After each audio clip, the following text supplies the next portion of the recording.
I was arrested as an international arms dealer the moment I stepped off the plane. They confronted me with battlefield photos of my company's agricultural assistance drones. All I could do was explain honestly, the long endurance was designed to give farmers more rest. The heavy payload is designed to help farmers save money. As for stealth technology, that's to prevent bird strikes. Watching the lie detector remain completely unresponsive. The interrogating officer was utterly baffled. Nearby, a general who had been eavesdropping began trembling uncontrollably with excitement. He realized that my true invisibility technology, which could even deceive the naked eye, enough to reshape the world order. Just as he urgently reported the situation to his superiors, the stealth fighter of the Eagle once again provocatively swept across the airspace. Yet our radar remains powerless. At this moment, everyone's gaze, all the attention was focused on me, a farm equipment manufacturer. Chapter 1, Arrested right after landing, they insisted I was selling arms. Officer, I'm a good person, officer. You can't treat someone who is loyal to the country, devoted with utter dedication, willing to sacrifice their life for righteousness, fearless in the face of death, wrong script. In short, you can't just indiscriminately arrest a law-abiding citizen like me. Li Bin wore a wronged expression, his eyes indignant as he glared at the policeman seated before him. He still remembered he had just secured a big order from Dimao.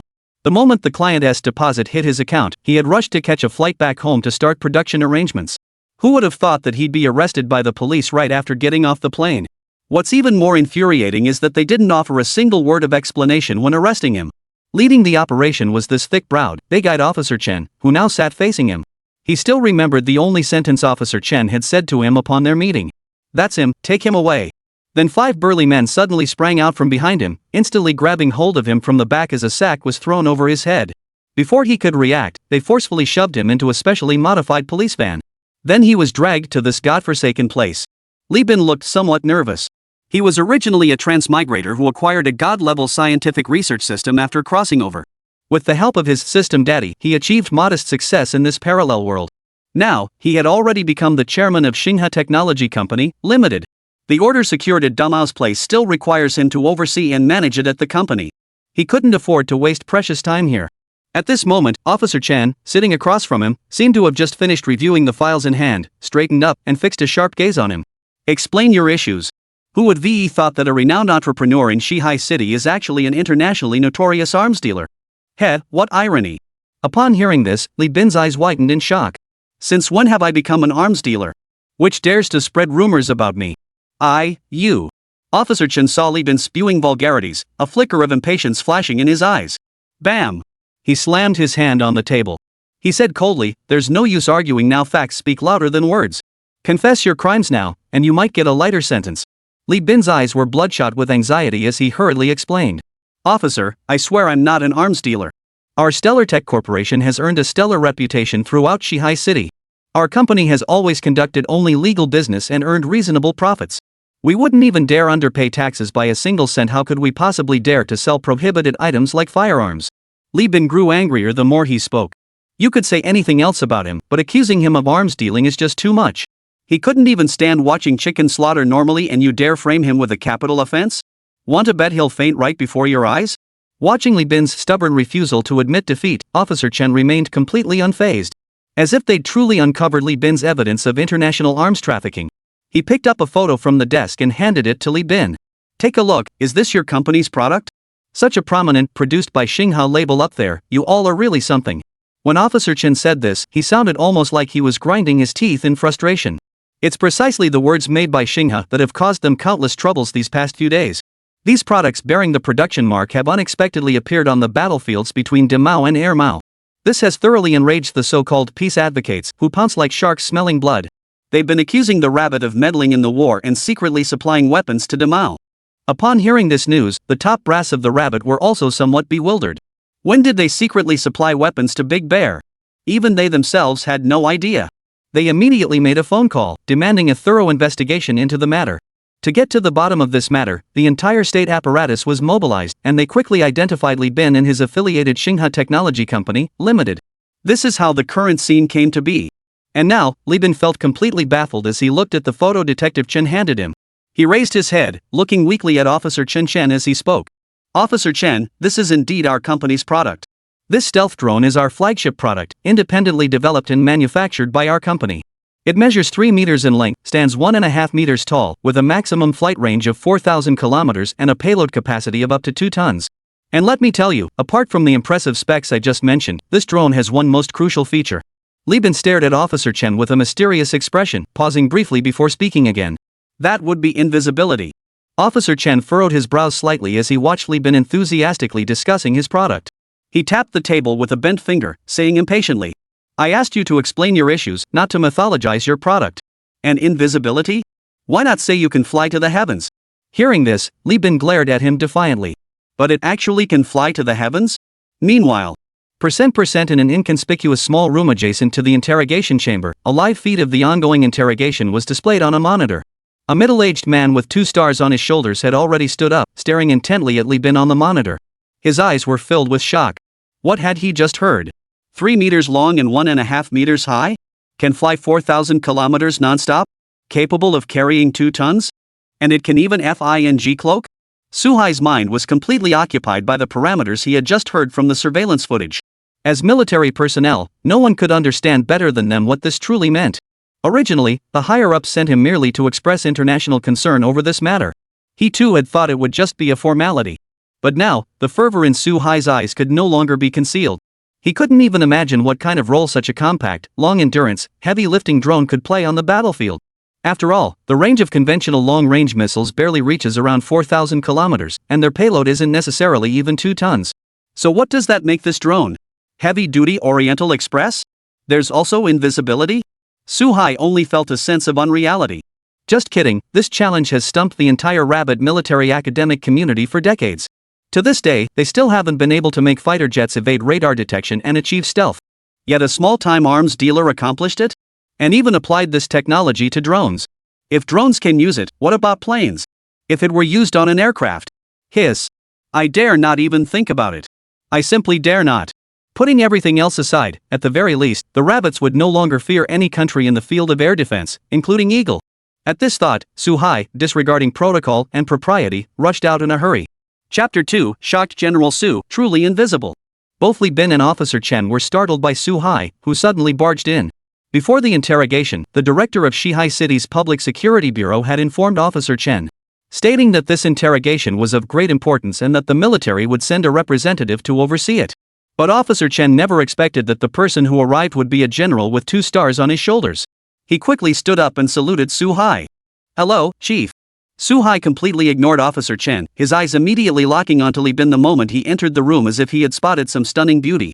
Li Bin felt goosebumps all over as Suhai stared at him, letting out an awkward chuckle. However, seeing the 2 stars on his military uniform, Li Bin's eyes lit up. Boss, I was wronged, boss. I'm just an ordinary businessman who knew I'd get caught by this crooked cop for no reason at all. He even tortured me, look how mentally unfocused I am now. Li Bin, who had just been enthusiastically introducing his company's drones moments ago, immediately snapped into action.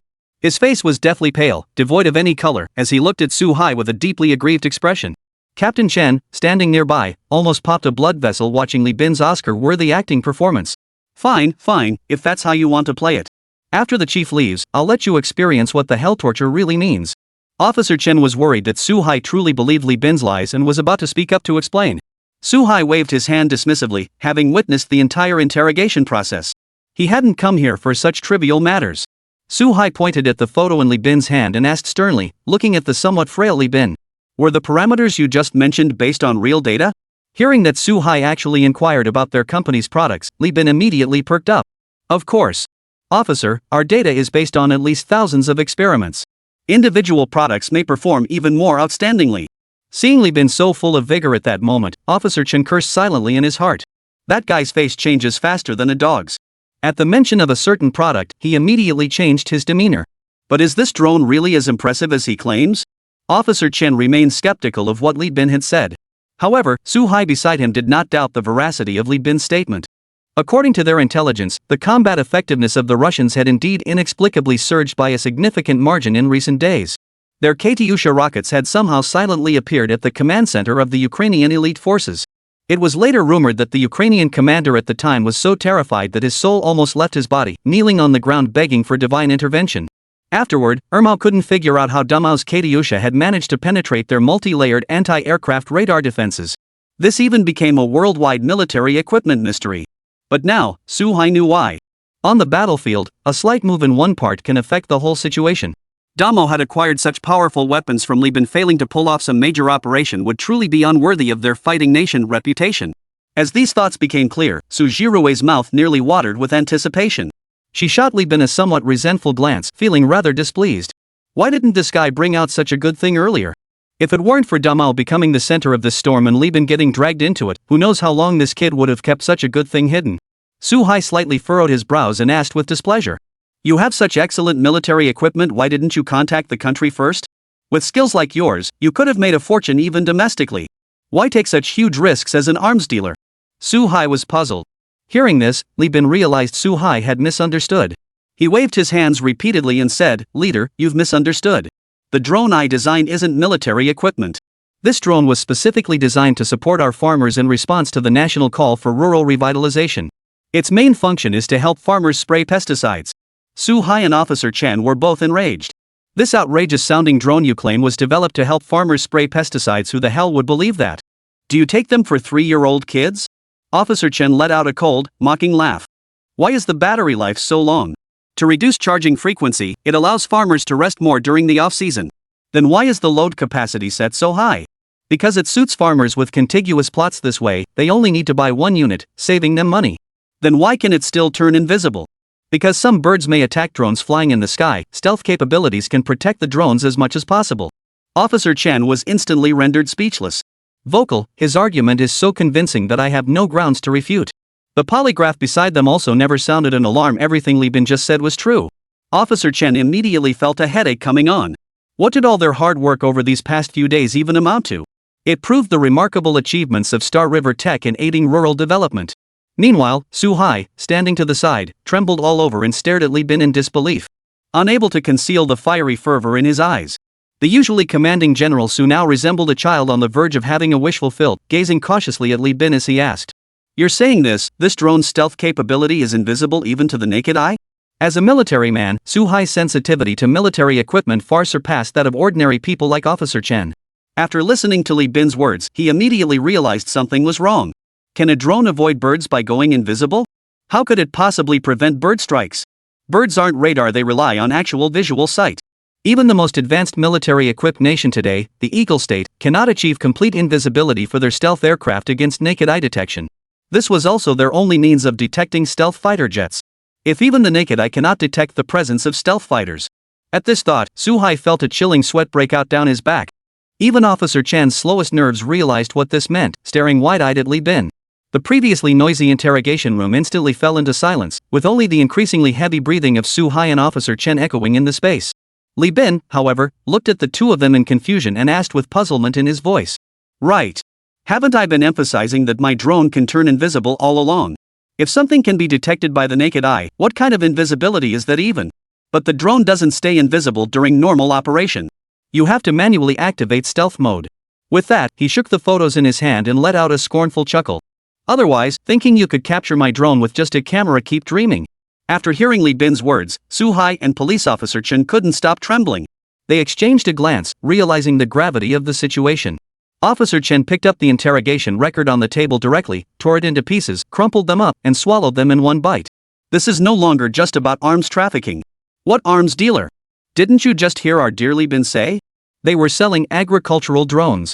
It's just normal international trade. Arms dealer? Non-existent.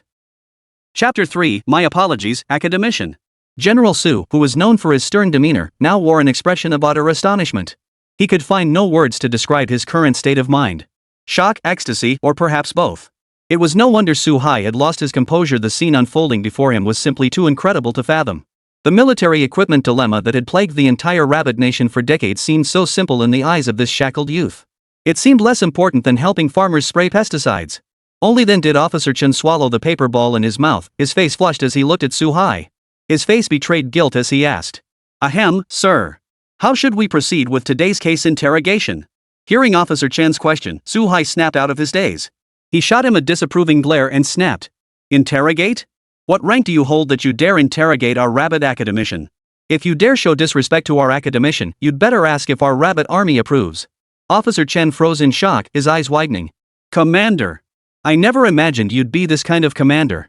1,000 curses raced through Officer Chen's mind as a wave of bitterness washed over him. Just as Su Hai had said, this case no, spit on that.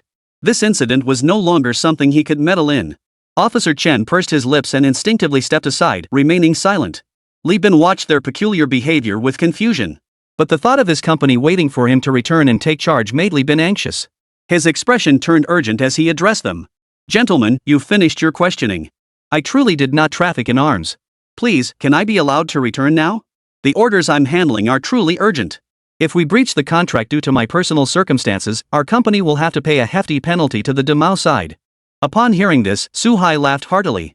He stepped forward, warmly grasping Li Bin's hand, his expression the most obsequious he'd ever worn. Patting his chest, he assured Li Bin. Little brother, I'm a few years older than you. From now on, I'll call you little brother and you call me big brother. Leave this matter with Damao to me. I'll handle it neatly and efficiently for you. At the mention of Big Mao, a flash of sharpness crossed Su Hai's eyes. This time, Damao had been downright shady. How dare he keep such a good thing to himself? If they ever wanted to buy from this little brother again, they'd have to pay dearly. But that was all for later.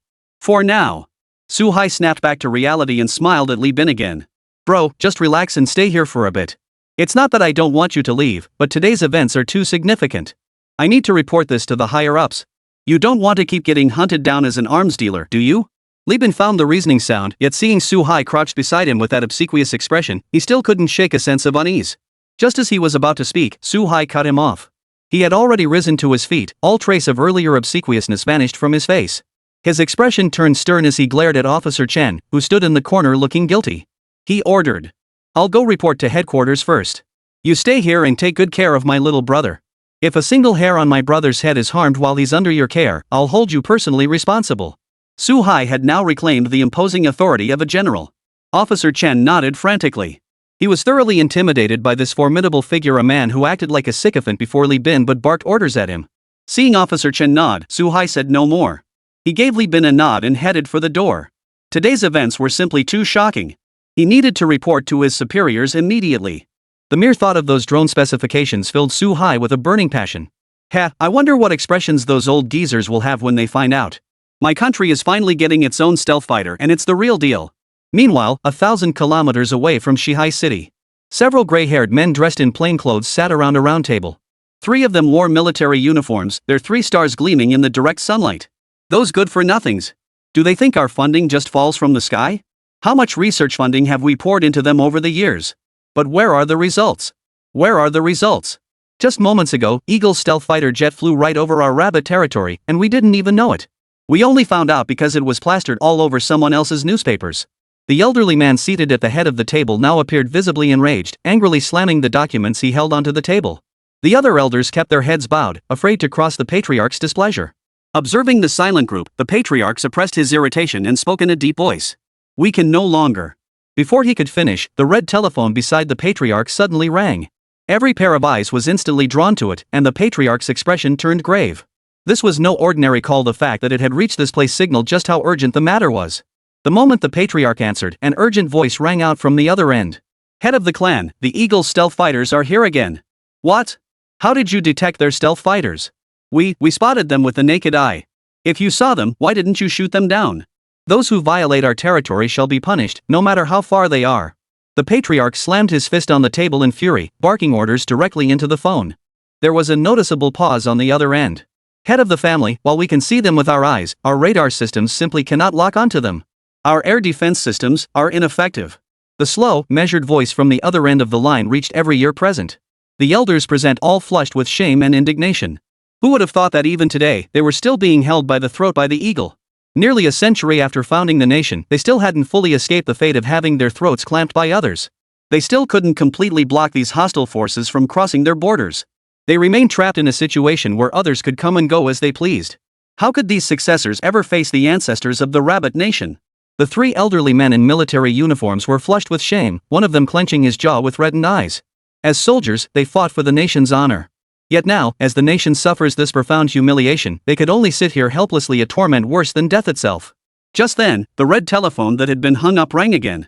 Chapter 4, The Stealth Fighter Has Been Developed? Hearing the phone ring again, everyone's hearts tightened. No way. How much time had passed? Had the situation deteriorated again? How dare the eagle humiliate us like this? The patriarch's face darkened like storm clouds as he stared at the ringing phone, his mind briefly pausing. In the end, he chose to answer it. But the moment the call connected, a voice burst out with joyful news. Head of the family, this is Zhang Qi, director of the 3rd Institute of the Rabbit Military Academy. I have excellent news to report. Hearing it wasn't a call from the border defense, everyone couldn't help but breathe a sigh of relief. The patriarch's expression softened considerably as he calmly inquired. What major research breakthrough has your 3rd Military Research Institute achieved now? Send a written report over. I'll review it thoroughly after our meeting. He then prepared to hang up. The elders gathered around this table were hard to assemble in one place. They were currently meeting to discuss major issues facing the nation's development. Not just anyone could waste meeting time. Hearing this, Zhang Qi on the other end of the line grew anxious. He dropped the pretense and urgently pleaded. Chairman, please don't hang up. Our 3rd Academy has achieved a breakthrough in stealth fighter research. The moment those words were spoken, the entire conference room fell silent. All eyes were drawn to the red telephone. The 3 elderly men in military uniforms immediately stood up, their eyes bloodshot as they stared intently at the phone in the patriarch's hand. Their expressions suggested that if the phone weren't in the patriarch's hands, they might have snatched it right away. The patriarch's composure vanished. He rose unsteadily to his feet. His voice trembled with emotion as he demanded. You've developed a stealth fighter? For them, there was no more thrilling news than this. After all, even today, the rabbits were still being held by the throat by the eagles in many fields. In military armaments, they faced constant constraints at every turn. Now, if this 3rd Academy of Military Equipment had truly developed a stealth fighter, it would undoubtedly elevate the rabbits' overall national strength by leaps and bounds. Those American flies wouldn't be able to come and go as they pleased, treating our skies like their own backyard anymore. The conference room was now so quiet you could hear a pin drop. Everyone held their breath, waiting for the response from the other end of the line. Everyone yearned for the answer they hoped to hear. Yet on the other end, there was a noticeable pause, followed by a couple of awkward chuckles. As if slightly embarrassed. Not yet, not yet. But we've made a breakthrough. Chairman, just give the 3rd Military Research Institute another 10 years, and we will definitely build our very own stealth fighter jet for our rabbits. The patriarch. The others? At that moment, the old man in the conference room felt like killing someone. 10 more years? You really have the nerve to say that. 10 years from now, who knows how badly the eagles will have bullied us rabbits. The patriarchs were itching to yank that old man Zhang Qi right out of the network cable, grab him by his last few strands of hair, and make him understand exactly why the flowers are so red. Zhang Qi felt a bit embarrassed at that moment. Truthfully, it wasn't entirely his fault. A researcher had just informed him that they'd detected a substance suspected of evading radar detection. As the director of the 3rd Academy of Military Equipment, Zhang Qi was high up in the rabbit military hierarchy. He was well aware of the dire situation facing the rabbit nation. Upon hearing the researcher's report, he nearly kissed the greasy old man whose bald spot was even more prominent than his own. Without even conducting verification tests, he'd rushed to make the call, eager to share his excitement with the leader. But now, he regretted it. Because even he couldn't be certain how accurate this experimental report truly was. Was this merely an isolated case, or could it be scaled up for mass production? Even if this material could be mass-produced, he had no confidence it could be applied to stealth fighter production in the short term. And to figure all this out, what was needed was time. But would the eagle give them that much time? One misstep leads to another. While they were making breakthroughs in stealth fighter technology, what about the eagle? Would they just stand still and wait for the rabbit scientific community to catch up? Realizing this, Zhang Qi fell silent. He felt a mountain pressing down on his shoulders, pressing down on the entire rabbit scientific community. The patriarch's face flushed crimson. He opened his mouth to speak, but in the end, it dissolved into a deep sigh. Ah! He understood Zhang Qi's feelings all too well. Putting himself in Zhang Qi's shoes, he knew he would likely feel just as passionate in that position. After hanging up the phone, the patriarch slumped back into his chair as if his soul had been stolen. He lit a cigarette and stared blankly out the window. The other elders lit cigarettes as well, plunging the conference room back into an eerie silence. Just as everyone was at a loss, a middle-aged military officer dressed as a secretary suddenly burst in, looking flustered. He leaned close to the ear of the military-uniformed elder who had reacted most fiercely earlier and whispered something. The old man's eyes suddenly widened as if he'd heard something earth-shattering. Trembling, he grabbed the secretary by the collar and stared at him intently. You mean it's true? The secretary-like man, seemingly anticipating the old man's reaction, patted his hand and nodded. This news came from that kid Su Hai. The way he swore it was true, it can't be fake. Even so, it won't do. I must see it for myself. With that, the old man rose to his feet, exchanged farewells with the other elders, and strode out without looking back. His once dull eyes now flashed with a sharp intensity, all traces of his earlier despondency vanished. Recalling the message relayed by the secretary, this man standing at the pinnacle of the rabbit military hierarchy couldn't wait another second. At that moment, Zhao Qian wished he could sprout wings and fly straight to Shihai City to see for himself whether the kid Suhai was telling the truth or not. If it was true, he dared not think about it, dared not even imagine it. By then, the entire rabbit military might would likely surge to new heights. But if it was false, Zhao Qian couldn't help but glance back at those old comrades. Behind the swirling smoke, he saw one gray-haired elder after another men who had poured their hearts and souls into this nation's future, into its very destiny. Zhao Qian decided it was best not to tell them just yet. They truly couldn't bear another blow. It wasn't that Zhao Qian was being overly cautious, it was simply too crucial for the rabbit army. Let him, the rabbit army commander-in-chief, personally go to Shihai City to see for himself whether that arms dealer, nearly mythologized by Su Hai, truly deserved the title of academician Su Hai had bestowed upon him. Meanwhile, Li Bin, currently in Shihai City, remained utterly oblivious to the fact that he was at the very center of the nation's fate. His only concern now was whether that sleazy Su Hai was actually reliable. If he's unreliable, how will Xinghe compensate for the huge penalty fees? Sigh, what a headache. Chapter 5, The Eagle's Unhindered Flight, Zhao Qian's Rocky Path. Meanwhile, the two stealth fighter pilots dispatched by Eagle to execute the mission had already completed their task. Both aircraft had begun their return journey. The two pilots aboard now seemed somewhat relieved. They had initially feared this mission would be a disaster for both of them. The rabbits could very well shoot down or force their planes to retreat. But to their surprise, they had actually made it back alive. Hey, Bob, who'd have thought this mission would be so easy? I knew it would be like this. Bob seemed to have forgotten how scared he'd been when they first got the mission, his tone now completely relaxed. Our stealth fighters are 40 years ahead of the rest of the world. Even if those rabbits spotted our planes, their radars couldn't detect us. Their air defense systems are full of holes when it comes to us. William shot Bob a disdainful glance as he flew alongside, though inwardly he couldn't quite dismiss Bob's confidence. Indeed, in the present day, only the Eagle Nation possessed stealth fighters.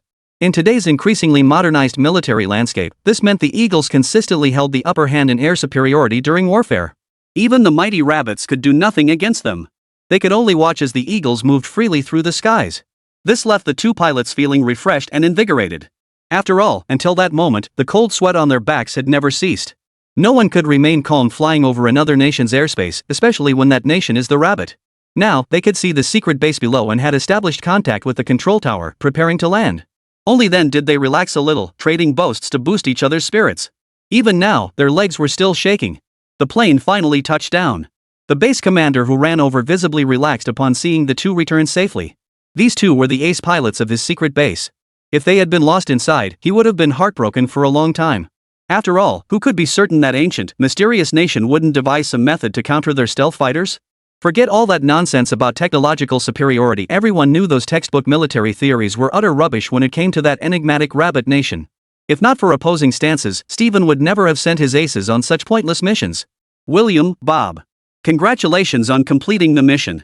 You two truly live up to being our Eagle Squadron's ace pilots. Once the mission report is finalized, you two can head to the hospital for a full physical on the company's dime. Then spend a month at the convalescent home also on the unit's dime. Bob and William nearly jumped for joy at Stephen's words. This was exactly what they needed. God only knew how much effort this mission had cost them. Their palms hadn't stopped sweating the entire time. Thank God, Stephen, you're the most understanding boss I've ever had. +1. Stephen watched the two bounce away with amusement, finally letting the weight lift from his chest. He couldn't help but mock his own cowardice earlier. What could possibly go wrong? After all, their stealth fighters were 40 years ahead of the rest of the world. Even a powerhouse like the rabbits couldn't touch their stealth fighters. By the time the rabbits developed their stealth fighters, the Eagle's aircraft would be even more advanced. One step behind, and you fall behind forever. That's no joke. Meanwhile, Zhao Qian, who had already arrived in Shihai City, was completely unaware of Stephen's current thoughts. His mind was completely occupied by the pie-in-the-sky Su Hai had just painted for him. What exactly did a stealth fighter jet mean? Ask that brat and he won't tell you. He insists you see it for yourself. Fine, bring it on. If you don't show me what this commander wants to see, Su Hai, you'll regret it for the rest of your life. Meanwhile, Su Hai, the very one Zhao Qian was ranting about, was sneezing one after another. As if struck by a sudden realization, Su Hai looked sheepishly at the approaching aircraft. He could figure it out with his toes who the hell was cursing him now. But it wasn't his fault. Li Bin's situation was simply too critical. Even he, Su Hai, couldn't guarantee he could stabilize the situation. That's why he had no choice but to bring in the big boss. If he told the boss beforehand, word would inevitably leak to those with ulterior motives, introducing unnecessary complications. That was the last thing he wanted to happen. Even if the big brother beat him up later, he'd accept it today. At worst, he could have his academician buddy avenge him later. As Su Hai was lost in these thoughts, Zhao Qian's plane touched down smoothly. The moment the aircraft came to a stop, Zhao Qian eagerly stepped out. Spotting Su Hai waiting to greet him from afar, he waved. Seeing his big brother had arrived in Shihai, Su Hai's heart finally settled. He hurried over. "Oomph, you little brat. What's the real story with that arms dealer? Is he really as extraordinary as you claim?" Zhao Qian snapped at Su Hai as soon as he saw him. Then his expression suddenly turned serious as he fixed his gaze on Su Hai, who was running up, panting for breath. After a pause, he continued. "You need to understand what this means. If you dare joke about something like this, I'll be the first to hold you accountable." Hearing this, Su Hai's expression also turned solemn as he saluted. "Rest assured, General Zhao. I swear on the insignia on my shoulder. I would never joke about something like this." Seeing Su Hai's earnest expression, which seemed genuine, Zhao Qian's heart began to race once more. No way, it can't be true. If this were true, then it would be too good to be true. Zhao Qian couldn't wait another second. He grabbed Su Hai's arm and pulled him forward. He urged Su Hai to explain the situation as they walked. He was now bursting with anticipation to meet the academician whom Su Hai held in such high esteem. To meet that arms dealer who effortlessly solved the decades-old puzzle plaguing the entire rabbit research community. If this is true, then Zhang Qi will never need research funding again? Like hell he would. As the two hurried toward the interrogation room, Li Bin's last shred of patience finally snapped. Honestly, who wouldn't be pissed off if they finally landed a big deal outside, didn't even get a chance to show off their achievements, and got detained right off the plane? If Li Bin had actually sold arms, he'd accept it, but the point is, he genuinely hadn't. He was running a legitimate, above-board business. At that moment, Li Bin seemed to realize something. Why had Officer Chin shown him that drone photo earlier, claiming it was evidence implicating him in arms trafficking?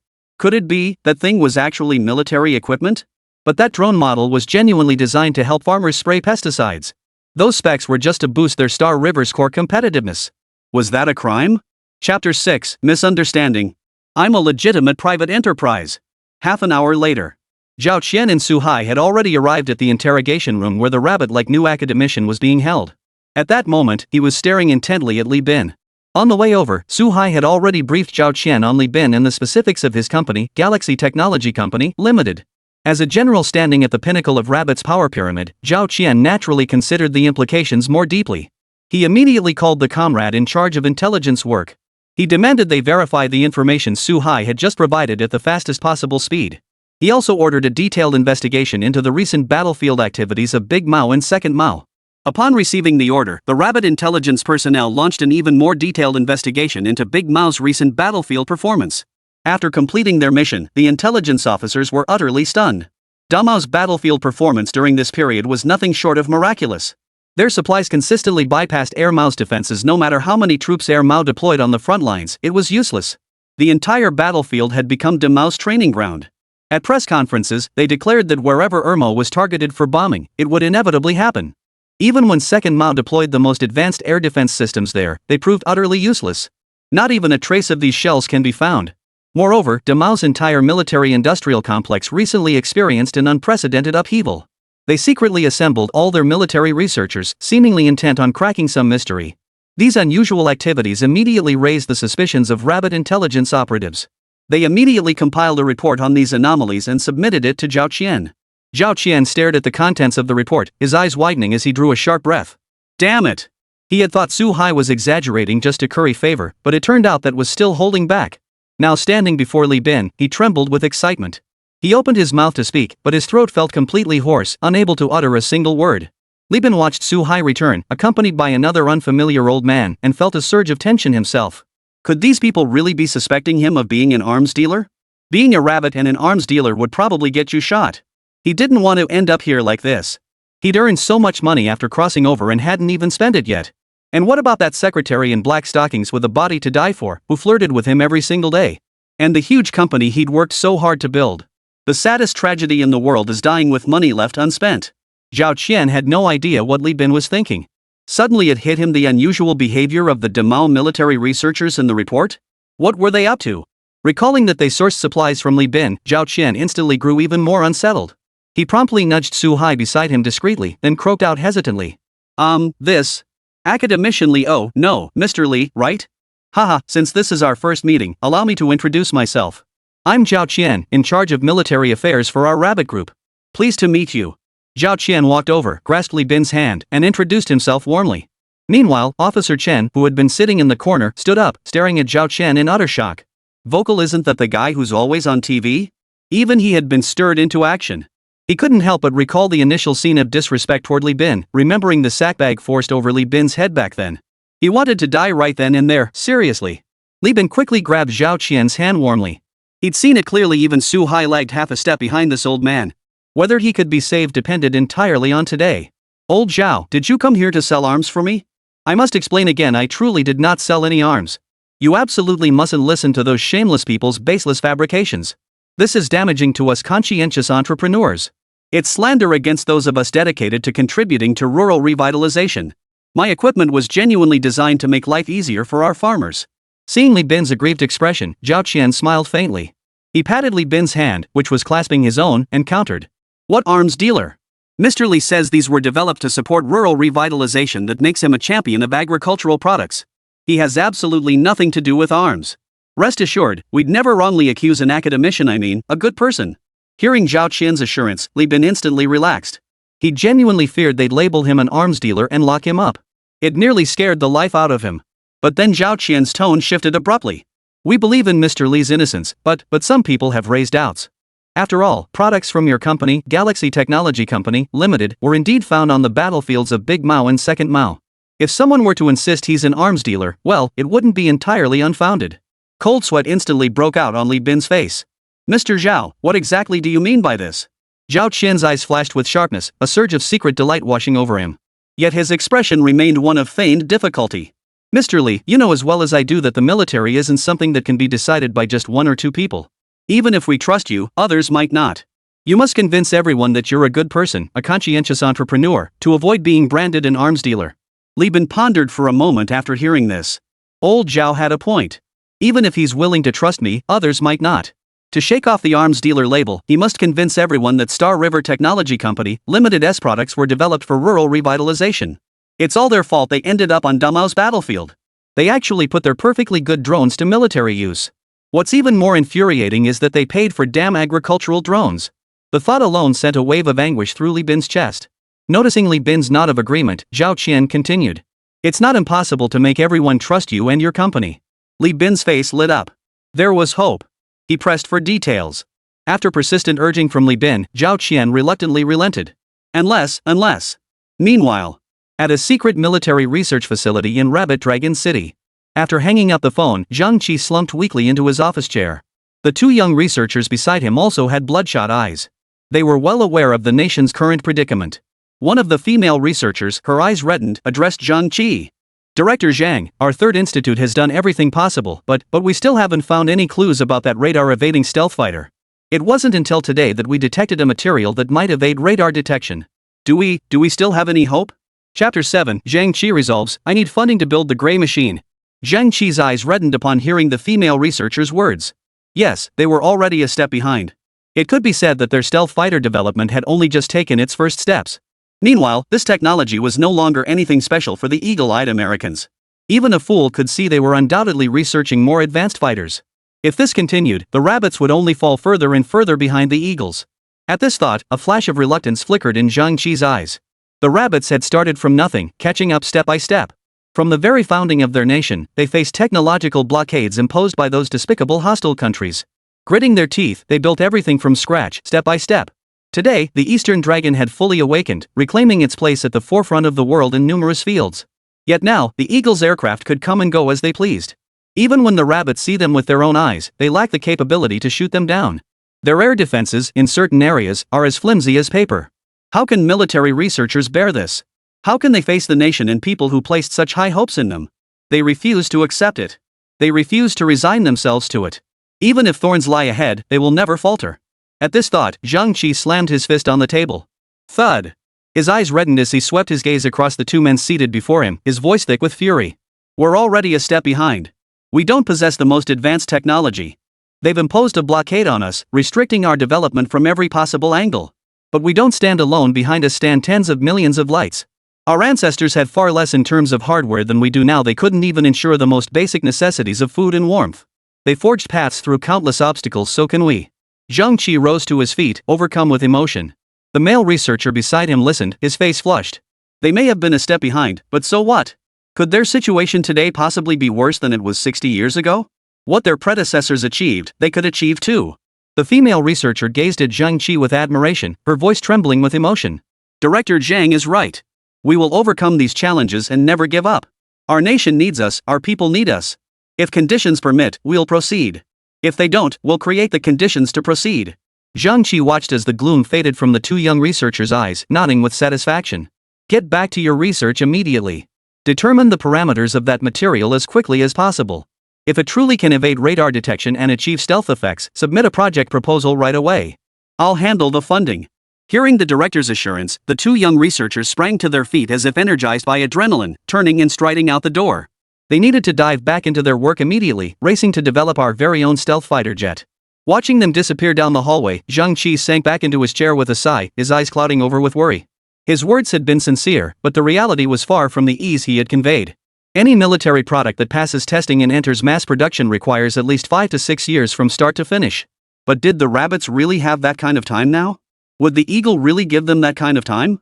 At this thought, the half-buried director Zhang sighed again and picked up the phone to call Zhao Qian, the military liaison for the rabbits.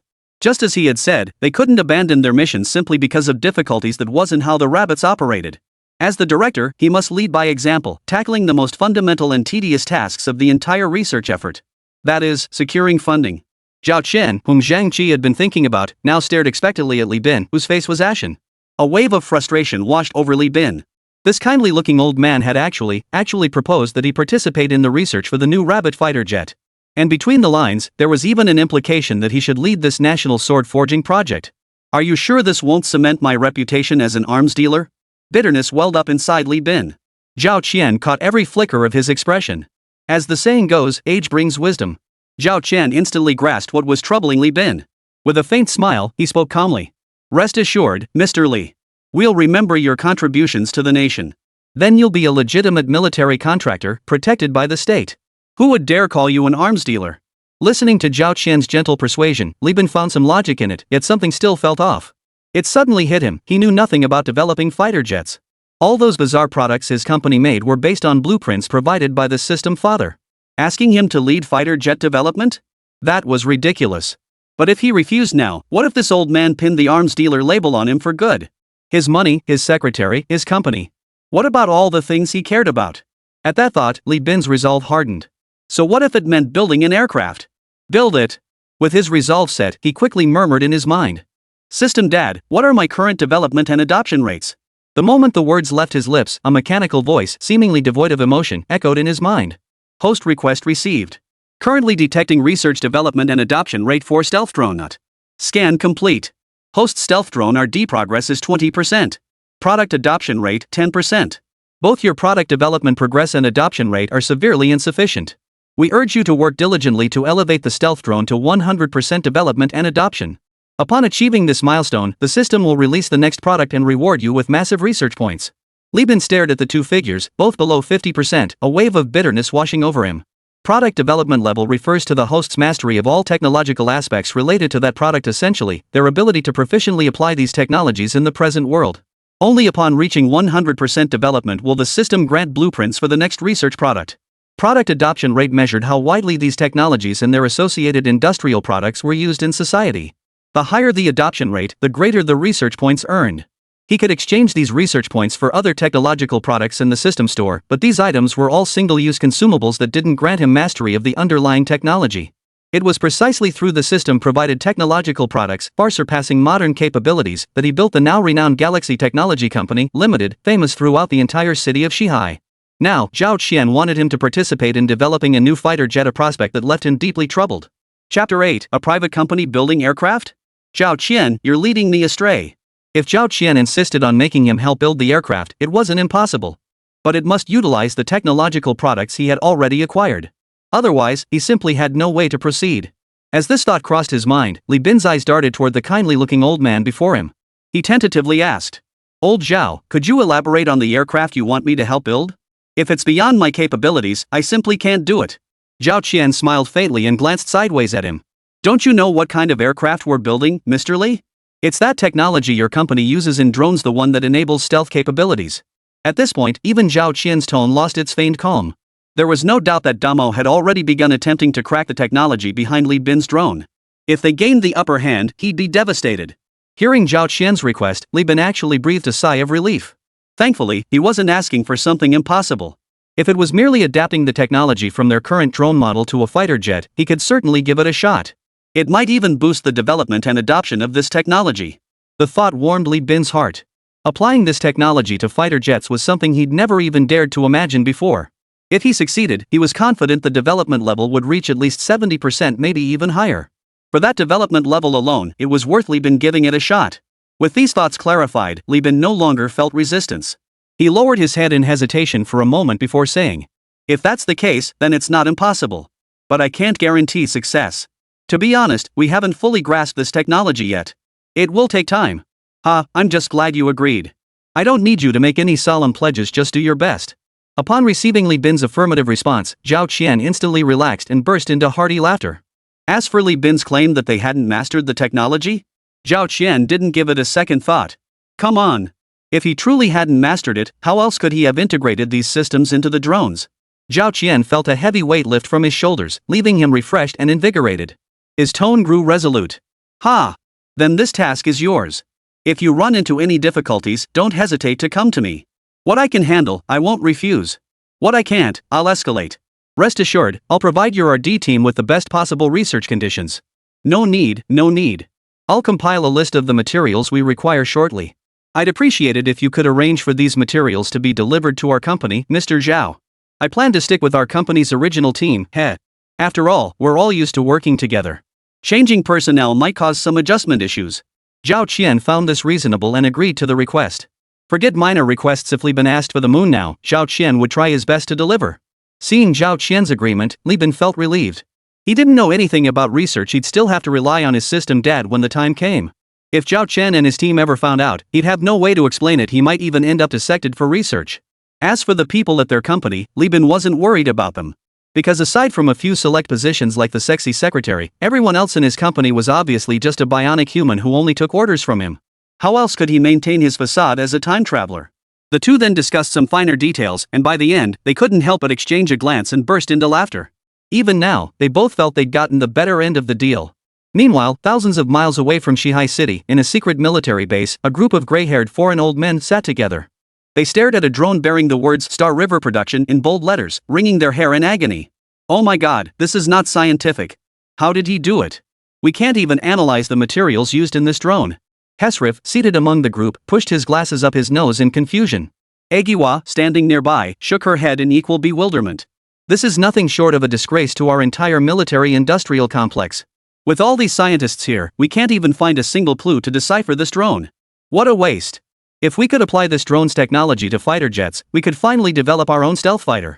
And we'd be at least 40 years ahead of the Eagles. No, I reckon we could surpass them by a century.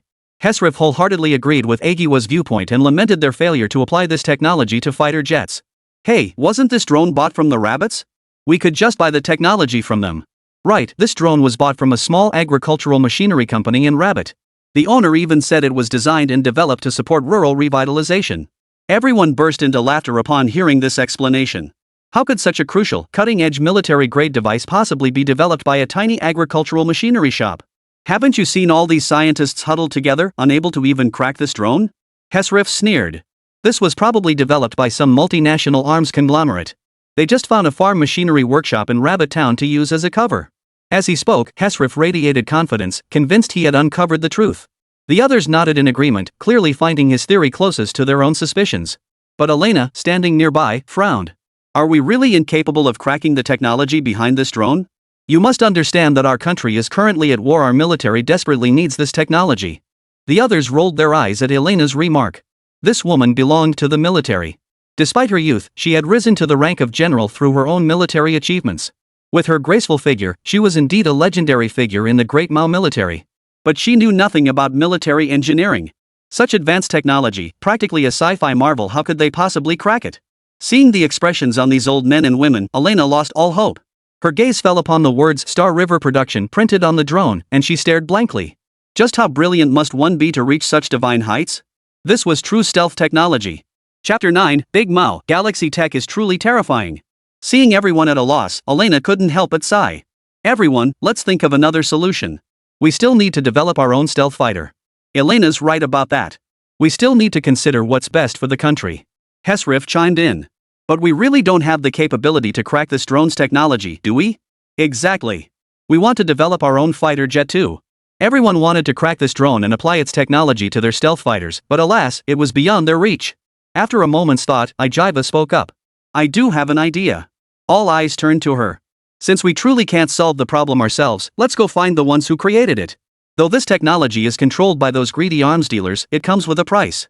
If we're willing to pay enough, they'll surely sell it to us.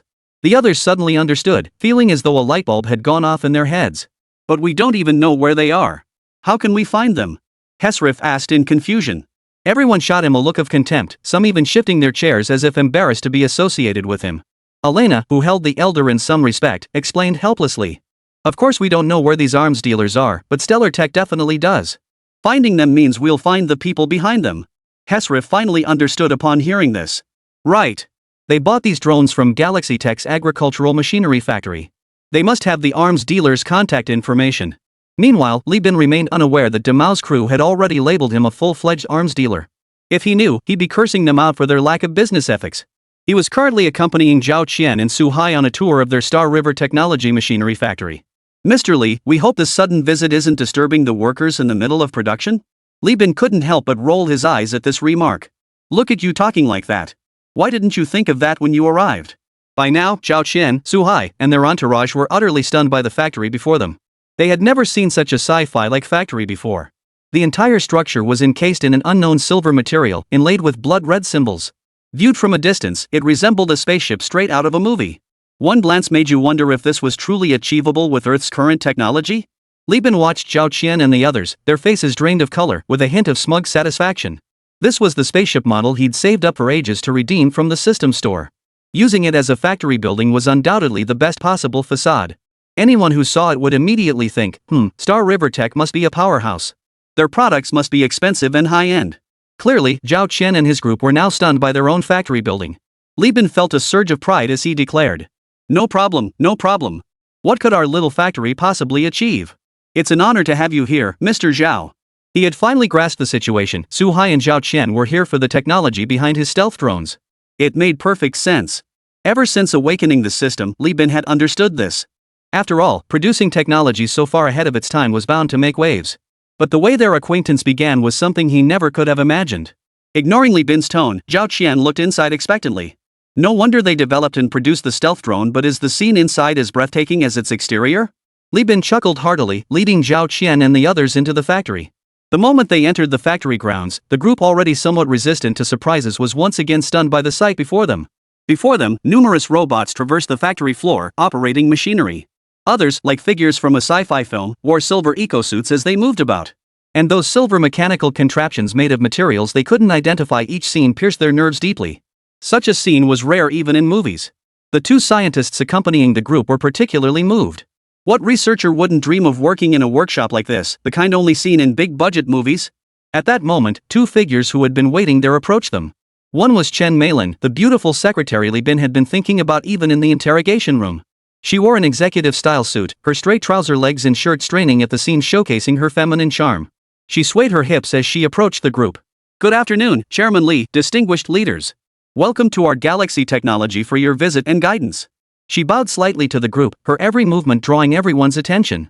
Another female researcher in a silver eco-suit approached them, but she said nothing, simply moving to stand behind Li Bin. The group paid no mind, following Chen Meilin as they toured this production facility that blended science with fantasy. Their first stop was a paint production workshop. Inside stood a massive machine that crushed and stirred ore.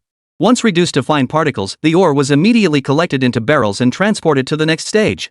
After undergoing a series of complex processes, it was fused with another mysterious ore under high-temperature processing. Could this be the workshop manufacturing that material capable of true invisibility? The two accompanying scientists clearly recognized the purpose of this material. Chen Meilin glanced at Li Bin at the back of the group. Seeing him nod, she replied. Yes, though not entirely. At best, this material allows drones to completely evade radar detection. To achieve true invisibility, it must be integrated with subsequent processes. The two scientists found this reasonable. They understood that achieving true drone invisibility likely required more than just specialized materials. At that moment, Su Hai asked anxiously. Didn't my brother sell a batch of stealth drones to the Russians earlier? Could they use that to crack the technology outright? Hearing this, the research staff behind Li Bin scoffed dismissively. Our drones' manufacturing standards are beyond their technological capabilities to crack. Every single one of our drones is equipped with extremely robust anti-hacking mechanisms. With the current technology on this planet, no one can crack our systems. Such a claim would likely draw laughter from others, but coming from this research staff member, everyone felt an inexplicable sense of conviction. Chapter 10, Funding? My ass. Everyone followed Chen Meilin through the entire production complex of Star River Technologies. Even as they boarded the vehicle to return, they were still reeling from the experience. Especially the two scientists who had accompanied Zhao Qian and Su Hai on the tour, their worldviews lay shattered on the ground. They had never seen a laboratory like this before. This experimental base, blending science and fantasy, was every scientist's dream. Before today, they never dared dream such a laboratory existed in this world. Now, sitting in the car, Zhao Qian's grin stretched from ear to ear. Seeing Li Bin's state-of-the-art lab today had instantly boosted his confidence in their ability to develop an invisible fighter jet. Just then, Zhang Qi's call came through again. Ring ring. Ring ring. Zhao Qian, lost in his daydreams, was abruptly interrupted by the ringing. His brow furrowed slightly. Seeing the name displayed on the screen, Zhang Qi, his frown deepened. Earlier, while touring the industrial park of Galaxy Tech, this phone had been ringing incessantly, severely disrupting his visit. Now, he saw over 20 missed calls, all from Zhang Qi. Frustration surged through Zhao Qian as he pressed the answer button. Ha, old Zhao, you're really hard to reach these days. It took me this many tries to finally get through. Zhang Qi's tone carried a hint of resentment. Zhao Qian wasn't about to indulge him. Get to the point. Stop droning on like this, you little brat. Zhang Qi's inner monologue, this old bastard #####. In reality, old Zhao, look at how you talk. Can I come over to chat with you if I have nothing to do? I know you too well. You never come here without a reason. Spit it out, how much funding do you need this time? Zhao Qian showed no courtesy whatsoever. He'd been dealing with Zhang Qi for decades, and their usual interactions were pretty casual. Ha ha ha, you really know me. I won't ask for much. One price, 100 billion. What? Zhao Qian wondered if he'd misheard. I want 100 billion, not a penny less. This money is earmarked for the stealth fighter project. Don't you dare mess this up. Hearing Zhang Qi demand money for stealth fighter research, Zhao Qian burst out laughing. What's so funny? We haven't achieved much yet, but we believe that as long as we stick together, there's no challenge we can't overcome. Zhao Qian actually believed this. To say nothing else, Zhang Qi alone had already led the Third Academy of Military Equipment to develop countless national treasures. It could be said he was a legend born of the nation's backing. But this stealth fighter? It was genuinely unnecessary now. Zhao Qian said with a chuckle. It's not that I won't approve the funding. Just switch projects. Put the stealth fighter project on hold for now. Why? You're a military man. You should understand the importance of air superiority better than anyone. Without stealth fighters, we... Hearing Zhao Qian actually wanted to halt the stealth fighter project, Zhang Qi instantly bristled. Ha! Of course we're pursuing the stealth fighter, it's just... Never mind. I need to return to Longdu immediately to brief senior leadership on a major development. You should attend the briefing too. Afterward, you'll understand why. Zhao Qian hung up without waiting for Zhang Qi's response. He knew full well that if he didn't hang up, Zhang Qi would pester him with endless questions. This news was best delivered in person once he returned to Longdu. On the other end of the line, Zhang Qi was so furious he nearly threw his phone. What the hell did that old bastard Zhao mean? What the hell? Meanwhile, Li Bin wiped sweat from his brow. This group was far too enthusiastic. They were curious about everything, wanting to know every little detail. It had completely exhausted him and his precious secretary. Finally, finding it all rather tedious, the two handed over the hosting duties to Lisa, the bionic chief steward who had been following behind them from the start. Are you okay? I was terrified when I heard they'd grabbed you. Secretary Chen looked at him with a sweet, concerned expression, her big, beautiful eyes filled with worry. I'm okay. Everything got cleared up in the end. They suspected you were an arms dealer? Yeah. I'm baffled too. How could we possibly be arms dealers? Exactly. How could small-time traders like us be arms dealers? By the way, what did you promise to get released? I promised to help them build an airplane. Chen Meilin. Are you sure that won't just make it even more obvious you're an arms dealer? Li Bin instantly understood her silence and impatiently sent her back to the workshop to work. Just then, Lisa approached. Li Bin made a shushing gesture, then cautiously glanced at Secretary Chen walking away before leading Lisa toward his office. Every time we meet privately, it feels like, well, in your human terms, it's like having an affair. Li Bin sat in his chair, his face darkening. Lisa was becoming increasingly intelligent. Beyond possessing a full range of human emotions, she was now virtually indistinguishable from a normal person. Stop joking around. I'm helping them build an airplane this time. Any objections? Lisa gazed at him as if he were a little cutie. What could I possibly object to? You know I'm just a bionic human. You need to give me a specific direction before I can help you figure it out. With Earth's current technology, I don't think we can turn our stealth drone into a stealth fighter jet. Hearing her words, Li Bin felt a headache coming on. Of course he knew it was impossible, why else would he ask her? With a resigned wave, he shooed her away. He needed to sit down and collect his thoughts. Fighters were different from drones. Transforming a stealth drone into a stealth fighter involved challenges far beyond simple addition and subtraction. Fortunately, Li Bin had dealt with this kind of situation more than once or twice before. Previously, whenever the system dad gave him technology, he relied on his wild imagination to forcefully max out the RD progress. Strictly speaking, this was the third technological blueprint the system father had issued him. Starting with this blueprint, the difficulty was noticeably increasing, and his task was becoming increasingly challenging. But at least he had some experience under his belt and wasn't completely clueless. System dad, how much research value do I have now? Ding, detecting host request, verifying research points. Detection complete. The host achieved 80% adoption rate for both previous technologies, resulting in a total of 2,000 research points. With 2,000 research points remaining, he could still purchase items from the store as sound strategy. While most items there were one-time tech products, if used wisely, they could definitely yield unexpected results. Li Bin's eyes lit up. Resolved, he hesitated no longer and silently commanded. System dad, open the store. Chapter 11, The True Divine Creation. At Li Bin's command, the entire system interface instantly transformed into a magical spectacle once more. Brilliant silver light flooded his vision. In the next instant, Li Bin felt himself immersed in a vast technological space. All around him were wooden racks seemingly materialized out of thin air, each displaying advanced technological creations. Star Destroyer, Stellar Class II, the most renowned expeditionary vessel of the Rumstar Federation. Legend has it that a single shot can silence the cosmos. Price, 2 million research points. Quantum Kinetic Cannon, Galaxy Class Tier 1. Forged over a century using all of Homestar's scientific resources, it is hailed as the peacemaker of the galaxy. Price, 1,999,999,999 research points. Multidimensional Barrier Breaker. Trace Level Carbon Dioxide Bomb. Li Bin stared at the fantastical, tech-infused divine artifacts before him, his eyes burning with envy. 1, 10, 100, 1,000, 10,000, 100,000. Vocal, a Star Destroyer costs me 2 million research points? He had painstakingly boosted the adoption rate of the technologies granted by the system to 80% in his previous 2 attempts, only to scrape together 2,000 research points. Barely enough to buy 1/10,000th of it. A wave of bitterness washed over Li Bin. Folks, who understands this feeling of being in a treasure trove yet only able to look, not even allowed to touch? But thankfully, building a stealth aircraft probably wouldn't require a Star Destroyer anyway. Pulling his thoughts back, Li Bin focused his mind. The scene before him shifted once more. Those high-priced technological marvels vanished without a trace, replaced by industrial products whose glow wasn't quite as dazzling. Seeing their price tags, a hint of satisfaction flashed in Li Bin's eyes. Compressed water droplets, stellar grade 1 said to shatter anything. Price, 10,000 research points. Light-absorbing laser cannon, planetary grade 3, the most powerful weapon on a planet with average technological development. Price, 4,000 research points. Tech-enhanced gene serum, stellar tier 2. Evaluation, this is a low IQ carbon-based lifeform's chance to change its destiny.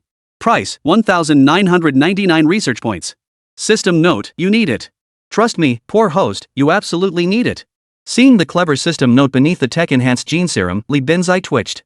It's time to ditch this, seriously ditch it. Damn you, Tian Gang. You little system, daring to challenge your big bro like that. Aren't you afraid I'll make your life miserable? I'll see just what kind of thing you really are. Li Bin angrily tapped the display image for the tech-enhanced gene serum, causing its folded detailed description to instantly unfold. Tech-enhanced gene serum, single-use item. A technological artifact forged by a carbon-based lifeform through sheer luck, the only bottle in existence across the entire universe. It can enhance the IQ of any carbon-based lifeform and help them master any technological product they already possess. Alright, system daddy, you're right. Your impoverished host needs it. Li Bin's face lit up with delight. A level 2 stellar technological product, and it only cost him 1999 research points. And its functions were exactly what he needed. With this gene serum, he could fully master the stealth drone the system had granted him. Then developing stealth fighters would be no problem at all. But Li Bin was puzzled. How could such a powerful technological product be so cheap? After all, even the cheapest stellar level 1 items in the entire system store cost 5 figures. Fortunately, he was alone here, so he decided to ask outright. Of course, because no one redeems it. The system's tone carried a hint of resignation. Apart from you, none of the previous hosts needed additional potions to boost their IQ, so it's been stuck selling at a loss. Staring at the flickering Chinese characters, Li Bin clenched his fists.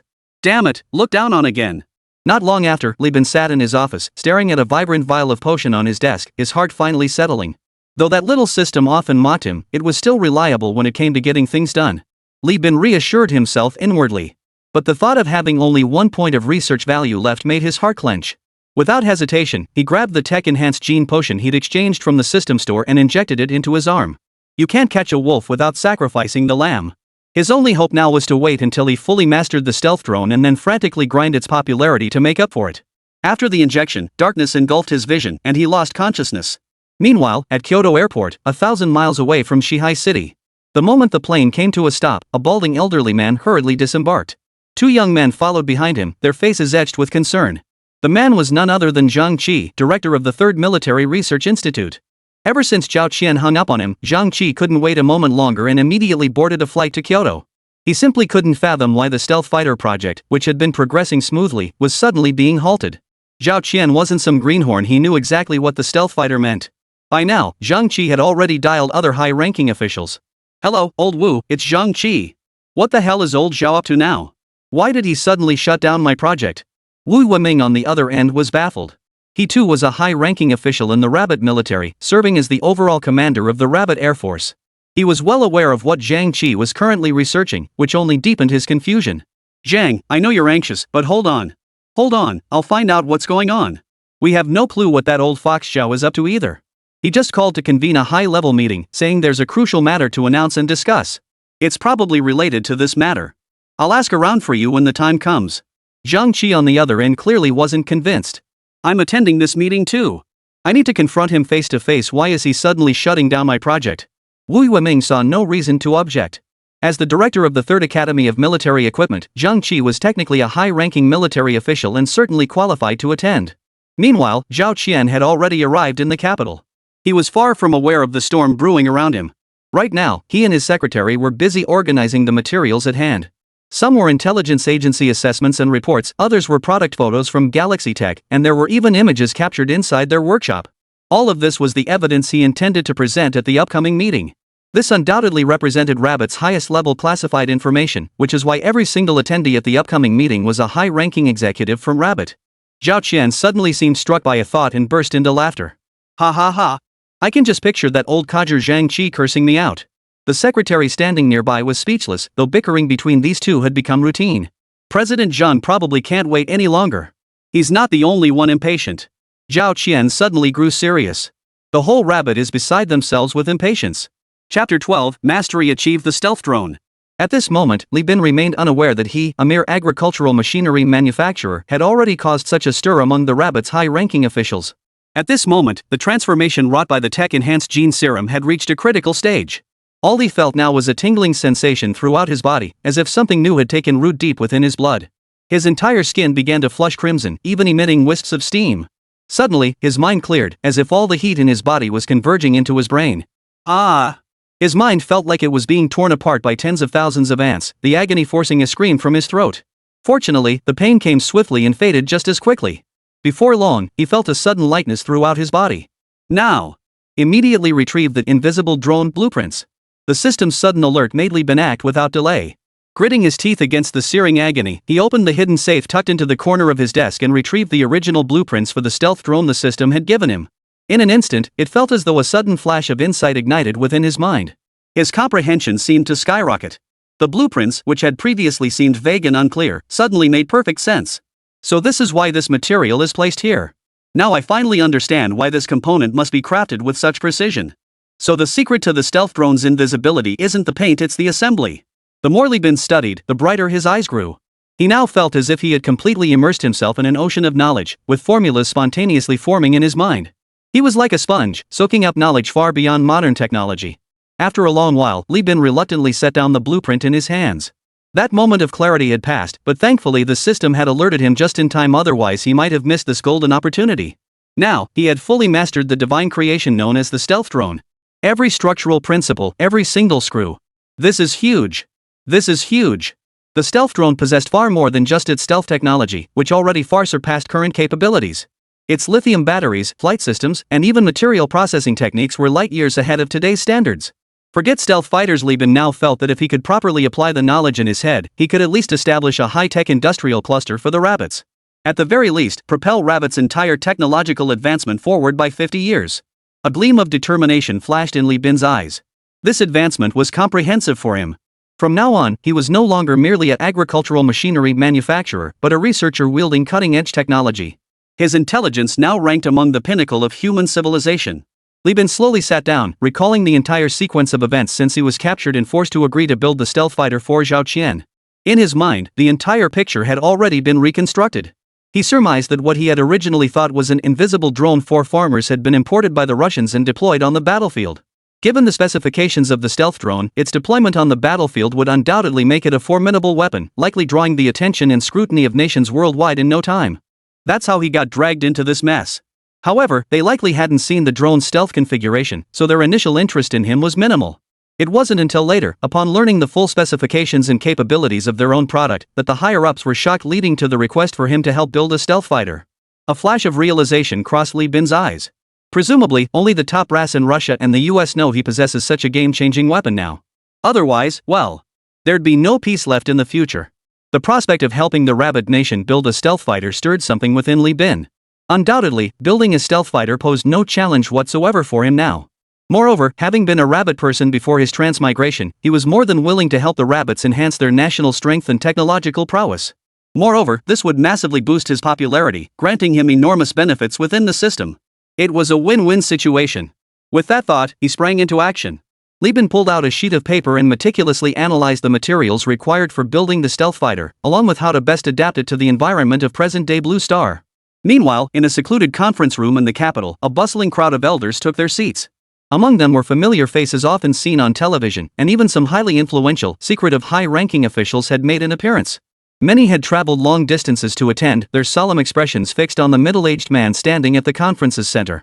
For every meeting of this caliber signaled that the nation had reached a major turning point. They had no choice but to take it seriously.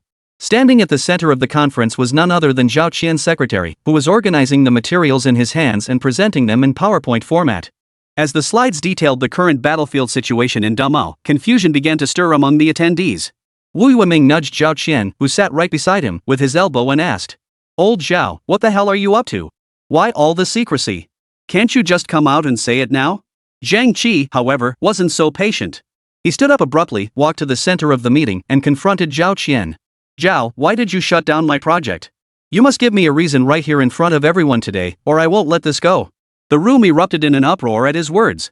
As senior executives at Rabbit, they were well aware of the project Zhang Qi was working on. Zhao Qian had always been his strongest supporter. If he needed funding, he got funding. If he needed talent, he got talent. What on earth was going on today? What's going on? Old Zhao is shutting down old Zhang's project? Haven't heard any rumors?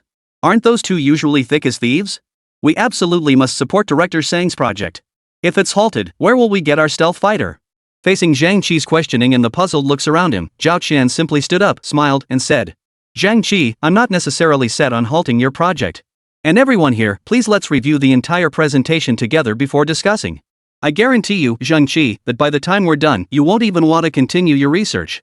Zhang Qi flared with anger but restrained himself in the meeting room. He walked back to his seat and retorted coldly, "I'll be damned if I let you make me scrap my own project." The head of the department also stepped forward. "Everyone, rest assured. If Zhao Qian can't present a convincing reason, I won't let him halt Dean Zhang's project. For now, let's see what this old devil Zhao actually wants us to see." He gestured to the secretary standing in the center of the room, signaling him to begin. Zhao Qian nodded in agreement.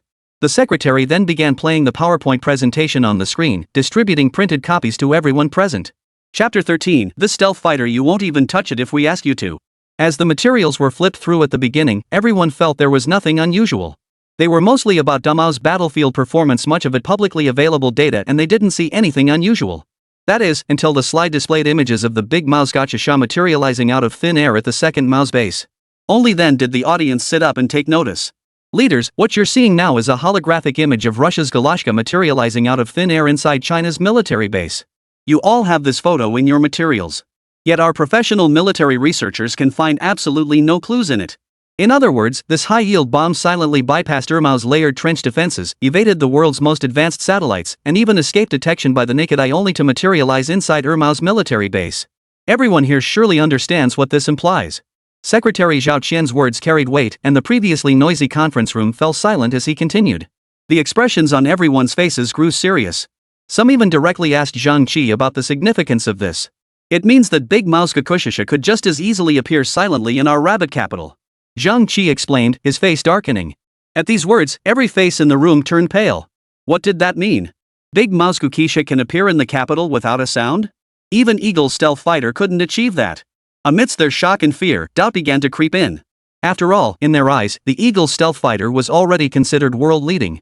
And as everyone knew, Big Mao hadn't independently developed their own stealth fighter. How could they possibly deliver their bombs silently to Second Mao's military base? And evade detection by the naked eye? This seemed utterly impossible to everyone. Yet the evidence left them no choice but to believe.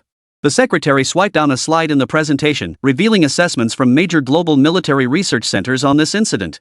Among them was even a report personally written by Zhang Qi. Everyone present sucked in a sharp breath. Indeed, this report was written by my own hand, Zhang Qi said bitterly. When this news broke, the global military-industrial research community was in an uproar. Even the world's most advanced stealth fighter cannot evade human detection, yet the Big Bear managed it. An eerie silence instantly fell over the room. To them, the truth was now laid bare before everyone. Mao's military technology had surged ahead of the entire world even decades ahead. Zhao Qian rested both hands on the armrests of his chair, seemingly quite satisfied with the situation unfolding before him, his index finger tapping calmly. Zhang Qi suddenly seemed to grasp something, whipping his head around to stare intently at Zhao Qian. Have you discovered something? Zhang Qi's hoarse voice rang out like a bell, striking the hearts of everyone present. Right. Zhao Qian had specifically gathered them here. He must have uncovered something significant. Why else would he summon them? For fun? All eyes focused on Zhao Qian. Hearing Zhang Qi's question, Zhao Qian showed no sign of irritation. Instead, he laughed heartily, strode to the center of the conference room, took the microphone from his secretary, and declared solemnly. You've guessed correctly. I have indeed uncovered Big Mao's secret weapon. What I'm about to reveal is our rabbit organization's highest level secret. At the same time, while the rabbit's high command was in session, the Eagle's Military Research Institute erupted in jubilation. Oh my God, this is nothing short of divine intervention. John, you're truly our Eagle's lucky star. Ah, you're absolutely right. John is a genius. Our Eagle Nation was already leading the world in stealth fighter technology. With John's invention, I believe we've just surpassed them by 20 years. Ha ha ha. The young man named John stood surrounded by several elderly men, his invention placed before them. John's face flushed with excitement. Originally a doctoral student under Peter, a senior researcher in the Eagle Nation's defense industry, he had vowed upon entering academia to pioneer a groundbreaking technological breakthrough. He had toiled diligently for nearly a decade toward this goal. And today, his research had finally achieved a breakthrough. He couldn't help but burst into laughter. The paint I invented can perfectly evade our Eagle's most advanced radar. No, the world's most advanced. I believe our future stealth fighters will all be equipped with it. Of course it will. John's mentor Peter chimed in. This is a great invention for our Eagle Nation. With it, even if the rabbits develop stealth fighters right now, it won't matter.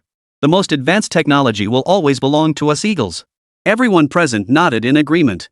The rabbits were already lagging behind in this field, and with John's breakthrough invention, their Eagle Squadron stealth fighter would undoubtedly reach a whole new level. Not even their most advanced radar could detect it, and in their minds, the rabbits certainly couldn't. At that point, air supremacy over Blue Star would be firmly in their grasp. Other nations' air defenses would be as useless as paper in their eyes. All airspace on Blue Star would become their backyard. The rabbits could only observe with their naked eyes, utterly incapable of posing any threat to their aircraft. At this thought, John furrowed his brow and turned to his teacher, Peter. But sir, it seems the Russians possess even more advanced aviation technology. Peter froze upon hearing his student's words. Recalling how the big furry one's Gosha had silently appeared in the second furry one's territory, a chill ran down his spine. He rubbed his temples and sighed. That damned Big Mao to have secretly developed such a deadly weapon. Even I can't decipher its principles. As a high-level researcher for Eagle Sauce, Peter had obtained first-hand information about this incident as soon as it occurred. Yet despite exhausting every method, he couldn't decipher its principles, leaving him deeply troubled. John's expression suddenly changed as if struck by a thought. Could their stealth fighter already be evading detection by the naked eye? If that's the case, impossible. Peter firmly countered before John could finish. That's the realm of the gods. I believe Big Mao has independently developed the stealth fighter, but it absolutely cannot evade visual detection. That's simply impossible. The other assistants nodded in agreement. Only John remained silent, head bowed in deep thought. Peter looked at the student, who suddenly seemed subdued, paused for a moment, then spoke. Don't worry too much. The government will figure it all out. For now, let's integrate your invention into our stealth fighter first. Then we'll send it with our ace pilot to pay the rabbits a visit. Show them off our new technology." John indeed smiled upon hearing this, seemingly envisioning his labor of love, the stealth fighter strutting its stuff in the rabbit's airspace. Chapter 14, The Blueprints Emerge. Secretary Chen is shot. At that moment, Li Bin, far away in Shihai City, likely had no idea about John's grand ambitions. If he did, he'd probably just give a dismissive ha on the spot. Right now, he was staring at his masterpiece with pure excitement. Ha! Thank goodness I used the tech-enhanced gene serum to thoroughly familiarize myself with the system's stealth drone beforehand. Otherwise, I'd never have figured out such a complex mechanism. Li Bin wiped the sweat from his forehead. This stealth drone was undoubtedly the most advanced technology he'd encountered since his arrival in this world, excluding, of course, the items in the system store that were merely for viewing. Had he not used the tech-enhanced gene serum beforehand, forget about creating the stealth fighter's blueprints. Even with another 20 years, he'd still be completely baffled. Now, Li Bin gazed with satisfaction at the seemingly ordinary blueprints on the table, feeling an indescribable sense of fulfillment. This not only signaled the official start of his stealth fighter development but also proved he had fully grasped this technology far beyond the present era. This was entirely different from his previous forced understanding through flashes of insight. His previous understanding of the stealth drone, enhanced by the tech gene boosting serum, had merely been internalized, boosting his IQ and technological foundation. But now, he was truly manifesting that foundation outwardly. How could he not be thrilled? Thinking of that miraculous gene serum, Li Bin licked his lips, a flicker of longing flashing in his eyes.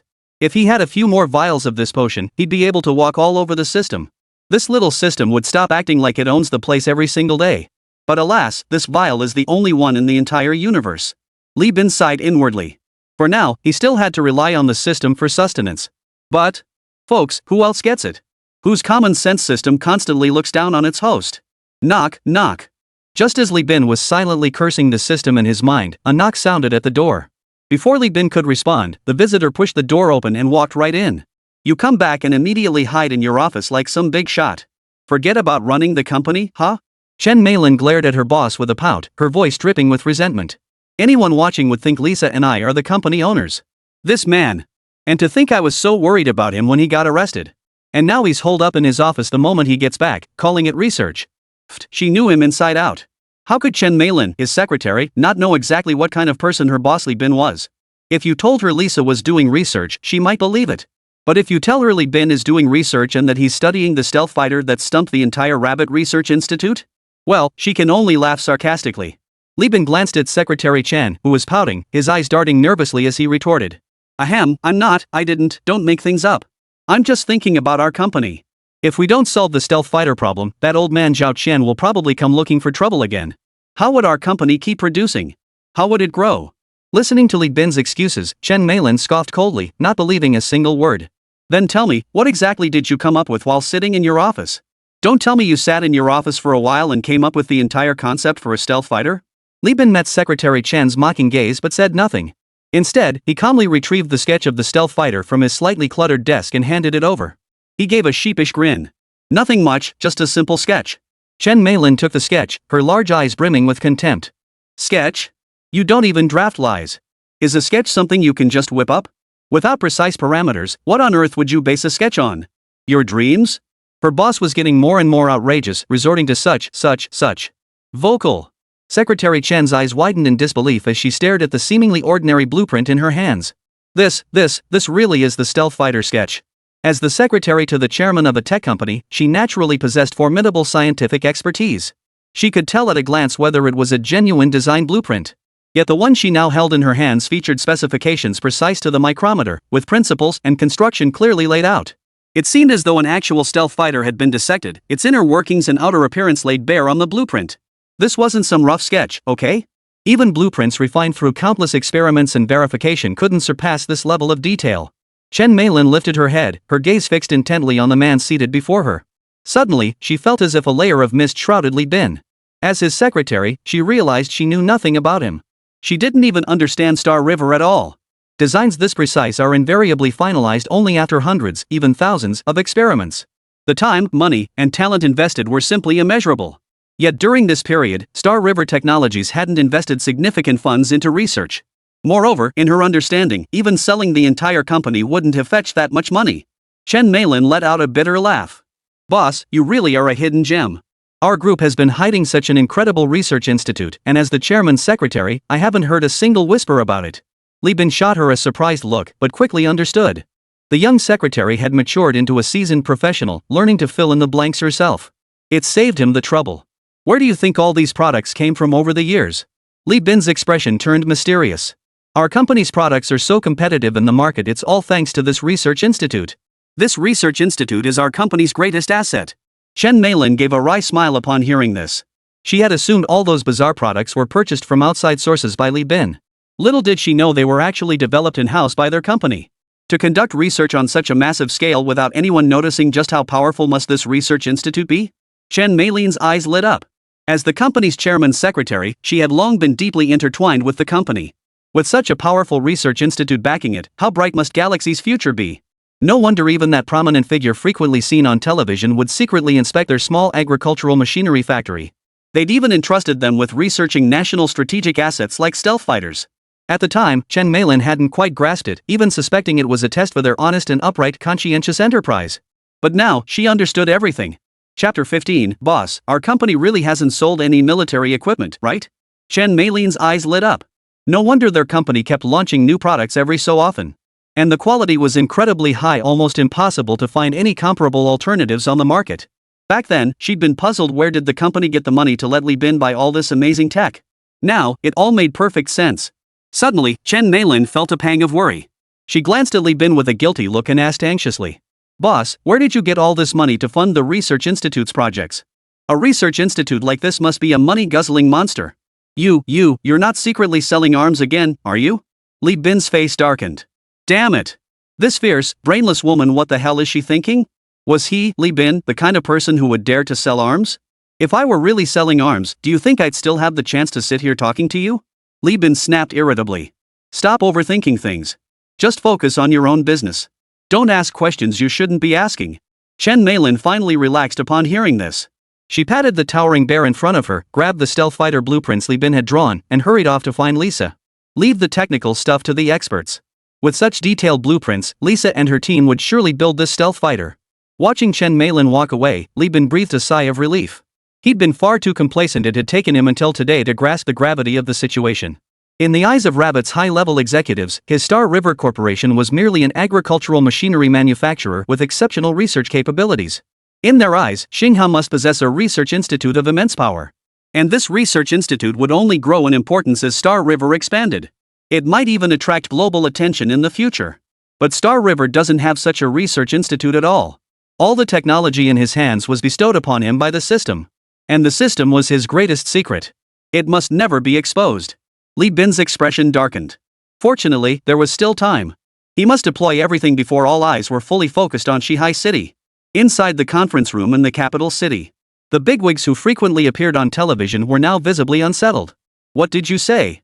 Damao managed to transport Gakusha to Erma without a trace because they used stealth drones, and those stealth drones were imported from us rabbits?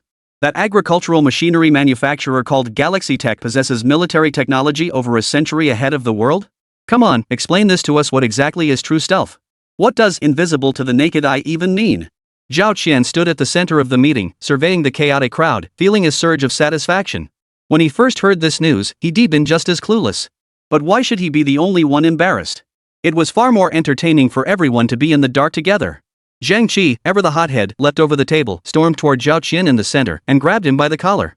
Is this true? Quick, tell me, is it true? Can that stellar tech really build an invisible drone? His eyes were bloodshot with excitement. Unlike the others, Zhang Qi had personally studied the case of Big Mao in depth. He understood exactly what this represented, what it meant for the rabbits. That was a genuine stealth aircraft. A truly divine creation. All right, everyone, quiet down. The elder stepped forward, his gaze fixed intently on Zhao Qian. Everyone, please calm down. Let old Ghost Zhao properly explain to us what's going on with this wild academician among our rabbits. At these words, the crowd quickly quieted down, all eyes fixed intently on Zhao Qian standing at the front. Zhang Qi even dragged a chair over to sit right beside Zhao Qian. His increasingly heavy breathing made it clear just how excited this veteran rabbit academician was at that moment. Zhao Qian smiled inwardly at the eager crowd. Seeing their impatience, he wasted no time and instructed his secretary to distribute the intelligence documents. April 2, 2040, Damo and Li Bin struck their first deal. Galaxy Tech supplied Damo with 4 agricultural drones. April 5, 2040, a shipment of Mao's military supplies bypassed Mao's layered defenses and successfully reached the front lines. Not a single trace was detected during transit. This marked the first time Mao's military supplies breached Mao's defenses. This 8-ton shipment, consisting entirely of heavy ammunition, directly altered the stalemate between Mao and Mao at the time. It can be said that Galaxy Tech's agricultural drones played a decisive role in this war. That same night, Mao contacted Li Bin again, placing an additional order for over 100 agricultural drones. They even expressed a desire for Li Bin and Galaxy Tech to immigrate to Mao, but Li Bin refused. Shortly thereafter, the Gekiasha incident occurred at Mao's base. Big Mao made multiple subsequent attempts to contact Li Bin, purchasing thousands more agricultural drones while repeatedly expressing his desire for Li Bin to emigrate, all of which were rejected. After extensive verification and accompanying Old Zhao on an on-site inspection of Galaxy Technology, we confirmed that agricultural drones sold by Li Bin and Galaxy Technology were actually stealth drones. 3 meters long, 1 meter 50 tall. Continuous flight range of 4,000 kilometers. Capable of carrying 2 tons of cargo. And they possess genuinely stealth capabilities, seemingly surpassing current military technology by a century. The group stared at the intelligence reports in their hands, a heavy silence falling over them. The situation was now crystal clear. Li Bin's so-called agricultural drone was actually a stealth drone. The kind undetectable even to the naked eye. Even the drone's other specifications were jaw-dropping and unbelievable. 2-ton payload capacity? 4,000 kilometers of endurance? What does that even mean? A surge of excitement flashed through everyone's minds. Could this technology truly have emerged on Blue Star? They'd lived on Blue Star their entire lives when had its technology advanced to this level. Technology far surpassing that of the present century. A solemn gravity settled over their eyes once more. This represented far more than just a single technology surpassing the current century. As an integrated drone, the implications it held. Zhang Qi's expression shifted after reviewing the intelligence. First, he was overjoyed. Then, stunned. Incredulous. And finally, solemn. No wonder Zhao Qian called us all together for this meeting. It was definitely time for a visit. If I hadn't come, would the capital have forgotten me? Yes. I recall my last visit was 3 years ago. Just then, Wu Yueming abruptly stood up and apologized to those around him. I just remembered I have some business to attend to. I need to head back first. With that, he brushed aside etiquette and headed for the door. His movement prompted several others to rise as well. I've got something to take care of too. I'll be heading out. My wife just called my daughter-in-law's given birth. I need to head back. I have to go too. As these men reached the doorway, they suddenly started bickering. You old fool. What business can't wait until after the meeting? What does your daughter-in-law giving birth have to do with you? Even if the sky fell today, you couldn't leave. Bull. I'm leaving today, and I'll see who can stop me. The crowd finally caught on. These guys weren't here for business, they were rushing to snatch someone away. Chapter 16, The Sensational Rabbit. Academician. Must be an academician. The crowd finally caught on. All right, you big-eyed, bushy-browed Wu Yueming, pulling this stunt on us. You're not here for business? I bet you're off to Shihai City for something else. Everyone immediately grew restless, rising to head outside. Old Wu just asked me to go with him. I'll see what he wants. Bull. I didn't even want to expose you. Old Wu clearly called me just now. Hold on. Let me go first. Don't you know to give way to the elderly? Zhao Qian panicked instantly, scrambling to block the doorway. Get lost, all of you. That Li Bin is mine now. He's agreed to help our rabbit faction develop the stealth fighter. No one is to disturb him now. He glared fiercely at the crowd before him, blocking the doorway like a mother hen protecting her chicks. The others' gazes turned hostile. Wu Yueming even rolled up his sleeves, ready to settle things with Zhao Qian the hard way. The patriarch looked at the crowd blocking the doorway with a hint of resignation. All right, you're all old geezers with one foot in the grave. What kind of spectacle do you think you're putting on, blocking the doorway like this? We'll discuss Li Bin's matter further. No matter what, he's one of our own rabbits, it's our own mess to clean up. Only then did the others reluctantly retreat and return to their seats. Only then did they notice that Zhang Qi, who should have been the most agitated, hadn't moved an inch. Instead, he stared intently at the documents about the stealth drone in his hands, his eyes even showing signs of bloodshot. Concerned for his old friend's health, Wu Yueming asked. What's wrong? Are you feeling unwell somewhere? Today's events were truly shocking. Had Zhao Qian not presented this tangible evidence before their eyes, they would never have believed it. They were all getting on in years, and some simply couldn't handle such intense emotional swings. In the rush to seize the person earlier, they hadn't noticed Zhang Qi. Could this old man have passed away from anger, unable to bear his research being surpassed? Zhang Qi seemed oblivious to Wu Yueming's question, still poring over the documents in his hands word by word. 3 meters long, 1.5 meters tall. Capable of carrying 2 tons of payload, with a range of 4,000 kilometers. Stealth capability, invisible to the naked eye. Zhang Qi was a scientist standing at the pinnacle of his field. Globally, only a handful could rival his stature. Of course, he could discern far more between the lines. This wasn't merely about stealth capabilities or civilian versus military applications. What he saw here was an incredibly complete, closed-loop technological system far surpassing anything of today. How could any single invention or even several combined possibly compare? Zhang Qi's mind was now filled with the parameters laid out on the paper. What he saw before him was an entirely new technological era. A technological era a century ahead of its time. Zhang Qi was overcome with excitement. As an academician-level scientist, his greatest dream had never been to seek fame and glory. He only wished to devote himself to scientific research and development, striving to elevate the level of progress in the homeland that had nurtured him. This was his lifelong aspiration. And now, this glimmer of hope lay before him. Zhao Qian noticed something was off with Zhang Qi.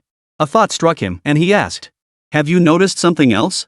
Having worked alongside Zhang Qi for decades, he knew this man wasn't the type to be so petty. For him to be this unsettled, he must have discovered something truly significant. Zhang Qi snapped back to reality at Zhao Qian's question.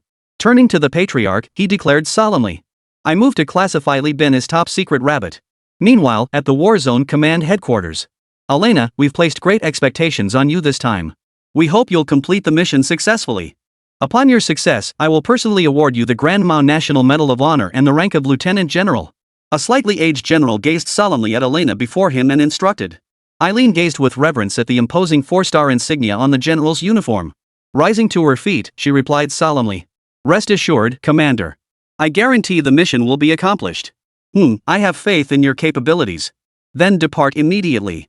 Our great Mao cannot afford to wait any longer." Elena withdrew. Just as she departed, a communications soldier rushed over to report to the commander. Elena didn't linger, but certain words still reached her ears. Front lines collapsing. Even with the stealth drones, supply lines are completely overwhelmed. The front lines haven't received supplies in 3 days and are now completely cut off. Hearing this news alone made Elena feel suffocated. She was a general in the Great Mao's army, a general who had climbed every rung of the ladder through military merit. She knew exactly what the communications officer had just implied. All these days, Elena had been accompanying Da Mao's research team in developing the stealth fighter. She never imagined the situation at the front had deteriorated to such a dire state. She wanted nothing more than to shed her burdens immediately and personally lead troops to reinforce the front lines. After leaving headquarters, Elena gazed anxiously toward the distant horizon where the front lines lay. In the end, she did not turn back to request permission from the commander to go to the front lines. She knew that her current mission was the most important. Even more crucial than leading 100,000 men to the front lines. Elena snapped back to reality. She understood profoundly, truth lies only at the edge of the sword, and justice only within the range of the cannon. Once Da Mao's stealth fighter became operational, Da Mao would utterly dominate the air superiority of the entire battlefield. Then, the war would surely be resolved with ease. Hesrif, who had been waiting outside the command center, hurried over as soon as he saw Elena emerge, urgently asking, "Has headquarters approved our operation?" Ijiva and the other Da Mao military researchers all looked at her expectantly. Elena glanced at everyone and nodded. "Headquarters has approved our mission to contact Stellar Tech on Rabbit and demands we depart immediately. Beyond acquiring the stealth technology, Headquarters also hopes we can successfully persuade Li Bin to immigrate to Da Mao." Agiwa rejoiced upon hearing the approval, but upon learning about the additional task of persuading Li Bin to emigrate, she asked in confusion. "Li Bin? The owner of Galaxy Tech? What good would it do to recruit him? He's just a filthy arms dealer." Hesrif nodded in complete agreement. As researchers dedicated solely to military technology, they despised these arms dealers most of all. This phenomenon was especially rampant in Big Mao.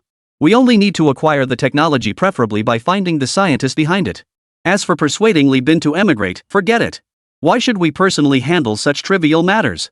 Let the military personnel behind the scenes take care of it." Elena nodded indifferently. She too felt the arms dealer's immigration status was irrelevant. What truly mattered was the scientist behind the technology. Chapter 17, The Game Begins. Early the next morning. Li Bin arrived early at the production workshop of Galaxy Group. Standing at the head section of the spacecraft model, he felt the technological aura permeating the surroundings and couldn't help but marvel. When will we ever develop spacecraft this advanced?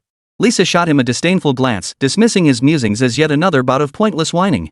She retorted sarcastically, "If you can even create bionic humans like us, how could you possibly fail to build a mere spaceship?" Li Bin shot her a look and snapped back irritably. "I'm your bound master, after all. Where's your respect?" These androids were all part of the starter pack the system gave him at the beginning. They had been bound to him from the very start, their minds recognizing only him as their master.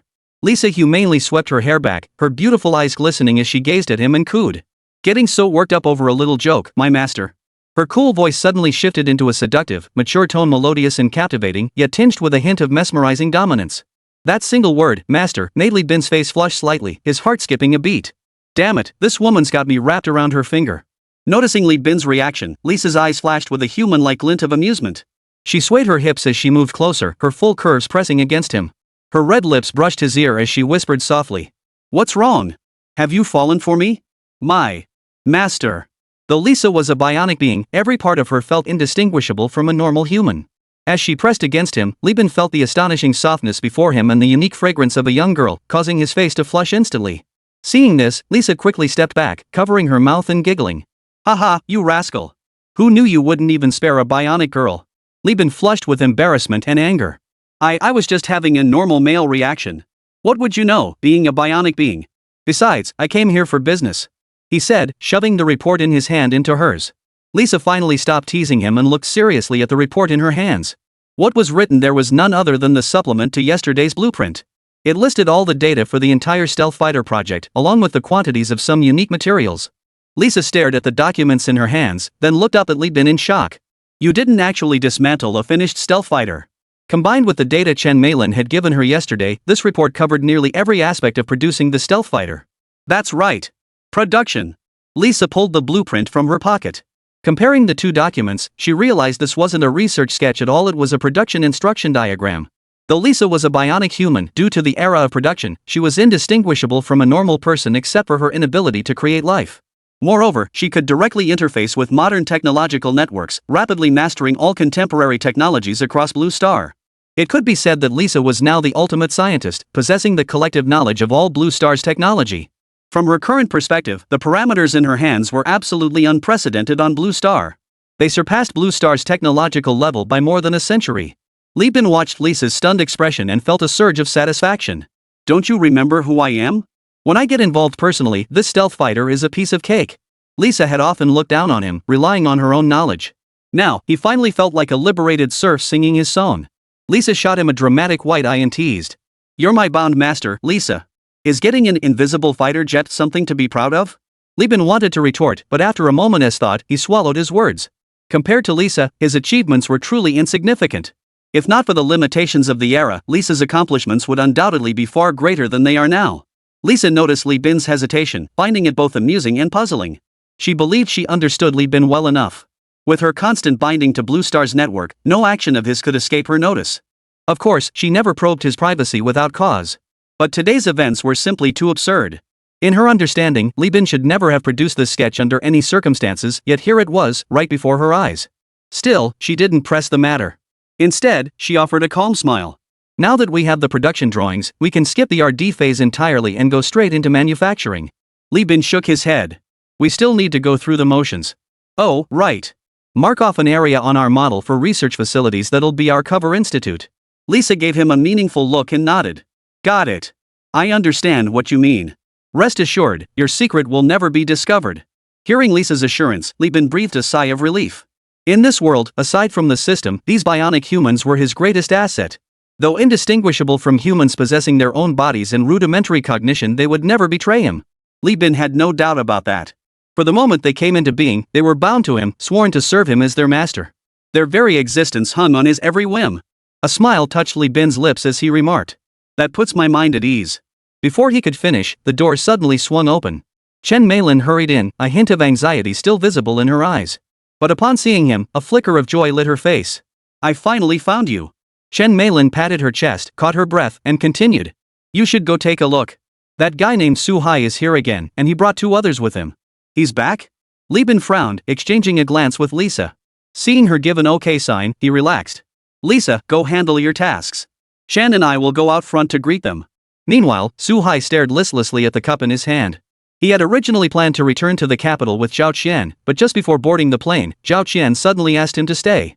He was tasked with assisting Li Bin's research, instructed to spare no expense in ensuring Li Bin and Galaxy Tech's Research Institute had everything they needed. Put like I care about not going. Lost in thought, Li Bin pushed open the door and walked in. Ha! Old buddy Su, what brings you back? Su Hai rose immediately to greet him. Hearing Li Bin's question, he replied with a wry smile. Brotherly, this time I'm stuck with you for good. Li Bin was puzzled. Oh? What happened? Did old Zhao give you a hard time? Su Hai shook his head. How could old Zhao make things difficult for me? It's just that considering your research might require sensitive materials, they're worried someone might use that to pressure you later. That's why they specifically kept me here to protect you. His expression suddenly turned serious as he added earnestly. Brotherly, whatever you need, just come find me. Even if the sky falls, I will ensure your research proceeds without interruption. Chapter 18, Touring the Research Institute. Li Bin's eyes lit up at Su Hai's assurance. Producing stealth fighters did indeed require some sensitive materials, though he could manage without them if he had to. But with official backing now secured, it saved him the trouble. Li Bin laughed heartily. In that case, I'll be counting on you, brother Su. Su Hai laughed along. My pleasure, my pleasure. Just let me know if you need anything. Upon hearing this, Li Bin pulled a list straight from his pocket and handed it to Su Hai. Brother Su, take a look. These are some of the things we need right now. Su Hai's heart stirred as he grinned and accepted it. He's treating me like family. Su Hai was overjoyed. This was the first time Li Bin had ever asked him for something. No matter how difficult it was, he would make it happen today and he would do it brilliantly. With that thought, Su Hai unfolded the paper right in front of Li Bin. Pig iron 100,000 tons. Su Hai's brow furrowed slightly, but considering iron's role as a raw material for countless items, the development of a stealth fighter would undoubtedly demand vast quantities. He held back any objections and continued reading. Pure silver, 120 tons. Gold, 40 tons. Red gold, 1 ton. Aviation-grade refined steel, 1,000 tons. Aluminum, 1,200 tons. As Su Hai scanned the list of metals, some common, others rare, his expression finally shifted. He looked at Li Bin in confusion. Now, brotherly, everything else is manageable, but do you genuinely require 40 tons of gold? Su Hai had indeed heard that gold, due to its exceptional malleability, was a relatively common precious metal in aerospace equipment. But he'd never seen such a massive quantity. He'd never seen 40 tons of gold in his entire life. Li Bin scratched his head awkwardly. He'd finally found a sucker, and he couldn't let him get scared off now. He hurriedly explained. Brother Su, you know as well as I do that research consumes resources. What world-shaking invention wasn't hammered out bit by bit with resources before its success? Without these losses, how could we achieve the final breakthrough? Even we can't guarantee success on the first try, we have to prepare extra just in case. Su Hai's expression darkened upon hearing this. He'd seen Zhang Qi and Zhao Qian beg for funding before. That same fawning, cunning expression now mirrored Li Bin's. He knew full well he'd been marked as a cash cow by Li Bin. His face darkened. There's absolutely no way we can provide that much gold. The nation's entire gold reserves are limited. How could we possibly allocate it all to your losses? You don't care about the economy? You don't care about finance? You don't care about the people? Seeing this, Li Bin knew his plan had failed. But he'd never expected to get this much anyway. Securing funding was like doing business. You make an outrageous demand, and they counter with a reasonable offer. Li Bin feigned sorrow, his voice growing low. Well then, brother Su, how much can you actually approve for us? Su Hai stared intently at his feet, carefully weighing his words. 2 tons? Li Bin sprang up like a cat whose tail had been stepped on. No way. Absolutely impossible. Brother Su, we're developing the stealth fighter that the entire rabbit nation desperately needs right now. And our technology is hundreds of times more advanced than any other country. They'd need at least 50 years to catch up. And you expect to fob me off with 2 tons of gold? Where's your conscience? Su Hai kept his eyes on the floor as he tentatively suggested. Then, 5 tons? Li Bin acted as if he hadn't heard, his face cold and unyielding. Su Hai kept raising the offer. 10 tons. That's absolutely the limit. This is the absolute maximum we can afford. We're struggling too. Done. This time, Li Bin didn't hesitate. He nodded in agreement immediately. 10 tons of gold. That was 4 tons more than the 6 tons he'd initially expected. Su Hai. Damn it, I overpaid. The two continued haggling over other metals. An hour later, Li Bin warmly shook Su Hai's hand, his face plastered with a fawning smile. Brother Su, you're our absolute savior. With these resources, we'll definitely get our stealth fighter developed at top speed. When the time comes, we'd be honored if you'd join us for the maiden flight ceremony. Su Hai shook his head with a wry smile. Let's hope so. Li Bin tried to say more, but Su Hai cut him off. He dared not let Li Bin speak another word. Just by opening his mouth a moment ago, he'd already coaxed resources worth tens of billions out of him. Among them were numerous rare metals. Even mobilizing the full force of the state apparatus to gather them would prove exceedingly difficult. Brotherly, let's not just stand here chatting. Why don't you take me on a tour of our Stellar Tech secret research facility? Li Bin's face darkened at the request. Seeing this, Su Hai thought Li Bin was guarding against him and feigned displeasure. What's the matter? Brotherly, if you want resources, I'll give you resources. If you want money, I'll give you money. Don't you trust me? Worried I'll steal your research? Just as Li Bin was about to continue bickering, he suddenly noticed Lisa had arrived at some point and was now nodding at him. His worries instantly melted away. His expression turned hesitant. Brother Su, it's not that I don't trust you, but this research institute. Su Hai wasn't about to be led by the nose. He cut him off immediately. Li Bin, I see it now, you never considered me, Su Hai, as a brother at all. Those who walk different paths cannot walk together. I, Su Hai, have misjudged you. With that, he stood up abruptly, ready to storm out. Li Bin grabbed his arm as he rose, urgently pleading. All right. Fine then. Since you insist on seeing it, Brother Su, I'll show you. Su Hai turned back around, grasping Li Bin's hand warmly once more. Ha ha. I knew you'd grant my little wish, brotherly. Come on, take this old brother to see the sights. Chen Meilin, standing nearby, was stunned by the sheer audacity of these two men. One was a renowned entrepreneur in Shihai City, the other a high-ranking executive from Rabbit Corporation frequently seen on TV, yet here they were, bantering like ordinary folks. But upon hearing that Li Bin was actually going to take Su Hai to visit that secretive research institute, Chen Meilin's heart raced with excitement. In her eyes, this secret facility was undoubtedly the Galaxia Group's greatest asset, something even she, as the chairman's secretary, had never heard of. Was it finally opening its doors to the world? Lisa watched her sudden excitement with puzzlement. Human emotions are so strange, they flare up for no apparent reason. Seems my emotional framework still needs refinement. Chapter 19, Touring the Research Facility. Lisa led Su Hai, Li Bin, and the others to the head section of the spaceship model, which served as the entire vessel's control center. Her small hand lightly pressed a hidden button, and in an instant, boom! A previously sealed steel wall abruptly opened, revealing a futuristic elevator. Su Hai and the others were startled. Brotherly, this research facility of yours is hidden incredibly deep, huh? You bet. The concealment of Mr. Li's research facility is truly unmatched. Wow, even the elevators at Galaxy Tech feel so high-end. Even Chen Meilin stared at Li Bin with an incredulous look, her expression tinged with a hint of resentment. Fine. Star River's research facility is located at Star River. That makes perfect sense. It's just a bit more tightly guarded, that's all. Nothing to it. Don't cry, the dog of a man. Li Bin isn't worth it. Li Bin. If he claimed he didn't know why their lab was here now, Su Hai and Chen Meilin probably wouldn't believe him. Seeing Chen Meilin gritting her teeth like that, Li Bin awkwardly scratched his nose. You know how it is. We're a tech-focused manufacturer, of course our lab needs to be top secret. Otherwise, rival companies and corporate spies would have figured this place out ages ago. Everyone nodded in agreement upon hearing this. Su Hai nodded in strong agreement. Star River Technologies was no longer just a simple agricultural machinery manufacturer. Heaven knows what measures the Eagle Gang would resort to once word of their stealth fighter research reached them. By then, Star River Tech and Li Bin would inevitably become the targets of everyone's attacks. As Su Hai contemplated this, surveying the reassuring silver metal surrounding him, he still felt uneasy. No way. Once I get out, I'm deploying a regiment to station nearby. One regiment should be sufficient.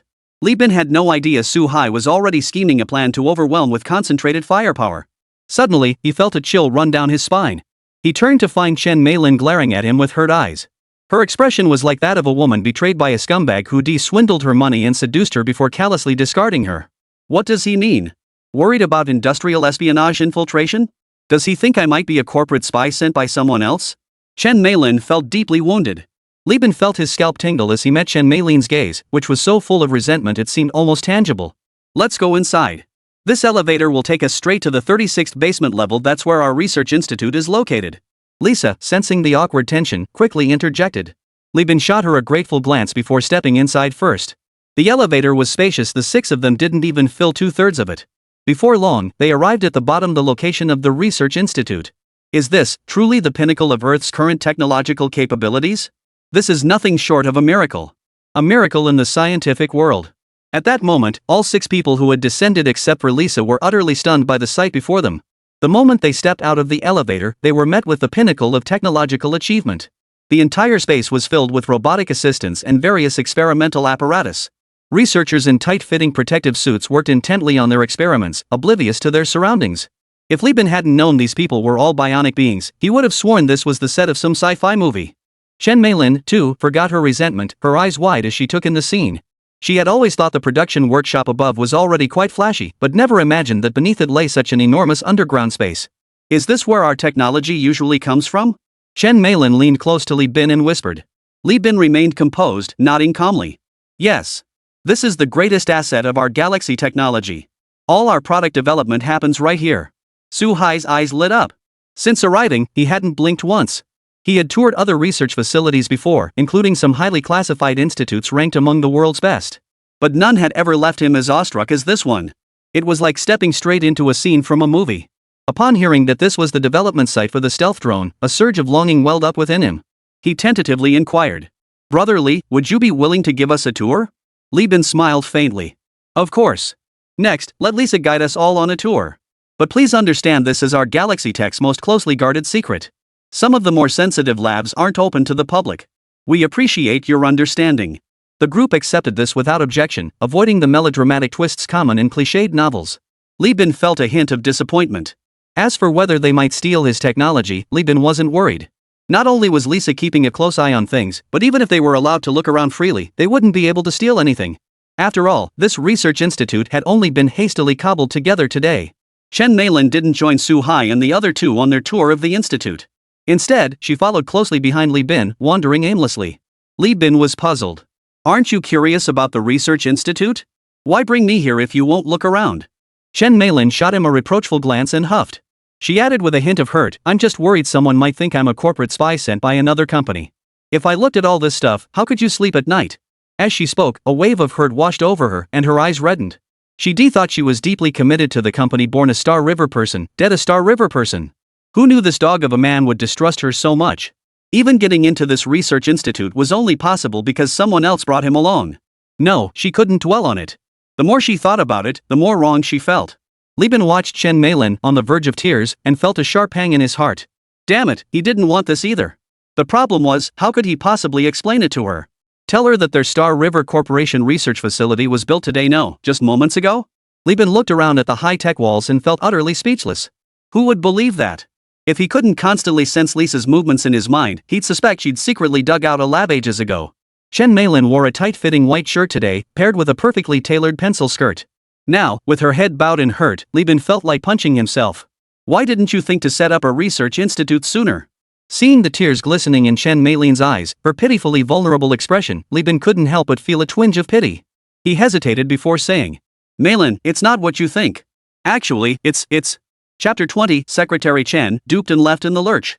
After much deliberation, Li Bin finally decided to speak. Meilin, it's not what you think. The Research Institute didn't mean to keep this from you. Chen Meilin suddenly looked up at him, her eyes seeming to say, let's see how you spin this. Meilin, think about it, our Galaxy Tech's technology is incredibly advanced, right? It feels like something completely new. Li Bin ignored Chen Meilin's expression and continued speaking. Chen Meilin recalled and nodded. Since its founding, every product Star River Tech launched had been highly competitive.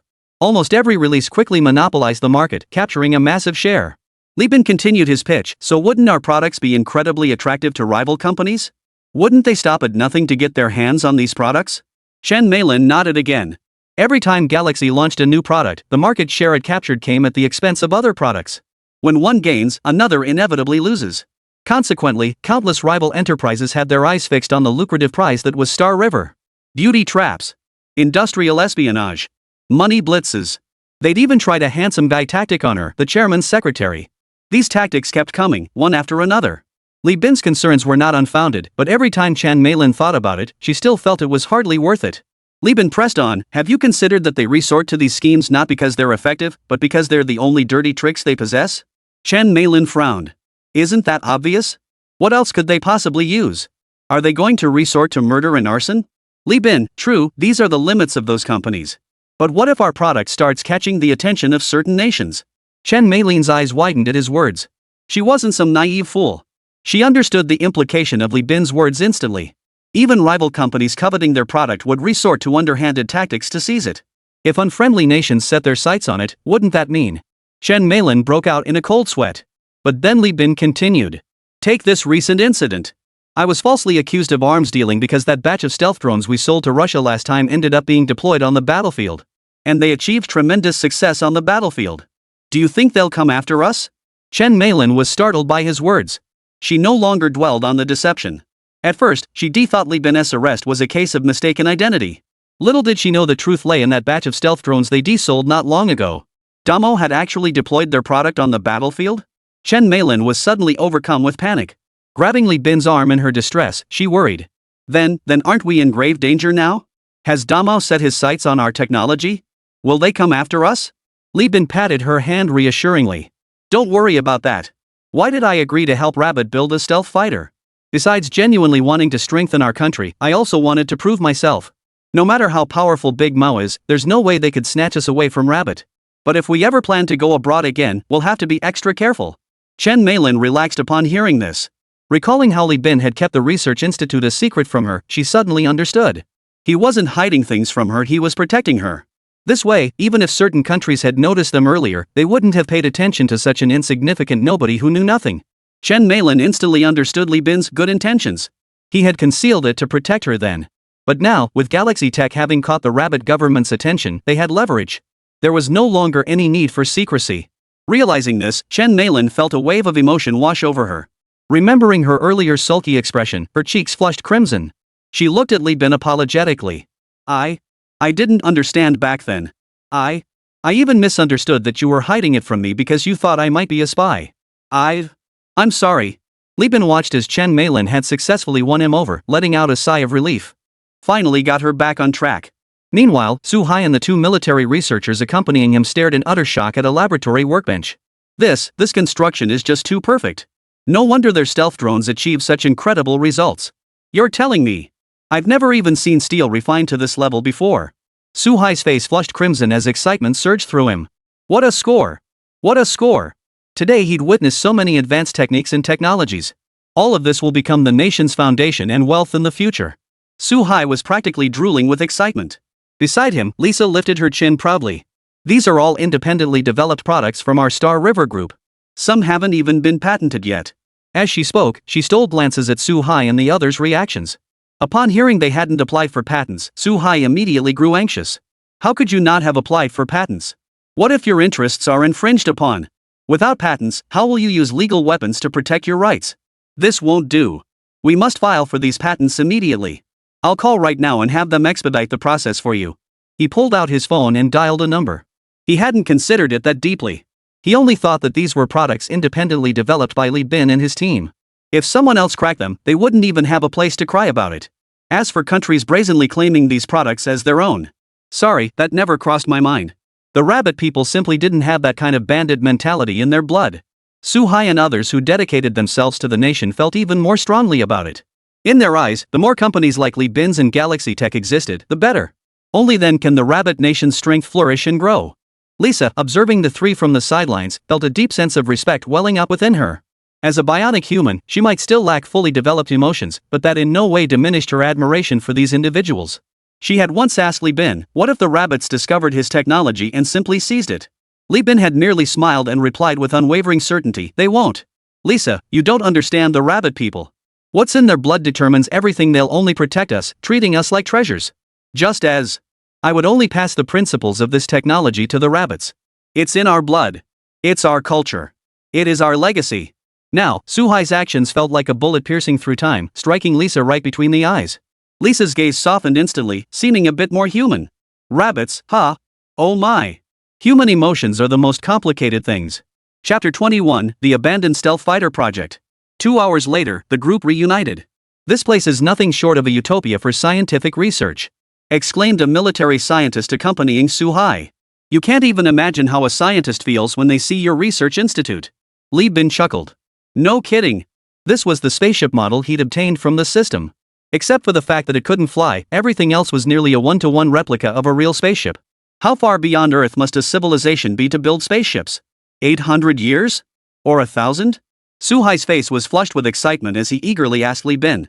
Brotherly, I just heard from Lisa that your stealth fighter development has made progress? Li Bin nodded. We've preliminarily determined the development direction. And through multiple experiments, we've tentatively finalized the stealth fighter's model and foundational data.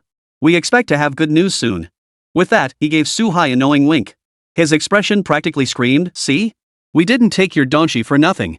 Look at our speed. How reliable we are. Su Hai's eyes widened in disbelief as he stared at him. When Lisa had introduced him to the project earlier, he'd harbored some doubts. After all, how long had this task even been assigned to them?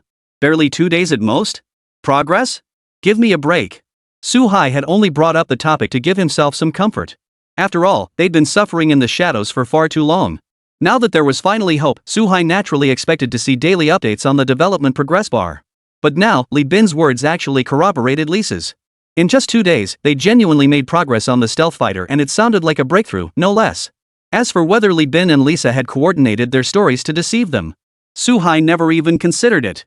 After all, the mission was now in the hands of Galaxy. They had absolutely no reason to deceive anyone. The two accompanying scientists beside them were trembling with excitement. Compared to Su Hai, they placed far greater faith in Lisa and Li Bin's words. After all, the research institute before their eyes was no ordinary place. As experts in their field, they could clearly recognize the immense value of this facility. This meant that Star River's fundamental research facilities had far surpassed the technological level of today's civilization. In their eyes, no matter how many miracles Xing had created, it was entirely understandable. Li Bin was pleased with their reactions. After a moment of silence, he decided to reveal even more astonishing information. Only then would the rabbit leadership place greater importance on them and offer more support. In fact, our breakthroughs in stealth aircraft extend far beyond what I've mentioned. At the very least, if the timely supply of experimental materials is guaranteed, our first-generation prototype could emerge quite soon. Meanwhile, in the capital, most of the executives who had concluded the meeting had already returned. After all, certain critical locations demanded their presence to ensure stability. But this meeting had been truly electrifying. Zhang Qi sat in the car, watching the blur of passing vehicles outside the window, his mind far from calm. A young researcher in the front seat glanced at the silent Zhang Qi through the rearview mirror, looking somewhat concerned. "Professor Zhang, it's nothing. The higher-ups are just cutting our funding a bit. Without their meager support, we'd still be doing our research." The young researcher couldn't help but offer reassurance. Ever since President Zhang left the meeting, he'd barely moved from his seat. He couldn't bring himself to eat or drink. Except when he first got in the car, he had instructed them. Back to the third hospital. He hadn't uttered another word. The young researcher was deeply concerned about Director Zhang's current mental state. Since he'd entered third hospital, he'd never seen the director look so utterly listless. Zhang Qi paid no heed to the words spoken beside him. In truth, he felt not the slightest negativity, only intense excitement. Good heavens! A genuine stealth drone. The realm of the gods. Technology far surpassing the current civilization by a century. All of this felt utterly surreal to him. Since the age of 24, he had dedicated himself to military research on rabbits. 2 or 3 decades had passed since then. Never before had a single day made him feel as though he were living in a fantasy world as he did today. As for Zhao Qian wanting to shut down his project, Zhang Qi felt not a shred of resentment. Why on earth would anyone keep such a backward project alive? Just for show? Yet to the young researcher observing it all, this situation appeared as nothing more than unappreciated talent. Seeing their dean, an elderly man, unable to hide his frustration, the young researcher felt a surge of indignation. How immense had been their dean's contributions to the nation? How many cutting-edge weapons had emerged from Zhang Qi's hands? How many foundational theories had he painstakingly enriched? Their dean had devoted his entire life to military technology research. Who would have thought he'd stumble on the stealth fighter project? Sure, the research was running a bit behind schedule, cutting funding might be understandable. But why blame their dean for it? No doubt, in his mind, it was because other high-ranking officials were dissatisfied with their research progress, leading them to vent their frustration on their director. That was why Zhang Qi now wore such a troubled expression. Director Zhang, you shouldn't care about others' opinions. They don't participate in the research themselves. How could they possibly understand the challenges of developing a stealth fighter? Once we get back, we'll steel ourselves and produce the blueprints for the stealth fighter. We'll prove them wrong. Then you'll have your moment of glory, the young researcher declared indignantly. Zhang Qi turned back, looking at him with a puzzled expression. What opinions of others? What development challenges? What stealth fighter blueprints? Wasn't that backward project already shelved? What nonsense was this kid spouting? But when he caught the young researcher's angry expression in the rearview mirror, he understood. Damn it! The kid thought he'd been knocked down and was sticking up for him. Zhang Qi shook his head and smiled. I'm fine. Different positions. Different perspectives. Everything concerning that little arms dealer in West Sea City had now become top-secret state information. The young researcher naturally had no idea, so misunderstanding was only natural. Zhang Qi didn't plan to explain anything either, just chuckled. Once we're back, call a meeting. That stealth fighter project, scrap it. The young researcher sitting in front immediately grew anxious, whirling around urgently. No, Director Zhang. This stealth fighter project is a key initiative for our rabbit team. It's a matter of national policy. How can we just abandon it because of some outside opinions? Zhang Qi. Chapter 22, let's go. To Shihai City. Zhang Qi shot a disapproving glance at the young researcher, whose face was twisted with resentment, and snapped. Why keep working on such a backward project? It's a complete waste of national funds. A waste of our time. Hearing this, the young researcher's expression instantly turned aggrieved. His mouth fell open, disappointment evident in his eyes. He never imagined their Dean Zhang would speak this way. The slightly disheartened young researcher remained silent for a long moment before continuing. Director Zhang, do you remember teaching me before? That I shouldn't care about others' opinions or judgments. Just focus on doing your own work. Walk your own path. But look at you now? Do you still resemble the Dean Zhang we admired, the one who led us through tough challenges? At this point, the young researcher's eyes welled up with tears as they choked out. Just because they criticized you a couple of times? You're actually giving up on such an important project? Where has our responsible, capable, and decisive director Zhang gone? Zhang Qi looked at him helplessly. This young man, Su Xiaoma, had been following him ever since he graduated from university. It had been several years now, and he had adopted Zhang Qi's temperament and character. He possessed an unyielding drive to seize any glimmer of opportunity. Bringing him along had originally been meant to broaden his horizons and cultivate him. But now, what could he possibly say? Tell Su Xiaoma that others are already researching this project and their progress far surpasses theirs. Their technological level even surpasses our current civilization by a century. It really is invisible. But even if he said that, Su Xiaoma wouldn't believe it. Zhang Qi didn't know how to explain it to him. After all, if the facts weren't staring him in the face, he himself wouldn't believe it either. Of course, even if Su Xiaoma believed him, he couldn't say anything. After all, it was his suggestion to classify Li Bin and the Star River as top-secret rabbit intelligence. Zhang Qi now felt like he'd shot himself in the foot. His hesitant, deliberative manner as he pondered how to explain it only made Su Xiaoma see it as evasion. Su Xiaoma felt even more disappointed and turned away, refusing to look at him. Director Zhang, if you can't provide a concrete explanation, my brother's at the 3rd Military Research Institute and I absolutely cannot accept suspending the stealth fighter program. If you insist on pushing ahead, we will jointly bypass you and report this directly to higher authorities. Think carefully about this. Zhang Qi. Damn it. This is infuriating. After being lectured by his researchers from the moral high ground, Zhang Qi was also furious. The problem was, he couldn't vent his frustration. If he spoke up, he'd expose secrets. If he stayed silent, how could he ever lead a team again?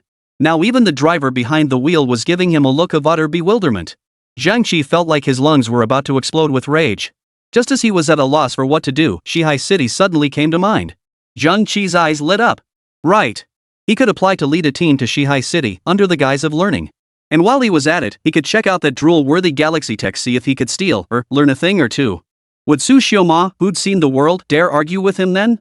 Zhang Qi instantly deemed this a brilliant idea and hurriedly pulled out his phone to make a long call to everyone. Unlike Zhang Qi's current predicament, Zhao Qian was feeling pretty miserable too. Ever since he showcased Star River Tech's unique capabilities at the meeting, those people had been eyeing him like wolves spotting prey, their eyes glowing green. Especially Zhang Qi and Wu Yueming. Zhao Qian was absolutely certain. Although Li Bin and Star River Technology were now classified as top secret, and the Patriarch himself had personally ordered that all of Li Bin's demands be met without interference. But those two old foxes, Zhang Qi and Wu Yueming, would definitely find a way to get their hands on his treasure.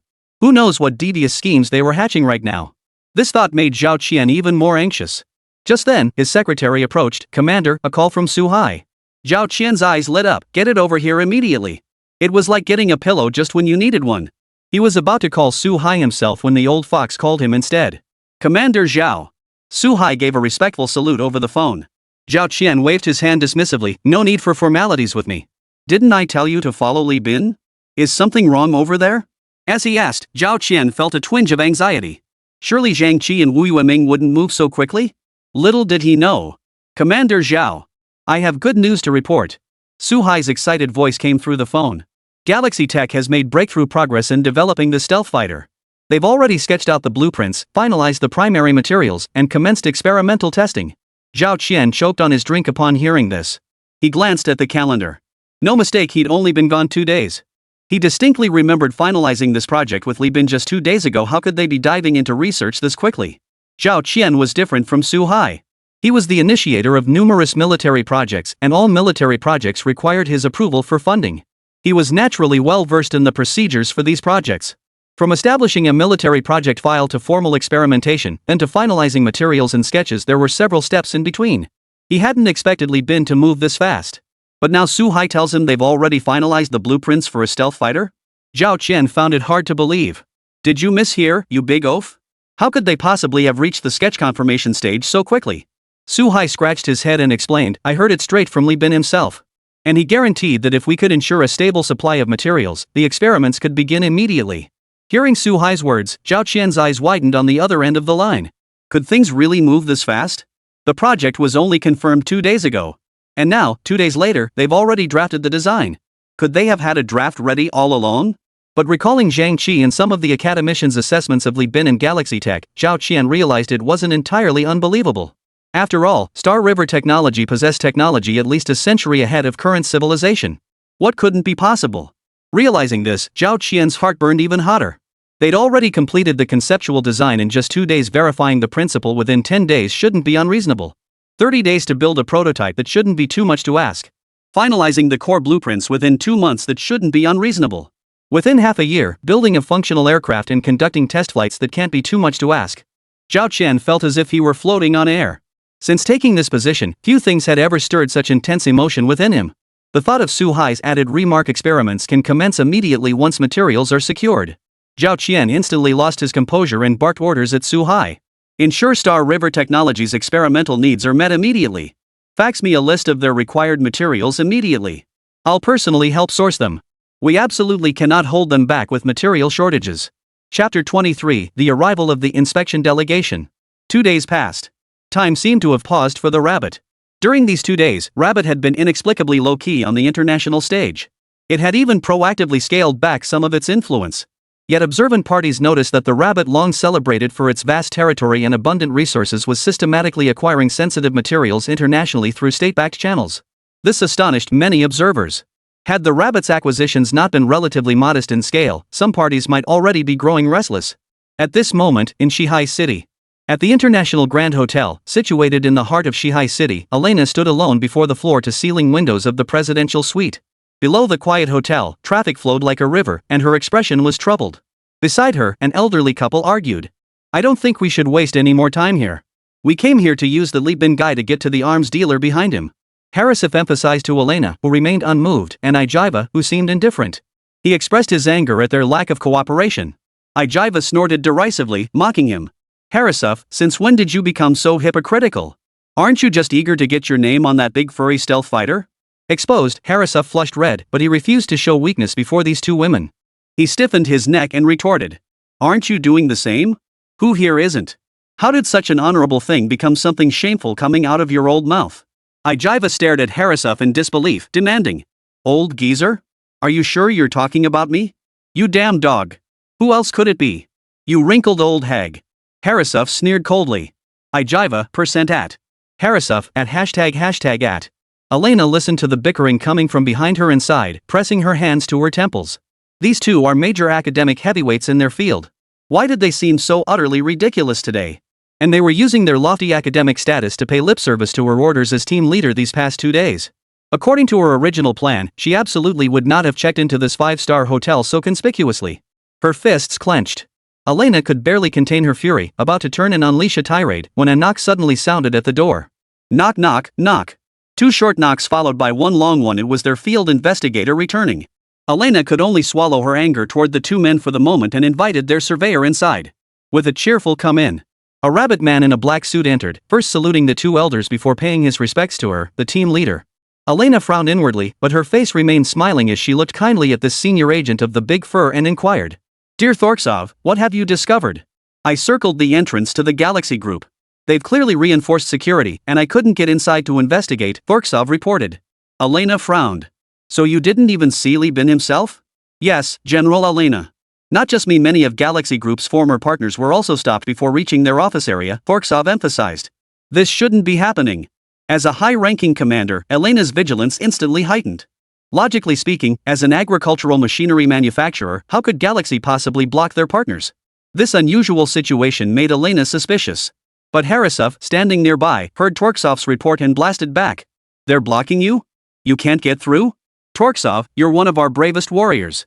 Ijiva nodded in agreement. Torksov, you shouldn't have retreated. You know we came here to meet Li Bin and connect with the arms dealer behind him. How can we make contact if we can't even see him? Elena took a step back without showing any emotion, remaining silent. This isn't retreating. I must stress this, I'm doing it to ensure the plan's feasibility. We're not in Big Mound now, we're in rabbit territory. All our actions must be plausible. Otherwise, the rabbits will catch on quickly. Torksov frowned. Elena nodded silently. Torksov, a senior agent of Big Fur, proved himself not only a master of disguise but also quite sharp-witted. Krisov, feeling humiliated by the rebuttal, glared at Torksov with a dark expression and snapped. I and Ijiva are the deputy leaders of this operation. We have command authority over the team. Are you now disobeying orders, Torksov? This time, even Elena grew displeased, her expression hardening as she retorted to Harasov. And I am the leader of this operation. By right, I have the authority to assign all personnel for this mission. Are you defying orders, Harasov? Both Ijiva and Torksov stared wide-eyed at the furious Elena, seemingly unable to believe such strong words could come from such a quiet girl. But they failed to remember that Elena was a woman who had climbed to the rank of general through her own abilities, step by step. Harasov hadn't expected anyone to refuse him so blatantly, especially such a young woman. His face darkened. Are you suggesting that Egil and I should also follow your orders? Is this your own opinion, or is it the directive from your superior, Commander Gru? Elena glared back without flinching. What difference does it make? Before I arrived, Commander Gru explicitly instructed me to exercise full authority here. Are you, Harasov, now defying your superior officer? Her words struck him like a slap across the face. His expression darkened as he muttered several times, right. Just you wait, Elena. Without you, I can still secure the stealth drone technology for Big Mao on my own. When that day comes, I'll make sure to report you properly to Commander Gru. You'll see. With that, Harasov turned and strode away, his expression dark and brooding. Elena frowned and summoned the guard stationed outside the door. Go arrest Harasov and lock him in his room. Don't let him step outside. Torksov was right earlier. We're on the rabbit's turf now. We absolutely cannot let this stubborn old fool ruin our big plans. Neither Ijiva nor Torksov had expected this young girl to be so ruthless and decisive. She actually dared to order the arrest of Harasov. The two guards had no idea who Harasov was, but they'd had more than enough of this pompous fool over the past couple of days. Receiving Elena's command, they grinned and stepped forward. Harasov watched the guards approaching him with shock and fury, turning to face Elena as he shouted angrily. How dare you? Aren't you afraid Gruz will punish you when you return? Stay back, you two savages. Ugh, don't hit me. You'll pay for this. Once we're back, I'll have you both court-martialed. Chapter 24, Operation. A dangerous situation. After the two guards dragged Harasov away, Ijiva and Torksov became much more subdued. Elena glanced at the trembling pair and smiled faintly. Shouldn't I be the one calling the shots now? Feeling Elena's gaze turn to her, Ijiva quickly nodded from the bottom of her heart, assuring her. Yes, our leader. You've always been the one calling the shots in this group. She certainly didn't want to be dragged away by two uncouth guards. If word got back, would she, Ijiva, even be able to keep her place in the military-industrial sector? This Harasov just couldn't see the situation clearly. He'd wait until they got back to report this little brat. Then he wouldn't have to fear her bullying tactics anymore, right? Poor old fool ruining his reputation in his twilight years. Torleaf also gazed at Elena with admiration. Unlike those two clueless guards earlier, he knew exactly who Harasov and Ijiva were. That's why he paid his respects to these two elders first. Who would have thought this young leader would be so assertive, using Harasov to establish her authority? Wasn't she afraid? In his view, once they returned, Harasov would surely report to Commander Gru. Then, Elena might also face punishment. Elena had caught every subtle gesture between them. She gave a cold chuckle. She knew exactly what these two were thinking. But it didn't matter. Before arriving, Commander Gru had anticipated this very situation and specifically arranged for a liaison to advise her to handle matters flexibly. Poor Harasov, thinking that complaining back at headquarters would solve anything. Elena turned her gaze to Torksov and instructed. Keep monitoring the Star River Group's movements. Don't take any unauthorized actions. Report any developments immediately. Oh, and one more thing, no using communication devices to contact us during operations. It would make us impossible to conceal from the rabbit soldiers. Torksov snapped to attention. Yes, sir. I'll be careful. Unaware that he had already caught Big Fur's attention, Lieben stood in the research lab with Lisa, Suhai, and others, observing the prototype as it neared completion. This is astonishing. Brotherly, your pace is nothing short of a model for the scientific community. I've never seen a research project progress this fast. Suhai marveled, staring at the prototype that changed daily. Lieben smiled faintly. This is still constrained by material availability. If we had more of those sensitive materials, we could probably move even faster. At this mention, Suhai's gaze turned slightly resentful. We've already done our utmost to secure the supply. Some materials require strategic reserves. Every bit consumed must be replenished immediately. Rearranging supplies isn't as easy as you think. Suhai was thoroughly exasperated. Over the years, he'd seen his share of military research institutes, but never one like Galaxy where the bottleneck holding back their R&D progress was actually the speed of material supply. This left Zhao Qian, far away in the capital, utterly speechless. Rumor had it Zhao Qian was so stressed his hair was practically falling out. Li Bin merely smiled upon hearing Su Hai's complaints. He knew full well that Su Hai and his team had already given it their all. They surely wanted this stealth fighter to see the light of day sooner than anyone else. If blame must be placed, it could only be on their own breakneck pace. Li Bin gave an unethical chuckle. Just then, Lisa leaned in close and whispered into Li Bin's ear. I've slowed things down as much as possible. Our stealth fighter research data is all incredibly realistic. Even if the most powerful AI on Blue Star came now, it wouldn't detect a single flaw. Li Bin nodded. That's good enough. But we shouldn't make them think our research is too effortless. Staging a couple of failed experiments would be more plausible. Lisa had no objection. Just as she turned to leave, she suddenly spotted Chen Meilin dozing off beside the group. Frowning, she turned to Li Bin and asked, do we still need to keep an eye on her? Li Bin hesitated. We don't need to guard against her for non-classified matters, but for anything involving our core secrets, we still need to be cautious. Lisa listened thoughtfully.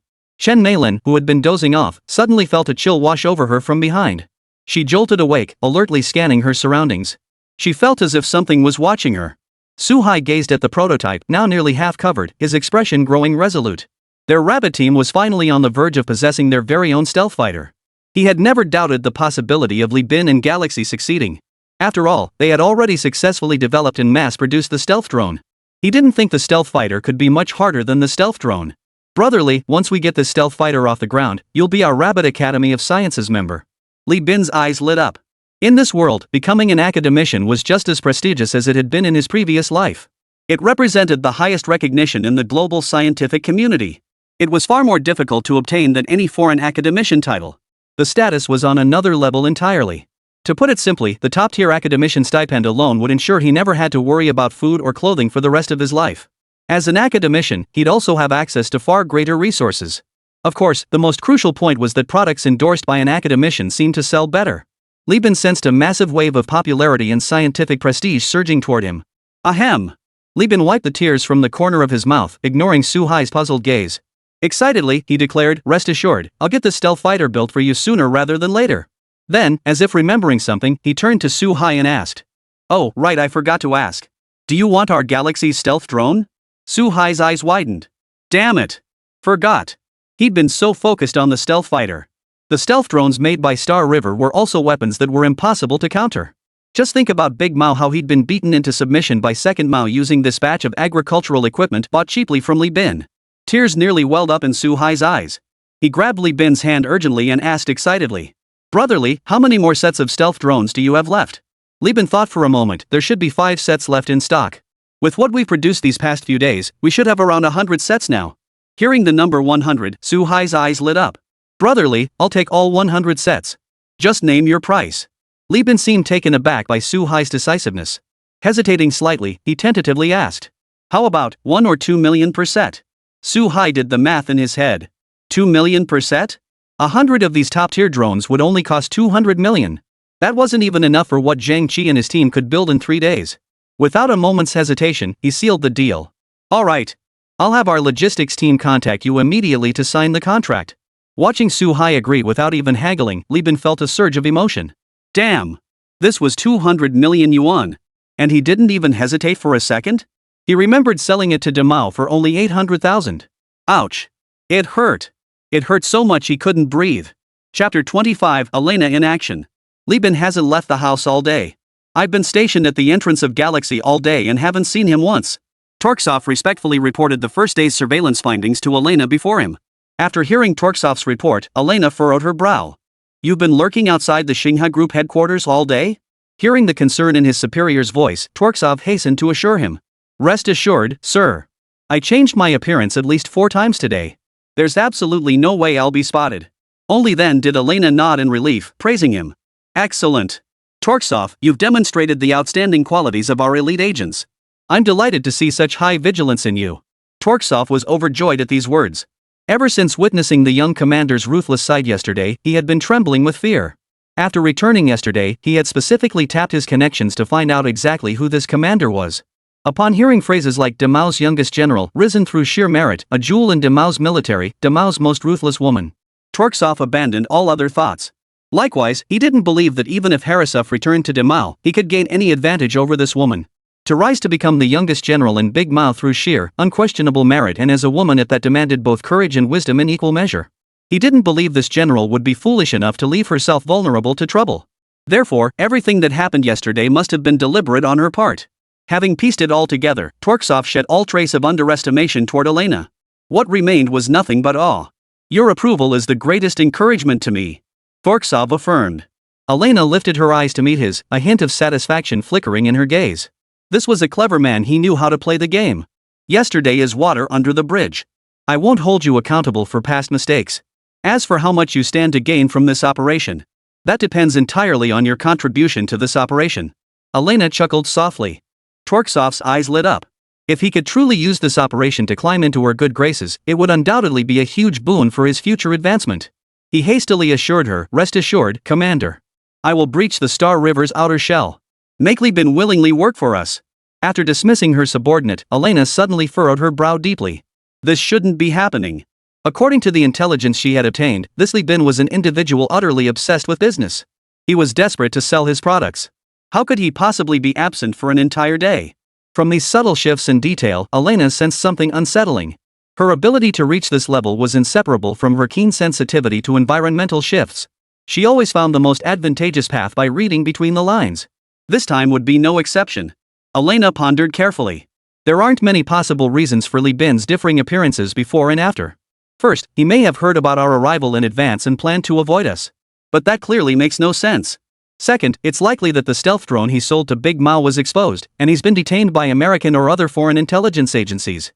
Third, he's already made official contact with the rabbits, secured their protection, and stopped doing business with others at least for now. If Li Bin were here, he'd be shot. Elena didn't have any gene-enhancing serum to rely on. Yet, using only her intellect, she almost instantly pieced together Li Bin's current situation. At that moment, Li Bin stared at the rapidly surging research points in the system interface, his heart filled with joy. Selling this batch of stealth drones to Su Hai had actually boosted his popularity rating by 10%. And it had granted him 300 research points. As Li Bin stared at the research points no longer measured in single digits, a pang of bitterness welled up inside him. Not long ago, he had 2,000. Su Hai watched the stealth drones appearing and disappearing in the sky, equally delighted. "Ha, brotherly, this shipment couldn't have come at a better time. We desperately need drones with this kind of strong carrying capacity and endurance right now. Stealth is secondary, secondary."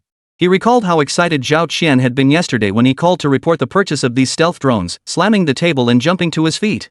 "Buy them. We absolutely must buy them. Get as many as possible. 2 million? That cheap?" After acquiring this batch, Su Hai could keep at least 40% for himself. 40 sets of drones, have 40 sets of stealth drones, 40 sets of Oriental New Express, Su Hai finally couldn't hold back his laughter. He couldn't even imagine how excited those little brats would be when they saw these rare gadgets. Getting his hands on this stuff? That's like adding wings to a tiger. Li Bin watched Su Hai laughing for no apparent reason and rolled his eyes. Back when those Russians hauled this batch of drones away from him, they'd been acting just like this. Just thinking about it made him furious. And he'd actually thought those Russians were honest back then. They only haggled him down by 200,000. Now that he thought about it. He'd lost over 200,000 yuan per set. As for why he didn't sell them to the state earlier. Sorry, he genuinely hadn't thought of it back then. Li Bin patted Su Hai, who was laughing hysterically, and urged him. Today's materials still haven't been delivered. You need to hurry up and follow up. Don't delay the progress. Su Hai's smile instantly froze on his face. He shot Li Bin a resentful look. Damn it. All he ever does is nag. Couldn't he just let me enjoy myself for a bit longer? Still, he picked up the phone and dialed the number. Just as Li Bin was bored out of his mind, Lisa suddenly emerged from behind him, startling him. Lisa, you could scare someone to death. How come you walk without making a sound? Lisa shot him a disdainful look, then warily glanced at Su Hai, who was still on the phone. Leaning closer, she whispered. Yesterday I spotted someone lurking outside our Galaxy Tech building. Li Bin's pupils contracted at the news, his playful expression vanishing instantly. Are you sure? How many people were there? Lisa gave him a disapproving pat. How could he ask her if she was sure about something so obvious? She was now a super AI linked to the entire Blue Star network. This was blatant contempt. Li Bin scratched his head awkwardly. Lisa was just too smart. Sometimes he even forgot she was a walking super AI. Alright, cut it out. How many of them are there? Just one tailing us. Changed appearances 4 times already. Currently staying at the International Hotel in downtown Shanghai City. There are 35 of them there. Oh, and I've identified their identities through a global search. They're big-haired people. Chapter 26, Little Elena. How laughable. Big hairy men. Team leader Elena. Harasov, Agiwa, Torksov. Seeing the names on the list, Li Bin couldn't help but hold his forehead. These spies who had traveled all the way from Big Fur probably never imagined they'd be discovered the moment they arrived at someone else's doorstep. But considering their enemies, Li Bin glanced at Lisa and silently mourned for them. What do you think their purpose is? Lisa asked curiously. Li Bin gave a faint smile. They probably bought our stealth drones and found them useful. They just want our technology. But since they couldn't crack it themselves, they're trying to see if they can get it from us. Lisa looked at him in surprise. When did you become so sharp? I thought I'd have to conduct a full-scale search of Big Mao's network to figure out their intentions. Li Bin's face darkened. So in your mind, I've always been a complete fool, huh? But he kept that thought to himself. He had to admit that tech-enhanced gene serum had done a thing or two for his intellect. Probably just a tiny bit. His current sharpness was mainly due to his solid foundation. Lisa paid no heed to Li Bin's inner turmoil and asked bluntly. So what are you planning to do next? Report them directly to higher-ups? Or should we take them down privately? Li Bin shot her a surprised look and asked in confusion. What makes you think we can handle that group of agents? Lisa shot him a look that screamed, why are you being so dense again? Don't you know we cyborgs are tough as nails? If we use Elena, the strongest in their field, as the standard, I could take on 10 of them. Other cyborgs could probably handle 8. Li Bin stared at her in disbelief, pointing at her petite frame. Are you sure? You guys are that strong? Lisa humanely swept her loose hair behind her and nodded calmly. We androids are programmed with combat knowledge from the factory. After connecting to your Blue Star network, it's as if we've mastered every combat technique here. Li Bin instantly understood. Right. They're not human. What's so surprising about them knowing combat techniques? I'm not jealous, I'm not crying, I'm not wah. Only then did Li Bin grasp the true nature of the power held by these androids in his hands. With their constant access to the Blue Star network, their computational power far surpassed any existing supercomputer. In combat, they mastered every weapon in this world. Pick up arms, and they became elite soldiers who seemed to have undergone countless years of professional training. He was absolutely blown away. Li Bin quickly dismissed this irrational thought. This world still had missiles and those unreasonable nuclear weapons. He couldn't get carried away yet. Nuclear weapons? A sudden thought struck Li Bin. He turned to Lisa with curiosity and asked, can you guys access Blue Star's nuclear weapons network? I mean, could you bypass them and directly control the nuclear weapons? Lisa pondered for a moment as if sensing something, then nodded. Yes, I can. I can locate every nuclear weapon on this planet and access their network. Whenever I choose. My commands override any orders issued by others. Li Bin's expression shifted from shock to terror, then to a grimace, and finally erupted into laughter. All these years since his arrival, he'd never felt such exhilaration. Ha ha ha ha ha. What could be more exhilarating than holding one's destiny firmly in one's own hands? Li Bin believed that once he developed further and completed more tasks assigned by the system, and boost the development and adoption rates of those technologies, he might, perhaps, eventually reach a point where he could fully control his own destiny. But he never imagined this day would come so soon. Yet Li Bin understood that power was relative. Possessing power capable of threatening the entire world demanded absolute restraint. Deep down, Li Bin understood that even his benevolent system father wouldn't stand idly by while he destroyed this planet. From this day forward, however, when he built planes for the rabbits and sold them drones, it was because he wanted to build planes for the rabbits and sell them drones. Not because he had no other choice. The initiative would now shift entirely into his hands, imperceptibly yet completely. Li Bin exhaled a pent-up sigh of frustration. After awakening the system, he had feared becoming a tool for others' research, dreaded ending up on a research table, but now, he had finally cast off the shackles in his heart. Lisa stared at Li Bin in bewilderment as he suddenly seemed to lose his mind. Hadn't she just stated something he should have known all along? Why was he reacting so intensely? Su Hai approached him then, his expression grim. Li Bin, I have some bad news to tell you. Li Bin blinked and asked calmly. What bad news? According to our comrades, a group of Mao soldiers has arrived in Shanghai City. They're likely targeting you. And they've been tailing you since yesterday. Li Bin turned to look at Su Hai, puzzled. Were these Russian spies really that unprofessional? It was bad enough that Lisa had spotted them. But now Su Hai and his crew had noticed too. But he didn't dwell on the issue. Instead, he countered Su Hai. What do you think we should do? Hearing Li Bin's question, Su Hai felt a surge of satisfaction inside. It meant Li Bin deeply relied on and trusted them. Su Hai cleared his throat twice, thought for a moment, and said, I plan to report this to higher-ups. See what the higher-ups say. As for Brotherly, you'll have to endure some inconvenience these next couple of days. Please refrain from going out for now. If you absolutely must go out, use the back door and have our security personnel accompany you for protection. Of course, this is absolutely not house arrest. It's just, we have to take responsibility for your safety. Li Bin nodded. He understood Su Hai's intentions. Alright. This gives me a chance to push the schedule on the stealth fighter project these next few days. Let's get this thing out there sooner rather than later and show them. Who'll dare come mess with us then? Su Hai nodded happily upon Li Bin's agreement. He had genuinely feared Li Bin might misunderstand and develop resentment toward them. Seeing Li Bin's open-mindedness, Su Hai felt reassured. He immediately smiled and said, well then, brotherly, you'd better put in some serious effort. Work hard to create more weapons for our rabbits. Then, whoever dares to cause trouble, we'll blast them away. At that moment, Torksov was still lurking outside the entrance of Star River Group.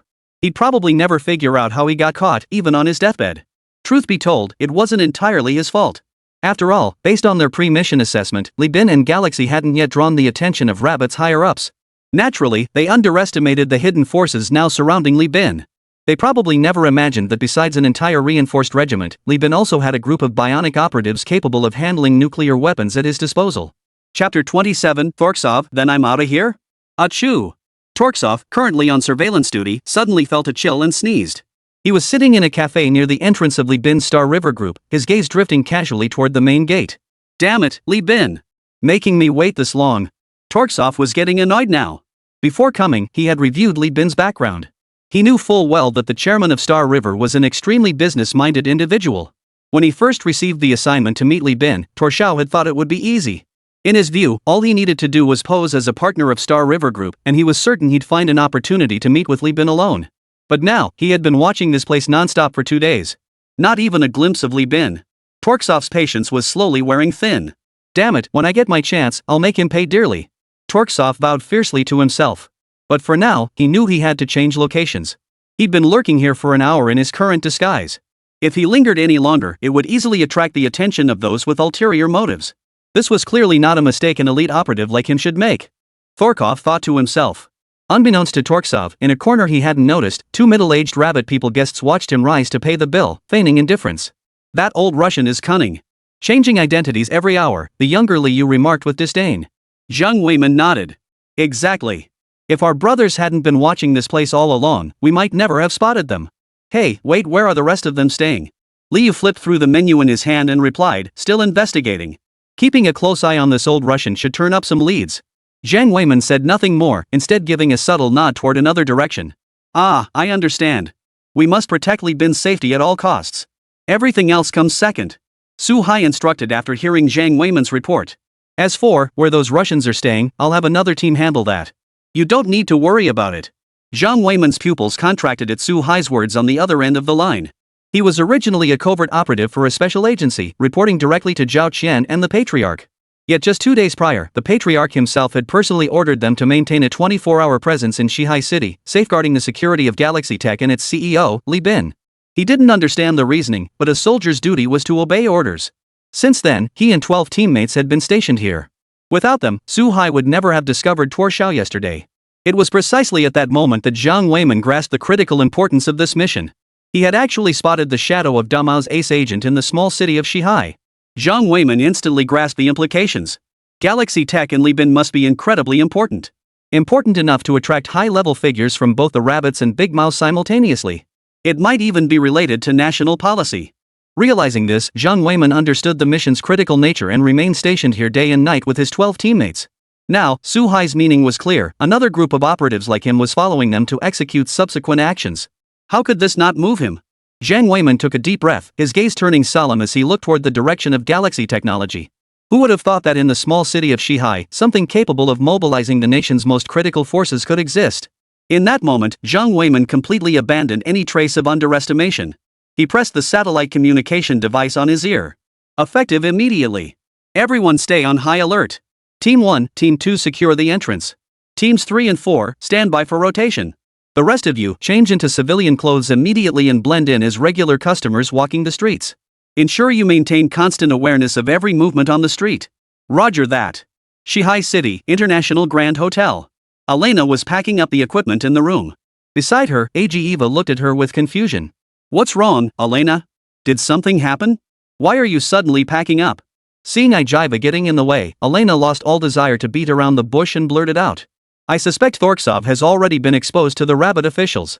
If you don't want to be caught off guard when the rabbits storm the room and get thrown in jail, I suggest you head back to your own room and pack your things immediately. Eva covered her mouth in disbelief, protesting.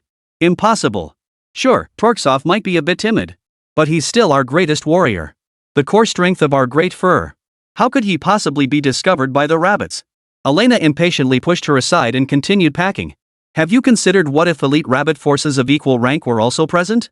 What if they even crossed paths with Thorksov? Impossible. Ijiva retorted firmly. According to our intel, Libin never collaborated with the rabbits' high command. Why would their elite troops just show up out of nowhere? Then how do you know the rabbits' high command didn't track Libin down afterward? And besides, you know better than I do the allure of stealth drones. If this technology were exposed to the rabbits' official channels, they'd certainly protect it and take action. After uttering these words, Elena completely lost interest in further discussion with Eva. She ordered the others to pack up immediately. They had to relocate without delay. Agiwa frowned, conceding Elena's point. If the Russians got their hands on this tech, they'd certainly invest heavily in protecting it too. Indeed, just to make contact with Libin and his arms dealer backers, they'd already sent Thorksov. And they'd even dispatched a 6-person task force for it. Harasov, now freed from his bonds, scoffed dismissively upon hearing Elena's worries about nothing. A little girl is just a little girl. The stealth drone technology belongs to the arms dealer backing Libin. What does that have to do with Libin himself? Would the rabbits' government protect such a ruthless middleman? Elena's gaze remained calm as she countered. What if this technology was actually developed by Libin in Galaxy Tech? Harasov burst into laughter, his expression darkening with scorn as he retorted. Now I'm starting to question why Commander Gru sent you here. What makes you think a small agricultural machinery manufacturer could create such a miraculous technological marvel? Do you even understand what stealth drones signify? If Libin were here, he'd spit right in his face. Damn it! Buying his stuff and then calling him a shady middleman? Is there no justice in this world? Is there any law left? Chapter 28, The Real Stellar Forge. At first, Elena found it unbelievable too. But after ruling out every impossible scenario, the final conclusion, no matter how absurd, was undeniably true. Faced with the choice between Libin being under official protection by the rabbit government or being held hostage by foreign agents, Elena quickly settled on the former. Foreign agents would never dare walk so openly on rabbit streets. They couldn't win a fight here. In that instant, Elena understood. The stealth drone was likely Libin's galaxy creation after all. Truthfully, she found it hard to comprehend. How could Xingha Technology, a company that merely manufactured and sold agricultural machinery, possibly venture into the divine realm of true stealth technology? Moreover, judging by Big Mao's assessment, their technology was at least a century ahead of Blue Star's. Realizing this, Elena instantly grasped the gravity of this mission's difficulty. She had to approach Libin under the rabbit's official protection and lure him to Big Mao. How incredibly difficult. But she saw no need to share these thoughts with the two men before her. Facing Harasov's relentless pressure, Elena merely smiled. Harasov, you must understand, this isn't Damao. And I'm the leader of this operation. I have discretionary authority. I now order you to go back and pack your things. Then evacuate with us. Harasov hadn't expected Elena to dare defy him in front of so many people. His old face turned a deep crimson. You go to hell. With that, he flung his sleeves and hurried toward his quarters. He was stubborn, but he wasn't stupid. It was clear Elena was using her position at Rabbit to refuse him face. Staying any longer would only invite further humiliation. Why linger? Waiting for her to strip him of his last shred of dignity? Agiwa, standing nearby, saw Elena's gaze turn toward her again and hurried back to her room to pack her things. Damn it! Harasov had already fallen flat on his face. She couldn't afford to make another foolish mistake and let Elena trample her dignity underfoot. 2 hours later, Thorksov completed his day's surveillance duties. Exhausted, he returned to the International Hotel, their base camp, intending to vent his frustrations to his superior. But he discovered. Where's my boss? Where are my teammates? And my gear? Vocal, did they forget something when they evacuated? Torskov instantly broke down, staring pale-faced at the now empty room. He'd only stepped out for a day. How could his home be ransacked upon his return? Sure, there were no results, but he'd put in the effort, hadn't he? This is leaving him all alone here, isn't it? But as a top-tier agent of the Great Fur, he instantly realized the truth. He'd likely been exposed. His superior, that beautiful, young, and cunning woman, quickly realized this and decisively abandoned the base of operations. All right, he was abandoned too. Torksov gave a bitter smile, tightened his clothes, and pretended nothing was wrong as he prepared to return. Only after exiting the International Hotel and winding through several more turns did he finally exhale.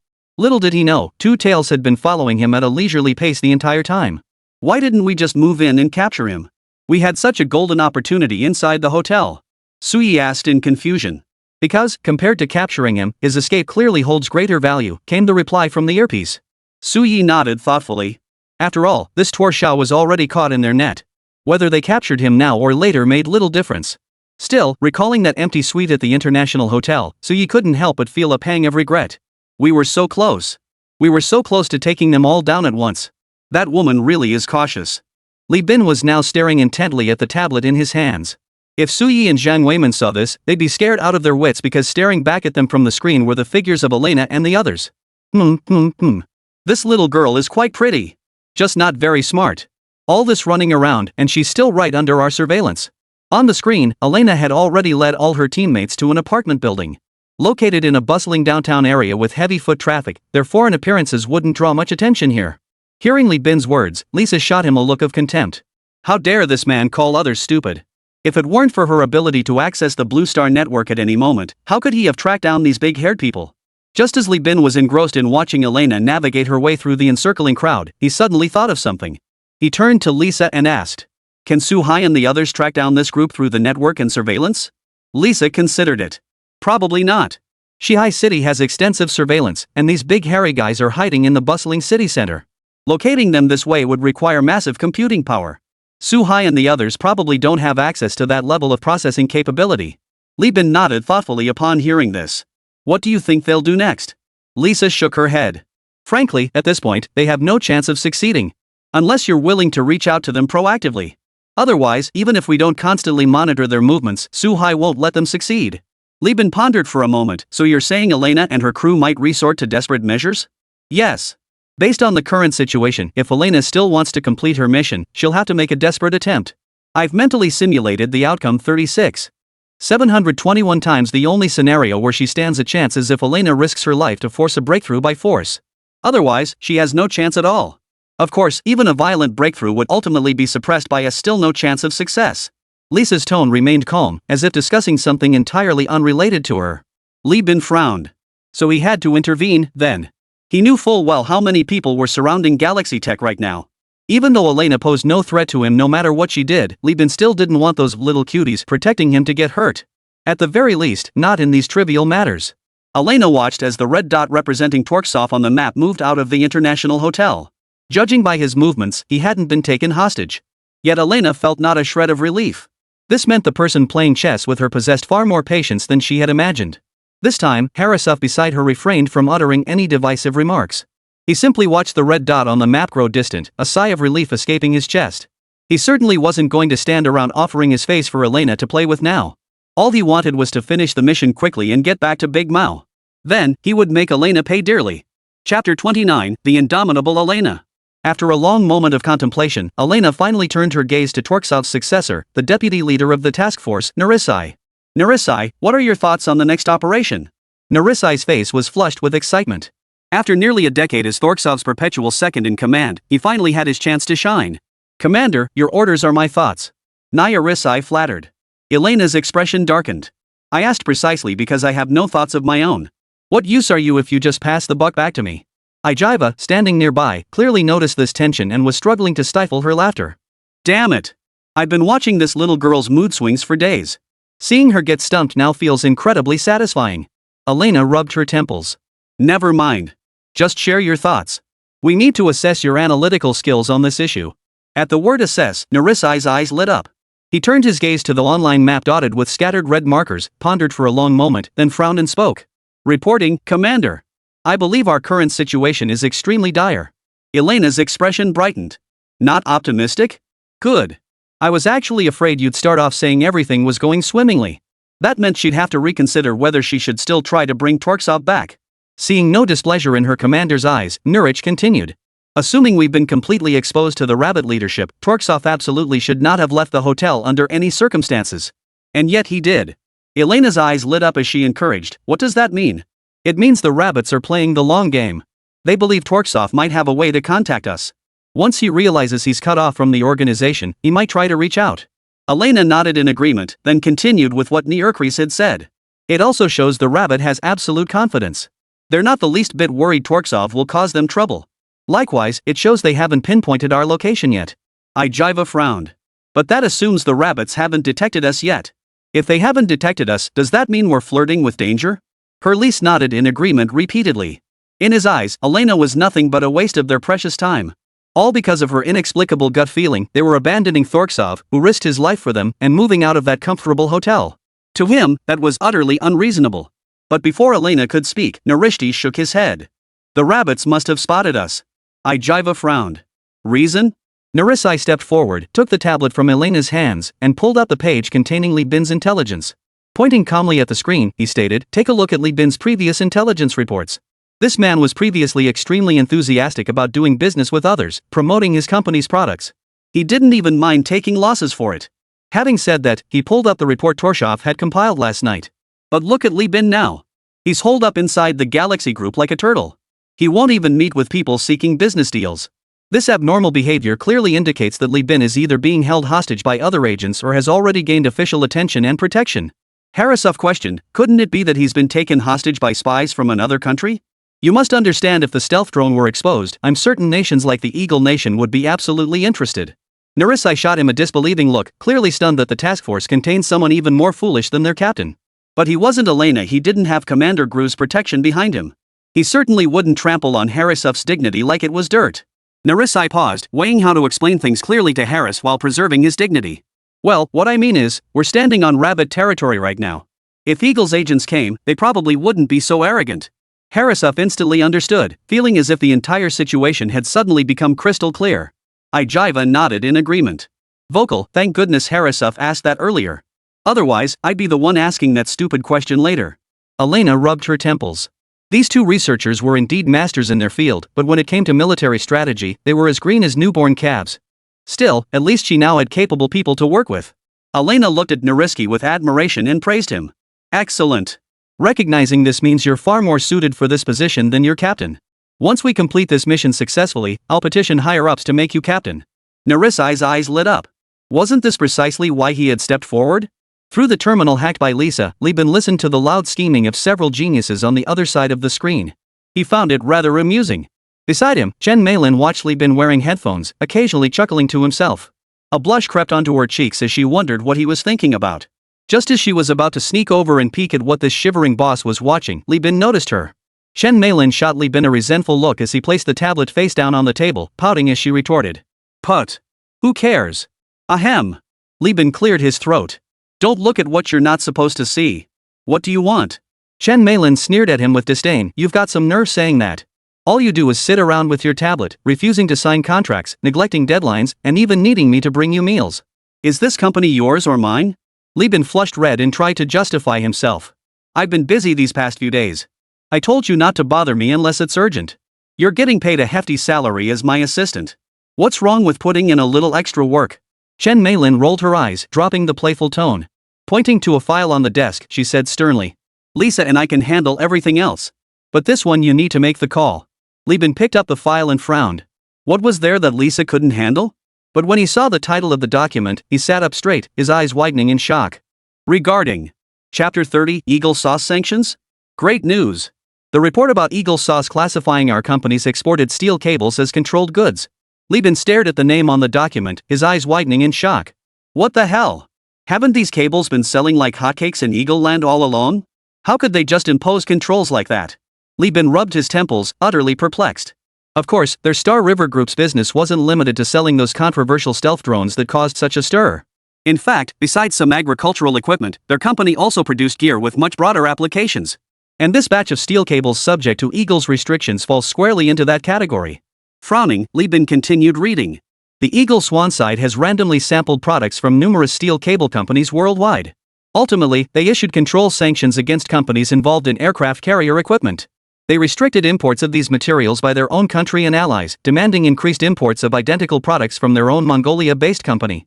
And our company's fishing cable is prominently listed among the sanctions. After reading through the documents, Li Bin slammed them onto the table and turned to Chen Meilin, puzzled.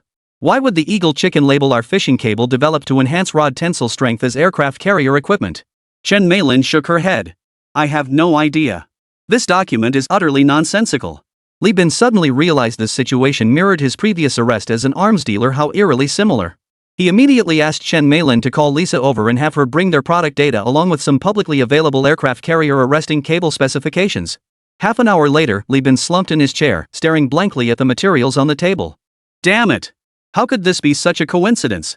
The fishing cables produced by their company had identical specifications to carrier arresting cables and in some cases, even outperformed them. Simply put, whatever the carrier has, it has too. And what the carrier lacks, it has as well. If the US doesn't sanction this company, who else would they sanction? If it were me, I'd sanction them too. Beside him, Lisa looked at the heartbroken Li Bin with pity and comforted him. It's okay. Our main partner just confirmed they'll ignore this control order and keep working with us. They're even increasing our orders. Li Bin's eyes lit up. Our main steel cable partner isn't an Eagle brand company? Lisa shook her head. It is an Eagle brand company. Then why would they dare ignore the Eagle Nation government's control order and keep doing business with us? Li Bin frowned, puzzled. Yeah, are they just bluffing us? Chen Meilin asked. Lisa glanced at Chen Meilin, shook her head, and said nothing. Li Bin instantly grasped Lisa's meaning. Clearing his throat, he turned to Chen Meilin. Meilin, go find Brother Su first. See if they have any solutions. Though reluctant, Chen Meilin nodded and walked out, considering the company's situation. As soon as she was gone, Li Bin turned to Lisa urgently. You seemed hesitant earlier. What's going on? Is there really something wrong with that Eagle brand company we're partnering with? Seeing Lisa's expression earlier, Li Bin's heart skipped a beat. He had complete faith in Lisa's capabilities. This matter was likely far more serious than it seemed. Even Secretary Chen needed to be kept in the dark. His little heart was now thoroughly shaken. Seeing Li Bin's anxious expression, Lisa cut straight to the chase. I just hacked into their back-end system. I discovered our main partner, the company Eagle Angler, is actually located in Eagle's Luosanji, just a wall away from Mongolia, which is under strict regulatory control. Then, by cross-referencing documents from both companies, I discovered they are one and the same entity. Eagle Sauce Anglers is Mongolia. Hearing this, Li Bin's eyes widened in shock. What did that mean? Their primary partner, Eagle Fishing, was Mongolia, the sole enterprise designated under Eagle's control regulations as authorized for imports by both the nation and its allies. And their product specifications outperformed carrier arresting cables. In other words, Eagle Sauce sanctioned Galaxy, then sold the steel cables they bought from Galaxy to Eagle Sauce Fishing Lure, who then resold them through Mongolia. Is that even possible? Li Bin felt his horizons expand. Lisa's expression also shifted. You humans sure know how to play the game. That kind of thinking, if we androids tried to figure it out, we'd burn out the CPU. Ignoring Lisa's sarcastic remark, Li Bin slammed his fist on the table in anger. Damn it! Those bastards.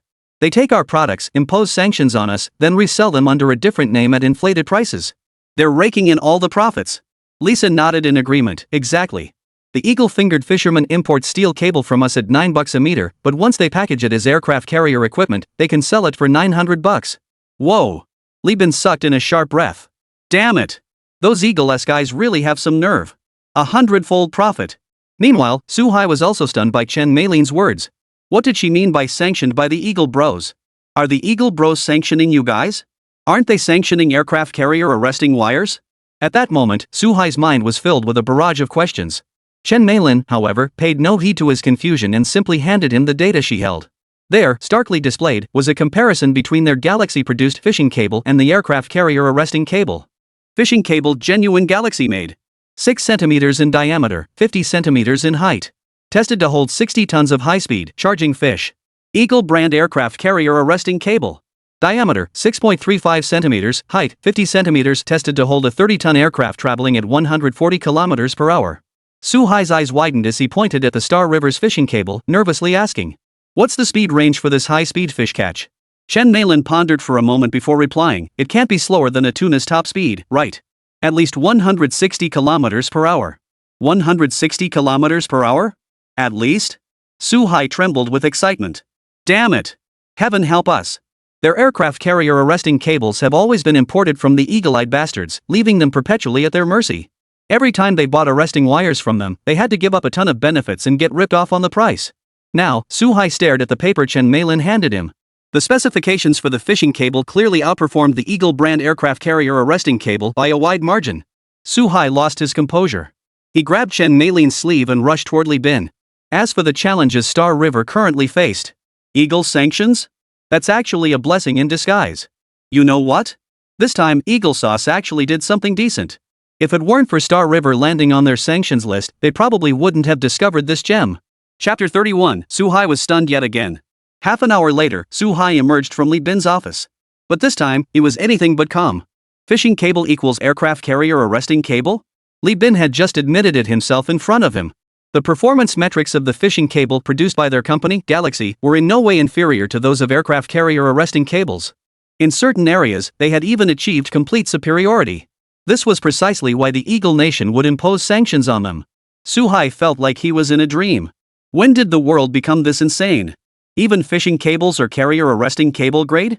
Suhai felt like he was on the verge of a split personality. He was simultaneously stunned by Li Bin using a cannon to swat a mosquito, yet thrilled that Li Bin had a cannon to swat mosquitoes. For them rabbits, this was an unexpected windfall. He needed to report this immediately to higher-ups so they could strategize how to help Star River weather the sanction storm. But judging by the smile Suhai couldn't suppress, the rabbits would probably handle this sanction with remarkable composure. Inside the office, Li Bin could only feel a bit speechless. He had asked Chen Meilin to bring Suhai in to discuss how to respond to this Eagle-style sanctions. But who knew that after barely exchanging a few words, Suhai would crack a smile. Then after a couple more sentences, Suhai would crack another smile. How was he supposed to have a proper discussion like this? But judging by the latter's skyrocketing mood, had the objective already been achieved? Probably. Li Bin thought uncertainly. Oh, right, Eagle Sauce Angler just doubled their order with us. But since we're on Eagle Sauce's watch list, sourcing from us carries risk, so they're demanding a price cut. Hearing the other party shamelessly demand a price cut, Li Bin asked with a forced smile. How much do they want us to drop it to? Chen Meilin recalled the other party's representative's words and the price they'd quoted. Sounding somewhat concerned, they reanalyzed the current situation and assessed our risk. They're demanding we proactively cut it to $4.50.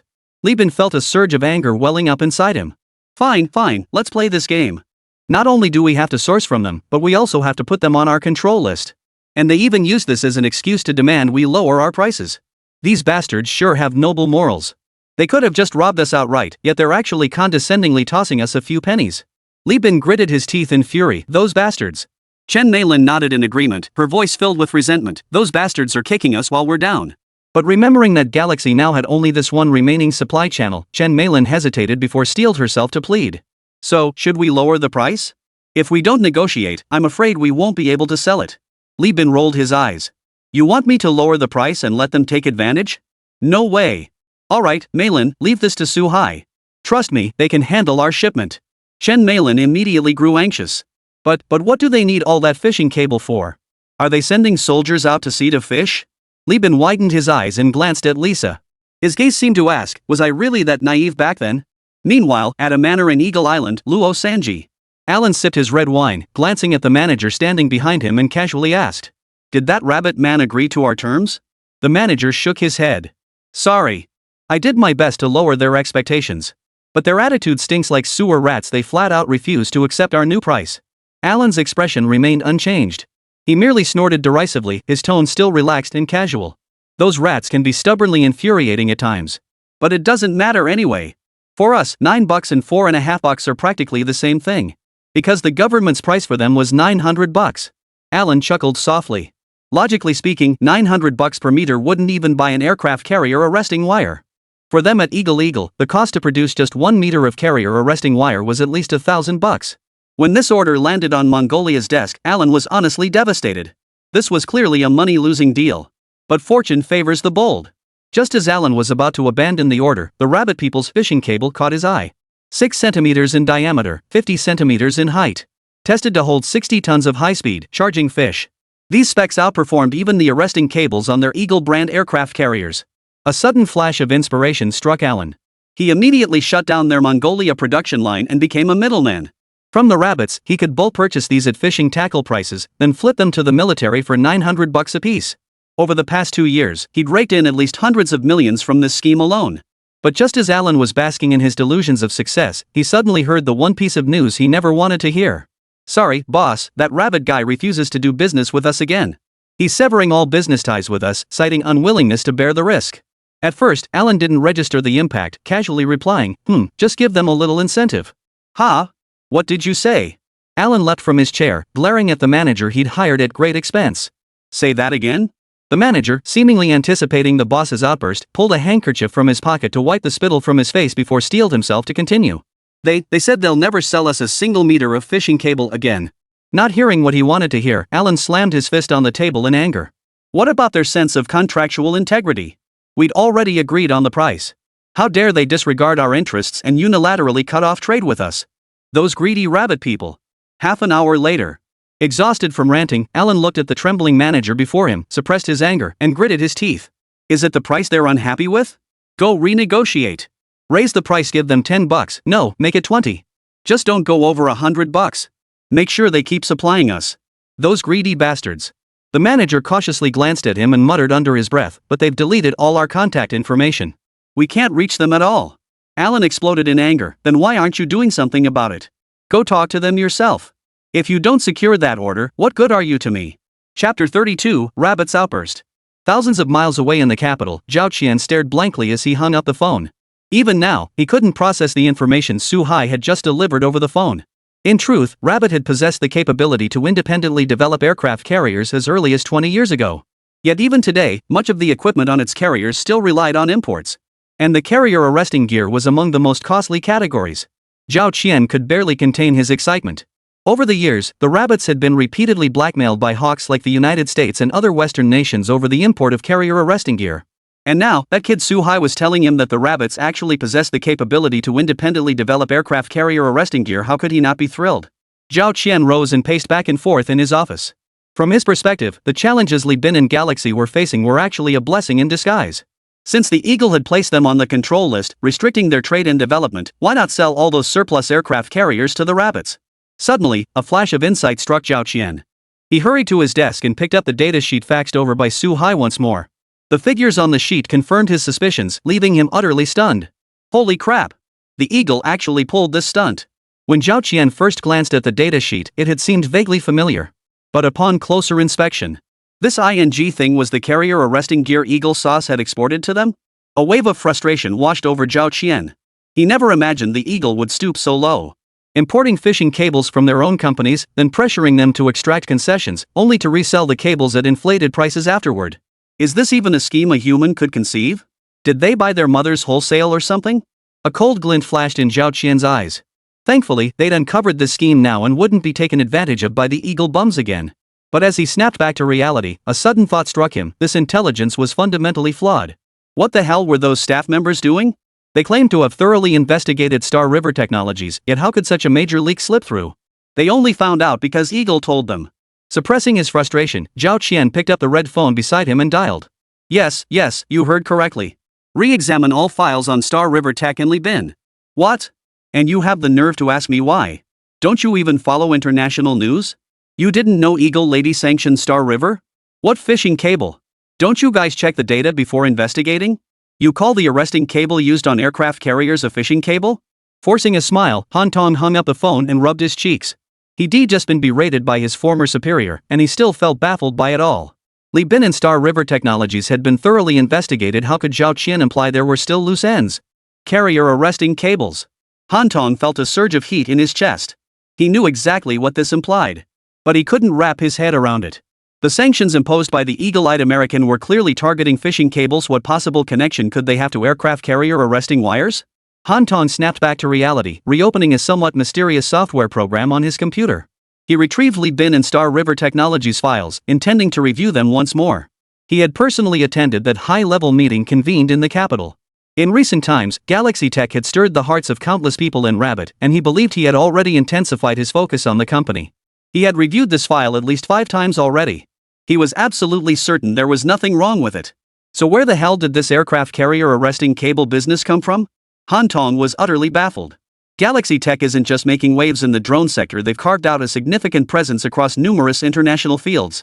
Beyond their renowned stealth drones, numerous products command substantial market shares globally. Take the fishing cable. Li Bin has earned nearly $10 billion in foreign exchange for the Eagle Nation alone, thanks to its performance far surpassing other products on the market. All things considered, Galaxy is an exceptionally innovative company, seemingly operating a research institute far surpassing modern technology. After rereading the report, Han Tong's face twisted in disgust, feeling as if he'd swallowed a fly. Damn it, who knew that far superior performance also included aircraft carrier arresting cables?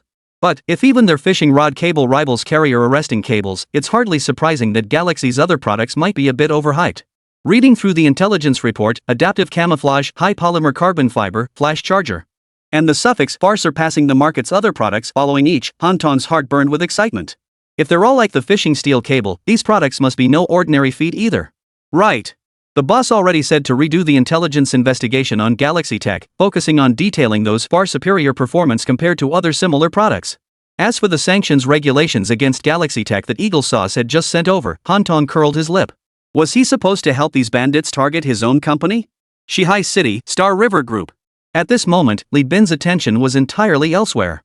Right now, he was watching with keen interest the tablet in his hands, which clearly displayed Elena and other high-level agents from the Big Furies surviving in Shihai City.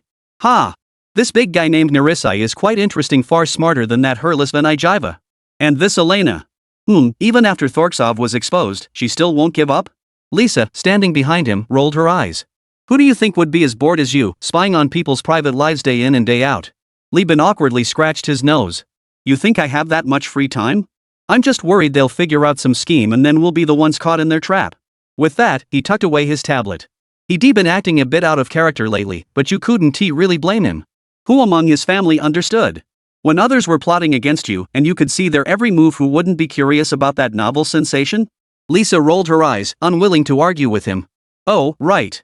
The Eagle faction just sent word, hoping to re-establish trade relations with us regarding the fishing cable issue. Li Bin scoffed coldly. They buy when they want, don't buy when they don't. What do they take us for? Do they really think we're just a factory? Chapter 33, The Outraged Eagle Squad. I think we should set aside our prejudices. At the very least, right now, we're the only ones who can acquire Star River's fishing cables. Isn't that gesture of goodwill enough? Or are you still unhappy with the price? These things are negotiable, after all. After being reprimanded by Alan, Wolf personally approached Rabbit, his face now radiating sincerity. I believe the terms we've offered are already quite favorable. We can certainly strengthen our cooperation in the fishing rod sector. If you agree, we can even offer a slight increase on top of the original price for this shipment. Lisa stared at him coldly, snorting derisively. How much of an increase do you think would be appropriate, my dear partner? Wolf's face lit up. This is promising. These Rabbit people are so gullible they caved in so quickly. I feel, how about we settle on $30 per piece going forward? If you agree, we can even increase the order size. Double the original price. Wolf's face radiated confidence. He believed his offer had met these bumpkins' expectations. This task should be a breeze. Once he returned, that uncouth savage Alan wouldn't have any reason to berate him anymore. But to his surprise, upon hearing his offer, Lisa's face showed not a trace of delight, only utter contempt. It seems you have no sincerity whatsoever. Even now, you're still trying to negotiate with us using fishing cable prices? Do you really think we're unaware of the international market? A chill ran through Wolf's heart, and panic flashed uncontrollably in his eyes. What do you mean? Lisa sneered. You have the nerve to ask what we mean. If it weren't for that batch of fishing cables exported to you, how else would our Star River end up on Eagle's sanctions list? Selling fishing cables as aircraft carrier arresting cables, I gotta say, you Eagle bums sure play dirty. As she spoke, a flicker of confusion crossed her mind. Come to think of it, don't you Eagles even spare yourselves? Your carrier arresting cables are imported from us, yet you sanction us? What the hell? A wave of frustration washed over Wolf. Damn it! Don't tell me you're curious, I'm curious too. They were doing just fine trading with these Rabbit people, but then the Eagle-esque government had to stick its nose in and play sanctions list games. Great. The Rabbit people had no idea their fishing cables had this use, but now the Eagle government has personally informed them. Cold sweat beaded on Wolf's forehead. Truthfully, he'd anticipated this situation before even arriving. Otherwise, there'd be no reason for Galaxy to refuse their deal. Wolf steeled himself. This time, it would cost them dearly. Name your price.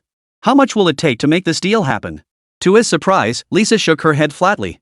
I don't recall ever saying I'd continue doing business with you, did I? Wolf's brow furrowed deeply. What do you mean? Lisa scoffed. When we found out you were selling our fishing cables as aircraft carrier arresting cables, did you really think we'd be stuck doing business with just you? Wolf's face paled. You can't do this. What about your reputation? Your professional ethics? And you're already on the Eagle's sanctions list. Our allies won't import from you anymore. Now completely shedding his facade, Wolf snarled. And we had a contract. If you dare breach it unilaterally, I'll make you pay a hefty penalty, I guarantee it. Lisa watched the furious Wolf calmly. His threats left her utterly unmoved. Then today's outcome stands. You certainly have the right to sue us and you're welcome to do so anytime. I'm sure the Rabbit government will be more than happy to cover that penalty for us. With that, Lisa stood up and walked out. Wolf's eyes widened as he recalled the extortion amounts Rabbit had paid over the years for carrier arresting cables. Suddenly, it seemed entirely plausible. How about the government paying your penalty fees? Meanwhile, on the other side, Elena was tearing her hair out in frustration. Ever since they abandoned Torksov and he moved out of the Shihai International Hotel, nothing had gone right for her. Originally, they had Torksov stationed outside Galaxy Tech, constantly watching to see when Li Bin would finally emerge from his turtle shell. But now, aside from Narisai, there wasn't a single sane person left by her side. Are you even capable of this? We've been here nearly a week and haven't even laid eyes on Li Bin once. Don't forget, we're carrying the hopes of the entire front line. I think you, as the team leader, need to seriously reflect on your performance. Harrisfai couldn't help but complain. They'd been here nearly a week, yet the mission showed no progress, and the prospect of returning remained bleak. This infuriated the fed-up Harrisuf. This time, Elena surprisingly didn't snap back at him. Instead, she nodded. Staying silent here indefinitely isn't a solution. We need to come up with a practical plan. At the very least, we must make contact with Li Bin. Narisai voiced his concern, but right now, even appearing at the entrance of Galaxy Tech could raise their suspicions, let alone contacting Li Bin. After a moment of thought, Elena spoke. Perhaps we should approach this differently. For instance, since we can't find Li Bin directly inside Galaxy Tech, why not lure him out? As she spoke, Elena's eyes grew brighter, convinced this was a brilliant plan. This way, we can avoid the Rabbit Authority's scrutiny while still achieving our goal. Narisai added, and since we're almost certain Li Bin is connected to the stealth drone technology, we can simply capture him and bring him to Big Mao before proceeding with our next move. On our home turf, we'll have a better shot at success. Perlisky waved impatiently. Do as you please. Right now, I just want to get back to our country and preferably bring that technology back with us. Ijiva approved of Elena's plan but questioned. But what's the specific plan? We can't even see him right now. How do we lure him out? Elena shook her head lightly, a faint smile playing on her lips as she replied playfully. Perhaps, luring him out might be easier than you think. Chapter 34, Li Bin, should I just come out myself? Li Bin listened in stunned silence as these big guys plotted loudly. Vocal. These guys are ruthless. Kidnapping. Robbery. Bombing. They've come up with every dirty trick in the book. Li Bin couldn't help but rub his temples. He couldn't let this group run wild, otherwise it would lead to major trouble. Just then, Lisa approached to report on her earlier discussion with Wolf. Those brainless eagle worshippers still show no sincerity. They tried to pull the fishing cable price scam on us right up until the end. Li Bin scoffed dismissively. In their minds, they're the only smart ones. Everyone else should revolve around their civilization. Otherwise, they're barbarians. So their envoys won't be coming anymore? Li Bin nodded. Good riddance. After this incident, the higher-ups at the State Food Bureau will pay us more attention. We won't have trouble selling our products anymore, we don't need them anyway. But, for us, the big hairy guys still hanging around Shihai City seem like a bigger headache right now. Lisa stared at him speechless. You've been spying on them again. Li Bin flushed and protested. How could that be peeping? I was just worried they might hatch another scheme at any moment. Lisa retorted, right. Spying on their leader showering is also out of concern for plots. Li Bin's forehead was covered in black lines. Damn it. This android is too human-like for its own good. Lisa had to go. Seeing Li Bin's expression darken, Lisa flashed a playful smile, ceasing her teasing. She asked. Now that we know their plan, what do you intend to do? Lisa was absolutely certain this man would take action. Listening to those people's plans. TSK. These big-haired brutes really have some nerve. If they succeed, they'll probably tear down the entire West Sea City. Li Bin, I plan to meet with them. Lisa's eyes widened as she exclaimed, Are you sure? Those guys are dead set on kidnapping you. Going to them now is like a wolf entering a sheep pen. No, it's like a sheep walking into a tiger's den. Li Bin smiled faintly. I never said I'd go alone. Besides, with you cyborgs around, what have I got to fear? But Lisa shook her head. You must understand, those big brutes definitely have hot weapons, maybe even heavy firepower. But we can't get our hands on that stuff here. Even if we could mobilize some strategic weapons hidden deep underground, it would take time. Who's going to guarantee your safety until then? Li Bin chuckled. Who said I'm only counting on you guys? Lisa looked puzzled. You have armed forces at your disposal? Are you really an arms dealer? Li Bin's face darkened. This guy was definitely doing it on purpose. She could access Blue Star's network anytime. The whole world held no secrets from this guy. Saying this now was pure mockery. Hello, this is Zhao Qian. What? Someone's trying to kidnap Li Bin? Su Hai covered his ears in agony at the roar on the other end of the line. Earlier, when he heard from Brother Li that someone might be planning to kidnap him, Su Hai had reacted exactly the same way. The moment he heard it was that group of big brutes who'd infiltrated, panic seized him. He immediately called his big brother for help. On the other end, Zhao Qian frowned deeply, his right hand resting on the table as his index finger tapped it erratically. Of course, both he and Su Hai had long been aware of the news about that group of big-haired men. But hearing it come from Li Bin's mouth now was another matter entirely. How did Li Bin find out about those big-haired guys? Su Hai scratched his head. I have no idea. Our people never showed up in front of Brother Li. Logically, he shouldn't know. Zhao Qian nodded thoughtfully. Never mind how he found out. We can't let these people commit crimes right under our noses. Li Bin wants to borrow weapons? Just give them to him. Oh, and have him bring some of our people along too, make sure he doesn't cause any trouble. Roger that. After hanging up, Zhao Qian smiled faintly and shook his head. He didn't dwell on how Li Bin had obtained this information. After all, with technology a century ahead of modern times, was it really that strange for him to possess such capabilities? Not at all strange, okay. In fact, Zhao Qian even felt Li Bin could be more aggressive. He was utterly convinced Li Bin possessed the means to protect himself and had no qualms whatsoever about wielding that power. We're all on the same side, no need for secrets. The forces dispatched to the star system were merely meant to reassure everyone. Eagle. Alan listened to Wolf's report and slammed his fist on the table in anger. What did you say? They rejected our proposal again. And they already know those fishing cables can be sold as aircraft carrier arresting wires. How did they find out? Alan's roar nearly shook the ceiling loose. Standing before the desk, Wolf whispered.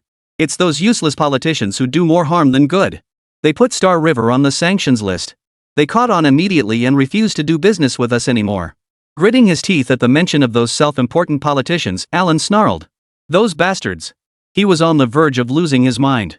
Business was going perfectly fine until those bastards got bored and decided to create some damn sanctions list.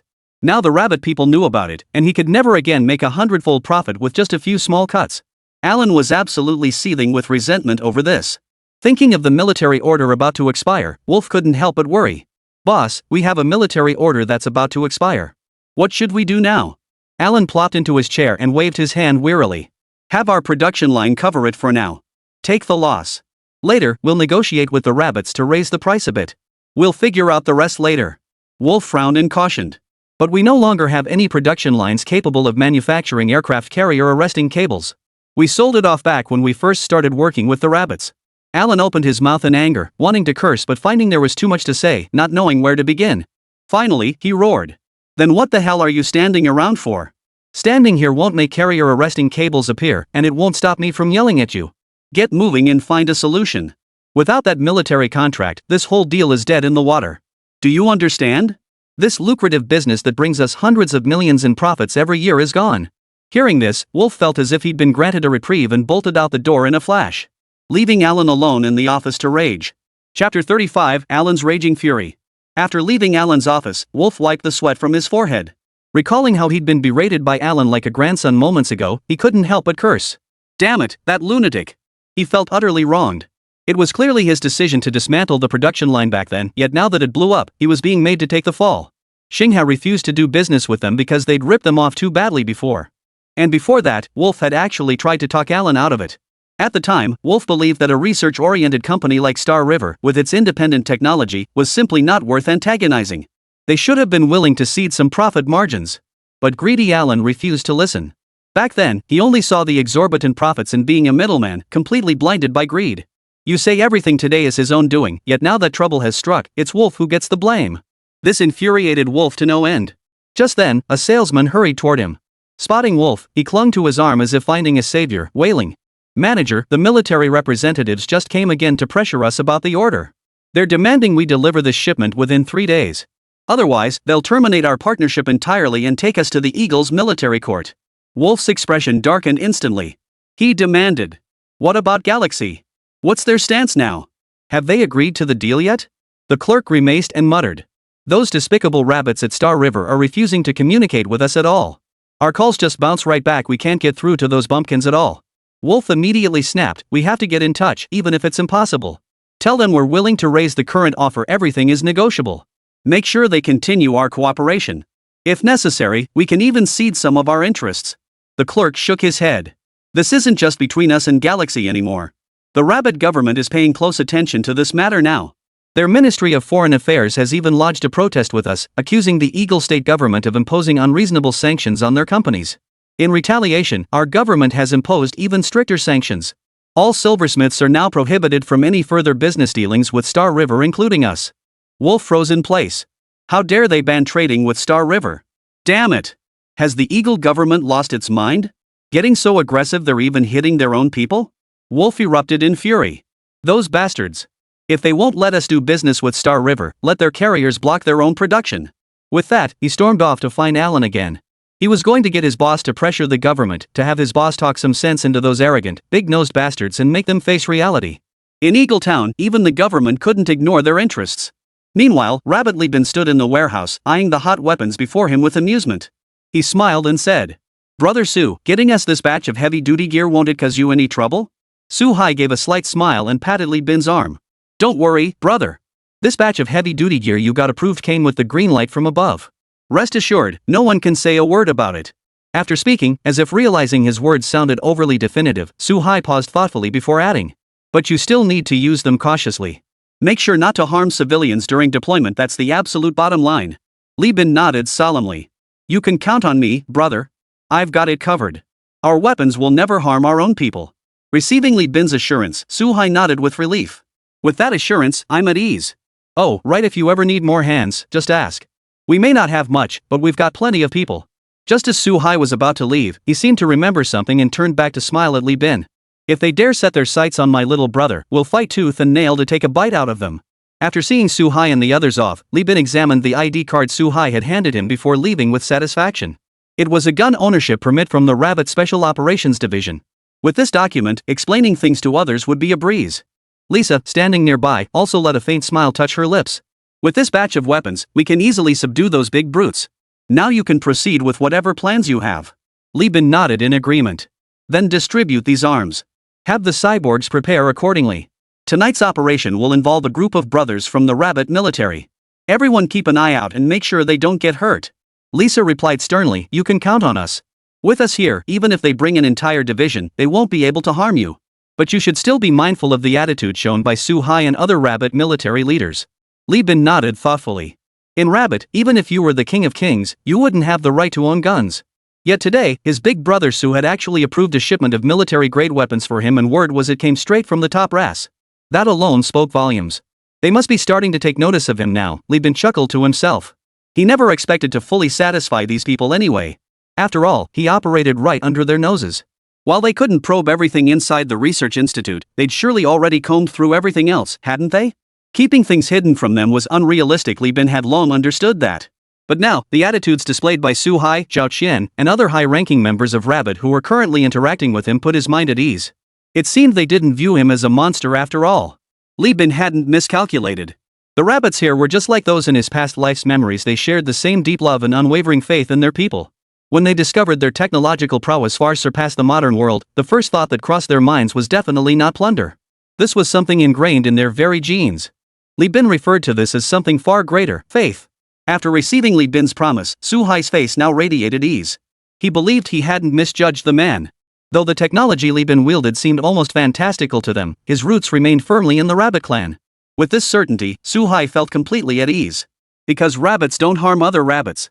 Just as Sue Hai was envisioning a bright future, his phone suddenly buzzed in his pocket. Sue Hai's pupils contracted as he saw the name displayed. He quickly answered the call.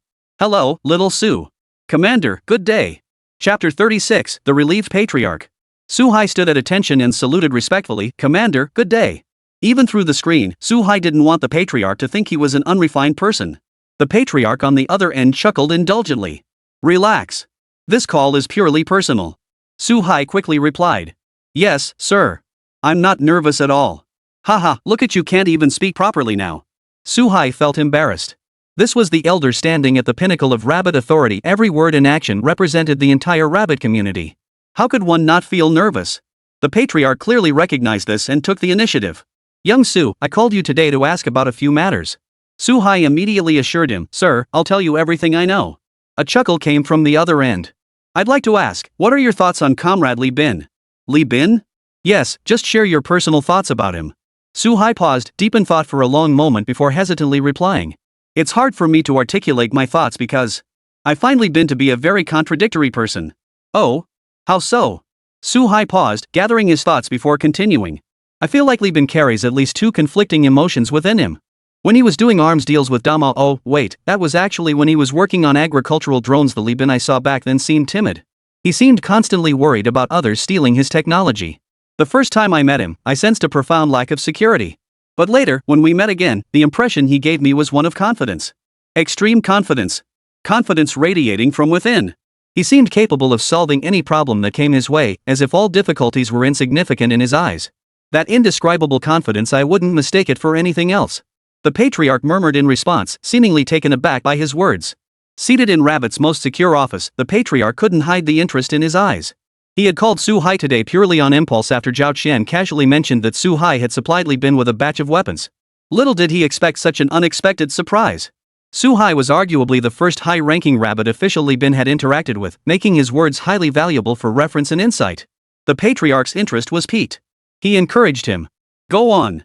Receiving the patriarch's approval, Su Hai breathed a sigh of relief. He'd thought the patriarch wouldn't care about the opinions of rough-and-tumble guys like them. But recalling where he first met Li Bin, Su Hai hesitated before saying, "The first time I met Li Bin was in an interrogation room. Back then, he was utterly astonished and couldn't comprehend how Damao had deployed their stealth drones on the battlefield. Of course, it's possible Li Bin did it on purpose. But I don't think so." "Heh, why not?" Su Hai laughed heartily, asking without a trace of doubt. "If Brother Li was just putting on a show for us back then, there's absolutely no point in him cooperating with us now." The elders nodded in agreement upon hearing this. Indeed. If Li Bin hadn't initially taken a liking to them, he certainly wouldn't be cooperating now. Su Hai continued. "Back then, Brother Li seemed utterly helpless when he approached us. Caught between his business and us, he was like a helpless little rabbit at the mercy of others. But now he's completely different." Su Hai paused, his conviction solidifying. "In our recent meetings, Brother Li seems like a completely different person. He radiates confidence. Take this time when Big Mao sent people over before, I wouldn't have doubted that Li Bin would ask for our protection, but in fact, he chose to handle this matter himself without hesitation. And I could tell from his eyes that he didn't even consider it a big deal. It's as if he's completely figured out Big Mao's intentions and doesn't give them the time of day." The patriarch fell silent after hearing Su Hai's thoughts. Indeed. He had also reviewed Li Bin's previous intelligence reports. Given Li Bin's previous modus operandi, he would undoubtedly have requested their protection and they would have granted it without question. But now, it seemed unnecessary. It was precisely this sense of strangeness that prompted him to seek a deeper understanding of Li Bin. "So what do you think made him suddenly so confident?" Su Hai tilted his head, pondering. "Hard to say. It's as if Brother Li has come to recognize the power in his hands. That power is what gives him this confidence." Hearing this, the patriarch couldn't hide the shock in his eyes and exclaimed. "You mean, he possesses another power?" Su Hai shook his head hastily. No. It's more about the technology in Brother Li's hands. He's come to understand the power of that technology." That's a unique perspective, quite interesting." "Su Hai, this is just the shallow perspective of a simple man. I hope you won't laugh at me, patriarch." The patriarch shook his head. "How could I laugh at you? You found us rabbits such an excellent academician. I'm grateful beyond words." Su Hai chuckled softly at this, but recalling the patriarch's earlier words, a hint of worry crept into his mind. He asked directly, "Elder, what are your thoughts on Li Bin?" The patriarch burst into laughter. This simple-minded fellow was worried I might have reservations about Li Bin. The patriarch, who instantly grasped this point, shook his head and laughed. "I know everything you've mentioned, but don't forget Li Bin is one of us rabbit people. No matter what, he's one of us." "Haha, yes. He's one of us." Su Hai instantly let go of his worries. He'd been worried his words might make the patriarch suspicious of Li Bin. That would inevitably affect the current situation. But clearly, the elders' hearts were far broader than he'd imagined. They'd never doubt their own rabbit kin. After hanging up, the patriarch still felt a lingering sense of injustice, unable to suppress the surge of emotion within him. Thinking of Li Bin as described by Su Hai, he felt a surge of passion welling up inside him. Their rabbit nation had long suffered from technological backwardness. Even now, their technological prowess still couldn't shield their citizens from every threat. And now, heaven had bestowed Li Bin upon them. Just how far might the rabbits ascend now? As for Su Hai's concerns about suspicion, non-existent.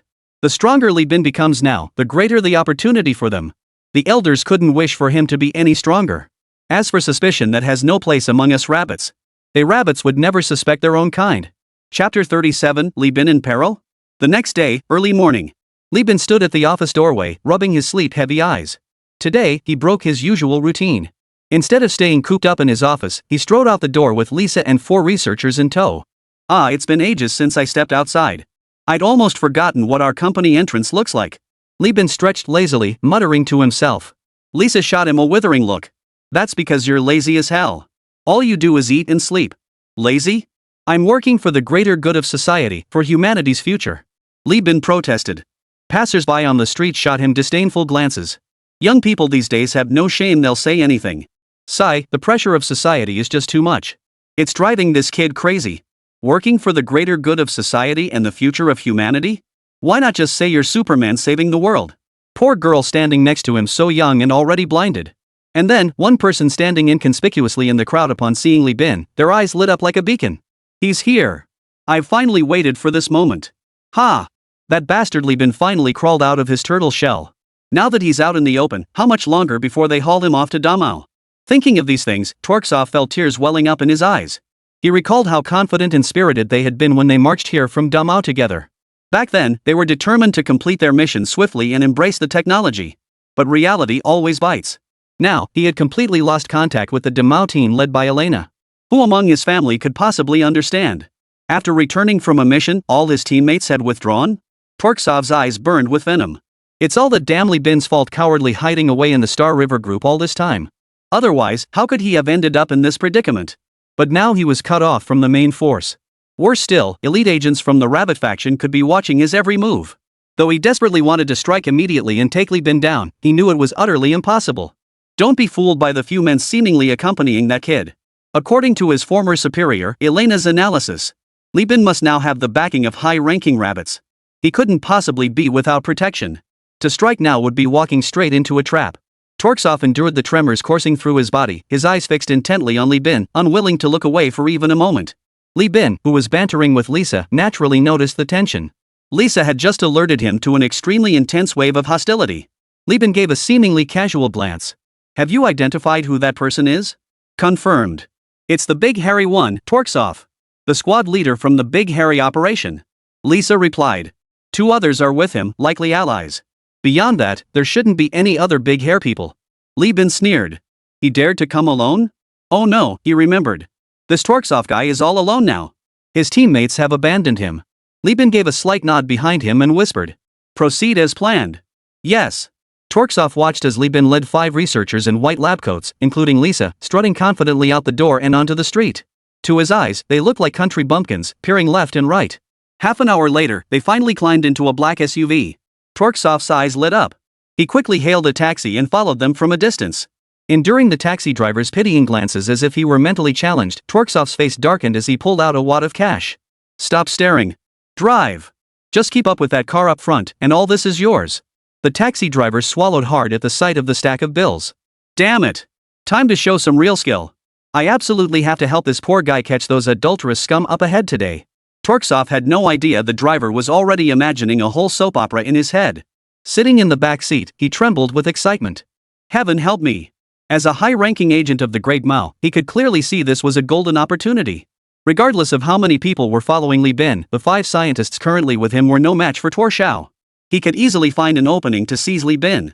Holding him hostage would surely make the rabbits hesitate to act against him. Then he could return with that group of Russians as a hero. And he'd make sure to give Elena a piece of his mind when he got back. Indeed, besides Lee Bin, the person Torksov hated most at this moment was Elena. As a seasoned operative, he knew full well that abandoning himself was the only way to escape the rabbit people back then. But understanding didn't mean forgiveness. Damn it! Making this top-tier agent from the big furry nation take on so much unnecessary risk. Torksov was absolutely seething with resentment toward Elena right now. The taxi followed Lee Bin's car through a series of twists and turns until they reached a suburban highway, where the lead vehicle suddenly halted. Lee Bin and the other 5 men stepped out, cold smiles playing on their lips as they glanced back. Seeing this, Torksov's pupils contracted. He instinctively shouted. Turn back. Driver, hurry. Turn back. The taxi driver was puzzled. They had just caught up to them, why turn back now? But tempted by the money, he complied. Little did he know, the moment he turned the corner, a black SUV blocked the rear, and a group of men in black suits poured out. These heavily armed elite operatives were the personal protection detail sent by Su Hai and Zhao Qian to guard Lee Bin. They were the main force in this operation. How could Torksov not realize now that he'd walked straight into a trap? Lee Bin walked over with Lisa, smiling broadly. He patted Zhang Weiman and the others who had gotten out of the rear vehicle and said cheerfully, "Thanks for your hard work, guys. Once we deal with today's bunch, you'll get some rest." Zhang Weiman shook his head. "Mr. Lee, rest is out of the question. Your safety is far more important to us than a couple extra days off." Lee Bin chuckled and said no more. He strode straight to the taxi blocked in the middle of the road, yanked open the rear door, and grinned at Tor Shao, disguised as a rabbit vendor in the back seat. "What a shame for a top-tier operative like you to be tailing me around these past few days. Torksov's eyes widened in fury. Bull. When have I been tailing you every single day? Are you trying to kidnap me now? Li Bin shook his head and chuckled. What? You don't think denying it will let you off the hook, do you? Torksov. Torksov paled at the mention of his name. Shock. Elena was right. That group of rabbits had noticed them long ago. Now that he'd been recognized, Torksov dropped all pretense. He stared coldly at Li Bin before him, as if assessing the risks of his actions. Li Bin stood directly in front of him now, blocking the taxi door. Strictly speaking, if he made his move now, he'd only have to deal with Li Bin's pressure. And as the owner of a research company, how much combat skill could Li Bin possibly have? Torks was confident he could take him down quickly. With his mind made up, Torksov's gaze sharpened like a hawk's. In the blink of an eye. Chapter 38, The Stunned Harasov. Torksov had calculated that if he acted himself, he likely could take down Li Bin. In an instant, he acted decisively. Watch out. Zhang Weiman instantly realized that Li Bin's position by the car door would put him in his blind spot. He immediately lunged to tackle him. But Lisa beside him moved faster. Her fist smashed through the adjacent door panel, grabbing Torlif's arm just as his fist was an inch from Li Bin's face. Torksov's pupils contracted as he instinctively tried to pull his hand free. But after 2 desperate jerks, it didn't budge an inch. It felt as if his extended fist had been crushed by a bulldozer, rendering him utterly immobile. He looked up to meet Li Bin's mocking gaze, and Torksov's heart plummeted into an icy abyss. Just then, Zhang Weiman lunged forward, yanking Li Bin away from the fray. Regaining his senses, he stared at Lisa in shock. Lisa's hand had pierced through the car's steel panels, gripping Thor's fist with an iron hold. Was this the strength a female researcher could unleash? Zhang Weiman stared dumbfounded at the scene unfolding before him. He had assumed this delicate woman who had always stayed by Li Bin's side was merely a researcher. Judging by today's events, she was likely the true source of Li Bin's confidence. Impossible. How could a woman possess enough strength to punch through steel plates? That's not scientific. Lisa gave a cold laugh but offered no reply. Instead, Li Bin, who was being tossed around like a chicken by Zhang Weiman, snorted derisively. You've seen nothing yet. In your eyes, is a stealth drone scientific? Torksov's pupils contracted. How did this kid know the purpose of their mission? Seeing Torksov's reaction, Li Bin continued with a cold sneer. What's that? Too cowardly to own up to it? You barbarians have no scruples. I kindly sold you agricultural machinery. I didn't say anything when you used it on the battlefield, but now you want to come and steal people? This is outrageous. Torksov's face flushed red. Come to think of it, they really had gone too far. He'd seen it in intelligence reports before. That batch of stealth drones had been sold to them by Galaxy Tech under the guise of agricultural machinery, at an extremely low price. And here they were coveting the other side's technology. Pathetic. Damn it. What am I thinking? It's all these bastards' fault I'm left isolated and helpless. Recalling the miserable days he'd endured, Torksov's expression turned cold as he retorted. You, an arms dealer, have the nerve to lecture us about righteousness. Setting aside the facts, don't you have any faults at all? If you hadn't sold us this batch of stealth drones, would we even be coveting your technology? Li Bin was instantly dumbfounded. He hadn't expected such a broad-shouldered, sharp-eyed high-level operative to land such a punch. After a moment of stunned silence, he replied helplessly. Arguing over this now is pointless. Can you locate Elena's whereabouts? Although Li Bin now knew Elena's movements inside out, revealing it to Zhang Weiman and the others would still seem utterly implausible. He still needed to consider their understanding and worldview. Torksov spat and sneered coldly. Don't expect to get any information out of me. I will never betray my organization. Li Bin shook his head with amusement. It's not that you don't want to talk, it's that you don't know anything yourself. Didn't they abandon you long ago? Ha ha ha. Lisa and Zhang Weiman burst out laughing upon hearing this. They knew all about Torksov's situation, just a pitiful soul abandoned by the main force. Tor Zhao's face flushed crimson. You who said I don't know where they are? I just don't want to say. Li Bin waved his hand dismissively, amused. As long as they captured him, they could proceed with the next phase of their plan, gradually extracting Elena step by step. In a hidden corner of Shihai City. What? Tor Zhao was captured? Harris exclaimed in shock. Elena rolled her eyes. This was an issue that had been obvious for ages, it was only a matter of time. Upon hearing Narisai's report, Ijiva's face also twisted in shock. So the rabbit had been watching them all along. Realizing this, Ijilva turned to Elena urgently. What should we do now? Should we still rescue Torksov? Elena stared at her as if she were an idiot. Wasn't this an obvious question? If we'd wanted to save him, we wouldn't have retreated that day. Besides, it's impossible to save him now. What, do you think you can just forcefully take him on the rabbit's turf? Ijiva caught Elena's glare and flushed. Right, panic makes you lose your head. Torksov had already been sent out. Bringing it up now would just be slapping myself in the face. Narisai rubbed his temples in frustration. These past few days had made it clear to him, though the two elders standing beside him held high status within the great furry army, their strategic acumen was on par with that idiot captain of his from before. It wasn't that they knew nothing, it was that they knew absolutely nothing. His only hope now rested with the team leader, who remained relatively composed. "Commander, what do you suggest we do now?" Narisai cautiously turned to Elena. Elena smiled faintly. "No need to panic. This was an issue we anticipated long ago, wasn't it? When we realized the rabbit had spotted us, we promptly severed ties with Torksov. He doesn't know our location now, and the rabbit won't get anything out of him." After speaking, Elena turned her gaze to Narisai and continued. "Right now, I'm more concerned about you." Narisai frowned. "Me? Yes. Did you spot any of the rabbit's men while you were observing?" Relieved by the question, Narisai replied confidently. "Rest assured, Commander. I was observing from a high floor of a hotel. There's no way the rabbit's people could have spotted me." Elena nodded in satisfaction upon hearing this. This Narisai seemed far more astute than Torksov, a man who could be put to good use. "How's it going? Found them yet?" Liban asked Lisa beside him from his seat in the car. Zhang Weiman felt quite at ease regarding Lisa's capabilities, so he didn't insist on riding with them. This actually made communication between them more convenient. "Found them. The tail today is named Nurichish. His methods are far more sophisticated than Torksov's. I only identified him through massive big data comparisons. Unless the rabbit faction has more advanced methods, they probably wouldn't have spotted him." Liban nodded thoughtfully upon hearing this. It seemed another tough battle lay ahead. Chapter 39, The Stunned Eagle Government. Elena shook her head at the three men, who seemed somewhat anxious. They hadn't even been spotted by the rabbits yet, and already their own side was falling apart. What would happen if they were discovered? "All right, calm down. Things haven't escalated nearly as far as you imagine." Ijiva's eyes lit up. "You mean the rabbit probably hasn't spotted us yet?" Elena nodded. "Of course not. We've already severed ties with Torksov.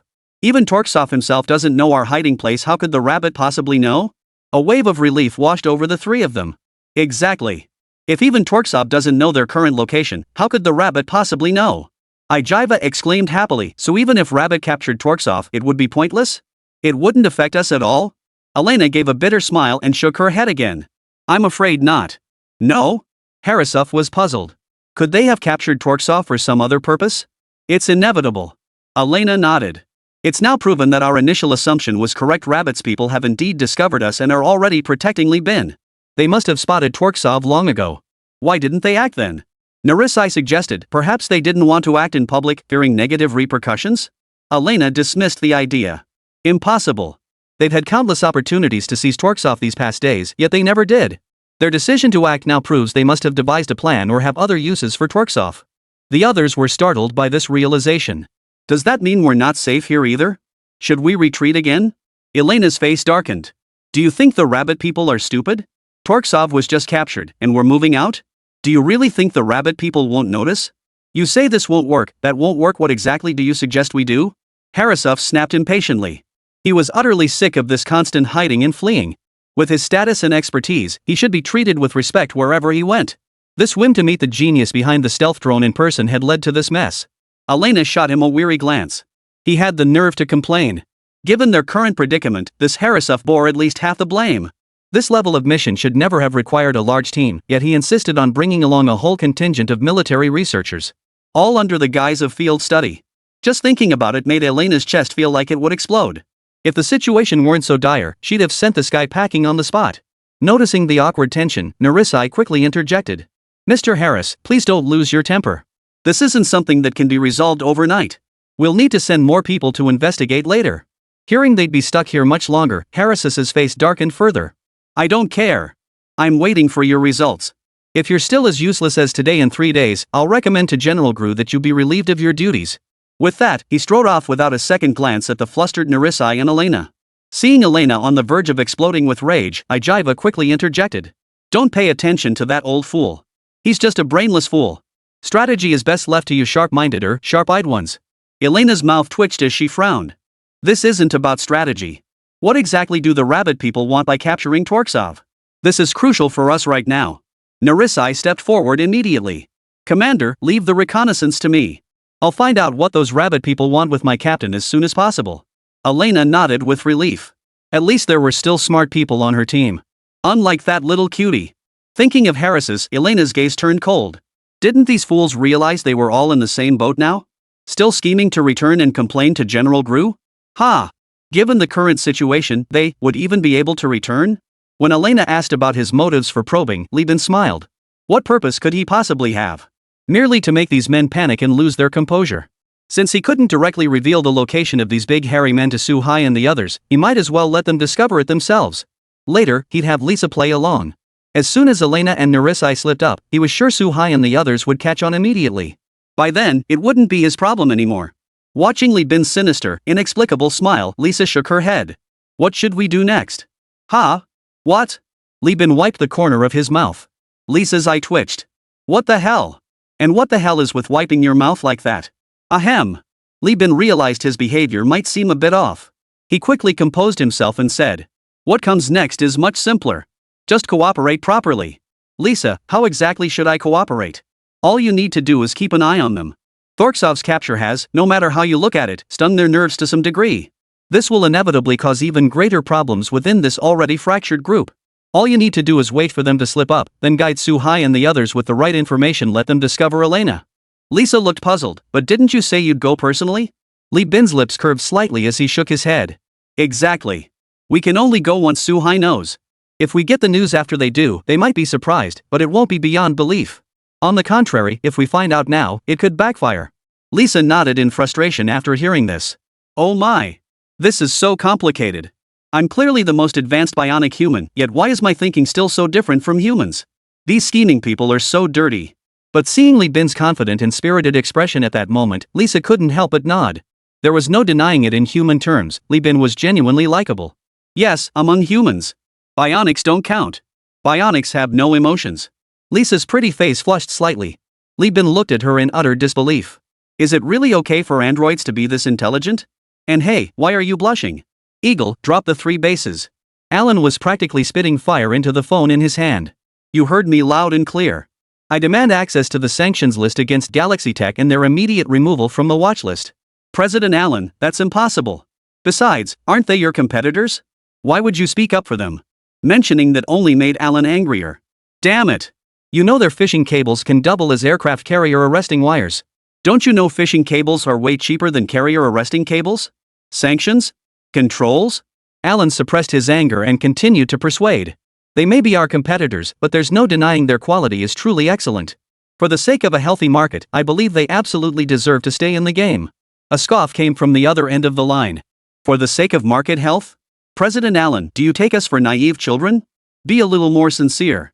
Allen's face darkened, and he could only speak plainly. Listen, you bastard. Galaxy must be removed from the control list. Because. Chapter 40, The Shocked Eagle Government. What did you say? The carrier arresting cables you supplied us were imported from them? The ones with those exceptionally good specs? The roar on the other end of the line made Alan's ears ring. If he could have avoided it, he wouldn't have disclosed this matter to them either. After all, this really isn't something you can put on a table. After all, with your state-of-the-art equipment and facilities, how can your costs be higher than those rustic bumpkins at Rabbit? And your product performance is worse than theirs? This is unacceptable. Alan knew full well that once this became public, both he and the company would inevitably face severe consequences. But keeping quiet was no longer an option. The military order was imminent. Failing to secure this contract would, at the very least, breach the military's trust in the company, potentially severing this business relationship entirely. On a larger scale, inadequate military equipment could even slow down the entire armed forces development. After all, in today's world, aircraft carriers are unquestionably top-tier strategic assets in every respect. Having weighed these consequences, Alan steeled himself and replied. What do you think? Their fishing cables are cheap and effective. Their prices are dozens of times lower than our production costs. If we don't import them from them, how else are we supposed to supply you? The voice on the other end clearly soured. But entrusting the production of such strategic weapons to others is asking for trouble. Alan rolled his eyes. Then what do you suggest? The military's pricing doesn't even cover our costs. And let's face it, our products really are a step below theirs. If you were in my shoes, would you buy it? There was a noticeable pause on the other end. If everything Alan said was true, that product called Galaxy was cheaper and performed better, who wouldn't switch? But there was clearly a flaw in this scenario. Before this, they didn't recall Rabbit having the independent capability to produce aircraft carrier arresting wires. Previously, Rabbit had obtained carrier arresting cables through diplomatic channels from them. Some were even signed off by him personally. He knew full well how many concessions the Rabbits had made to secure these arresting wires. This couldn't be fake, could it? As these thoughts crystallized, his tone grew harsher and he bluntly retorted. Alan, if you want a price hike, just say so. What's this nonsense about using rabbits companies as an excuse? Do you think I don't know whether they have the capability to produce carrier arresting wires? Alan's face darkened. He knew exactly what the high-ranking military official on the other end of the line was thinking. Frankly, he didn't get it either. Logically speaking, if that rabbit company called Galaxy could produce such high-level carrier arresting wires, they should be supplying them to the rabbits too. So why were the rabbits trading with them for it? Wasn't it the same product? The source was identical. After a long silence, Alan rasped. Listen, buddy, we've done business together more than once or twice. We have to admit, this kind of problem has never happened before. But the fact remains, this is the situation. I swear on everything I own, this shipment was imported directly from the rabbits. As for why the rabbit still buys from us, honestly, I have no idea. Hearing Alan pledge his entire fortune as collateral, Steve felt much more convinced. After all, no businessman would willingly give up their assets. But if that's truly the case, it's a real problem. Rabbit Star River Technologies was already on their sanctions list, with all penalty clauses in full effect. Under the Eagle and its allies, no company was permitted to trade anything with them. But rules are meant to be broken. Steve thought for a moment and said, "You can keep importing from them. I'll give my people a heads up to turn a blind eye to your dealings." He'd back down. Alan took a deep breath. But this alone was nowhere near enough. He needed more support. Steve, listen, this isn't enough. The situation now is that because they're on your sanctions list, they've caught the attention of Rabbit's top brass. They've already struck a deal with Rabbit's top brass. Now, even if they don't sell their goods to us, they won't have to worry about finding buyers. Steve was puzzled. Then why didn't Rabbit Corp import from them before? Alan pondered. I suspect they never anticipated fishing cables could function as aircraft carrier arresting wires. Not even Galaxy Tech itself foresaw that. That does make some sense. Alan furrowed his brow. So now the situation is pretty dire. They've learned about this and struck a deal with Rabbit's top brass. We're out of the picture. Steve frowned deeply too. Alan was absolutely right. Now that they understood the true value of their product, they certainly wouldn't sell it cheaply to them anymore or even sell it to them at all. All they had to do was rename the fishing cable as an aircraft carrier arresting cable and it would sell like hotcakes. He had no doubt that Rabbit would buy up every last fishing cable from Galaxy Technology. They'd rather let them gather dust in their warehouses than sell them cheap to us. Wait. Steve snapped back to reality, staring at the intelligence file on Galaxy Tech on the table. It felt strangely familiar. Flipping through, he suddenly saw Star River Tech's history of collaboration with Big Mao. Steve's eyes lit up and he burst into laughter. My old friend, I know what to do now. Alan raised an eyebrow. What plan? Do you know what else Galaxy Tech produces? Alan pondered for a moment. They seem to make some useless trinkets, but none of them matter to us. Steve shook his head, his voice brimming with excitement. I just reviewed the intel on Galaxy Tech. Turns out, besides doing business with you guys, they're also suspected of dealing arms with Big Mao. Alan's eyes lit up. He instantly grasped what Steve meant. He hurriedly asked, is the evidence solid? Steve chuckled, his tone laden with implication. Do we really need solid proof? You're absolutely right, my old friend. We don't need solid evidence at all, just some suspicion will do. Alan burst into hearty laughter. Then they won't dare deny we've got them by the balls. Ha ha ha. The two reached an unspoken agreement and burst into laughter. Given their personalities, the reason they'd been so conflicted earlier was that the steel cable fishing scheme had already touched upon their interests. They certainly couldn't afford to look foolish. But now it was different. Was Galaxy Tech connected to Big Mao? Suspected arms exports? Does it even matter if it's true or not? With this alone, Star River Tech would be at their mercy. At the thought of endless fishing cables pouring in, Alan's heart burned with excitement. Chapter 41, How dare you accuse me of arms dealing? That same day, news broke from the Eagle Sage authorities. They accused Rabbit Enterprises of openly selling arms. Was this a collapse of morality or a loss of humanity? Vocal, how could rabbits sell arms? I don't believe it. That's obviously fake. We rabbits never rely on arms sales to boost foreign exchange. Exactly. This is clearly some flimsy excuse concocted by unfriendly nations. But those abroad didn't see it that way. Some, acting on certain instructions, kept pushing the narrative. Who says it's impossible? I feel like Rabbit has always been involved in wars, whether overtly or covertly. TSK, TSK, TSK. What a peace-loving country loving peace by selling tons of weapons, huh? Heard the rabbits are actively shielding that arms-dealing company from sanctions by other nations. Heard that too. Poor old Eagle, having to shoulder such immense pressure to uphold peace. Far away in Shihai City, Li Bin saw this trending topic too, his face dark as storm clouds. Damn it! That bastard spread fake news. Accusing me of arms dealing? Where's the proof? Where's the proof? Can someone's reputation be dragged through the mud like this without a shred of proof? Li Bin grew angrier with every word. He was utterly speechless. Why was everyone suddenly accusing him of arms dealing? Didn't he know whether he had or hadn't? Why did they all have to jump in and make baseless accusations? As more and more people joined the chorus above, the thread exploded with over 10,000 replies in an instant. Lisa looked at Li Bin with concern and whispered a suggestion. Should I just shut down this thread? Just hack into their backend and suppress all the posts about us? Li Bin shook his head grimly. We can't do that. That would only make us look weak. It would only hurt and disappoint the people who believe in us and believe in Rabbit, while making those bastards who already doubt us and stir up trouble even more determined. The more aggressive our countermeasures are now, the more excited those watching us will get. Lisa, so we just stand by and watch them sling mud at us with impunity? Li Bin's expression hardened as he sneered coldly. Watch them smear us? Ha! I'll see who dares to do that. Lisa, investigate. Find out who orchestrated this. Uncover their plans and strategies. Then we'll counter each move as it comes. The thought that their reputation was already drifting toward arms dealers made it even harder to clear their name now. Li Bin's face twisted in agony, his discomfort as if he'd swallowed a fly. Those bastards. But suddenly, a flash of insight crossed Li Bin's mind, and a faint, cold smile spread across his face. If you dare play these dirty tricks, don't blame me for flipping the table. You can be as strong as you want, but I know every one of your plans and strategies. I've seen every little move you've made. You think you can dump this pile on me? Ha! Li Bin thought viciously to himself. Master Su, it's bad. Master Su. Quick, look at the trending topics right now. Su Hai was dozing in the rocking chair Li Bin had prepared for him when he was abruptly roused, a flicker of irritation crossing his face. What's the rush? What could possibly be so urgent? The messenger gave a wry smile. Master Su, you must see the trending topics right now. Something big has happened. Su Hai frowned and tapped open his phone. Little did he know, the top trending post read. The rabbit's true colors. Cradle of arms dealers? The world's largest arms exporter? Su Hai's expression darkened instantly. His eyes locked onto the communications officer as he demanded coldly. Who did this? Our intelligence sources say it's likely the eagle-winged ones. The eagle people? Shouldn't it be those big furry ones?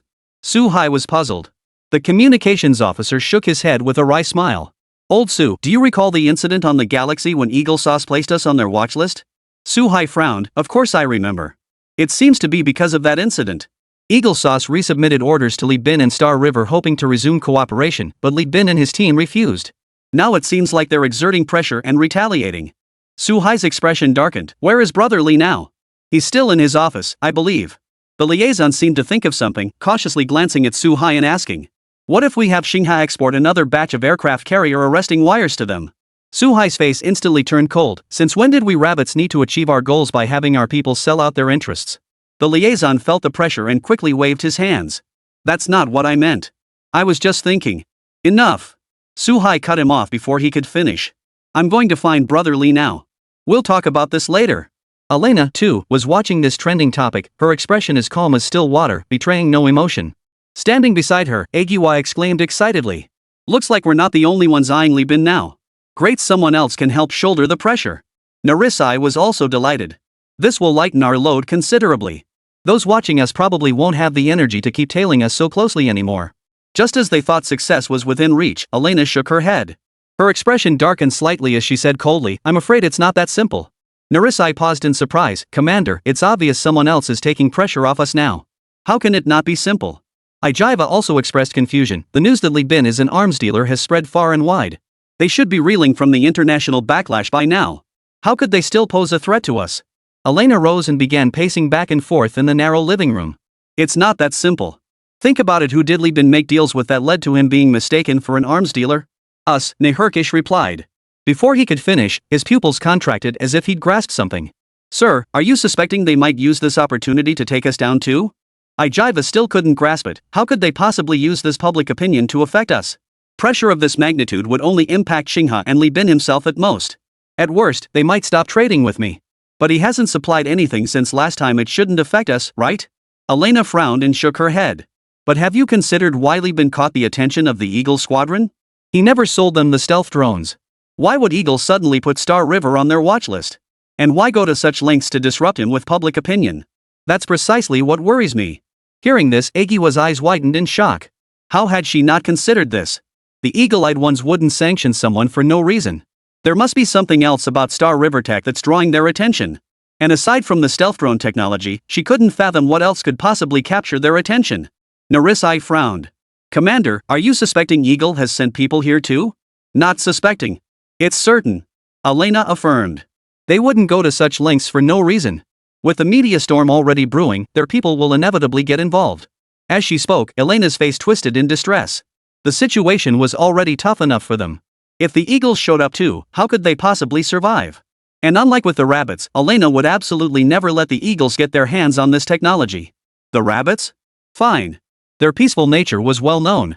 Even if these strategic weapons fell into their hands, they'd just gather dust and have no real impact. But the Eagle people are different. With their power-hungry mindset, acquiring this technology would inevitably lead them to exert pressure. When that happens, life for the big guy might get even tougher. Elena sighed inwardly. This mission is getting tougher and tougher. Chapter 42, Mike on Edge. Elena hadn't guessed wrong. Alan was indeed thinking exactly what Steve was thinking. The message was sent out in the morning, but the man arrived at night. By the early hours of that night, a group of Eagle agents disguised as businessmen had already arrived in Shihai City.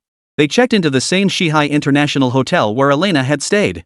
A woman wearing sunglasses stood in the suite, surveying the furnishings with disdain. Her tone carried a hint of resignation as she remarked, TSK, looks like we'll have to make do here for a few days. Mike shot the speaker a dismissive glance and snapped. We're here on a mission. Not to enjoy ourselves. Emily shot him a perfect white eye. When we're on a mission, as long as we ensure the quality of our work, a little enjoyment is perfectly acceptable, Captain. I'd say that even if the boss were here. Mike ignored her, merely waving his hand dismissively behind him. Two men in black suits entered the suite, unpacking the professional equipment they'd brought from Eagle's Nest. They scanned every inch of the room meticulously. After checking every nook and cranny and finding no listening devices or surveillance, they nodded to Mike. All clear, Captain. No listening devices or surveillance here. Mike nodded back, signaling for them to leave. Then, alone, he resumed scrutinizing the room's blind spots, conducting another thorough inspection. Ever since entering this hotel, he'd sensed someone watching them from behind. He turned around, but couldn't find a single trace of anyone. Most people would have dismissed it, but not Mike. Having risen to the position of captain at such a young age, his sixth sense had proven invaluable. The moment he entered this suite, he sensed an overwhelming sense of danger. It felt as though every move he made was being watched, making him feel like he had thorns in his back. Emily watched her captain inspecting the place with extreme caution and shook her head in disdain. In her eyes, her captain was being overly cautious. They were here on a mission against the rabbits, and it was common knowledge that the rabbits' technological capabilities lagged significantly behind their own Eagle squad. Their surveillance equipment was practically toys compared to what the Eagles had. Therefore, Emily felt completely confident in the inspection results of her two colleagues. Captain, relax. Our colleagues have already checked everything. There won't be any problems. Mike shook his head. Although he had double-checked and found nothing, the more thorough he was, the louder the alarm bells rang in his mind. Mac packed up his gear and casually remarked, I won't be sleeping here tonight. You stay here alone. Emily's eyes widened. Then where will you stay? It wasn't that she wanted anything to do with the captain. It was simply that Eagle Squad operatives always worked in pairs on missions, keeping each other covered. Clearly, her captain was her partner. Mike murmured softly, I plan to take advantage of the night to scout around Shihai City. Gather as much intelligence as possible before they notice we're here. Hearing this explanation, Emily nodded reassuredly, only adding, Go then. Be careful. With that, she turned her attention away from her captain and prepared to take a shower. Watching the carefree Emily, Mike shook his head. I hope my premonition is wrong this time. Liebin studied the surveillance footage in his hands and remarked to Lisa with interest. This batch of agents sent by the Eagle but people seems to be of much higher caliber than Elena's group. Lisa nodded. We've basically confirmed that this group of eagle-eyed people is the one smearing us with dirt. What's your plan? Liebin smiled coldly. I'll make sure they get a taste of their own medicine, the feeling of being smeared with dirt. Lisa's eyes lit up as she leaned closer. Liebin, you do this hashtag, you do that dollar, then it hashtag. Lisa stared at him in disbelief, her concern evident. Isn't that going too far? They've all labeled me an arms dealer. Don't they deserve a taste of their own medicine? Liebin sneered coldly. Overwhelmed by Liebin's intensity, Lisa reluctantly nodded. Not too much. Not at all. With that, she fled from Liebin's office. Holy crap. This human is terrifying. We androids are so much better off. Wah. Su-hai was currently in the surveillance room with Zhang Weiman. Before them lay at least 100 surveillance screens. Here, all surveillance feeds from across Shihai City converged in real time. Zhang Weiman stared absently at the screens before turning to Su-hai with concern. What did Mr. Li say? Has he been affected by those comments? Su-hai shook his head. Brother Li remains fairly composed. He hasn't taken those comments to heart.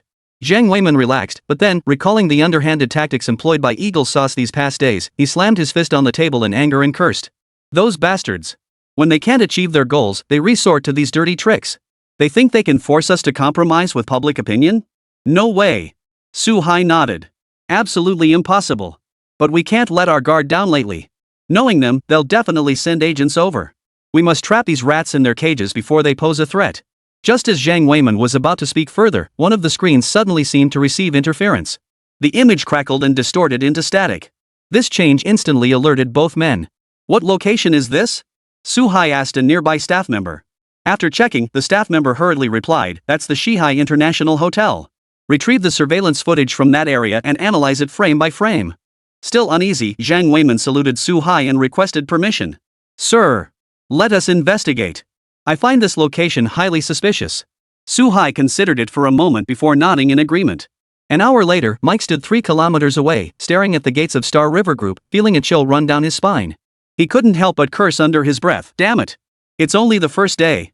Could something already be wrong? But the longer he stared, the more uneasy he grew. The feeling of being watched never left him.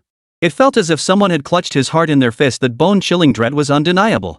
Realizing this instantly, Mike turned on his heel and headed back the way he came. As for his teammates? God help them. Zhang Weiman arrived at the entrance of the International Hotel with his team. Shortly after he left the monitoring room, their technicians had detected something amiss here. Among the guests checking in today, one group was extremely suspicious. Their numbers perfectly matched those of the Eagle Squad field team, and their behavior patterns showed multiple overlaps. This immediately confirmed to Su Hai that this seemed to be the hideout for the Eagle Sauce agents infiltrating today, and he relayed this to Zhang Weiman. Zhang Weiman surveyed the hotel entrance and gave a hand signal behind him. A team immediately moved straight inside. They had just received word via communication devices that reinforcements had arrived and completed the hotel's encirclement. The operation had begun. Meanwhile, Emily, sleeping on the top floor, remained completely unaware. She lay sprawled on the plush bed, basking in the bliss of life. Ah, our captain is such a cutie. Field missions should be left to the team members. Why does the captain have to personally go out so late? Emily couldn't help but feel puzzled. Ever since arriving here, her captain seemed to have become overly sensitive. While there had been precedents before, she'd never seen Mike so jumpy and on edge like he was today. Still, she didn't dwell on it. She just felt the captain seemed to have aged a bit. He'd lost the youthful drive.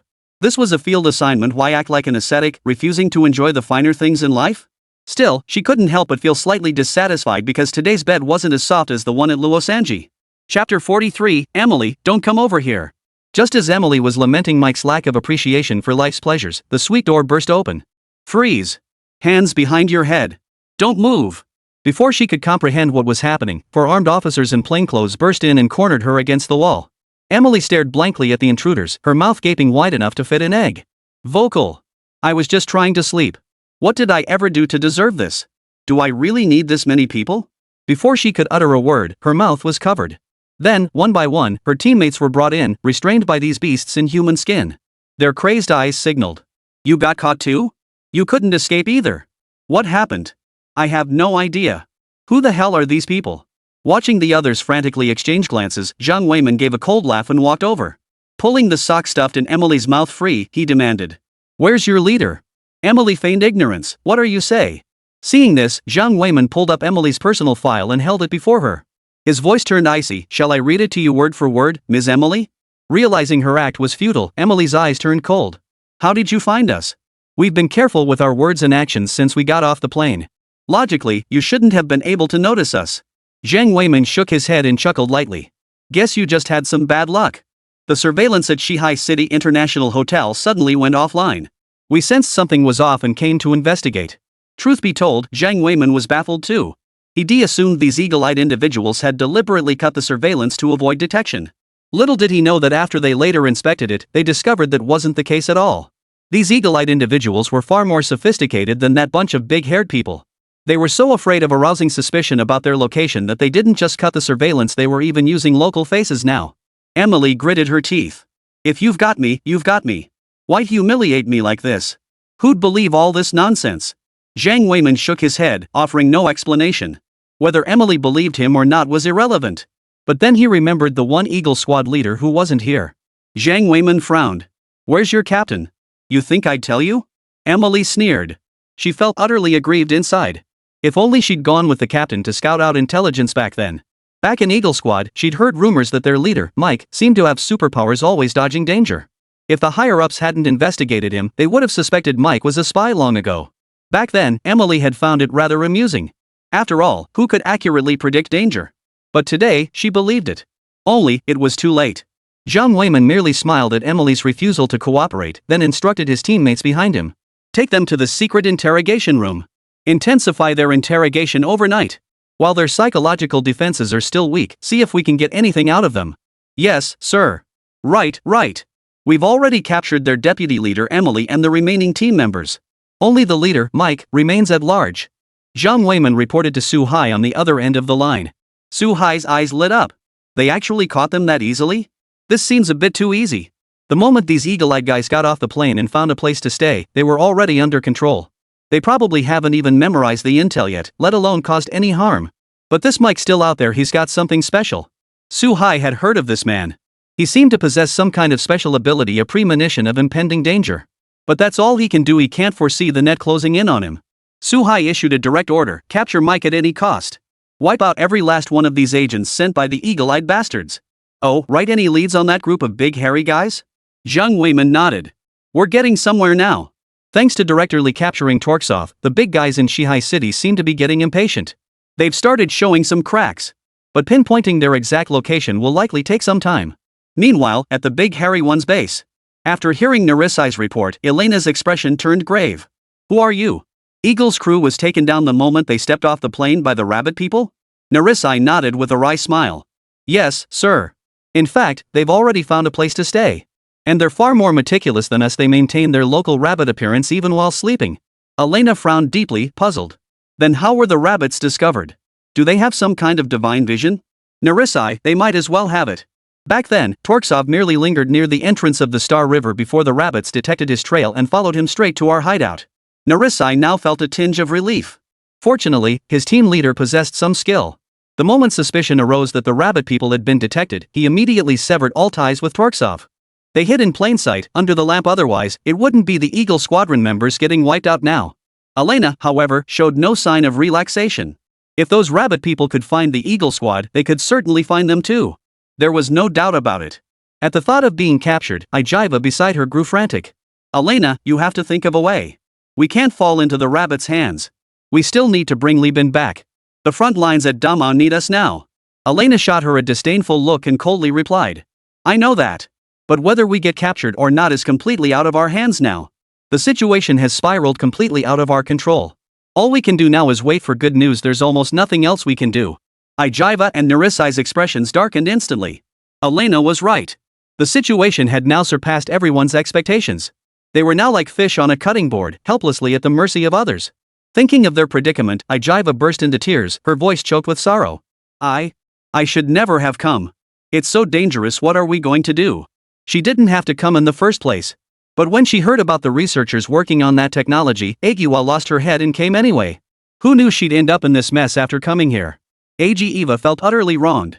Elena grew impatient. Enough, stop crying. We're not entirely without hope yet. Both pairs of eyes lit up instantly. They hurriedly asked, what can you do? Elena's expression hardened as she sneered coldly, they just achieved such a major victory today, they're bound to let their guard down. We have to take a gamble. Tomorrow or the day after, we infiltrate Galaxy Tech and take down Li Bin. With him as leverage, we should be able to withdraw safely. Elena's heart began to race with anticipation. She was now utterly certain that Li Bin was the mastermind behind the development of the stealth drone. The mere thought of that technological marvel, comparable to the realm of the gods, sent shivers of excitement through her body. There was no denying it, this technology had surpassed their great Mao by a century. Rabbit had once said something she found profoundly true. Technology 20 years ahead of its time is called advancement. 50 years ahead? That's science fiction. But 100 years ahead? That's ing fantasy. Chapter 44, Operation Against Li Bin. Mike stood far away, hearing the crackling static in his communication device, feeling immense relief. Thankfully, he'd had a premonition and resolutely chosen the option that felt most true to himself. Otherwise, he would have been among those captured just now. Mike let out a slow sigh. This scene had played out countless times before. Every time he had a premonition and warned everyone, no one ever took him seriously. Yet every time, it proved that playing it safe was the best approach to completing the mission. Mike had long since grown accustomed to his teammates getting into trouble. He'd long since grown accustomed to completing missions alone. The only regret was that this mission had barely begun. He still knew nothing about the mission's intel. The sacrifice of this team was utterly pointless. Mike angrily declared this the worst team he'd ever led. Lee Bin stared wide-eyed at Elena's ranting on the screen. Damn it! Is it really okay to plot so loudly? Is it really okay to discuss how to capture me right in front of me? Oh, she doesn't know? Well, that's fine then. Lee Bin's mouth stretched into a grin that nearly reached the back of his head. This feeling of watching your enemies plot how to dispose of you is truly exhilarating. What was this inexplicable thrill? Lisa rolled her eyes and snapped. They're planning to kidnap you tomorrow and make a run for it, and you're still smiling? Lee Bin looked at her in confusion, asking doubtfully. You can't beat them? Lisa frowned, thinking for a moment. They're all highly trained elite operatives. Elena and Nariski have even seen combat. They're battle-hardened veterans. I can't take on that many alone. But if they dare come to Star River Group, it won't matter how many of them show up. Lee Bin chuckled lightly at her words. Then what's there to worry about? Forget about you two. This model alone would ensure they never return. And besides, I know their plan better than they do themselves. If they succeed under these circumstances, I might as well just walk into their trap myself. Lisa shot him a perfect white eye, yet felt a strange sense of wonder. Lisa clearly remembered when Lee Bin first met them. Back then, he had an indescribable shyness about him, seeming no different from any ordinary person. But ever since he pulled out those stealth fighter sketches, Lisa had clearly sensed this little man had changed. As the person Lee Bin trusted most, Lisa was certain of this transformation. The master of this galaxy was growing more confident, wise, and powerful. Especially after discovering his true power far exceeded his own understanding, that confidence had solidified into something undeniable. Lisa shook her head. Thinking so much was not part of her program. The Lee Bin of before was her master, and the Lee Bin of now remained her master. Her program dictated that she could never betray her master. Knowing this was enough, Lee Bin paid no heed to Lisa's pensive expression. The thought of the evening's impending spectacle brought a sharp gleam to his eyes as he sneered coldly. We may not care, but since they've chosen to disturb us, it wouldn't be proper not to give them an unforgettable memory. Ha ha ha. In the interrogation room, Su-hai watched Emily being escorted in by Zhang Weiman and sneered coldly. When did our rabbits become so popular that the renowned Emily, lieutenant of your Eagle Eye spy system, deigns to visit us in this manner? Emily faced the harsh lights with composure, returning the sneer. Don't waste your breath. I won't say a word. Though I am curious, how did you find us? Why don't you teach me? Su-hai chuckled. Truth is, you just had bad luck. The surveillance system at the West Sea International Hotel suddenly malfunctioned. We were just conducting a routine check when we stumbled upon your trail. Isn't that just a coincidence? Emily's eyes widened at his words. She had imagined Rabbit had developed more advanced surveillance tech to track them down. She had even imagined Rabbit had planted agents throughout every corner of Shihai City to detect their anomaly. But she never imagined that they, elite agents from the Eagle Nation, would be caught for such a reason. This is a lie. This man must be lying to me. How could we possibly be caught for such a ridiculous reason? This must be the Rabbit military high command trying to break my will to extract more intelligence. It must be. Emily's eyes flashed with a look of utter certainty. She sneered coldly. You needn't go to such lengths to humiliate me. I won't reveal a single thing. I admit defeat for falling into your hands, but... Emily gave two cold laughs and continued. Not all of us Eagle agents make mistakes like we did. Rest assured, even though we've been captured, the mission will still be completed. Su-hai chuckled. Like your captain, Mike? The guy who's famous for being a teammate killer? Emily's mouth twitched. Upon reflection, damn right. It seemed like no one who went on missions with Mike ever came back alive. And now she'd fallen into the same trap too. Emily snapped, her embarrassment turning to anger. That's none of your business. In your rabbit speak, our captain would say, those who survive great calamity are destined for future blessings. Su-hai sneered. Only you would believe that. How come you don't realize it was your captain who sold you out? With that, he ignored Emily's rebuttal, patted Zhang Weiman on the shoulder to signal the interrogation could continue, and walked straight out. He couldn't shake the feeling that something was off today, as if trouble was brewing. The discovery of Emily and the others tonight only solidified his suspicions. He planned to request approval from Zhao Qian for at least one more brigade, if not an entire division, to be deployed here. As the first Rabbit high-ranking official to interact with Lee Bin, Su-hai understood better than anyone what Lee Bin and Star River technology represented now. In his view, this place warranted whatever forces were needed to protect it. Unlike Mike and Lee Bin at that moment, Elena now paced anxiously back and forth in her room, her brow deeply furrowed. The situation had escalated far beyond her expectations. She and the entire Big Fur task force were now stuck in an extremely awkward predicament. According to the original plan, they should have at least reached an understanding with Lee Bin by now and been introduced to the mastermind behind the stealth drone.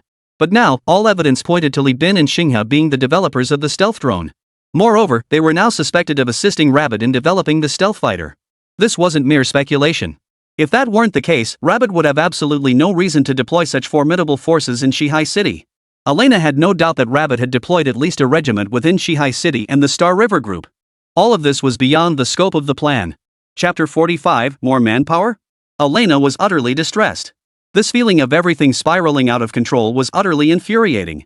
Not to mention, they were currently in Rabbit City, someone else's turf. She knew full well that targeting Li Bin in Shihai City now was like trying to pull chestnuts out of the fire. But she had no other choice now. Ever since arriving in Rabbit, every piece of intelligence gathered pointed to Li Bin being an extremely valuable target. If they didn't want this trip to be in vain, kidnapping Li Bin was their only option. No matter how great the danger, they had to make it worthwhile. Elena shook her head with a bitter smile. She had never encountered a situation like this before. Before this mission, she was a frontline general for Big Mao, the youngest female celebrity in Damao. On the battlefield, she had grown accustomed to the feeling of having everything firmly under her control. But now, Elena's gaze hardened. The current situation was indeed dire, but the front lines of Damao were even more perilous. Crisis danger always holds opportunity within it. If she could help Damao develop the stealth fighter, all current hardships would be overcome. They could even break free from the quagmire of war in one fell swoop. Once the stealth fighter was successfully developed, even the Eagle wouldn't dare to pressure Russia like this anymore. As a high-ranking military official, Elena understood all too well the strategic importance of such a weapon. Once such a truly stealth fighter sees the light of day, it will inevitably reshuffle the global power dynamics. Then, Russia would absolutely emerge victorious in the new round of competition, securing a dominant position. This realization only strengthened Elena's resolve. Li Bin, she was determined to have him. Eagle, fall to the third tier. Steve stared intently at the screen before him, his brow furrowed. The dense cluster of green dots that had been pinpointing the West Sea International Hotel vanished in an instant, leaving him utterly perplexed. These green dots represented the exact locations of the task force members like Mike and Emily. Their sudden disappearance in such a short span unsettled even him. Did Mike and Emily get spotted the moment they arrived at Rabbit? They shouldn't have been so careless, Steve frowned. Alan, standing beside him, stared intently at the screen before him, his voice tinged with anger. Is there any explanation other than our entire task force being wiped out? This operation was a joint effort between the Eagle Squad military and their company. They provided the funding, the military supplied the manpower. Normally, Alan wouldn't have been interested in such matters. But after carefully reviewing the official Eagle Swan intelligence on Li Bin and Galaxy Tech, he had volunteered for this mission. The intelligence revealed far too many intriguing aspects of Star River technologies. Beyond the fishing cable comparable to an aircraft carrier arresting cable, they possessed numerous other products of this caliber. This made his eyes light up with greed. Just the fishing cable alone had made him a fortune, and now there were numerous other products of this caliber. To Alan, it wasn't just Star River technology he saw, it was an endless, inexhaustible stream of wealth. But that wasn't even the main reason he was rushing to partner with Steve.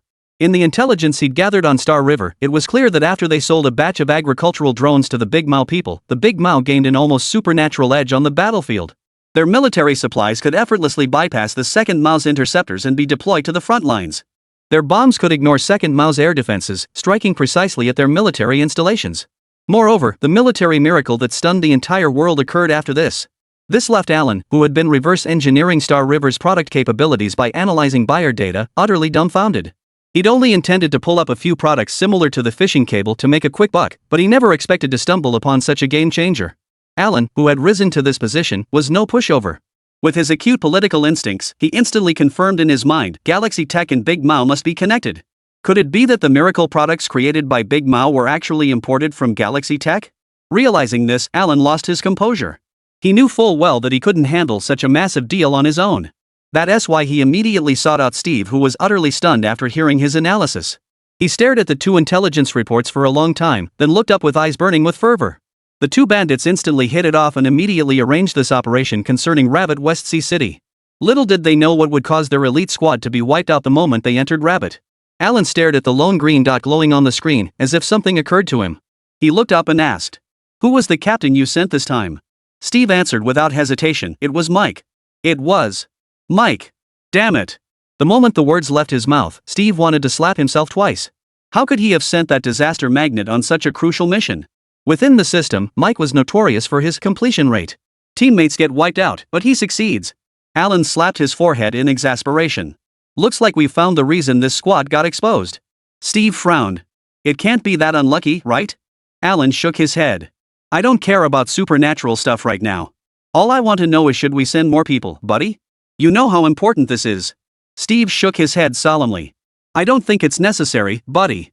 Within the system, Mike may be notorious for sabotaging his teammates, but you have to admit his mission completion rate is the highest of anyone. Since he entered the system, he's never once failed a mission. Alan's eyes lit up. Is that true? Ha! You really found us a great asset. Steve chuckled. Of course, my friend. This isn't just your doing, is it? Alan smiled faintly. He gave him a deep look before turning and walking away. Back on his own turf, Alan's expression darkened. He cursed furiously. Bastard! Bastard! Why did I choose such an unreliable partner? Wolf hurried over. Boss, calm down, calm down. Didn't General Steve say that Mike was pretty dependable? Alan glared back at him, furious. He's just one person. Even if he's steady, he's still just one person. If that Steve hadn't been so selfish, trying to claim all the credit for himself, why would he have sent out just one squad? Wolf suddenly snapped to attention, gritting his teeth and snarling. That damn greedy rat. But boss, what should we do now? Alan calmed down, frowning as he paced back and forth in the room. His expression hardening, Alan gritted his teeth and declared. Since Steve can't be relied on, we'll have to fend for ourselves. Wolf, contact some renowned mercenaries. Pay them handsomely to take the job. Wolf's face fell. But boss, you know Rabbit's laws are extremely strict. No mercenary wants to take on a job in Rabbit. Then pay more. Throw them money they can't refuse. Chapter 46, Operation Commence? 2 days passed in the blink of an eye. During these 2 days, the once bustling city of Shihai seemed to have suddenly fallen quiet.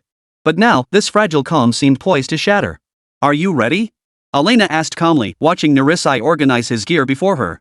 Only the faint tremor in her hands betrayed that her composure was far from what it appeared. Narisai glanced back at the gear of the remaining 4 teammates and nodded. Should be about set. But relying solely on the 6 of us might be. Enough. No need to say more. Elena cut him off before he could finish. She knew full well that with just the 6 of them, their chances of success today were slim. But the arrow was already on the string. They had no choice but to shoot. This was their only option now. If they failed to capture Li Bin tonight, the prolonged delay would inevitably expose them to the Rabbit. By then, their situation would be even worse than it was today. At least now, they still had the right to choose whether to act. Narisai detected the resolve in Elena's voice and frowned. But what about them after we leave? Who? Harasuf and Ijiva. Elena couldn't help but rub her temples. Ever since they'd emerged from the Great Fur, she'd opposed bringing the researchers along on this mission. Now, these researchers had truly become the deadweight of the entire operation. If only she had been more firm back then. Elena sighed. There was no going back now. She could only take things one step at a time. Forget about them. If we succeed, we'll pick them up on the way out. If we fail, then no matter how meticulously we've planned for them, it won't matter. Narisai's brow furrowed even deeper. But they're among our nation's most elite military researchers. Losing them could set our nation's research progress back by years. Enough. At this point, we don't have time for hesitation. We'll just have to take it one step at a time. Do you understand what a genuine stealth fighter means to our nation right now? Elena fixed her gaze intently on Narisai's eyes as she spoke. The female general, renowned for her battlefield prowess, finally unleashed her formidable presence like a fierce tiger, ready to pounce on her prey. Under this overwhelming pressure, Narisai bowed his head deeply and replied in a low voice. Yes. Deep down, he understood all too well that by this point, they had only this one option left. Succeed or die trying. Yet he felt an overwhelming tension now. Not asking anything left him with a hollow emptiness inside. He certainly didn't want to meet the same fate as Torksov. Elena watched Narisai trembling like a frightened little animal under her imposing presence. She relented, offering reassurance. Actually, we still have a chance of success. Those Rabbit people just caught a spy from Eagle Sauce. Plus, since we arrived, we haven't made any unnecessary moves. They might not be keeping a close eye on us. Right now might be when their guard is down the most. They'd never imagine we not only stayed, but dared to infiltrate deeper. This is our final chance. Narisai shook his head at these words, flinging away those anxious thoughts. He wasn't some mediocre fool like Torksov. At this point, there was no other way. If that was the case, he might as well stake his life on it. Meanwhile, Max stood atop a skyscraper, peering through binoculars at the inner reaches of the Milky Way below. Yet he couldn't shake the feeling that his vision was blurred. As if something was deliberately blocking his view. Mike lowered the binoculars and shook his head. Since his teammates were captured, he still hadn't obtained any useful intelligence. The entire Star River seemed to be hiding within its shell, leaving him with no way to proceed. Yet the longer he stayed in Rabbit, the more tangled and confusing things became. For starters, he was now certain his employers had dispatched other teams. This information came from a long-time intelligence contact within the system. Mac pressed the microphone by his ear and stated flatly. No intelligence on Star River Technologies or Lee Bin has surfaced yet. 2 days and nothing? The voice on the other end sounded surprised. Though Mike was notorious for being a team player, his mission success rate was exceptionally high. In all his years on the job, he had rarely failed. It was rare to feel as helpless as he did today. Mike felt incredibly frustrated. I don't know what's going on. Ever since arriving in Shihai City, I've had this constant sense of unease. It's like an all-seeing gaze is watching me everywhere, making my movements feel restricted. You sense someone watching you? If anyone else had said that, Steve would have slapped them across the face. Who has time for such nonsense? But coming from Mike, he had to give it serious thought. After all, Mike's so-called telepathy was legendary throughout their entire circle. Yeah, that feeling is everywhere. I've been driven nearly mad these past few days. Mike complained, tugging at his hair. My God, you have no idea what I've been going through these past few days. Steve fell silent on the other end of the line. Mainly because he'd never experienced anything like this either. On the first day of the mission, 99% of the task force was wiped out, leaving only the captain wandering around outside. Vocal, saying someone's been watching them all along. It's not impossible. Otherwise, how else could you explain Emily and the others getting captured the moment they stepped off the plane? Though they were slightly less skilled than Mike, they were still absolute elite within the Eagle system. Mistakes like this just didn't happen easily. He recalled the last time they suffered such high casualties. Keep surveillance for 2 more days. The mercenaries Alan hired have already arrived at Rabbit. In a few days, you'll all move together. Mercenaries? Mike snorted derisively. Steve shot Alan a withering look. He only learned later that after Mike's team failed their mission, Alan had hired another group of mercenaries. In his eyes, wasn't this just reckless nonsense? Those mercenaries, who'd sell their lives for a paycheck, how could their professionalism compare to that of professional spies like Mike and his team? To him, Alan's actions were a blatant display of distrust. Even Mike was mocking him now. Those mercenaries were hired by Alan at inflated rates. Their overall skill level is passable, barely usable. Steve had to defend his ally's reputation in front of his subordinates. And most importantly, we genuinely can't spare any more personnel to assign to you right now. Beyond this mercenary group, you're essentially fighting a lone battle now. Mike. Chapter 47, Life or Death Crisis? Mike couldn't help but feel furious at his unreliable superiors. Didn't they even consider backup plans when assigning this mission? How the hell did these jerks even get into their positions? Steve knew he sounded a bit unreliable and feared he might have upset Mike. He quickly added with a forced smile. Mike, don't worry. If this mission succeeds, I'll personally recommend you to the top brass. You'll get the recognition you deserve. Mike rolled his eyes and snapped back. That'll only happen if I make it back alive. Given how things are now, I'd bet my life that the moment I make a move, they'll catch me. Let me be clear, I absolutely refuse to gamble with my life. If you can't come up with a viable plan, I'd rather turn around and head straight back to the Eagle. Steve quickly assured him. We wouldn't let you sacrifice yourself for nothing. We'll definitely have a plan in place before considering sending you in. After hanging up, Steve wiped the imaginary cold sweat from his forehead. He seethed inwardly. How dare this mere colonel make him grovel like this? If it were anyone else, he would have slapped him across the face long ago and taught him a lesson. But Mac was a special case. Because the task completion rate he'd boosted had long since caught the attention of higher-ups within the system. Even he couldn't just let him throw his life away. Alan watched the pathetic Steve and sneered inwardly. How did this man, who clearly used his head as his rear end, ever climb to his current position? Fortunately, he'd cut his losses in time. And he still had the nerve to complain about the quality of the mercenaries he hired?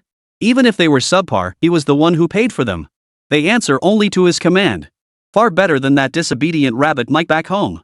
Still, he needed to consider his allies' feelings and offered a reassuring voice. All right, my friend. There's no need to get worked up over such small fry. He's thousands of miles away, it's only natural he'd feel some frustration. Steve countered, he's no nobody. Alan raised an eyebrow, surprised. What else could he possibly be? Steve shook his head, he's the agent with the highest mission completion rate in the system. He's long been under the watchful eye of the system's higher-ups. Even I have to give him some respect. Alan's eyes widened. He thought Steve was just bragging, but now it seemed that wasn't entirely the case. Mac was a figure closely watched by Eagle Systems higher-ups, and information about him rarely leaked out, so Alan wasn't familiar with him. At first, when Steve mentioned him, Alan dismissed it as bragging. But now it seemed that perhaps the sole remaining squad leader really did have some skills. Alan's eyes lit up. Once his mercenaries joined forces with Mike, they could operate together, greatly increasing their chances of success. And once they succeeded. Whoosh! He dared not think about it. He absolutely dared not think about it. Mike had no idea his boss's ally was already fantasizing about life after the mission's success. He was deeply troubled himself. Earlier, he'd heard that idiot Steve mention another group of mercenaries would be joining them. This infuriated him. What good would mercenaries do? Even the elite agents within the Eagle system had fallen here. Those mercenaries, hired for money, were nothing but cannon fodder, weren't they? Mike shook his head. He'd made up his mind if things looked bad, he'd bail immediately. He couldn't care less what his brainless boss thought his own life was the top priority. Dressed as a sophisticated city woman, Elena walked through the gates of Galaxy Group. Spotting a receptionist buried in work, she strode over. "Hello there, young lady. Excuse me, do you still sell agricultural drones at Star River Group?" Chen Meilin, startled by the voice, looked up in confusion. Spotting the beautiful woman before her, she chuckled softly. "My apologies. We're no longer conducting business with the public. You can leave your contact information. We'll contact you once we have inventory available." With that, she returned to sorting through the documents in her hands. Elena clearly wasn't satisfied. She glanced around the surroundings. She persisted. "Why aren't you selling anymore? The agricultural drone I bought from you last time worked exceptionally well. I was hoping to purchase several more this time." She deliberately spoke in a hurried tone. This perfectly matched her image as an eager buyer. Chen Meilin didn't think much of it, assuming she was simply a customer with a need. After all, their stealth drones marketed as agricultural products were affordable, practical, and durable, earning genuine praise. In recent days, inquiries about the product hadn't come solely from those with ulterior motives. A significant portion were genuinely interested in placing larger orders. Chen Meilin waved her hand in a friendly gesture, her tone tinged with regret. "I'm terribly sorry. We genuinely don't have that much inventory right now. It's not just your order, we haven't been able to supply several other major clients either. Once we increase our production capacity, we'll prioritize contacting you." Little did she know her company had effectively become a quasi-military enterprise. Even if production capacity could be increased, their products would still be prioritized for military supply. After all, stealth drones could be considered a minor strategic weapon. Just look at how aggressively Big Mao has been operating since getting this shipment from Li Bin. With such a lethal weapon in their arsenal, who would dare provoke trouble? Eagle. Elena, her love rejected, suddenly grabbed Chen Meilin's hand and pleaded urgently. "That won't do. Our farm needs it urgently. Can't we just pay more? Give me your entire stock first. I'll pay double, no, quadruple." Chen Meilin backed away in fright, but Elena held her arm tightly, leaving her momentarily at a loss. Amidst their heated exchange, Narisai had already deployed the electronic bombs. All visible surveillance systems at Galaxy Tech were instantly disabled. He and the other 4 team members seized the opportunity to sneak inside, winding their way through the twists and turns into the heart of the Star River Group. Seeing the massive, spaceship-like structure before them, Narisai's face lit up. Mao and Li Bin had visited this factory during their business dealings, and their intelligence reports had mentioned it. If the intelligence was accurate, Li Bin was almost certainly inside this building. Narisai signaled behind him, and 2 team members quickly stepped forward. They crouched at the entrance of the spaceship, scanning the area back and forth. Upon discovering that Star River Tech's internal defenses were far weaker than they had anticipated, the group couldn't help but breathe a sigh of relief. It seemed today's mission would be accomplished. Little did they know, their target was monitoring their every move through the tablet in his hands. "Tisk, this Chen Mimi really is all show and no substance. We'll have to dock her pay when we get back." This also served as a warning to him. Among the few survivors within the Star River Group, most were like Chen Meilin, unaware of the situation and easily manipulated by others. But now, Li Bin chuckled, stood up, and stretched his limbs. It was time to give these little kids a surprise. Chapter 48. Elena, overwhelmed with emotion. Narisai hadn't anticipated things turning out so straightforward. The internal defenses of the Star River Group were far more lax than they had imagined. Compared to the forces they had deployed outside the gates, the security inside the Star River Group was practically non-existent. This was undoubtedly a pleasant surprise. Narisai pressed his earpiece and reported to Elena. "We've successfully infiltrated the Star River Group compound. Security here is far weaker than anticipated, barely any visible guards. We're about to execute the next phase, Commander. You may withdraw as you see fit." Elena's heart leapt with relief at the news, finally letting go of her anxiety. She turned to Chen Meilin, who was still trying to force an explanation on her. "Leave me your contact information. Once we have inventory, you'll be our top priority. I promise. Can you let go first?" Elena feigned disappointment, pouting slightly with a hint of sadness as she said. "Fine then. Once you have inventory, don't forget to contact me first. I'll pay top dollar for it." Chen Meilin nodded eagerly. Only then did Elena, still feigning disappointment, turn and walk away, glancing back with each step. The moment she stepped outside the Star River gates, her expression instantly changed. Elena exhaled deeply, rubbing her cheeks as she thought to herself. Who knew Li Bin's secretary would be so easy to fool? She believed me after just a few words. I wonder how Li Bin selects his secretaries. Does he only look at their size? But now, the situation was definitely looking up. Elena shook her head to clear the jumbled thoughts. With events having progressed this far, the arrow was already on the string, there was no turning back. Fortunately, according to Nur Harishki's report, Star River Technologies' internal defenses were surprisingly lax, far beyond their expectations. Their success rate was now at least 3 times higher than originally projected. The thought of potentially meeting the creator of the stealth drone soon sent shivers of excitement down Elena's spine. If she succeeded in bringing Li Bin to Big Mao, it would undoubtedly be a monumental achievement. Although her rank as a general had been earned through battle achievements, some within Damo still harbored resentment. But once she brought Li Bin back, she had no doubt that the development of the stealth fighter would be etched into the annals of human civilization. Then, her name, Elena, would undoubtedly be among those listed. Her name would be passed down alongside Li Bin's throughout all of human civilization, until the flame of civilization itself was extinguished. Who would dare to question her authority then? This was the highest honor a soldier could pursue in a lifetime. At the very least, Elena could not escape this universal human desire. Her face flushed with excitement as Elena made a sudden decision. She absolutely could not sit idly by and wait for disaster. She must see for herself, lest Nihirkish falter and jeopardize the entire progress of human civilization. Yes, Elena was the guardian of civilization's spark. With her mind made up, Elena turned and headed back. Chen Meilin watched Elena return and felt a headache coming on. Sis, don't worry. I promised you as soon as we have stock, you'll be our top priority. My word is my bond. Elena shook her head, her expression tinged with pain as she said. My apologies for the interruption, but I'm not here about your agricultural machinery issues this time. May I use the restroom, please? It's just unbearable. Relieved that she wasn't going to hassle her, Chen Meilin brightened. Go straight from here, then turn left at the very end. If you really can't find it, should I take you there? No, you're too kind. Elena waved her hands hurriedly. How could I possibly hold you up any longer? I'll manage on my own. With that, she dashed off without looking back. Chen Meilin watched Elena disappear into the distance, her brow furrowing. She felt something was off, but after pondering it over and over, she couldn't figure it out. She resumed organizing the documents. Even as Elena reached the inner courtyard, she still couldn't quite believe it. Wait, was it really that easy? What about all the anxiety they'd endured these past few days? How did Torksov manage this? Was this what they called heavily guarded? Even Elena's resolute heart wavered slightly. Given this level of defense, she now doubted whether the core secrets vital to human civilization's progress were even here. Elena couldn't help but frown. This level of defense wasn't even as strong as her own frontline positions. To insist it held those core secrets? She couldn't believe it. Yet Elena was swiftly proven wrong. The moment she witnessed the majestic grandeur of the starship models within the galactic expanse, she was utterly overwhelmed. Yes. This is the real deal. Look at that gleaming silver metal exterior. Look at that futuristic, tech-driven design. Wow. This is what a stealth drone or D-base should look like.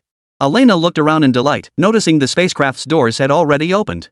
It seemed Narisai and the others had already gone inside. A pang of anxiety gripped Elena's heart. Her earlier ease vanished completely. She now felt as if countless eyes were watching them, scrutinizing their every move. Without hesitation, Elena stepped straight through the open doors. Time was money now. Even if the rabbits people spotted them now, it would take time for them to react. As long as Li Bin fell into their hands within that window, the operation would be a complete success. As for whether Li Bin was the one who developed the stealth drone, Elena had no doubt whatsoever. Seriously, anyone who could build such a high-tech production facility, if you told her the stealth drone wasn't developed by Li Bin, she wouldn't believe you. Li Bin watched the 6 figures slip in through the door with a faint smile. The door Elena entered through was one Li Bin had specifically opened remotely. Of course, it wasn't the same one Narisai and the others used. Keeping them separated was part of making this game fun. Li Bin turned to look at Lisa and said calmly, "Are you all ready?" Lisa nodded. "We're all set. We've also made arrangements with Su Hai and the others. Right now, there are no guards anywhere except the core factory buildings." Li Bin nodded approvingly. "The rest will be easy. We've already set up the stage. All that's left is to sit back and enjoy the show." Lisa was puzzled. Why not just grab them right at the entrance? Why go through all this trouble? Li Bin shook his head. That would be easier, but capturing Elena now means others will follow. What we need to do today is to eliminate the problem once and for all. Lisa felt even more confused. Why would waiting until they reach the core zone make it a permanent solution? Isn't the core area where they're currently developing the stealth fighter? How far along is the stealth fighter development? Li Bin didn't answer directly, instead asking a seemingly unrelated question. Lisa thought for a moment. The overall exterior design is complete. We just need to install some internal components to finish it. Li Bin's lips curved slightly. What do you think will happen when they see our stealth fighter? Chapter 49, The Operation Team in a Whirlwind. Li Bin chuckled softly. What do you think they'll do when they see the stealth fighter we've developed? Lisa's eyes widened. Vocal. Could this thick-browed, wide-eyed Li Bin possibly be planning to sell the stealth fighter to the Russians? Seeing Lisa's sudden flustered expression, Li Bin's face darkened. He had no idea what this android was thinking now. Clearing his throat, he explained. Once they see the stealth fighter prototype, they'll assume we've already perfected it. Once that pressure reaches the Russians, what do you think they'll do? Lisa stared back with her clear yet foolish eyes and shook her head. They'll know we've developed a stealth fighter? Li Bin couldn't help but hold his forehead. That was like saying nothing at all. She really had mastered the art of pointless verbiage. Li Bin cut to the chase, snapping impatiently. Once this news reaches the big guy, they won't send any more task forces our way. Not only that, they'll probably send someone to apologize to us at the official level. They'll even ask for our forgiveness for their previous deception. Lisa was puzzled. Why? They know that after learning about our stealth fighter development, they shouldn't have increased their deployment here. To achieve the goal of stealing classified documents? Li Bin smiled faintly, shook his head, and stated with certainty. No. They would never do that. They only saw the exterior. They have no idea about our actual development progress. They wouldn't dare gamble. With their forces bogged down on the battlefield now, if they lose this bet, the cost would be unbearable. Therefore, they will inevitably compromise. For us, this will resolve the issue once and for all. Lisa's eyes lit up at his words. He makes such a compelling argument. Why hadn't I thought of this before? But her expression quickly soured. But Su Hai is about to arrest them all. Da Mao won't be able to get any information out of them. She shot Li Bin a reproachful glare as she spoke. She had been told she'd lead this operation, yet last night Li Bin insisted on switching personnel. Otherwise, things would be so much easier today. All they'd need to do was let one of them escape. As long as they captured Elena and Narisai, Da Mao's entire team would be scattered. Let one or two slip away, and they'd be scrambling back in a heartbeat. Li Bin chuckled softly, ruffling Lisa's hair. If you guys intervene and let two escape, wouldn't that be telling them there's still an armed force here? While unlikely, if they plan to continue their operation, they'll probably send reinforcements. We don't care, but too many flies will eventually become a nuisance, right? Lisa nodded, seeming to understand yet not quite grasping it. Her scalp felt unbearably itchy right now, as if something were growing inside her brain. But she was a cyborg, for crying out loud. Human society is just too complicated. We androids are much easier to deal with. Unlike Elena's tense vigilance, Narisai and the 4 task force members were far too relaxed at that moment. Once I get back, I absolutely have to buy a bigger house. That studio apartment we're staying in here is way too cramped. Haha, you wouldn't dare dream that big. After pulling off such a monumental mission, the country's bound to treat us like gold. I say we deserve a promotion. Narisai sneered at the suggestion and retorted. Look who's talking. A promotion? Does that even match the mission we pulled off? As long as we bring Li Bin back alive, a 3-rank promotion is the bare minimum. Who knows, maybe we'll even go down in history. His teammates were stunned. 3 ranks? Recorded in history books? Especially the latter, it was practically every soldier's lifelong dream. Holy! What the hell is Li Bin worth that much? 3 ranks? That'd make me a major. So listen up, everyone. Stay sharp from here on out. Once we bring Li Bin back, we'll be greeted with flowers and girls. Nehariski encouraged them. From now on, if you don't spot anything, keep quiet. Don't hog the comms channel. If you do spot something, report it immediately. Hurrah! The men charged forward like they'd been injected with adrenaline, moving through the darkness. Soon, their field of vision opened up. What met their eyes were rows of high-precision equipment sections of experimental apparatus glowing with a sci-fi aura. The group stood frozen in place, like wide-eyed city slickers seeing the big city for the first time. Could this truly be equipment produced on Earth? Look at the metallic sheen on the surfaces, look at the experimental apparatus humming away in every corner. This was a scene straight out of a sci-fi movie. Narisai was dumbfounded too. He considered himself a veteran of countless missions, having seen his share of classified laboratories. But something like this? Truly, it was his first time seeing anything like it. Everything here proclaimed technological prowess far surpassing the modern era. What an incredible culmination of human ingenuity. Meanwhile, Zhang Weiman, lurking in the corner and observing them, let out a silent snort of derision at their expressions. He had worn the same expression when he first stepped inside.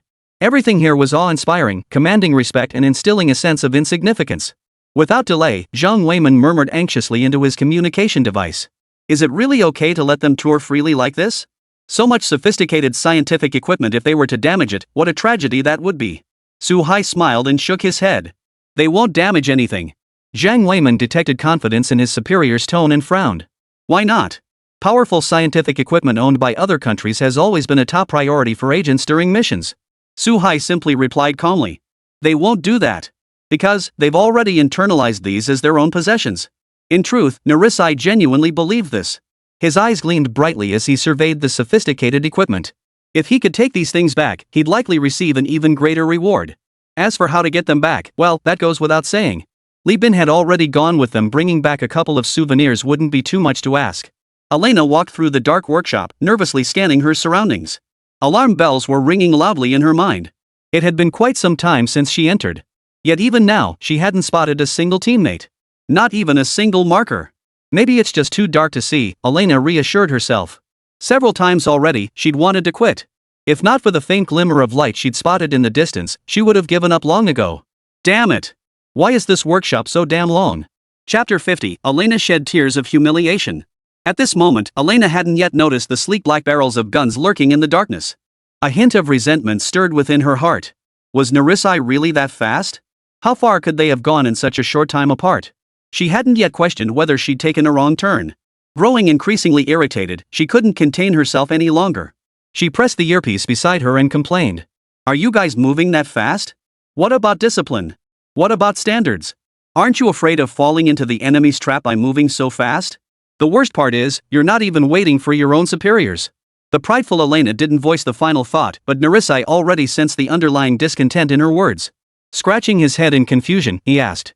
We're not moving that fast, are we? We just stopped at the entrance to rest for a moment. Elena frowned. She recalled arriving shortly after receiving Narisai's communication. Logically, he shouldn't have been moving this fast. This is enemy territory. Narishki shouldn't be making such a mistake of not distinguishing between the king and the jack. Aliena's heart stirred.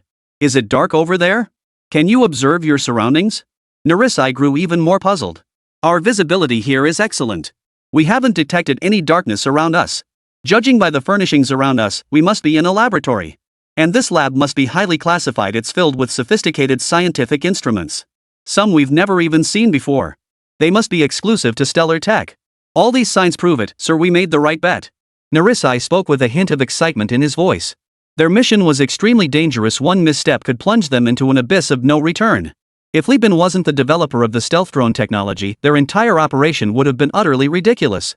But now, this very laboratory he stood in was proof enough their gamble had paid off. He couldn't fathom who else could achieve this feat if even a facility with such advanced capabilities couldn't manage it. Hearing Narisai's words, Elena's heart sank to the depths. Just as she prepared to retreat, the door that had briefly revealed a sliver of light slammed shut. The entire workshop plunged into bottomless darkness. A cold chill gripped Elena's heart. If she wasn't in trouble now, she'd be damned. Hey, hey, hey! Can you even hear me? I'm in trouble here. Come help me. Hey, hey, Narisi. Only the hissing static of static answered her through the earpiece. Her expression grave, Elena gripped her pistol tightly. Barring any miracles, her communication with her teammates had been severed.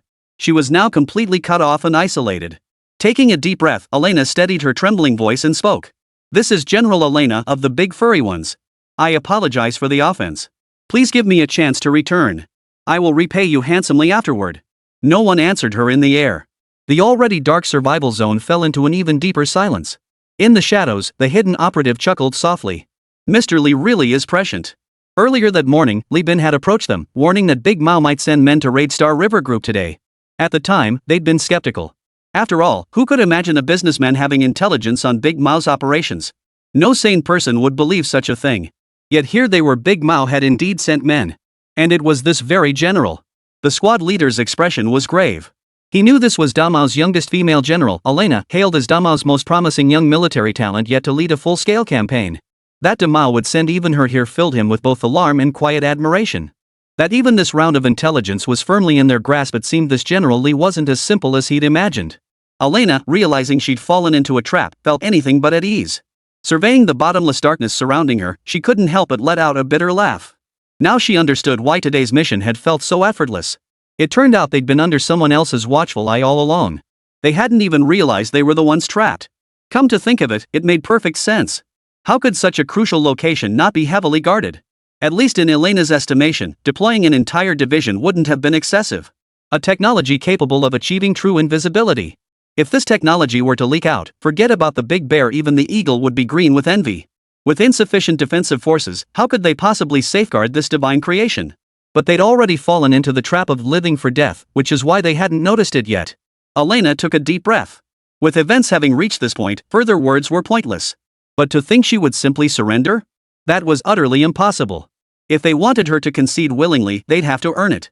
Meanwhile, Narisai, who hadn't received a response, felt something was off. The connection with his superior had abruptly cut out moments ago, replaced by an unbearable crackling static in his earpiece. But it quickly stabilized again. Narisai dismissed the fleeting thoughts swirling in his mind and scanned his surroundings with a cold gaze. Elena must have discovered something now, which is why she hasn't had time to respond. He had to finally been immediately, otherwise, this operation would be nothing but a wasted effort. Once they returned to Big Mao, Elena surely wouldn't want to claim all the credit for herself. With this thought, Narisai's expression hardened. He signaled to the team members behind him. Each team member acknowledged the captain's signal with a nod and immediately moved forward to clear the path. Narisai's group soon reached the end of the laboratories.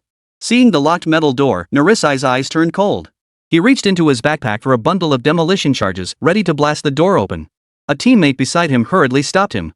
"Captain, this will definitely alert them. We might even draw the entire garrison of Shihai City. Then we'll be caught in a bind." Narisai flung him aside, his voice cold. "We've long since run out of options. Now there are only two paths before me, retreat or press forward and capture Li Bin. If we capture Li Bin, it'll be a major achievement. Back in Damao, the brothers will live in luxury for the rest of their lives. But if we fail to capture Li Bin, this mission will amount to nothing more than a mere sideshow. Bit players aren't worthy of being remembered, understand?" The teammate seemed somewhat swayed, yet still voiced his concern. "But what if we make too much noise? How do we retreat?" Nur Harliski's expression hardened. "Once we capture Li Bin, do you think they'll stop us from retreating?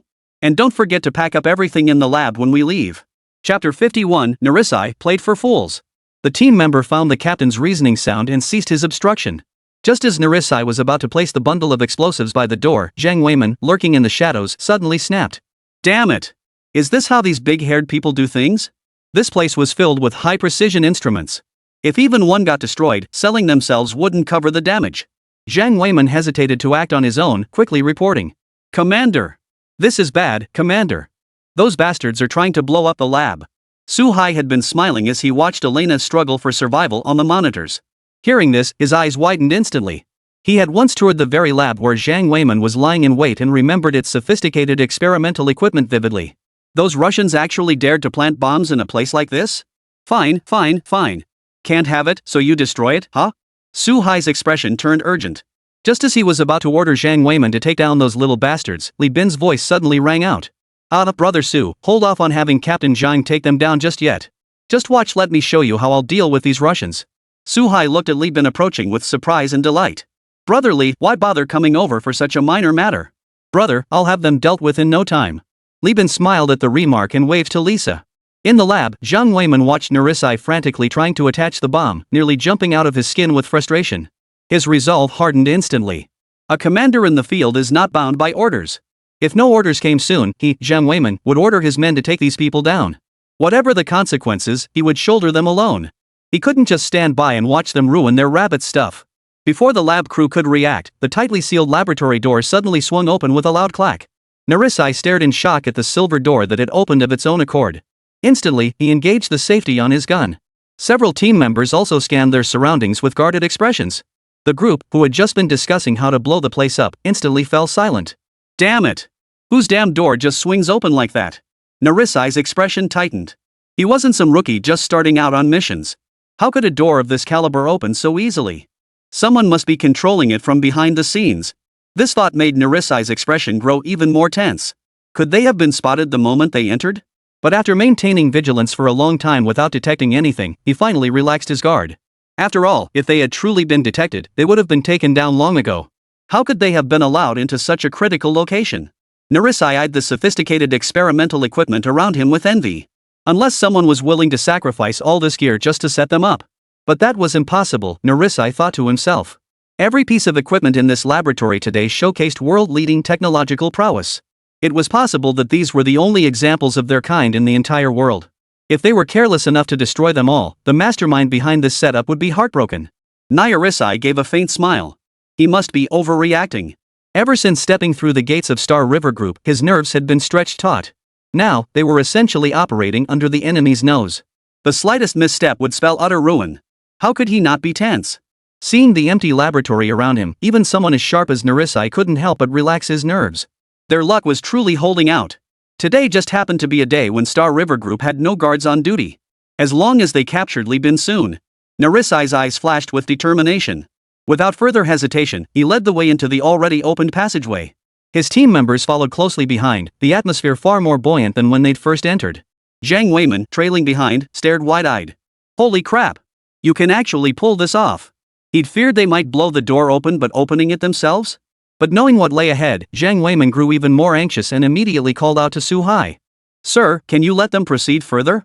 The inner area is where Galaxy Tech is developing their stealth fighter. If those Russians get a glimpse of it, they might damage our precious project. Su Hai's expression tightened as he glanced at Li Bin, his voice tinged with conflict. Brotherly, why don't we just take these guys out right here? If those Russians get a glimpse of our stealth fighter and tamper with it, that'd be disastrous. As for leaks, Su Hai hadn't even considered that possibility.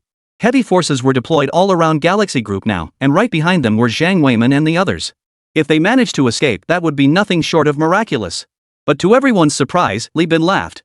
Brother Su, I want them to know we're developing a stealth fighter. And I want them to know we're nearly done with the research. At the very least, we've assembled the entire aircraft. Su Hai immediately grew anxious, but what if it gets damaged during assembly? This is the fruit of your long, hard work. Li Bin chuckled, don't worry, Brother Su. If we can build one, we can build a second. Even if they do damage that stealth fighter later, it won't be a big deal. Su Hai remained puzzled, but why insist on letting them see it? Wouldn't it be better to just arrest them outright? Brother Su, have you considered what would happen if the big-haired people who came here today took the information they saw back with them? Su Hai's pupils contracted. Did Li Bin actually want to let this group return? As for what would happen if they were released, it would inevitably expose that the rabbits were currently developing a stealth fighter jet.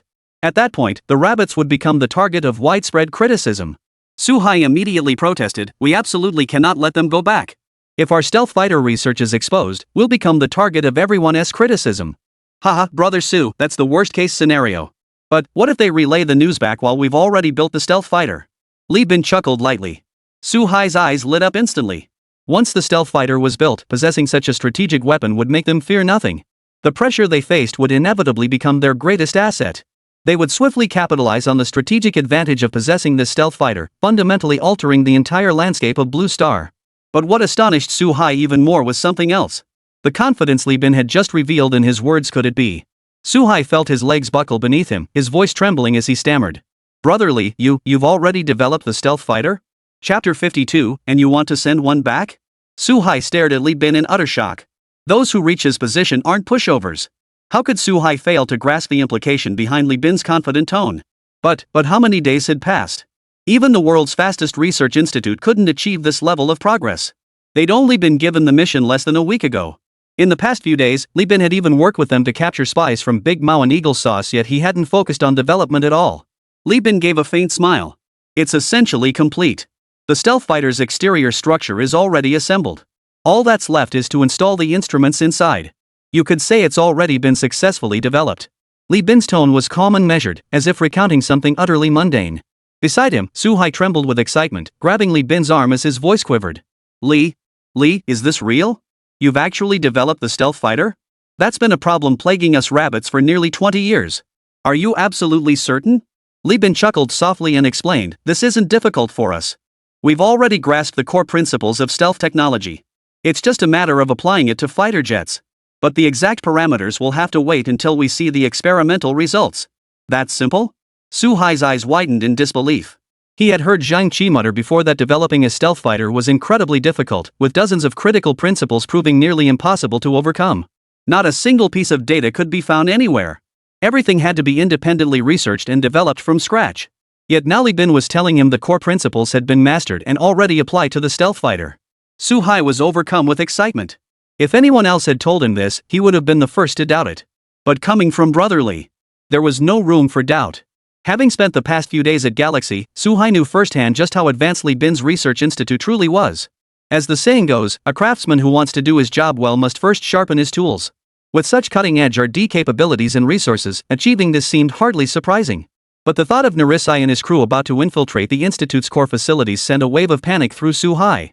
Brotherly, I'll defer to you on everything else, but Narisai must be apprehended immediately. The stealth fighter and your institute's security level are currently the highest in the entire Rabbit. I absolutely cannot stand by and let him destroy your hard work, destroy the entire Rabbit's hope. Suhai's expression turned grave as he prepared to issue orders to Zhang Weiman.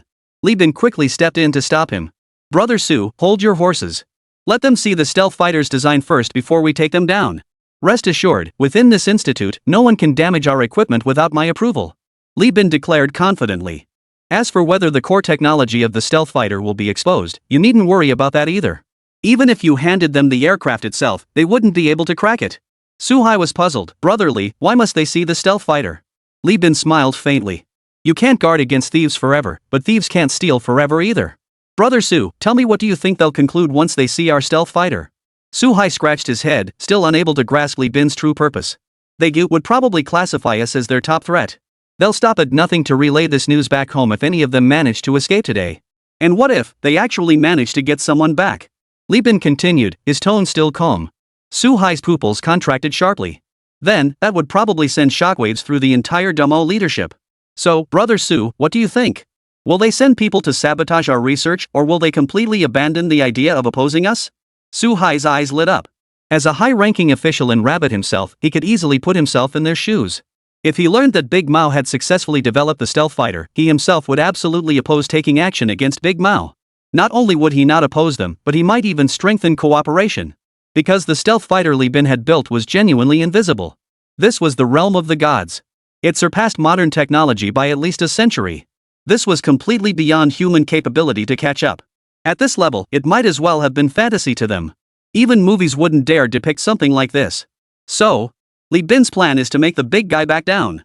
That way, it would be settled once and for all. At the very least, it would eliminate one enemy. Though Li Bin himself didn't care, for peace-loving rabbits, having one more friend was far better than having one more enemy. Suhai clearly grasped this point too, instinctively glancing at Li Bin. A chill ran down his spine. True to his reputation as a strategist, his mind worked brilliantly. Thank goodness Li Bin was on their side. If he were an enemy, he dared not think about it at all. Zhang Weiman, watching Narisik install the explosives, grew impatient. Why hadn't orders come down after all this time? If orders weren't given soon, Narisai and his men would blow the door open by force. Zhang Weiman's expression hardened. He couldn't wait for Suhai's orders any longer. A commander in the field is not bound by orders. Whatever punishment came later, he, Zhang Weiman, would shoulder it alone. Implicitly approve the big hairy one's actions. All squads, take no action whatsoever. Let them into our institute's core laboratory. Just as Zhang Weiman was about to act alone, Suhai's voice crackled through his earpiece. Zhang Weiman immediately panicked. This is unacceptable. This place is filled with high-precision experimental equipment. We can't just stand by and watch them plant bombs here. If they knock anything over or damage anything, we'll suffer massive losses. This is an order. Let them in. We have other arrangements later. Don't let your emotions disrupt the plan. Suhai retorted. Zhang Weiman was furious, but he dared not act further. He could only watch helplessly as Nerhurlisky and his team carried out the demolition, seething inwardly. If those Russians actually damaged or knocked over any of this equipment, he, Zhang Weiman, would make them understand exactly why the flowers were so red. Meanwhile, Narisai remained unaware that his every move was being watched. He hid in the rear, observing his team members secure the explosives. With a single hand signal. Boom! Those inside the lab instinctively dove for cover. But the expected tremor never came. Not even the glass bottles on the tables trembled. Li Bin watched them detonate the bomb through the monitor and immediately seized the opportunity to open the door. A cold smile spread across his face. A bomb of this meager strength wouldn't even make a splash in their research facility. If he, Li Bin, hadn't opened the door himself, Narisai and his crew wouldn't have even managed to blow it open. Chapter 53, Has the stealth fighter already been developed? Suhai stared at the screen with equal tension. Despite Li Bin's confident tone, he remained deeply worried that this group of clumsy oafs might damage the equipment. After all, this particular setup was one of a kind. Even if they searched the entire Rabbit Empire, they wouldn't find another. If it got damaged here, Suhai wouldn't even have a place to cry about it. Narisai rose slowly under everyone's gaze, his excitement palpable as he watched the doors open. Do you have any idea how they've been living these past few days? Did you know how agonizing these days had been? Narisai and his team had traveled thousands of miles from Damo with great effort. Their initial goal was simply to meet Li Bin, obtain the technology, and leave. But on their very first day, their leader was discovered. Forced to flee in the dead of night, they hadn't dared show their faces these past days. Even eating required masks with holes cut out. All for what? All for what's inside, that's what. The blast-open gate now gleamed in Narisai's eyes, its sight alone making his blood boil. He wiped the tears from his face and waved his hand with heroic resolve. Brothers, charge! Victory is within our grasp. Once we carry out what lies within, the nation will surely reward us handsomely. Wealth, status, beautiful women will have it all. The eyes of these high-ranking spies from the great furry nation gleamed with excitement. Hadn't they been striving for this very moment? Without waiting for Nurharliski's command, they rushed inside in a flurry of haste. They didn't even notice the stunned expressions of Zhang Weiman and the others trailing behind them. What material is this laboratory made of? A bomb this powerful didn't even leave a crater? Wow. I guess you could say this is very Star River. I've seen more bizarre things these past few days than in my entire life up to now. Unlike Narisai, who had already entered the core research facility, Elena was still wandering around that production workshop. She scanned her surroundings with heightened vigilance. Damn it! Where did that explosion come from just now? Did that bastard Narisai move the entire armory over here? That blast over there, who knows what else it'll trigger them to do. Elena was now certain their operation had been discovered by the Rabbit faction. She just couldn't fathom why they hadn't made their move yet. But now, with that explosion, it would be hard for them to hold back. Elena felt deeply aggrieved. She walked alone through the dark production workshop, where not a single ray of light penetrated and not a sound could be heard. The only sound she could hear was the explosion from those idiots of teammates earlier. How could she not be furious? At this moment, she had no illusions left about the stealth fighter technology. As if every move they made was under enemy surveillance. She couldn't see any chance of mission success. Her only thought now was to reach the door, planning to blow it open like Nazul had done, to escape this dark cage. But before she could make a move, a sleek black barrel pressed against the back of her head. Youngest female general of the Big Fur, Ms. Elena, what brings you to our rabbit den? Such a grand display, even resorting to explosives. I wonder if Lady Elena knows what your comrade's true purpose is? Li Yu sneered coldly. Elena's pupils contracted, but years of battlefield experience instantly restored her composure. She replied in a cold voice, "Who are you?" "Poof. You ask who I am on our turf? So sarcastic?" Elena took a deep breath. "We come with no hostile intent. Our mission is solely to make contact with an international arms dealer and extradite him to the Great Mao. And that's any of your business?" Li Yu sneered coldly. "Your Big Mao sure doesn't play by the rules, huh? Someone kindly sells you agricultural machinery, and you turn around and accuse them of being arms dealers. Not satisfied with getting weapons at rock-bottom prices, you send a general leading a special forces squad to arrest them? What, expecting to keep making free money forever?" Elena frowned. Though she'd anticipated this, Li Yu's words now confirmed that Li Bin had made contact with Rabbit's high command and was being shielded. Perhaps they'd already begun research on stealth fighters. Hardly good news for their big furry friend. Elena laughed coldly. "Since you know all this, why bother saying more? You're no different. You've got Li Bin under house arrest just for his technology. Hey, don't try to pin that on us. Mr. Li is one of us rabbits, our own family. Do you think we'd need to house arrest our own family?" Li Yu retorted dismissively. They weren't like those eagle-eyed folks who'd do anything for profit.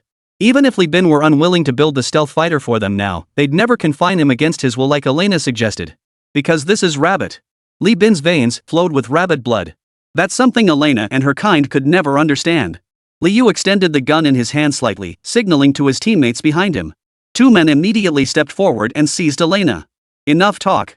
Since you're here, you'd better be prepared to stay. Better start thinking about how you're going to explain this later."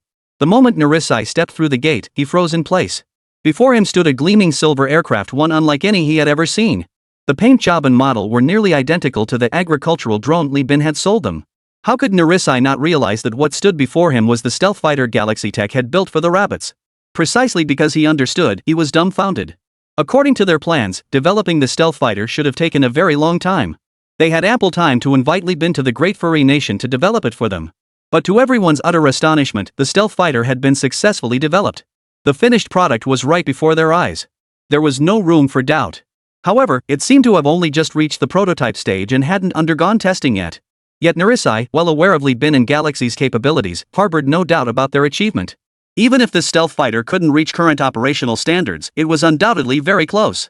Narissa's expression hardened. Galaxy must have built only this one prototype. Destroying it might not erase all their data, but it would at least delay them. At the very least, it would buy Big Mao some time. Chapter 54, The Angry Rabbits. Whoa! Could this be the stealth fighter? It must be. Who knew the rabbit people had already developed it? Oh no, this puts Big Mao in a really awkward position. The other members of Big Fur's task force were equally stunned by the sight.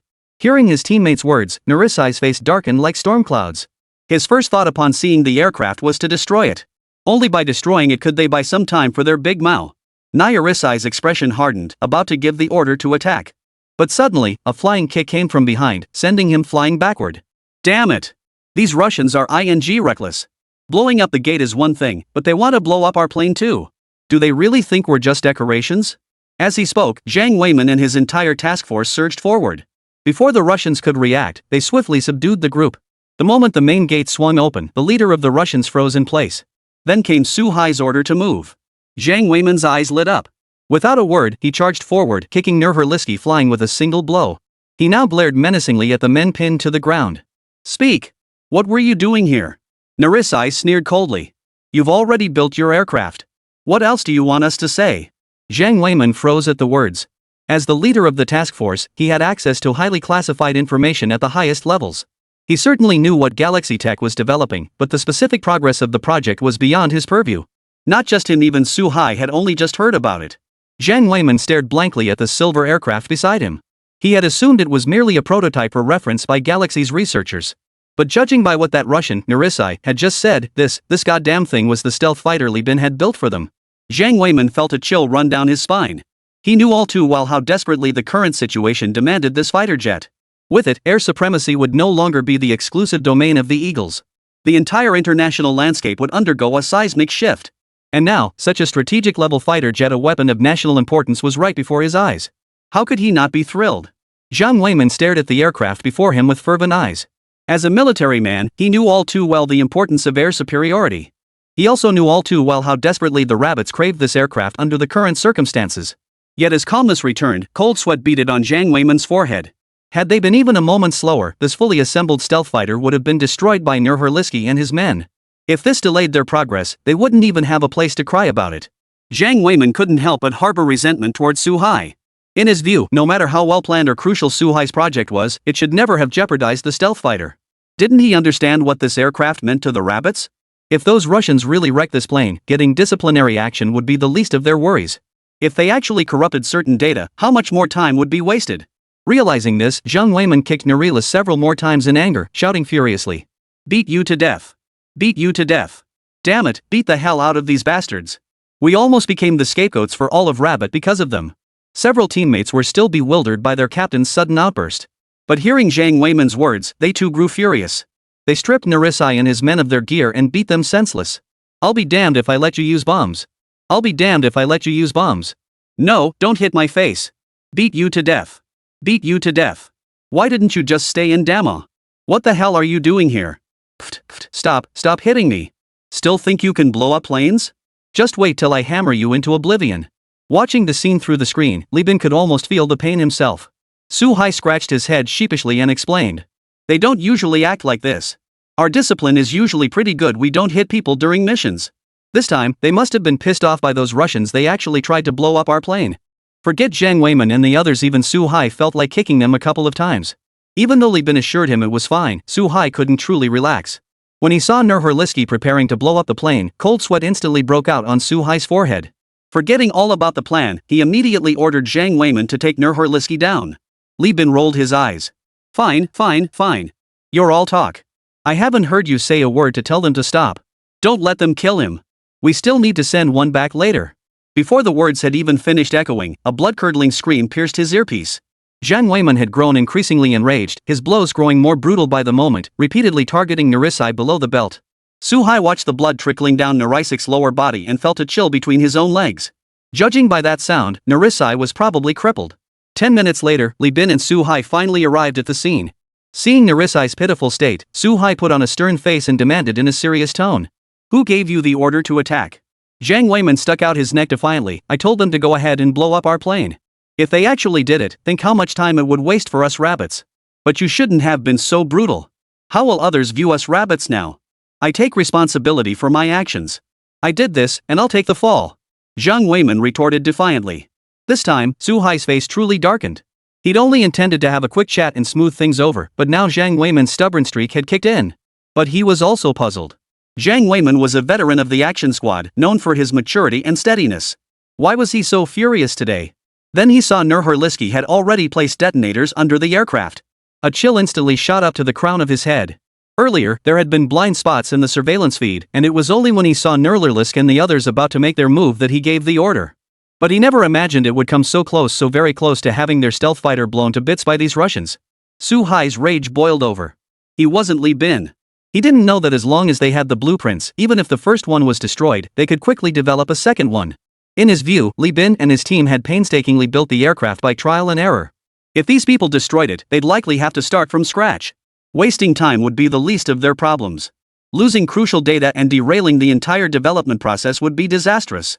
Su Hai turned and glared fiercely at Nurhurlisky and the others on the ground. Damn it!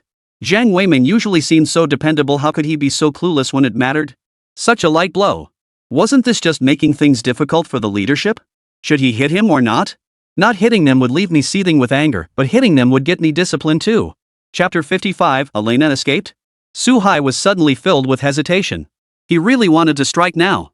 If those bastards had succeeded earlier, he, Su Hai, would have been utterly ruined today. How could he face Xiao Qian then? How could he face the nation? How could he face the people?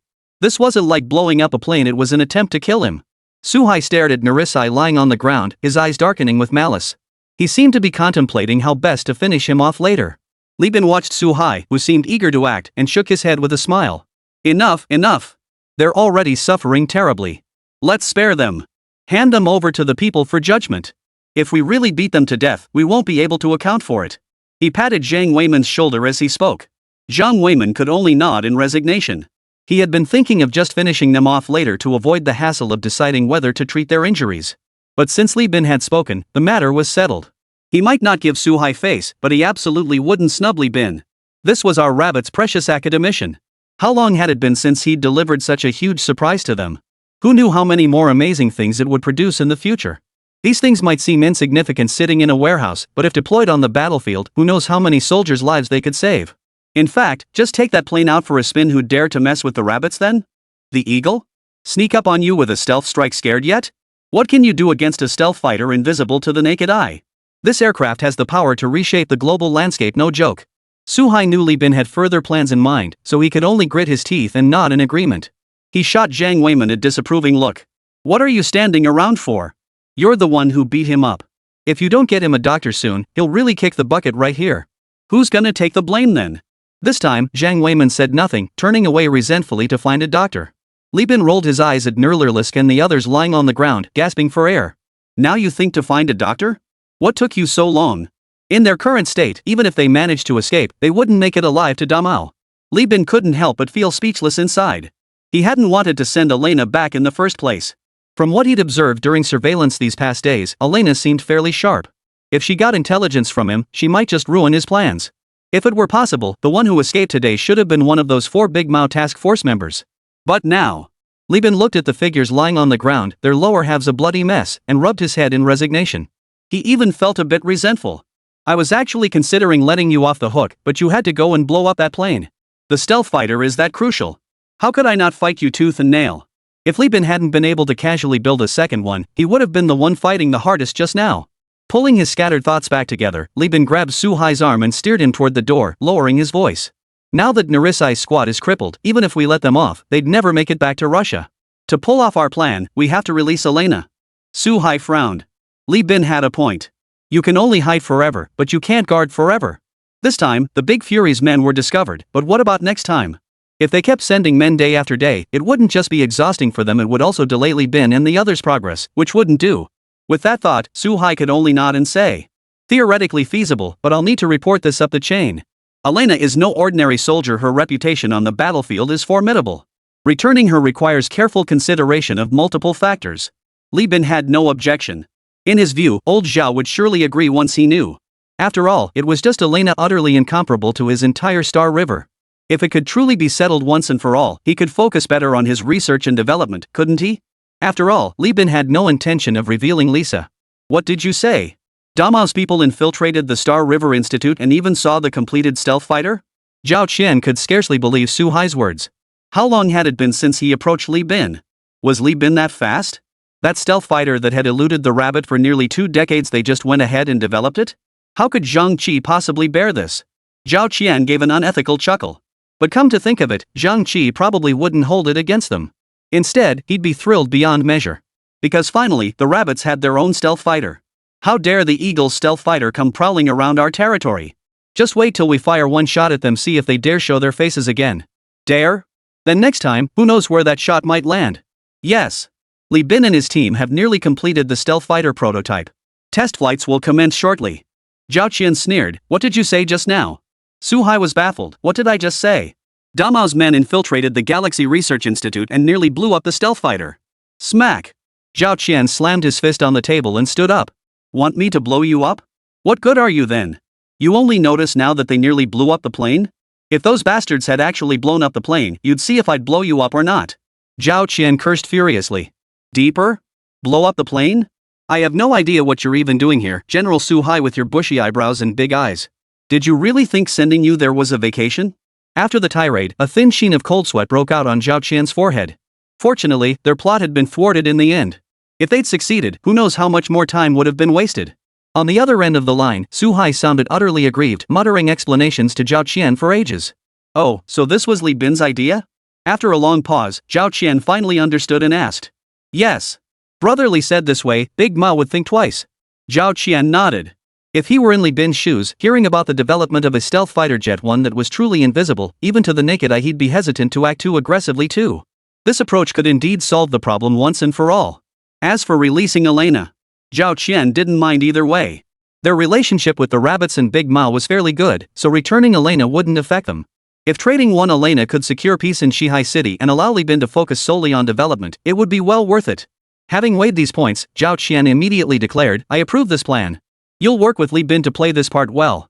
Make sure Big Mao hesitates to act. Also, impose martial law across the entire city of Shihai. Don't forget that Mike from Eagle Sauce is still on the loose. This time, we absolutely must keep him out of Galaxy Group. Li Bin shouldn't have to worry about this kind of thing anymore. We must create a comfortable, stable environment for his research. This incident served as a stark reminder to Zhao Qian. Shihai City's resources were still somewhat limited. He glanced down at an application form. The Third Academy of Military Equipment seeks to strengthen exchanges with Shihai City's Star River Group, learning from Star River to enhance the R&D capabilities and overall proficiency of the new generation of scientific researchers. Applicant, Zhang Qi. Chapter 56, Mike, feeling like thorns in his back. What? The entire group sent by Big Mao got arrested? A whole squad like that, just gone like that? Without even a single shot fired? Mike stared at the mercenary before him, his face darkening. How long had it even been? He remembered when he arrived, Big Mao's crew was still active, helping shoulder some of the pressure. How long had it really been? He had only just reunited with his new teammates when the entire Russian crew got wiped out? Mike's eyes nearly popped out of his head. Ever since arriving in Shihai City, he'd found almost everything going wrong. On his very first day, before he'd even done anything, his teammates had already been sacrificed to the heavens. The entire team was reduced to just him, the captain, a lone bachelor, still stuck on some damn mission. But these past few days, while others might not have noticed, didn't he, Mike, know it all too well? Over the past few days, forget about intelligence, he hadn't seen a single hair. Every time he approached the perimeter of the Star River Group, he felt multiple pairs of eyes fixed on him. He dared not make a single move. He had no doubt that if he dared make any unusual move back then, he would have been pinned down on the spot with absolutely no chance of escape. That was a lesson learned from his hundreds of battles. Eric wore a similarly troubled expression. He was the mercenary leader sent by Alan to support Mike. Alan had told him that once they arrived at Rabbit, he was to mind his own business and follow Mike's orders in everything. But with his proud spirit, how could he possibly obey? The Wolfang mercenaries were renowned across the entire international stage, weren't they? Why should they take orders from some greenhorn kid on a kidnapping mission? Where would that leave his pride? Fresh off the boat in Rabbit, he was full of himself. Without a word, he led his men straight to the vicinity of the Milky Way. He planned to strike swiftly, wrap up Li Bin, complete the mission that very day, and be back in time for turkey dinner. But who could have predicted hearing this news? To maintain secrecy, Alan hadn't revealed Mike's identity to him, but Eric was intimately familiar with Narisai, the leader of Big Mao's operation. He was one of Big Fur's top agents. His capabilities far surpassed theirs by an unimaginable margin. Even they had fallen victim inexplicably. Eric didn't think he was any different. Deeply troubled, he hurried to find Mike as Alan instructed and relayed the news leading to this very moment. So what do we do now? The rabbits will likely reinforce security across the Star River next. Eric said gravely. Damn it! What the hell is so special about that Li Bin that he's worth all this attention? Mike gave him a deep look. It seemed Alan hadn't shared these details with him. The mercenary remained completely unaware, still believing Li Bin was just a small agricultural machinery manufacturer. Regardless, the carrier arresting gear Star River had displayed alone was reason enough for them to make this trip. Mac took a deep breath.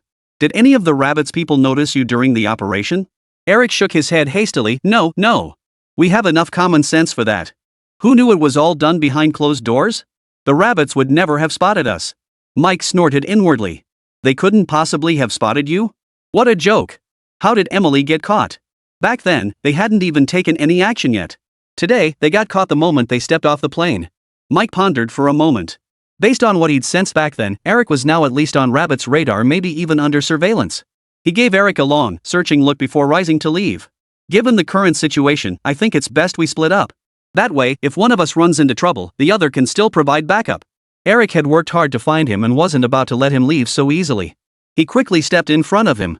But Alan specifically instructed us to stay with you. I don't think we should treat our employer's words like bull. Mike shook his head dismissively. Alan may be your boss, but he's certainly not mine. I've no obligation to listen to him. Saying this, he brushed aside Eric's obstruction and strode straight toward the exit. Eric's face turned grim in an instant. The henchman behind him glared resentfully at Mike's retreating figure. What's he so cocky about? Think he's some kind of eagle agent? First day on the job and he gets busted. Just one captain got away, and he still acts so cocky? Boss, we can handle this job without him. Eric frowned and shook his head. Unlike the other guys around him, he'd been on the battlefield many times. The moment he first laid eyes on Mike, he sensed this man was no ordinary person. The raw aggression radiating from him wasn't something ordinary people could possess. That was the main reason he'd been groveling earlier. But now, Mike had walked away without even giving Alan the courtesy of a farewell. Now they were truly in a bind. What? Zhao Qian, you bastard, approved my application? Ha ha ha. I knew it. Zhao Qian, you may not look like a good guy, but you sure know how to play the game. I'm heading to Shihai City right now to report for duty. Zhang Qi exclaimed excitedly. He had submitted his application report to the chief elder days ago. Rumor had it that as soon as it was handed in, the chief elder had immediately forwarded it to Zhao Qian. That old bastard had been using his privileges to stall him for days. Now that approval had finally come through, how could he not be thrilled? On the other end of the line, Zhao Qian's expression darkened as he snapped. Zhang Qi, you damn dog-faced bastard. Not a single kind word out of your mouth. You're wasting my good intentions. Zhang Qi, having achieved his goal, paid no heed to the remark, nearly chuckling. Don't worry, I won't let you down. This trip will net you at least 10 top-tier research talents. You, old Zhao, will definitely come out ahead. Hearing this, Zhao Qian on the other end felt slightly better but still cautioned. Don't forget the main task, you bastard. Bring along the security team from your 3rd Military Research Institute. Once you're in Shihai City, deploy extra personnel to protect Li Bin and Xinghe. There are precious eggs now. You can count on it. If anything ever happens to Li Bin, I, Zhang Qi, will be the first to take the bullet for him. Zhang Qi's tone grew serious. He knew Zhao Qian's concerns weren't unfounded. As more and more of Xinghe Group's cutting-edge technologies were uncovered, they would inevitably attract greater scrutiny. In his view, Shihai City might even become a mecca for global researchers in the future. He'd heard about those 2 groups sent by Big Mao and Eagle Sauce, and he was certain such incidents would only multiply. This time, they caught Big Mao's men, but what about next time? You can't walk along the riverbank forever without getting your feet wet. But right now, Star River Group was simply too crucial, it couldn't afford even the slightest misstep. Zhang Qi would never stand idly by and let the opposition gain any hope of undermining it. As he had said, should that day ever come, he, Zhang Qi, would lie dead before the entire Star River Group. Chapter 57, General Gru's Concerns. 3 days later, at the Demao front base, 1,000 miles away in Shihai City. Gru's brow furrowed deeply as his eyes fixed intently on the report delivered by Harasuf. Elena is running amok in Rabbit, showing utter disrespect for her superiors and acting with absolute authority. Under her tyrannical pressure, Nariski has been forced to participate in the operation against the Star River Group. She has now been absent for 3 days. Gru sighed softly within. Trouble had indeed brewed. He shrugged off Harasuf's scathing attack on Elena in the report, dismissing it entirely. Elena was notorious in the military as a rising star. Forged in the crucible of war, she possessed a defiant spirit unlike any young officer Harasuf had encountered before. He had anticipated friction between Elena and his men before the operation even began, even devising strategies to manage it. But now, none of that mattered anymore. Guru gazed out the window with a heavy frown. The situation in Shihai City seemed far more complicated than he had imagined. Acquiring the stealth drone technology from there would be no easy feat, and judging by the reports from Harasuf and the others, the Rabbit High Command had already taken notice of Li Bin and Xinghe. Gaining any advantage from this situation would be anything but simple. The cost would be at least 10 times higher than anticipated. This was something Demao simply couldn't afford at present. Gru shook his head slightly. Not only had Elena suffered setbacks in Shihai City, but the entire Great Mao was now locked in a stalemate on the battlefield. The war's impact had deeply penetrated the lives of ordinary Demao citizens, inflicting severe damage on the nation's economy. He had no idea how long this war would drag on, but he desperately hoped it would end soon. But now, relying on the deterrence of stealth fighters to secure victory was no longer feasible. He had to find another way. As Gru pondered deeply, a messenger rushed urgently before him, exclaiming anxiously, "General Gru, Old Man Harasov has sent another report. He wishes to take charge of his own operations this time and requests we withdraw some of our support.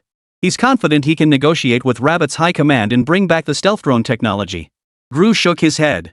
Even Elena had failed at that task. What could Harasov possibly accomplish? After a moment's thought, however, he agreed, "Then send another task force over. Follow Harasov's orders, but make it clear to him that he is vital to Big Furry. Under no circumstances must anything happen to him.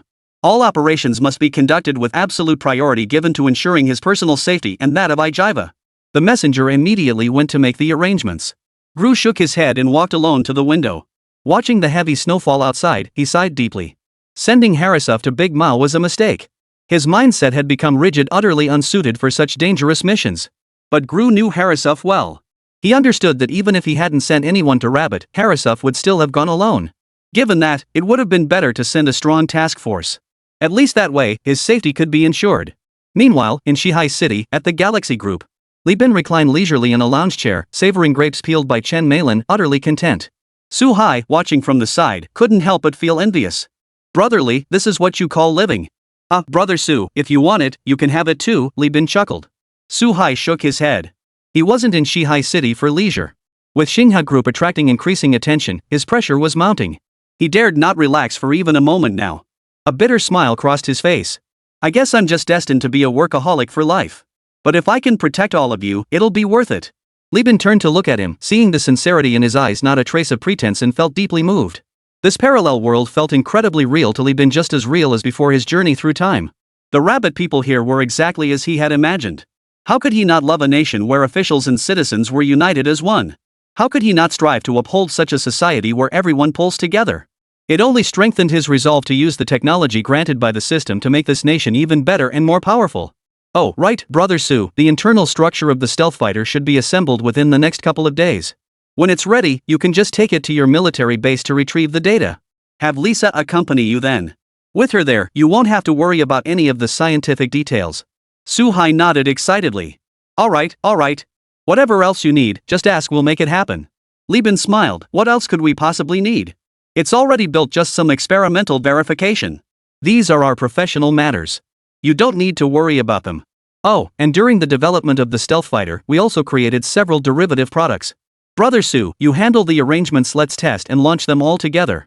Su Hai's pupils contracted slightly as he asked uncertainly, "You mean spin-offs from the stealth fighter?" As a senior executive, Su Hai was well aware that major product development inevitably spawned numerous spin-off products. Many of these possessed even superior capabilities. But what Li Bin and his team were researching wasn't just any large-scale project. It was the stealth fighter. Derivatives of the stealth fighter? Su Hai felt a surge of excitement. Given Star River Group's capabilities, these spin-off products would undoubtedly be exceptionally powerful. Take the fishing cable, still on the Eagle General Sanctions list, for instance. Su Hai was practically drooling. He only learned later that the product was insignificant to Galaxy, merely a casual endeavor. As for the derivative product of that stealth fighter, whoosh whoosh. Su Hai felt his demands weren't unreasonable. He just wanted a few more similar products. Li Bin smiled at the excited Su Hai. This time, the spin-offs actually produced some decent stuff. Among them, we've even developed solid-state hydrogen batteries and exceptionally high-performance hybrid fuels. We predict these technologies should far surpass current reality. But exactly how much, that's for you guys to test. Don't forget to let me know the results." Su Hai's jaw dropped. What had he just heard? Solid-state hydrogen batteries? Hybrid fuel systems? Damn it, you're telling me these are derivative products? Su Hai trembled with excitement. Solid-state hydrogen batteries? That's something straight out of movies. What kind of powerhouse in the real world would dare use solid metallic hydrogen? That stuff is easily 20 or 30 times more powerful than current batteries, right? And hybrid fuel? That sounds like next-gen fuel. It's made by Du Xinghe. Wouldn't it be reasonable for its efficiency to be 20 or 30 times higher than current fuels? Chapter 58. Solid-state hydrogen batteries are just derivative products now. Su Hai was as happy as a 200-pound child. The thought of all these marvels soon to be his brought an instant surge of joy. Brother Li, you're truly a great contributor to our rabbit team. If only you'd appeared 20 years earlier. 20 years ago, just imagine how powerful rabbit would be now. Li Bin's face instantly darkened. 20 years earlier? That's like wishing me dead 20 years earlier. But in that world, Li Bin was just a nobody, nothing like how he was now, valued by the nation. Be grateful. Not just these two things, there are several other interesting gadgets too. Li Bin rolled his eyes. He handed the tablet to Su Hai. Besides the appearance and names of several derivative products, it also included their projected specifications. Su Hai's eyes lit up as he scanned the items. Hybrid fuel. Expected to maximize energy utilization. Each liter should theoretically lift a 1-ton object 40 kilometers using anti-gravity. For existing cars, this should enable a range of 100 kilometers. Composition ###@% ####. Solid-state hydrogen battery. Energy storage capacity should be lower than current nuclear batteries but far surpass all solid-state lithium batteries on the market. Each square meter of solid-state hydrogen battery should be capable of launching a 100-ton rocket into space. Composition ###@####. Nano bundled wires. Projected. Composition. Micro stealth coating. Su Hai stared at the list of names and their corresponding functions, feeling a bit overwhelmed. Some of the technical terms were completely beyond his comprehension. However, to make it easier for him to grasp, Li Bin had thoughtfully included some reference points. Su Hai's eyes widened. He finally understood why Zhang Qi had been so excited back then. Who the hell wouldn't be excited by this? Every single product listed here was a civilizational achievement at least decades ahead of modern technology. Take the most commonly used batteries on the market today, for example. The most common and advanced type available today is the lithium battery. They're widely used in electric vehicles, cell phones, televisions, and even some aerospace equipment. As for the nuclear batteries mentioned earlier, they do exist, but their applications are extremely limited. The only known practical use so far is in nuclear-powered submarines. I've heard the Eagle has 2 nuclear-powered aircraft carriers. Beyond that, at least Su Hai hasn't heard of any others. As for solid-state hydrogen batteries, their applications undoubtedly cover the entire spectrum of lithium batteries.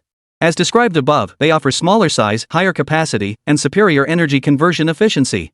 These advantages comprehensively and overwhelmingly outperform lithium batteries in every aspect. Even the most advanced lithium batteries cannot compare to solid-state hydrogen batteries. The two are simply not on the same level at all. How could Su Hai not be thrilled? If the subsequent experimental data achieves even half of the claims above, given the current scale of battery adoption, it wouldn't be an exaggeration to say this could propel civilization forward. And then there's that hybrid fuel. Su Hai couldn't be bothered to elaborate on its applications. Throughout history, every single fuel upgrade has driven the entire course of history forward. Countless scientists have devoted years to this pursuit, yet never once has news of a successful breakthrough emerged. And now, Li Bin and his team have succeeded. Staring at the data above, Su Hai trembled with excitement. He lifted his head and cautiously looked at Li Bin. Li, is this data real? Really? Li Bin grinned mischievously. Haha, our Star River projections are always conservative. The actual experimental results usually turn out even better. Galaxy has never exaggerated our data. In truth, Li Bin was equally thrilled at that moment. As he worked with Lisa to extract these concepts from his mind, the development progress of the stealth drone skyrocketed. After receiving the tech gene enhancement injection last time, Li Bin had already fully mastered this technology. But the system hadn't reacted at all back then. He had assumed this shortcut to mastery wouldn't count. Unexpectedly, when he replicated these concepts in reality, the system notification finally arrived. All Li Bin could think to say now was, "System Daddy is awesome." Looking at the development progress nearing 80%, Li Bin had a feeling. Once the stealth fighter was fully developed, its widespread adoption should unlock the next technological advancement. His heart was now filled with anticipation. For the present world, the stealth drone already represented a leap beyond current civilizational levels. What level of advancement must the subsequent technology reach? Could it leap directly from planetary level to stellar level? Brotherly, these matters are of critical importance. I must report them immediately. I think our security here is still a bit weak. Damn it, deploying a whole division wouldn't be excessive. No, we need at least 2 divisions. Su Hai said with a stern expression. Li Bin rolled his eyes and snapped back. Why bring so many people? Are we telling the enemy we've got good stuff here, so they should send more troops to guard it and you guys better not come snatch it? In Li Bin's eyes, whether it was a division or a regiment made no difference. As long as they were in Shihai City, no matter how many enemies showed up, anyone trying to pull something under his nose would pay a price. So Su Hai's endless reinforcement of troops here was pointless, it would only draw unwanted attention. Right, makes sense. Su Hai nodded thoughtfully. He was clearly panicking out of concern. All he wanted now was to protect his precious treasure, Xinghe, and let it grow up quickly. Just as he'd said earlier, if Xinghe and Li Bin were given 20 years, how powerful would Rabbit become? Would the Eagle's stealth fighters still casually cruise along the Rabbit's border? Show off their muscles? They'd shoot it down in an instant. And if they dared come again? Fire a single shot at your homeland, wouldn't that scare you? Once those Rabbits truly deploy their stealth fighters, air supremacy will no longer be the Eagle's sole prerogative. Meanwhile, Eagle, Peter and John, master and apprentice, gazed at the aircraft before them with great satisfaction, their excitement palpable. "Ha, John, I'm so proud of you. You've truly done it." "Ha, thank you for the praise, master," John exclaimed, his face flushed with excitement. "My coding is actually being used on our Eagle's aircraft. Ha, I'm a genius." Peter's face was also beaming with joy. Based on the results from the test just now, after applying your new coding, an aircraft this size appears as small as a bird on our Eagle's radar. And with some outdated radar systems, it's undetectable. Doesn't that surpass Rabbit's 40 years? Chapter 59 Eagle, this advantage is ours. John stared at the tiny, almost imperceptible black dot on the radar screen, his pride swelling within him. At his age, others were still aimlessly pondering their future paths. But he had already begun contributing to his nation's strength.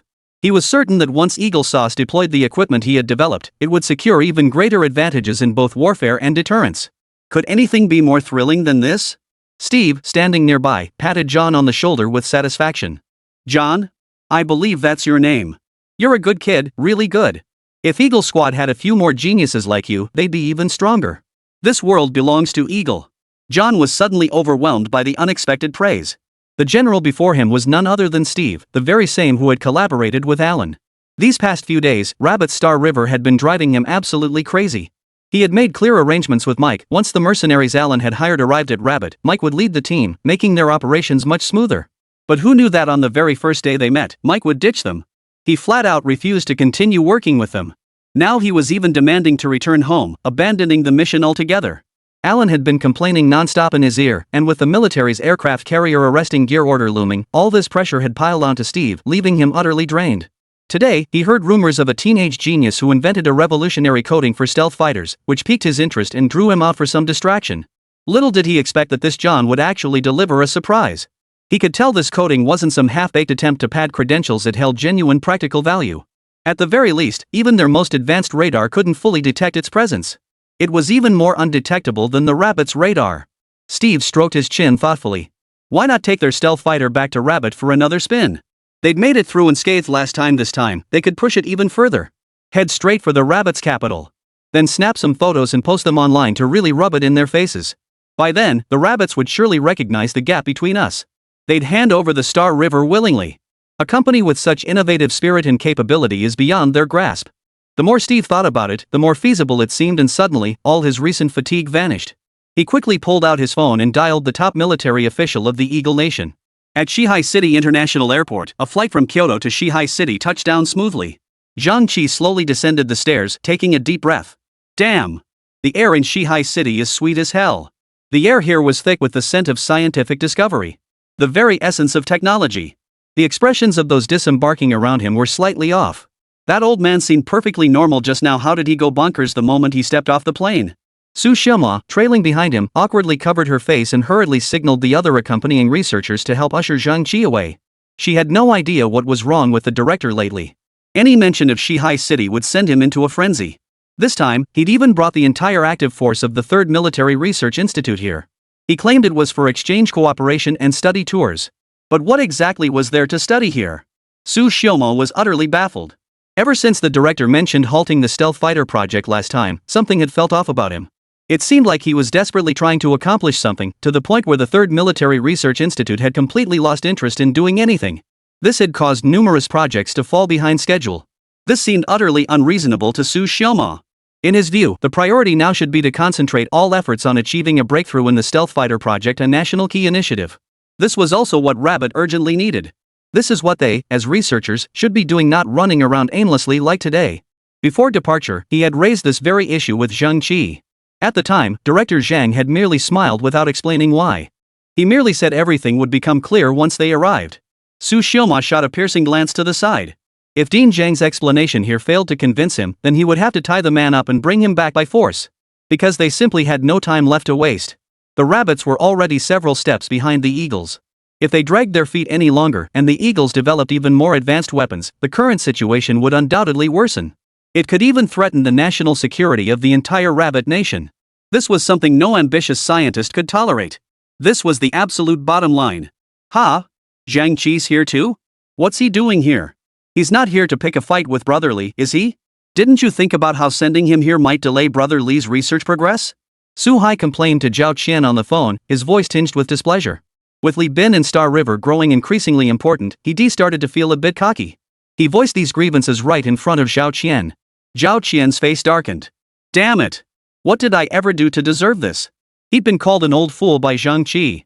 Now he had to endure complaints from Su Hai. His temper flared instantly. He snapped. I'm going to have Zhang Qi come up and relieve you. So you can stop complaining about all this nonsense day in and day out. Su Hai's expression did a complete 180 and he grinned sheepishly. No way. Who'd dare complain to you? Just tell me, and I'll take care of them. Enough. Use that energy to focus on Star River Group's security instead. Last time, Demao's people nearly took over our headquarters. Just wait till the next time I'll skin you alive. Zhao Qian rolled his eyes in exasperation. Ha! I'm just worried, that's all. You said Brother Li's development of the stealth fighter caused President Zhang's project to stall. Could President Zhang's visit this time be? No. Stop overthinking it. You underestimate an academician's magnanimity. Zhao Qian cut him off before he finished. President Zhang has worked anonymously for the nation for 30 years, creating countless vital weapons for our country. Though he may be a bit disrespectful in his old age, there's not a shred of doubt about his commitment to the nation and the people. His love for this country is no less than any of us. Su Hai sensed the certainty in Zhao Qian's words and fell silent. He simply called out. Then I'll go inform Brother Li so he can prepare. Don't let this minor matter sour the mood later, that would be unseemly. Zhao Qian had no objection. Still, he was utterly speechless.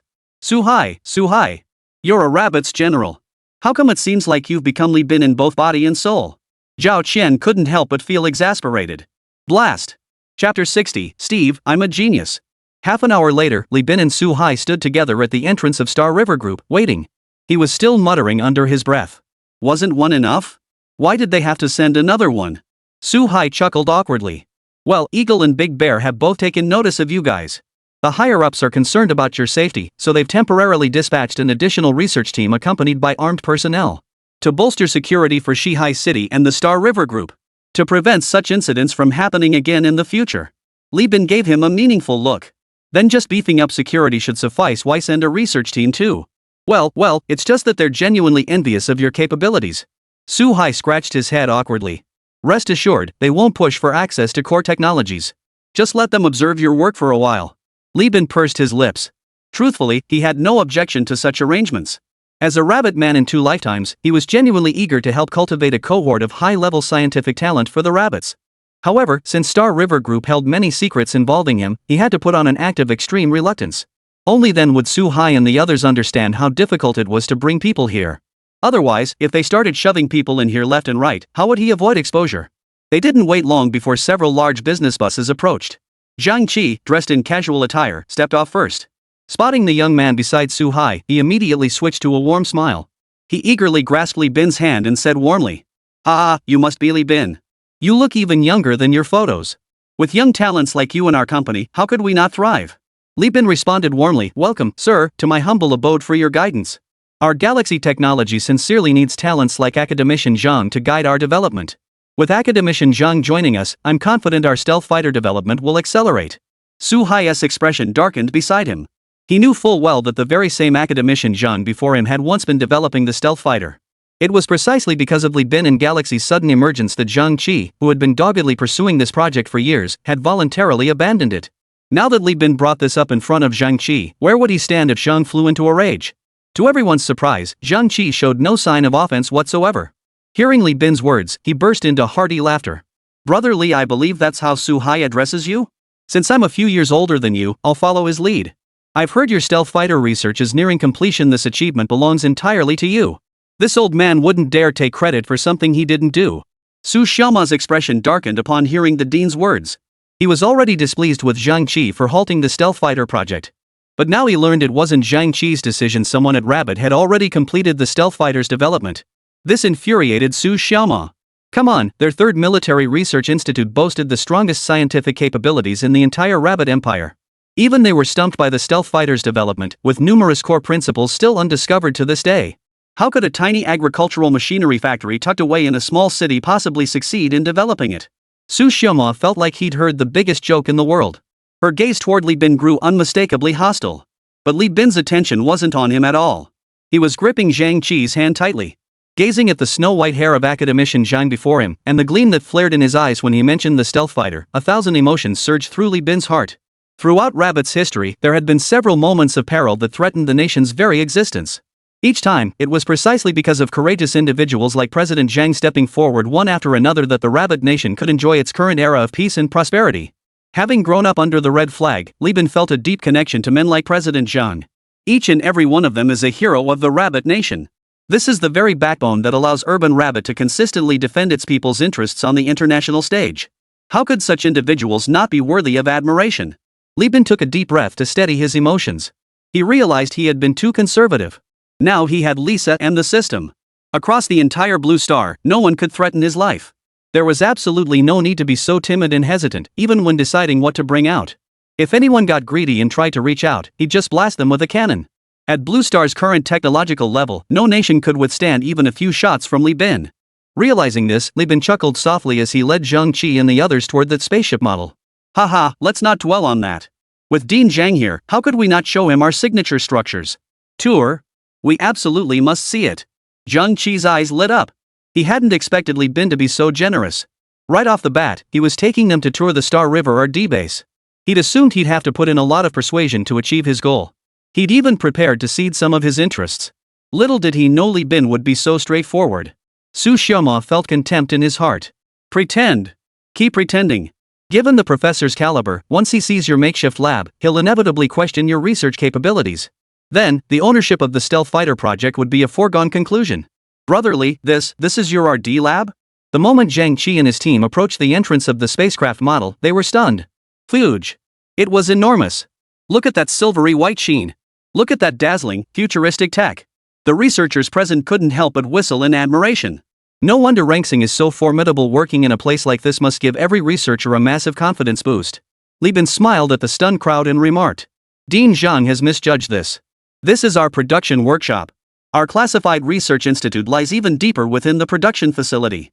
Zhang Qi's eyes lit up. If even the production workshop was this impressive, what must the inner research facility be like? He immediately grabbed Li Bin's hand and hurried inside. Meanwhile, at a secret Air Force base, Steve personally secured a helmet on a young airman's head and saluted. Major Halls, it is my honor to inform you that you are assigned to lead the operation against the rabbits. Are you ready? I've been ready for this for ages, General Steve. Halls exclaimed, his face flushed with excitement. He had assumed this routine patrol mission over Rabbit was merely a standard military deterrent, never expecting General Steve himself to come in person. In his view, a trip to Rabbit territory posed no real danger. Especially since he'd be piloting the latest stealth fighter developed by the Eagle Agency. He'd heard from his comrades that the Rabbits possessed no weapons or equipment capable of detecting stealth. In his eyes, the mission was 100% safe. Steve chuckled, patting the young man on the shoulder in a gesture of camaraderie. In his eyes, this trip was nothing more than a formality. Let those hotheads like Rabbit see the reality of the situation. Then he'd just need to apply a little pressure. Would he really fail to achieve his goal? Ha ha ha. Steve couldn't help but laugh out loud at the thought of the rewards the military promised him after conquering the Star River. He felt like a genius. Chapter 61, Su Xioma, stunned. Ever since Zhang Qi and the others entered the production workshop, their jaws hadn't closed. The dazzling array of high-precision production equipment and intricate auxiliary instruments left the researchers present utterly dumbfounded. Holy crap! Is this really something Blue Star civilization could create? Be confident. I think even carbon-based lifeforms would struggle to create this stuff. Whoa! This Star River is just a private company. A private company. Even our third military research institute hasn't deployed this kind of technology. Zhang Qi's gaze toward Li Bin shifted noticeably. Though he'd suspected from the start that Li Bin and Star River Group possessed technology far surpassing Blue Star civilization by a century. But seeing it with his own eyes, he couldn't hide his astonishment. Zhang Qi unconsciously reached out to touch the lathe operating beside him. He finally understood the saying, at the end of science lies mysticism. Beyond the limits of human comprehension. Wasn't that precisely metaphysics? In his eyes, every lathe in the production workshop of Star River Group was roaring away at full speed. Rarely could one spot moving staff around. Only a handful of researchers in silver isolation suits were recording data. If that were all, they wouldn't be so utterly stunned. But the crucial detail was this: there were no raw materials on those production lathes. Zhang Qi turned to Li Bin, his eyes burning with curiosity. Brother Li, how exactly do these lathes work? Why can't I see any raw materials for these products? Li Bin gave a faint smile. President Zhang's gaze was indeed sharp. The official researchers who had visited earlier had only recognized the machine's uniqueness, completely missing their underlying foundation. Director Zhang, the machine right before you is precisely the production lathe for manufacturing solid-state hydrogen batteries, Li Bin explained with a light chuckle. You can come closer and take a look. Zhang Qi took 2 steps forward upon hearing Li Bin's words. Behind the lathe, he saw a massive inflation port, puffing and puffing as it pumped air into the machine. His confusion deepened. Brother Li, what exactly is this air inlet for? Dean Zhang, this air inlet is for supplying raw materials. What?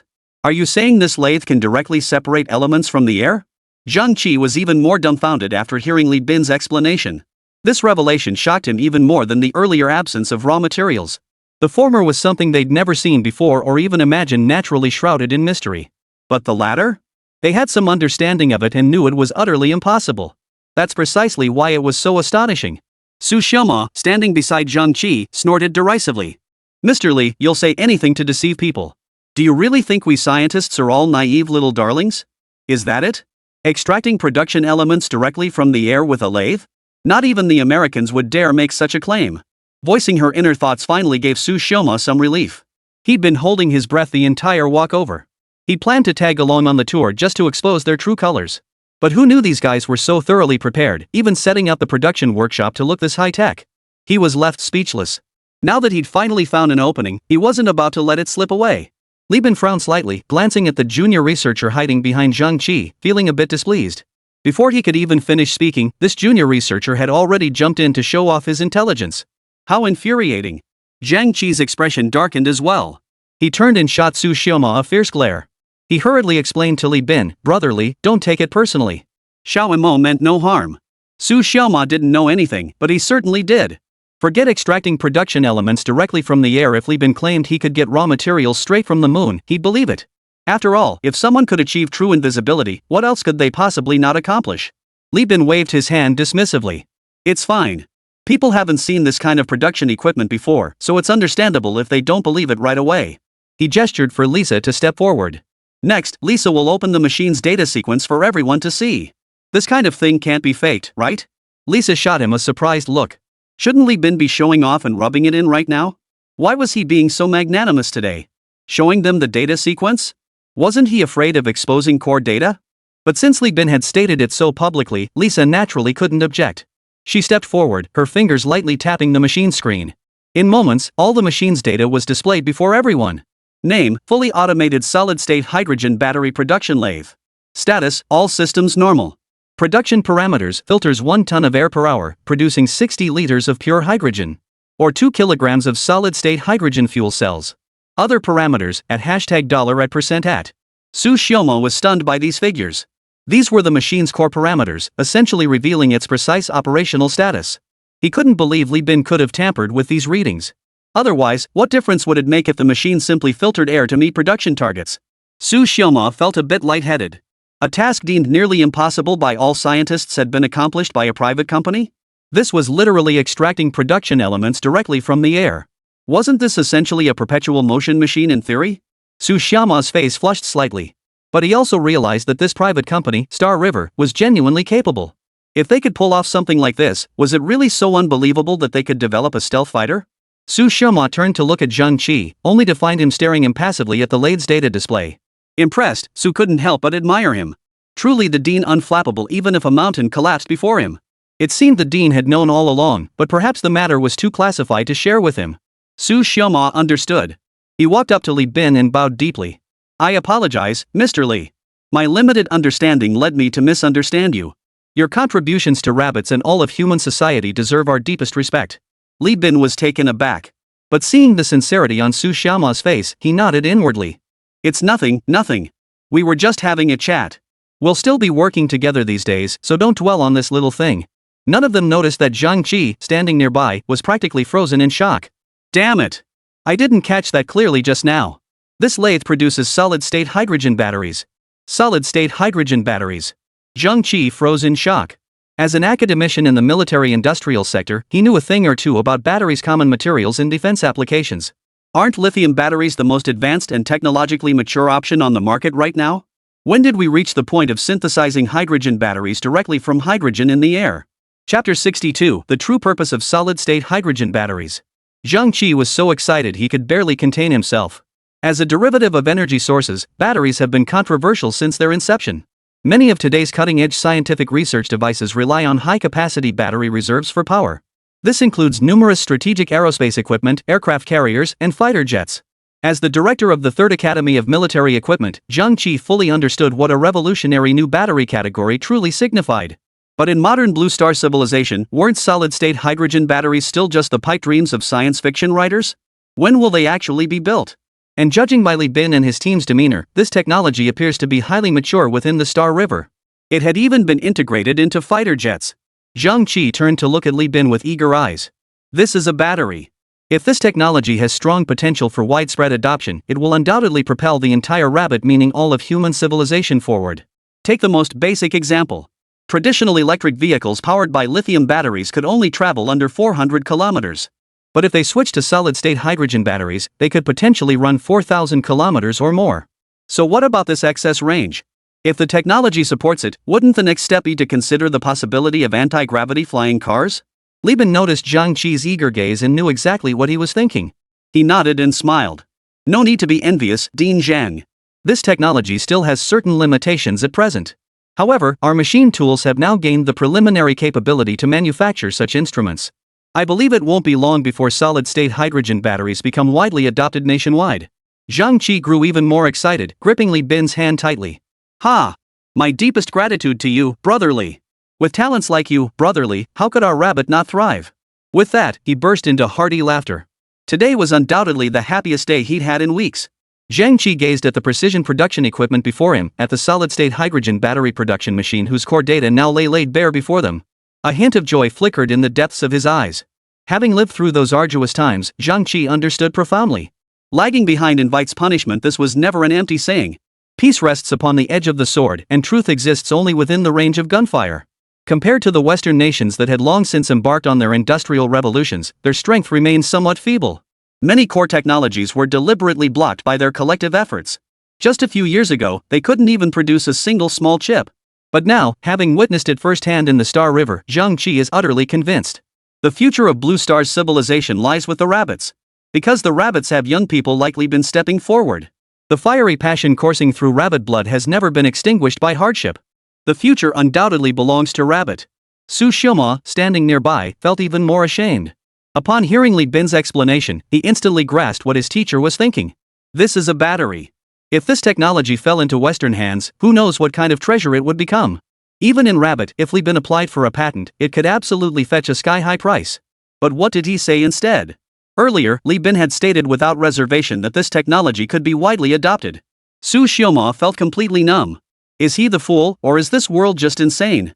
Could it be that solid-state hydrogen batteries no longer hold any appeal for Li Bin? Aren't private companies supposed to develop technology for profit? Could Li Bin truly be the exception? Su Hai was numb too. He'd stroked this machine tool countless times over the past 2 days. Why couldn't he possess the same level of dedication as Zhang Qi? Li Bin met the astonished gazes of the crowd, a hint of satisfaction flickering in his eyes. Ha! This is nothing yet. When you see the stealth technology we've developed, you'll be absolutely blown away. After this brief interlude, the group continued forward. Compared to Zhao Qian and the others' first tour of the Star River production facility, the ship model now featured several additional unique production lines. The group wandered along, peering here and touching there. These researchers, who usually seem so aloof to outsiders, were grinning like kids today. Where had they ever seen so many marvelous contraptions? If only this technology had existed back then, would their graduation theses have been so difficult to write? Before long, the group arrived at the research lab elevator amid laughter and cheer. Li Bin smiled and announced to the group. What you're about to see, everyone, is our Star River's highest level classified information. Please keep it confidential after seeing it. He added with a wry smile. Otherwise, I can't even imagine the trouble Star River would face if what's below were exposed. Zhang Qi's expression turned solemn. His expression stern, he scanned the accompanying researchers and declared. You are all rabbits, the backbone of the scientific community. By protocol, you should never have access to Galaxy's classified information. But after careful consideration by the state, it was decided to share some classified information with you. I hope you will cherish this opportunity." The group nodded solemnly. Ever since entering the inner production workshop, they had sensed something. There must be a major secret here. At the time, they were puzzled. Why were the defenses so weak for such critical information? Weren't they afraid it might be exploited by those with ulterior motives? Now they finally understood. It wasn't lax security at all, it was simply not open to the public. It was being shown to them now solely for educational purposes. The military delegation, who had initially come under the guise of learning, was now thoroughly convinced. Even Su Xioma, who had started out looking for faults, fell silent. Are you kidding me? If they couldn't even appreciate learning from Shotech, what kind of people were they? They had no doubt whatsoever that if everything witnessed today were made public, Shihai City and Galaxy Tech would undoubtedly become the holy grail of research for scientists worldwide. Why didn't they cherish it? Forget the rest, the Third Academy of Military Equipment is downing this bowl of chicken soup first. Li Bin glanced at the solemn faces around him and smiled. He had every reason to be confident about showcasing the research base in front of so many people. Ever since hearing from Su Hai that Zhang Qi and the others were coming, Li Bin had instructed Lisa to thoroughly vet them. It could be said that Li Bin now understood himself better than they did. These young researchers before him might have their minor flaws, but when it came to the greater good of the nation, not a single one of them would falter. Of this, Li Bin was absolutely certain. That was precisely why he revealed so much to them. His goal is to accelerate their growth. There is only one Li Bin in this rabbit hole, and that is not enough. Only with a broader talent pool could the nation as a whole achieve greater prosperity and strength. Li Bin was acutely aware of this. He doesn't mind turning Xinghat into a research and cultivation base. It actually helps boost the adoption rate of his products. Generate more research points for him. Killing multiple birds with one stone. Chapter 63, The Stealth Fighter Unsheathed. Click. The moment the elevator doors opened, everyone was dazzled by the silver glow emanating from the research facility. Vocal. Is this really something human civilization could create? This is a temperature condensation tube straight out of a sci-fi novel? And that. Isn't that the power armor we've seen in movies? Holy. Did Star River Tech just rate every sci-fi novel and movie ever made? Is this even possible for carbon-based life forms? I don't know about carbon-based life forms, but I know for sure you won't find another set like this anywhere else on Earth. This place is a holy grail for researchers. Everyone was stunned by the sight before them. This was even more profoundly shocking than what they'd seen above. As R&D specialists themselves, they weren't particularly sensitive to production machinery. But within their own field, they were highly specialized. They could recognize the caliber of these R&D tools. This damn thing couldn't possibly exist on Earth. Oh, wait, it might appear in sci-fi novels or movies on Earth. But the Star River Group's Research Institute has actually brought them into reality. The awe it inspired in them was truly beyond compare. Su Xioma felt his mouth watering. He shot his teacher a slightly resentful glance. Now he finally understood why Zhang Qi had been so excited the moment he stepped off the plane.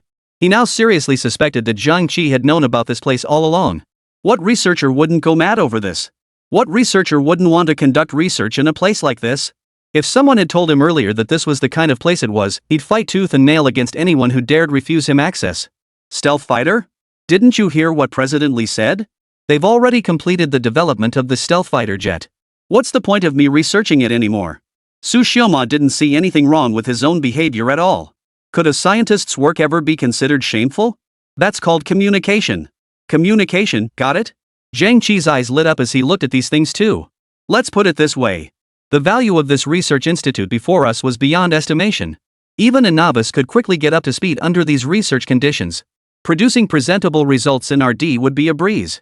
But what captured his interest most at that moment wasn't this. Zhang Qi turned to Li Bin, rubbing his hands together as he said, "Brotherly, we'll revisit this research institute later. Why don't you show us your R&D achievements first?" It was no wonder Zhang Qi was so eager at this moment. He had been doggedly pursuing the stealth fighter project for nearly 2 decades. Truth be told, had he not witnessed the extraordinary capabilities of the Star River demonstrated by Zhao Qian back then, he would never have agreed to abandon this project. And now, he had the chance to see the long-dreamed of stealth fighter with his own eyes, one that could achieve true stealth capabilities. How could he not be thrilled? How could he not be impatient? Li Bin saw the longing in Zhang Qi's eyes and decided not to keep them waiting any longer. He led everyone to a sealed room deep within the research facility and opened the door. A red cloth draped over an enormous, unidentified object came into view. Li Bin strode forward and swiftly pulled back the cloth. A dark-colored, semi-circular aircraft appeared before them. Its exterior immediately identified it as an aircraft. However, its design differed drastically from modern aircraft. Its wings were thin and elongated, and the entire nose section was covered by a single pane of glass. It emitted an extremely deep, mysterious glow. But what astonished the onlookers even more was the complete absence of any exhaust pipes on this aircraft. As if they had never existed at all. Zhang Qi, upon seeing this stealth fighter, couldn't help but step forward. He ran his hands over the fuselage, his expression filled with excitement. Noticing this, Li Bin stepped forward thoughtfully and explained. This stealth fighter we've developed utilizes a more scientifically advanced fluidic fuselage, which drastically reduces aerodynamic drag during flight. And as everyone can see, there are no exhaust ports anywhere on the entire aircraft. This is due to fuel considerations. Li Bin paused after finishing his explanation. Fuel issues? The crowd was utterly astonished. Yes. Precisely the fuel issue. The reason other countries' stealth fighters can't even evade radar detection right now is entirely due to their exhaust plumes.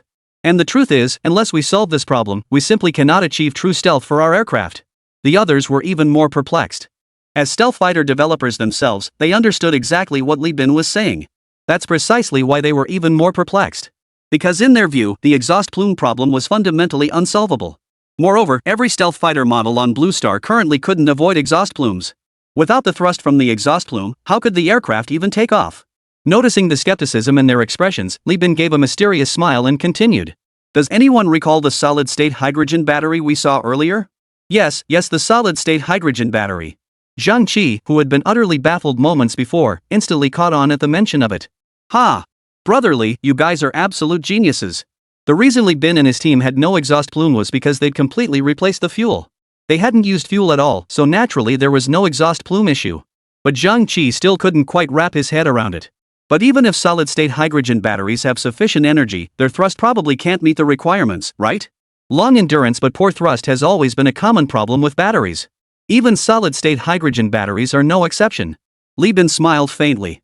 But what if we possessed anti-gravity technology? The moment those words left his lips, the entire research institute fell into a deathly silence. Everyone present stared wide-eyed, mouths agape. You could practically hear their hearts pounding and their breathing growing heavier. Anti-gravity?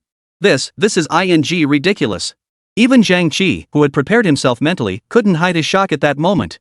He knew the scientific capabilities of the Star River Group might surpass current human civilization by a century.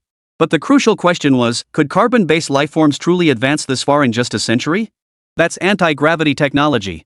Across the entire Blue Star, only science fiction novels had ever hinted at such possibilities. The entire Blue Star scientific community lacked even the slightest theoretical foundation for such technology. This meant that the scientific level Li Bin and his team possessed was so advanced compared to the present that it could be described as a complete generational leap. How could he not be thrilled? Zhang Qi's eyes burned with eagerness. Brotherly, tell us more. Anti-gravity technology may sound complex, but its underlying principles aren't difficult to grasp. As long as... Chapter 64, Anti-Gravity Systems Deployed Nationwide. Li Bin chuckled softly and continued. The anti-gravity system may sound complex, but its underlying principles are actually quite straightforward. Gravity, as the name suggests, is the gravitational pull exerted by Blue Star's core on objects on its surface. So if we want to achieve anti-gravity effects on a technical level, we simply need to break this law. Zhang Qi nodded, a wry smile on his face. But we currently have absolutely no way to break this law. Among our conventional methods, there's simply no way to overcome Blue Star's gravity without applying additional forces to an object. That's precisely why we've never even considered this technology. Li Bin chuckled, then Dean Zhang, how exactly did our rabbit magnetic levitation train achieve this? Zhang Qi frowned. Maglev trains use powerful electromagnetic forces to briefly overcome Earth's gravity, achieving high speeds. But we've already confirmed it's simply not feasible for widespread use. The conditions required for magnetic levitation trains are far too stringent. They need an electromagnetic channel on the ground to function. We can't possibly cover the entire rabbit's surface with electromagnetic conduits. Li Bin shook his head. Of course we can't cover the entire surface with electromagnetic conduits. But we can install electromagnetic pressure systems on objects requiring anti-gravity technology. Zhang Qi's eyes widened at the suggestion. Right. Why hadn't he thought of that? If we can't solve the problem, why not target the ones creating it? Consider this analogy. They couldn't cover the entire rabbit's underground with electromagnetic conduits, so why not just place a little on the stealth fighter? But there was still one critical problem left unsolved. Zhang Qi frowned and turned to Li Bin, asking. But to sustain the aircraft in an anti-gravity state for extended periods requires an immense amount of power. Batteries. Oh right. Damn it. Zhang Qi snapped out of it mid-sentence. For them, the issue of massive power consumption was naturally difficult to solve. But now it's no longer a problem. Xinghe and his team had already developed the maintaining anti-gravity for extended periods does indeed test battery capacity. But none of these issues mattered in the face of solid-state hydrogen batteries. Entrusting the aircraft's energy needs to solid-state hydrogen batteries provides a perfect solution to the battery capacity issue. A constant layer of electromagnetic force will always surround the aircraft's surface. This counteracts the gravitational pull from the ground, achieving the effect of anti-gravity. Zhang Qi felt even more exhilarated than before. His earlier excitement stemmed from witnessing an unprecedented technology as a researcher, such was natural. But now, his excitement stemmed from the realization that this technology could be widely adopted. If Li Bin's claims held true, this anti-gravity technology, having already solved the energy problem, could be applied across multiple fields. At the very least, it could be used in aerospace. If it's already installed in aircraft, how could a space station possibly lack such a battery? As the thought of multi-level applications crossed his mind, Zhang Qi suddenly seemed to grasp something. His expression grew tense as he turned to Li Bin and asked gravely, "Brotherly, what's the maximum coverage area for your anti-gravity technology right now?" Li Bin considered the question. Currently, it's only about 1 kilometer. To be honest, the technology isn't fully refined yet. Once we gradually improve it, the coverage area should expand significantly.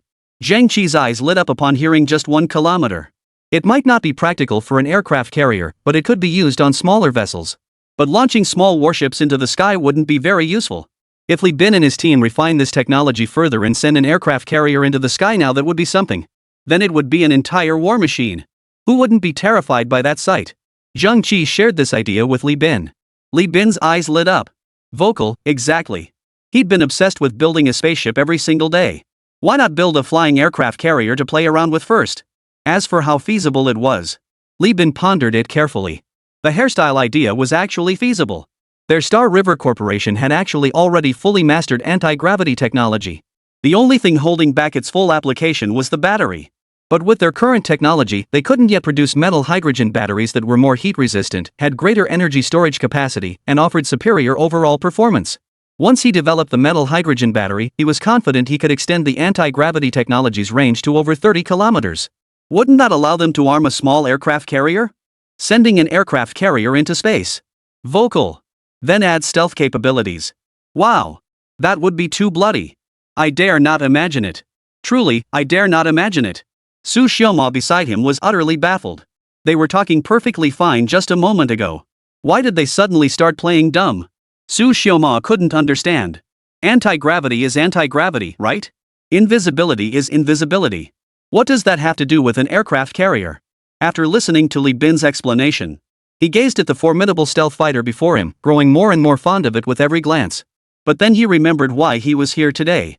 Zhang Qi rubbed his hands together and looked at Li Bin, saying somewhat sheepishly, "Brotherly, you haven't explained the stealth function yet?" Li Bin sighed, pressing his hand to his forehead. "I was just so excited to see Ding Zheng earlier. I completely forgot for a moment." Li Bin walked over to a control console on the other side. He chuckled softly.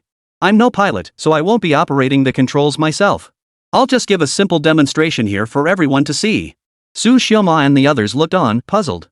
How could one test the stealth capabilities of a stealth fighter without boarding it?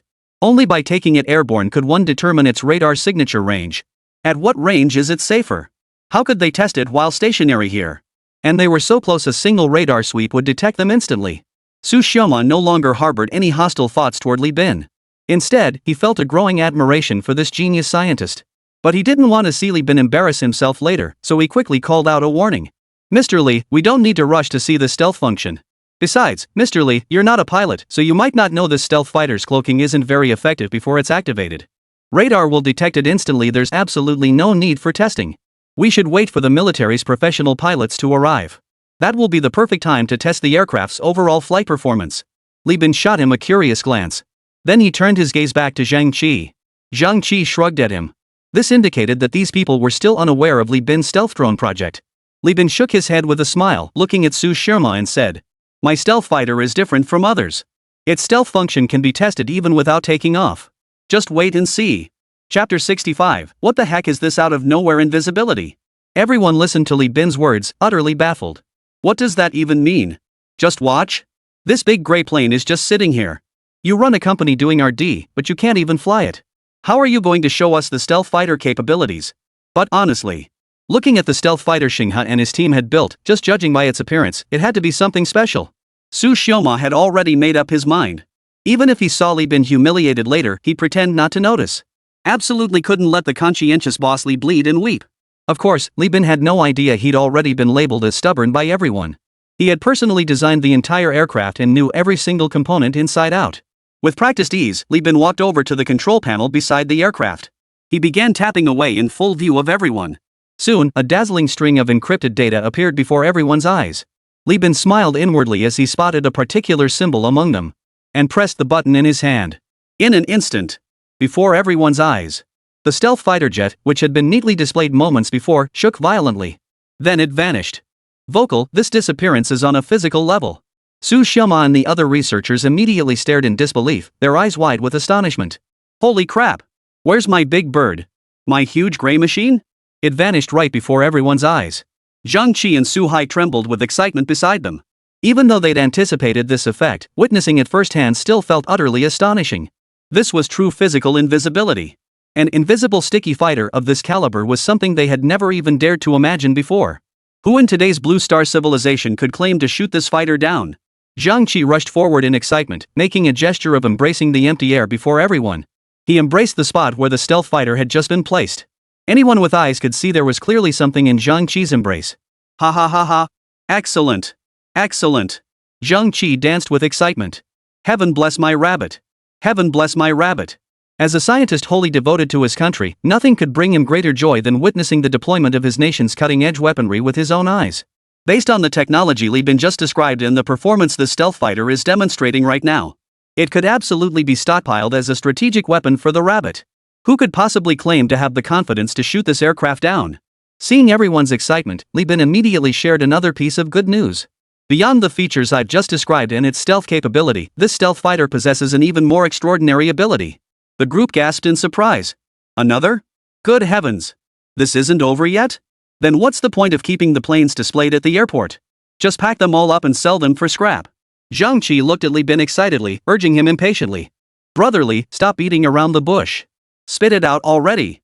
Seeing everyone's impatience, Li Bin dared not hold back any longer. He pressed the same button again, and the curved stealth fighter materialized before their eyes once more. Without further delay, Li Bin reached out to Su Hai.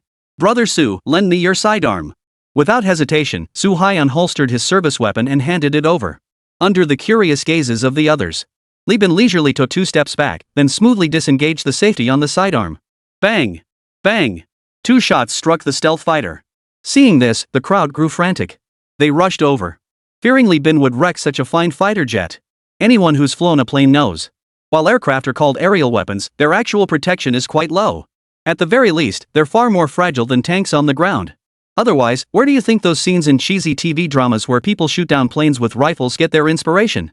Li Bin's 2 shots earlier might have even left bullet holes in the plane. But when the group rushed to the plane, they suddenly froze in place. The aircraft remained uniformly silver-black, showing not a single trace of the gunfire it had just endured. A faint, shimmering film of electrical discharge was even visible on its surface. Zhang Qi and the others saw this and their pupils contracted. He had witnessed it with his own eyes. Li Bin had fired from a position not far from the aircraft. And Su Hai's service pistol was the latest model currently in use. It was even born from his own hands. He knew its power all too well. Within 50 meters, this pistol packs the same punch as a rifle. And Li Bin's distance just now was definitely less than 50 meters. Zhang Qi and the others were stirred once more. They knew exactly what this meant. If things went well, Li Bin might just end the aircraft's reputation as airborne brittle today. Seeing everyone's excitement, Li Bin didn't keep them in suspense this time. He explained directly. What I just demonstrated to you all is this aircraft's self-defense capability. Self-defense capabilities, the group asked in unison. Exactly. This is another application of the electromagnetic system I mentioned earlier. As long as the aircraft's battery power is sufficient, it can activate full-body electromagnetic shielding at any time. Electromagnetic fields possess immense destructive and guiding power. External attacks can automatically activate the stealth fighter's electromagnetic function, physically deflecting bullets or shells. Zhang Qi was utterly dumbfounded. He wanted to pry open Li Bin's skull right then and there, to see what everyone else was thinking. What on earth was filling his mind day after day? How could he come up with so many tricks day after day? 1 technology, 2 applications? He understood what Li Bin had just said. It sounds complicated, but it's just a secondary application of anti-gravity technology. But during vertical takeoff and landing on the ground, it's called anti-gravity. Now, it should be called the rebound system. Su Xioma stared blankly at Li Bin. A chill ran down his spine. Holy crap! Just who the hell was he showing off to earlier?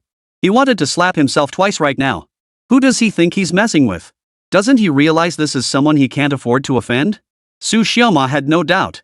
The technologies Li Bin demonstrated to them today, any one of them, if leaked, would send shockwaves across the entire world. Yet Li Bin and his team had crammed all this cutting-edge technology into this single aircraft. He dared not imagine what this stealth fighter would look like in actual combat. That would be more thrilling than any fantasy drama. Su Hai stood frozen in place, speechless for a long time. He was a man of few words, unlike Zhang Qi and the scientists gathered around him. He couldn't grasp all the implications at once. All he could think now was that the resources Brother Li had demanded from him at the start had been damn well worth it. Brother Li hadn't deceived him at all. He really did pull off a major coup. Su Hai was so overwhelmed he couldn't speak. Such a strategic weapon needed no further explanation. Just take it out for a spin, and who could possibly challenge Rabbit for air supremacy after that? Chapter 66, Zhao Qian, completely baffled. Su Hai now gazed at Li Bin as if he were a priceless treasure. Mainly because when he first discovered Li Bin, he never imagined he'd be this impressive. How many days had passed? Was the stealth fighter really about to be developed so quietly? And without any compromises whatsoever? They've even developed so many derivative products. Su Hai was stunned. Has the scientific community become this advanced? Zhang Qi, of course, needs no further explanation. Right now, Zhang Qi was completely dumbfounded. When he saw the photos of the stealth drones Zhao Qian brought to the capital, he had already suspected that Xinghe and his team's technological level must be quite high. It might even surpass the technological level of our current civilization. But he never imagined it would reach this level. Take the stealth fighter for example. Deploying such a thing against Blue Star would be nothing short of a dimensional strike. It flies through the sky, invisible to the naked eye. By the time it strikes, you might not even know it's happened. After taking a few hits and locking onto its position, you discover your anti-aircraft guns couldn't even pierce its armor. It could fly wherever it pleased. Hey! It's like playing a game. The golden age for Rabbit Air Force pilots has truly arrived. Li Bin, however, wasn't dwelling on such thoughts. Seeing the satisfied and astonished looks on Zhang Qi, Su Hai, and the others, he felt immense joy himself. After all, in his previous life, he was a rabbit person. In that past life, every time he saw other Western nations using high-tech to strangle rabbits by the neck, he felt resentment welling up inside him. But back then, he was just too ordinary. He couldn't offer any help at all. But after his transmigration, things changed. With the system's assistance, he was now undoubtedly the most formidable scientist on Blue Star. In some areas, even Lisa couldn't match him. Now, seeing his inventions, those not yet discovered on Blue Star, weren't his own. Benefit the nation. He felt deeply satisfied. What do you think? Our galaxy-made products are guaranteed to be top-notch. That's no empty claim. Li Bin proudly lifted his head. It certainly isn't an empty slogan. I personally declare that Star River technology is my god, Shama. From now on, anyone who dares to speak ill of Star River is speaking ill of me. TSK, Mr. Li, you've shown us the responsible side of a rabbit merchant. Su Hai looked at Li Bin with solemnity and bowed deeply. Li Bin, allow me to express the gratitude of all rabbit citizens on behalf of our people. Your contributions will forever be remembered. We are truly grateful. Su Hai bowed again as he spoke. Li Bin hadn't expected Su Hai to be so formal. He awkwardly scratched his nose, feeling a bit embarrassed as he said, "So, does that mean we're calling off the plan to arrest me for arms dealing last time?" Zhang Qi and Su Xioma immediately grew anxious upon hearing Li Bin was to be arrested. What do you mean arrest? Who dares arrest Boss Li? Damn it, whoever wants to ruin our rabbit's future, just wait and see how hard I, Su Xioma, will fight. They want to arrest Mr. Li? That's a direct provocation to the entire rabbit military and scientific community. Zhang Qi glared at Su Hai. I don't care what's going on here. But anyone who tries to arrest Brother Li will have to step over my dead body. Let's see who's bold enough to lay a finger on the future of rabbits. Faced with so many glaring eyes, Su Hai was flustered. He hurriedly explained the entire situation to everyone. Zhang Qi grew even angrier upon hearing it. Zhao Qian? I'll go find that old bastard. Daring to intimidate my Brother Li? He's gone mad. He patted Li Bin's shoulder as he spoke. Don't worry, Brother Li. No one will dare treat you unfairly. If Zhao Qian dares to do anything, I'll take you straight to the head elder. We'll have the head of the clan see justice done and give Zhao Qian a proper thrashing. Zhao Qian sneezed repeatedly in the capital. Good heavens, who on earth is cursing me?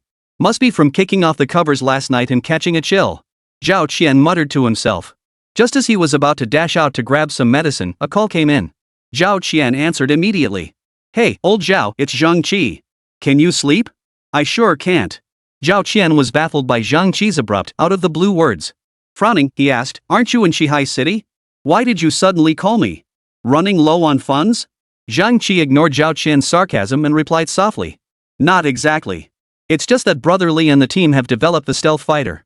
I just reviewed the data, it's fully compliant, even exceeding expectations. I'm so excited I can't sleep." Upon hearing this, his expression turned agitated as he jumped to his feet and shouted. "What did you say? Li Bin and the team have fully developed the stealth fighter? Wasn't it just a shell a couple days ago?" Facing Zhao Qian's astonishment, Zhang Qi sneered dismissively. "Oomph, you said 2 days ago. Do you really think my buddy Li couldn't build a plane in that time? Cut the nonsense. Send over 2 of your best pilots immediately to test the flight performance. I guarantee you'll be pleasantly surprised. Oh, and about that time you scared my buddy Li? I've already told the boss. You're in for it, Zhao Qian." With that, Zhang Qi hung up the phone. Zhao Qian stood frozen in place, feeling a sense of unreality. In the time it took him to drink a packet of medicine, Zhang Qi had called to say Li Bin had already developed the stealth fighter. And it had even entered the test flight phase. How surreal. Moreover, Zhao Qian could detect extreme excitement in Zhang Qi's voice. As if he couldn't wait any longer. This left Zhao Qian somewhat stunned. Could this stealth fighter developed at such speed really have won Zhang Qi over? Is this Li Bin really that capable? But Zhang Qi's final remark left him utterly baffled. Hadn't Zhao Qian treated Xinghai exceptionally well these past days? He practically held him in the palm of his hand for fear of dropping him, cherished him like a precious treasure. When did he threaten Li Bin? "That's your precious treasure, not mine." Zhao Qian grumbled inwardly, his hands never stopping their movements. He dialed the Rabbit Air Force Command headquarters directly. "Hello? Immediately, right now send 2 ace pilots to Shihai City to contact Su Hai for a secret mission. Remember, they must be reliable, technically flawless, and keep their mouths shut. Not a single punctuation mark of what you see in Shihai City can be disclosed." The Air Force was baffled and could only relay the order up the chain of command. Soon it reached the hands of Rabbit Air Force Commander Wu Yueming. Reading the stern tone in Zhao Qian's order, Wu Yueming instantly understood why Zhao Qian needed the personnel. But he was puzzled. Hadn't the stealth fighter project for the Star River just been launched? Why were they needing pilots so soon? Chapter 67, Wu Yueming arrives at the sound of the call. At that moment, Wu Yueming was utterly baffled. As Air Force Commander, he was well acquainted with fighter jet development procedures. Typically, it took at least 3 years from the initial proposal to the test assembly phase. Only after the test assembly phase is complete and all data parameters are normal would pilots be scheduled for test flights. But now Zhao Qian was demanding pilots for the Air Force, leaving him thoroughly perplexed. What the heck is that old Zhao Qian scheming about behind the scenes? Wu Yueming frowned as he asked his aide beside him. "Well, how could a mere soldier like me possibly guess what the old commander is thinking?" The aide broke out in a cold sweat. "Holy cow! Commander Wu, how could I possibly answer that question? I'm just a soldier, how could I possibly know what Commander Zhao is thinking? If I could figure that out, I wouldn't be a soldier anymore." Wu Yueming didn't get the answer he wanted from the adjutant. He frowned and shook his head. Seeing his commander's refusal, the aide tentatively suggested. "Why not go see for yourself?" Wu Yueming's eyes lit up. Right. Why bother guessing what Zhao Qian was thinking? Since he was curious what Li Bin and the others needed a pilot for, why not just go see for himself? The more Wu Yueming thought about it, the brighter his eyes grew. He walked straight over and patted his aide on the shoulder. "Ha! You're a real sharp one. You're absolutely right. Since I'm curious about what they're up to over there, I should go see for myself. Truth is, I've wanted to go for ages, but that Zhao Qian keeps his people guarded tight. Well, now he's handed me the perfect excuse. How could I let my old friend down? Here you go." Wu Yueming couldn't help but laugh as he spoke. He could already picture Zhao Qian's expression when he found out he was heading to Shihai City like he'd swallowed a fly. "Oh, right, pick out a few top pilots from the base to join us. See what Shihai City is really up to?" Meanwhile, Zhao Qian sat in his office, feeling increasingly uneasy. TSK. The big shot who's always calling the shots got his own medicine today. Could that old fox Wu Yueming really be using this excuse to go to Shihai City and confront Li Bin? Zhao Qian frowned, finding the possibility increasingly plausible. Back at the meeting, he'd nearly missed Wu Yueming entirely, almost letting him slip away. If Wu Yueming really found out that the stealth fighter had been developed, Zhao Qian dared not imagine what that old fox might do. TSK, probably not. That old fool isn't that clever. With his rough and tumble demeanor, could he really grasp all these intricate details? Zhao Qian didn't believe it. Unless he had a genius by his side. Aide. I'm the expert now? Just as Zhao Qian was pondering how to find an excuse to visit Shihai City again, a messenger suddenly rushed in through the door. Commander! Those bastards from Eagle Squad are at it again. This time they've even brought a new model of stealth fighter. Boom! Zhao Qian slammed his fist on the table in frustration, leaping to his feet and glaring at the messenger. He demanded urgently, which direction? How many planes? Any civilian casualties? They've already reached our border. Only one has been detected so far. They haven't harmed any civilians yet. Zhao Qian slammed his fist on the table in fury. Damn it! Do they really think our airspace is their backyard?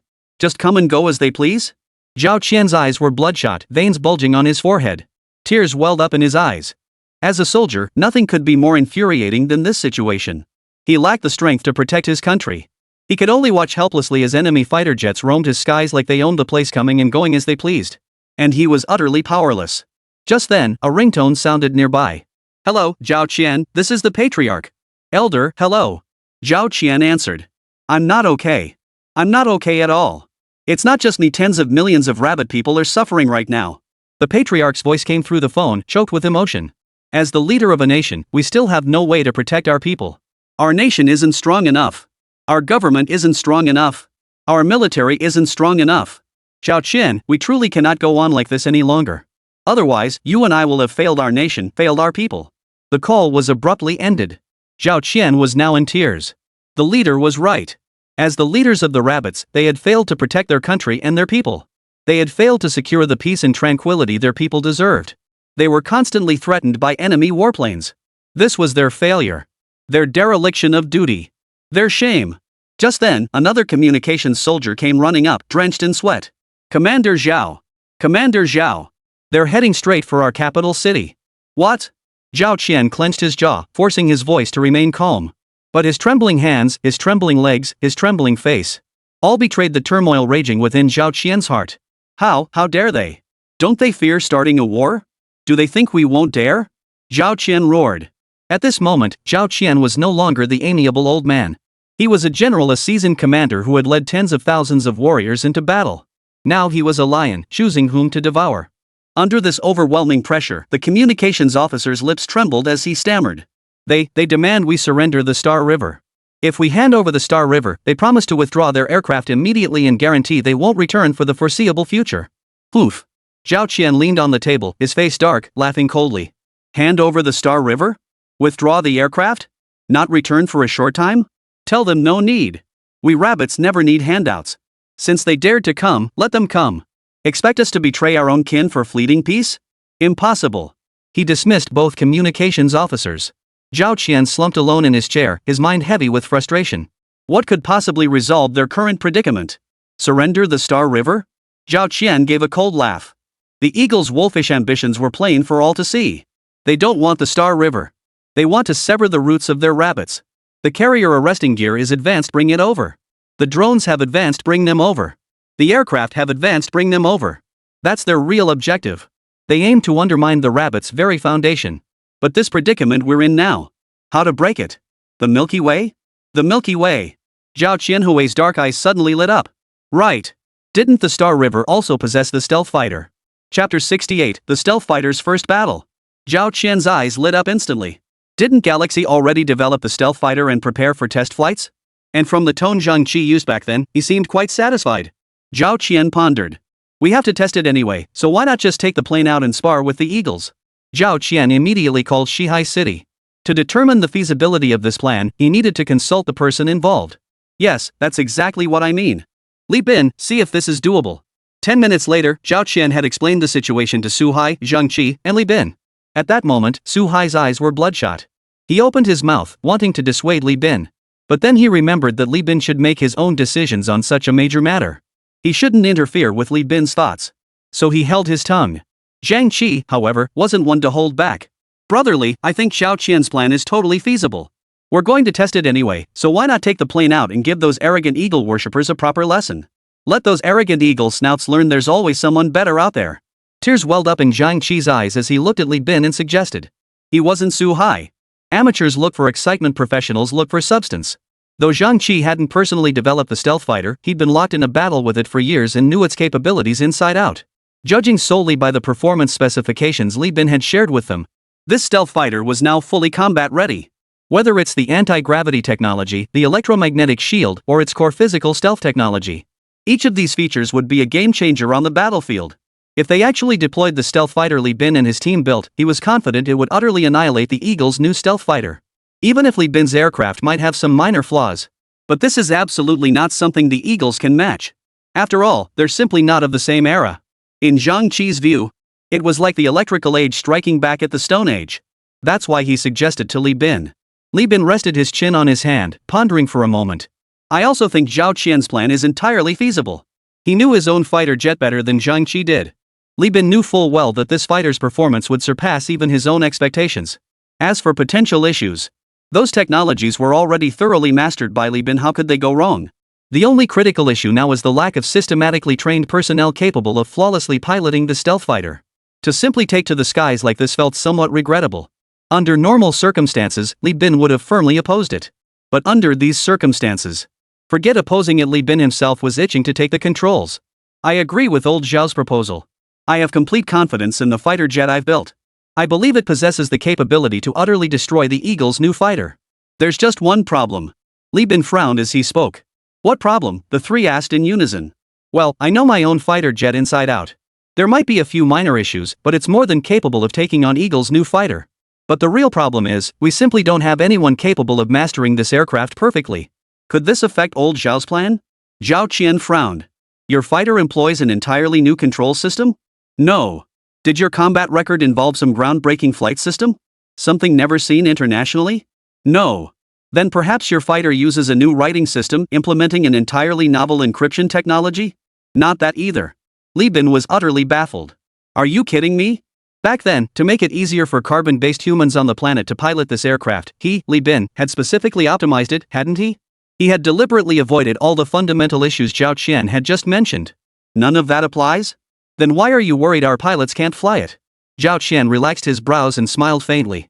Rest assured, as long as you haven't implemented any of the above 3 points, our pilots will absolutely be able to fly your aircraft. Even if there's a bit of technical innovation, it won't be a problem. You're joking.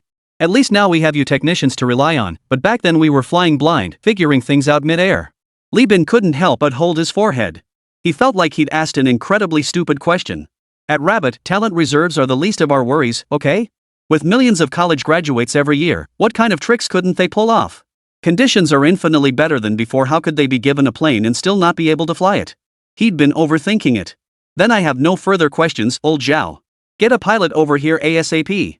I'll personally teach him how to fly it. Will absolutely wipe the floor with those Hawk's new fighter jets. Old Zhao, I plan to personally fly up there and take them on.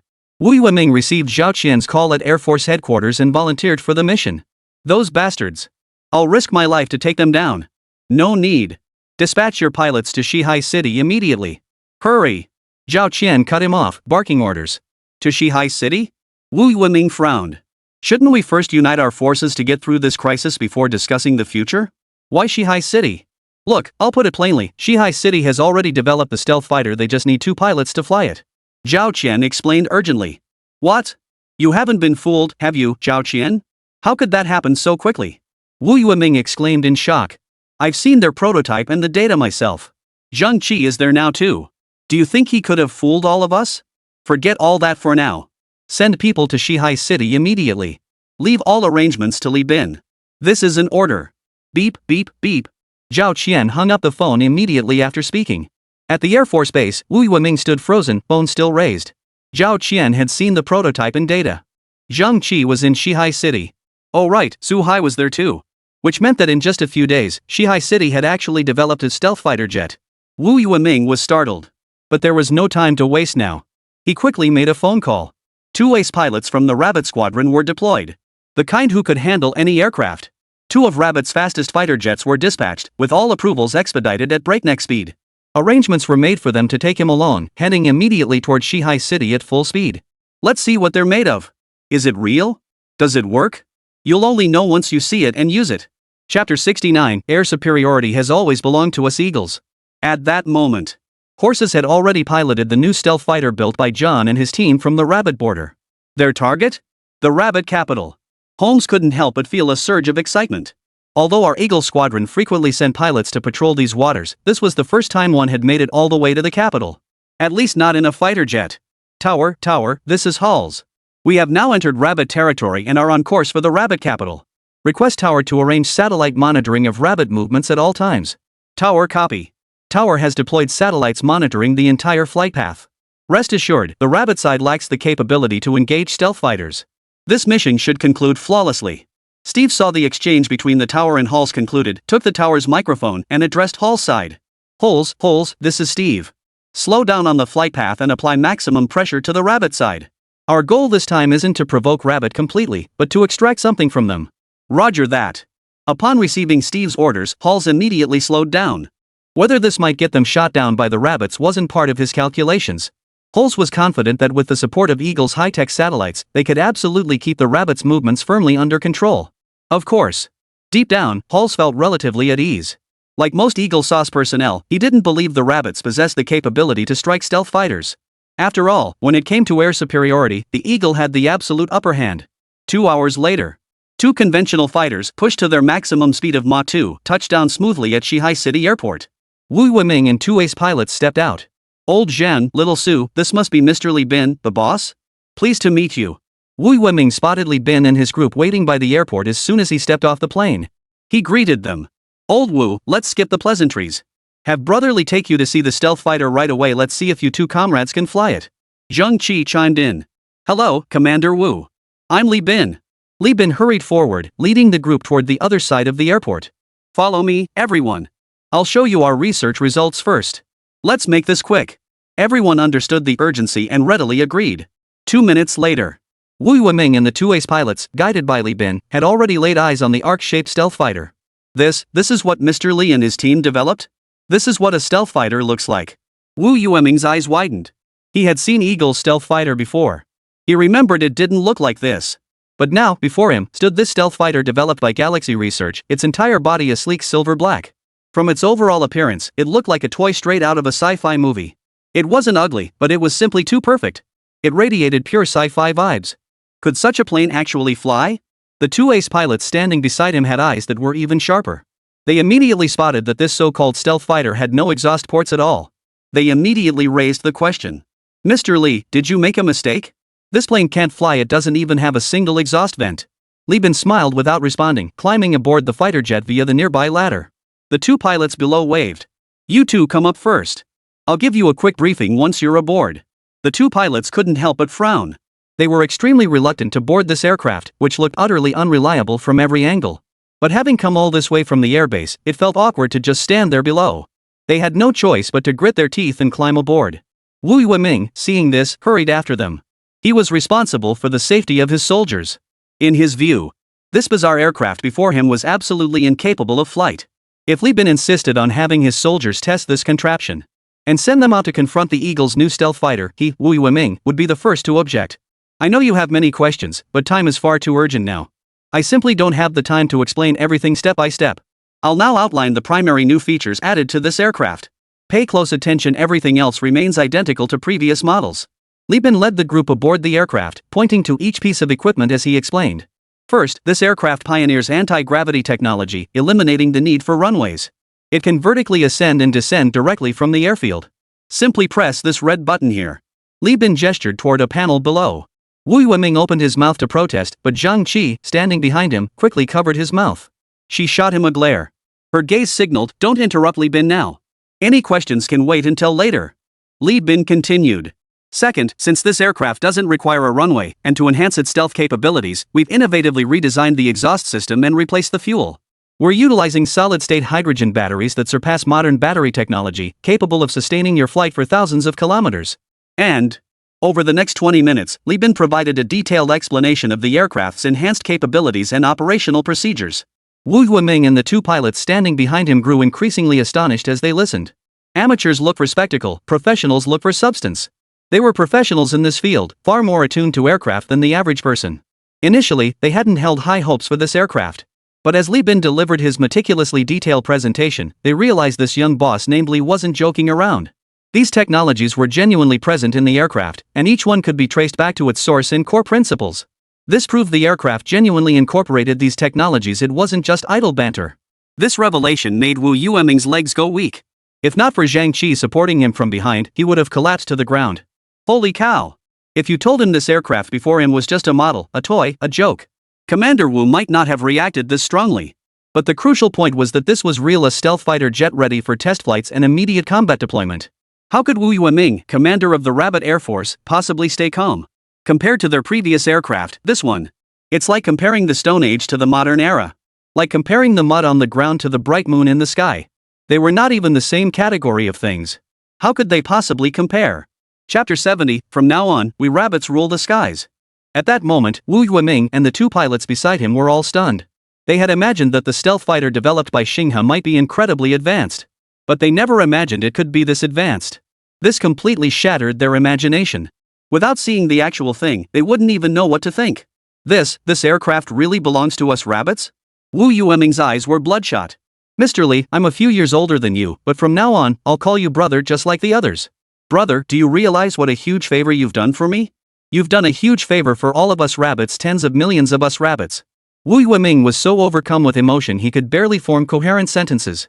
If this fighter jet could be successfully deployed, Wu Yueming dared not imagine how much the combat capability of their air force would soar. A dominant air power? The masters of aerial strikes? Ha! When we strike you, you'll see it coming even if I lose. Li Bin, surrounded by the crowd, scratched his head awkwardly. Well, this is also thanks to Brother Su helping our Star River secure a lot of rare raw materials. This is absolutely not the achievement of just me or Star River alone, it's the collective effort of the tens of millions of people supporting us behind the scenes. Right, it's the people's achievement, Wu Yueming roared with laughter. He was overjoyed at that moment. Let's see who dares say their air force is useless now. We'll take down those eagle-winged fighters in no time. Dare to come again? We'll take them all down. Oh, right, you two ace pilots, have you mastered these fighters yet? Li Bin turned to the two ace pilots who had rushed over with Wu Yueming and asked. Back already? Could you drop the please part? The two ace pilots exchanged a knowing glance and smiled. Mr. Li, rest assured. Although your aircraft incorporates many new technologies, the fundamental flight procedures remain unchanged. If you put us in the cockpit, we might not be experts, but we can definitely get this thing airborne. Li Bin frowned. Have you memorized the functions and key operating points of those new technologies? I'm worried you might make mistakes on your first try since you're not familiar with them yet. Ha ha. We're not familiar with it now, but once we take it for a spin in the sky, we'll get the hang of it. Mr. Li, rest assured. You worked so hard to build this plane, we'll never let it gather dust. The two men boarded the aircraft without delay, closed the cockpit door, and began adjusting the parameters. Seeing Li Bin still looked worried, Wu Yueming walked over and patted him on the shoulder. Don't worry, Li, they'll be fine. These two ace pilots have both fought their way through bloody battles, they've got extensive flight experience. Even without you, the developer, standing by to explain everything in detail, they could fly this plane just by following the manual. Wu Yueming declared confidently. Brother Li didn't know that their conditions back then were even harsher. Back then, their aircraft were imported from abroad, but the sellers never bothered to tell them how to fly them. Not a single manual was left behind. Yet despite that, the pilots of that era still managed to figure it out bit by bit and get those planes airborne. Li Bin nodded upon hearing Wu Yueming's words. The hardships endured by those pioneers were truly unimaginable. But from now on, Li Bin vowed to make it up to them. Not just the rabbit, he would develop stealth fighters independently, and even more advanced flying aircraft carriers. He, Li Bin, would build them all. Tower. This is the stealth fighter. We are now ready and request takeoff. Permission granted. Wu Yueming replied. Copy that. The moment the words left his mouth, the stealth fighter flared to life before everyone's eyes. Then, without using the runway, it slowly ascended vertically. Tower, test of anti-gravity technology complete. Technology application flawless, no vibrations detected. Ready for normal takeoff. Requesting rebound technology verification. Tower copy, test approved. Wu Yueming gave a subtle nod to the nearby staff. A medium-caliber mountain gun locked onto the newly ascended stealth fighter. A thunderous cannon blast echoed. A high-velocity selected shell hurtled toward the stealth fighter. Everyone's hearts clenched in suspense. But just as the shell was about to strike the stealth fighter, it seemed to suddenly malfunction. It flew straight past the stealth fighter's wing. Yes. We did it. Ha ha ha ha. It worked. In the control tower, the crowd watching the stealth fighter's performance couldn't help but erupt in wild excitement. After all, applying technology is one thing, but without seeing real results, no one could guarantee its effectiveness. But the current test results had made it abundantly clear. Li Bin and his team's anti-gravity and rebound technologies had succeeded. And it was a perfect success. Wu Yueming and Zhang Qi were overcome with excitement. To them, this moment was absolutely worthy of being etched into history. From this moment onward, their rabbit fighters would no longer be sitting ducks in the sky. Without specialized guidance technology, no one could threaten their fighters anymore. Phew! The two pilots aboard the aircraft breathed a sigh of relief as they continued their report to the control tower. Tower, anti-missile technology test complete. Results, perfect. Requesting permission to test physical stealth technology. Approved. Wu Yueming practically shouted the words. At that moment, every heart in the room was on edge. The success of their long-awaited stealth fighter hinged entirely on this very moment. Copy that, the two pilots aboard the aircraft replied. The next instant. Under everyone's gaze, the stealth fighter gave a slight tremor. Then, the already silver-black exterior of the fighter jet suddenly emitted a flash of white light. After the flash, the stealth fighter simply vanished before everyone's eyes. Vanished. They say it, they see it. If they hadn't witnessed it with their own eyes. This very scene, they wouldn't believe it no matter how vividly others described it. Physical stealth technology is real. With this physical stealth technology, the stealth fighter is invisible even to the naked eye, let alone detectable by radar. Wu Yueming and Zhang Qi wept with joy. It's real. It's real. Physical stealth technology has truly been applied to their rabbit stealth fighter. Their rabbit stealth fighter had been successfully developed. Li, my brother. I honestly don't know what to say right now. Thank you for developing the stealth fighter for us. Wu Yueming stammered excitedly. Li Bin grabbed his arm and shook his head. Brother Wu, you're going to make me angry if you keep saying that. I'm a rabbit too. I'm part of the rabbit family. I too have a responsibility and duty to contribute to rabbit's strength. Only when our nation grows strong can we live with dignity abroad and speak with authority. This is the responsibility we bear as researchers. Chapter 71, Deployment. Stealth Fighter. Wu Yueming, Zhang Qi, and the others were moved to tears by Li Bin's words. Once upon a time. They were humiliated on the international stage. They were ridiculed on the international stage. Back then, they were utterly isolated. No one spoke for them. After all this time, those nations still dared to send their warplanes into their territory at will. Today, they even threatened to fly right into their capital city. To demonstrate their national power before tens of millions of rabbits. If Li Bin hadn't appeared today, it might have become a tragic event. But this world is harsh, there are no maybes. Now that Li Bin has entrusted them with the nation's ultimate weapon, how could they possibly hesitate? Reporting to the control tower, all technical tests completed. The Rabbit stealth fighter meets all performance metrics as expected, with flawless implementation of all technologies. It possesses exceptional survivability and formidable deterrent capabilities. Requesting permission to deploy. The two pilots aboard the aircraft were visibly excited. As members of the Air Force, every time they saw the Eagle stealth fighters fly by, they felt both envy and anger. Envy, because their blades were sharper. Anger, because those blades were pointed right at them. But now, the rabbits have their own blades. A blade that cuts even sharper. Now they've been given the chance to wash away their shame and prove themselves. How could they not be thrilled? Do you realize they've been dreaming of this very moment? Wu Yueming's eyes brimmed with tears. Rising to his feet, he dragged his slightly aged body forward and rendered a perfect military salute. He bellowed. Tower, copy that. All rise. Salute the hero. See the heroes off to battle. In an instant, every person at the airport turned their gaze toward the sky. The stealth fighter jet then revealed itself at just the right moment. Everyone's eyes filled with tears.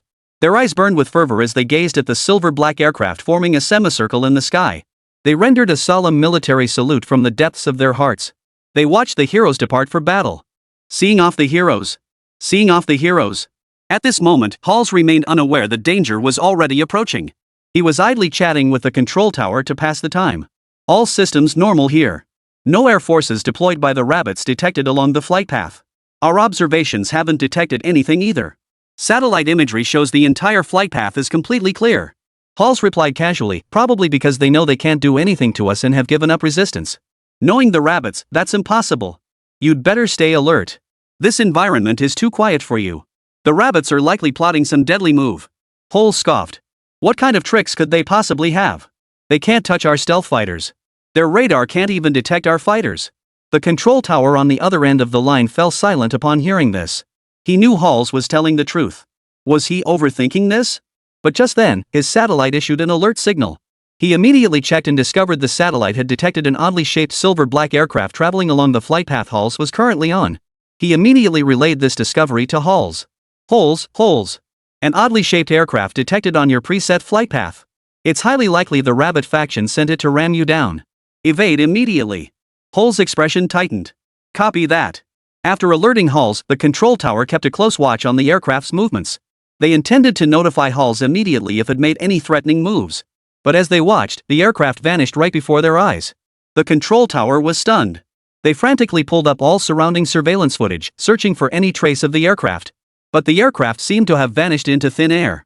No matter how hard they searched, it was nowhere to be found. Holes, something's wrong. Return immediately. We can't turn back. Steve stood beside him, blocking the order. Holes is at a critical juncture now. Turning back at this moment would mean all our efforts go to waste. Besides, we haven't actually spotted the plane. This could very well be a smokescreen deployed by the enemy to confuse our pursuit. The tower operator frowned deeply. He knew General Steve had a point. But the crucial point now is that he couldn't find any trace of the plane. Whether it landed or veered off course, it must have originated somewhere. But now, their satellites couldn't detect a single trace of it. Is this some damn fairy tale? My God!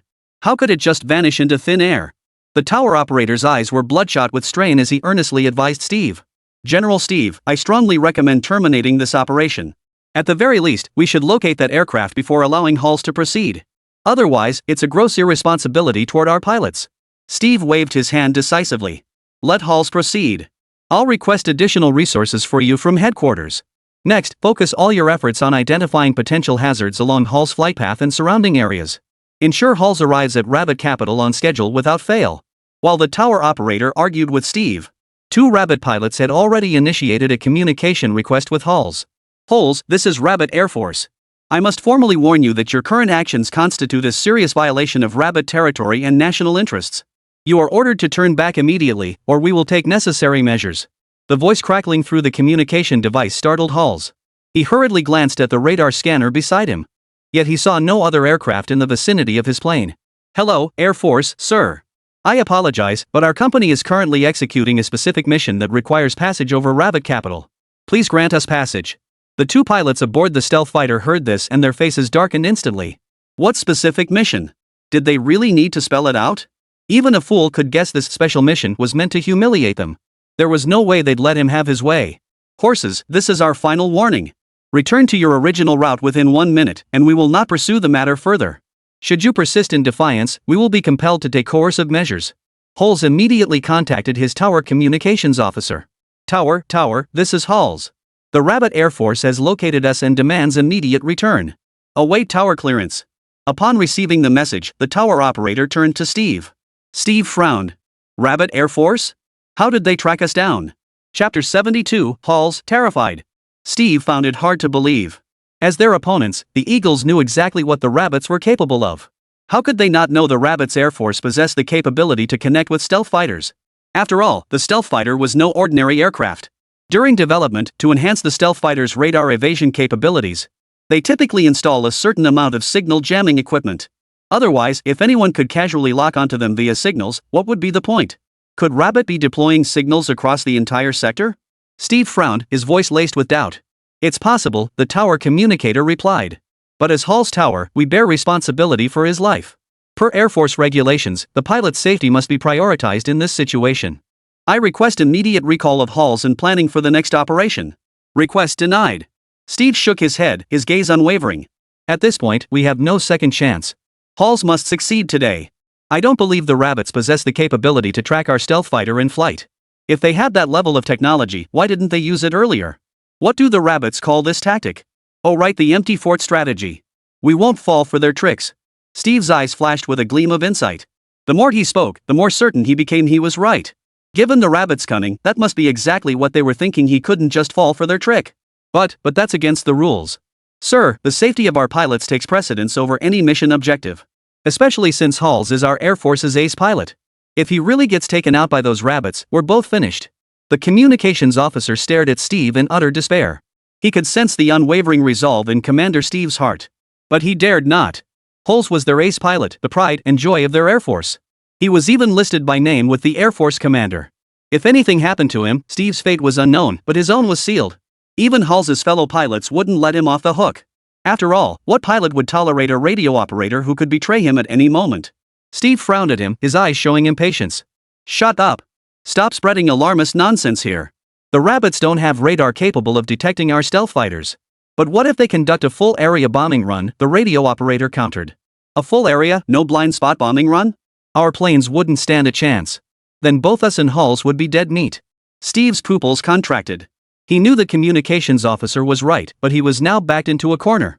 If Halls failed to force the rabbits to hand over the Star River, forget everything else. At the very least, the Eagle brand military's aircraft carrier arresting cables would definitely run out. Those madmen at the military headquarters would definitely come for his head. Steve's eyes hardened. Either way, it was death. If Halls flew straight to the rabbit capital, there might still be a chance to fight his way out. Inform Halls, ignore the rabbit Air Force's threats. They're all bark and no bite. They haven't detected our stealth fighter tactics. But warn him to be wary of the rabbit's desperate, full-scale bombing campaign. Tell him to stay alert and report immediately if anything goes wrong. Damn it! Hall slammed his fist on the control console after the communications officer relayed General Steve's words verbatim. Given the current situation, no one could guarantee whether the rabbits had the capability to shoot it down. Ordering him to continue flying toward Rabbit's capital was tantamount to playing with his life. He was the Eagle's ace pilot. He wasn't some random cat or dog to be sacrificed. And to top it off, they warned him to beware the rabbit's full coverage, no blind spot bombing. Why not just order him to turn back immediately? Holmes seethed with rage inside. Yet he could only ignore Rabbit Air Force's subsequent warnings, holding his nose as he pressed forward. At the same time, he made up his mind. If things went even slightly wrong, he'd ignore the tower's advice and turn right back around. He was a military man. How could he possibly risk his life just to complete a mission? The two Rabbit pilots aboard the stealth fighters saw that Eagle's fighter showed no sign of turning back. Their expressions hardened. Tower, this is stealth fighter. Despite repeated warnings, Eagle Squadron's fighter remains unresponsive, disregarding our advisories and proceeding with reckless abandon. Requesting authorization to initiate emergency procedures. The pilots' voices crackled through the tower's communication system, reaching the ears of everyone present. Wu Yueming and Su Hai exchanged glances. As the only two senior commanders present, the decision naturally rested with them. Should we inform Commander Zhao? Li Bin tentatively suggested. Wu Yueming's eyes narrowed with resolve as he waved his hand decisively. No need. When the general is in the field, he need not obey orders from above. The situation is even more critical now. The Eagle is literally stomping on our rabbit's face. Necessity knows no law. I trust any military officer present would make the same decision as me. With that, Wu Yueming snatched the communicator from the operator and barked the order. Approved. The stealth fighter pilot is authorized to act at his discretion based on the situation. Grant priority fire authority. The voice echoed. The two pilots aboard the aircraft stiffened. Roger that. No sooner had the words left their mouths than the remaining stealth fighter, which had been concealed until now, abruptly activated its visibility. In Hals's eyes, a silver-black fighter materialized out of thin air on the adjacent flight path. It shot straight out, cutting across his flight path. Or, we have obtained superior approval and possess priority fire authority. This is your final notification. Turn back immediately. We will escort you out of Rabbit border. Should you persist in defiance, we will immediately initiate emergency protocols. Hall's face was now frozen in sheer terror. What the hell was that thing that suddenly cut in? Why did it look so much like an aircraft? A trace of bewilderment flickered in Hall's eyes. Weren't rabbits supposed to lack their own stealth fighters? Then what the hell did he just see? That damn stealth fighter was practically glued to his face, and the radar didn't even beep once? And they say they don't have any? He, Halls, had truly fallen for Steve's nonsense, which is why he came to Rabbit today. Chapter 73, Airplane Catching Missiles? Holmes couldn't help but swallow hard. If Rabbit didn't have a stealth fighter or the capability to engage one in mid-air, then Halls wouldn't have felt much fear at all.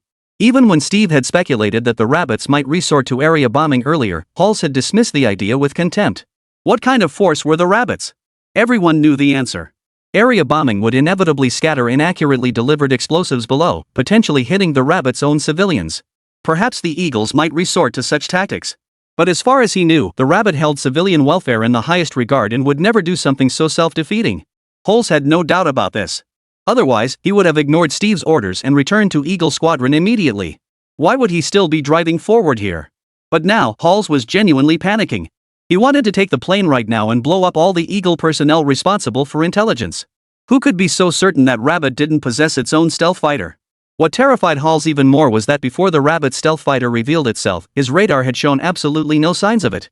Not just the radar. Even he himself, who constantly monitored the flight path, hadn't detected it. Halls' eyes widened. He recalled the recent developments relayed by Big Fur.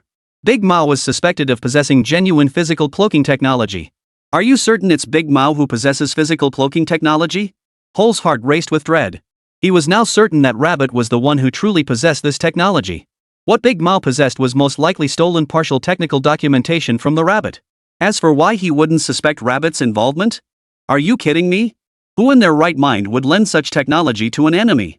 Wouldn't they fear that after volunteering, others might turn these lethal weapons against them? As these thoughts raced through his mind, a full minute had passed. While Hall still hesitated, the two pilots aboard the stealth fighter had completely lost patience. Or, since you refuse to see reason, don't blame us for taking necessary measures.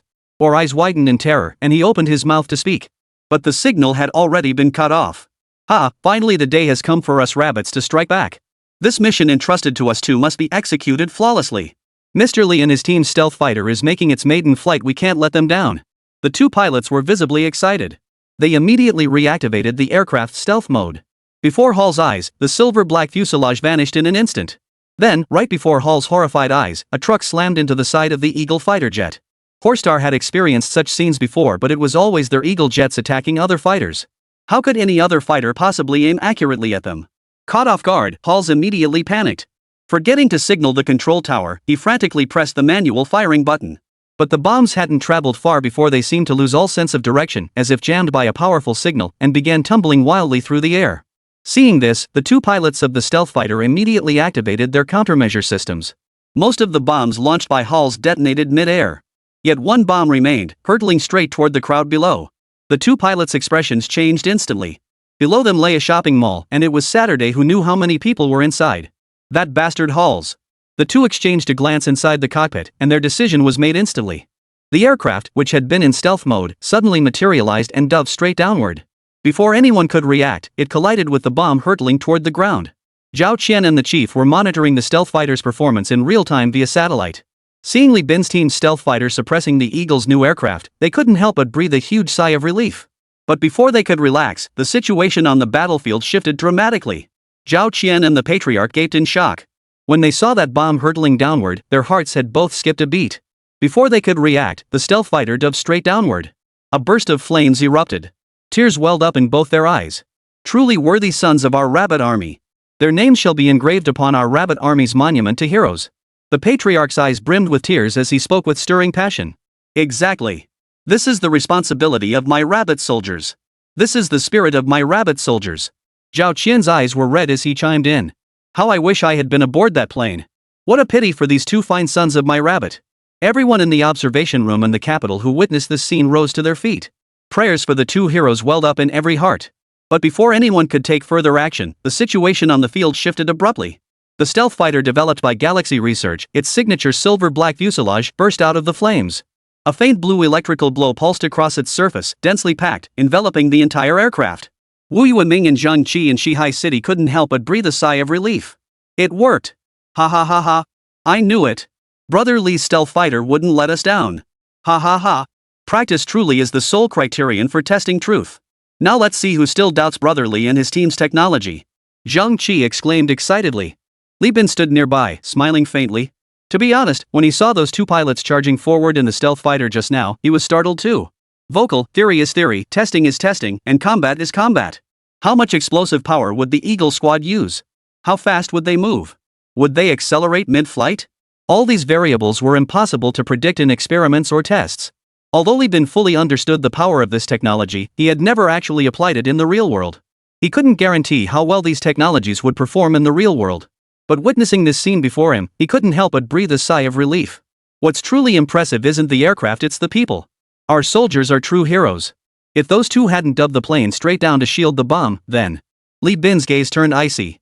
In his view, no matter how advanced the aircraft, it remained an inanimate object. It was the people who truly harnessed the aircraft's potential. It was precisely the two men's profound patriotism that saved the lives of everyone in the entire shopping mall. That was something no inanimate object could ever achieve. Without their unwavering resolve, what use would even the most powerful fighter jets be to him, Li Bin? P.S. Please vote for recommendations. Support me, everyone. New book period data matters. Seeking donations. Seeking recommendations. Seeking bookmarks. Seeking all forms of support.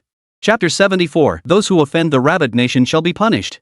Wu Yueming and the others stiffened. Li Bin was right. Had those two not acted swiftly just now, everyone in that mall would likely be dead by now. But if not for the stealth fighter developed by Li Bin and his team, those two heroes would likely have fallen victim to that missile as well. Wu Yueming slammed his fist on the table in fury. Those bastards. How dare they flex their muscles in our rabbit territory? Do they think those civilians' lives don't matter? They must pay the price. Zhang Qi interjected. All these years, haven't they bullied us rabbits enough? All these years, they've relied on their advanced technology stealth fighters, drones coming and going as they please. And all we could do was watch helplessly as they flaunted their might in our skies. But now it's different. Zhang Qi's eyes burned red with emotion. He paused, then continued. I propose we shoot down that eagle-wielding aircraft immediately. We cannot show mercy to these wolves. That would only endanger our loved ones. Only by making them feel the pain, by instilling fear in them, will they learn to tremble and show respect. Only then will they understand this great nation isn't their backyard to come and go as they please. Only then will they understand that this nation possesses dignity. Li Bin, Su Hai, and Wu Yueming all trembled at Zhang Qi's words. Yes. Zhang Qi was absolutely right. This nation is no mere cat or dog. It is the homeland of tens of millions of Chinese people. It was the nation they depended on for survival, the nation they shared life and death with. Zhang Qi's words rang out like a thunderclap. Wu Yueming's eyes lit up. Previous compromises were born of necessity of backwardness. Laggards get beaten. But now, for them, the tables had turned. The one in the disadvantaged position was no longer the rabbit. Wu Yueming immediately contacted the pilot aboard the stealth fighter through the control tower. Fighter unit, this is Wu Yueming. First, thank you for your courage. Thank you for saving the lives of at least 1,000 rabbits. Rest assured, we will not forget this moment. The nation will not forget this moment. The people will not forget this moment. And history will certainly not forget this moment. But for now, allow me to set this matter aside temporarily. When you return, I, Wu Yueming, pledge with my life that you will receive the treatment and honors you deserve. Now, 2 pilots of the Rabbit Air Force, hear my command. Immediately, this very instant, shoot down that bastard who dared fire upon civilians in our Rabbit airspace. Immediately, right now, shoot down their audacity to strut their stuff in our Rabbit airspace. Immediately, this very instant, shoot down their arrogance and insolence. Let them know what a magnificent nation they have dared to insult. Those who dare to violate the dignity of our Rabbit nation shall be executed. Roger that. Wu Yueming's powerful words echoed through the communication system into the aircraft. Tears welled up in the eyes of the 2 pilots. Although Wu Yueming had already authorized them to fire at will moments ago, they knew the primary objective remained deterrence. That had been the standard procedure all these years. Why not shoot it down? How could they shoot them down? With what? And what would happen afterward? The Eagle's fighter jets were infuriating, but behind them lay even more formidable technological backing. They rabbits were often helpless against these guys. They assumed today would be no different. Even though Boss Lee had developed the stealth fighter, they didn't believe a single technological breakthrough could bring about a qualitative change. They still instinctively believed that in such situations, they should endure as much as possible while maintaining their bottom line. After all, only one had arrived this time. But if they shot it down, who knew how many might come next time? But they never imagined those bastards in the Eagle Nation would actually dare fire on innocent civilians. This wasn't just about dignity anymore. It was a blatant contempt for their nation, for their people. Contempt for the fundamental guarantee of life and safety that these people deserved. But this was the very foundation of Rabbit Nation. Its bottom line. The principle upon which it was founded. They had nowhere left to retreat. When those 2 pilots dove their planes to crash into the bombs just now, they weren't thinking about all this. They only knew this was what a soldier must do. If even they could stand by and watch lives vanish, what hope would remain? But now, it's different. Their commander, Wu Yueming, had just given a clear order: fight back. Sink that bastard who dared fire on our rabbits. Sink their confidence, their arrogance, their indifference. Let them witness the greatness of our nation. Those who dare to violate the dignity of our Rabbit nation shall be destroyed. Without a moment's hesitation, the 2 pilots activated the fire control systems Li Bin had already installed on the aircraft. At that moment, Halls completely panicked. He hadn't anticipated a bomb nearly falling, and he certainly hadn't imagined that after intercepting the bomb, the aircraft could still climb back up. All he knew now was that this was serious trouble. Rabbit Air Force, Rabbit Air Force. I apologize for my earlier disrespect. I am prepared to immediately withdraw from Rabbit airspace and return to base at once. Please exercise restraint. I'm withdrawing immediately. Halls watched as the Rabbit fighter entered attack mode, his eyes bulging with fury. By now, Rabbit had cut off his communications. His voice couldn't get through at all. In desperation, he urgently transmitted to the Eagle's control tower. Tower, this is Halls. This is Tower. Halls, what's the situation there? Meanwhile, Steve and the tower operator back at Eagle Base were nearly frantic. After hearing Halls report a fighter jet on this flight path, they'd immediately redirected the satellite to scrutinize the surrounding area. But before they could see anything, they witnessed Hall's wing being hit, followed by Halls firing wildly in panic. At that moment, both men were stunned into silence. Logically, even if radar couldn't detect the fighter's movements, satellites should have been able to. After all, it's essentially an enhanced pair of eyes. No known stealth fighter can evade detection by such surveillance. They thought Hall's fighter had malfunctioned. F#K, shut up. Listen to me. Now the Russians have developed their own stealth fighter, one that actually uses physical stealth technology. Who knows, maybe Big Mao got all his ideas from here. That's not the point. The point is, they're planning to take me down, damn it. You guys, think of a solution. P.S. Please vote for recommendations. Need your support, folks. New book period data matters. Please tip. Please recommend. Please add to your bookshelf. Please boost all stats. Chapter 75, Hall stunned. Steve and the other guy's expressions changed instantly. What had they just heard? The rabbit had actually developed his own stealth fighter. And one equipped with physical stealth technology at that. Steve's face darkened considerably. He had heard that rabbit had been attempting to develop a stealth fighter, but attempts didn't equate to success. As far as Steve knew, the rabbit still lacked breakthroughs in at least several core technologies. From their eagle-eye perspective, it would take the rabbits at least another 20 years to crack these core technologies and successfully develop a stealth fighter. In that time, the eagles would have advanced to unimaginable heights. But now, Halls was telling him he'd seen a stealth fighter in rabbit territory, a fully developed prototype. And they've even successfully deployed it on the battlefield. Even equipped with physical stealth technology. A bead of cold sweat formed on Steve's forehead. Given his standing in the Eagles' military circles, he knew exactly what physical stealth technology entailed. It was legendary for evading even the human eye. But in reality, hadn't this technology always been confined to science fiction? Not long ago, he'd heard rumors that physical stealth technology had surfaced over in Russia. At the time, Steve had scoffed at the notion. In his view, the current technological level of human civilization on Blue Star was utterly incapable of developing such a godlike creation. At the very least, no one besides the eagle-eyed Americans should possess such technology. But now, Halls was practically risking his life to confirm that the rabbits possessed physical cloaking technology. And they had mastered its application to stealth fighters. How could he not be terrified? Steve's face drained of color. He knew all too well that his and Alan's plans had been utterly shattered. The rabbit, who also possessed stealth fighters, would never yield to their threats. On the contrary, if they, the eagles, adopted an overly aggressive stance, it could very well provoke a backlash from the rabbit. Steve couldn't bear the consequences. Tell Halls to explain the situation clearly to the Rabbit Air Force, then withdraw from Rabbit territory immediately. This operation has failed. The tower operator's face turned ashen. Halls just informed me the Rabbit Air Force severed his connection. And they're determined to open fire on him. How is that possible? The rabbits have never done this before. Their usual goal is just to drive us away, right? Why are they being so ruthless this time? Steve roared. Tower, this is Halls. Right now, immediately, get General Steve to the military headquarters to file a request. We need the full support of the entire military to put pressure on the rabbit side. That's the only way they might spare me. F#K. Hurry. I can't hold out much longer. Their firepower is FING terrifying. What the hell are those blue glowing things? Why aren't my missiles doing anything to them? Halls was utterly terrified at that moment. His bombs had struck the rabbit stealth fighter once more, but he soon realized they had absolutely no effect. Before they could even touch the enemy's fuselage, they were bounced off by that thin, blue-glowing membrane. The two pilots aboard the rabbit fighter let out a cold chuckle. Now, Halls could see their fighters only because they had deliberately deactivated their cloaking to reveal themselves to him. After the fierce dogfight, their fighter jets emerged unscathed thanks to the anti-missile technology developed by Bosley and the Galaxy team. Their firepower locked onto Halls, riddling his fighter with holes. Now, all it takes is a light press of the fire button to shoot Halls down completely. Ah, satisfying. So satisfying. Who'd have thought the Eagles fighters would ever have to run for their lives like this? Oomph, these bastards. Who gave them the guts to come mess with us rabbits?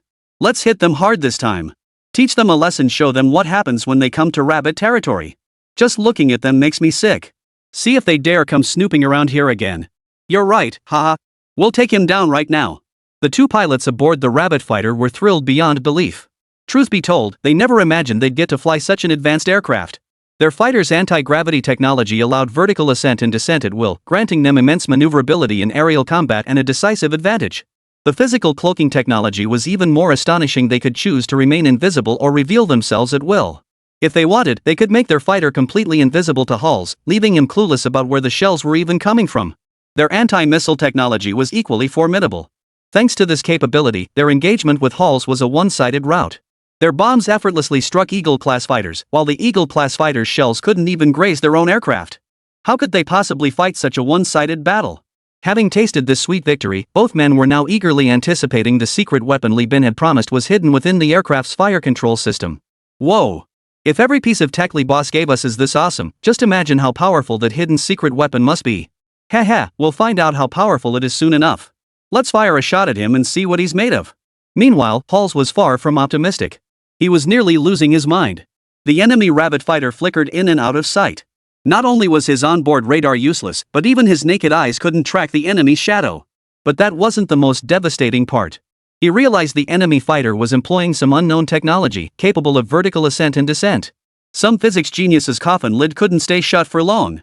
This was pure anti-gravity. Wasn't Blue Star's gravity supposed to treat everyone equally? I report, someone's cheating here.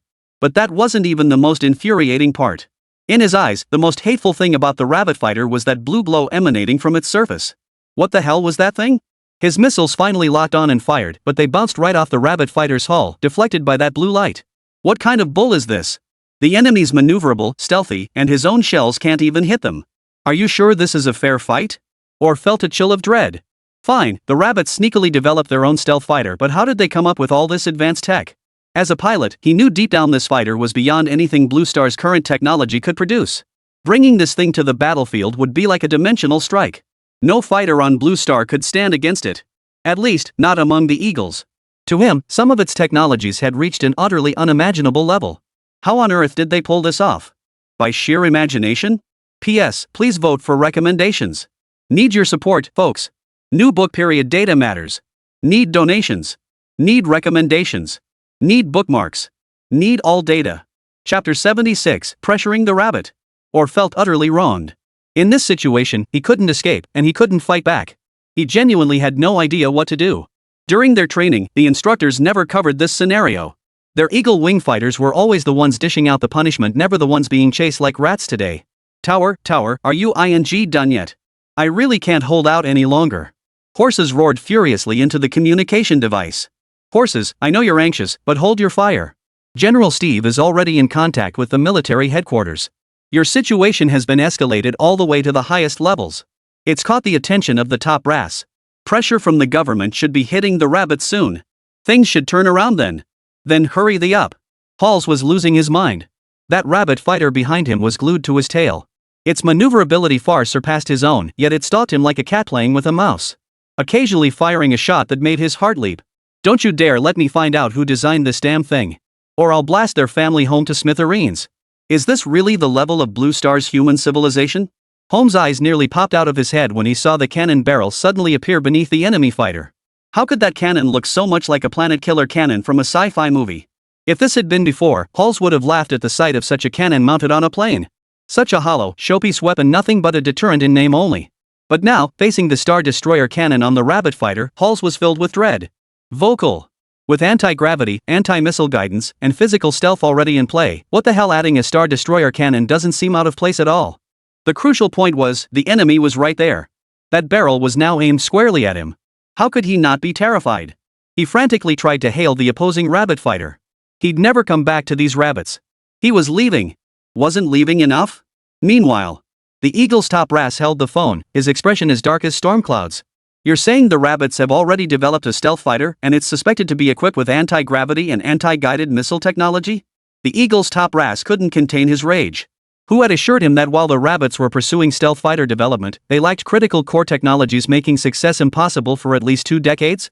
He wanted to drag that liar before him and slap him hard across the face. You claimed they couldn't build it. So what the hell are they using now? Yes, Your Excellency. Steve replied in a hushed tone. Moreover, our Eagle Air Force's ace pilot is currently under enemy fire, endangering the lives of our Eagle citizens. I believe we should pressure the rabbits now. Rescue our pilot first. Rescue? The Eagle leader scoffed. With what? You fool! Do you even grasp the concept of anti-gravity, anti-guided systems, and physical stealth technology? Their fighter capabilities aren't even on the same level as Blue Star. No, they're from a completely different dimension. You want me to pressure them? Are you sure you didn't mean the opposite? Steve's face darkened. The leader's meaning was clear: fix the mess you created yourself. What connection did the military's ace pilot have with the leader? The enemy had no intention of risking a falling out with the rabbits who'd already developed stealth fighters over their pilot.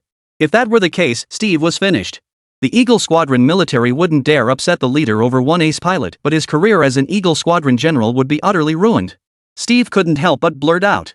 Commander, don't forget the military's past actions against the rabbits were all tacitly approved by you. If the rabbits truly wanted revenge against you, do you think you could escape? The commander's expression darkened. What do you mean?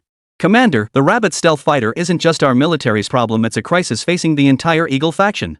Steve sneered. You and the military are now in the same boat. None of us can escape this. The Eagle leader's face darkened. FCK. I warned you before, don't provoke our enemies with such cheap tricks. Not only does it bring us no benefit, it could drag us into danger. You bunch of assholes with your heads up your asses never listened. Now that trouble's hit, you're suddenly talking about being in this together? You really think I'm someone to mess with? Steve curled his lip. He knew the leader had already conceded. This was just venting his frustration. What do we do now? After ranting for a while, the leader finally calmed down. He knew that bastard on the phone was right, they were all in the same boat. If the rabbits really came for reckoning, none of them would escape. After all, no one could bear the blame for starting a war. Leader, it's actually quite simple. Just as I suggested earlier, apply pressure to the rabbit faction. Make them understand we're not pushovers. That's how we secure leverage. After all, our fighter jets did violate their airspace. If they actually go to war over this, our hostages will be the ones to suffer. No other choice, Commander Eagle sighed softly. He was seething with rage. Those brainless bastards in the military command. Before stirring up trouble, they treated their leader like a fart. Only when things spiraled beyond repair did they suddenly remember they had a leader. Then they dragged him in to take the fall. He was utterly fed up with this bunch of assholes. A flicker passed through the leader's deep gaze. Perhaps this was a golden opportunity to use the pressure from the rabbits to thoroughly clean house among these brainless fools in the military. Let them learn who truly rules the roost. Rabbit capital. Zhao Qian frowned at the transferred call. In the end, he chose to answer. Hello, Rabbit military here. What's the issue? Good day, Commander Zhao. This is the Eagle leader speaking. Oh? What brings you calling, Your Excellency? Couldn't you just send the fighters over? Zhao Qian's expression hardened, a cold laugh escaping his lips. Commander Zhao, you have a sense of humor, the Eagle leader replied with a faint smile. If I said I knew nothing about the military's actions, you wouldn't believe me. I'm not calling to argue. The incident has already occurred. We should now discuss compensation. P.S. Please vote for recommendations. Support me, everyone. New book period data matters. Please tip. Recommend. Add to shelves. Any data helps. Chapter 77 Eagle Squadron Fighters, thin as paper. Zhao Qian was utterly baffled. Compensation? What compensation? When your fighters violated our rabbit airspace, why didn't you think of compensation? The Eagle Squadron leader's mouth twitched. This bastard. He's doing this on purpose. He's taking advantage of their pilots being held at gunpoint to make outrageous demands. But now, the Eagle leader could only grit his teeth and concede. Commander Zhao, you are the highest-ranking military official of the Rabbit Nation. As senior leaders of our respective countries, we should both exercise restraint to a certain extent. We must strive to secure the greatest possible benefit for our nations, not act on impulse. It's true our Eagle wing fighter is currently mired in your rabbit territory, but you should know we possess far more than just that one aircraft. It would be best to resolve this matter at the negotiating table now. After all, neither you nor I could bear the blame for igniting a war. Zhao Qian's pupils contracted. It seemed the Eagle wing were truly desperate now. But to be honest, Zhao Qian actually believed the Eagle leader's claim that he hadn't known about this operation. After all, under the Eagle's system of government, the leader doesn't hold absolute control over the military. In Eagle Nation, even a lowly soldier could refuse an order from the leader. This very structure led to endless buck passing between Eagle Nation's departments. But now, none of that mattered. A cold smile touched Zhao Qian's lips. Your Excellency, do you recall what you said during our previous communication? When we condemned your aircraft for violating our airspace? The Eagle leader frowned, but before he could speak, Zhao Qian continued. You said exactly this back then. You claimed you were unaware of the Eagle military's provocative actions against the rabbits and expressed outrage, but you admitted your actual control over the Eagle military was weak, leaving you powerless to restrain their behavior. You remember, don't you? The Eagle leader's face flushed with embarrassment. He had indeed spoken those words then. But back then, it had benefited the Eagles, so he hadn't paid it much mind. Now Zhao Qian was using his own past words to slap him in the face, and it couldn't help but make him furious. Mr. Zhao Qian, what exactly are you implying? Nothing at all. Zhao Qian sneered coldly. It's just that, as their leader, you couldn't control your own aircraft before. Now you want to pressure us on their behalf? Your Excellency, do you think we rabbits are too easy to bully? Zhao Qian's tone carried anger. Frankly, this Eagle leader had come today precisely because their fighter jets were at a disadvantage. If the rabbits hadn't possessed Li Bin's stealth fighter today, the outcome would have been entirely different. These bullies who pick on the weak. Zhao Qian suppressed the rage boiling within him. He believed Wu Yueming had made the right decision. For years, the rabbits had suffered due to their relative technological backwardness and inadequate military capabilities. They'd suffered countless setbacks and injustices. Now that they'd finally stood up, those who'd bullied them before were back, saying, "Let bygones be bygones. Let's talk things over." How could that be possible? What would the soldiers who sacrificed for national honor think? What would the people who trusted the nation think? What would those who painstakingly forged weapons for the country think? Today, Zhao Qian will indeed go all out with those madmen from Shihai City. I think we can talk. Rest assured, after this incident, I'm confident those idiots in the military command will rein themselves in. They probably won't dare send planes over to your side again. I believe it's best for both sides to stay calm. Seeing Zhao Qian had no intention of negotiating, the Eagle leader grew frantic. Though he too was furious at the military's insubordination, if their newly developed stealth fighter were to crash here, even he wouldn't escape unscathed. Those pedantic old men in the parliament wouldn't care about assigning blame, they'd only deem you incompetent as their leader. Even his own supporters would lose faith in him as leader, jeopardizing his re-election. I believe both sides must exercise restraint, Lord Zhao Qian. We must negotiate this. I disagree. Enough, Lord Leader.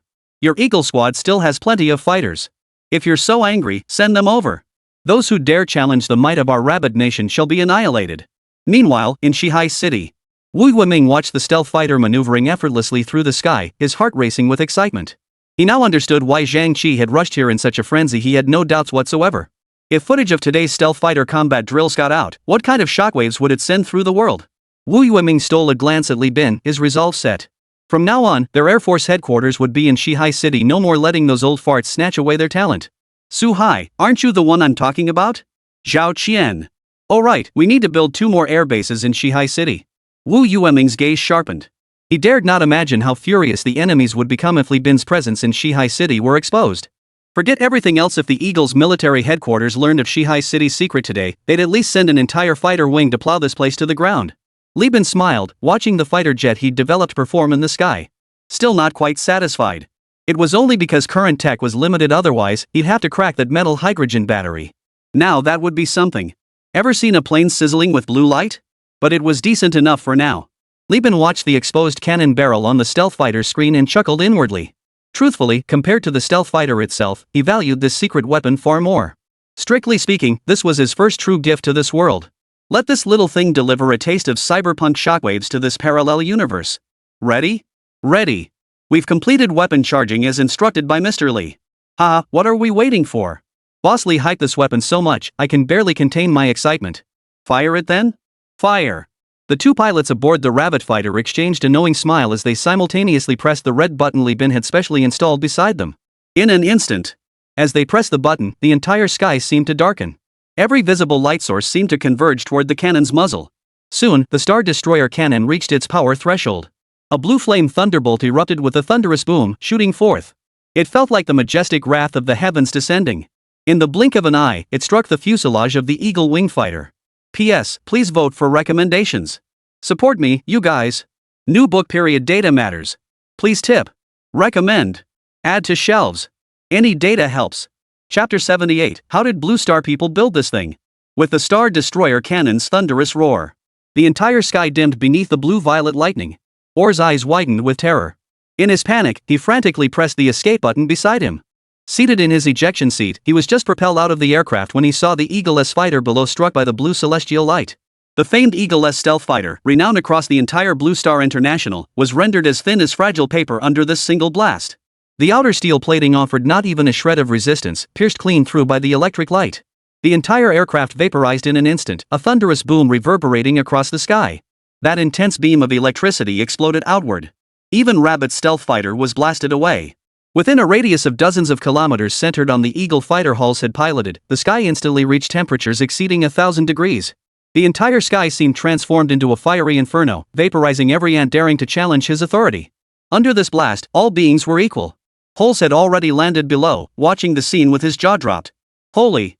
I just came for a quick visit, you didn't need to bring out strategic weapons on me. Holmes cursed Steve 1,000 times over in his mind. All because of that asshole with a brain in his ass. What the hell was he thinking, sending me to Rabbit for no reason? Now he's so pissed he's deployed strategic weapons. Holmes was now trembling with fear. Rabbit was usually so quiet, where the hell did he get such a monstrosity? What the hell was that? A laser cannon? But sci-fi novels never made it this powerful. Just that blast hitting the plane, that single shot had the destructive force of at least 10 strategic nukes. And that was just in the sky. What would it do if aimed at the ground? Holmes couldn't even bear to think about it. At that moment, utter despair gripped his heart. If it had only been the stealth fighter they encountered earlier, then even if the Eagle Wings dispatched 100 or so planes, they could still engage it in combat. Holmes might still have a chance of being rescued. But now? He dared not even think about it. Just the power of that single blast. Forget 100 planes, even if they brought the entire Eagle Wings Air Force here, it wouldn't be enough to withstand that one shot. Under that blast, the plane vaporized instantly. How could they possibly fight this? Mother Earth, I'm reporting this, someone's cheating. Meanwhile, in Shihai City, Zheng Qi and the others stared at the screen before them, their mouths agape. This damn thing would make physicists rolling in their graves. You're telling me this is something Earth could build? As professional scholars, they knew better than Halls. This single shot, forget 10 strategic nukes, even 20 wouldn't achieve this effect. That was an aerial strike, fundamentally different from ground bombardment. If fired at ground targets, it could obliterate nearly 1,000,000 square kilometers. While damage diminishes with distance, this was just one shot. And judging by the feedback from their Rabbit stealth fighters just now, this was clearly a salvo of multiple shots. Whoa! Everyone couldn't help but suck in a cold breath. Wow, that's just brutal. Who would dare provoke the Rabbits after this? Who would dare violate their airspace? Come on over, and I'll let you taste my planet killer cannon. Zhao Qian and the Patriarch were both jolted awake. Just moments ago, multiple weather stations had reported to headquarters that they could no longer detect any signals within tens of kilometers of the Western Sea. Vocal. The two men were still reeling. Hadn't they only asked Li Bin to develop a stealth fighter? How had this kid quietly pulled off creating a strategic weapon? The Patriarch excitedly slapped Zhao Qian's shoulder, his face flushed. Excellent. Excellent. You and Su Hai have gathered talent for the nation. Thanks to you too, or else we Rabbits would have missed out on such brilliant minds. Ah, satisfying. So satisfying. Hearing the Patriarch's words, cold sweat beaded on Zhao Qian's forehead. Yes. If it weren't for that kid Su Hai reporting Li Bin to them in time. Otherwise, letting such a genius stoop to being an arms dealer. Unthinkable, truly unthinkable. Now we're set. Just moments ago, Eagle-san was trying to pressure us, but now they probably won't dare to even fart. Ha, Li Bin is truly a breath of fresh air.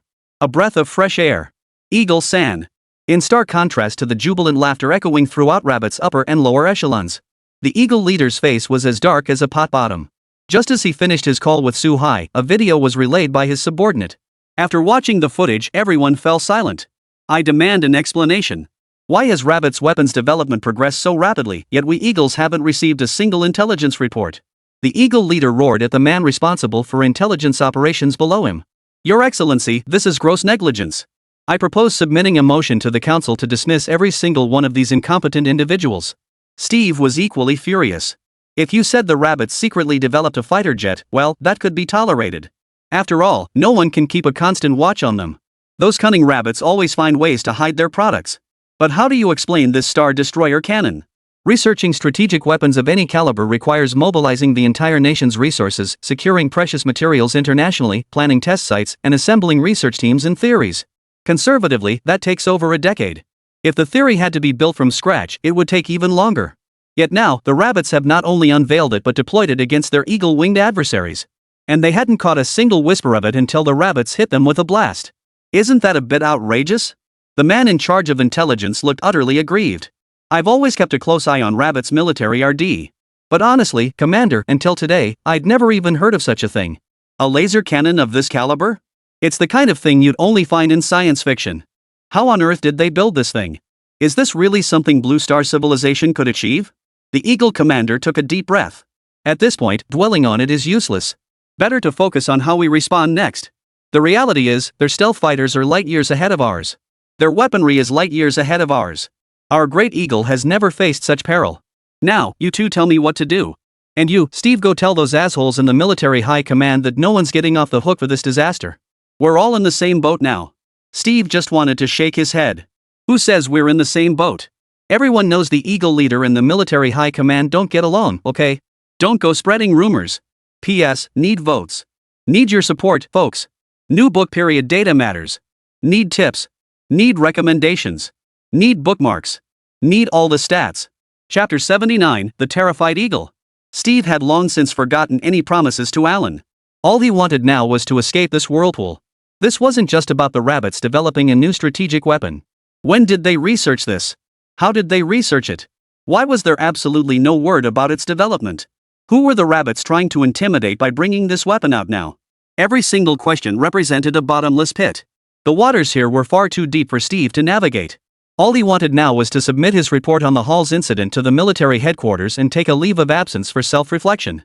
But clearly, the Eagle Chief had seen through Steve's intentions. He sneered coldly. "Steve, when I asked you to pressure the rabbits earlier, you said it yourself, we're in this together. You haven't forgotten that now, have you?" Steve shook his head hastily. "Leader, you must have misheard. When did I ever say that?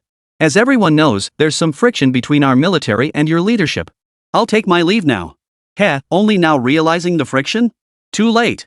Don't forget, many in the council have already obtained this video. It can't be hidden. When that happens, those monkeys even more foolish than you will seize the opportunity to stir up trouble for us. It's inevitable. Now you want to distance yourself from me? Do you really think they'll believe you?" Steve felt like crying. He never imagined things would escalate to this point.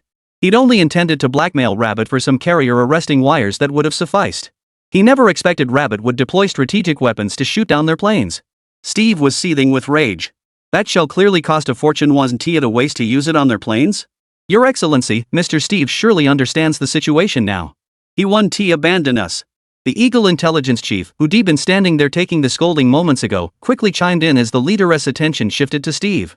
Steve shot him a resentful glance before reluctantly nodding. "Your Excellency, you are correct. We have set aside past grievances and united. I will provide the military headquarters with a detailed explanation of the current situation. I trust those brainless fools will grasp the gravity of the times." The Eagle leader nodded with satisfaction. He must now rally every possible force to weather the impending storm. In his view, the Eagle faction now faced its gravest threat in nearly a century. One misstep could shatter their pedestal. As their leader, he could not stand idly by and let that happen, at least not during his tenure. All three conveniently forgot about Halls, who was currently in custody. After all, the tables had turned, and the situation had drastically changed. They were barely able to save themselves. Who had time to worry about Hall's fate? Halls? Fine. That wasn't what you were saying earlier. You're so proud, so high and mighty. Meanwhile, in Shihai City, Zhang Qi was eagerly pulling Li Bin, pestering him with questions.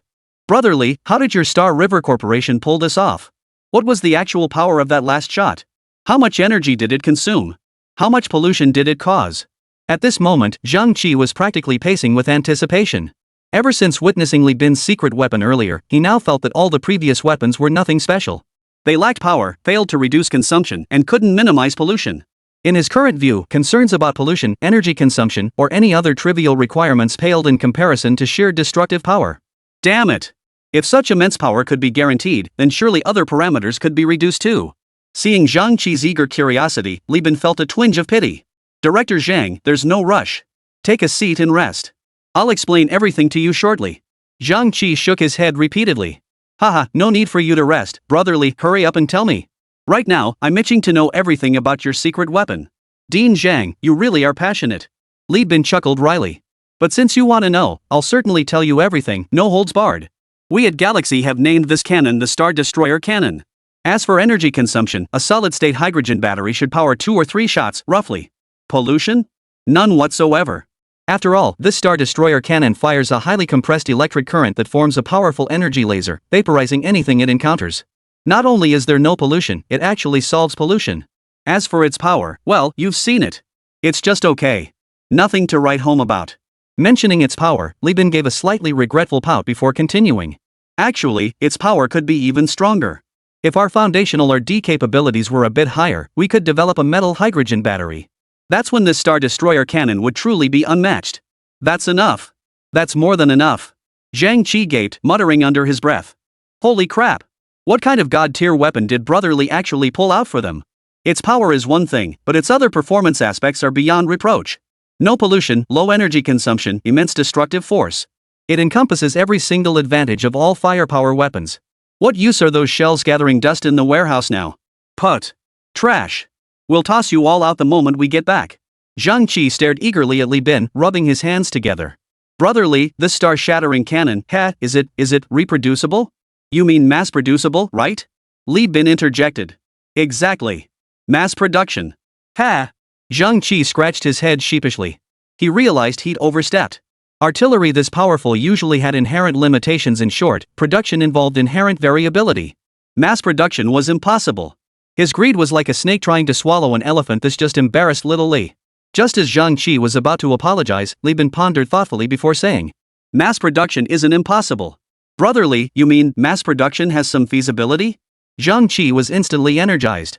"Yes, but achieving mass production of the Star Destroyer cannon still requires meeting certain hard conditions." "What conditions?" Wu Yiming and Su Hai crowded closer, their eyes fixed on Li Bin with eager anticipation. They'd been listening to Zhang Qi and Li Bin's conversation earlier, growing increasingly anxious. What exactly constitutes a strategic weapon? Beyond sheer destructive power, isn't it precisely its difficulty to replicate and mass-produce? Yet from Li Bin's earlier remarks, it seemed this Star Destroyer cannon might actually be mass-producible. How could they not be thrilled? If every single one of their Rabbit aircraft were equipped with this cannon. Wow, wow, wow. The image was too beautiful to contemplate, absolutely too beautiful. He. The two of them, lost in their own thoughts, unconsciously let drool drip from their mouths. P.S. Please vote for recommendations. Support me, brothers. New book period data matters. Begging for tips.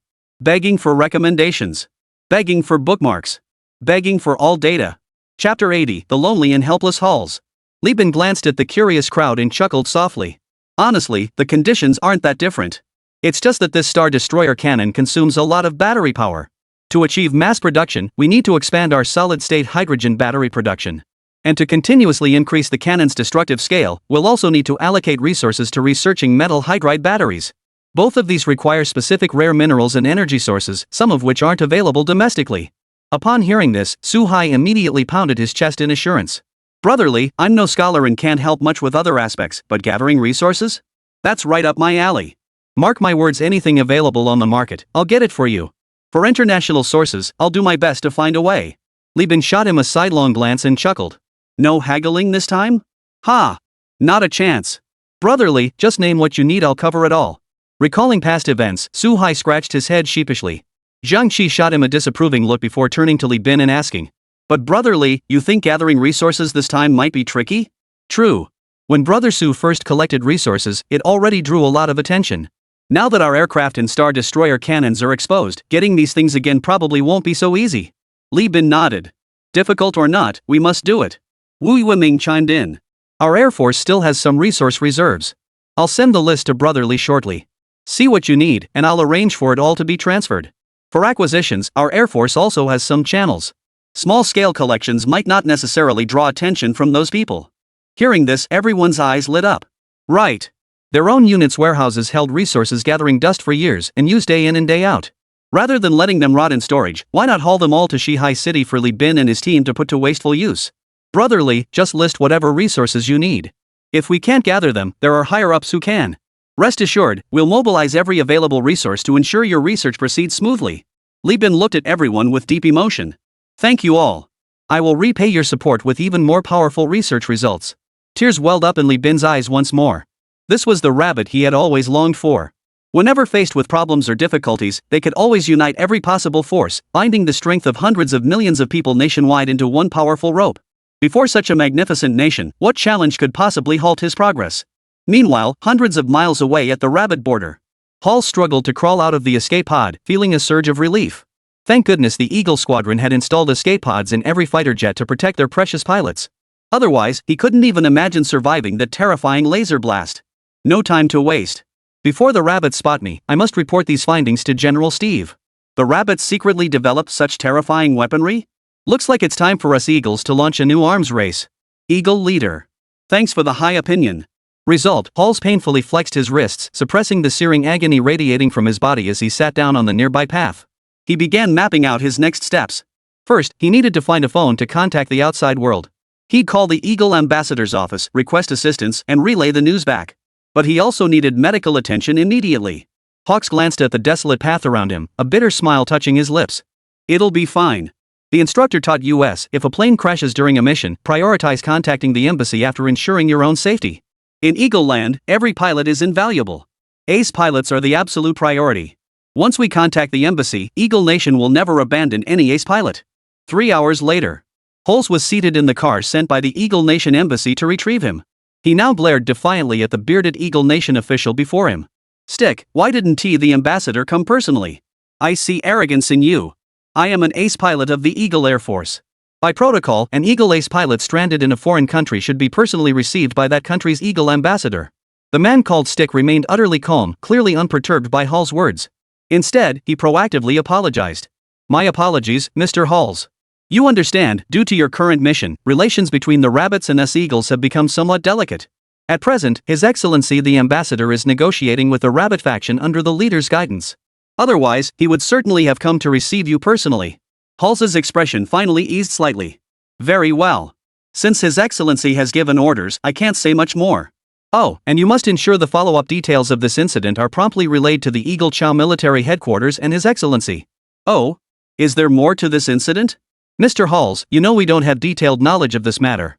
This has also made the ambassador quite constrained in his negotiations with the rabbits. During this operation, the rabbits deployed a stealth fighter. I clearly identified and am absolutely certain it possesses 3 core technologies: anti-gravity, anti-guided systems, and physical stealth. The physical stealth technology is so advanced it evades even the naked eye. Meaning, once the rabbit stealth fighter activates its cloaking mode, we eagles have absolutely no way to detect their aircraft. As for radar and satellites? Utterly useless. Stick's brow furrowed. Are you saying the rabbits secretly developed a stealth fighter behind everyone's back and their aircraft are significantly more advanced than ours? Yes. Though reluctant to admit it, Halls reluctantly nodded, recognizing the gravity of the intelligence. Frankly speaking, I even suspect their fighters are at least half a century more advanced than ours. I've never felt this hopeless in aerial combat. Their maneuverability is truly formidable, and their anti-missile countermeasures give them ample room for trial and error. You know what? My shells hit their fuselages and couldn't even scratch their paint. P.S. Need your recommendation votes. Support me, folks. New book period data matters. Need donations. Need recommendations. Need bookmarks. Need all the stats. Chapter 81, The Eagle Ambassador's Protest. Are their fighters really that formidable? Sticker frowned in confusion.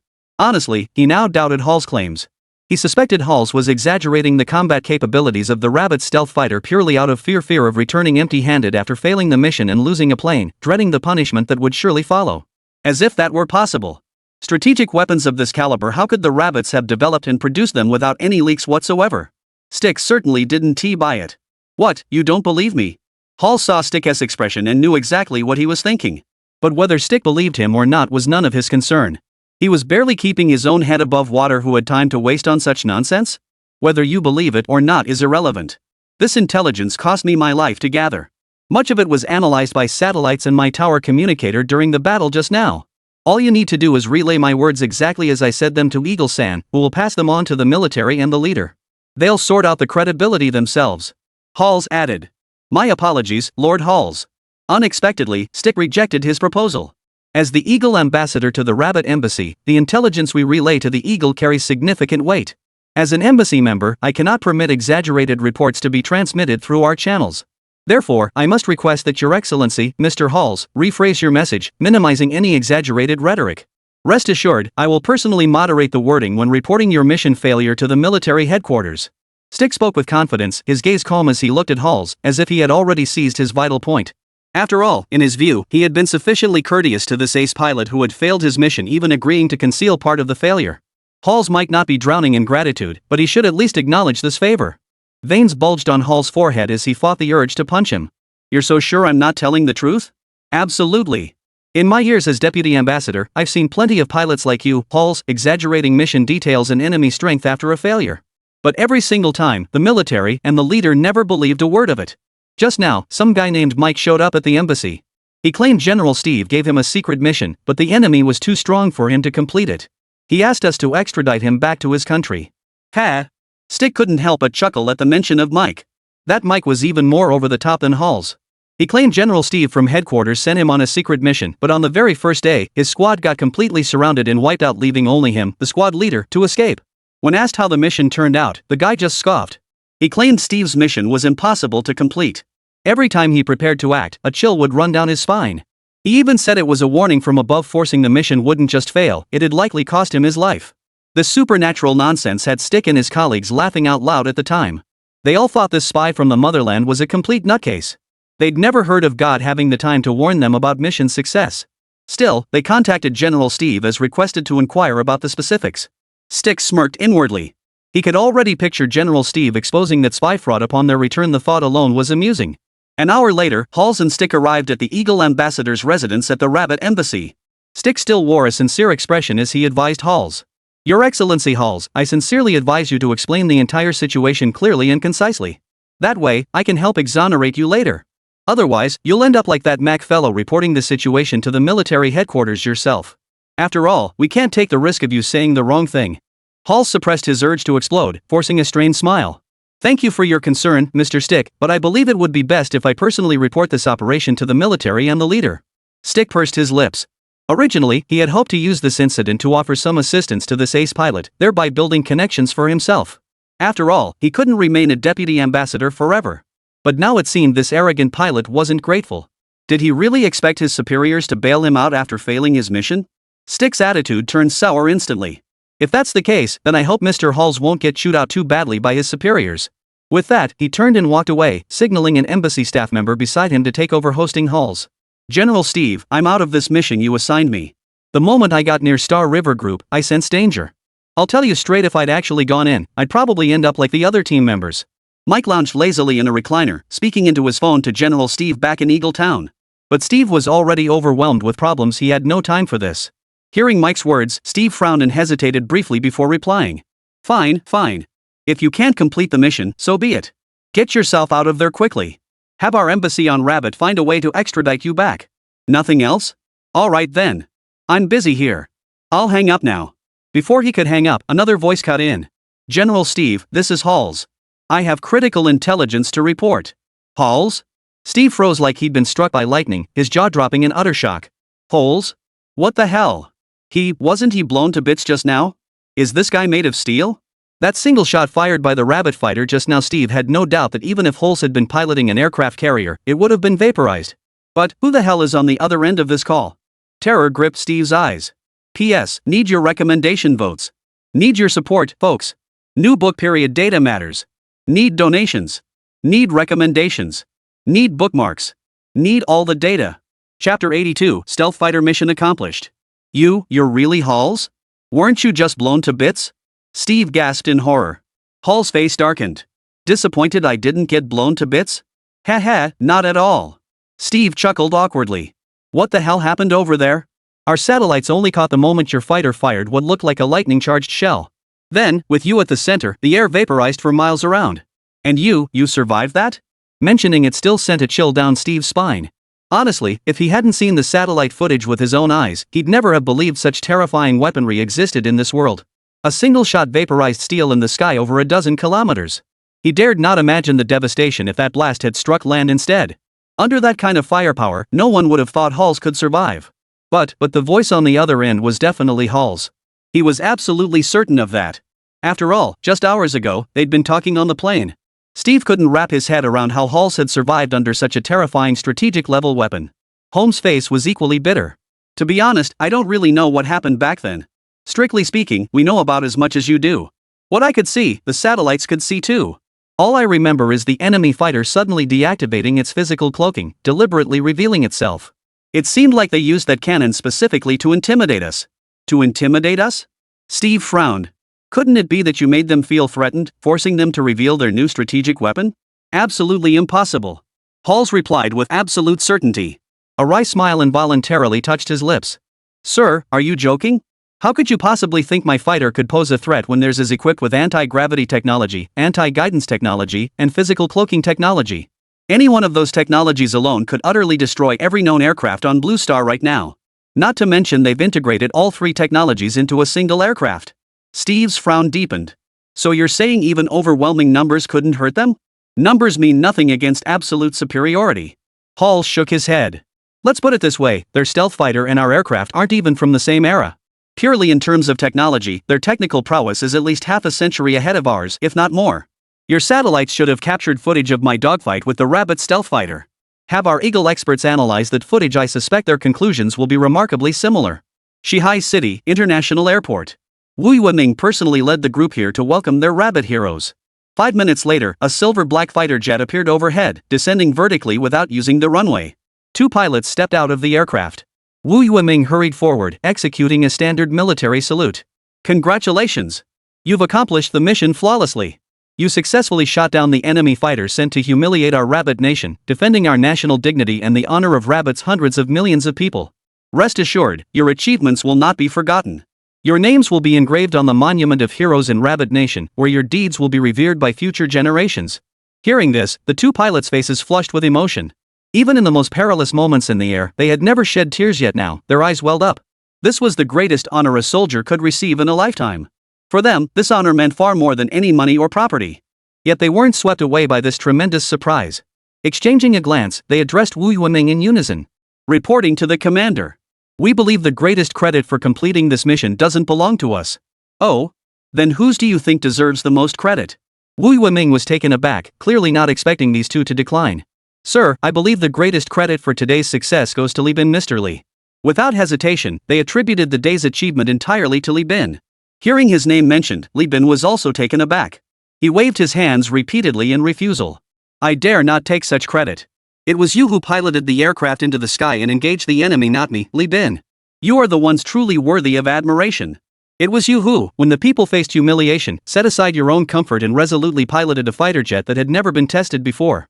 That's what gave this stealth fighter the chance to show its true power. So in my view, what's truly outstanding is never the tool in one's hands. It's the person piloting it. Li Bin gazed at their earnest faces, speaking from the heart.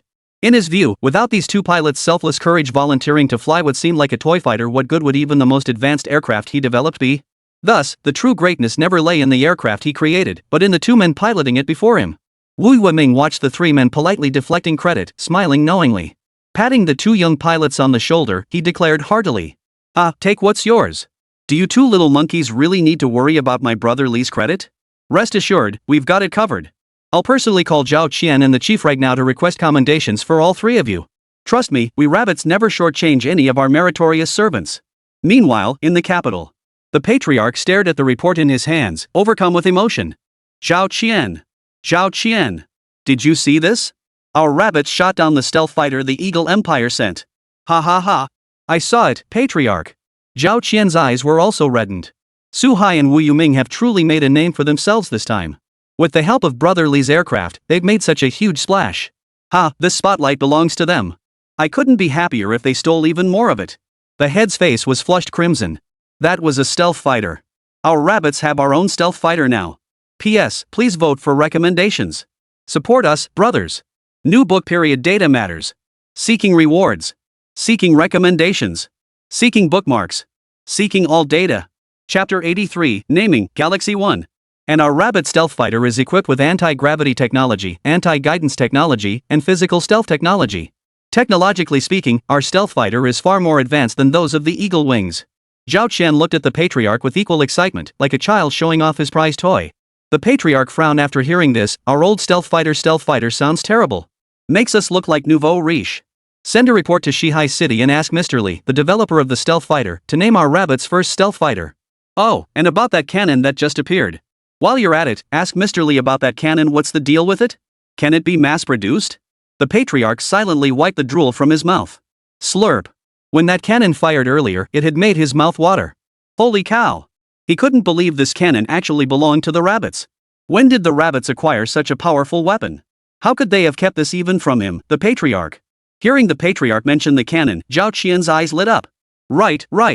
We need to get the details on that cannon sorted out. Firepower this massive, it's not safe keeping it with Wu Yueming. Better let me handle its safekeeping. With that, Zhao Qian stood up to leave, only to be pulled back by the patriarch. Zhao Qian, I hear you've been intimidating Mr. Li? The patriarch frowned, glaring sideways at him with a cold voice. Cold sweat instantly beaded on Zhao Qian's forehead. He shook his head frantically in denial. I didn't. Don't make things up. I have deep feelings for Brother Li. No, I mean, we're perfectly suited. No, that's not it either. Anyway, Brother Li is our entire rabbit clan's most precious treasure. How could I possibly threaten him? I'm the one scrambling to protect him. I hope that's the case. The patriarch shot him a withering glance. Zhang Qi has already filed a formal complaint with me. If you're truly responsible for this, you'd better go apologize to Mr. Li immediately. Don't push Mr. Li too far. Don't come crying to me when things go south. Impossible.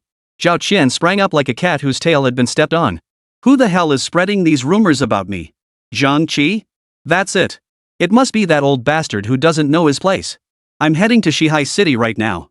I'll confront him face to face and see when I ever scared my old buddy Li. With that, Zhao Qian stormed out without looking back. The patriarch watched his hurried retreat with a faint smile. The old codger, if he wants to go to Shihai City, let him go. What's with all the excuses? Name it? Shihai City, inside the Galaxy Group.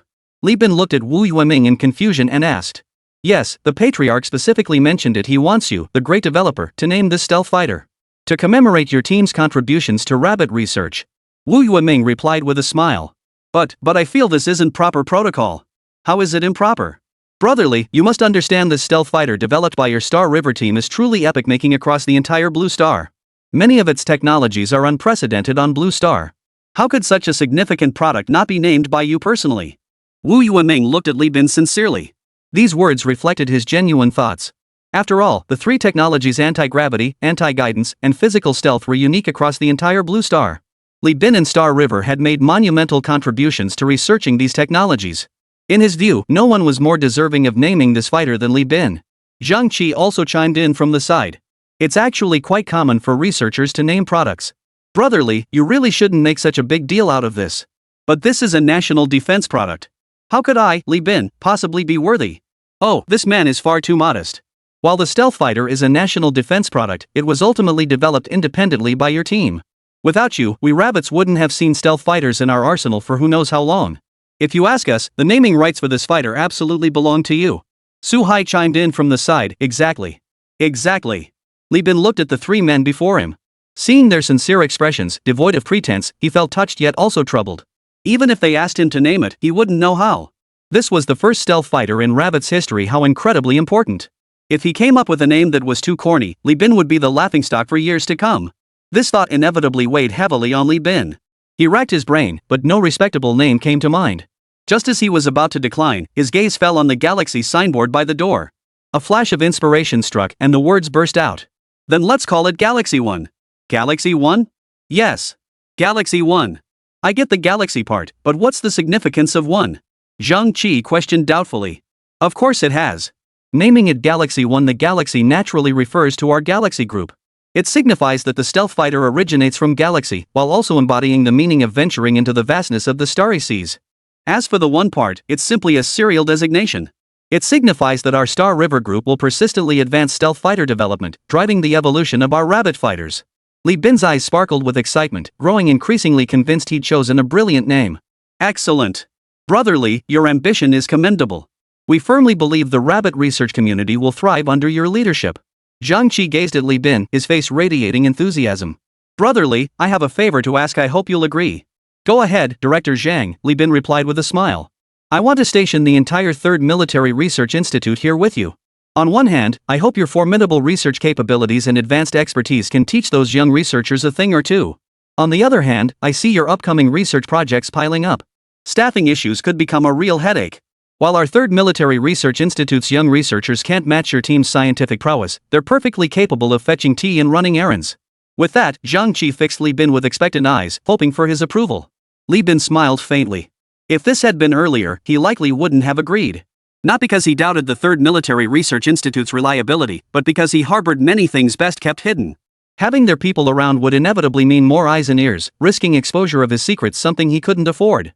But now? Li Bin truly had nothing to fear. P.S. Need your recommendation votes. Your support means everything, folks. New book period data is crucial. Need donations. Need recommendations. Need bookmarks. Need all the stats. Chapter 84, The New Talent Cultivation Base. Facing Zhang Qi's request, Li Bin chuckled softly. Director Zhang, you're far too kind. As part of the Rabbit organization, we at Star River are duty-bound to serve the nation's needs. Really? Zhang Qi's eyes lit up, his tone tinged with disbelief. Truth be told, though he'd leveraged his seniority to make this request, he'd never imagined Li Bin would actually agree. After all, the scientific research community today was notoriously insular. Forget international exchanges, even some teachers and students held back during collaborations, fearful that teaching their apprentices would leave them out of work. Watching Zhang Qi's astonished and delighted expression, Li Bin shook his head with a smile. This is nothing, Dean Zhang. You and your team from the 3rd Institute can stay with us at Star River without worry. We're launching several new projects soon and need manpower. Your team joining us will be a huge help. Just don't complain about the workload later. Absolutely not. If anyone dares complain about being tired, I'll break their legs. Zhang Qi exclaimed with delight. He warmly grasped Li Bin's hand, shaking it repeatedly. Brother Li, how can I ever thank you enough? Not only are you helping us develop new weapons, but now we're relying on you for talent cultivation too. This. Li Bin chuckled and patted Director Zhang's shoulder, seemingly unconcerned. Director Zhang, these are trifles nothing to mention. Since you believe our Star River research capabilities slightly surpass current global standards, why not go all out? Let's establish a long-term mechanism for talent cultivation. Long-term mechanism? Zhang Qi frowned. He understood Li Bin's meaning perfectly. But precisely because he understood, it seemed almost unbelievable. Didn't his old buddy Li have even a shred of self-interest? Exactly, a long-term mechanism. Li Bin nodded, his eyes growing brighter as he spoke. Dean Zhang, we both know the current talent development policies have major flaws. They're overly profit-driven. This has led our new generation of researchers to chase profits rather than focus on research. They gravitate toward projects that deliver quick results, promising faster fame and fortune. Yet these projects aren't necessarily sound or even beneficial to human society. Short-term, no issues may surface, but over time. Li Bin's words caught in his throat, unfinished. He left the audience with ample room for their own internal monologues. In truth, Zhang Qi had grasped the implications the moment Li Bin mentioned long-term mechanisms. As a leading figure among the older generation of rabbit researchers, Zhang Qi was acutely aware of the current ills plaguing rabbit science. He knew full well that the situation within the entire global scientific community was far more severe than Li Bin had described. The influence of capital steering RD was strikingly evident. Many enterprises, driven solely by profit, coerced researchers into marching toward predetermined targets. They cared nothing for scientific advancement, disregarded the birth of derivative products, and showed utter indifference to the research process itself. Their sole concern was how much profit the research would generate. This was the root cause of the stagnation plaguing modern civilization. Zhang Qi himself suffered deeply from this reality. Many of his students, upon entering the institute, would immediately ask him, Director, what project here yields the fastest results? Which project is nearing completion? Which department has the most funding? Whenever confronted with such questions, Zhang Qi would sternly reprimand them, hoping to awaken the pure passion that originally drew them to research. Yet these efforts often proved futile. Eventually, when new graduates chose workplaces, the mere mention of the Third Military Research Institute struck fear into their hearts. For everyone knew the Third Military Research Institute specialized in arduous research. Achieving tangible results in a short time frame was exceedingly difficult. And this, precisely, was the prevailing state of the Blue Star research community today. Su Hai and Wu Yueming, however, didn't dwell on such implications. They simply sensed Li Bin was describing something remarkably advanced and impressive. But Brother Li, how do you plan to change this mindset? Zhang Qi frowned, looking at Li Bin with confusion. This way of thinking is already deeply ingrained in many new researchers. It's like ice 3 feet thick, it won't thaw overnight. To everyone's surprise, Li Bin just smiled faintly, clearly unconcerned by Zhang Qi's worries. Dean Zhang, would you say our Star River's technology is advanced? Of course it is. At least a century ahead of Blue Star. Zhang Qi shot Li Bin a puzzled look, clearly baffled by what this Brother Li was getting at. Then Dean Zhang, how do you think Star River survived before establishing ties with the rabbit government? Because your products were high quality and highly competitive. Exactly. Director Zhang, consider this, in our Star River, we enjoy the support of Blue Star's most advanced technology. Every research breakthrough yields immediate results. Even derivative products that others barely notice, any one of them could astonish the entire Blue Star. Tell me, under such research conditions, wouldn't every young person be inspired? Which young person wouldn't step forward? Zhang Qi's eyes suddenly lit up. Right. Brother Li's place here is practically the world's best research incubator. They enjoy the most advanced research equipment on the entire Blue Star, study the most cutting-edge theories and experimental data, and even their products attract immense attention across the entire Blue Star. This is nothing short of a holy land for cultivating scientific talent. Zhang Qi abruptly turned to look at Li Bin, a chill running down his spine. Ever since arriving in Shihai City, Li Bin and Star River had repeatedly shattered his expectations. Each time he thought he'd overestimated them, they'd go and create another miracle. Hearing his younger brother speak just now left Zhang Qi utterly stunned. Only now did he truly grasp what kind of entity Star River truly was. Here, they possessed a complete set of RD theories and equipment far surpassing current technological standards, along with the world's most advanced scientific research environment and conditions. Any product casually developed here far exceeded current market levels. In fact, one could say that anything created in this lab could easily shake the entire Blue Star and capture the hearts of all researchers. Because everyone who knew Xingha understood exactly what kind of entity it was. At Star River, there were only products that weren't expensive enough, never ones that were scrapped.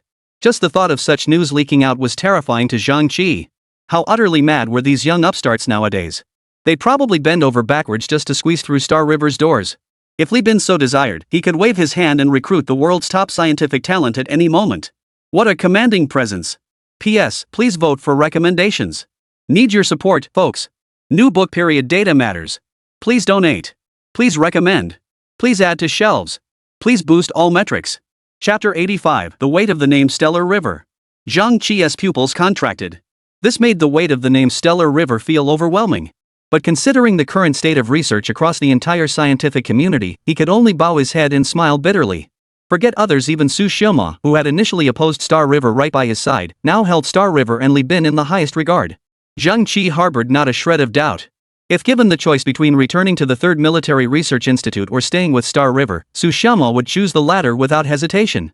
In his view, even a second's hesitation would be disrespectful to Star River and Boss Li. Li Bin observed Zhang Qi's inner turmoil, smiling inwardly as he murmured, "I trust Director Zhang now appreciates the weight of the word Star River." It's safe to say that with Star River's capabilities, attracting young scientific talent from around the world is entirely within our reach. Before joining Star River, they saw me as a frog at the bottom of a well gazing at the moon. After joining Star River, they call me a speck of dust floating in the vast sky. Li Bin's words brimmed with confidence as he looked at everyone with a radiant expression. With our current RD capabilities, we have both the qualifications and the capacity to cultivate a large cohort of next-generation scientific talent for Rabbit. Dean Zhang, Commander Wu, Brother Su, rest assured Stellar River will hold nothing back in their training. Any theory already established by the company, they may learn. Any technology already developed by the company, they may use. Any equipment in regular company use, they shall have unlimited access to. With this all-out cultivation approach, I refuse to believe we can't nurture a few talents for our rabbits. Li Bin finished speaking with a confident smile. Ever since injecting the tech gene enhancement serum exchanged from the system last time, he had essentially inherited the stealth drone and most of the technological achievements of the civilization that produced it. Frankly, if he weren't involved, given Blue Star's current civilization level, absorbing all the knowledge in his mind would take at least 300 years.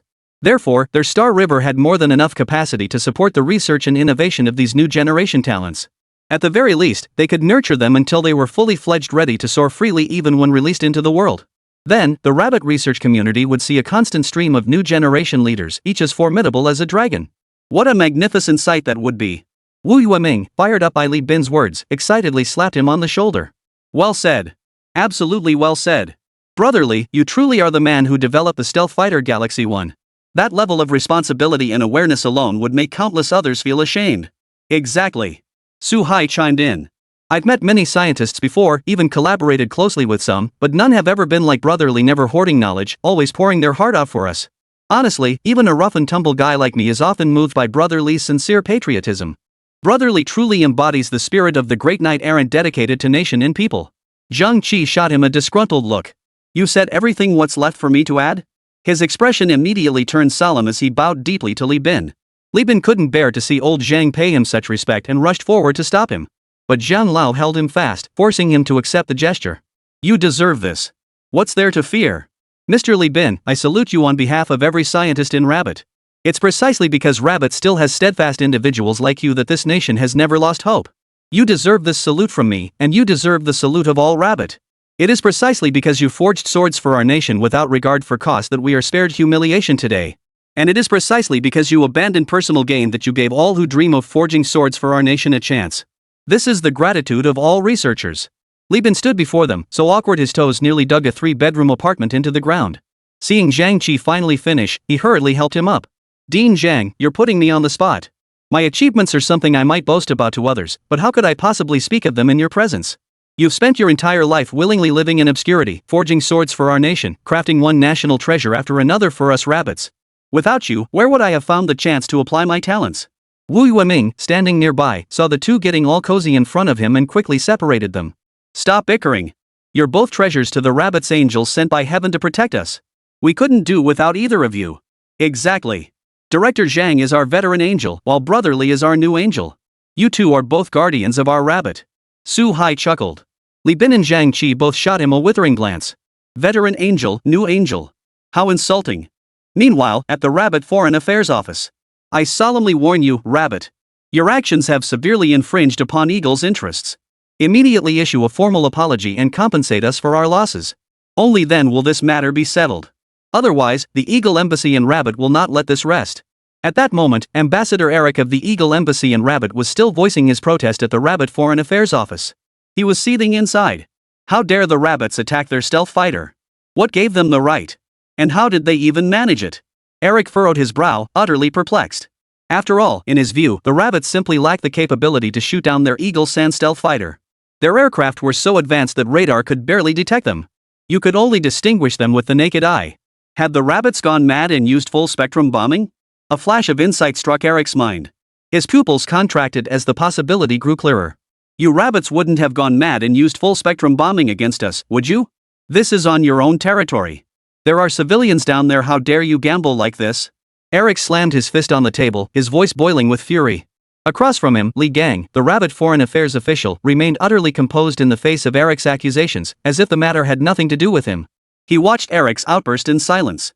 Just 3 minutes earlier, he had received an urgent report from his superiors, revealing the entire truth of the situation. He also learned that the rabbit's first stealth fighter, the Galaxy 1, had been unveiled. And the one that shot down the Eagle fighter was the Galaxy 1 test aircraft. Li Gang watched Eric across from him, gesticulating wildly like a monkey, a hint of impatience flickering in his eyes. Why isn't this guy done yet? He was already thinking about rushing back to ask his superiors what exactly was the deal with that Galaxy 1. P.S. Please vote for recommendations. Support us, everyone. New book period data matters. Donations. Recommendations. Bookmarks. All data counts.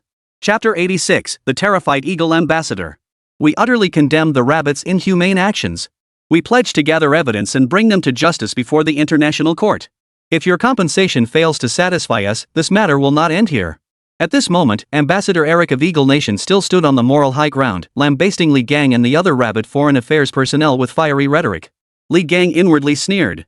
Watching the incessantly ranting Eric before him, his patience had completely snapped. With a faint, mocking smile, Li Gang spoke in a flat tone. Ambassador Eric, given the magnitude of this incident, have you not yet consulted your country's leadership? My personal suggestion is that you seek out the higher-ups who are aware of the facts surrounding this matter and gain their perspective. Then reconsider the approach you take in handling this situation. What do you think? Eric's expression hardened instantly. What do you mean by that? Do you seriously think our eagle-winged superiors would speak up for you? Li Gang's words ignited Eric's fury completely. He had served in the eagle-winged foreign ministry for nearly 30 years. This wasn't his first time serving as ambassador abroad, standing alone at the helm. He had never encountered anyone as brazen as this rabbit representative. Eagle-wingers abroad always push their advantage, even when in their own. Where had he ever seen such repeated humiliation from a foreign affairs representative? He was genuinely curious, where did this rabbit representative get his nerve? Did he really think that downing one of their Eagle Wing aircraft meant he could now openly oppose them? Or was it that someone high up in their Eagle Wing leadership had actually switched allegiance to the rabbits? Eric seethed with rage. He despised such backstabbers who stabbed diplomatic colleagues in the back. He immediately resolved to call their Eagle leader. He would report the rabbit's current attitude and his analysis of the situation to the leader, leaving the decision to him. Eric believed that if anyone in the Eagle leadership truly sided with the rabbits, their leader would never tolerate it. A cold smile flickered across Eric's face as he resolved to make this traitor pay dearly. Kyoto. Office of the Rabbit Military Commander-in-Chief. TSK, old Zhao's got it rough. That scheming little rat Wu Yueming's already slipped off to Shihai City, while we're stuck here in Kyoto. Zhao Qian fidgeted in his chair as if it were nailed to the floor, unable to sit still. And it's not just Wu Yuming. That old fart Zhang Qi and that dimwit Su Hai are all in Shihai City now. Li Bin is probably showing them off at the Star River Research Institute, checking out the new tech. TSK, those gadgets are seriously impressive. Zhao Qian sat alone in his office, his unease growing with every thought. Why could they all go to Shihai City, yet he, the commander, couldn't? This was utterly unreasonable. Zhao Qian resolved immediately to find an excuse to take a stroll in Shihai City. If Wu Yuming can go to Shihai City, Zhang Qi can go, Su Hai can go, then Zhao Qian can go too. Meanwhile, Eagle. Steve stood nervously before an elderly man, his face pale. You mean the rabbits have not only developed their own stealth fighter, but also broken through anti-gravity technology, anti-guided missile technology, and physical stealth technology? So now even we eagles can't match them in aerial combat, is that right? The old man reclined indifferently in his chair, his tone carrying a chill. Yes, General Home. Steve's voice trembled, a far cry from the composure he'd shown before the Eagle leader moments earlier. The old man reclining before him was none other than his direct superior, General Home, Commander-in-Chief of the Eagle military. If that were all, it wouldn't have instilled such awe in Steve. But the Eagle Nation was different. If anyone in the Eagle Nation could wield absolute power alongside the leader, it was undoubtedly this white-haired elder before him. Yet in the Eagle Nation, leaders came and went, but Home remained constant. The position of leader had changed hands at least 3 times in the past 20 years. But the commander-in-chief of the military department? Over these years, there has been only one man, Home. Cold sweat trickled down Steve's forehead and across his cheeks. Staring at the silent Home, he felt compelled to say something. In his panic, a sudden flash of insight struck Steve. General Home. I believe this entire incident is the leader's fault. It's all his doing insisting on letting a useless fool run the Eagle Intelligence Agency. That's why our military had no prior knowledge of the Rabbit stealth fighter development. Leaving us completely at a disadvantage now. Steve's face flushed crimson with anger as he shifted all blame onto the leader and the Intelligence Bureau. As if he himself bore no responsibility whatsoever. Home lifted his drooping eyelids and shot him a dismissive glance. Enough. Stop putting on this show for me. The absolute priority now is to uncover the truth about the Rabbit stealth fighter. Home paused after speaking, took 2 breaths, and continued. I've reviewed the video footage you sent earlier. Frankly, the situation looks grim. Now is not the time to pressure the leader or the government. Before that, we must unite and apply pressure to Rabbit's side to test their hand. But after such a major blunder, the government won't have anything to say? Home was puzzled. Though the leaders usually couldn't wait to crush the military into the dust, dreaming of stripping them of their authority. But whenever something spiraled out of control like this, those shameless politicians always remembered him first. They'd come crawling, begging him to intervene. Why was this hawkish leader so unusually composed this time? Steve wiped the cold sweat from his forehead, breathing a sigh of relief when Home didn't press him on his responsibility in this matter. General, the leader specifically emphasized to me just now that we're in the same boat right now. Steve sneered. In the same boat? Home snorted with laughter. Back at the council meeting, when they complained about our military's independence and disobedience, why didn't they mention we were in the same boat then? Steve, these politicians' thick-skinned nature is their strength. You lot could learn a thing or two from them. Steve nodded hastily. Those bastards. When they don't need us, they treat us like dead weight. But when they do, they come slithering back, practically begging to be tied to us. Truly shameless. Just as the two were mocking the Eagle leader. The leader himself stared at the phone in his hand, startled. How could he have forgotten the Eagle ambassador to Rabbit? That guy's usually so aggressive. Hope he doesn't cause trouble this time. P.S. Please vote for recommendations. Need your support, fellows. New book period data is crucial. Please tip. Please recommend. Please add to shelves. Please boost all metrics. Chapter 87, Eric Spring? Hey, Eric, what do you want? The Eagle leader answered Eric's call and asked. Leader, I have a report. Someone in our Eagle High Command has committed treason. Eric was visibly furious. What? The Eagle leader on the other end of the line jumped to his feet upon hearing this. His eyes blazed with rage. No wonder they hadn't received any intel about the Rabbit stealth fighter development. The enemy had already succeeded and aimed their guns at them before they even knew. So that was the reason. Eric, name that person. Tell me everything. Rest assured, whoever that damn traitor is, I'll punish them severely. Make them regret ever being born. The Eagle chief vowed immediately. His earlier worries vanished, replaced by thoughts of the traitor Eric mentioned. He burned with hatred, desperate to find this person and tear them limb from limb. Your Excellency, it happened like this. Today, the Rabbit faction tore up our agreement and attacked our Eagle fighter jets, resulting in the destruction of our ace pilot Hall's new fighter. Upon receiving this news, I immediately went to the Rabbit Foreign Affairs office to demand an explanation. But today, the Rabbit Foreign Affairs representative was exceptionally arrogant, showing us Eagles no respect whatsoever. Their words were dripping with contempt and provocation. How could I possibly tolerate that? To endure it would be an utter disgrace to our great Eagle nation. I immediately rebuked the Rabbit faction for their arrogant behavior. Demanded they compensate us for our losses. That's when they mentioned our Eagle High Command. Quick, name that person. The Eagle leader interrupted impatiently. He truly dared not let Eric continue speaking now. With every word Eric uttered, his heart clenched tighter. Normally, Eric's handling of this matter would have been flawless.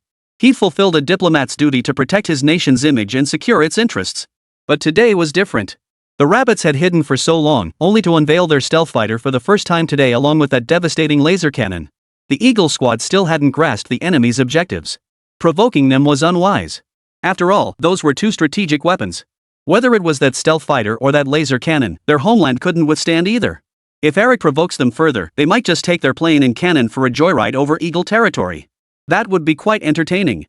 Eric clearly hadn't grasped his leader's meaning, assuming the leader was simply eager to know the traitor's name. He chuckled immediately. Leader, they didn't give me that traitor's name, but rest assured I'll find a way to get it from the Rabbits. I'll deliver it personally to your hands. The Eagle leader's forehead bulged with veins as he gritted his teeth, suppressing his rage. Then how did you know there's a Rabbit spy among our Eagle High Command? Their foreign affairs representative told me to consult our Eagle faction's informed high-ranking members before deciding our stance on this matter. Eric answered with a confident smile. But our Eagle nation is so great. How could we change our stance for any other reason? They made me consult the high-ranking members. They must have colluded with that person, making me lay low. Leader, you see, I was right. Ha. So you're saying whoever made you change your stance is the mole? The Eagle leader's smile was forced. Exactly, leader. You truly are the leader guiding our Eagle nation to greatness. You've pinpointed the crux of the problem. Eric chuckled, slapping in with a flattering remark, secretly delighted inside. This was perfect. This diplomatic incident had proven his worth to the leader. Promotion couldn't be far off. Eric nearly laughed out loud. He was already ambassador to a major nation. The next step, surely director of foreign affairs? Or perhaps the great leader, impressed by this incident, might even promote him directly to minister. It wasn't impossible. Eric's mind began to race. If the leader asked him which department he'd prefer to head, which one should he choose? At that moment, the Eagle leader gripped the phone tightly in one hand while the other clenched into a fist. If technology had advanced far enough, he'd have reached through the network cable to grab Eric by the scruff and beat him senseless. So if I were the one telling you to rein in the rabbits, would you also think I was a spy, a traitor? The leader sneered coldly. Ha, leader, you're joking. Eric, still unaware of the danger approaching, continued to butter up their leader. You are the leader guiding all of us Eagle sauce people toward greater heights. How could you possibly give such an order?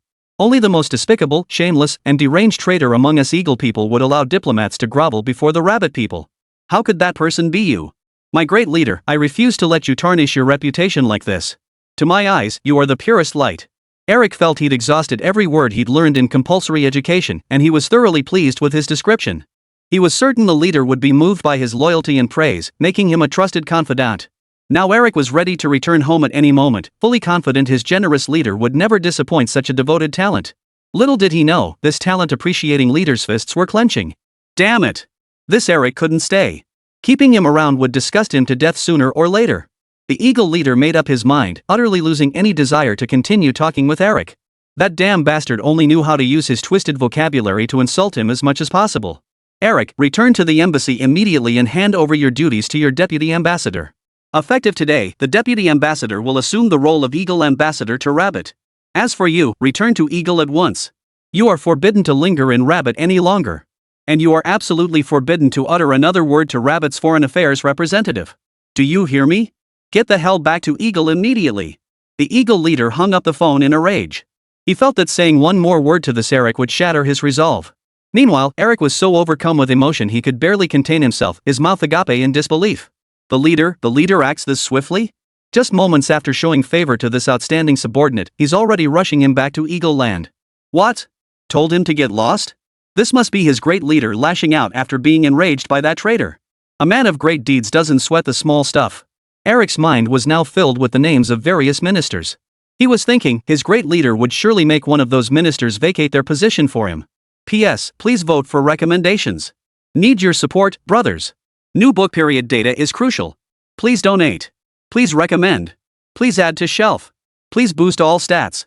Chapter 88, The Eagle Leader, Fuming Mad. Unlike Eric's current swaggering confidence, the Eagle leader felt like his heart was about to explode with rage. He couldn't help but question himself. What sin had he committed to deserve God sending a subordinate like Eric to torment him? Great. This Eric hadn't even grasped the situation yet and went straight to the Rabbit Foreign Affairs office to unleash his fury. Already in the wrong, they now had no way to explain their plight.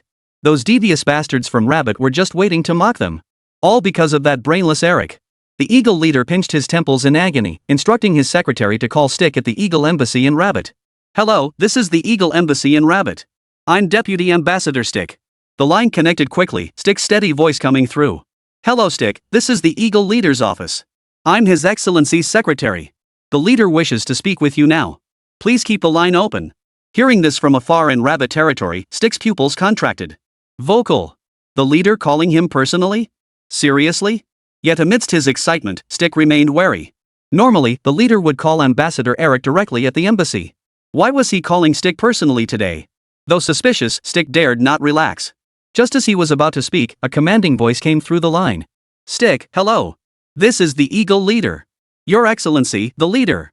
I extend the highest respect on behalf of the entire Eagle Embassy in Rabbit. Hearing the leader's voice, Stick immediately stood up, his expression solemn. A satisfied expression crossed the leader's face. Ha, your embassy works tirelessly in foreign lands. Your contributions to Eagle Sauce are well noted. Rest assured, the nation will not shortchange such diligent servants. A flicker of delight appeared in Stick's eyes. Thank you for your recognition, Your Excellency. Your Excellency, what instructions do you have for us this time? Stick guarantees that whatever you command, our entire embassy will comply without question. Stick, it's like this. A flicker of embarrassment crossed Eagle Leader's face as he detailed the satellite imagery to Stick. He'd changed his approach, now setting aside his own views. He'd first throw the problem at his subordinates. Better than being called a traitor later and having nowhere to turn for justice. Half an hour later, Stick slumped in his chair, his face deathly pale. Your Excellency, you mean the rabbits have developed not only stealth fighters but also a laser cannon-style strategic weapon? We Eagles have completely lost the initiative in aerial combat? Though I hate to admit it, I must responsibly confirm, yes. The Eagle Leader declared, his voice heavy with sorrow. He was utterly devastated.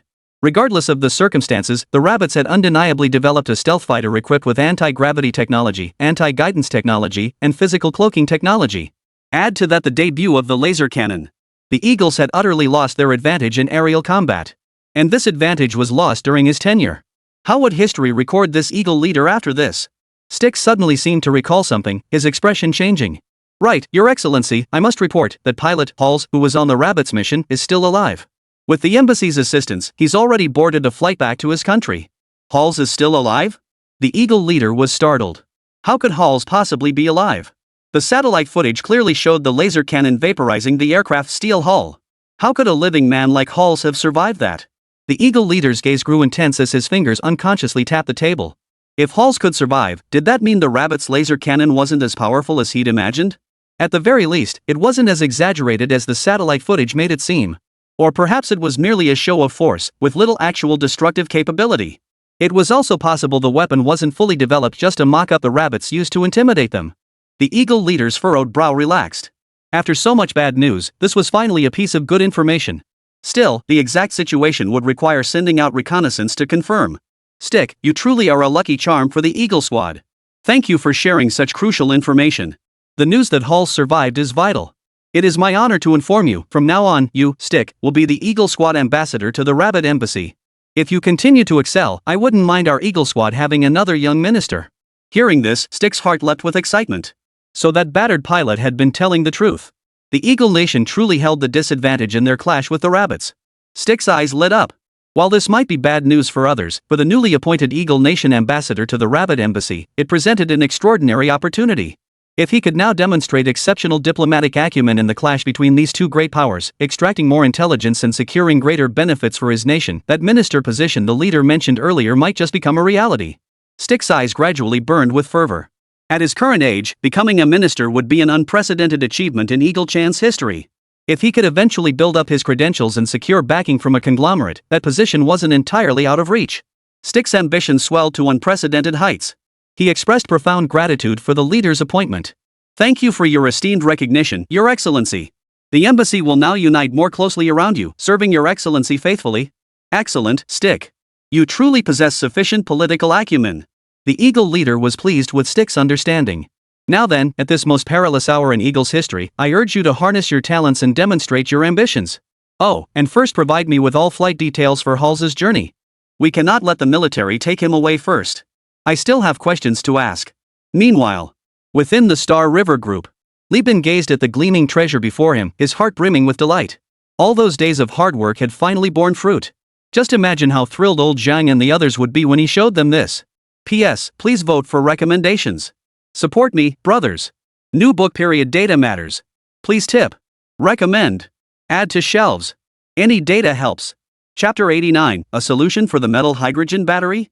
Li Bin gazed at the dark iron tube before him, a faint smile touching his lips. Ever since he had fully mastered the technology behind the stealth drone last time, he still hadn't revealed everything.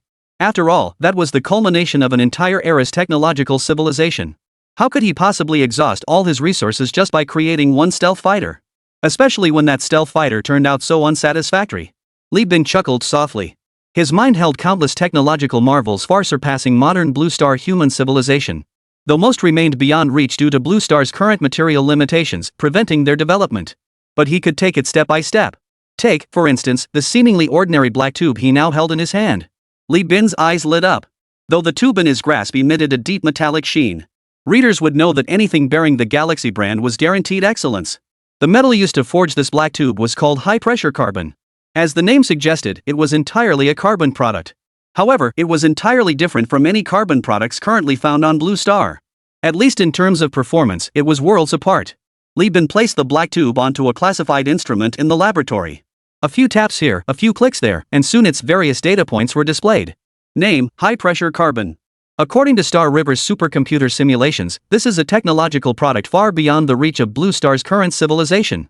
Function: preliminary analysis indicates it possesses hardness vastly exceeding all known Blue Star steels and flexibility far surpassing the highest grade carbon fiber currently available on Blue Star. Given its exceptional balance of hardness and flexibility, it holds immensely broad applications on Blue Star, whether for scientific research or manufacturing other items. It is also an essential core component for fabricating metal hydrogen battery machinery. Just as I thought. Current high-pressure carbon, with its dual hardness and flexibility, is absolutely perfect for building metal hydrogen batteries. Li Bin burst into laughter. Despite the stealth fighter Galaxy 1 already soaring through the skies, truth be told, Li Bin felt not a shred of relaxation, only a lingering sense of frustration. After all, who wouldn't feel heartbroken when sitting on a treasure trove yet only managing to produce junk? But to pursue deeper, more advanced scientific research and development, certain foundational infrastructure was essential. Even a skilled cook can't make a meal without ingredients, let alone conduct research. Though Li Bin's mind brimmed with ideas, the truth was that given Blue Star's current level of foundational research materials, even 300 years wouldn't be enough to produce these things. It's like plopping a modern scientist into a feudal dynasty. He might invent soap or refine salt, but he'd never leapfrog the steam engine to build a train. That's the fundamental principle. What Li Bin now possesses, even in that civilization far surpassing Blue Star's technology, are critically important, foundational necessities. With high-pressure carbon, Li Bin could effectively transfer numerous technologies from that civilization to this one. At the very least, the metal hydrogen battery was transferable. Zhang Qi had initially been listening to Lisa explain the other features of the stealth fighter, Galaxy 1, alongside Wu Yueming and others. Seeing Li Bin so excited over here, he hurried over. Noticing the seemingly ordinary steel pipe in Li Bin's hand, he couldn't help but ask with some confusion. "Brother Li, what's got you so excited? Spill it, let your old buddy share in the fun." Li Bin chuckled as he handed over the steel pipe. "Dean Zhang, take a look at this pipe. See if you can spot any differences compared to other pipes on the market?" Zhang Qi gave him a puzzled glance, took the pipe, and weighed it in his hand. "Nothing unusual. Isn't this just the most common steel on the market? Could this be some crucial equipment from the Galaxy 1? Hey, Brother Li, stop beating around the bush, spill it already." Wu Yueming approached just then, unable to resist chiming in as he watched Li Bin and Zhang Qi play their little riddle game. Li Bin glanced at the three, seeing their curiosity piqued, and decided to stop holding back. He took the high-pressure carbon from Zhang Qi's hand and tapped it lightly. "Brother Wu, Dean Zhang, listen to this sound.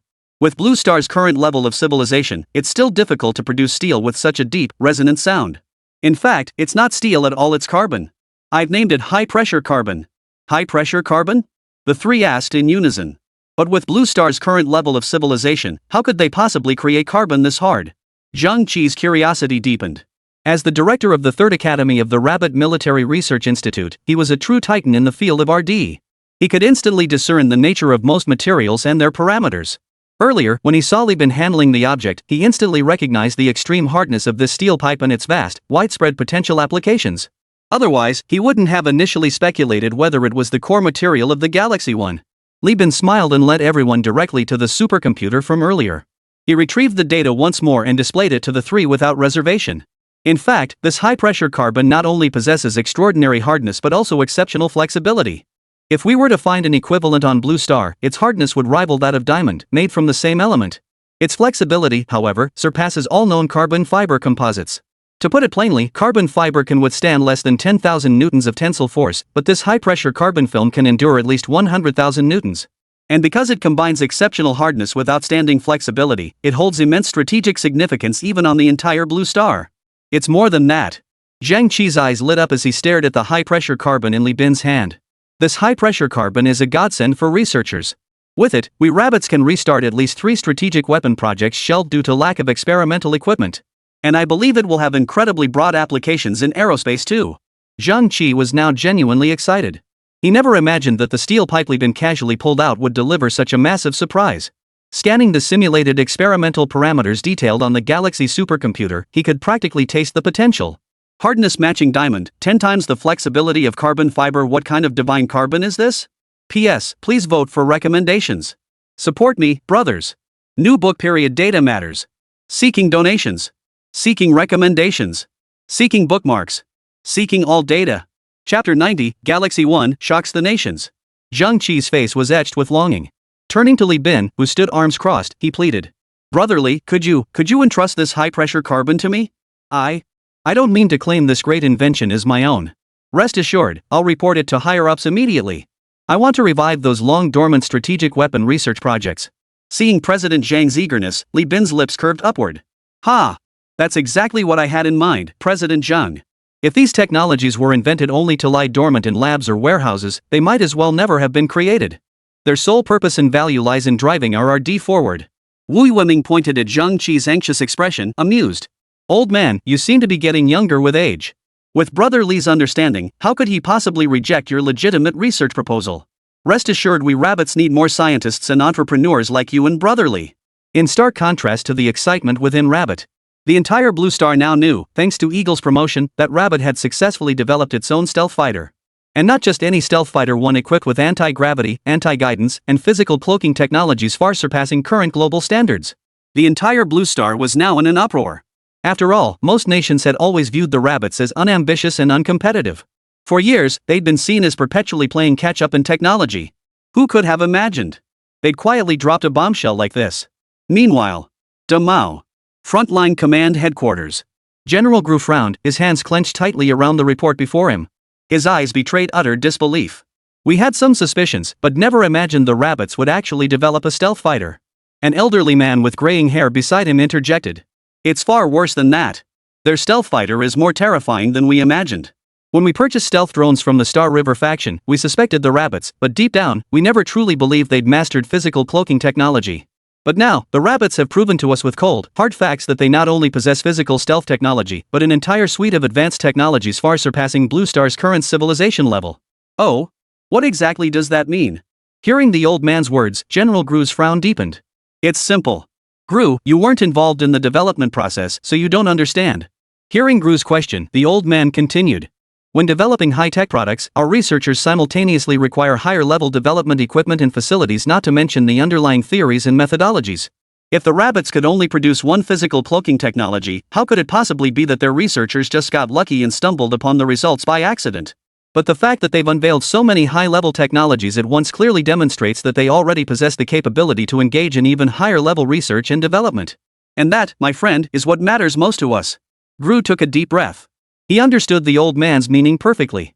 It meant the Rabbits now possessed a complete set of scientific research methods and equipment far surpassing modern civilization.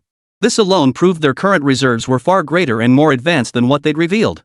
On the surface, their stealth fighter only featured physical cloaking, anti-missile guidance, and anti-gravity technologies. But what lay behind that? Couldn't the Rabbit possibly be hiding several stealth fighter Mark II units? Gru broke out in a cold sweat at his own thought. If it were true, the Rabbit would be terrifying. Meanwhile, in a certain country floating in the sea, living a fairly comfortable life, a short, middle-aged man sat in the Prime Minister's office, his expression grim as he studied intelligence handed to him by Big Brother. Unlike Big Fur, their relationship with the Rabbit was far from harmonious. In their eyes, they'd rather see Big Brother develop the Stealth Fighter X than allow the Rabbit to create its own stealth fighter. At this point, he too was at a loss. Typically, in such situations, they would turn to their Big Brother, the Eagle, for help. But now, the Big Brother they swore allegiance to had clearly backed down, starting to release smokescreens internationally, attempting to use global pressure to force the Rabbits into compromise. What on earth should we do? The Prime Minister rubbed his temples in frustration. Given our relationship with the Rabbit, if they gain the upper hand, it will inevitably harm our interests. No, we must align with Big Brother to pressure the Rabbit into sharing these advanced technologies. Otherwise, we'll never rise above this. Meanwhile, at the Kimchi Nation Presidential Palace, Eagle's second in command, several old men were nearly coming to blows in the conference room. I told you so. We should have cultivated closer ties with our neighbors, the Simi-de. You bastard. When did I ever say that? Besides, is this the time for you to be complaining? Use that energy to think of a solution. Speaking of which, how could the Rabbits possibly possess such high-level technology? It's unreasonable. It certainly is unreasonable. At the head of the meeting, the Kimchi Nation's president cut off the elders' pointless bickering and interjected. I've reviewed the video Eagle sent us. I've identified several unreasonable points. What? Hearing the president speak, the elders all fell silent. They looked up toward the head of the table. First, these technologies have never been mentioned before. At most, they've appeared in sci-fi movies, and that shouldn't be possible. Why shouldn't it? It's perfectly normal for the rabbits to secretly develop these technologies and keep them hidden from others, isn't it? One elder frowned in confusion and asked. The president shot him a withering look but explained, do you really think a country like Rabbit could develop high-tech of this caliber entirely on its own, behind closed doors? Clearly, that's impossible. The other elders suddenly understood. Vocal, right. How could they not have thought of that? This level of technology isn't just one or two things. How could a single country like Rabbit possibly develop it all alone? Are they kidding? Did they really think the scientists from these countries were just decorations? Everyone couldn't help but look up. The president truly lived up to his title. So smart. He saw the crux of the problem at a glance. P.S. Please vote for recommendations. Support me, guys. It's the new book period. Data is crucial. Please tip. Please recommend. Please add to your bookshelf. Please give any kind of support. Chapter 91, Brilliant Kimchi Nation. The Kimchi Nation president surveyed the stunned elders below the stage, feeling immensely satisfied. Nodding, he continued. This single point alone proves the Rabbit stealth fighter development is far more complex than intelligence reports suggest. And the hidden capabilities behind it are something Eagle-san and his team haven't uncovered yet. The others understood immediately. Exactly. If the Eagles had thought of this, they would have definitely included it in their intelligence reports. After all, the challenge the rabbits were presenting now was far beyond what any single nation could handle. Even if that nation was the Eagles. Then what about the other suspicious points? One of the elders turned to ask the president. The Kimchi president shot him a glance and continued. The second one? That's even stranger. In the video Eagle-san sent us, Rabbit stealth fighter was equipped with an extremely powerful laser cannon. But for firepower of this caliber, wouldn't they have to test it at least once or twice during development? Our Kimchi Nation is right next to Rabbit.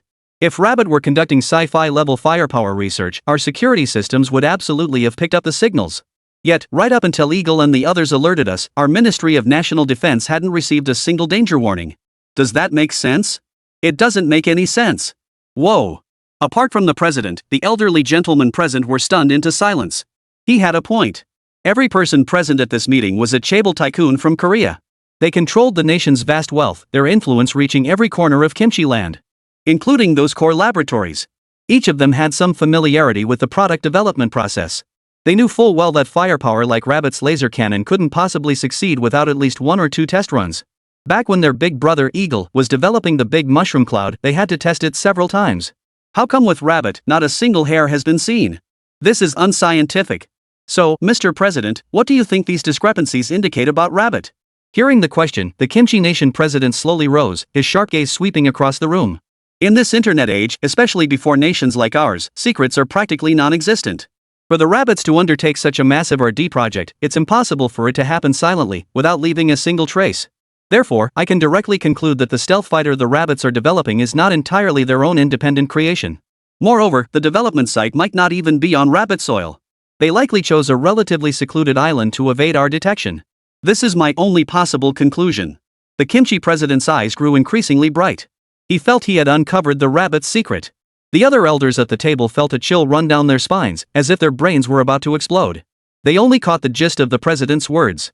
Though they didn't fully grasp it, it sounded profoundly impressive. Meanwhile, in Shihai City, Zhao Qian had already disembarked from the plane and driven to the entrance of the Galaxy Group. Gazing at the familiar sign, Zhao Qian let out a soft sigh. Truth be told, his mindset was completely different on this second visit compared to his first. When he first arrived at Galaxy, his heart was filled with skepticism and doubt. Even with the reports from the comrades handling intelligence and Su Hai's assurances, he couldn't fully shake off his suspicions. After all, as a high-ranking official of the rabbits, he had to remain vigilant at all times. So when he first heard about Star River, he had assumed it was a trap set by another country for the rabbits. But now, on this visit, Zhao Qian felt that if even this was a trap, then the more such traps, the better. In recent days, Star River had proven itself through sheer capability. Just days ago, he and Li Bin had discussed developing stealth fighters, and within weeks, one had been built. The implications were clear. This represented far more than mere speed. It signaled a spine-chilling depth of capability and power. Zhao Qian took a deep breath, forcing himself to calm down. What Star River Group had shown them was far more than just a stealth fighter. Anti-gravity technology, anti-missile guidance technology, physical stealth technology, solid-state hydrogen battery technology, and so on. These were undoubtedly Xinghe's ultimate weapons.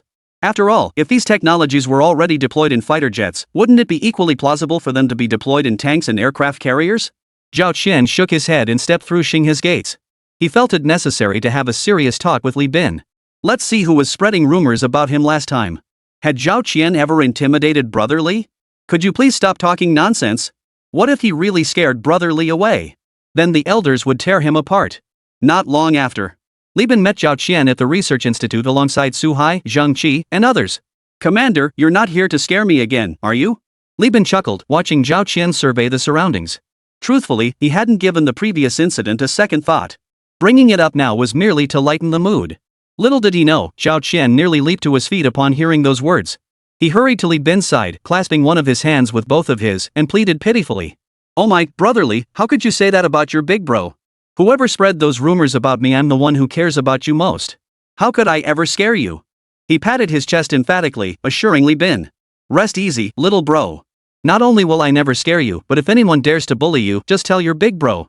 Your brother Zhao will definitely get revenge for you.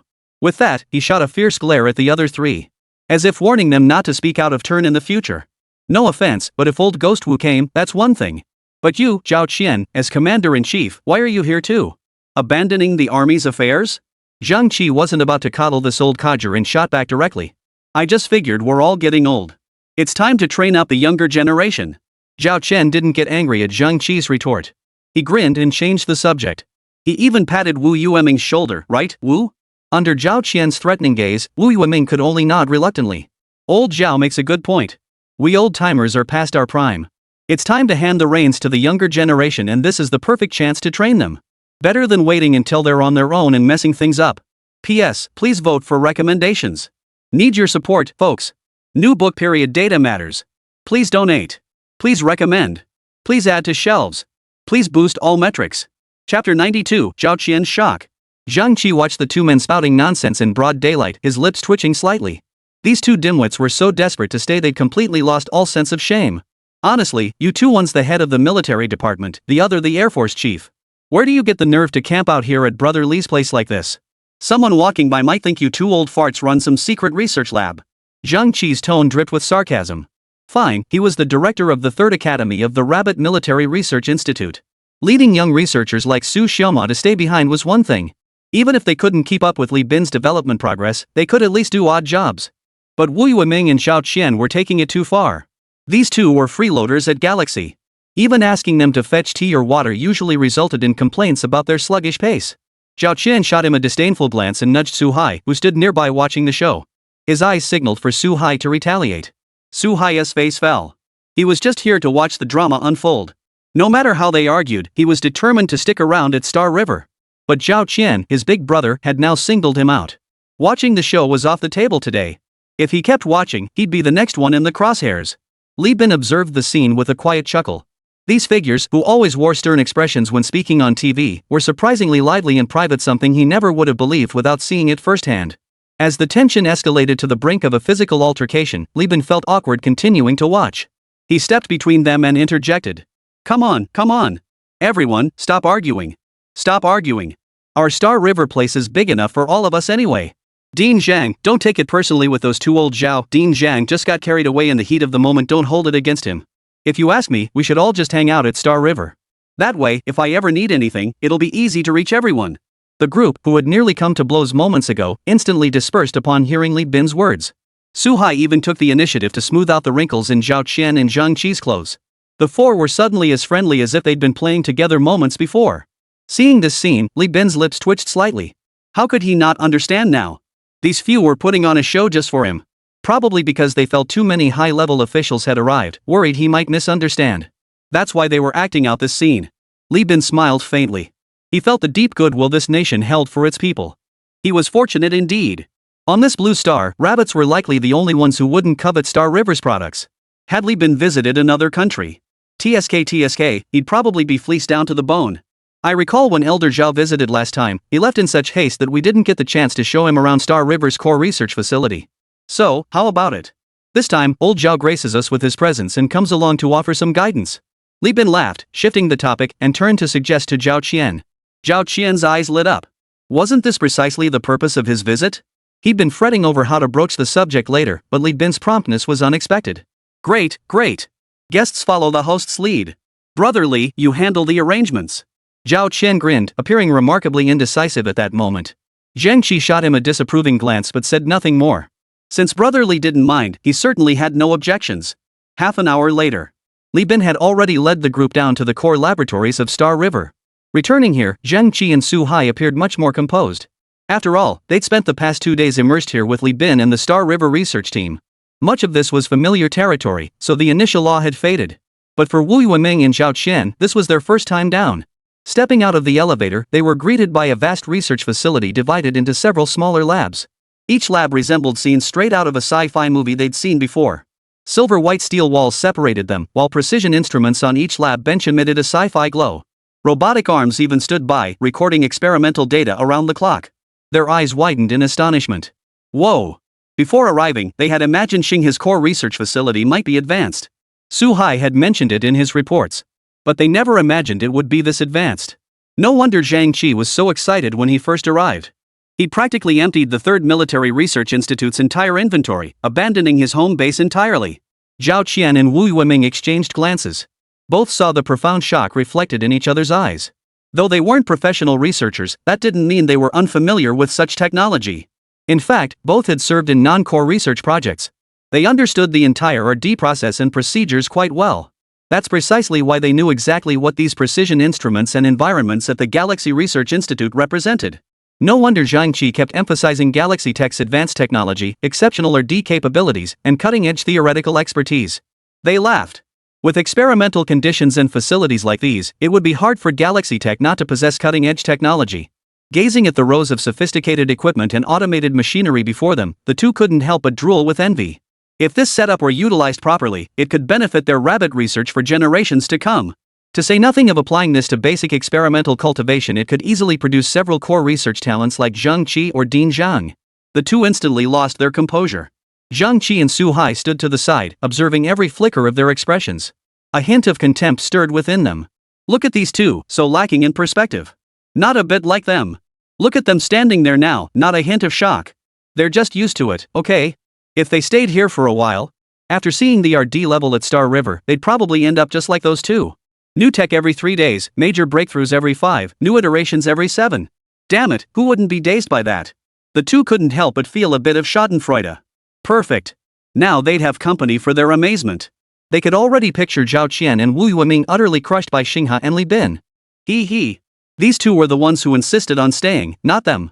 If they got scared off later, they couldn't blame it on the two of them. P.S. Please vote for recommendations. Support us, you guys. New book period data matters. Please tip.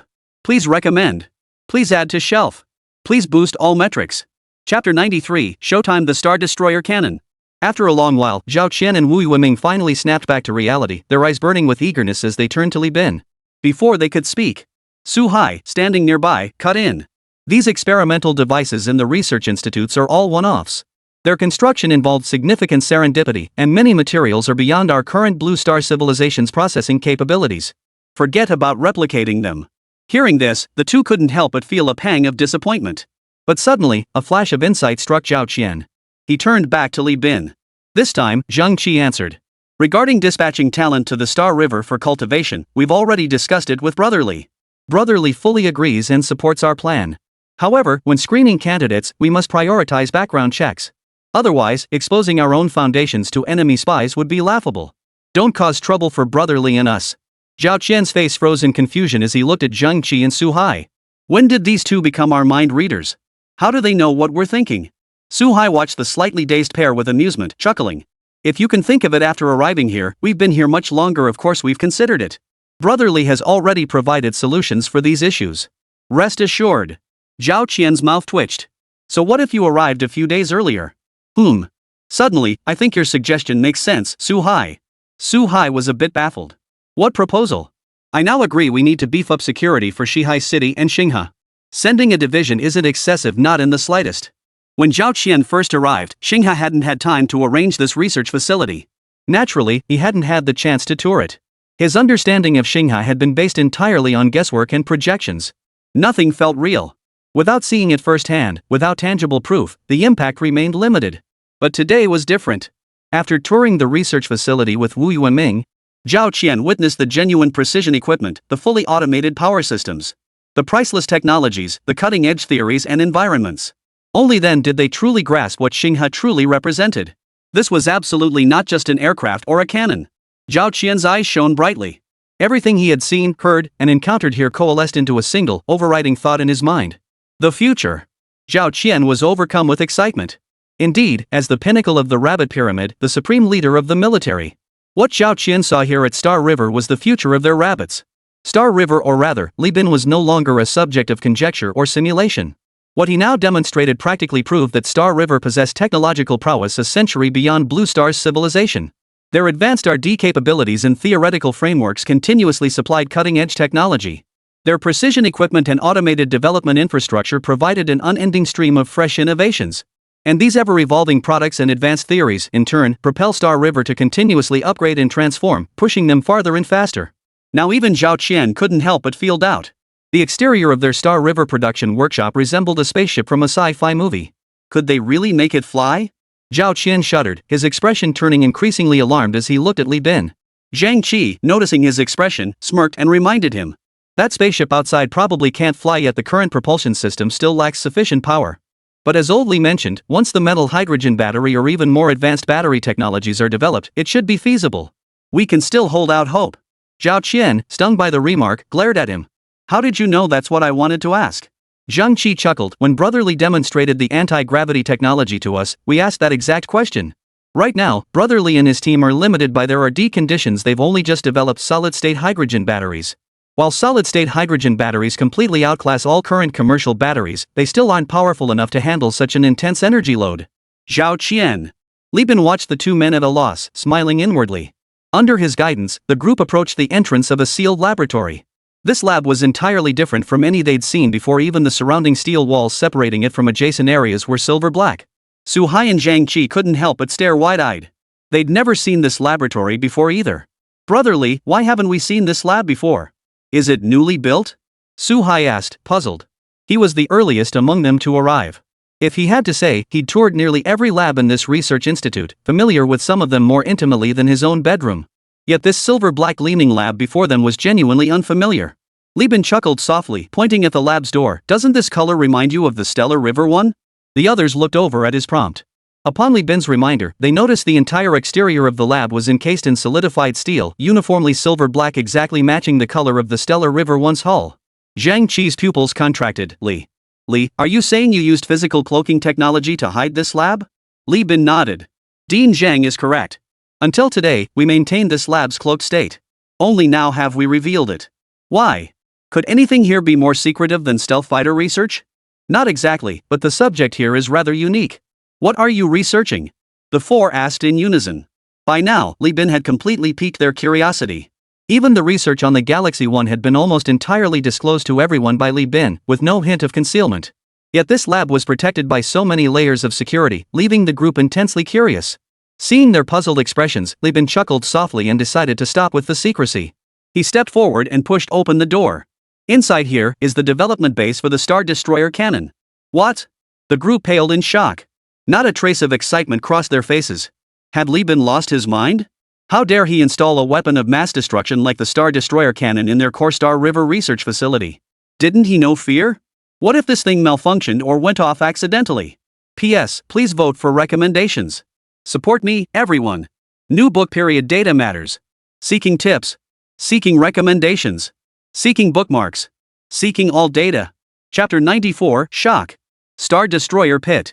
Brother Li, isn't placing the Star Destroyer cannon here a bit reckless? Aren't you afraid this thing might blow its own barrel? Zhang Qi was utterly dumbfounded. He'd never seen anything like this. Take himself, for example. Normally, with weapons of this scale, strategic-level weapons of mass destruction during development, they'd isolate the testing site thousands of kilometers away. If conditions allowed, they might even set up the site in outer space. Placing the site right next to the core research institute like Li Bin did? Zhang Qi had been in research for years and had never seen anything like it. Yeah, Brother Li. Wu Yiming beside him was also pale with shock. How could such a dangerous site be placed right in the heart of the galaxy? Blowing up these facilities wouldn't matter, but if it took out your precious research talent and precision instruments, what a waste. Listen to me, big brother. After today, move all this stuff to my place. My land is huge, build whatever you want. Before Li Bin could react, Zhao Qian shot him a glare. That old Wu really had ulterior motives. Even in this situation, he was still trying to poach his talent. No way he had to quickly persuade Li Bin to move to his place. Otherwise, he truly feared shameless types like Wu Yueming and Zhang Qi would lure him away. Brother Li, don't listen to him. Let's be honest that airbase is in the middle of nowhere. First, there are no resources. Second, you know the deal. Air bases require strategic concealment, and the surrounding medical and recreational facilities are nowhere near what you'd find in a city. Brother Li, trust me on this. We'll keep the Star Destroyer cannon, this vital national asset, in Shihai City. You, however, will bring your team and equipment back to the capital with me. Rest assured, even in the capital, I and the chairman will guarantee your research independence and integrity. Capital resources are at your disposal. Beyond that, I guarantee absolutely no one will dare criticize your project to your face. As he spoke, Zhao Qian shot a suggestive glance at Zhang Qi. Zhang Qi, irritated by the look, shot back a raised eyebrow and a glare. Before he could speak, Li Bin interjected. I truly appreciate the kindness of my brothers here. But as for relocating, I've thought it over and decided against it. The main reason is that we've grown accustomed to Shihai City. We're settled into the local environment. Moving now would likely disrupt the project's progress. Truth be told, Li Bin had been tempted by Zhao Qian's proposal. In his previous life, Beijing's housing prices were astronomical. Back then, though he couldn't afford it, he still harbored dreams of becoming a Beijing big shot. Now that Zhao Qian had extended this olive branch, Li Bin nearly lost his resolve. Ah, what a pity this spaceship model can't move with us. Otherwise, I could have made it big in Beijing this lifetime. Zhao Qian and Wu Yueming tried to persuade him further, but Li Bin waved them off. Besides, moving everything here is incredibly inconvenient. This Hushi Research Institute has tons of fixed equipment that's nearly impossible to transport. Even the fully automated experimental records require constant monitoring. Guys, please don't push it. I'm truly stuck here. If the opportunity arises in the future, I'll definitely give your suggestions serious consideration. Seeing Li Bin truly unmoved, Zhang Qi grew impatient. Brother Li, as you said, some precision instruments and experiments at Star River can't be moved. But at the very least, we must relocate the Star Destroyer Cannon Research Base. Storing a tactical weapon of this caliber at Star River Institute is simply unsafe. And with all your precision instruments and top-tier talent here, we rabbits can't afford to lose you, Brother Li. As Zhang Qi spoke, his eyes welled up. Initially, he'd only seen the Star Destroyer Cannon's immense power. He truly hadn't imagined Li Bin would be developing strategic weapons at his core research facility. Had he known sooner, he would have preferred Li Bin and Galaxy never develop this strategic-level weapon at all, rather than risk endangering their talent and equipment. After all, Zhang Qi didn't know Galaxy's core researchers were all bionic beings. In his view, every loss of these elite talents mastering advanced theories and technologies was a wound the rabbit faction couldn't bear. Zhao Qian, Su Hai, and Wu Yueming all nodded in agreement. They stared at Li Bin with solemn expressions. Their stance clearly conveyed, if you refuse, don't blame us for being impolite. Li Bin merely smiled at their reaction, harboring no anger. They were genuinely concerned for his safety, nothing more. Ha! Whether we relocate or not, you'll see for yourselves once we go inside. If, after entering, you still feel unsafe and recommend moving, then relocating won't be a problem. With that, Li Bin gave a mysterious smile and led the way inside. Seeing his confidence, Zhao Qian and the others steeled themselves and followed. They resolved silently, come what may, they insisted was dangerous. They absolutely must get Brother Li to send this peril far away. Such a threat couldn't be left beside the Star River. Otherwise, they never sleep soundly. 5 minutes. Li Bin led Zhao Qian and the others to the edge of a massive pit. Gazing at the awe-inspiring miracle before them, shock was etched across every face. How could there be such a huge pit beneath the Star River? They all turned to look, their eyes filled with confusion. Su Hai was especially bewildered. He'd been here at Star River for so long, yet he'd never heard anyone mention such a huge hole existed here. His eyes couldn't help but look a little resentful. Brother Li, you clearly don't consider us family. You've got all these good things and you keep them hidden from us. Li Bin met the collective gaze, forcing a light-hearted smile. The place I brought you to see today is where our Star River illegally occupied underground space. Old Zhao won't arrest me for this, right? Zhao Qian shook his head blankly. Staring at the staggering giant pit before him, his heart was filled with awe. This scene defied description. After all, these spectacles the kind sci-fi movies spent fortunes to create were now right before their eyes. What utter awe! Zhang Qi could barely contain the gleam in his eyes. Could this truly be the pinnacle of carbon-based civilization? Li Bin took in everyone's expressions. He couldn't help but wipe the cold sweat from his face. Phew, glad I pulled it off. Brother Su, honestly, I didn't tell you before this stuff just came out of Liza's lab. I hadn't seen it myself until now. P.S. Please vote for recommendations. Need your support, folks. New book period data matters. Seeking tips. Seeking recommendations. Seeking bookmarks. Seeking all data. Chapter 95. Li Bin equally shocked. Truth be told, before bringing them in, Li Bin hadn't known what this place would look like either. After all, he'd been too busy killing time with them earlier. The glorious task of disguising the lab? That, of course, was left to Lisa. Now, gazing at the high-tech air raid shelter before him, Li Bin felt genuinely astonished. Lisa was getting smarter by the minute. She could even source inspiration from sci-fi movies on her own. Holy crap! Wasn't he the owner of this spaceship model? How come Lisa seemed to handle it better than he did? Though puzzled, Li Bin maintained a cheerful smile. What do you think? Pretty decent for a Star River heavy weapons test pit, huh? He gestured toward some silver steel plates nearby and bluffed. This secret bunker was forged by Star River specifically for developing heavy strategic weapons. We've named it the Star Destroyer Pit. The entire perimeter of the Star Destroyer Pit is reinforced with dimensional steel, a material far surpassing Blue Star Civilization's current understanding and the hardest steel known to our Star River faction. With dimensional steel as our foundation, Star River can conduct research on heavy-duty, large-scale strategic weapons right here at headquarters without worrying about repercussions. At the very least, the current Star Destroyer cannon is insufficient to breach the defense of dimensional steel. Really? After hearing Li Bin's explanation, Zhang Qi lay on the ground, stroking the fantastically beautiful steel. His eyes were filled with skepticism. Brotherly, it's not that I don't trust you, but our third institute actually conducted an assessment based on previous footage of the Star Destroyer cannon. Our supercomputer simulations show your Star River development Star Destroyer cannon can unleash at least 6 megatons of TNT equivalent per shot, a weapon of unprecedented scale. Our calculations suggest even the hard crust of Blue Star might not withstand your laser. Let alone this steel? Though coveting the steel, Zhang Qi voiced his genuine concern. After all, compared to Li Bin, these materials meant nothing. Brother Li's safety was paramount. A flicker of worry crossed Wu Yueming and Zhao Qian's eyes. In such specialized matters, they naturally couldn't match Zhang Qi's expertise. After watching the video, they understood Li Bin's Star Destroyer cannon possessed immense power, but its exact magnitude remained beyond their comprehension. Hearing Zhang Qi's explanation now, the group couldn't help but feel a chill of dread. If this thing was this powerful, and if it had actually blown up during testing at the core research facility in the Star River, they'd be crying their eyes out now and it would be too late.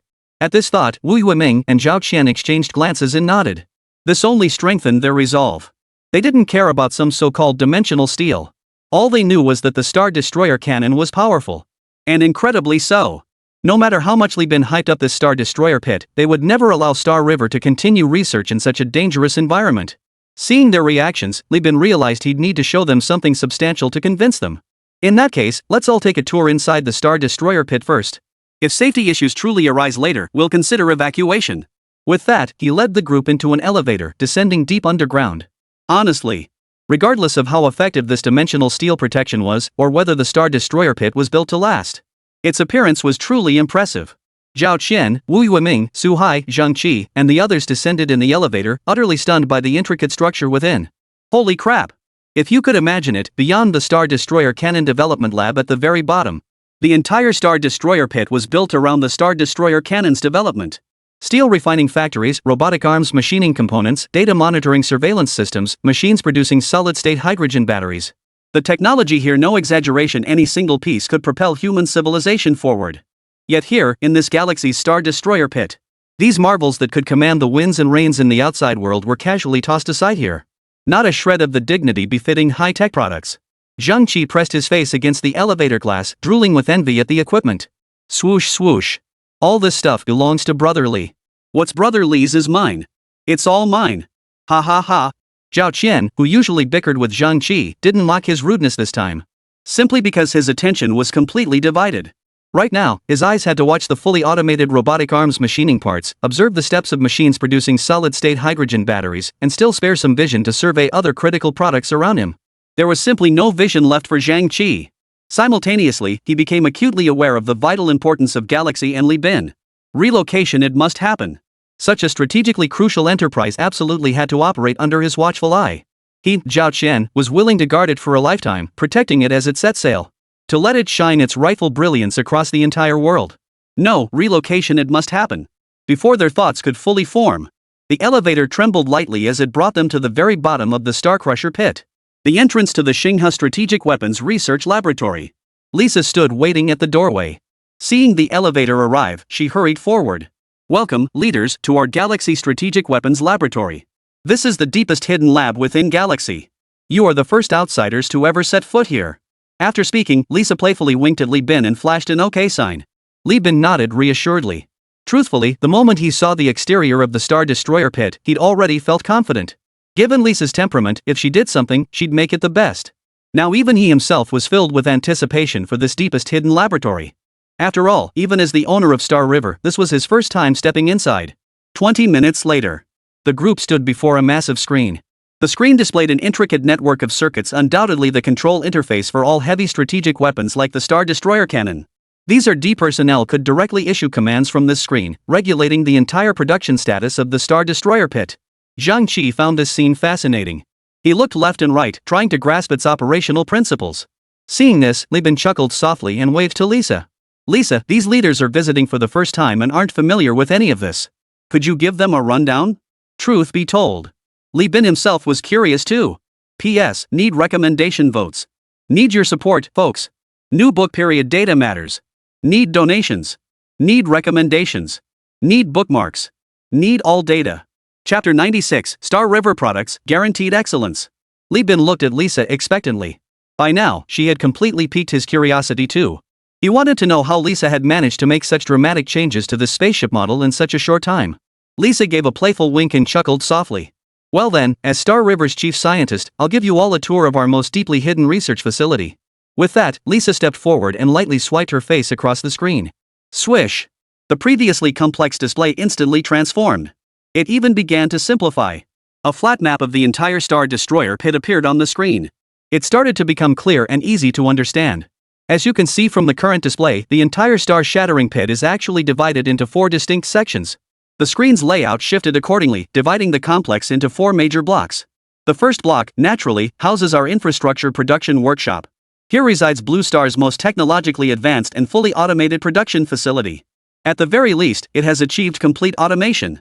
They will automatically identify the infrastructure requirements for the entire Star Destroyer pit, then autonomously incorporate specific materials to produce what is needed. This ensures the entire Star Destroyer pit maintains optimal functionality under any circumstances. As Lisa explained, the first module rapidly filled the screen, revealing its intricate structure to the assembled group. Second is the high-tech materials production workshop. Third is the chemical equipment production workshop. And fourth, the most crucial element, with all other structures of the star-shattering pit serving it. That is the Galactic Strategic Weapons RD Laboratory. This facility handles the development of highly classified equipment. In truth, Galactic Technology's current research progress is at least 2 centuries ahead of Blue Star. How much? Zhang Qi's eyes widened. Truthfully, the consensus among all rabid high-ranking officials was that Star River possessed a technological civilization far surpassing Blue Star's current level. Those who had personally visited Star River for observation felt this disparity acutely. Yet, seeing the actual data laid before them, they still found it hard to believe. If it were half a century or even a century, these pioneers of their era might still grasp the concept. But to claim a lead of 2 centuries beyond the present? That was beyond their wildest imagination. After all, it represented a complete disconnect in conceptual terms. They simply couldn't stand firmly in the modern age and fully envision technological advancements 2 centuries into the future. It was unrealistic. That's precisely why Zhang Qi was so astonished by Lisa's words. It was akin to modern humans recounting their stories to ancient people. They simply couldn't comprehend how fire could ever be used to launch humans into the sky. Lisa took in the collective shock, smiling softly. Exactly, 2 centuries. And that's even a conservative estimate. She paused briefly before continuing. After all, given the current level of human technological civilization, unless you witnessed it firsthand, you'd find it hard to imagine that humanity could truly master physical cloaking technology, enabling our fighters to become invisible to the naked eye. In truth, constrained by their own thinking, humans struggle to accept technological knowledge vastly surpassing their current education or research. I believe you've witnessed this yourselves during your time in the Star River. Many things have already exceeded your comprehension, things you couldn't even imagine. Take the Star Destroyer pit, for instance. Lisa's words, though blunt, made clear the gap between Blue Star's current world and the Star River. Compared to Zhao Qian and Wu Yueming's bewilderment, Zhang Qi remained relatively composed. After all, the Star River's extraordinary theoretical knowledge and technological achievements already proved its exceptional nature. As for whether it was a century or 2, did it really matter? Zhang Qi shook his head. Truthfully, whether it took 1 century or 2, Star River had already attained technological heights beyond the comprehension of present-day Blue Star humans. For them, acceptance was the only path. Why dwell on complaints? In Zhang Qi's view, the greatest stroke of luck was that Li Bin was a rabbit person. Likely because of this, Star River had chosen to establish itself in Shihai City. Suddenly, Zhang Qi understood. He had foolishly tried to persuade Li Bin to avoid the dangers of the star-destroying pit and leave Shihai City. With the technological prowess and cognitive level of the Star River people, when would it ever be his place to worry about such things? This so-called dimensional steel was likely just as Brother Li had said, capable of completely withstanding impacts of this level, or even higher. If that was truly the case, then as things stood, the entire Blue Star probably couldn't find a safer place than Star River. Li Bin sucked in a sharp breath. He hadn't expected Lisa to speak so bluntly. But he still supported what she said. No one understood better than Li Bin what Star River truly represented now. Hardware aside, if resources were unlimited, he and Star River's current bionic team could elevate Blue Star's civilization to unimaginable heights. Yet now, so many of Star River's capabilities remained constrained, unable to be fully realized. Li Bin dared not imagine the seismic shock Star River would cause when it finally shone its light upon Blue Star. Seeing the tremors in everyone's hearts, Lisa lowered her head and chuckled softly. As a bionic being, she naturally obeyed Li Bin's commands. When he had asked her to explain the star-destroying pit, she had no obligation whatsoever to reveal Star River's current state to Zhang Qi and the others. Yet she had spoken. Is this what human emotion feels like? Lisa murmured inwardly. By revealing this before everyone, she intended solely to make Li Bin more valued in their eyes. Though she didn't understand why Li Bin cared about these people's opinions. But her programming told her she wanted to make Li Bin happy. That was why Lisa had described the Star River situation before the group. And now, seeing the look in Li Bin's eyes, a sensation called happiness blossomed within her. It made the oil flowing through Lisa's body feel far more cheerful. She recalled a line from her programming. When the oil coursing through your veins stirs for a human, you're not far from becoming truly human yourself. P.S. Please vote for recommendations. Support me, everyone. New book period data matters. Please tip. Recommend. Add to shelves. All data counts. Chapter 97, Lisa's Emotions. Bionic Human Factory Settings. Quote. When the oil coursing through your veins begins to boil for a human, it means you're not far from becoming a true human. Because you're about to possess the greatest difference between humans and androids: emotion. Emotion, huh? Lisa blinked. Was this what Li Bin and the others usually felt? That seeing someone they liked happy made them feel happy too? No, that's not right. Li Bin didn't have anyone he liked yet. Lisa quickly shook her head. Most of the time, she stayed with Li Bin. She'd never seen him show any special feelings towards someone of the opposite sex. Oh, sometimes he'd sneak glances at Chen Mimi's certain prominent features. Lisa couldn't help but curl her lip. From a biological and genetic perspective, it was nothing more than a rearrangement of fat isomers. Lisa looked down at herself. TSK. Whoever designed this figure for her must have been brain dead. Didn't they even consult real human preferences? Li Bin sensed the awkwardness in the air. He tried to signal Lisa to change the subject and lighten the mood. But for some reason, Lisa kept her head down. Her face flushed red one moment, then darkened the next. Anyone watching might have thought she'd short-circuited. Li Bin's expression darkened. Seeing Lisa was no help now, he steeled himself and stepped forward. Everyone. The situation isn't quite as dire as Lisa described. Li Bin walked to the screen and slid his finger lightly across it. Soon, the screen switched to another interface. Zhang Qi, Zhao Qian, and the others watched the images Li Bin displayed, somewhat perplexed. Brother Li, why are you showing us a map of Blue Star? Are you marking the most underdeveloped regions? Zhang Qi asked curiously. Not exactly. Li Bin shook his head and chuckled lightly. What I'm showing you is the overall state of technological development across the entire Blue Star. In fact, including yourselves, I believe many people, when mentioning this planet, first think of its scenery. When it comes to technology, everyone immediately thinks of a relatively advanced nation or some flashy laboratory. Actually, that's not the whole picture. As Li Bin finished speaking, a cross-section of Blue Star's development unfolded on the screen before everyone. Whoa, isn't that how it should be? Are you saying nature itself can spawn technology? Su Hai grinned and interjected after hearing Li Bin's question. Zhao Qian nodded in agreement. Su Haiping might not be the sharpest tool in the shed, but I think he's got a point. Brother Li, when you mention technology, aside from national machinery, oh, right, probably some multinational corporations that drive technological progress too, what else truly represents Earth's technological advancement? Seeing their eagerness, Li Bin smiled without refuting. Instead, he displayed another image on the screen. The image starkly displayed the comprehensive assessment report of all technological values across the entire Blue Star. It listed not only national and corporate entities, but even detailed the natural structures of the Blue Star's environment. Zhang Qi, Zhao Qian, and Wu Yuming stared wide-eyed at the box marked with a rabbit icon on the diagram. It clearly displayed nearly all of Rabbit's high-tech products, both overt and covert. Even military and aerospace equipment not publicly disclosed to the outside world were listed. This.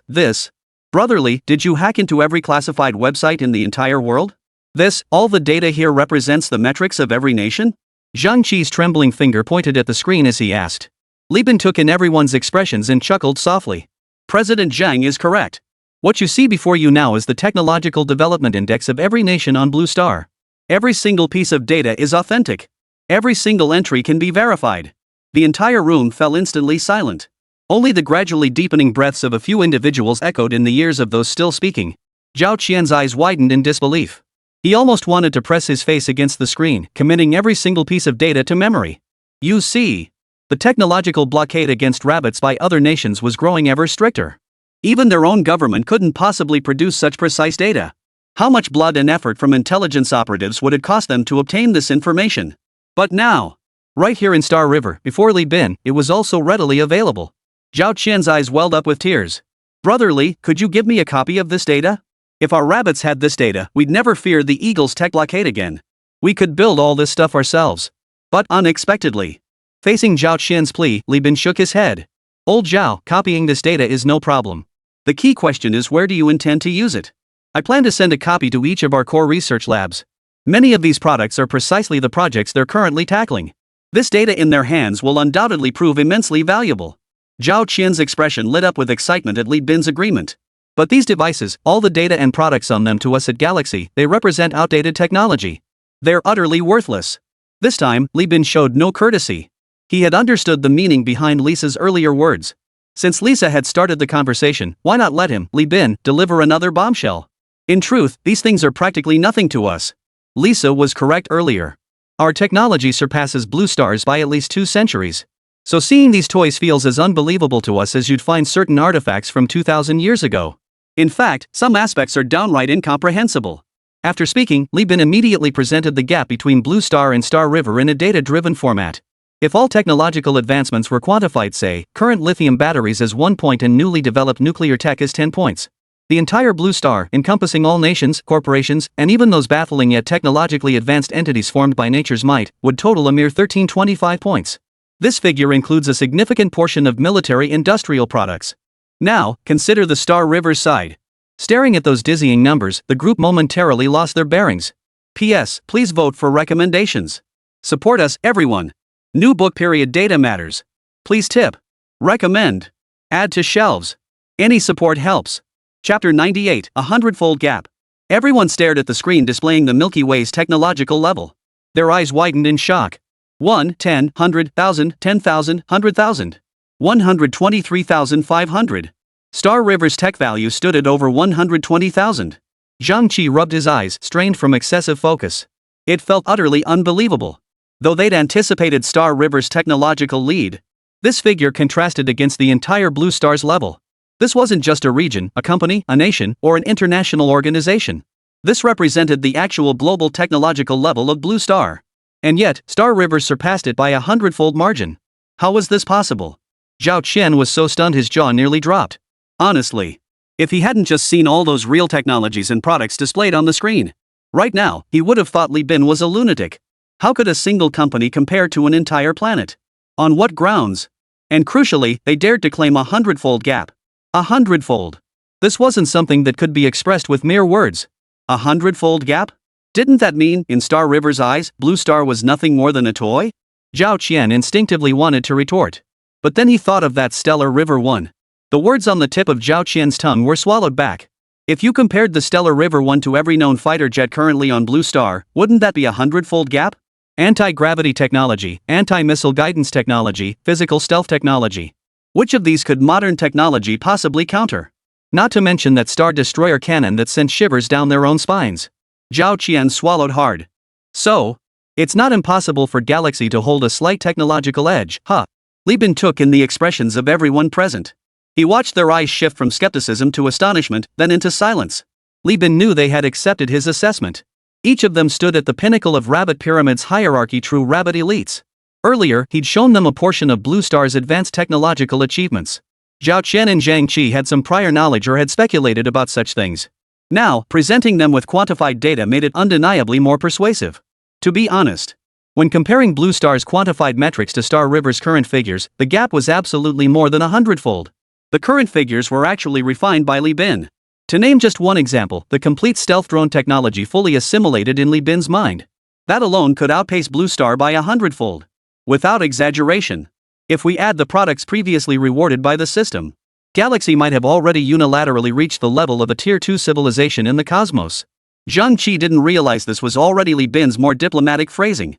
At this point, he had accepted Li Bin's quantification of Blue Star's technological value. He couldn't help but feel a bit bitter. Brotherly, hearing your words is worth more than 10 years of study. I never imagined that an old man like me, at this age, could still experience a day that shakes my very soul. But, brotherly, I have one request. His words hadn't even faded. Zhang Qi fixed Li Bin with an intense gaze, awaiting his response.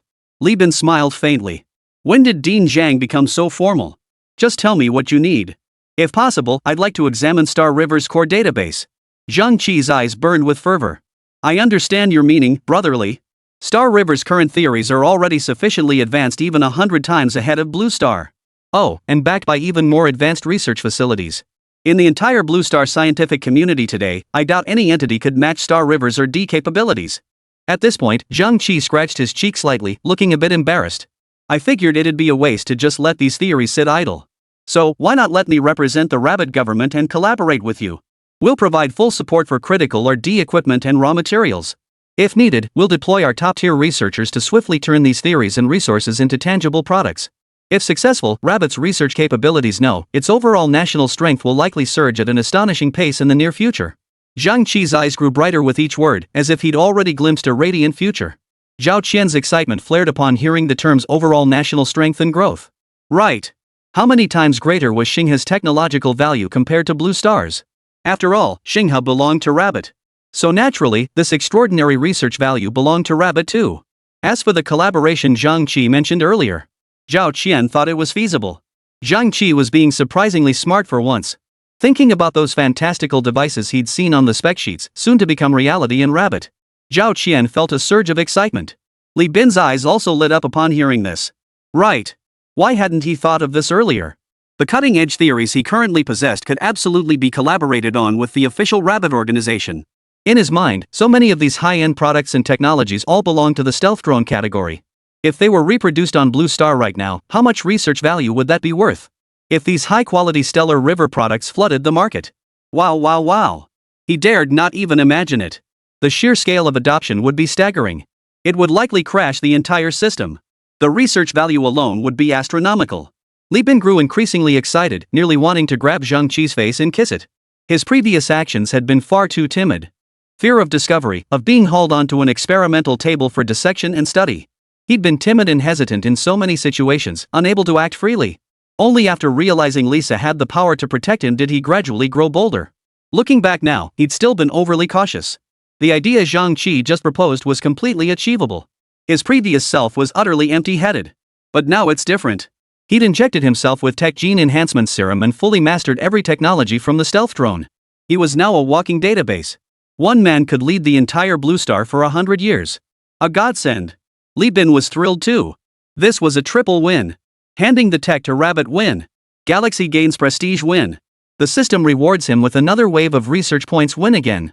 P.S. Need your recommendation votes. Support me, folks. New book period data matters. Need donations. Need recommendations. Need bookmarks. Need all the data. Chapter 99, a win-win-win collaboration. Research points. In Li Bin's mind, he could already envision a tidal wave of research points surging toward him.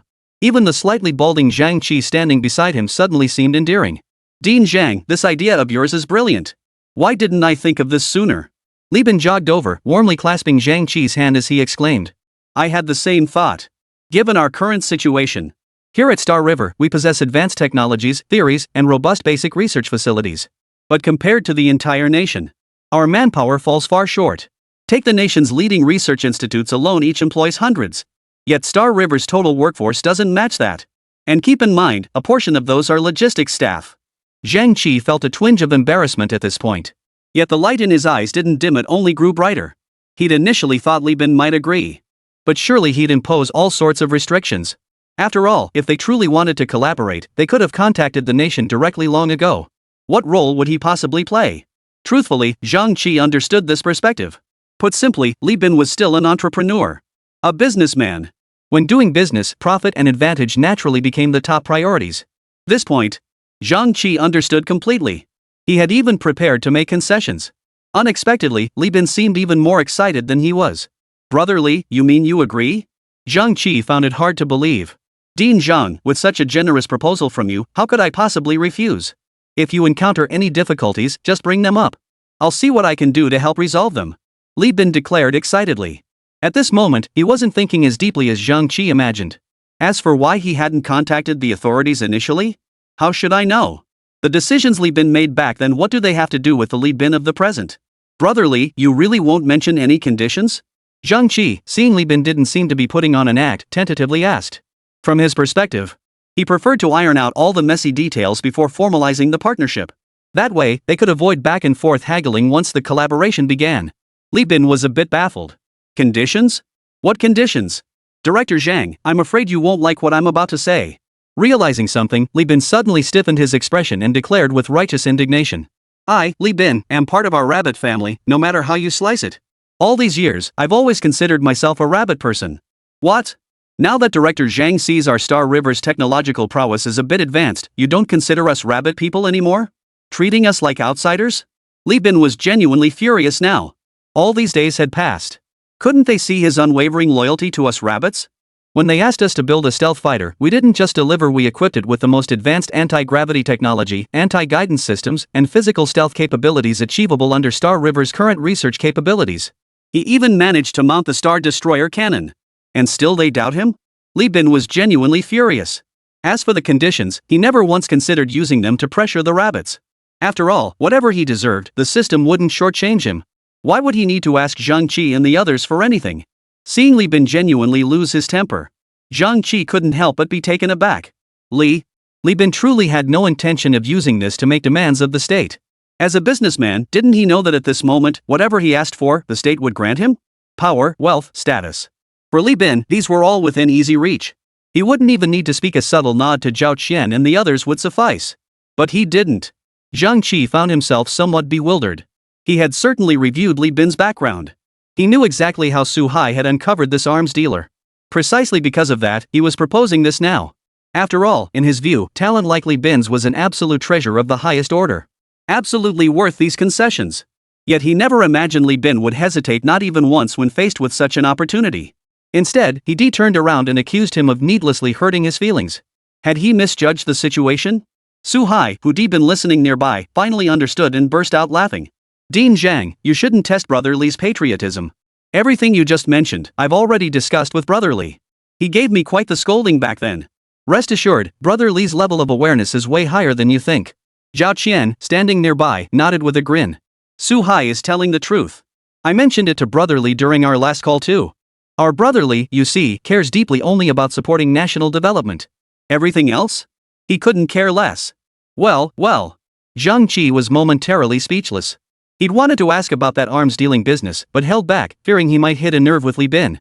Seeing Zhang Qi's hesitant expression, Li Bin knew exactly what he was thinking. He immediately clarified his stance. Director Zhang, you must be referring to the allegations about me selling military equipment. I must set the record straight, the stealth drone was developed from the outset to support the national call for rural revitalization. Every single parameter was designed to perfectly align with the actual farming practices of our rabbit farmers. The drones sold to Russia were marketed as agricultural equipment, priced as such. Then, what about the aircraft carrier arresting cables? Seeing Li Bin address it openly, Zhang Qi plucked up the courage to ask. Clearly, his knowledge of Star River rivaled anyone present. Li Bin bristled at the topic. Don't even get me started on that. We at Star River developed an exceptionally high-performance fishing cable back then. Those eagle worshippers sniffed out the opportunity. Claimed our fishing cable was a huge hit with their eagle worshippers and signed a long-term contract. But those bastards. They used our cables on their aircraft carriers while simultaneously sanctioning our company. Restricting our exports to drive down prices. Dean Zhang, tell me, is that how you do business? Might as well pack up the factory and hand it to them. They want everything. Zhang Qi's jaw dropped. What the hell was this? Li Bin, was this really your motivation when you first started researching this stuff? Chaos. Total chaos. This world is insane. P.S. Please vote for recommendations. Need your support, folks. New book period data matters.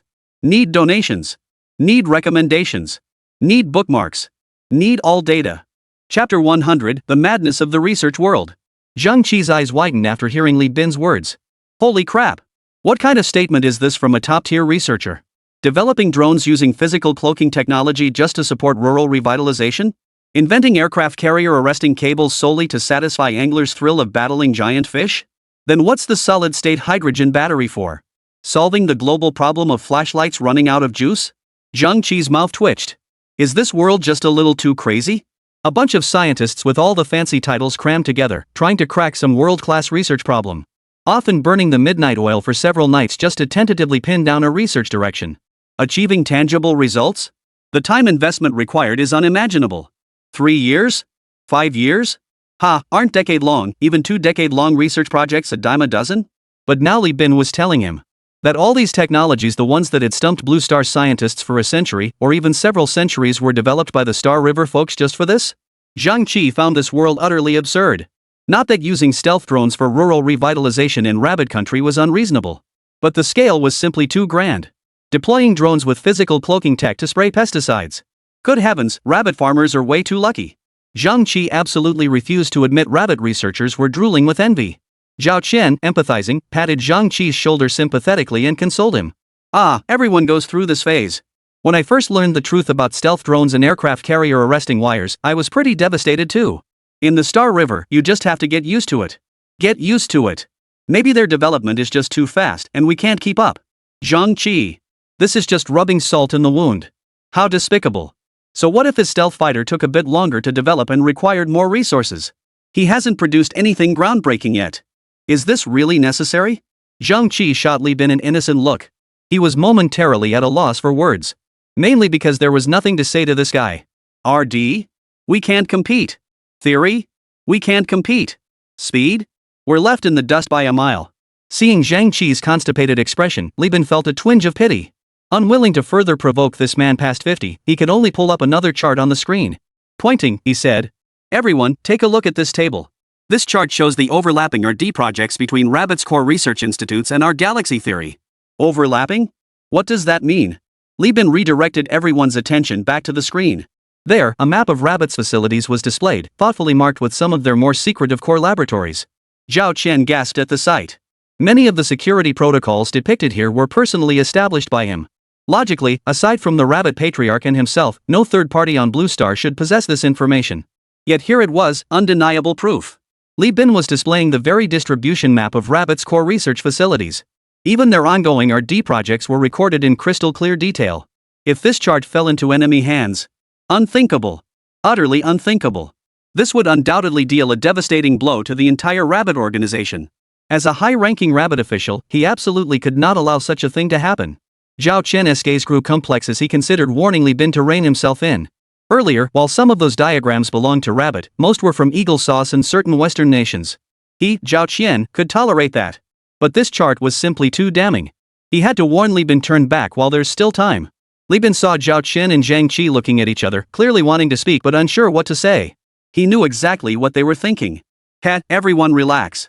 These icons were all captured worldwide by our Star River supercomputer. Our Rabbit-themed section still has some gaps in network defense. I'll have it patch those up for you shortly and install a firewall. Rest assured, soon even you won't be able to hack into it yourselves. I guarantee that data won't leak out anywhere except from you and me. Zhao Qian opened his mouth. Honestly, you really didn't need to keep that in. But then he thought better of it. After all, he was still on someone else's turf. Seeing Zhang Qi standing beside him without a word, he decided to bury his head in the sand like an ostrich. Li Bin, noticing this, chuckled softly and continued. I pulled up this chart, of course, not to show off our supercomputer's terrifying computational power. What I mean is, we can solve every single one of the current challenges facing these Rabbit's core research labs. At Galaxy, we possess at least 3 alternative approaches for each challenge, enabling them to complete development at maximum speed. Some of their current projects appear somewhat outdated from our perspective. We have entirely superior replacement technologies available. These could significantly enhance the value of that portion of their research.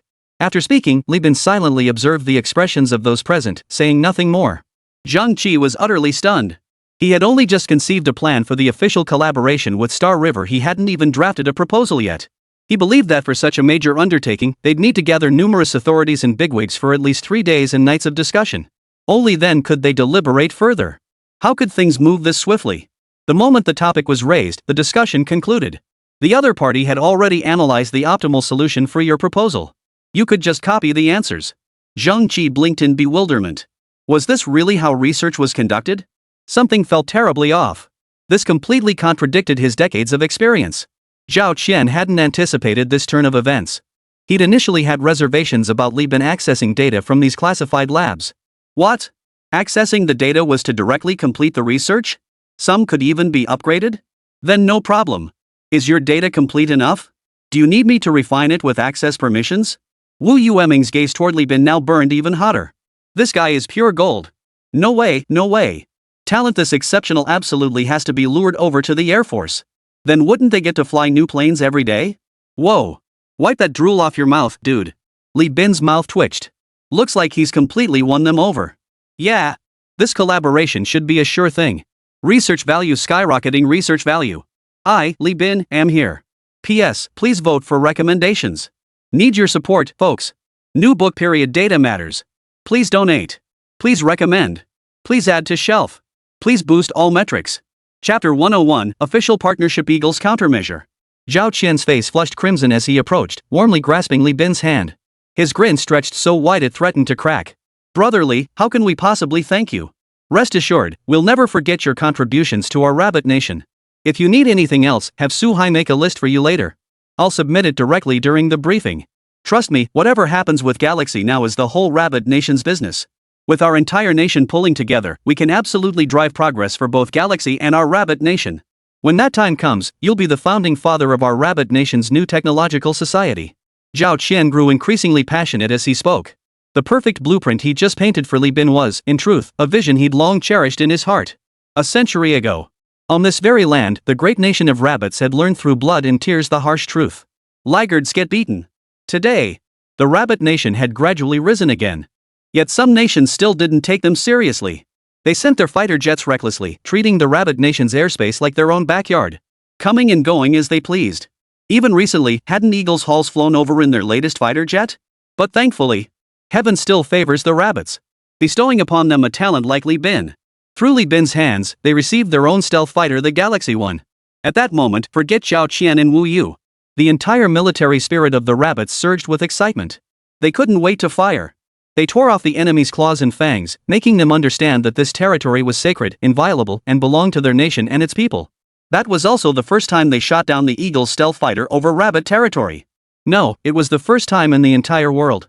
Faced with the Eagle's insolence, the rabbits showed no fear. They dared to draw their swords. Zhao Qian snapped back to reality, gazing at the young man before him, his eyes glistening with tears. Thank you, Li Bin. I speak not only for myself, but for millions of rabbit soldiers, millions of rabbit people. Thank you. With that, Zhao Qian bowed deeply to Li Bin. Li Bin quickly sidestepped, avoiding the bow. He had sensed what was in Zhao Qian's heart and eyes just now. He couldn't accept such a deep bow. Old Zhao, please don't do this. I am also a rabbit. My parents, my ancestors all were rabbits. The blood of rabbits runs through my veins. This is what a rabbit should do. I understand your meaning. Rest assured, this generation of rabbit people is graduating. The future, in our hands, will be better. Li Bin's gaze was unwavering. Clearly, his earlier words came straight from the heart. Li Bin also secretly regretted his previous excessive conservatism. In his view, such cooperation should have happened long ago. All those formulas and theories in his mind, if they just stayed locked inside his head, it would be such a waste. He himself didn't know when he could max out the development level for that stealth drone technology. Since that was the case, he might as well do exactly as Zhang Qi had suggested earlier, just as he demonstrated. Collaborate. This way, the entire Rabbit Core laboratory would adapt to Star River's new theories and research methods. They could gain entirely new perspectives and objectives. Li Bin could earn system rewards, propelling Star River's continuous advancement, which would further drive Rabbit's development. This was a virtuous cycle benefiting all three parties. It was the solution both he and Rabbit needed. Wu Weming watched this unfold, his eyes welling up. In that moment, he suddenly sensed Li Bin might be impossible to lure away. But that was fine. Wu Weming had no doubt that if this continued, their Air Force would still see new aircraft rolling out daily. And these would be developed from multiple Rabbit Core labs. Meanwhile, on the other side of Blue Star, Eagle. The Eagle leader had now synthesized intelligence from Stick and the military headquarters. He'd categorized and consolidated it all. His eyes gleamed, as if he'd seen through something. Ha! Rabbits, you think you can fool the entire world? Ha ha ha! You don't actually possess such advanced technology, do you? I guarantee it's exactly that. You might only have relative stealth technology, but through some form of camouflage, you've achieved physical invisibility. And you want to deceive the whole world. You even dispatched your most experienced ace pilots. The goal is to make the aircraft appear exceptionally agile, creating the illusion of anti-gravity and anti-guided missile capabilities. You don't possess such advanced technology at all, ha! I'm a genius. The Eagle leader muttered to himself. The gloom that had clouded him for days had vanished. Heaven only knew. When Steve first came to him, announcing the rabbits had developed their own stealth fighter, it had kept him awake at night. They claimed not only to have stealth fighters, but also physical stealth technology, anti-gravity technology, and anti-guidance technology. Even more terrifying, they'd secretly developed a new strategic weapon. A devastatingly powerful laser cannon. He'd nearly been scared out of his wits. He'd almost fled the moment. How come he'd never heard of the rabbits possessing such formidable RD capabilities before? Why did they suddenly develop at the moment he became leader? He dared not even think about it. If the rabbits and the Eagle Sage truly engaged in offensive-defensive alienation during his tenure, what would his beloved experts say about him? But now? Ha! He saw through it. The rabbits couldn't possibly have anything like that. The Eagle leader's gaze sharpened as he stared at the computer screen before him. Displayed there, in stark detail, were the rabbits' RD progress over the years, alongside various analyses of the rabbit scientific community. Every single piece of data clearly indicated the rabbits absolutely could not possess such RD capabilities now. He'd just checked with their own Eagle scientists. That anti-gravity tech, anti-missile tech, physical stealth tech, all just sci-fi movie nonsense. If they were real, they'd be a century away from Blue Star's current level. What does this mean? Could the rabbit truly possess capabilities a century ahead of the entire Blue Star? Li Bin. This is the closest you've ever been to the truth. The Eagle leader took a deep breath. If that's the case, then there's nothing to fear. Even if the rabbits somehow developed their own stealth fighter, it's still nowhere near as advanced as the Eagles. And it shouldn't be. So what's there to be afraid of? Rabbits, humph. You'll taste the consequences of angering Eagle Squadron. P.S. Need recommendation votes. Support me, brothers. New book period data matters. Need tips. Need recommendations. Need bookmarks. Need all data. Chapter 102 Eagle Squadron regains confidence. The Eagle Squadron leader took a deep breath. The gloom that had clouded his eyes these past days was completely swept away. That damn Steve. All he does is stir up trouble and report false military intelligence. He's kept me on edge for days. Even made me lose face in front of my subordinates. Fortunately, the Eagle sauce people are led by a leader like me who sees through everything. Otherwise, they would have fallen into the rabbit people's trap. Oomph. But now, this nation had seen through the rabbit's disguise. Those cunning rabbit folk would pay dearly for their arrogance. The Eagle leader thought viciously. After all, in his eyes, Eagle aircraft should be able to go wherever they pleased. To this day, no one on Blue Star possessed the capability to shoot down their Eagle stealth fighters. Oh no, in fact, hardly any nation on Blue Star possessed stealth fighters of their own. But now, it must be said, their Eagle Wing rival, that cunning rabbit, had developed its own stealth fighter. And upon its first public appearance, it had shot down the Eagle Wing's newest fighter model. Wasn't this just using the Eagle Wing as a stepping stone? As the Eagle's leader, he absolutely cannot stand by and let such a provocation against Eagle's authority go unchallenged. A long silence ensued. Finally, the Eagle leader dialed a number. On the other end was none other than the head of Eagle's military department, General Home. Well, what brings the esteemed leader to me again? You know, Your Excellency usually doesn't bother calling this old man. He only shows up at the council meetings, ranting about how I'm restricting his power and demanding I retire. What's this? Has the pressure from the rabbits gotten too much for you? Now you're crying to me? Holmes' contemptuous words over the phone filled the Eagle leader with rage. That old codger. Every time a critical moment arrives, he comes crawling out to sabotage him. What's even more infuriating is that half the entire council is filled with his own offspring, making it impossible for his proposals to curtail the old man's power to even pass. The Eagle leader seethed with rage. Yet he knew full well that in the current situation, he still needed the old codger's influence and authority. At worst, he'd just endure a few taunts. He'd nearly sold his soul to become Eagle leader. A few insults were the least of his worries. Home, my old general. Don't speak that way. Every Eagle knows we have a formidable guardian of the military, protecting the people of this great nation. I grew up hearing your legends. How could I do such a thing? The Eagle chief chuckled. Faced with the chief's feigned weakness, Holmes showed no appreciation. Enough of this snake oil salesman's nonsense. Your predecessor wore me out with it. Given the current situation, we might as well be honest with each other. The pressure from the rabbits isn't just on your side, it's on mine too. I'm nearly driven mad by all these allied military leaders. All they want is for us to send troops, send troops.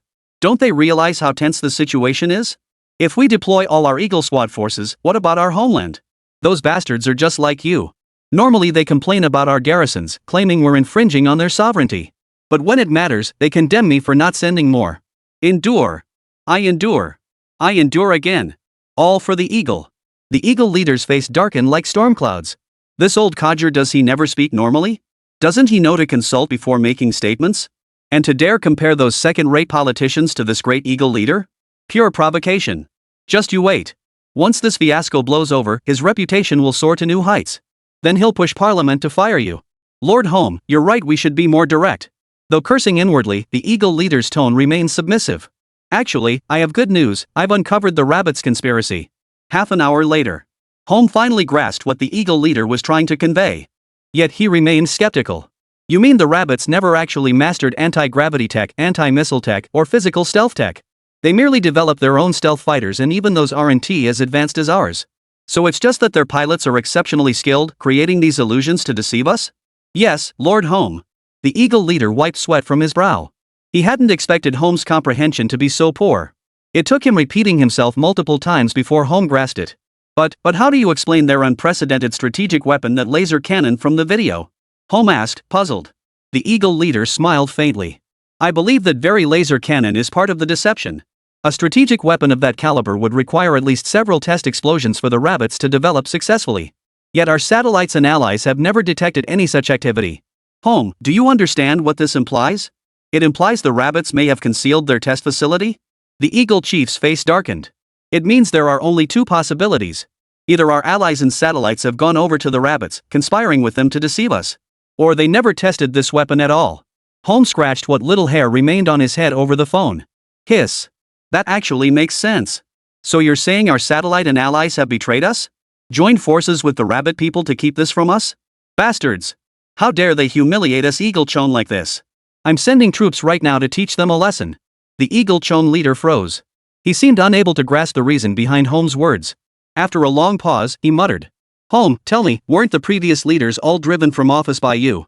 Listen, Home, I refuse to waste any more time on you. All you need to know is that the rabbit's new strategic weapon hasn't undergone any testing whatsoever. Meaning, this weapon might not even exist. The footage we saw was most likely produced by rabbit's signal interference. Got it? That laser cannon is a scam. It's not about allies or satellites betraying us. Holy crap. P.S. Need your recommendation votes. Need your support, folks. New book period data matters. Need donations. Need recommendations. Need bookmarks. Need all the data. Chapter 103, Eagle's Countermeasure. Hiss. Why isn't it possible our satellite and allies betrayed us? Compared to your theory, isn't this more plausible? Home was baffled. In his youth, he'd even served as a nominal lead for some critical military research projects. Thus, he understood the development processes for military weapons, especially heavy strategic ones. Take that laser cannon. Rabbit demonstrated a heavy strategic weapon of that caliber. In his view, before deploying it in combat, they'd need at least 10 test explosions. And that was just the bare minimum. Not to mention the data from their repeated simulations. Given this context, Home firmly believed the second possibility mentioned by the Eagle leader was utterly implausible. Eliminating all impossible options, the remaining one, no matter how improbable, must be the correct one. That was Home's current reasoning. In his view, even if every ally and satellite nation betrayed him, the rabbits couldn't possibly have deployed their weapon without testing it. It must be that some link in our Eagle San's intelligence chain failed. On the other end of the line, the Eagle San leader was nearly exploding with rage. Though he'd always considered the old man not particularly sharp, this was the first time he'd ever seen him this utterly enraged. Home, listen to me, Home. Stop obsessing over those allies and satellites who betrayed you. Just listen to your heart. The answer now is clear. The rabbit deceived us all. And because of this deception, our great Eagle nation now faces an unprecedented crisis of trust. Our allies, those who shared our convictions, who fought alongside us in the same trenches, now doubt whether we can truly protect them. Some have even begun contacting the rabbits people. We must re-establish our authority. Do you understand? What we need now is retaliation. Retaliation. The voice on the other end was so loud that Home had to hold the phone farther away. Even after hearing the Eagle chief's words, Home still couldn't comprehend them. How had they reached the conclusion that Rabbit was deceiving them? But that didn't stop him from agreeing. After all, he'd heard whispers of these very things himself. Those timid allies, terrified that Rabbit's cannons might turn on their lands. They were rushing to send ambassadors back to Rabbit. Worse still, some had even recalled their ambassadors stationed at Eagle's headquarters, transferring them directly to Rabbit. They now treated the cunning Rabbit people with more respect than they showed their own great Eagle people. This was something Home absolutely could not tolerate. At the same time, he could sense it now. The current situation was fundamentally different from before. If the Eagle cannot resolve this incident properly, it will inevitably tarnish their prestige to some degree. It might even disrupt the global order. As a veteran general of the Eagle military, Home absolutely cannot stand idly by and let this happen. On this point, his interests align with those of the Eagle leader, that cunning mole. They should unite. Mobilize all Eagle resources to confront this crisis. Ook. I agree with you. Whether our allies and satellites betrayed us or the Rabbits deceived us, we cannot stand idly by now.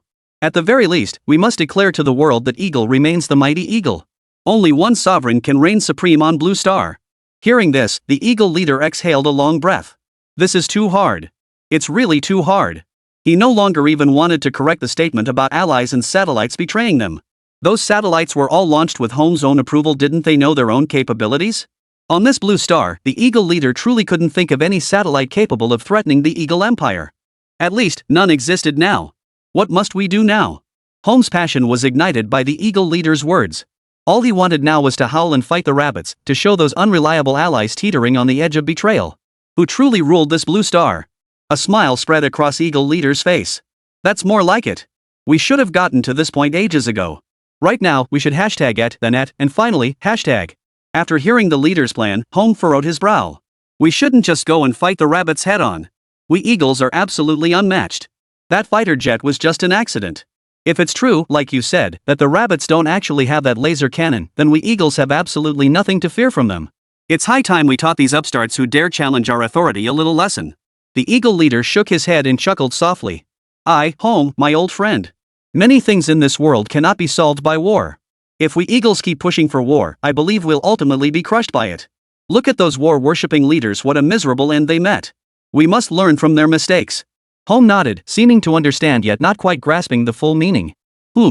That's not right. He's not the leader. Those war-worshipping Eagle leaders truly met terrible fates. But weren't the generals who won wars all beloved? Vocal.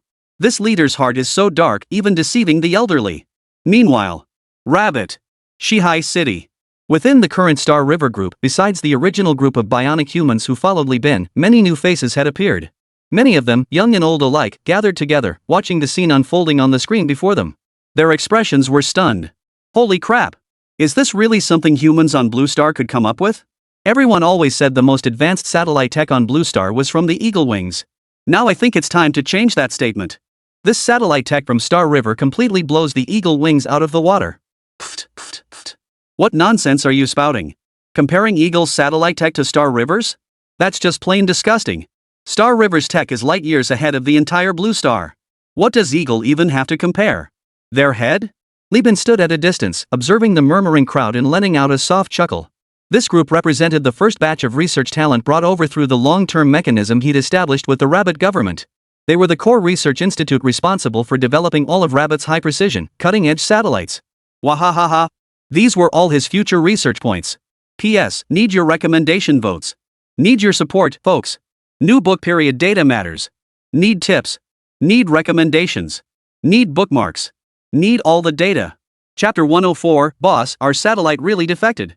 Zhao Chen, standing beside Li Bin, watched the researchers he brought get inspired by Star River. He was grinning like a 200-pound kid. Brotherly, look at those researchers, how passionate they are about their work. I'm sure they won't let our hard work down. Li Bin glanced down at him and chuckled softly. Don't worry, old Zhao. These are our first batch of collaborators, working in the Rabbit's most critical satellite sector.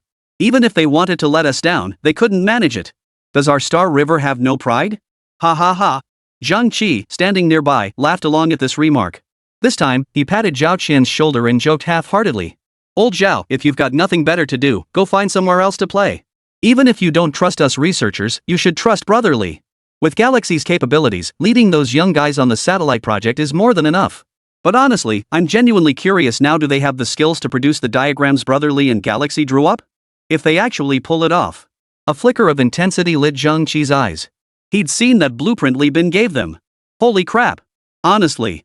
In all his years in scientific research, Zhang Qi had never encountered ideas as wildly imaginative as Li Bin in galaxies. Seriously. If that blueprint hadn't come from Li Bin, he would have tossed it aside as worthless scrap paper. After all, no sane person would spend hundreds of millions building a pile of scrap metal just to send it into space for fun. But coming from Li Bin? That changed everything. Zhang Qi felt a surge of anticipation. That blueprint meticulously catalogued every conceivable issue that could arise during production. The moment Zhang Qi laid eyes on it, he wondered if Galaxy had already independently completed the satellite's development. The precision of certain data points was measured down to the nanometer level. As for the approximate parameters after construction, the blueprint naturally included an estimated projection. This was precisely why Zhang Qi was so eager now. Brotherly, if they really manage to launch the thing into space, will it actually achieve the specs projected on that blueprint? Zhang Qi turned to Li Bin, his eyes brimming with anticipation. Seeing Zhang Qi's curiosity, Li Bin chuckled softly and handed him the tablet he was holding. Dean Zhang, seeing is believing. Our Star River team has already simulated the blueprints and plans using our supercomputer. Simply put, with Blue Star's current technology, it's entirely feasible to produce everything exactly as designed. After all, we've simplified it, making it more suitable for our little rabbits. As for the parameters, the document provides fairly rigorous projections. Based on the current design, it should fully meet our initial requirements. The satellites possess comprehensive physical stealth capabilities while orbiting Blue Star. All energy supply relies entirely on solar power converted into electricity, stored in our pre-prepared metal hydrogen batteries. Simultaneously, each satellite is equipped with powerful electromagnetic devices, enabling our satellites to ignore most ground-to-space attacks. Beyond that, our preliminary design incorporates a Star Destroyer cannon for each satellite. These cannons operate completely autonomously. Simply put, regardless of any satellite malfunction, once deployed, our Star Destroyer cannons will invariably follow their pre-programmed orbital paths. They'll provide real-time support for our ground operations. Zhang Qi listened to Li Bin's explanation while studying the tablet in his hands. His slightly weathered face flushed with excitement. This is simply incredible. Zhang Qi marveled inwardly. If these satellites truly function as Li Bin described, they would be nothing short of divine artifacts. A true divine artifact for the rabbits. Anyone familiar with satellites knows. For satellites, the greatest threat comes from ground-based attacks. In modern information warfare, satellites have always been recognized as the absolute priority. Gaining an edge in satellite technology inevitably cripples an opponent's information exchange capabilities. That's why, before every conflict, there are always those willing to do whatever it takes to shoot down all enemy satellites. Or at the very least, cripple them. Yet satellites in orbit are utterly defenseless against ground-based attacks. How to better protect their satellites had been a problem plaguing Blue Star's military-industrial complex for years.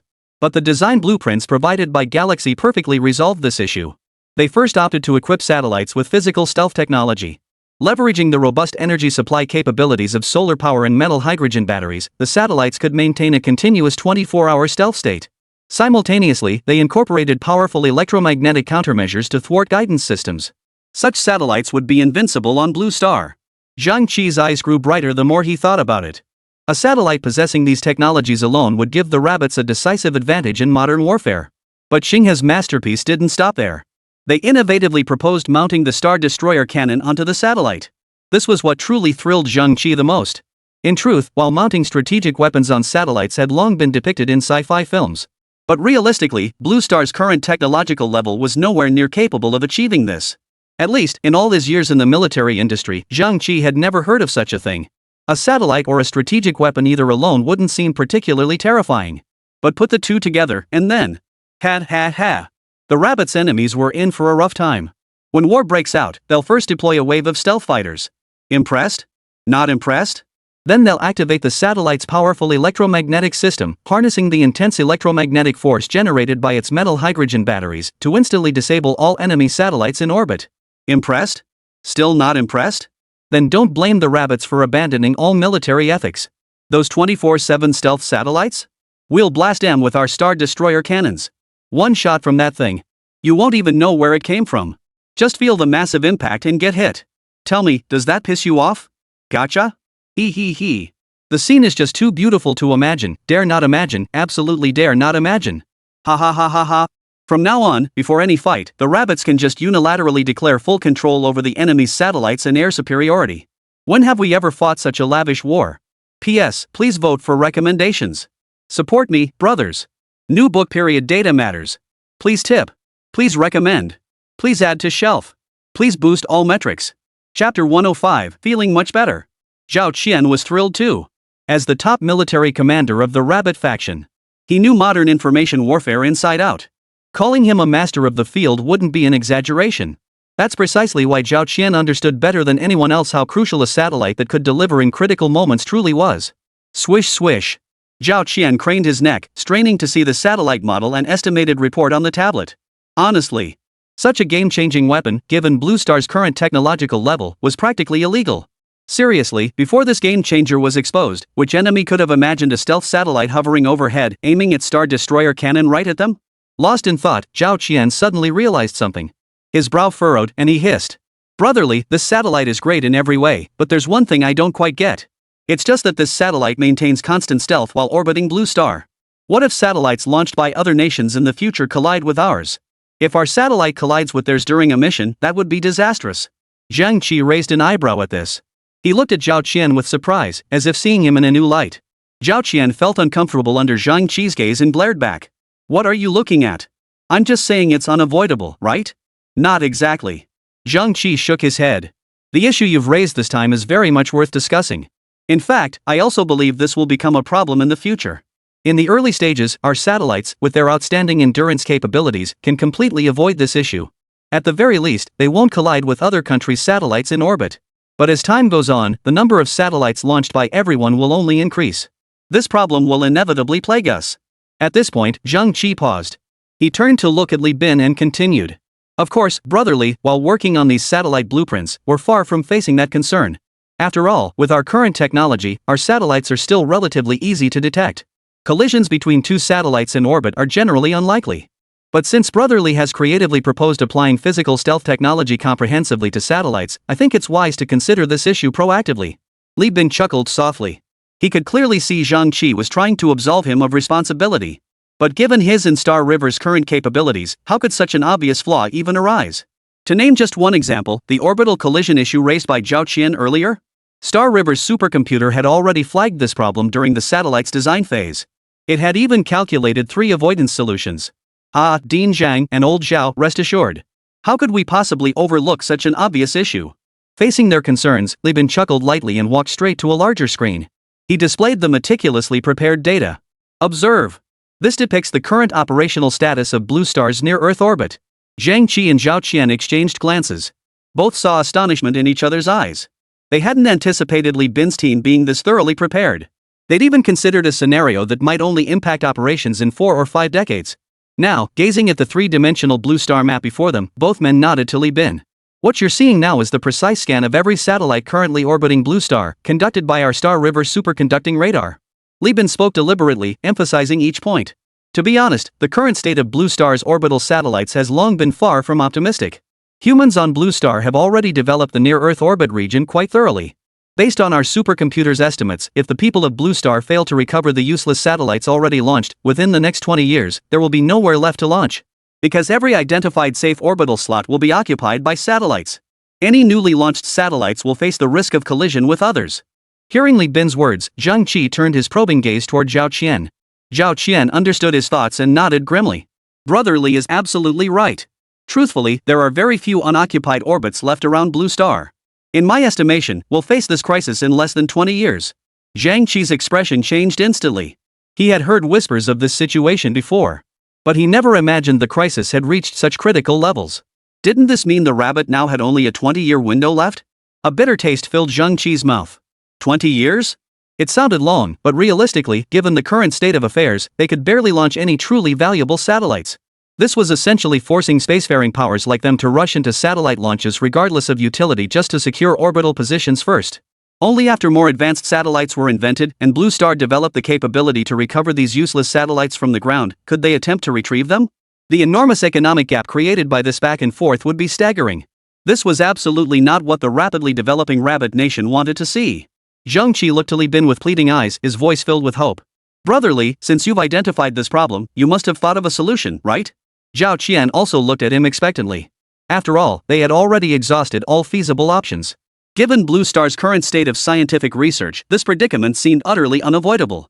Their only hope now lay with Star River and Li Bin, whose technological prowess far surpassed Blue Star's, to provide insights for resolving this issue. Li Bin chuckled softly. Of course. Since we've initiated satellite cooperation, we must strive for perfection. Regarding the insufficient satellite orbit issue, our Star River satellite team has debated it for nearly a day to formulate this solution.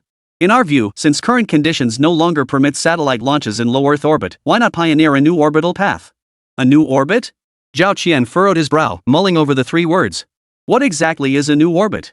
It's actually quite simple. Li Bin smiled. The three-dimensional dynamic image of Blue Star shifted once more.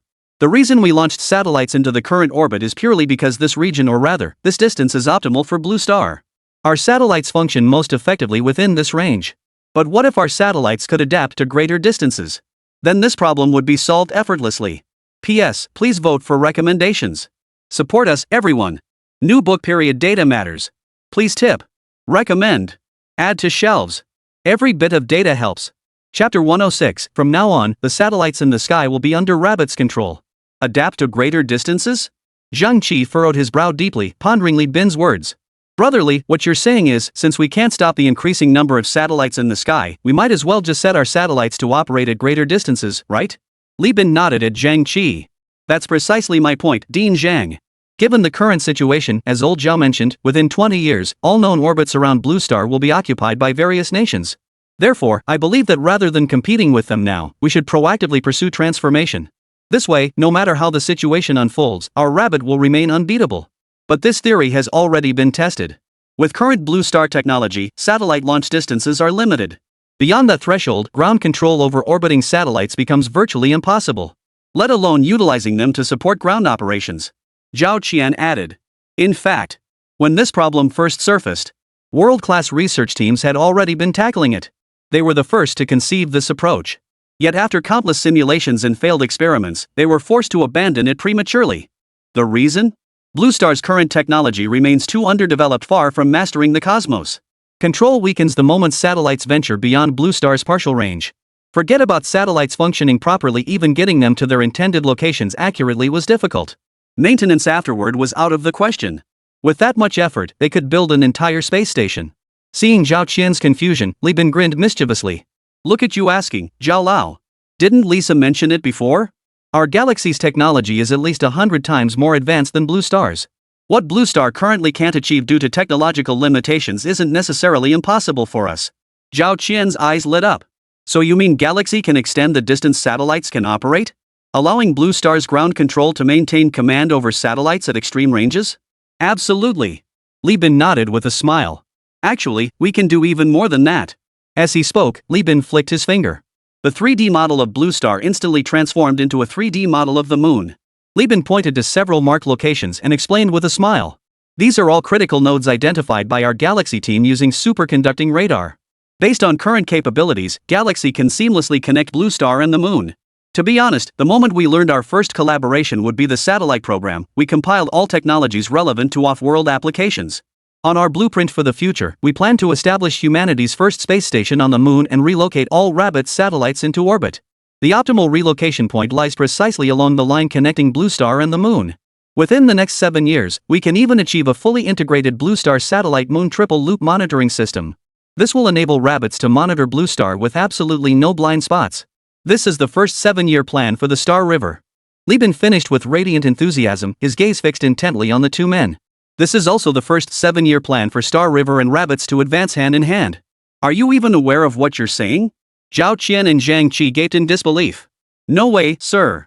I just asked a question, and you've already mapped out my entire future? What the heck is this 7-year plan? Sounds vaguely impressive but totally baffling. Folks, who gets this? This feeling of being swept along, it's exhilarating. Zhao Qian's eyes gleamed with terrifying intensity. He'd completely bought into the pie Li Bin had painted for him.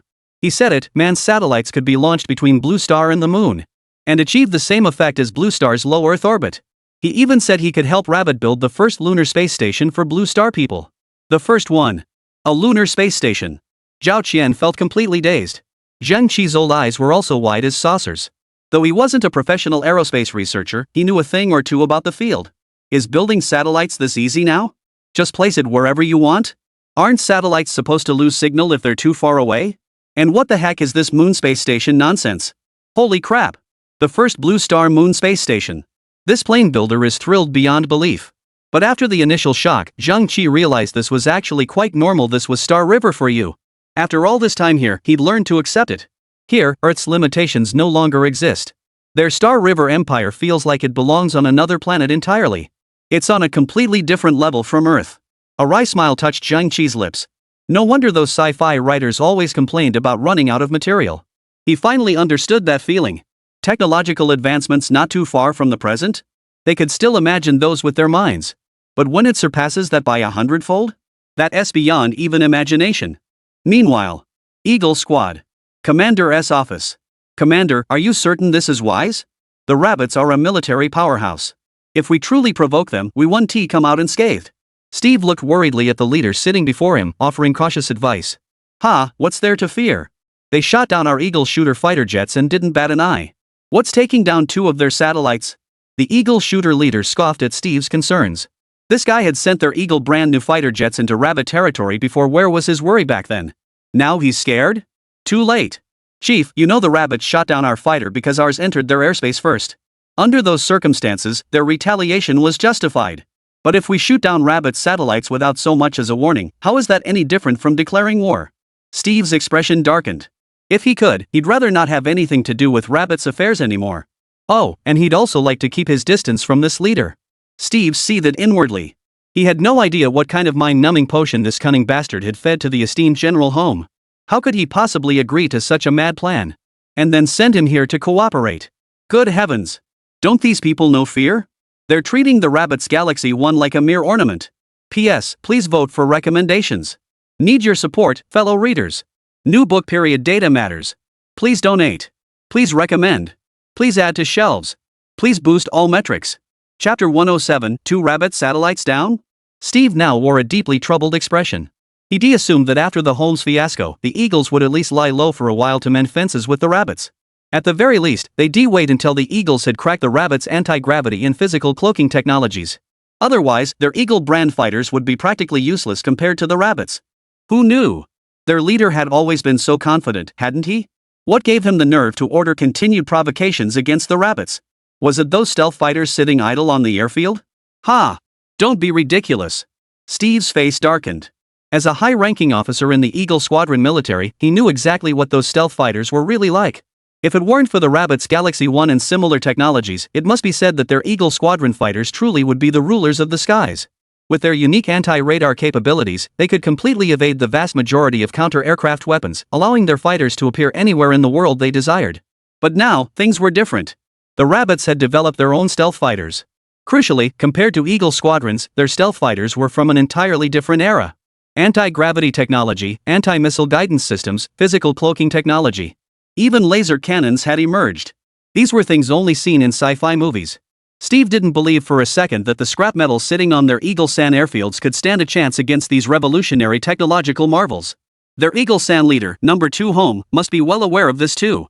The rabbits they face now are absolutely not a force they can afford to provoke. The Eagle San should use this window of opportunity to focus on public relations, doing their best to preserve a shred of dignity in the eyes of the public. If at all possible. They'd be wise to mend fences with the rabbits now. At the very least, they absolutely shouldn't engage in mindless provocation. Steve shook his head inwardly. Truth be told, he'd studied frame by frame the footage of Holmes and the Rabbit Stellar 1 locked in aerial combat. He was absolutely certain Rabbit's stealth fighter incorporated these cutting-edge technologies. Otherwise, pure pilot skill alone could never achieve such feats. This was a gap in hardware capabilities, a massive chasm. He didn't believe Rabbit, capable of quietly developing these advanced technologies independently, was as simple as their previous exposures suggested. Their scientific research capabilities had likely reached extremely advanced levels. And yet, under these circumstances, their bald-headed leader had ordered him on a mission, find a way to shoot down the Rabbit satellite and broadcast it live, claiming it would uphold Eagle's authority. Are you sure getting beaten by the rabbits again in front of the whole world won't damage that authority even more? Steve inwardly cursed, feeling a wave of helplessness wash over him. If it were just the leader's order, he'd have ignored it completely. After all, his salary and authority had nothing to do with the government the leader had established. But now General Home was actually backing that madman's proposal. That was the real reason Steve was in such agony. He could ignore the leader, but as an officer in the Eagle Squadron military, he absolutely could not disobey Holmes' orders. But Steve felt he had to do something. He couldn't just watch Eagle be dragged into the abyss by that lunatic. After some thought, Steve finally decided he had to run this by General Home.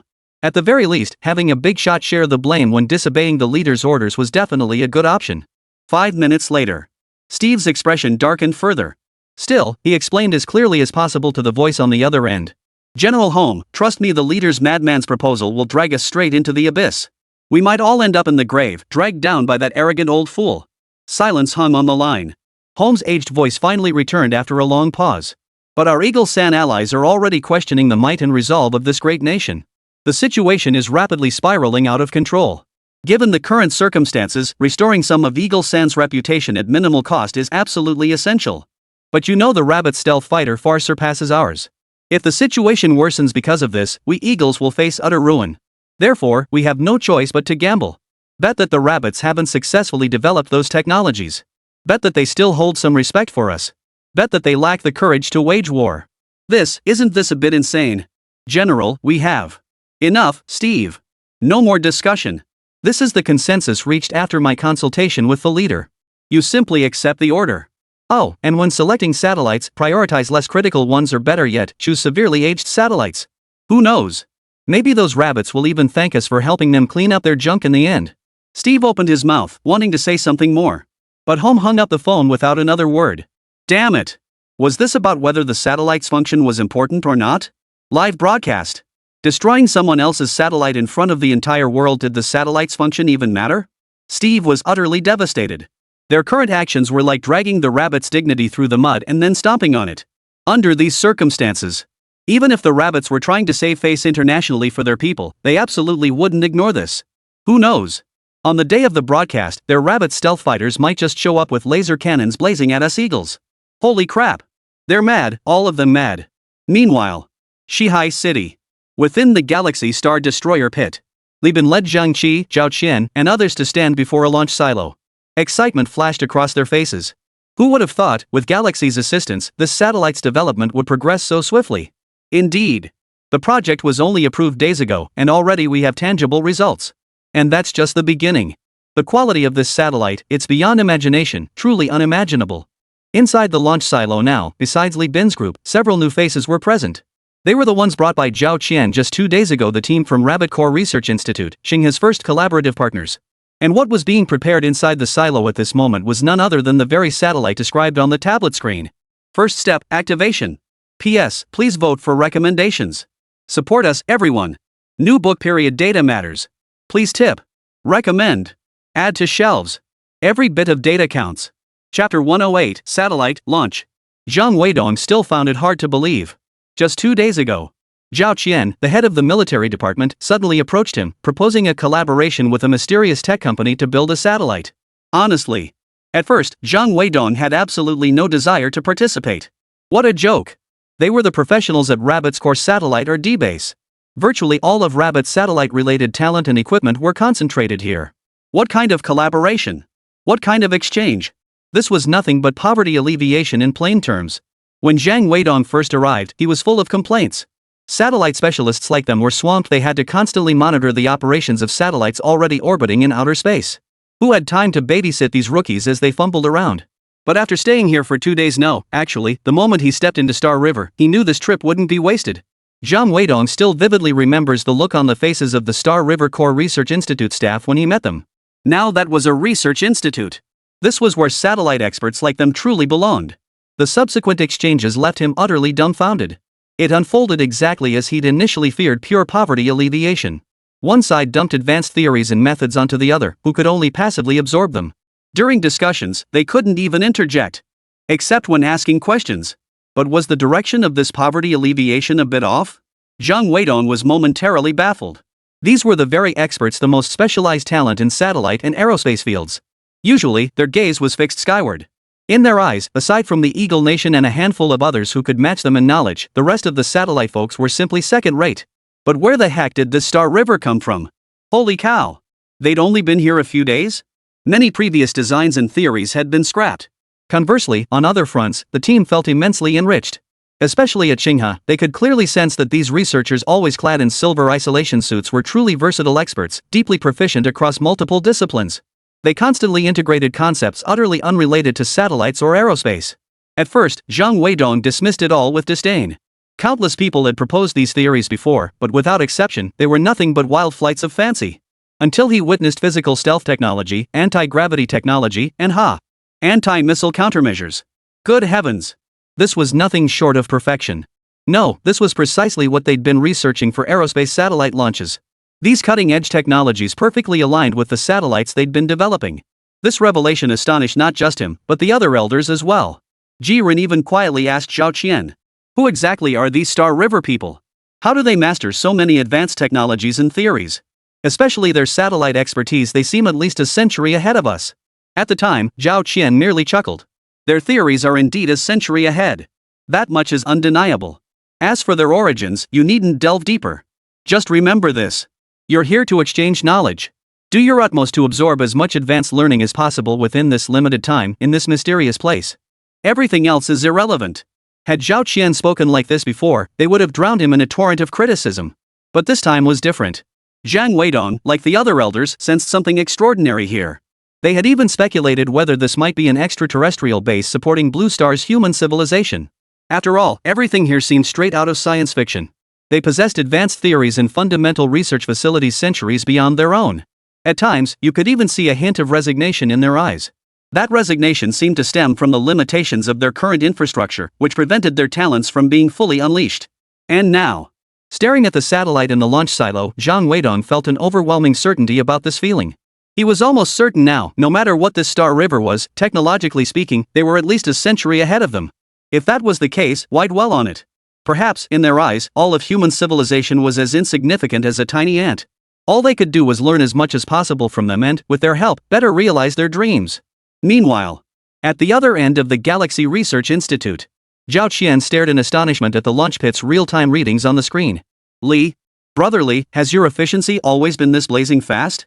When we discussed this yesterday, this satellite was still just on the blueprints. And now, in just one day, it's already built?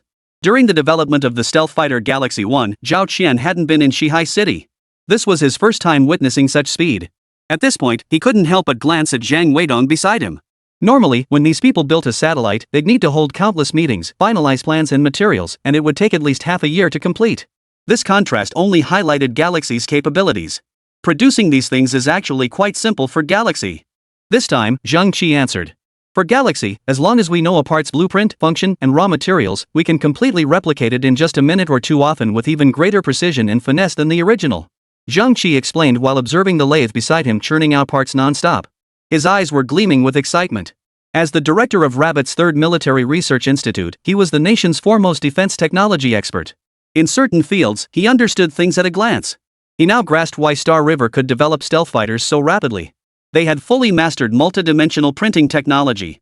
Zhang Qi was practically drooling. Compared to Blue Star, which was still struggling with basic 3D printing, Star River's multidimensional printing was simply too advanced. If 3D printing were the baseline, multidimensional printing was like having not just the shape, but the substance it was inside and out. Multidimensional printing technology could not only produce equipment from raw materials with pinpoint accuracy, it could even synthesize raw materials themselves. And with the Star River Superbrain's support, it had achieved a complete closed-loop system, self-analyzing blueprints, self-producing raw materials, and self-processing. This was the true allure of Star River. P.S. Please vote for recommendations. Support me, friends. New book period data matters. Please tip. Recommend. Add to shelves. Any data helps. Chapter 109, One Galaxy equals countless production lines. Zhao Qian remained unmoved by Zhang Qi's explanation. Are you saying the Galaxy can rapidly assemble production lines? Zhang Qi shot him a disdainful look and pointed to the screen before them. Look at the numbers on this screen. Can you make sense of them? Sure I can. Aren't these just satellite component specs? What's the connection to Star River's rapid production line setup? How could it not be related? Zhang Qi tapped rapidly on the screen. A somewhat clunky-looking production machine materialized before Zhao Qian. Look! This is the multidimensional printing technology Li and the others at Star River possess. They just taught me how to use it. Multi-dimensional printing technology? What the hell is that? Zhao Qian was still completely baffled.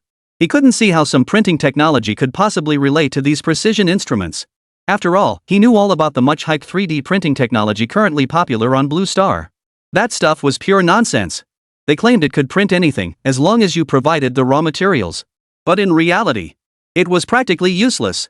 Not to mention, just importing the raw materials often led to production failures because the sizes were too limited. Moreover, their strength was severely limited. Many high-strength advanced equipment and even basic production materials couldn't be processed. Thus, this so-called printing technology remained nothing more than a sham. The resources expended to barely print some shoddy trinkets exceeded the value of the trinkets themselves. Frankly speaking, Zhao Qian couldn't connect these advanced precision components with the so-called multidimensional printing technology. Zhang Qi shook his head. Your thinking is too narrow. You must understand, Brotherly and Star River now possess capabilities far surpassing Blue Star's current technology. We absolutely cannot judge their technological level through the lens of Blue Star's standards. They're not even in the same league, there's no comparison. And this multidimensional printing technology is precisely that. You're probably comparing this multidimensional printing technology to Blue Star's current, immature 3D printing, but they're fundamentally different. Blue Star's 3D printing technology remains rudimentary, incapable of processing highly advanced machine components. Its exorbitant production costs deter many nations and corporations. But Star River's multidimensional printing technology is fundamentally different. Their multidimensional printing technology is already highly mature, and in terms of functionality and practical applications, it far surpasses our current understanding. Take the raw material import-export issues plaguing us now. Restrictions on raw material imports limit the widespread application of 3D printing on Blue Star. But Star River is different. They innovatively proposed, if natural raw material imports are difficult to resolve, then simply eliminate the need for imports altogether. They transformed the entire raw material production process for printing technology, effectively extracting required elements directly from the air. Starting from the most fundamental raw materials, they forge everything all the way to finished parts.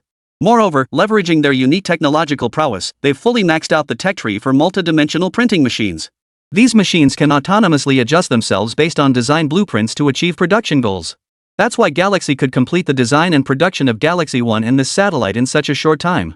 Now you understand? Zhang Qi finished, shooting Zhao Qian a contemptuous glance. How could this guy, who lacks any scientific research talent, have such thick skin? Not knowing a thing, yet he had the nerve to hang around Star River every day, wasting Brotherly's time keeping him company. Sigh. When would Brotherly finally be able to go to the 3rd Military Research Institute and focus entirely on his research? Worries. Zhao Qian flushed slightly under Zhang Qi's disdainful gaze. He knew exactly what Zhang Qi meant. But he wasn't a researcher to begin with, was he? Of course he couldn't match these scientific experts on technical matters. But Zhao Qian wasn't just a freeloader. He was useful too, damn it. Oof. Not going to stoop to your level. Seeing he wouldn't get anywhere with Zhang Qi, Zhao Qian turned and headed straight for Li Bin. At that moment, Li Bin was intensely focused on the Star River supercomputer. Zhao Qian approached and couldn't help but feel curious seeing Li Bin sweating profusely with urgency. During his stay at Galaxy, he'd always seen Li Bin calm and composed, as if everything was under control. What kind of problem could possibly make Brotherly sweat buckets like this? Brotherly, what are you up to? Need any help? If you need anything, materials or manpower, just say the word. Whatever you need, we'll get it done. Ah, old Zhao's here. Li Bin smiled warmly upon seeing Zhao Qian approach. Nothing much. Just pondering where best to position our Star Destroyer cannon on this satellite. Mounting it beneath the energy panel would be convenient, minimizing energy loss and recharge time, but it's not entirely secure. To be honest, our Star Destroyer cannon has undergone too few test explosions. Most of our data is still theoretical. The only real test was during the Galaxy 1 flight trial. Our current estimates of the cannon's destructive power are only 95% reliable. Rounding that off, doesn't that make it practically no guarantee at all? Zhao Qian blinked, feeling a bit puzzled. Was this how they rounded things off? What did he mean by 95% confidence not being enough? Back when they ran experiments, they called 80% perfect. Brotherly, aren't your demands a bit too high? 95% is still substantial. Besides, this isn't our only launch. If it doesn't work, we can launch more satellites. Our planned orbital path is still largely unexplored virgin territory. There's plenty of room for our satellites. Zhang Qi approached then, picking up where Zhao Qian left off. I think Zhao Qian has a point this time. Brotherly, honestly, you really don't need to hold back. If you want to gather comprehensive evidence for optimal data, why not launch a few more satellites? That way, the data will be even more accurate. Besides, with that multi-dimensional printing technology, producing satellites isn't that difficult. Li Bin frowned and thought for a moment. He realized they both had a point. They could definitely launch a few more. After all, their raw materials were extracted from the air. P.S. Please vote for recommendations. Support me, everyone. New book period data matters. Please tip. Recommend. Add to shelves. Any data helps. Chapter 110, Satellites as far as the eye can see. Li Bin quickly realized he might have fallen into a cognitive trap earlier. In fact, Zhang Qi had been right. Their Star River Corporation already possessed multidimensional printing technology. Producing satellites might be difficult for other nations. But for them, it was as simple as could be. After all, their multidimensional printing technology didn't even require preparing raw materials, just a bit of electricity from the company. The production bed could operate entirely on its own, extracting elements from the air to forge raw materials. All the way through to component machining. Everything could be completed under the guidance of the supercomputer. All Star River needed to do was assemble the finished parts according to the blueprint markings. The entire process is remarkably straightforward. Brotherly, how exactly does your multidimensional printing technology work? Why does it feel so much more advanced than the 3D printing tech already on the market? Zhao Qian couldn't contain his curiosity any longer and asked. Li Bin smiled, tapped lightly on the supercomputer, and the entire process unfolded. This technology might sound a bit mysterious, but it really isn't.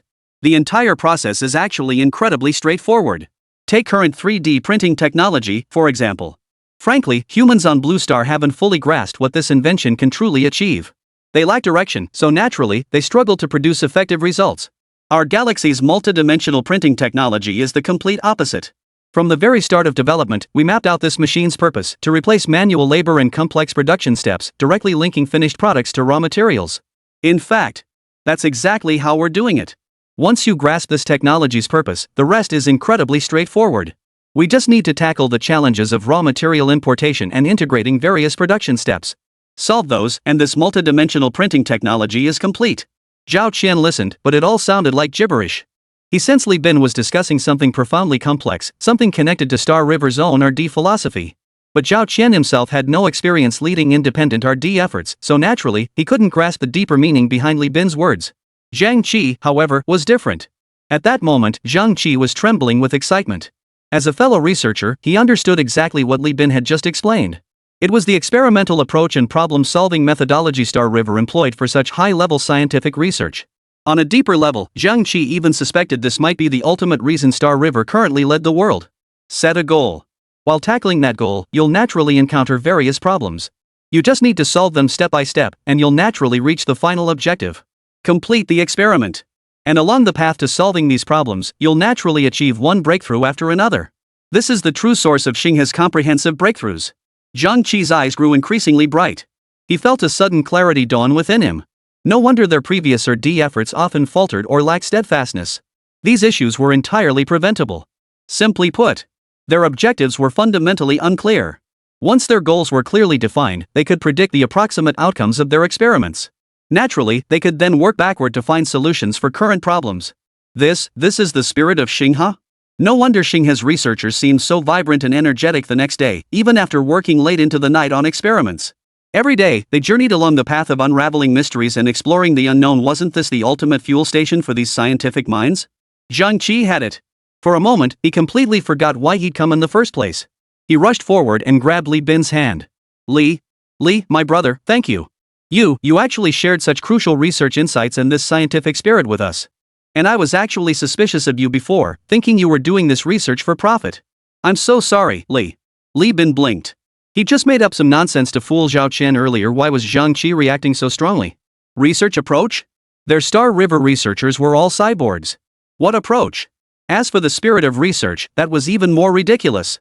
Their technology was always developed first, then they'd spin it until Zhang Qi and Zhao Qian accepted it. Was spinning it considered spirit?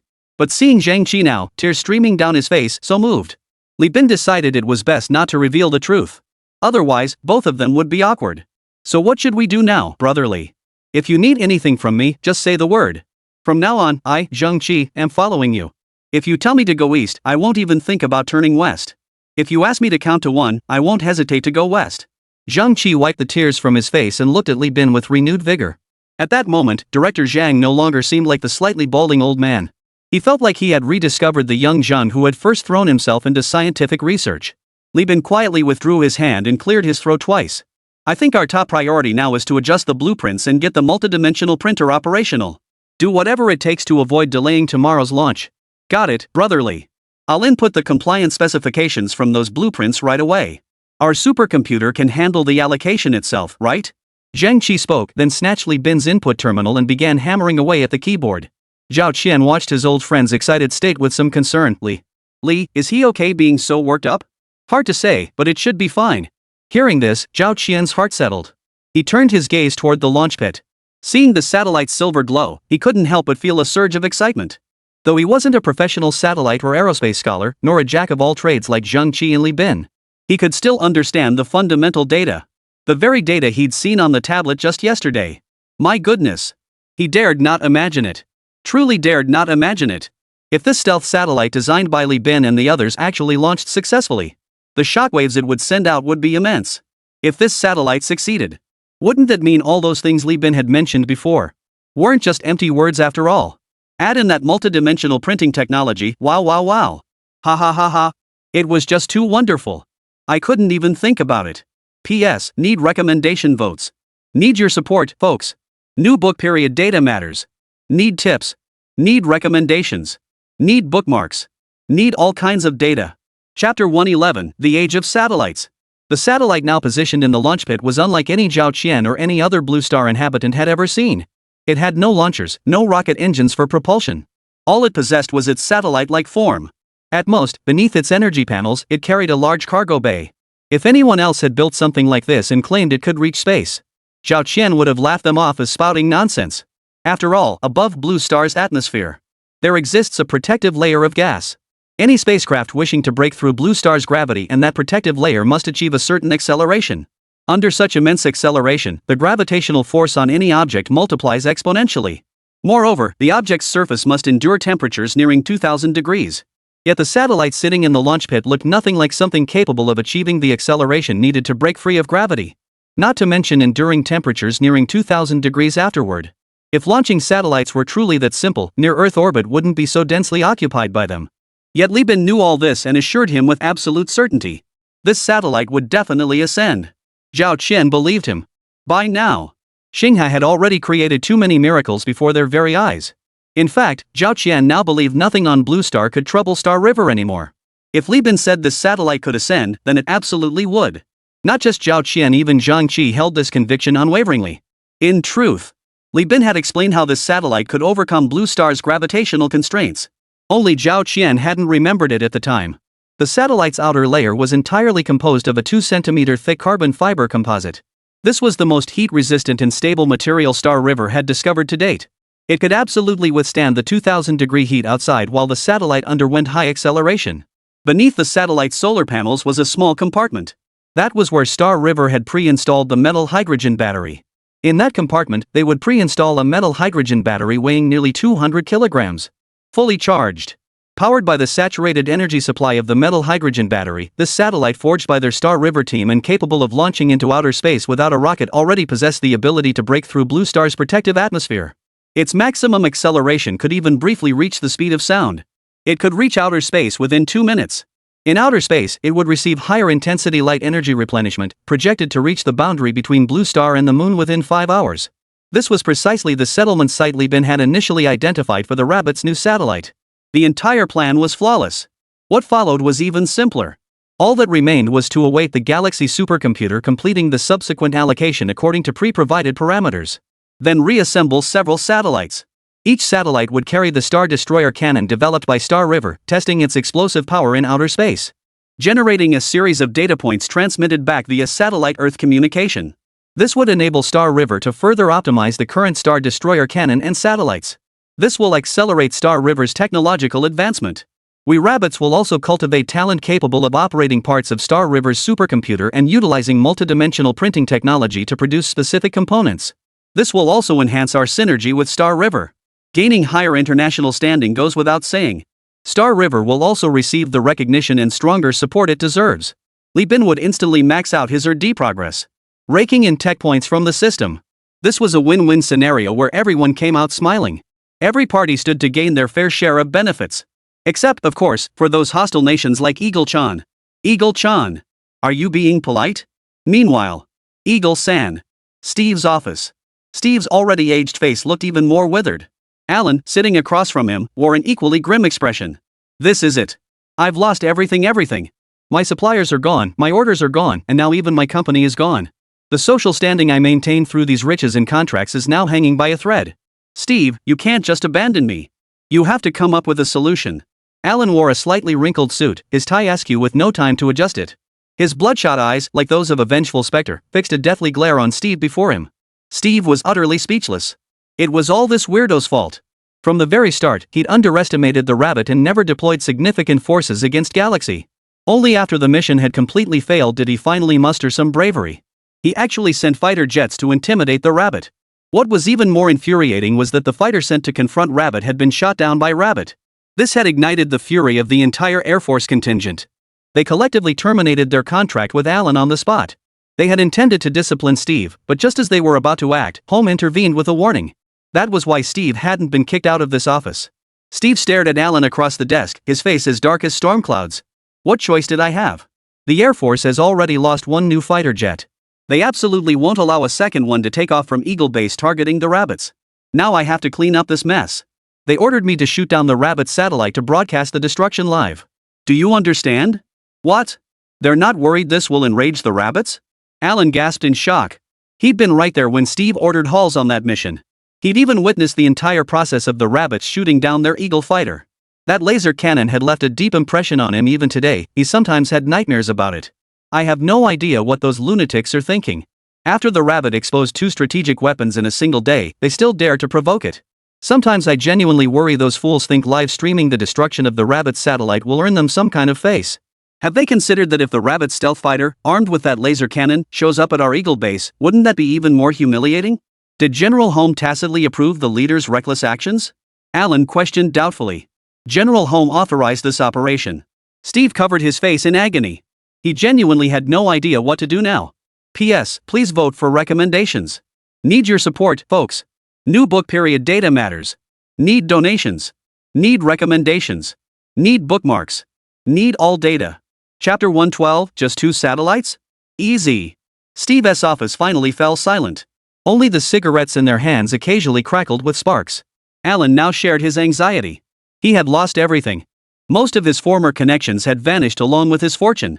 His chance at a comeback now rested entirely on Steve. If Steve got caught up in this mess, Alan wouldn't fare well either. They told you to hit a satellite, but never specified which one. Why not pick 2 that are already old and worn out? If Rabbit asks, it'll be easier to explain. Alan thought for a moment and tentatively suggested. Steve rolled his eyes. My man, you sound just like those guys with pus-filled brains. Their demand is for a live broadcast. A live broadcast, do you understand? If it were done covertly, we could easily pick any 2 satellites. The rabbits probably wouldn't even notice, or at the very least, we could easily pull the wool over their eyes. But a live broadcast? That's a provocation.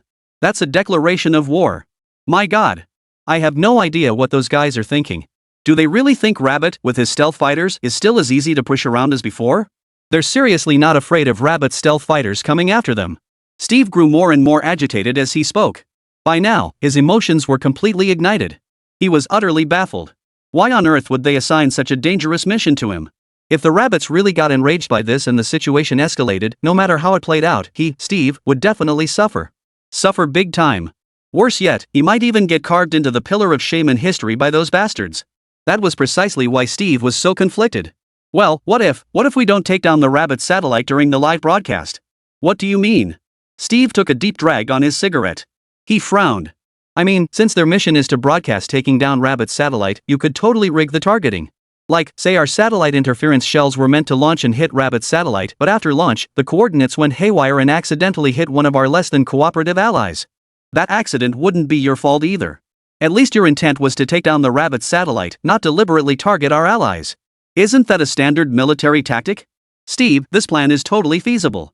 I think it's feasible too. Haha, Alan, you're truly my good friend Steve. Love you to bits. Steve initially dismissed Alan's plan, yet found himself increasingly intrigued the more he listened. It made perfect sense. Since the mission was to shoot down Rabbit's satellite and required a live broadcast of the takedown. That meant both the broadcast and the missile launch were guaranteed to proceed.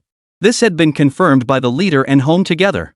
There was absolutely nothing Steve could do to change that. But what if the missile launched, the coordinates slipped up, and it accidentally took down an ally's satellite? What did that have to do with Steve? The missile launched, right? The live stream went live, right? So tell me, did Steve do his job properly? Now, because these weapons have accuracy issues, can you blame me? Of course not. Steve grinned. This was clearly the aerospace agency's fault for providing inaccurate missiles and data. What did it have to do with Steve? Besides, even if we take a step back, orbital satellites are tens of thousands of kilometers above the ground. At that distance, a slight error is perfectly normal, right? What kind of coincidence is this? It always hits the mark. And by doing this, he's made the eagle lose face. If there are more missions like this in the future, not only will Steve refuse to take them, but even his competitors won't agree to hand such an honorable mission to him again. Killing two birds with one stone. No. He might even take down two competitors in the process. Killing three birds with one stone. Perfect. Alan smiled when he saw Steve accept his suggestion. It's the least I could do, Steve. We're friends. It's just a shame that now, because of bankruptcy, you've lost most of what you had. Otherwise, I think I could have helped you even more. At the very least, I could have put up the money to make things happen, let your rivals know about this, and snatch this plum assignment away from you. Steve chuckled. Rest assured, my friend. I'll remember your help now. Once this settles, I'll help you rise again. This is the promise of an eagle general. Alan and Steve exchanged glances and burst into laughter. Alan laughed so hard tears nearly streamed from his eyes. How laughable. Back when he was a middleman, leveraging military connections to secure government contracts. Wherever he went, everyone called him boss. If Steve had spoken like this then, he would have shot back without hesitation. A General Eagle's promise wasn't worth the milk bottle at the door. But now, he could only stand by, smiling along. Damn it. Xinghe, you wait. Don't think that just because Rabbit has a stealth fighter, you'll walk away unscathed. Just wait until I get my chance. I, Alan, swear I'll make you pay. I'll make you taste what it feels like to have absolutely nothing. 2 days later. West Sea City. Xinghe's production base. Li Bin, the superbrain me has verified it. This current structure is the most stable configuration for carbon fiber reinforced polymer. It can absolutely handle it. With the support of the metal hydrogen battery, it can carry our satellite away from Blue Star. Lisa stood beside Li Bin, pointing at the blueprints before them, her voice soft. The laboratory had undergone a dramatic transformation. Most of the previously installed production machinery had been removed, almost entirely replaced by printers supported by multidimensional printing technology.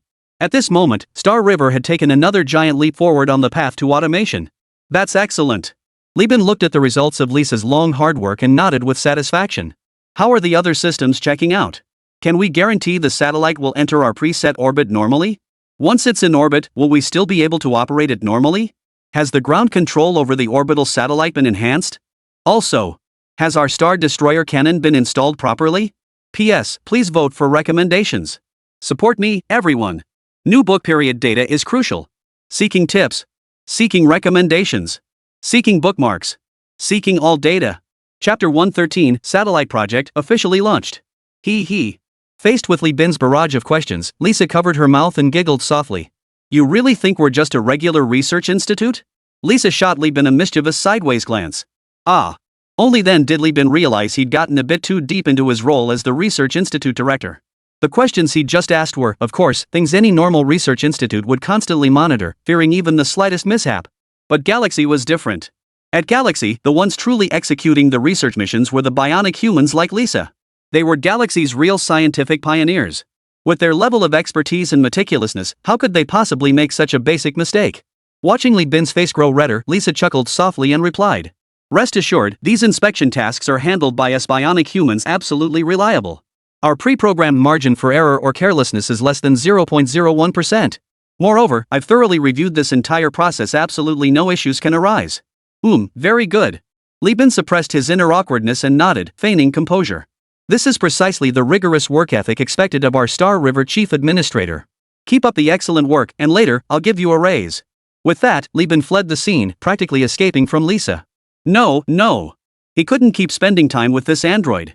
Though Li Bin's intelligence and physical metrics had significantly improved compared to previous tourists, thanks to tech-enhanced gene tuning agents. Every time he was with Lisa, he still felt his brain couldn't keep up. This troublemaker, who clearly ignored the androids must not bully their owner's act, often teased him until his face flushed. But now, Li Bin felt something was off. Could androids really be this intelligent? Why did Lisa's current level of intelligence feel far surpassing that of other androids? At least the others didn't tease him with such malicious intent. Just then, Zhang Qi approached him, holding a tablet. Spotting Li Bin approaching, Zhang Qi hurriedly handed over the tablet. Brother Li, take a look. This shows the simulated orbital trajectories for the entire satellite constellation after launch, generated by the Galaxy supercomputer. Something just feels off to me. See what you think. Li Bin took the tablet from Zhang Qi's hands. He pretended to swipe at the screen a couple of times. Director Zhang, these are all perfectly normal data points. There shouldn't be any issues. If there really were problems, we'd likely figure them out once the test begins. After all, this is our first creative test flight. Whatever the outcome, it's understandable. Don't be too nervous. Just treat this test as a demonstration. Li Bin spoke eloquently before Zhang Qi. From dissecting experimental data to managing current pressures, Li Bin seamlessly transitioned from statistics to aerospace technology, even touching on psychology. He seemed to know everything, capable of anything. His knowledge quickly conquered Zhang Qi. Brotherly, I never expected someone so young to know so much. No wonder you founded such an amazing company. Zhang Qi looked at Li Bin with a touch of admiration. In the scientific community, true standing has never been determined by age alone. What truly matters is talent and achievements. And now, it was clear that although Li Bin was the junior in terms of talent and accomplishments, he had already reached heights Zhang Qi could only dream of. Zhang Qi admired Li Bin from the bottom of his heart. Answering Zhang Qi's questions brought Li Bin immense satisfaction. Indeed, humans were still the more endearing species. Boosted by the gene enhancement serum, Li Bin had now reached the pinnacle of human intelligence, possessing vast knowledge and theoretical expertise. He could effortlessly persuade others with reason. Unlike when facing Lisa, where he always felt like a fool. Well, brotherly, our preparations are nearly complete, just one final verification left. Once the entire process is checked, our satellite will enter launch procedures and be ready for liftoff at any moment. Li Bin nodded, his face unflushed and heart unfluttered as he stated. I've already inspected it, the entire process is flawless. The probability of error is less than 0.01%. I've had the satellite transferred to the launch pit. We're preparing for the final debugging of the Star Destroyer cannon integration. If everything checks out, we can schedule the test flight next. That's fantastic. Zhang Qi exclaimed excitedly. To be honest, he and Zhao Qian hadn't slept well these past 2 days. They practically lived in the lab 24/7, watching the satellites built by Star River assemble piece by piece. These days had been nothing short of mind-blowing. Not only did the Star River 1 test flight succeed, crushing the Eagle's momentum, they'd also gifted so many advanced technologies, even developing strategic weapons. And now, they'd already fast-forwarded into the aerospace realm of satellites. They were all speculating what kind of surprise would Star River deliver this time? Their anticipation was absolutely off the charts. Without using rockets for thrust, relying solely on the satellite's own onboard energy to break free from Blue Star's gravity, and even relying on the satellite's carbon fiber shell to withstand the thousands of degrees of heat from Blue Star's surface protective gases. This was utterly unimaginable before. Even sci-fi movies wouldn't dare depict such a feat. In practical terms, this has shattered the boundaries of human imagination on Blue Star. If anyone had proposed this idea or project back then, they'd have been dismissed as the most terrifying fantasist or completely out of touch. But this person is Li Bin. He has already built the satellite. Li Bin, who is now just moments away from launch. Now, disbelief was no longer an option. All that remained was to gaze skyward, anticipating the miracle Li Bin and Galaxy's satellite would deliver. Earlier, Zhang Qi had consulted Zhang Weidong and the other experts responsible for satellites and aerospace technology. Each expressed utter astonishment at first. Yet upon hearing Li Bin's plan, backed by his theories and data, every one of them couldn't help but acknowledge his genius. If it truly unfolded as Li Bin had initially envisioned, these satellites held every possibility of achieving their purpose. They might even surpass everyone's initial expectations. But for now, all could do was wait in silence. Wait for Li Bin to shout that command, launch. P.S. Please vote for recommendations. Support me, brothers. New book period data matters. Please tip. Recommend. Add to shelves. Any data helps. Chapter 114, is Eagle-san about to go to war with Rabbit? Meanwhile, thousands of kilometers from Shihai City, Eagle-san. Luo Sanjio. Steve peered through binoculars at the rocket already in launch sequence. Sweat unconsciously beaded on his palms. This was their Eagle's independently developed secret weapon. Home 1. This was specifically prepared by the Eagle for the new era of modern information warfare. Home 1's explosive power against ground targets was practically negligible. That wasn't its true purpose. Steve swallowed hard without realizing it.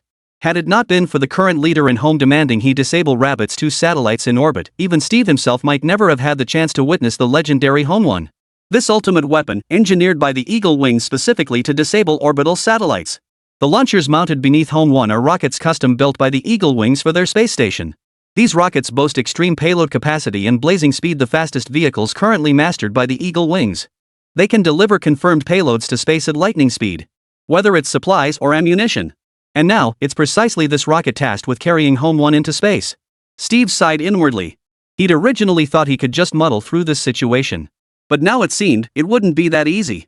The launch procedures for this rocket were preset by the Eagle Jia Aerospace Administration from the very beginning. No modifications were permitted midway. This completely stifled Steve's initial plans. He now had absolutely no way to alter Home 1's launch target. And now, the live broadcast time agreed upon with the leader was fast approaching. If the rocket wasn't ready by the broadcast, the leader would definitely grow suspicious. He might even wrest control directly from General Home and force the rocket's launch. If something went wrong, then Steve would still be held responsible. So they were wary of me after all? Steve's face darkened like storm clouds. It seemed his overly sharp reaction a few days ago had alerted the leader and that old codger Home. That's why they pulled this stunt today. Fine. If you choose to be heartless, don't blame me for being ruthless. With launch time rapidly approaching, Steve hesitated no longer. He barked the order to his deputy. Force take control of the launch sequence. I must alter the rocket's intended destination before liftoff. What? General, the commander and General Home will never approve this. The deputy officer's face paled at Steve's command. No deputy, no matter who it was, would dare accept such an order. Are you kidding? If the leader in General Home later investigated, Steve would deny everything flat out. That blame would land squarely on his shoulders. Steve shot him a disapproving look. This aide was too low-ranking to grasp the full gravity of the situation. He had no idea what consequences launching this satellite would bring. What's there to fear? If anything goes wrong, I'll take the fall. You just focus on the switch. If the launch time hasn't been switched by then, tell him to hold off on the launch. You must absolutely ensure the rocket strike target is the one we pre-designed. It absolutely cannot be the rabbit.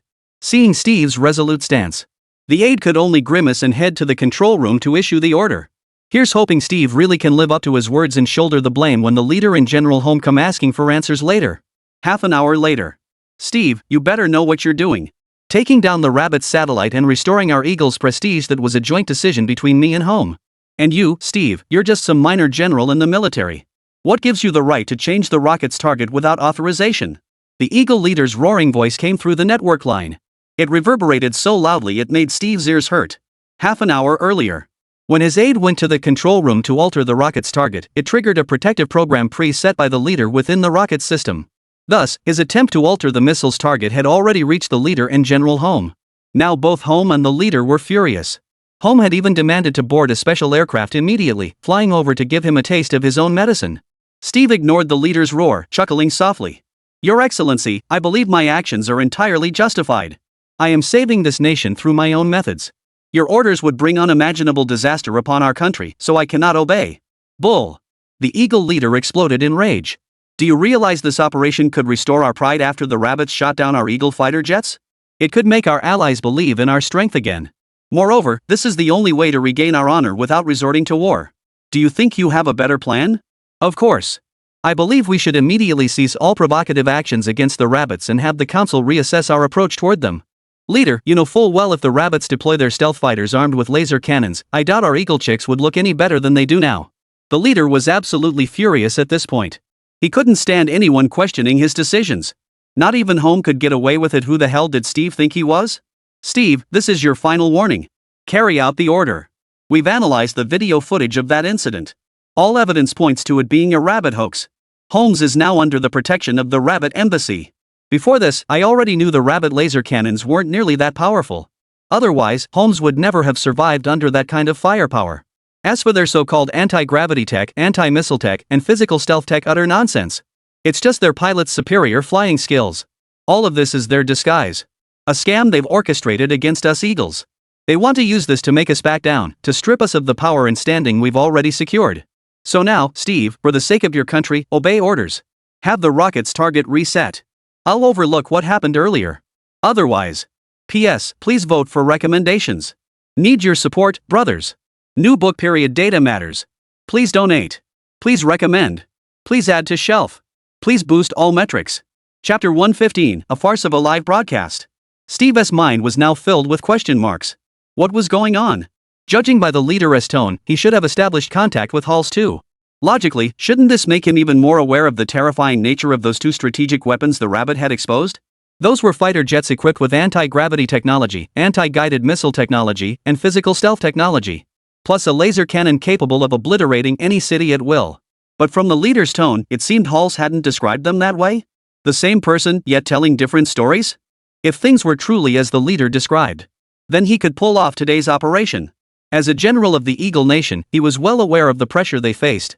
Allies' doubts, and the world's growing chorus of opposition. This approach could indeed salvage their image to some extent. But only if the rabbits truly lack those sci-fi stealth fighters and laser cannons. And Steve, a veteran of countless battles, trusted his own eyes implicitly. Their satellites had captured nearly complete footage of that battle. Of course, the physically cloaked rabbits fighters were invisible in the recordings. Steve had studied every frame meticulously. Certain technologies and systems displayed were absolutely beyond what pilot skill alone could achieve.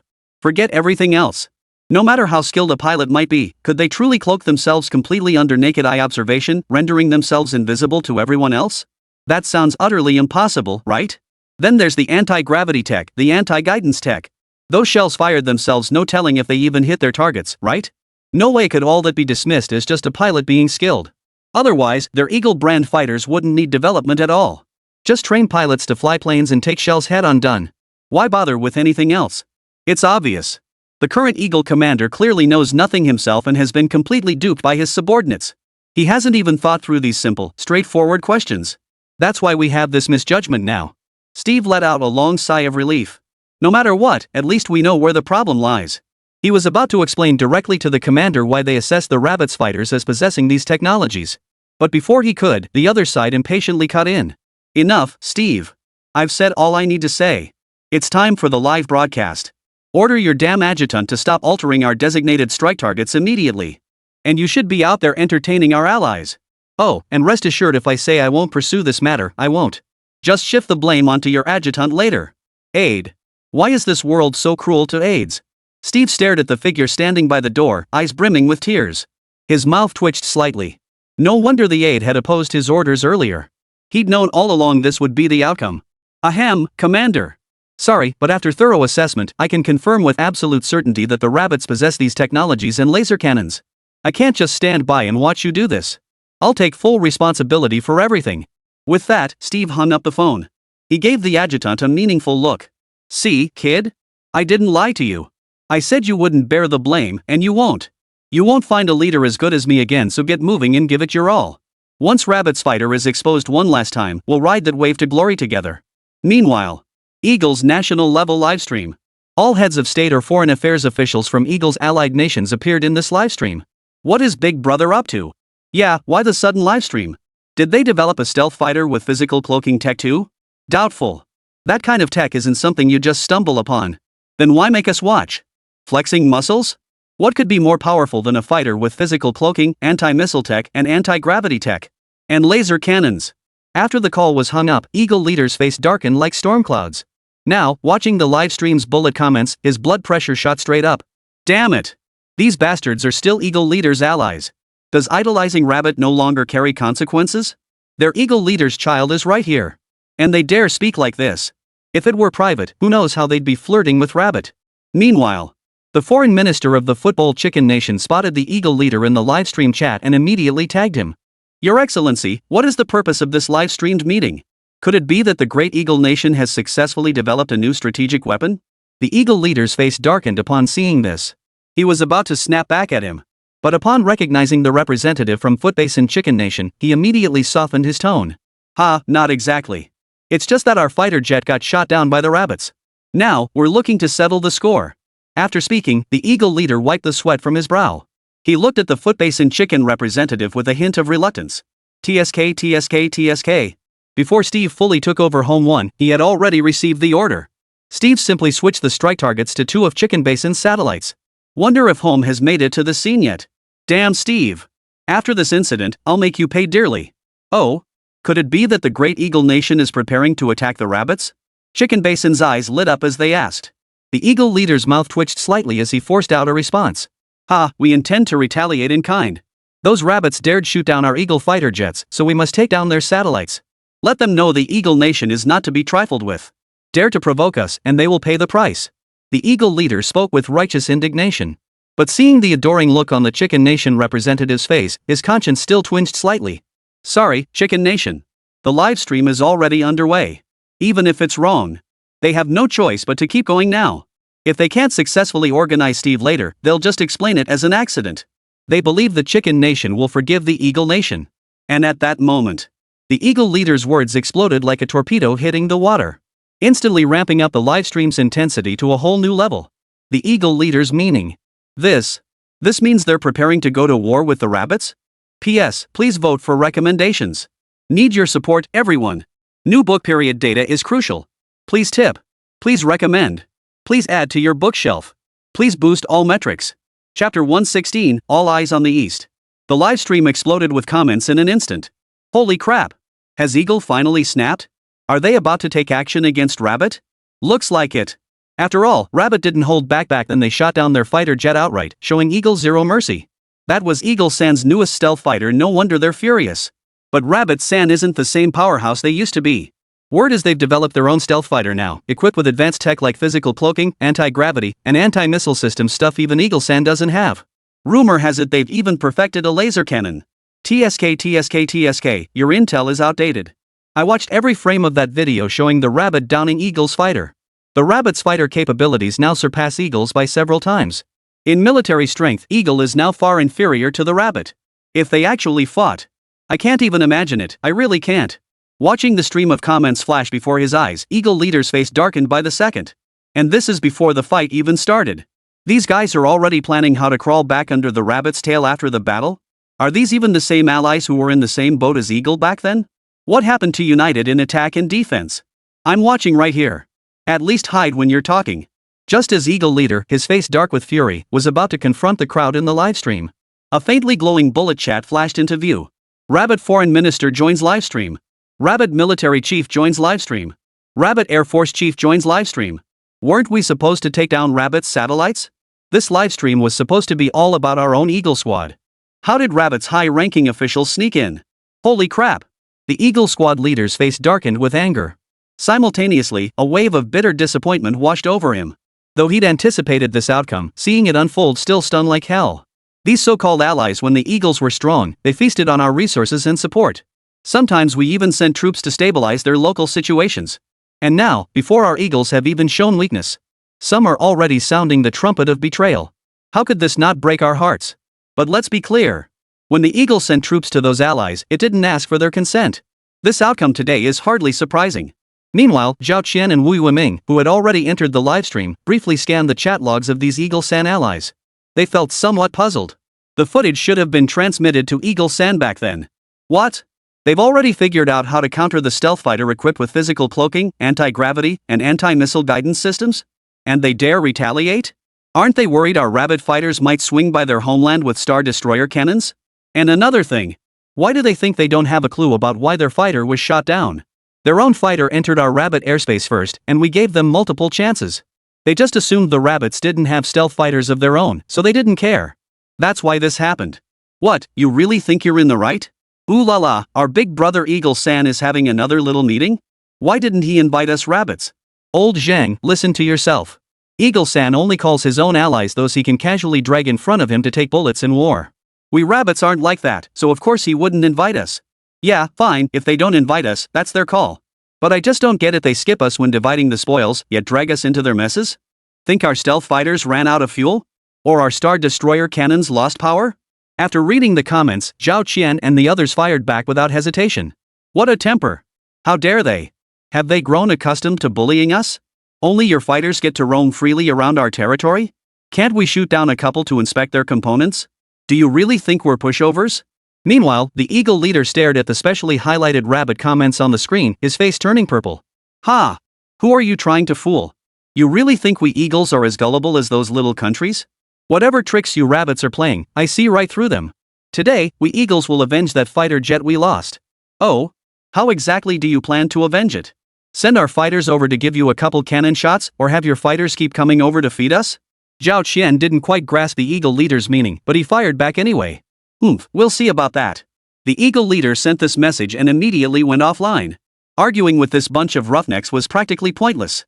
Just wait and see the outcome. Wait. That Steve guy seems to have changed the designated strike target for the home bomb originally intended for the Rabbit satellite. This is turning into a real joke. At the thought of facing the South Korean interrogation and the Rabbit's mockery later, the Eagle leader's face flushed. He stood up and strode straight toward the exit. Immediately. Right now. Take me to see Steve. I'm sending this insubordinate, undisciplined, immoral bastard to a military tribunal. Even if Home pleads for mercy this time, don't even think about getting him off the hook. He's made me look like a complete fool. I'm going to make him pay for this today. Meanwhile, Shihai City. Zhao Qian watched the screen showing the Eagle Squad leader's departure, scratching his forehead where hair was noticeably thinning. He was utterly perplexed. Logically speaking, the rabbits had exposed two major weapons, the Stellar River 1 and the Star Destroyer cannon. What should Eagle Squad be doing most right now? Shouldn't they be desperately scheming revenge? Shouldn't they be investigating the origins of this technology? He'd been planning these past days. At the very least, he needed to reinforce Shihai City with an additional brigade. As for weapons, he had to prepare at least 10 bases. Otherwise, Zhao Qian wouldn't sleep soundly. But who knew the Eagle would seem to completely disregard these technologies and weapons? Instead, they're pulling this whole revenge routine? What's the point? You think flying your planes into my airspace is the right move? What's wrong with you? P.S. Please vote for recommendations. Need your support, folks. New book period data matters. Please donate. Please recommend. Please add to shelf. Please boost all metrics. Chapter 117, what? Blowing up satellites? Then it's fine. Wu Yueming beside him also frowned. Old Zhao, what kind of tricks are those Eagle bastards playing this time? Could they have developed a new aircraft even more advanced than our Galaxy one? Damn it, I need to talk to Brotherly about this. We can't keep helping those old farts with satellites. If you ask me, we should focus on building more new aircraft for our Air Force. That's where the real value lies.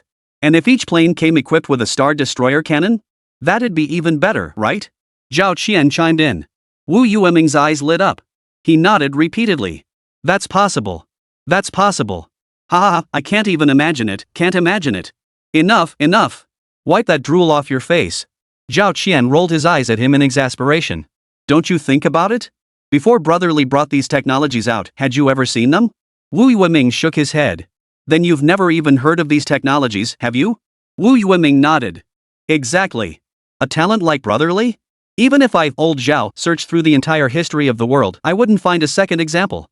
That Galaxy one was developed by Brotherly leading the Galaxy team. What gives those eagle-eyed folks the right? If you ask me, that old man must have had another epiphany, thinking he's back in the game. Anyway, no matter what happens later, if he really dares to step on our toes, find a spot where those eagle-eyed folks aren't around, give him a good thrashing, and see what he's made of. Well, could they affect the satellite test flight later? Wu Yueming still asked with some concern. He wanted Li Bin to focus all Galaxy's resources on building new aircraft. But he still valued Galaxy's research achievements. He'd watched Li Bin and Galaxy's top scientists crawl over production lathes for days on end. Wasn't that time a cost?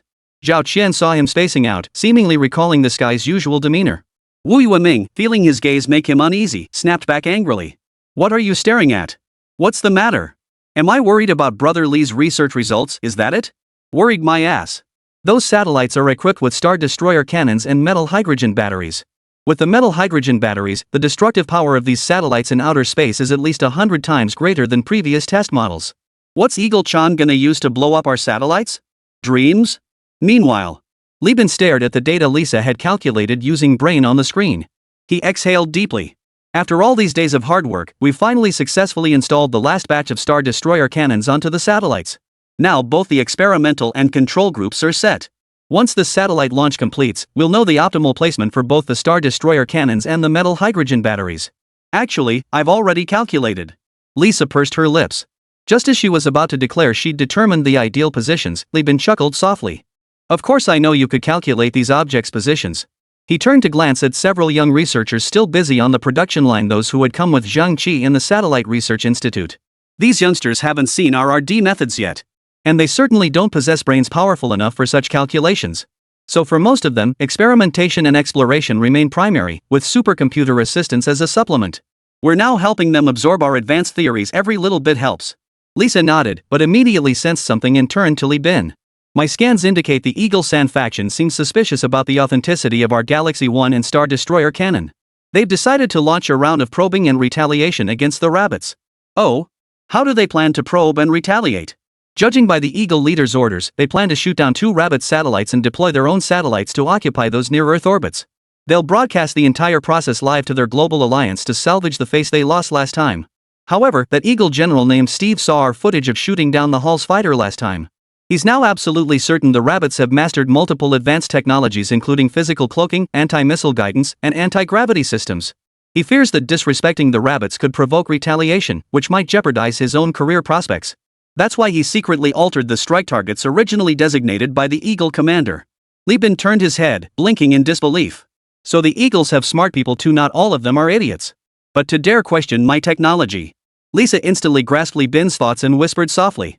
According to my calculations, we only need to slightly adjust the satellite's ascent trajectory.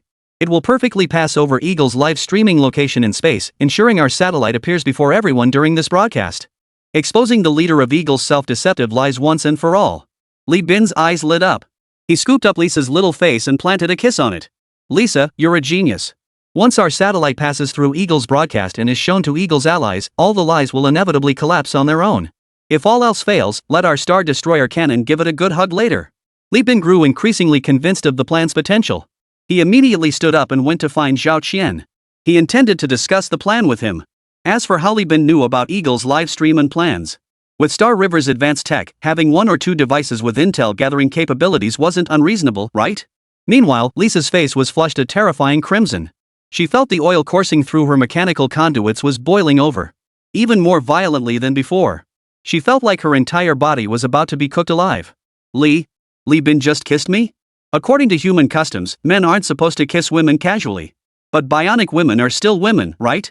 Never mind. Never mind. This must follow human customs. Li Bin can't just kiss other women casually anymore. As for Eagle Sauce. Ha! Seems Li Bin is quite eager to get back at Eagle Sauce.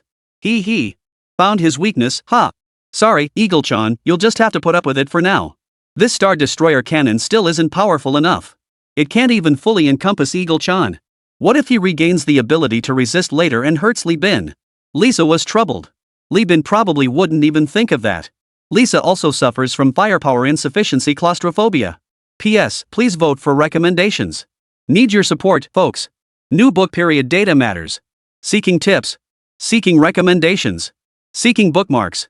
Seeking all data. Chapter 118, Showtime? Meanwhile, thousands of miles away, Eagle-san remained oblivious that his plans had been completely exposed. The Eagle leader paced restlessly in his chamber. That damn Steve. In his view, such insubordinate fools deserved to be blasted to the moon by rocket. It was precisely because their Eagle nation was overrun with such self-important know-it-alls that the brilliant Eagle leader couldn't fully drive national progress. These national parasites. The Eagle leader raged inwardly. Just half an hour ago, the launch center had already notified him. That damned Steve had completed the internal program modification on Home 1. The original target was to strike a rabbit's low Earth orbit satellite, but Steve had now redirected it to hit the Footbasin Chicken. The Footbasin Chicken was their Eagle ally. They were staunch allies who stood firmly with the Eagle-wielding leader against the rabbit. Now Steve was mercilessly targeting their cherished comrades. What could be done? Worse still, he'd already announced the strike on the rabbit. Even the rabbit's high command was watching the live feed.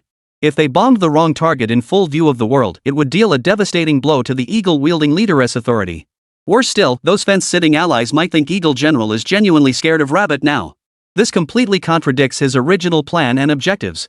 Eagle General's face was as dark as storm clouds. He had intended to use this opportunity to strike a blow against Rabbit's arrogance. If possible, he'd also push the parliament to gradually chip away at the military's authority. But now, all because of Steve's unilateral decision, his entire plan was thrown into disarray. He was now caught in a dilemma. If he let Steve lead him by the nose, the Eagle's home bomb would inevitably be detonated on the chicken satellite.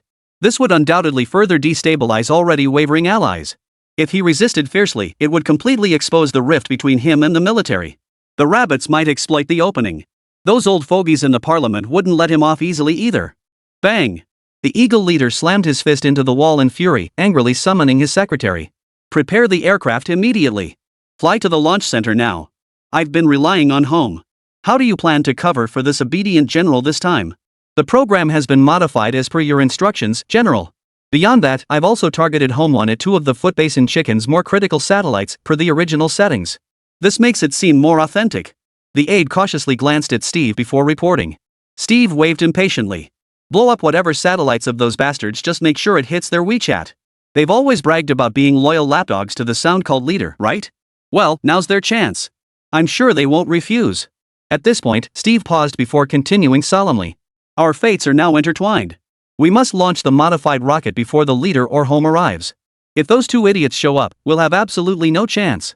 Worst case, we'll end up taking the fall for them. Understood, General.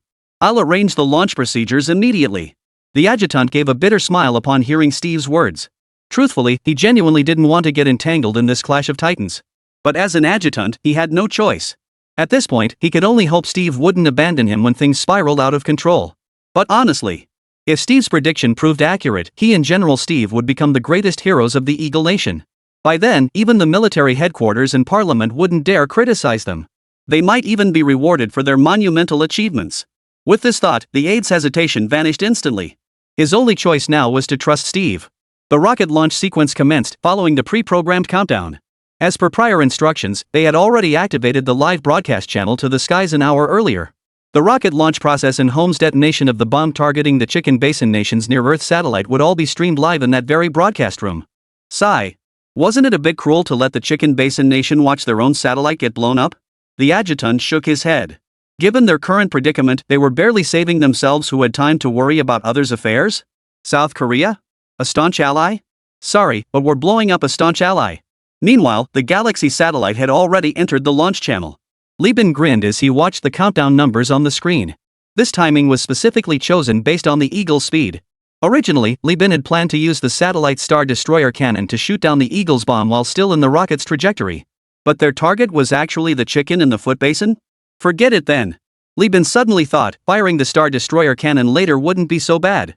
The Eagle, as an ally of the foot basin chicken, had already fired a shot at him. So if I accidentally blew them up too, that wouldn't be too hard to understand, right? How many satellites did the foot basin chicken have in low Earth orbit again? Li Bin's face twisted in frustration. The Eagle had only taken down 2 so far, and the rest were still out of his reach.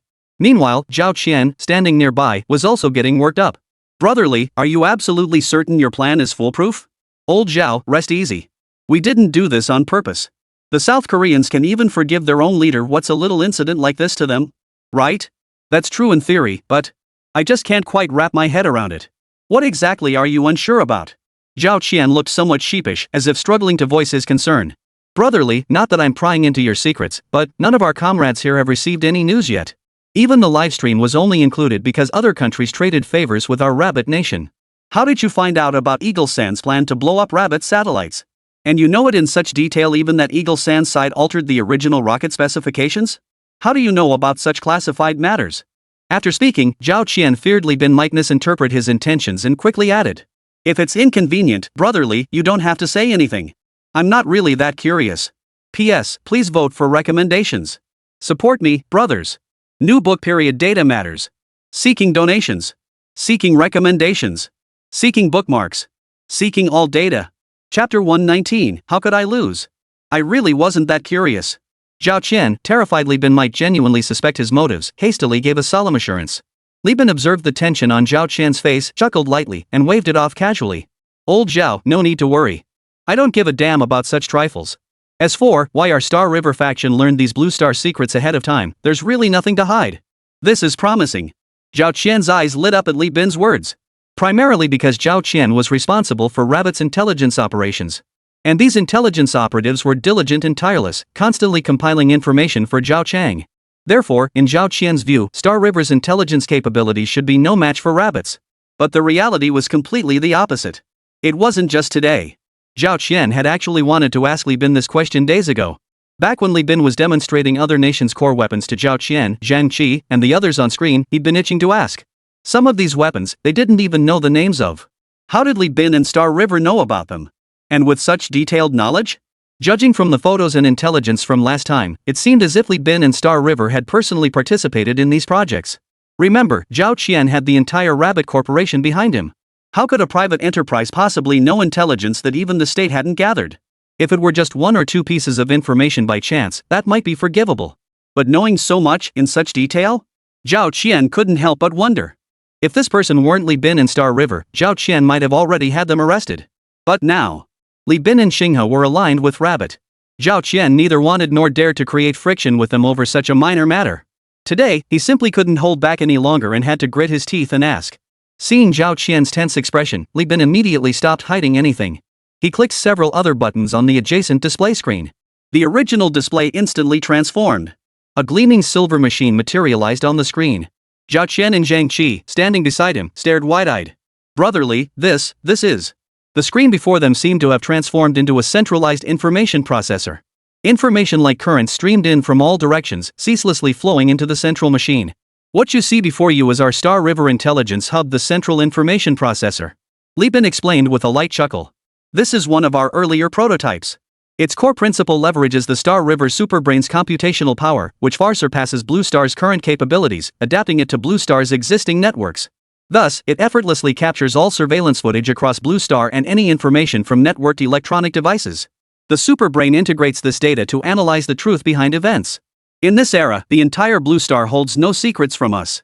The moment Eagle State formulates a plan against us, we may uncover its entirety within seconds.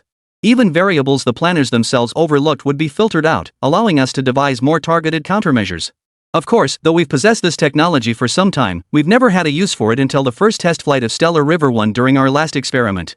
Only then was this technology applied to analyze its data. Zhao Qian. Zhang Qi. Initially, the two had merely watched the screen with mild curiosity. After all, they'd never encountered such an unusual little gadget before. But they never imagined this thing would be so terrifying. According to Li Bin's explanation, wouldn't this essentially mean someone was manipulating the internet from behind the scenes? Given the current ubiquity of the internet, this essentially meant Li Bin was directly monitoring the entire world. As for the unconnected parts? That was laughable. In the modern world, what space could possibly exist without any network connection whatsoever? Even if free from network interference, electrical signals would inevitably leak out at times. Where electrical signals exist, they interact with nearby electronic components. This interaction data would inevitably be transmitted here. Then it gets analyzed and synthesized here. What could possibly escape Li Bin's notice? Zhao Qian shot Li Bin a terrified glance, opened his mouth, but said nothing. Seeing Zhao Qian's expression, Li Bin knew exactly what he was thinking and quickly explained. But we don't constantly monitor things. Only when the Superbrain detects malicious intent toward the Star River or myself does it actively trigger an alert. Moreover, our Superbrain's monitoring scope doesn't include Rabbit. We only intercepted some data last time to enhance our analysis. You know me, Li Bin has always been an upstanding citizen. Just trying to run a small business honestly. Oomph. Upstanding citizen, small business. Zhang Qi felt a chill run down his spine. But recalling how Li Bin and Star River had always cooperated smoothly, and how they'd voluntarily shared this secret, it was clear both sides were deeply in sync. With that thought, Zhang Qi steeled himself to speak. I think Brother Li has a point. Though Star River possesses such formidable weaponry, they've always exercised restraint domestically. I believe we can negotiate the scope of this technology's application. Let this technology operate within reasonable boundaries, allowing it to shine and serve the nation. Zhao Qian's eyes lit up. Exactly. Earlier, he'd been so fixated on the technology's terrifying potential that he'd completely overlooked this point. If Li Bin dared demonstrate this technology in front of both of them, he must trust them implicitly. They, too, genuinely wanted to trust Li Bin. Given that, why not collaborate? Define a scope for this technology, allowing it to be used within reasonable boundaries. Zhao Qian's eyes grew increasingly bright. Truthfully, his earlier reaction wasn't entirely his fault. After all, this technology sounded downright terrifying. In the context of modern information warfare, its capabilities would be amplified to an utterly terrifying level. He simply couldn't fathom it. If they ever had the chance to deploy this technology on the battlefield, they'd see every enemy plan laid bare. Every enemy deployment clearly visible. They'd know the enemy's thoughts before the enemy knew them themselves. How could they possibly lose? They wouldn't even be able to lose if they tried. Zhao Qian's expression turned serious as he said with some gravity. Brotherly, I think it's time we discussed how to best utilize this technology. P.S. Please vote for recommendations. Support me, brothers. New book period data matters. Please tip. Please recommend. Please add to your bookshelf. Please boost all metrics. Chapter 120, Zhao Qian's shock. Zhao Qian was utterly electrified. It wasn't that he lacked composure as an elder. Consider this. Under Blue Star's current technological backdrop, the absolute limit of anyone's imagination was merely modern information warfare. This was also Blue Star's primary form of warfare today. In this warfare context, your enemy will stop at nothing to uncover your firepower deployments, your large-scale weapon placements, your troop concentration points. Then unleash direct artillery barrages. Modern firepower is already capable of ignoring most distances to deliver devastating damage. At least, in the competition between the rabbits and the Eagle San. Information warfare reigns supreme. This reality is especially stark in aerospace. When the Eagle Chan leader selects targets, their first choice remains the rabbit satellites in orbit. This has become the consensus among most nations today. After all, with modern internet and command supercomputers in existence, the gap between major powers on Blue Star has been drastically narrowed. In their eyes, an arms race inevitably leads to complications and trivialities. Modern information warfare, however, represents advancement, simplicity, and a degree of non-lethality. After all, if one possesses complete knowledge of an enemy's firepower deployment and other critical intelligence during conflict, victory can undoubtedly be achieved with fewer casualties, more precise strikes, and the fulfillment of both military and political objectives. Moreover, the harm inflicted upon civilians in hostile nations can be minimized to the greatest extent possible. This is precisely what the rabbit seeks. Zhao Qian's eyes grew increasingly bright. The advantages of information warfare are widely recognized. Yet on Blue Star, it's rarely achieved. After all, gaining complete clarity on an enemy's military intelligence remains quite challenging. The key elements of modern information warfare are well understood. Every commander, before leading a war, prioritizes avoiding the collection of enemy strength data above all else. In this era, everyone believes no one can simply rely on technological prowess alone to gather all the necessary elements for information warfare. Zhao Qian himself shared this belief. But now, Li Bin had produced something that ignited Zhao Qian's ambition completely. This was the very magic of modern information warfare, wasn't it? To Zhao Qian, it seemed like the Milky Way had custom-made this ultimate weapon for the modern era, specifically for the rabbits. He had been trapped in a vicious cycle before. When he first heard that Li Bin and Star River controlled such a devastating weapon, he was genuinely terrified. After all, no one could remain calm upon learning that someone possessed the ability to monitor them at all times. Zhao Qian certainly couldn't. But upon calming down, Zhang Qi's reminder made Zhao Qian fully grasp the vast application potential and feasibility of this technology within a modern framework. Moreover, Li Bin and Xingha had demonstrated tremendous support for the rabbits during this period. This greatly eased Zhao Qian's concerns. As for the issues that had surfaced, that required everyone to sit down calmly and discuss them. Seeing how far Li Bin's technology could truly go was the foundation for resolving all these issues. Of course, no matter how things developed later, the absolute bottom line for Zhao Qian was that this technology could not be applied domestically. He believed this was also the bottom line for most rabbit people. Li Bin saw the growing brightness in Zhao Qian's eyes and smiled softly. Mr. Zhao, rest assured. Since I'm bringing this up so openly before you, it means I genuinely intend to hand these things over to you. Naturally, our Star River team must retain certain capabilities for scientific research applications, as well as global malicious intent detection. Specifically, when any nation harbors hostile intentions toward Star River and prepares to act, our supercomputer will automatically trigger an alert. Beyond that, regarding this project, I believe there's boundless potential for collaboration between us. Zhao Qian nodded repeatedly. Agreed. Agreed. Brother Li's demands are all reasonable. I believe every single one should be met. As for the superbrain monitoring system developed by Galaxy, I think we should sit down and discuss it when we have time. We need to establish regulations to ensure its appropriate application within defined limits. I believe the rational application of such a game-changing weapon is the approach that best serves the interests of all parties involved. Li Bin glanced at Zhao Qian with some surprise. He hadn't expected that upon learning the terrifying capabilities of this technology, Zhao Qian's first thought wasn't to immediately arm the nation with it. Instead, he prioritized restrictions. This was rare. Originally, Lisa had told him about this technology, intending to better protect both himself and Galaxy, the fruit of his labor. Yet even so, upon realizing the immense control it granted him, his mindset inevitably shifted. If this technology fell into the hands of the Eagle, Li Bin had no doubt that once control was transferred, the Eagle's first move would be to rapidly expand its reach, using this technology to gather intelligence globally for itself. This wasn't mere speculation. After all, even without this technology, the Eagle had always operated this way. But after this technology was revealed to Zhao Qian, upon hearing it, the first thing that flashed through his mind wasn't greed, nor pleasure, nor the urge to grasp it tightly. His primary thought was control. Li Bin's gaze toward Zhao Qian brimmed with admiration. Though, with the technology and strength currently controlled by Star River and himself, they had already achieved a state of complete independence from material things. Yet deep down, Li Bin thoroughly enjoyed the process of using the technology in his hands to help the rabbit grow stronger. As for whether these technologies, once introduced to the rabbits, might foster a hand-fed dependency among them, Li Bin held no such concerns. After all, when Zhang Qi and Zhao Qian witnessed Star River's advanced scientific capabilities, their request wasn't for assistance in developing cutting-edge technologies. Their primary consideration was whether Star River could help cultivate a new generation of scientific talent within the rabbit nation. And now, the situation was strikingly similar. Li Bin understood perfectly well how irresistible this technology would be to these leaders in the modern context. As a high-ranking figure in the rabbit military, Zhao Qian's stance would inevitably influence the rabbit nation's overall position. Without a doubt. Faced with this technology that could grant them instant control over global information, the rabbit nation's first instinct was restraint. What an endearing nation. A faint smile touched Li Bin's lips, his face radiating contentment. From this moment onward, he could finally let down his guard completely. Though he'd always been willing to trust the Rabbit Nation, beyond his past experiences, it stemmed more from confidence in his own capabilities. He was certain that even if something went wrong, he possessed the ability to extricate himself unscathed.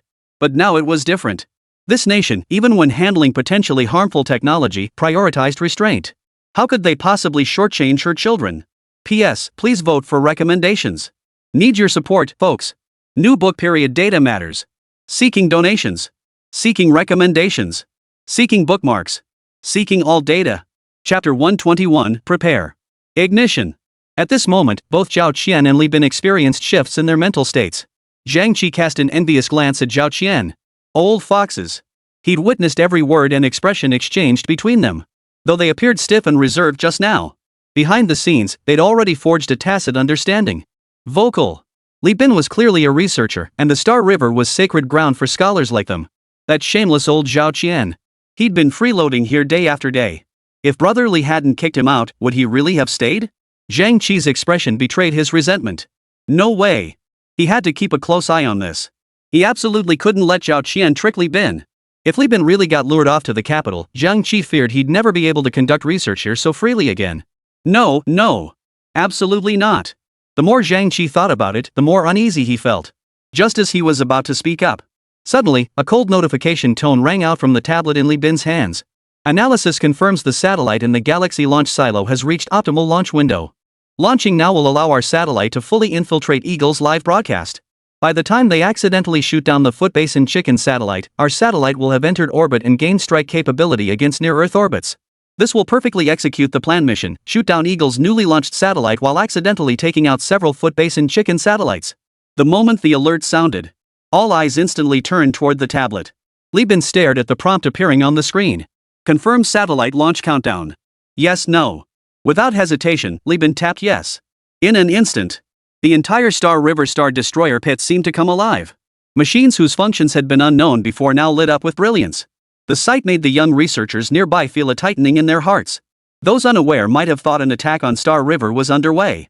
10, 9, 8, 7. The cold, mechanical countdown echoed throughout Star River. Simultaneously, the Rabbit Aerospace Department initially linked with the Star River also activated. They had halted all scheduled launch preparations for the day. The sole order issued by higher-ups was, today's only mission was to observe the Star River's launch. Should any disruption occur, they were to ensure the Star River satellite's successful launch at all costs. As the countdown commenced, every informed Rabbit employee felt their nerves tighten to breaking point. Though they'd witnessed Li Bin and Star River's capabilities firsthand, the moment of truth still brought palpable tension. After all, this launch had no rocket booster. How on earth could this thing possibly reach space under its own power? Yet a flicker of anticipation flickered in their hearts. Anti-gravity technology, anti-guidance technology, physical stealth technology, star-destroying cannons? Xinghai had already created such miracles. What's one satellite? If humans can launch a satellite without a rocket booster, is that really so strange? Meanwhile, in Shihai City, Zhang Qi was sweating buckets. Brother Li, tell me honestly, how confident are you this satellite will reach its intended orbit? Li Bin chuckled lightly. Saying 100% would be an exaggeration, but we've got at least an 80% chance. Zhang Qi exclaimed in surprise. 80%? That high? This 80% refers to flawlessly completing the mission. Simply launching it successfully? That's no big deal. Li Bin's lips remained curved in a smile, radiating absolute confidence. Are you kidding? This was the first full-scale collaboration project between his Star River and Rabbit. It represented the technological guarantee of Star River. If Li Bin didn't have absolute certainty, how could he possibly initiate such a project lightly? Otherwise, if it failed, the comprehensive technological advancement collaboration between them and Rabbit would inevitably slow down. This was all about his popularity and research value. These were the very foundations of Star River's continuous advancement. Li Bin absolutely could not allow any missteps in this endeavor. 3, 2, 1. The countdown finally reached its end. With a resounding ignition, everyone's hearts clenched once more. The satellite within the Star Destroyer pit, though it carried no rocket. Upon receiving the ignition command, the firing pin precisely activated its onboard energy source, the metal hydrogen battery. The battery's energy erupted instantly, surging through the lift lines and igniting a blue flame beneath the satellite's base. Seeing the satellite rise 1 meter off the ground, propelled by the massive energy of the metal hydrogen battery, Li Bin immediately ordered, activate the satellite's anti-gravity technology.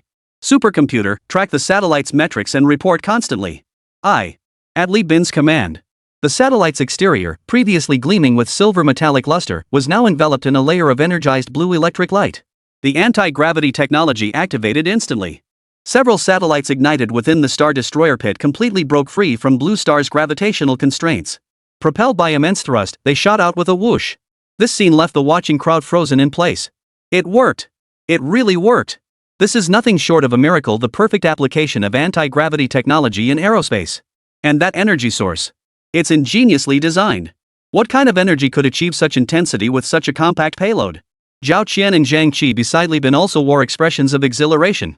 In their view, simply launching this satellite successfully was already a monumental breakthrough. As long as the satellite launched successfully, even if it didn't reach its intended orbit, no one would likely say anything. They'd just think it was a minor flaw in a genius's experiment. As for whether the satellite could truly reach its intended orbit, honestly, no matter how supportive Zhang Qi had been before, he now held a conservative stance. After all, it was common knowledge that a successful launch was merely the first link in the entire chain. Without the rocket's protective shell, every subsequent step presented an immense challenge for these satellites. Breaking through the Blue Star's atmosphere at high speed, pressure, and temperature. Crossing the Blue Star's near-Earth orbit, accurately establishing contact with the ground, and completing power charging within a short time frame. And finally, successfully reaching the space between the Blue Star and the Moon to establish a new satellite coverage area. Each step sounded like a fairy tale to him. Zhang Qi certainly didn't doubt Li Bin and Galaxy's ability to overcome these challenges. But in his view, Galaxy and Li Bin still lacked some experimental data. Still, no big deal. This test flight should satisfy their data needs.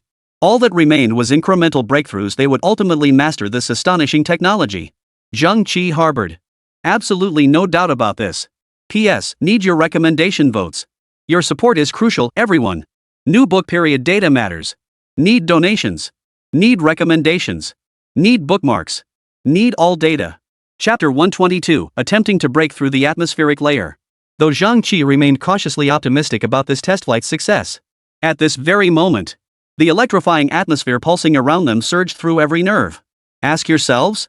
Before Xinghe's blueprints and development path emerged, who could have imagined that one day, a human-made satellite would dare to declare war on the heavens without relying on a rocket's thrust or protection? And now, though this test flight had only taken the first step, its true value had already been fully realized. Everyone watching the launch of Xinghe's experimental satellites knew. This moment would undoubtedly be recorded in history. Just like humanity's first exploration of the cosmos, it deserved to be remembered by mankind. The value these satellites represented had already far surpassed the experiment itself. Consider this. If this anti-gravity technology can succeed in satellite applications, what about other fields? Xinghe's previously mentioned skybound aircraft carrier was dismissed as a joke by some. The reason? No one could fathom, in this era, anyone completely breaking free from Blue Star's gravity to launch carrier-class vessels into the heavens. This surpassed the imaginative limits of many Blue Star inhabitants. Even in sci-fi films, depictions of such concepts remain exceedingly vague. Fundamentally, it surpasses the scope of human comprehension. After all, no one can transcend their own cognitive limits to envision such things. But the successful test flight of the Galaxy satellite has shown everyone. Star River's lead is no empty boast, no product of deception. Nor is it the fantasy of an ambitious visionary. They truly possess this capability. They genuinely have this plan. And they are truly willing to take action. The astonishment this brings is even more thrilling than the successful development of the stealth fighter Star River 1. After all, even with all the evidence supporting it, could still have been an unexpected outcome. Therefore, from the very beginning, even though it was known that Star River possessed technology far surpassing the current era, people initially did not focus much attention here. This was evident from the start when Su Hai allocated resources to Star River. But from this moment onward, everything begins to change completely. Star River has proven its value through concrete actions. Xinghe's technology undeniably surpassed the overall level of contemporary Blue Star. Immediately, a look of concern flashed across Zhang Qi's face. This incident had caused such a huge stir. It had attracted so much attention from outsiders that keeping Xinghe's existence a secret would likely become impossible. Agents from certain nations might get wind of it and start paying attention to the small place called Shihai City. Exposing Star River at this stage would inevitably disrupt its normal R&D progress. This seemed unavoidable. Zhao Qian saw the sudden despondency in Zhang Qi's expression and knew exactly what his old comrade was thinking. He stepped forward, patted Zhang Qi's shoulder, and offered reassurance. Don't worry. Our higher-ups anticipated this day would come, didn't they? Though to be honest, we didn't expect it to arrive so soon. But it doesn't matter. We have contingency plans in place for any external interference Li Bin and Star River might face next. Moving forward, the nation's focus will likely shift slightly in our direction. And don't forget Brother Li just handed us a huge gift. As he spoke, Zhao Qian patted the display screen housing the supercomputer beside him. Zhang Qi's eyes flickered. Indeed. Li Bin and Galaxy had already mastered technology far surpassing the current era by untold years.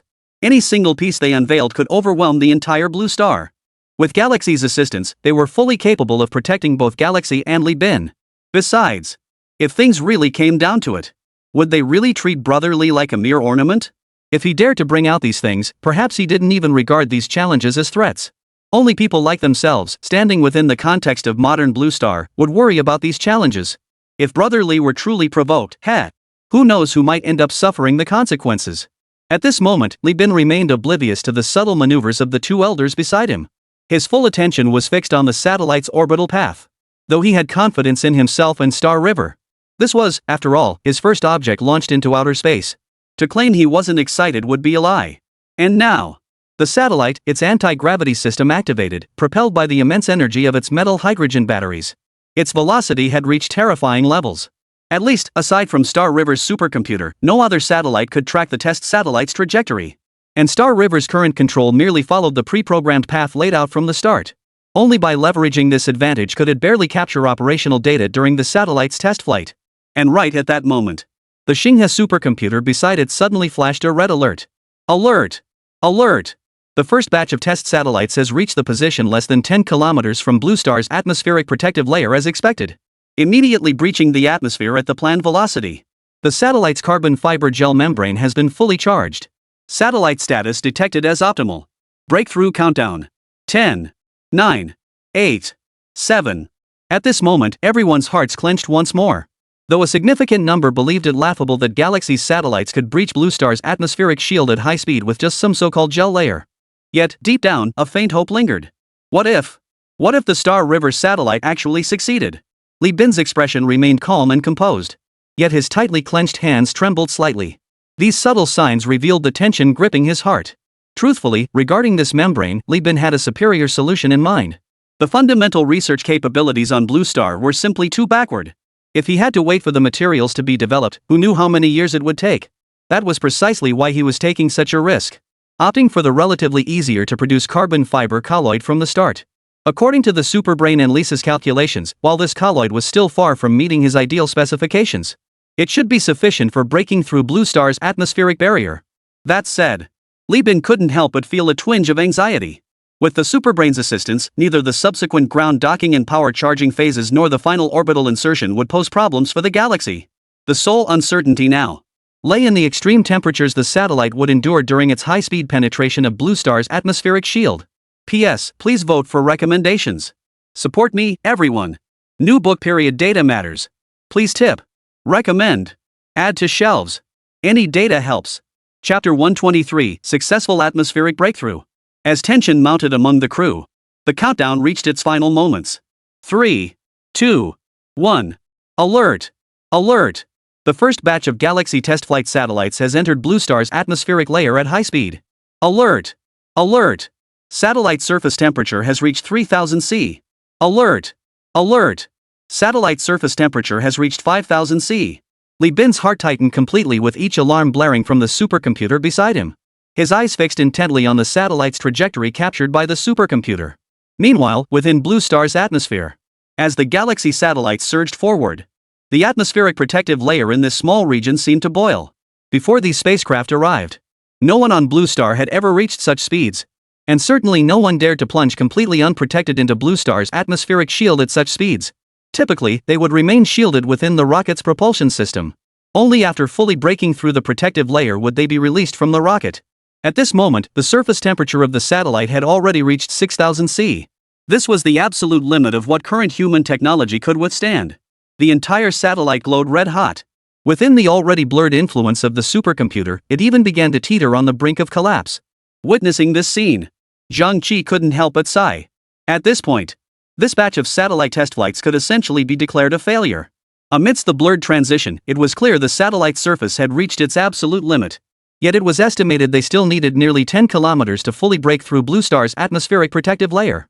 Zhang Qi didn't believe this batch of satellites could ignore their precarious state and accomplish the mission of breaching Blue Star's protective layer. He mentally prepared himself, even readying words to console Li Bin later. After all, he'd witnessed Li Bin's dedication to these satellites over the past days. Unlike him, Li Bin likely believed from the bottom of his heart that these satellites could succeed. If the outcome fell short of expectations, he would undoubtedly feel disappointed. But Zhang Qi understood. Li Bin absolutely possessed the technology to succeed. They simply needed more data. Technically speaking, he probably couldn't tie Li Bin or Star River down to anything. But he hoped he could offer timely encouragement when Li Bin felt down. Witnessing this new generation of researchers rise from disappointment to triumph had become his greatest joy outside of science over the years. Yet what no one anticipated was this. As the satellite's surface temperature reached 7,000 C, Xinghe's supercomputer sounded another alarm. Alert!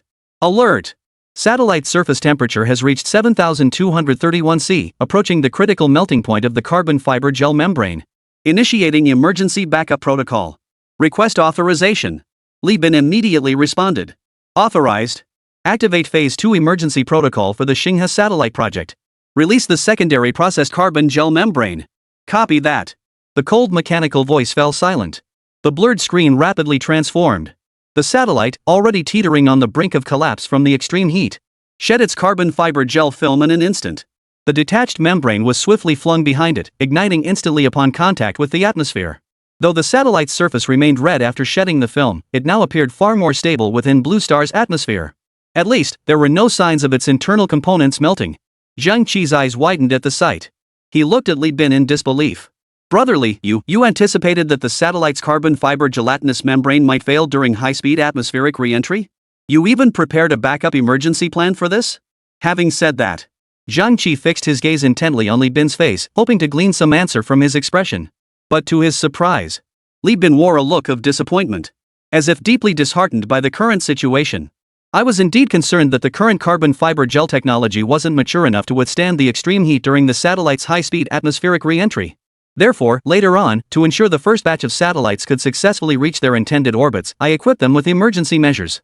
But that's almost done now, right? Brotherly, why do you still look so disappointed? Zhang Qi asked, somewhat puzzled. The supercomputer now showed the satellite was less than 2 kilometers away from fully breaking through Blue Star's protective layer. By current standards, the satellite's successful breakthrough was a foregone conclusion. He couldn't fathom why Li Bin was still unhappy. According to my expectations, this layer of carbon gel I prepared initially shouldn't have been needed. While carbon gel is more heat-resistant than the current carbon fiber gel membrane and better suited for high-speed atmospheric penetration, overall it still falls short of the carbon fiber gel membrane. The production cost of the former is nearly 10 times that of the latter. Plus, the preparation process for carbon gel is extremely complex. Frankly, installing it on the satellite is a complete money-losing venture. If this weren't our first test flight for the Star River satellite, a crucial milestone in our partnership, I'd never install carbon gel on the satellite. Li Bin's expression flickered with genuine pain as he spoke. The preparation of carbon gel was far more troublesome than he described. Producing carbon fiber gel only required Star River to assign a dedicated machine tool. Under the control of their Star River supercomputer, it could churn out carbon fiber gel endlessly. As much as needed. But carbon gel was a different story. Though carbon gel and carbon fiber gel were essentially similar, both composed of carbon elements. The preparation of carbon gel, however, was extremely complex, requiring the simultaneous connection of numerous advanced devices to complete. Given the current state of Blue Star's scientific research capabilities, even someone as formidable as Li Bin lacks the means to produce carbon gel. The carbon gel loaded onto these satellites was dismantled by Li Bin from this very spacecraft model beneath his feet. He had even considered that if the performance of this carbon fiber gel proved sufficient, he would later seek an opportunity to recover the carbon gel from the satellites. But given the current situation, recovering them now seems impossible. A wave of regret washed over Li Bin. No. He absolutely must find a substitute for these carbon colloids. Though he could continue dismantling the outer shell of this spacecraft model for quite some time. To Li Bin, this was an absolutely non-renewable resource. The kind that diminishes with every use. Had this test flight not been crucial for his research credits, he would never have parted with it. P.S. Please vote for recommendations. Support me, everyone. New book period data matters. Please tip. Recommend. Add to shelves. Any data helps. Chapter 124, The Shocked Eagle. Li Bin stared at the screen, watching the footage captured by the supercomputer along the projected trajectory. The satellite was now at the very edge of Blue Star's atmospheric protective layer, less than a kilometer away from breaking through. Meanwhile, the satellite's surface temperature had reached its highest point of the journey. 14,500 C. This exceeded the initial maximum temperature estimated by the galaxy's superbrain by a staggering 200 degrees. Though the satellite's surface was encased in a layer of high-dimensional carbon colloid, it still glowed fiercely red from the intense heat. It was nighttime. Against the starry sky, several distinct red dots had appeared. And they were growing brighter by the moment. This spectacle left even ordinary people unaware of the mission marveling in awe. Seeing this, Li Bin's heart still ached. These were pieces he'd salvaged from the spacecraft model's outer shell. Every bit used meant one less piece. And now that the model's shell was dismantled, once he possessed sufficient technology, he would definitely have to replace it. That would inevitably bring another round of trouble. Li Bin sighed. At this moment, he no longer felt the same tension as the others. He still held some confidence regarding whether the satellite could survive the final high-temperature sprint zone at high speed. After all, those satellites were coated with a layer of carbon gel film. Forget temperatures over 10,000 degrees Celsius. According to the system's description, spacecraft of this caliber were built to withstand the heat of stars. This level of temperature was naturally no problem. At that moment, while Li Bin pondered why material consumption couldn't be completely conserved, why better heat-resistant materials still couldn't be created, the supercomputer beside him promptly offered a prompt. Alert! Alert! The first batch of satellites in the Galaxy test flight has successfully breached Blue Star's atmospheric protective layer. The satellite's surface temperature has now reached 16,000 C. Internal temperature, 36 C. As anticipated, the carbon colloid film demonstrates exceptional adaptability to extreme environments like high temperatures, though its preparation is challenging. Comprehensive analysis is underway to explore new alternative materials or solutions. The rest of the Superbrain's announcement was drowned out by the crowd. Those still focused on the Star River test flight could only process one thing. Satellites not even mounted on rockets had reached 16,000 C while breaking through Blue Star's atmosphere. This was unprecedented in Blue Star's entire research history. As for whether Star River might have intentionally had the Superbrain embellish the data to showcase their prowess, no one dared entertain such thoughts. After all, the crimson glow in the sky hadn't fully dissipated yet. Anyone claiming temperatures hadn't reached tens of thousands of degrees would be met with disbelief. By now, the Rabbit's Foreign Affairs Department was fielding an overwhelming flood of calls. And it wasn't just the Rabbit. Nearly every nation in the Northern Hemisphere had witnessed this extraordinary phenomenon. Considering the source of this anomaly and the Rabbit's recent actions, speculation swirled. Was the Rabbit nation developing another strategic-level weapon to cause such a massive disturbance? Even the relevant departments of the Eagle Nation drafted a report specifically to deceive their leader into approving research funding. The report brimmed with conjecture and suspicion about the Rabbit's formidable weaponry. To better secure the leader's approval for their own development projects, the report emphasized that with anomalies of this magnitude already occurring, the Rabbit's research into such strategic weapons must surely be nearing completion. They even suggested this experiment was a deliberate show of force against the Eagle. It was the Rabbit Nation's retaliation against the Eagle, a provocation aimed at this country. Under normal circumstances, the Eagle's leader wouldn't even glance at such a report. It would likely be tossed straight into the trash upon arrival. But today, Eagle's leader couldn't help but overthink it. After all, Eagle was publicly declaring it was preparing to retaliate live against Rabbit for striking Eagle's fighter jets. Those ungrateful allies had even dragged Rabbit's high-ranking officials directly into the livestream. Rabbit making such a show of force and issuing warnings was entirely possible.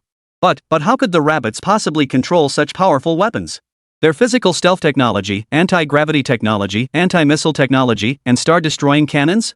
Aren't all those fake? According to his own projections, the Rabbits should only have a slight edge over the Eagles in stealth fighter development, nothing significant. In other critical and core domains, they're likely still trailing behind the Eagles, playing catch-up. How could the current situation be so bizarre? Have the Rabbits pulled another trick to obscure the truth and mislead everyone? Yes. That must be it. The Eagle leader felt he'd once again uncovered the Rabbits' scheme. If they could fake the stealth fighter tech last time, this anomaly is nothing. If range weren't a factor, the Eagles would likely have a high probability of achieving this anomaly themselves. How could this be a strategic weapon? Just as the Eagle leader was deep in thought about what cunning goal the Rabbit might be pursuing with this latest scheme, a communications officer burst into his office without even knocking. The Eagle leader frowned, about to reprimand the intruder. But the man cut him off with a single sentence. Leader! Our low Earth orbit satellite surveillance system has just triggered an alert. It appears someone is launching high-speed satellites into outer space. The celestial anomaly is the inevitable high-temperature reaction caused by satellites streaking through Blue Star's atmospheric protective layer. And judging by the satellite's trajectory, the one launching this batch must be the Rabbit. The Eagle leader's expression froze instantly. He'd been tense for quite a while earlier. Turns out, the Rabbits weren't testing any new strategic weapons at all, they were just launching a batch of satellites. Relieved, yet still grumbling with dissatisfaction, he muttered. Seriously, launching a few satellites and they make such a huge fuss about it. We never made this much noise when we launched our satellites. And these experts? They're getting more and more ridiculous. Can't even tell satellites from weapons anymore. They're describing those satellites as some kind of ultimate weapon? I'm going to fire those people sooner or later. But before he could finish his rant, the communications officer beside him urgently shoved a tablet into his hands, exclaiming, "It's not like that, Commander. Look how the rabbits launched this batch of satellites. Holy crap, this is unreal. Even sci-fi movies wouldn't dare film something like this. P.S. Need votes. Need your support, folks. New book period data matters. Need donations. Need votes. Need bookmarks. Need all the data. Chapter 125. This can't be real. This has to be fake." The correspondent racked his brain, yet couldn't find a more fitting adjective to describe what had just unfolded. Chief Eagle took the tablet with puzzled curiosity. A hint of disdain lingered in his mind. So what if the rabbits launched a few satellites? They'd done it before. How could these satellites be any different? Wait a minute. This. Who can tell me what the hell this is? The Eagle leader's face darkened. Who are you trying to fool here? You call this launching a satellite? You dare show me a few photoshopped images? Do you really think I'm some clueless leader? The Eagle leader's tone was clearly displeased. In our Eagle Empire, even a child knows that satellite launches require rockets. And at the very least, the rocket must fully break through Blue Star's atmospheric layer before it can completely disintegrate. The root cause is simple: satellites lack the capability to overcome Blue Star's gravity. Such tiny objects could never carry massive energy tanks, let alone withstand the extreme heat of breaching the planet's atmosphere. Do you think you're in a fairy tale? How dare you try to fool me with these photos? Meanwhile, the messenger who had burst in looked even more grim. Your Excellency, I swear on my job this is footage captured by our monitoring system. And this is the only frame we got. Bloody hell. The speed at which their satellite broke through Earth's atmosphere is simply unbelievable. And judging by the celestial anomalies, experts estimate the satellite's surface temperature at that moment exceeded 10,000 C. Only then did Eagle Leader grasp the significance. He stared down at the images in his hands. Several satellites, completely unassisted by rockets, their surfaces glowing crimson, were attempting to breach Blue Star's atmospheric shield under their own power. But how could this be possible? Eagle Leader still found it hard to believe. In terms of Blue Star's space exploration technology, they, the Eagle Squad, were undoubtedly among the world's top. Though rumors had circulated in recent years that the Rabbit's technology far surpassed the Eagle Squad's, they paid it no mind. In their view, current space technology only needed to be sufficient for present needs. After all, beyond serving terrestrial purposes, these technologies couldn't yet be maturely converted into tangible benefits. Therefore, the Eagle Squadron wasn't overly enthusiastic about investing excessive resources in this area. But they never imagined the gap between the two would be this vast. Judging from the current footage, the Rabbits had already achieved the capability to launch satellites directly, without requiring rocket boosters. This undoubtedly further compressed costs. This speed also indicated that the Rabbits had discovered a new high-energy source or developed extremely efficient batteries. Otherwise, it would be impossible to propel these satellites beyond Earth's gravitational pull. Suddenly, the components beneath the satellite captured the Eagle Leader's attention. Unconsciously, he placed his hand over the image, zooming in. The Star Destroyer cannon mounted beneath the satellite appeared starkly on the screen. At that moment, the Eagle Leader's expression was utterly priceless. Anger, disbelief, dread, utter shock. This was the very strategic weapon laser cannon mounted on the Rabbit stealth fighter in that video. But hadn't he already concluded these Rabbit gadgets were mediocre, mere decoys meant to fool people? Then why would they launch these things into space? The Eagle Leader's expression instantly darkened. Contact home immediately. Tell the old general the plan has changed. No, I can't call home. He'd eat me alive. Call Steve. Yes, call Steve right now. The communications officer, still pondering how to convince their leader this was genuine footage of a satellite breaching Blue Star's atmosphere. The sudden change in the leader's expression startled him. Upon hearing the order, he hurried out the door as if fleeing. Meanwhile, Rabbit. Shihai City. The people here cared little about others' opinions now. Those who understood the cause of this extraordinary phenomenon were filled with delight and excitement. It had actually succeeded. Xingha and Li Bin were simply too brilliant. They even anticipated such a critical situation from the very beginning. When the carbon fiber gel film covering the satellite's surface peeled off earlier, everyone held their breath in anxiety. They thought the experiment had failed right there. Before the crowd could lose hope, the already glowing red satellite was suddenly covered by a layer of even higher performance film. And the satellite, which had already been breaking through Blue Star's atmospheric layer at high speed, actually accelerated again. These satellites, launched without rockets, ultimately broke through Blue Star's atmospheric layer at an astonishing speed. Word is some experts in the field nearly lost their cool at that moment. Who didn't know? During routine satellite launches, even with rocket protection, they could precisely control the rocket's speed through the atmosphere. Because Blue Star's atmospheric layer is extremely dense. The faster the breakout speed, the greater the resistance generated, and the higher the temperature. But this batch of satellites launched by Galaxy completely shattered those conventional rules and tacit understandings. Supported by anti-gravity technology, their satellites were already extremely fast that much was expected. But they actually accelerated even faster while breaking through the atmosphere. The final temperature reached a staggering 16,000 C. They couldn't fathom what kind of material could withstand 16,000 C with just a thin film. What if they used more of it? Could they even enter the sun? Back at Galaxy, Zhang Qi couldn't hold back and asked this question. To their surprise, Li Bin pondered for a moment before nodding. If this carbon colloid material were used over large areas and volumes, it would grant our equipment extraordinary high temperature resistance. Theoretically, withstanding temperatures 3 or 4 times higher wouldn't be an issue. Zhang Qi's face lit up with excitement. Brotherly, what level of technology is required to mass-produce this material? Point me in the right direction. Li Bin shook his head. Dean Zhang, I already mentioned how extremely difficult it is to prepare this material. This isn't me shirking responsibility. The truth is, even our Star River group hasn't fully mastered the production method for this material. This batch of carbon colloid was actually obtained by chance under specific conditions back then. This situation isn't reproducible. As for reserves, Li Bin glanced casually at the production workshop beside him. From today's perspective, our current stockpile of carbon colloid for spacecraft isn't insignificant. P.S. Please vote for recommendations. Support me, everyone. New book period data matters. Please tip. Recommend. Add to shelves. Any data helps. Chapter 126, The Right Bet. Though the carbon colloid reserves were likely far greater than Zhang Qi had imagined, Li Bin genuinely believed he'd never need to use this material again. As he'd stated, the current Blue Star scientific community simply lacked the capability to synthesize carbon colloid. Not even trace amounts could be produced. Under these circumstances, every bit of carbon colloid he used would diminish his stockpile. Though no issues had surfaced yet, problems were bound to emerge sooner or later. And the new Li Bin, now fundamentally different from before, deeply disliked this feeling of events spiraling beyond his control. Hearing Li Bin's resolute tone, Zhang Qi knew mass production was likely out of the question. A pang of disappointment washed over him.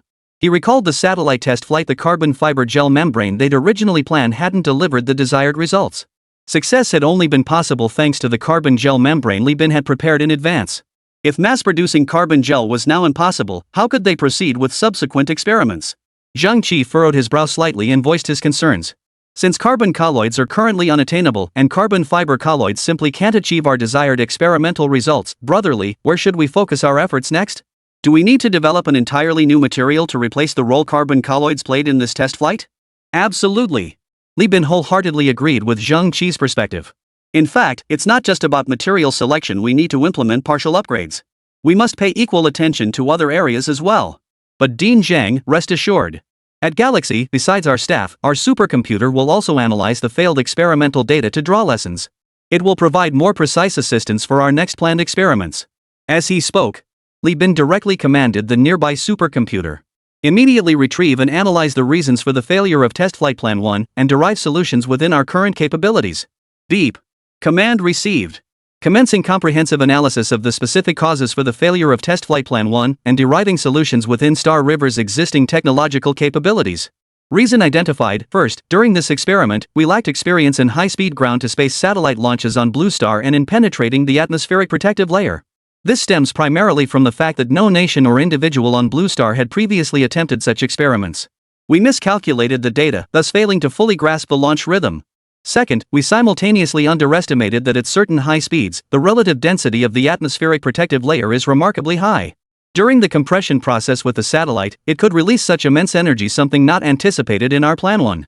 Furthermore, analyzing the final detachment temperature of the carbon fiber gel film reveals that if we had been willing to slightly reduce the temperature during the second stage of breaching Blue Star's atmospheric barrier, the thermal resistance of the carbon fiber gel film would have fully enabled us to break through the barrier. Slow down in the second stage? What does that mean? Zhang Qi asked, puzzled. It refers to the portion of Blue Star's atmosphere the satellite traverses when shedding the carbon fiber gel film early. We've designated this as the second stage of satellite penetration. At this point, Li Bin interjected. Given current galactic technology, is it feasible to decelerate within the atmosphere? Absolutely. Through thorough analysis of the video footage, we have every reason to believe the anti-gravity technology on our satellite remains fully functional even within Blue Star's atmospheric shield. We just need to enhance the subsequent technology slightly. We could even achieve satellite hovering within the atmospheric shield. Li Bin's eyes lit up. This analysis struck him as absolutely correct. Given current technological limitations preventing the production of higher-grade heat-resistant materials, they could simply follow the supercomputer's earlier suggestion. Curved surfaces the solution. While he couldn't produce carbon colloids, enhancing the satellite's anti-gravity technology to a certain extent was a piece of cake. Li Bin had at least 5 methods to tackle this problem. By enhancing the anti-gravity technology on their satellites, Xinghe's satellites could achieve emergency stops or accelerations anywhere on Blue Star. Since high speeds caused extreme heat on the satellite's surface, the solution was actually quite simple. Just as the supercomputer had suggested. Simply reduce the satellite speed slightly when breaking through Blue Star's atmospheric protective layer. With reduced speed, the satellite's surface temperature would naturally decrease. Consequently, the current impasse in material development would be effortlessly resolved. At that moment, Zhang Qi's eyes also lit up. Clearly, this chief scientist of the Rabbit military-industrial complex had arrived at the same conclusion. Brotherly, this holds tremendous potential. Li Bin nodded and smiled. Indeed. Earlier, we all fell into a misconception during our discussion. Because during the test flight, the carbon gel film's performance was so exceptionally superior that it immediately focused our attention on enhancing high-temperature resistance materials. In reality, the key to solving this problem lies in addressing the speed aspect. Unlike the excitement and joy felt by most informed individuals in Rabbit at this moment, the Eagle leader's office fell silent once more at this unexpected development. I just want to know, why do those rabbits keep coming up with so many bizarre yet seemingly powerful innovations? Ha! Ha! Answer me? As the Eagle leader roared, the official seated before him bowed his head even lower, terrified that raising their head might offend the raging leader and become his scapegoat. Just then, the courier who had left earlier returned, knocked, and entered, handing the already connected phone to the leader. Hello, esteemed leader, what might I do for you today? Steve's triumphant voice came through the receiver. Even through the phone, one could sense Steve's delight on the other end. And now, Steve was indeed beaming with joy as he sat in the launch command center, answering the leader's call. His friend had already briefed him earlier about the anomalous phenomena. The moment he heard these anomalies were caused by the rabbits, he knew he'd made the right bet. Thankfully, he'd decisively ignored the leader and General Holmes' orders back then, shifting the strike target from the rabbit satellite to the chickens. Now he was proven right. The rabbits had demonstrated their power once more. P.S. Please vote for recommendations. Support me, brothers. New book period data matters. Please tip. Recommend. Add to shelves. Any data helps. Chapter 127, The Eagle Leader Loses His Cool. Steve wiped the cold sweat from his brow. He dared not imagine the consequences. What would have happened if he'd actually followed the Eagle Leader's order back then? Live streaming the destruction of Rabbit's satellite in front of all the Eagle allies? He'd heard rumors these satellites Rabbit launched into space were all armed. They were the strategic-level weapons Rabbit exposed during the Hall's incident, Star Destroyer cannons. TSK. That was no joke. If the pressure from the rabbits had truly shifted to the Eagle side, Steve had no doubt their great leader wouldn't hesitate for even a second. He'd sell him out in a heartbeat. His actions back then would have been branded as disobeying orders and acting on his own. But now, Steve had accurately identified the irrationality in the leader's orders and perfectly executed the correct posture for carrying them out. He preserved national dignity, sparing the rabbit from dispatching stealth fighters to visit the Eagle, safeguarding the Eagle's national interests. While sacrificing some minor interests of Eagle Chan's allies' 2 satellites, this was a necessary sacrifice to correct the Eagle Chan leader's erroneous command. This is entirely understandable. Once this storm completely passes, he has no doubt whatsoever. This act of insubordination will not only avoid trouble for him, but he might even earn enough merit here to secure a significant promotion. Oh, right. He'd already dialed General Holmes' number. And he'd relayed the leader's concealed message to the old general with precise, exaggerated accuracy, without any error in wording. Though the communication was a bit rough, thankfully, the old general finally grasped his intended meaning. Holmes blew his top on the spot. While he intended to intimidate his allies, he had originally planned to use more measured tactics, at the very least, not provoke the rabbit. All because of this current Eagle chief. Daring to deceive an old man like him. Good heavens. He nearly got dragged down to take the fall for this scoundrel. Not even an elder is spared. What a bastard. The old general, now fully informed, immediately lavished Steve with praise. He declared that General Steve had executed his assigned mission with flawless precision. Yes. The current reality was this. Holmes had discovered a grave error in the Eagle leader's orders well in advance. But considering the need to preserve national peace, he had relatively assigned Steve to carry out the leader's task indirectly. In return, Once this situation concluded, Home would ensure Steve secured the position he desired in the parliament. And Home himself, once again, navigated this storm through sheer wisdom, a triumph worth celebrating above all else. At least, that was how this old man saw it. Meanwhile, in his office, the Eagle leader heard the smug voice on the phone. In that instant, rage surged straight to his brain, flaring from his eyes. Yet he forced himself to suppress his fury, striving for a measured tone. General Steve, pleased to have your call. I trust you've already altered the strike target for this mission as per the covert instructions I arranged for you, correct? The Eagle leader inquired, his voice tinged with anticipation. At this moment, he could only place his fate in Steve's hands. He knew full well Steve had ultimately succeeded in altering the originally planned strike target. As long as Steve confirmed this, he was confident he could explain it away and pass muster with the council. He trusted this young general wouldn't be ungrateful. But the very next second, Steve's words left him frozen in place. Commander, I'm not sure what you're referring to. Oh, right, are you talking about when you ordered me to strike the Rabbit satellite? Then I must apologize, Commander. General Home deemed your plan and orders to contain grave conceptual errors, hence he did not allow me to execute your command. He ordered me to switch the initial target from rabbit to chicken pot. And he intends to report this to the council. He believes, given your current state, you fall completely short of the standards required of an Eagle leader. Beep. Before Steve could finish his sentence, the Eagle leader hung up on him. At that moment, the Eagle leader felt a chill run through his entire body. He knew it was over. Completely finished. That shameless old fool Home had turned against him. Next, the enemy would seize this opportunity to launch an all-out assault against him and the council. And this time, because he'd been startled by the rabbit at the beginning, his actions had been overly aggressive. Every move he'd made was practically riddled with holes. Once this reached the council, he would inevitably be held accountable. Those old fools who looked down on him might even use this chance to bring him down. No. Absolutely not. The Eagle leader gripped his own hair with all his might. He had fought so hard to reach this position. He couldn't be dragged down over something like this.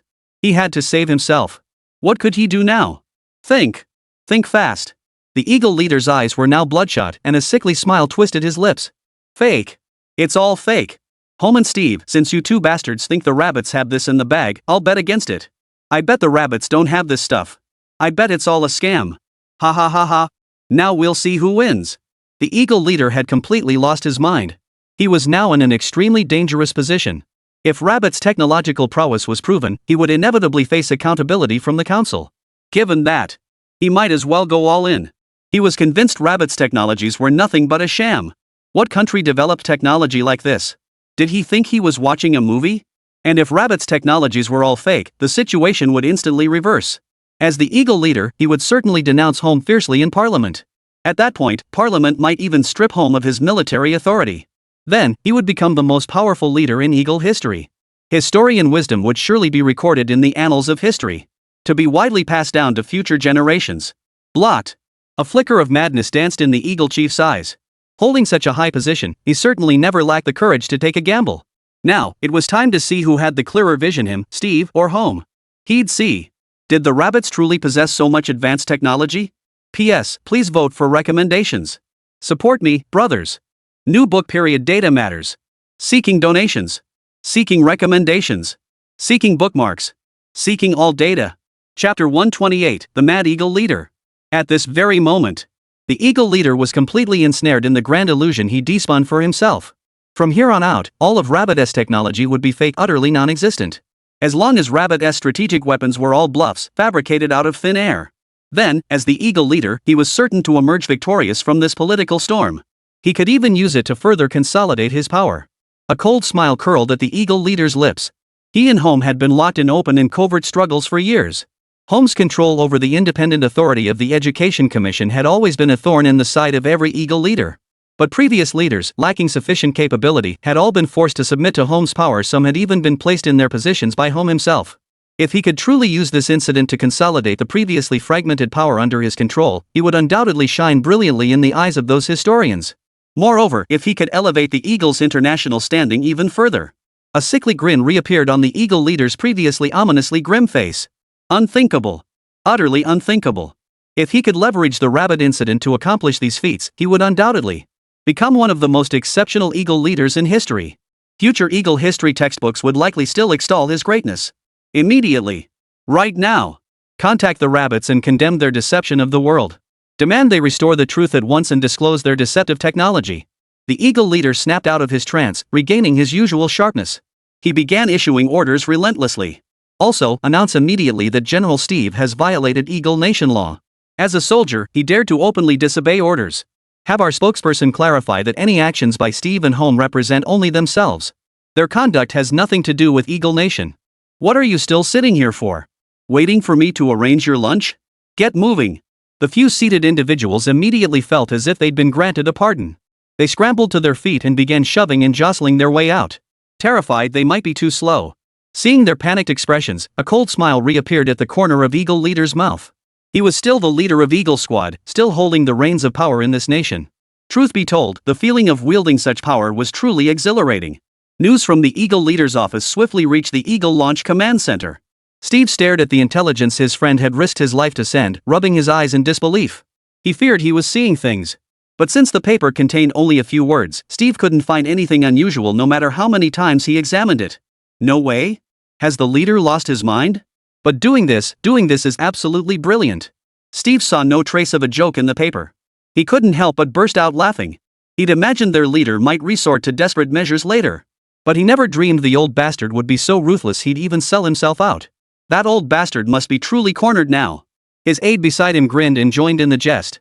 Just moments ago, he thought Steve had set him up. He never imagined this man would openly defy both the leader and General Holmes' orders by bringing him along. But now, he felt fortunate he hadn't actually turned against Steve over this. General Steve had truly made the right gamble. How much time had passed? The situation had completely flipped. Old General Holmes had already publicly taken responsibility for this matter at the council meeting. Meanwhile, the Eagle leader had reached a dead end and was lashing out wildly. Once this was all over, as the man who assisted General Steve in accomplishing this historic mission, he would surely receive commendations. Who knows? Maybe his career as a nervous adjutant could finally come to an end. Ha! Never mind what the leader does. He's cut himself off from us entirely just to cling to his ridiculous theories. We don't need to concern ourselves with all that flashy nonsense. Anyway, General Holmes has already publicly declared responsibility for this incident before the Parliament. From here on, all the pressure from the Parliament will be borne by General Holmes. We just need to enjoy the fruits of our labor. Steve smiled. His mood was truly excellent at this moment. Though he'd been resolute when making his choice initially, it was still disobeying orders. And he'd simultaneously offended two powerful figures, General Holmes and the Eagle leader. Next, if the rabbit hadn't demonstrated its strength, there was no doubt. He, Steve, would have become the laughingstock of all eagles. But thankfully, his choice had been correct. His judgment had been right. The situation had completely reversed. General Holmes had already altered his tone. He had now publicly declared responsibility for the incident. Steve's decision to shift the strike target had transformed from a disobedient general defying orders into General Holmes promptly identifying the Eagle leader's flawed judgment and executing a strategic adjustment. The pressure on him has now dwindled to almost nothing. As for the Eagle leader instructing the press spokesperson to deny these actions, to Steve, this seemed utterly laughable. He saw right through the Eagle leader's purpose.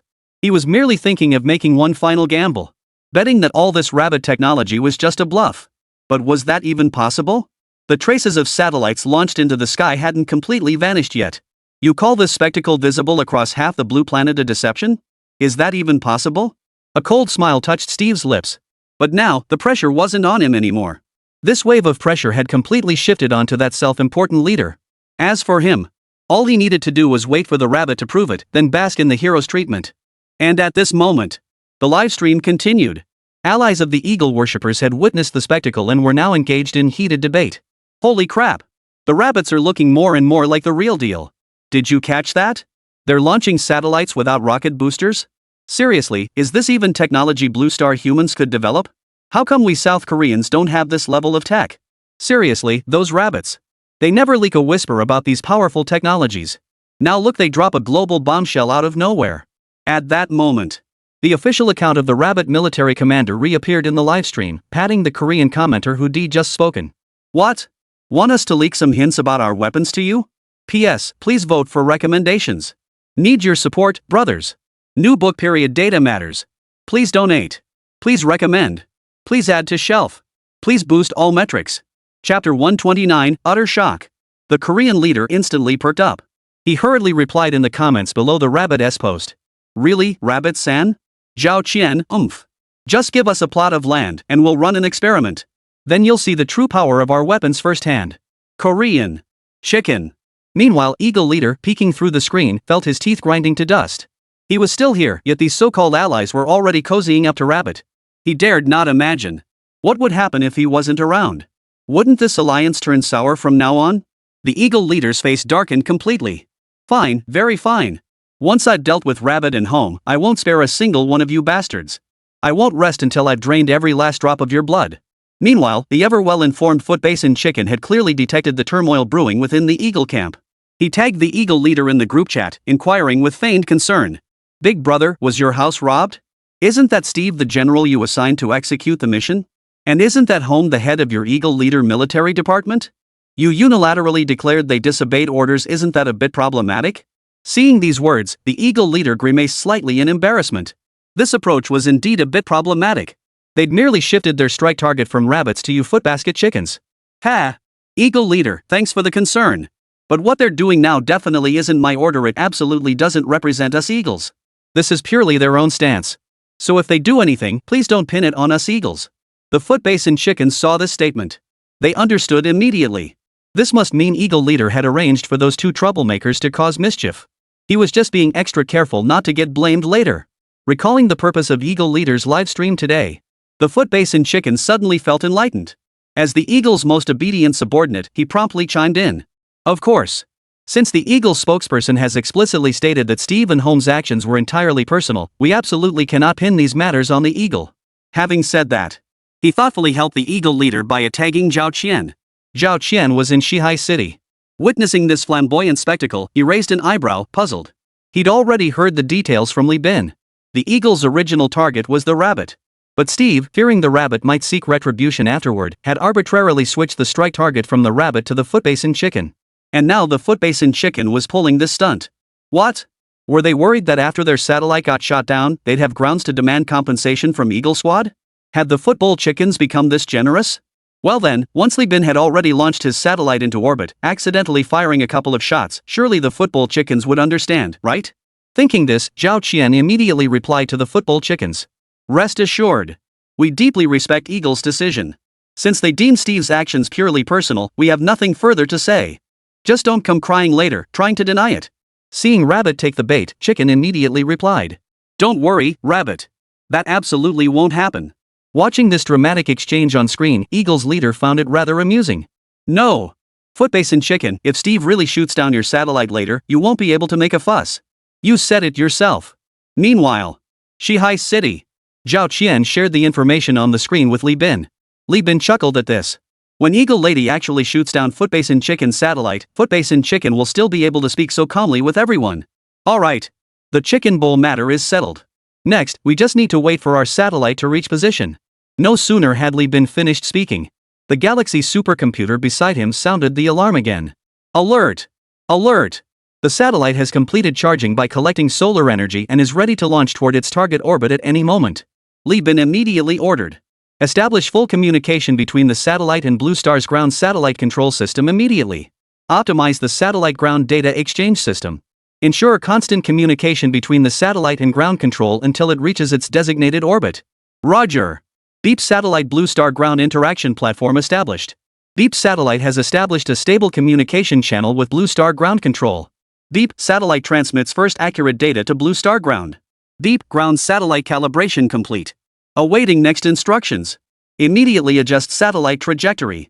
Authorize full throttle advance to target orbit. Copy that. Satellite rotates 54 degrees, achieving parallel alignment with target orbit. Monitoring satellite status, normal. Initiating reignition.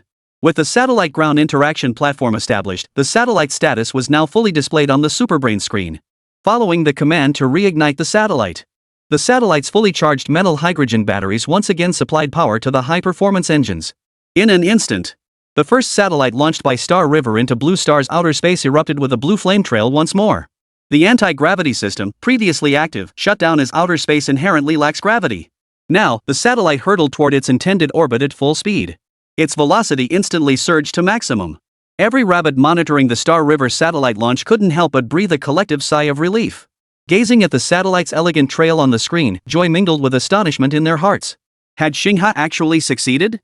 Initially, no one believed Xinghe could pull this off. The very concept of using rockets as boosters alone seemed wildly unrealistic to them. Those unfamiliar with Xingha even suspected that these bare-bones satellite operators might not even understand the satellite launch process. Yet here they were, having successfully applied anti-gravity technology to aircraft and launched a satellite into space. Still, the crowd remained unconvinced by Star River's triumph. Even Zhang Qi hadn't believed in their success at first. After all, breaking through Blue Star's atmospheric barrier had always seemed an insurmountable chasm. Yet Star River proved once more that with maxed-out tech, nothing is impossible. They broke through Blue Star's atmosphere using only the satellite's thin membrane. Even 16,000 C heat couldn't stop them. And now, satellite communication is complete. Everyone aware of this now believes Star River's satellite mission is certain to succeed. The most difficult part is already behind them. So what if the projected orbit is a bit farther? What could possibly go wrong now? Galaxy will absolutely pull this off. P.S. Please vote for recommendations. Need your support, everyone. New book period data matters. Need donations. Need recommendations. Need bookmarks. Need all the stats. Chapter 130. This is simply unbelievable.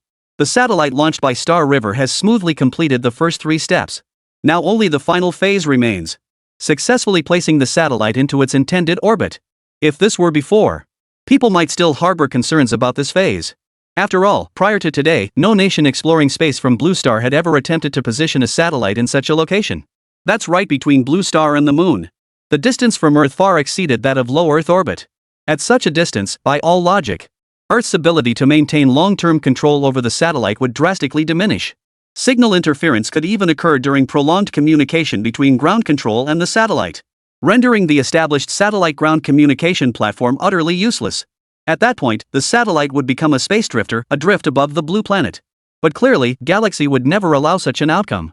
Zhang Qi watched the unfolding events on the screen, unable to contain his curiosity. He turned to Li Bin beside him and asked, "Brotherly, if this satellite continues its current trajectory, it will undoubtedly reach our pre-designed target orbit." "No one doubts that. But the real challenge lies beyond mere arrival, brotherly. The true difficulty and focus of this phase is establishing long-term, sustainable, stable information exchange between the Blue Star and the ground." Before Zhang Qi could finish, Li Bin interjected. As the chief designer of this test flight program, he was well aware of this challenge. "Rest assured, Dean Zhang. We've already formulated contingency plans for this final phase of the test flight. Our analysis indicates that while the satellite previously achieved stable communication with the ground over short distances, long-range data exchange proved highly unstable. The root cause likely lies in the satellite's insufficient energy storage capacity." As he spoke, Li Bin tapped the adjacent supercomputer to retrieve a set of data. The satellite maintains high-speed flight in space while continuously gathering data on Blue Star's surface and environmental changes during this phase.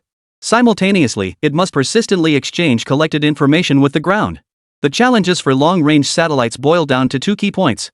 Li Bin spoke with great confidence, glancing at Zhang Qi beside him before continuing. First, long-range satellites orbiting Blue Star require greater distances to traverse, demanding higher speeds and more stable energy sources. Second, these satellites must ensure stable information transmission to Blue Star's surface under extreme space conditions, necessitating reliable channels and robust data handling capabilities. And coincidentally, our Galaxy series excels at both. Noticing Zhang Qi's incredulous expression, Li Bin chuckled softly. "For the first point, we've equipped our satellites with the pioneering metal hydrogen battery. This enables extremely rapid recharging and provides sustained, stable power supply. Second, we've integrated additional technologies into the satellite's transmission capabilities. This small innovation significantly amplifies information and signal transmission capacity, ensuring the stability of the satellite's information exchange platform. This is precisely why Star River dares to push forward with this test flight." Zhang Qi stared blankly at Li Bin, who now radiated confidence and determination. 1,000 thoughts raced through his mind. Only now did he recall how, in the initial stages, everyone had deemed Galaxy's success impossible. They had dismissed this test flight as nothing more than a joke, a farce. But what was the reality? Galaxy had already made thorough preparations for this test flight. With the supercomputer's assistance, contingency plans had been meticulously crafted for every conceivable scenario. Moreover, Xingha had provided formidable technical and scientific backing for the entire operation. Every potential problem that could arise was, in the eyes of Xingha and Li Bin, no problem at all. To a certain extent, these possible contingencies had already become reference data for Xingha before they even materialized, allowing them to implement countermeasures in advance. As these realizations dawned on him, Zhang Qi's eyes grew increasingly bright. No wonder Brotherly had been so confident about this test flight from the start. It was a shame that Zhang Qi had initially thought Brotherly could only gain sufficient data and lessons through this test flight. But in reality, They already possessed ample data and lessons before the satellite test flight even began. To them, these potential special circumstances were merely minor hiccups that might occur during the experiment. By the time they decided to launch the satellite into space, they had already acquired experience beyond the imagination of us traditional scientists. This was one reason why Galaxy and Li Bin could continually shatter people's fixed perceptions. Realizing this, Zhang Qi felt a pang of unease in his heart. How could scientists of his generation have imagined that research could become this convenient? Even before development began, the superbrain could convert all your current advantages into data, synthesize it, and select the most optimal path for you. Once the experimental route was set, before formal experiments commenced, the superbrain had already screened potential error points along your path and flagged them for your attention. Holy crap! Zhang Qi felt this world had become utterly insane. Could this still be called research? Are you sure this isn't just directly acquiring experience and results?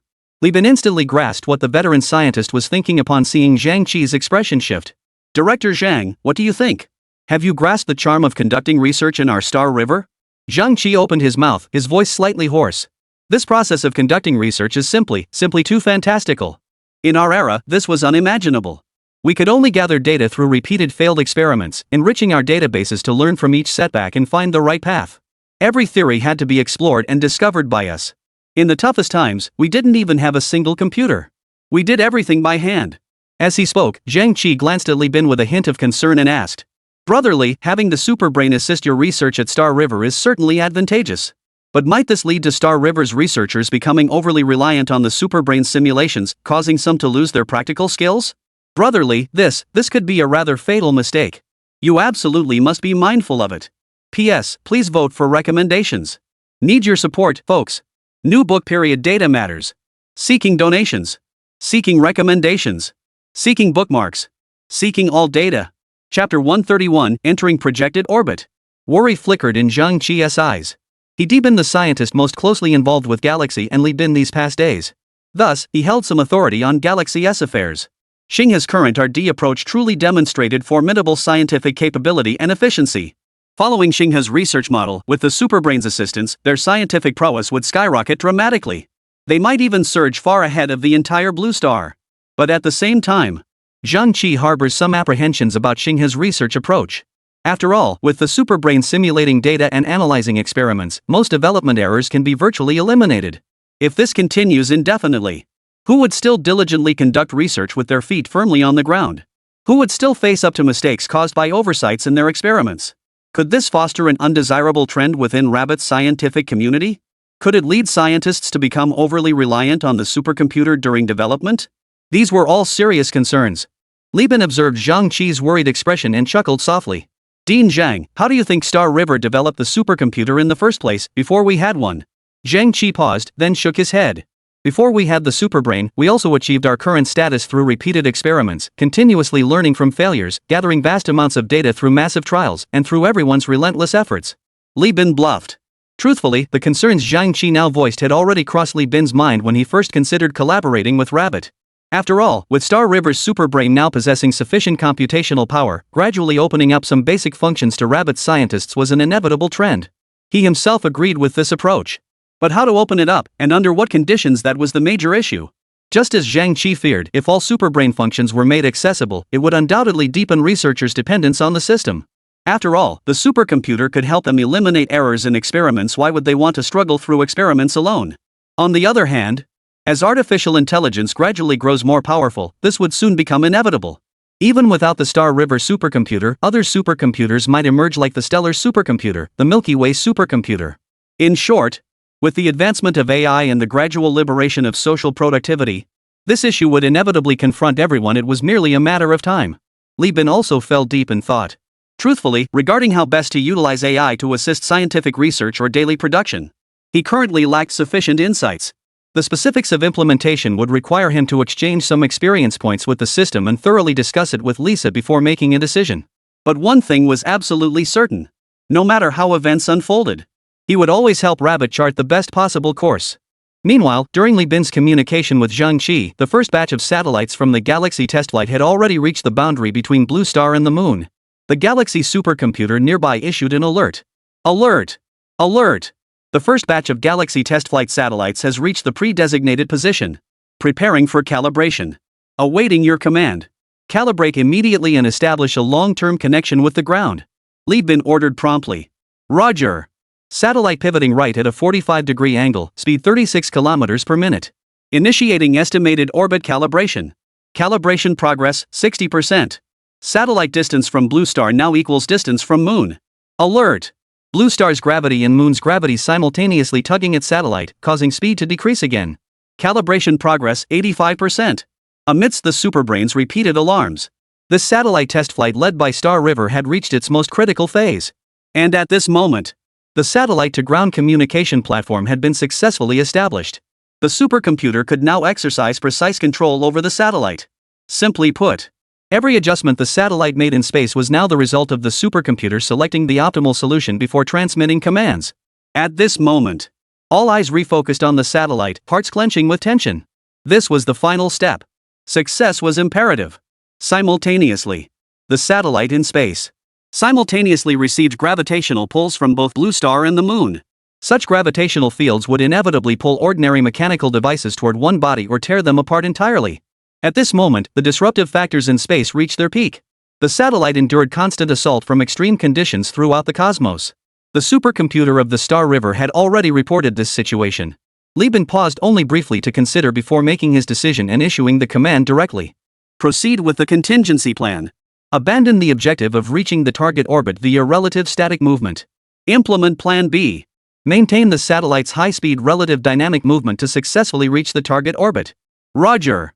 Satellite, execute another 90-degree right turn. Relative dynamic mode activated. Bottom energy supply channels open, satellite speed increasing. Satellite speed reaches 50 kilometers per minute. Satellite speed increasing again. Speed now at 100 kilometers per minute. Satellite speed has met the minimum requirement for the target orbit. In relative dynamic motion, the satellite is breaking free from the gravitational pull of both Blue Star and the Moon. Satellite projected to reach target orbit in 3 seconds. Satellite has entered target orbit, calibrating velocity and heading. Calibration complete. Satellite transmitting request to establish long-term communication link with ground control. Approved. Deep satellite ground long-term communication link established. In this inaugural Star River satellite test flight, all 6 satellites have successfully reached their intended orbits and established a long-term communication platform with ground control. The first Star River satellite test flight is a complete success. The clear mechanical voice echoed, and the entire Star Destroyer pit fell utterly silent. Everyone was stunned by the images transmitted by the supercomputer. Between Blue Star and the Moon, humanity had launched satellites there for the very first time.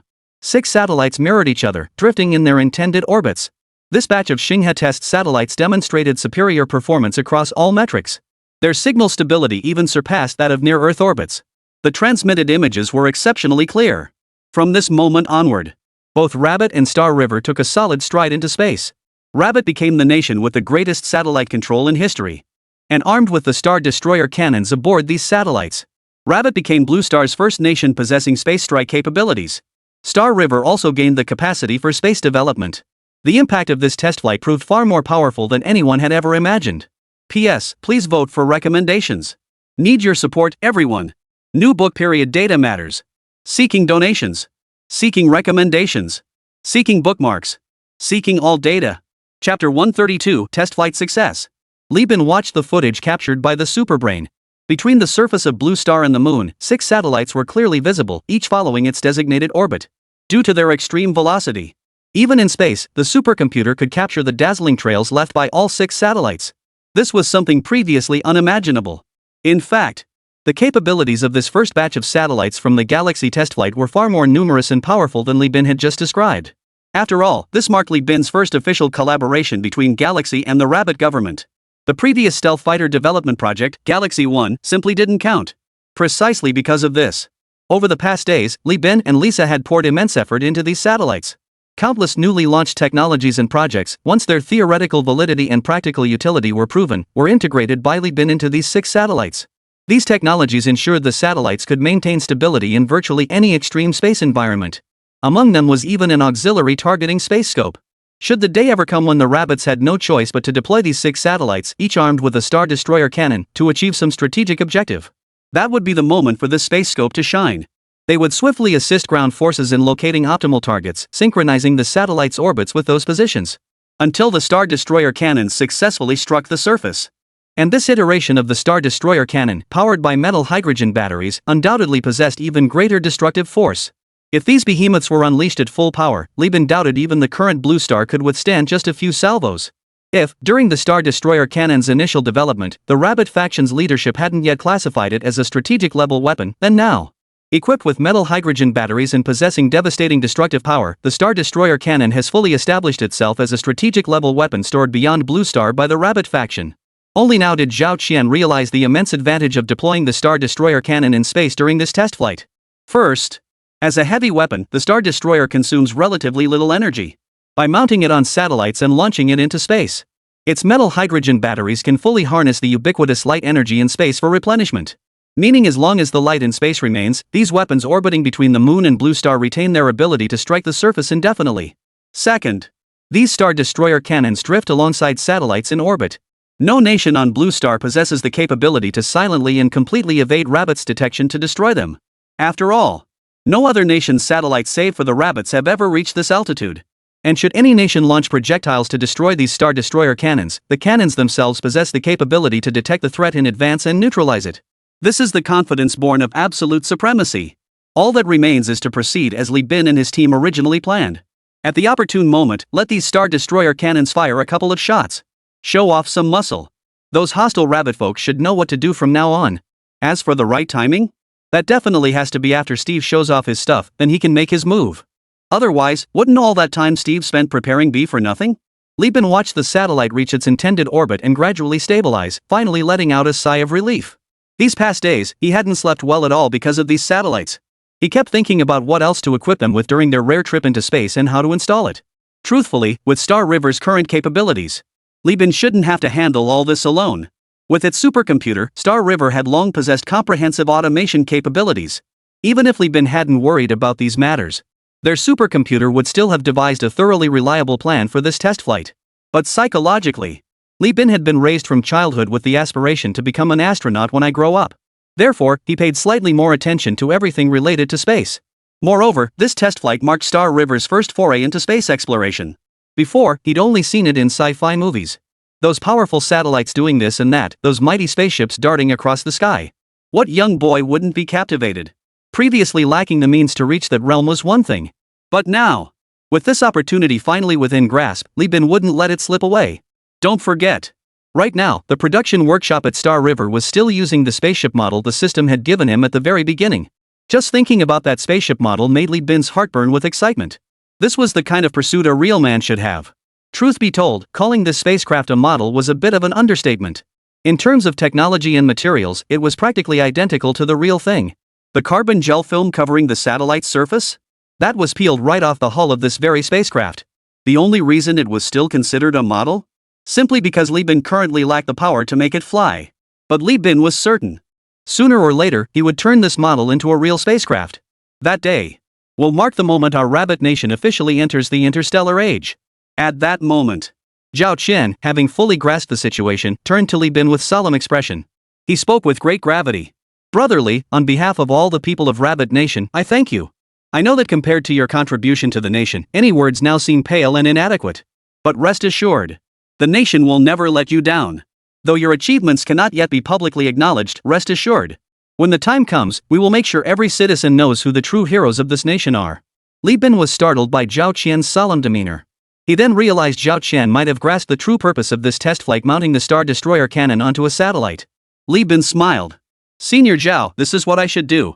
I, Li Bin, am one of our country's people. Though we may lag slightly in technology now, rest assured. With me in Galaxy, we will spare no effort to elevate our nation's technological prowess. Only then can we stand as a truly dignified great power. After all, peace rests upon the edge of the sword, and truth exists only within the range of the cannon. And I wish to be the one who forges the sword for our nation. Let the might of our Rabbit Nation sustain and uphold peace. Let our Rabbit people stand with greater dignity among the nations of the world. P.S. Please vote for recommendations. Support us, brothers and sisters. New book period data matters. Seeking rewards. Seeking recommendations. Seeking bookmarks. Seeking all data. Chapter 133, Clouds gather in every direction. Li Bin's words resonated powerfully. Even at Zhao Qian's age, he still found it somewhat astonishing. After all, Nowadays, even some of their nation's top researchers, after achieving breakthroughs with state support, would choose to emigrate abroad. They believe foreign countries offer a better research environment and greater support. But they never stop to think. In the eyes of those people, if they can abandon their own homeland today, how much more likely would they be to defect for profit? Once they've handed over all their research findings, they become utterly worthless.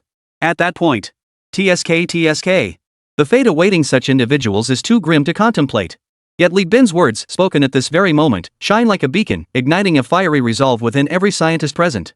Mr. Li truly lives up to his reputation as a formidable entrepreneur. This is what a genuine scientist should be. Exactly. We must all learn from Mr. Li. His heartfelt patriotism is truly stirring. I must apologize. I used to think all corporations were purely profit-driven, with hearts as black as coal. Meeting Mr. Li today has shown me how ignorant I was.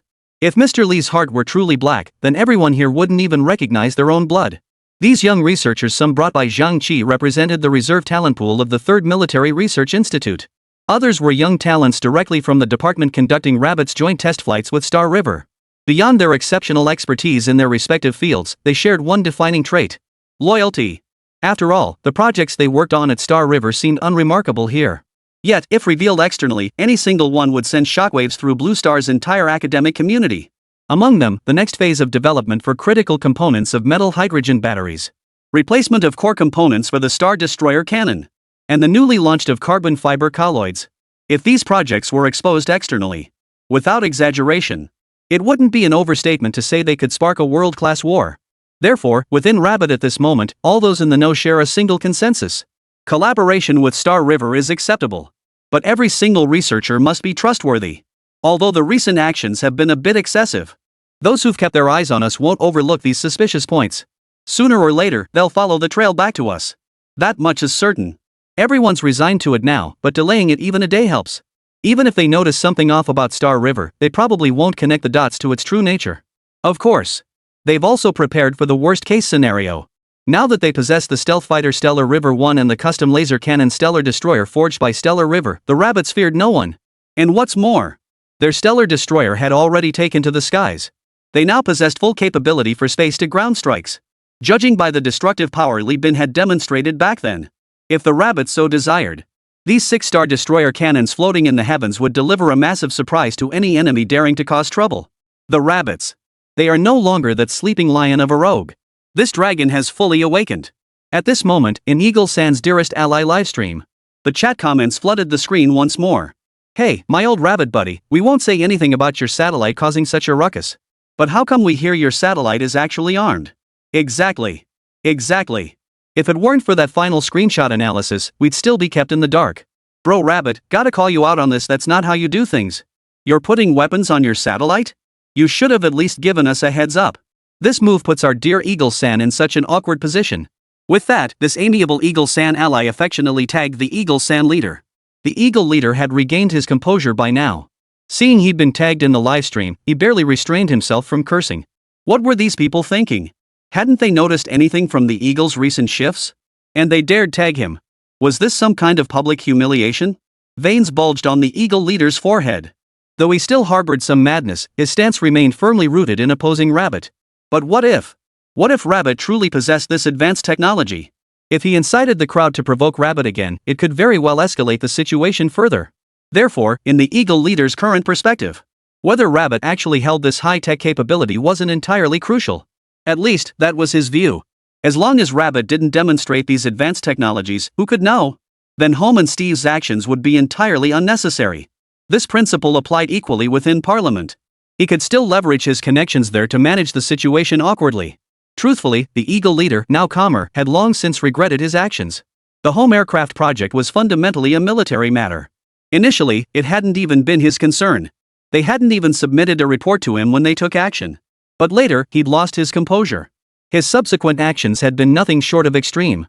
Even now, thinking back, he broke out in a cold sweat. Although he decided to stand firm on the position that the Rabbit absolutely didn't possess this advanced technology, afterward, he thoroughly re-examined the Rabbit's unusual activities during this period. Judging by the Rabbit's recent anomalies, they absolutely possess secrets. After all, the Eagles had thoroughly assessed the Rabbit's technological capabilities from the outset. Their repeated analyses concluded that the Rabbits absolutely could not, at least not now, possess their own stealth fighters. It should take them around 20 years to reach the eagle's current level. Yet they've already proven, in practice, that not only have they built them, but they're exceptionally powerful.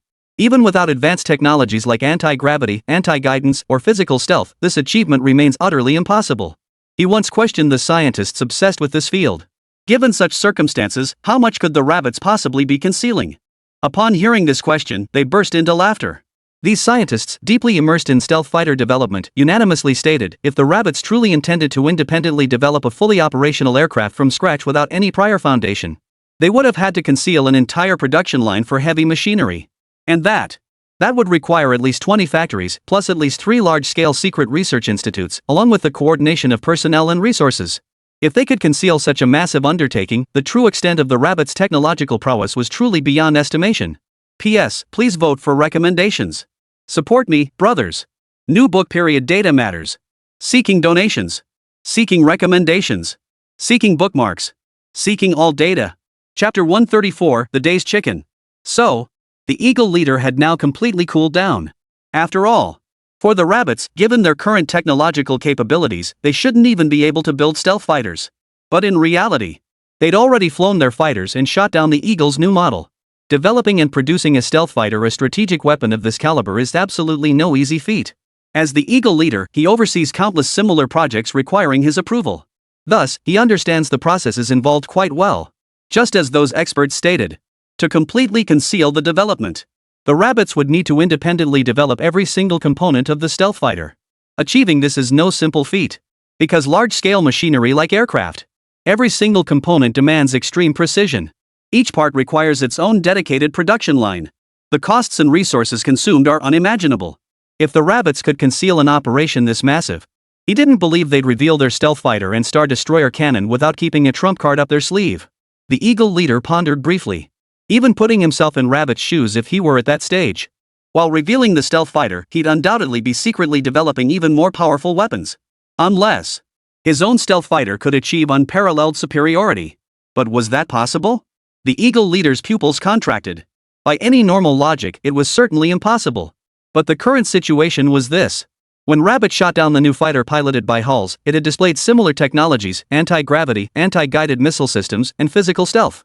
What if this was real? Wouldn't that represent an overwhelming advantage over Blue Star's current technological state? The eagle leader's face turned purple. Previously, he had been blinded by his own achievements. His mind was fixated on the fact that everyone lived on the same planet, and in everyday terms, Eagle Squadron had always maintained a commanding lead in technological advancement across the entire Blue Star. In certain military-industrial sectors, they were unquestionably the undisputed leader of the entire Blue Star. In his previous assessment, even if the rabbits might have been latecomers catching up, it could never be this exaggerated. Thus, he had preconceived notions that the rabbits simply couldn't possess such capabilities. After all, based on his conventional perception of the rabbits, their development of stealth fighters was already astonishing enough. The eagle leader shook his head slightly. It was too late to say anything now. Due to his previous 2 decisions, he was now seen by the council as having firmly aligned himself against the rabbits. Steve, who altered the strike target to avoid offending the rabbits, and Home, who ordered him to do so, were seen by the council as belonging to the faction advocating for mending relations with the rabbits. Thus, even if he now recognized this, there was no turning back. He could only steel his resolve and push forward down this path to the bitter end. The rabbits' technology might be slightly more advanced now. But what if they were simply preoccupied? What if they simply lacked the inclination?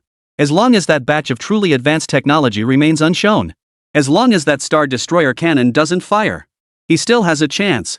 The key is to drag things out a little longer. Once he gets past this hurdle of the council, then the ones who'll suffer the losses will definitely be Home and Steve. And once he reclaims his power, after that, the options available for choice will multiply. Moreover, at that time, the council would have no choice but to support him. A wild gleam flashed in the eagle leader's eyes. His resolve was now unshakable. He would walk this path to its bitter end. Meanwhile, in the eagle's dearest ally livestream, some had already caught on. Under normal circumstances, a simple mention of their big brother would have the eagle hawk leading the charge. But now, so much time had passed. Their big brother hadn't made any formal moves, and even the investigation into the anomalies caused by the rabbit was being conducted only in secret. This alone spoke volumes. The attendees were all sharp operators. Sensing the shifting winds, their rhetoric naturally pivoted with the tide. Honestly, what business is it of ours if the rabbit conducts a test flight? Exactly. Rabbit, don't bother with those people. They're just jealous of your achievements. Exactly. They see you launching satellites and think you're powerful.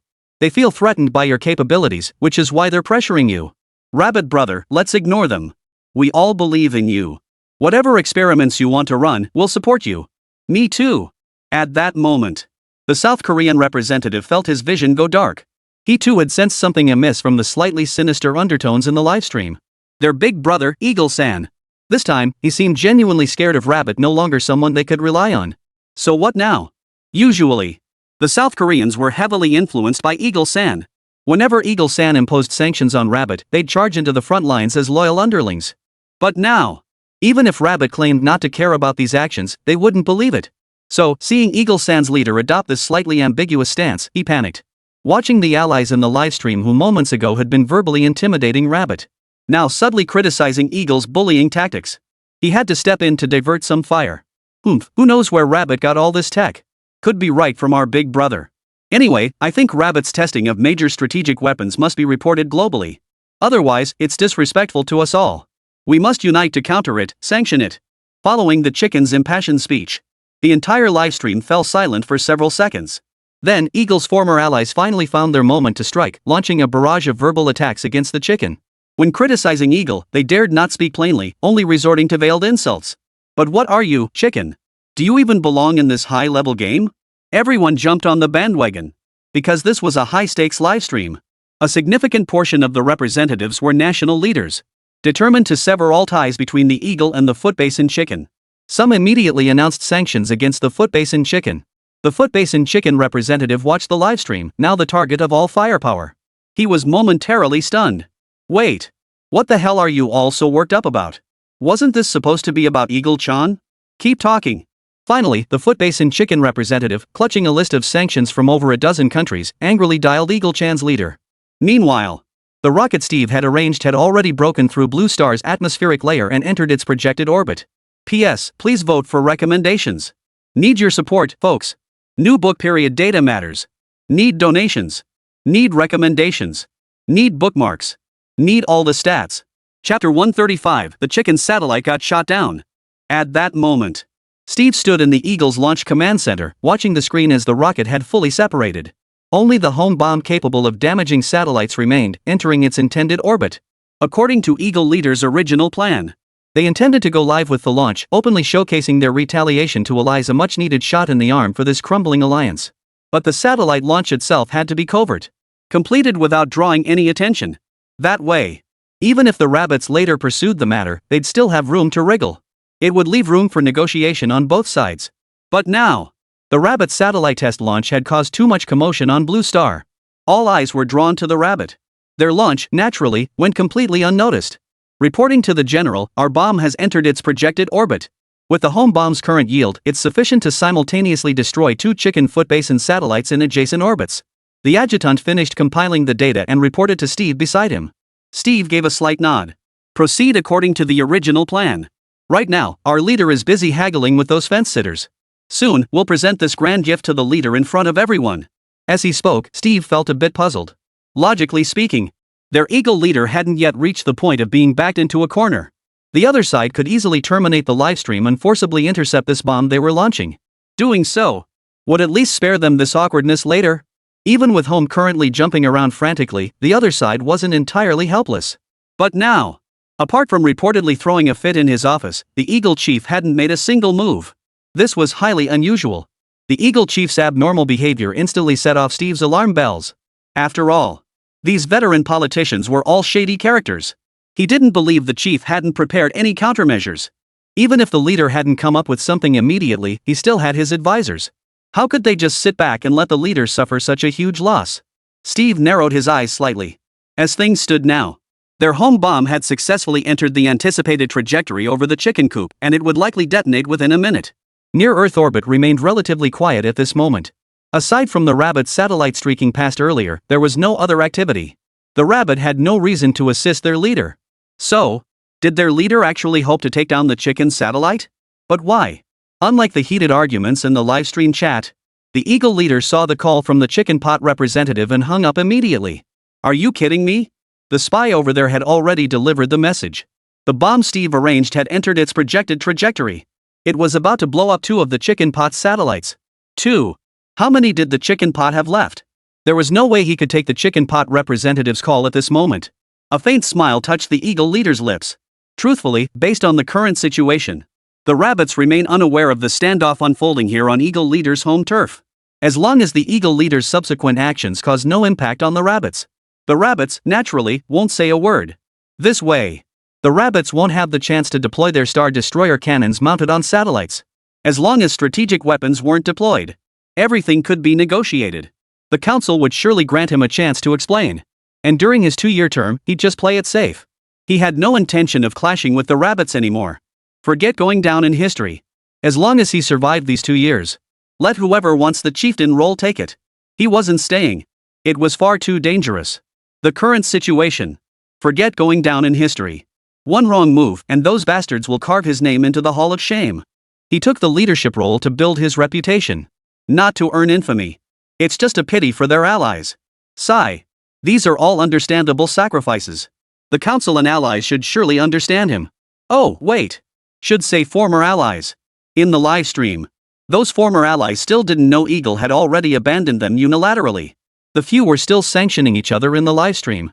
But just then, a comment caught everyone's attention. Zhao Qian, seriously, what the hell did Eagle want us here for? Why hasn't anything happened yet? Swordhungry.jpg. Footbasin Chicken quickly chimed in, what's it to you? When did our big brother call you? He called us allies, okay? Kimchi followed suit, Footbasin Chicken, how dare you talk like that? Isn't Rabbit Brother one of us? Watch out or Rabbit Brother will beat you up. Exactly. +1. Zhao Qian was getting impatient by now. He glanced at Li Bin beside him and grumbled. Brotherly, this eagle lady sure takes her sweet time. It's just blowing up a couple of Footbasin Chicken satellites. Why so slow? Li Bin shook his head with amusement. Their rocket launch speed isn't slow compared to Blue Star's current standards. It's just that our satellites move so fast, making their process seem sluggish. But Superbrain just relayed news their home bombs have entered the target orbit and are now closing in on the Korean satellite. Estimated impact in under half a minute. With that, Li Bin stood up abruptly. All departments, take note. This is the first test of our Galaxy Flight satellite-mounted star-destroying cannons, our inaugural space trial. Everyone stay alert. Collect as much data as possible shortly. Don't worry, Boss Li Brotherly. Zhang Qi reported this while also sitting before the screen provided by the Superbrain. The entire near-Earth orbit was now within the detailed monitoring range of their Rabbit satellites. At that moment, it was clear that within one near-Earth orbit, there were actually 2 flying objects. And the trajectory of another object was passing extremely close to this orbit.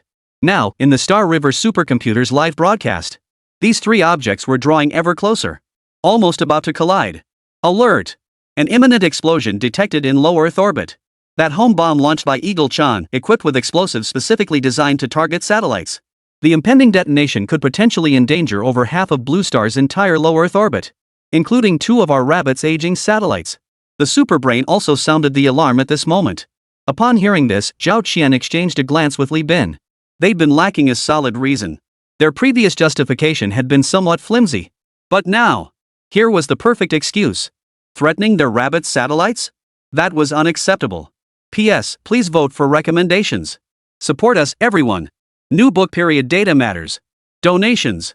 Recommendations. Bookmarks. All data counts. Chapter 136, The Chicken Nation is utterly stunned. A smile also spread across Li Bin's lips. He hadn't anticipated that Eagle-san, in order to counter their Rabbit nation, would suddenly deploy such a massive payload. This was no joke. Moreover, previously, satellites from various nations were all in low Earth orbit, not very far apart. Once a satellite was damaged, it immediately put pressure on the other satellites nearby. Just like this time. If the Eagle Lady really blew up the Footbasin Chicken satellites without a second thought, it wouldn't take long. Those satellite fragments would quickly affect other satellites within their orbital range.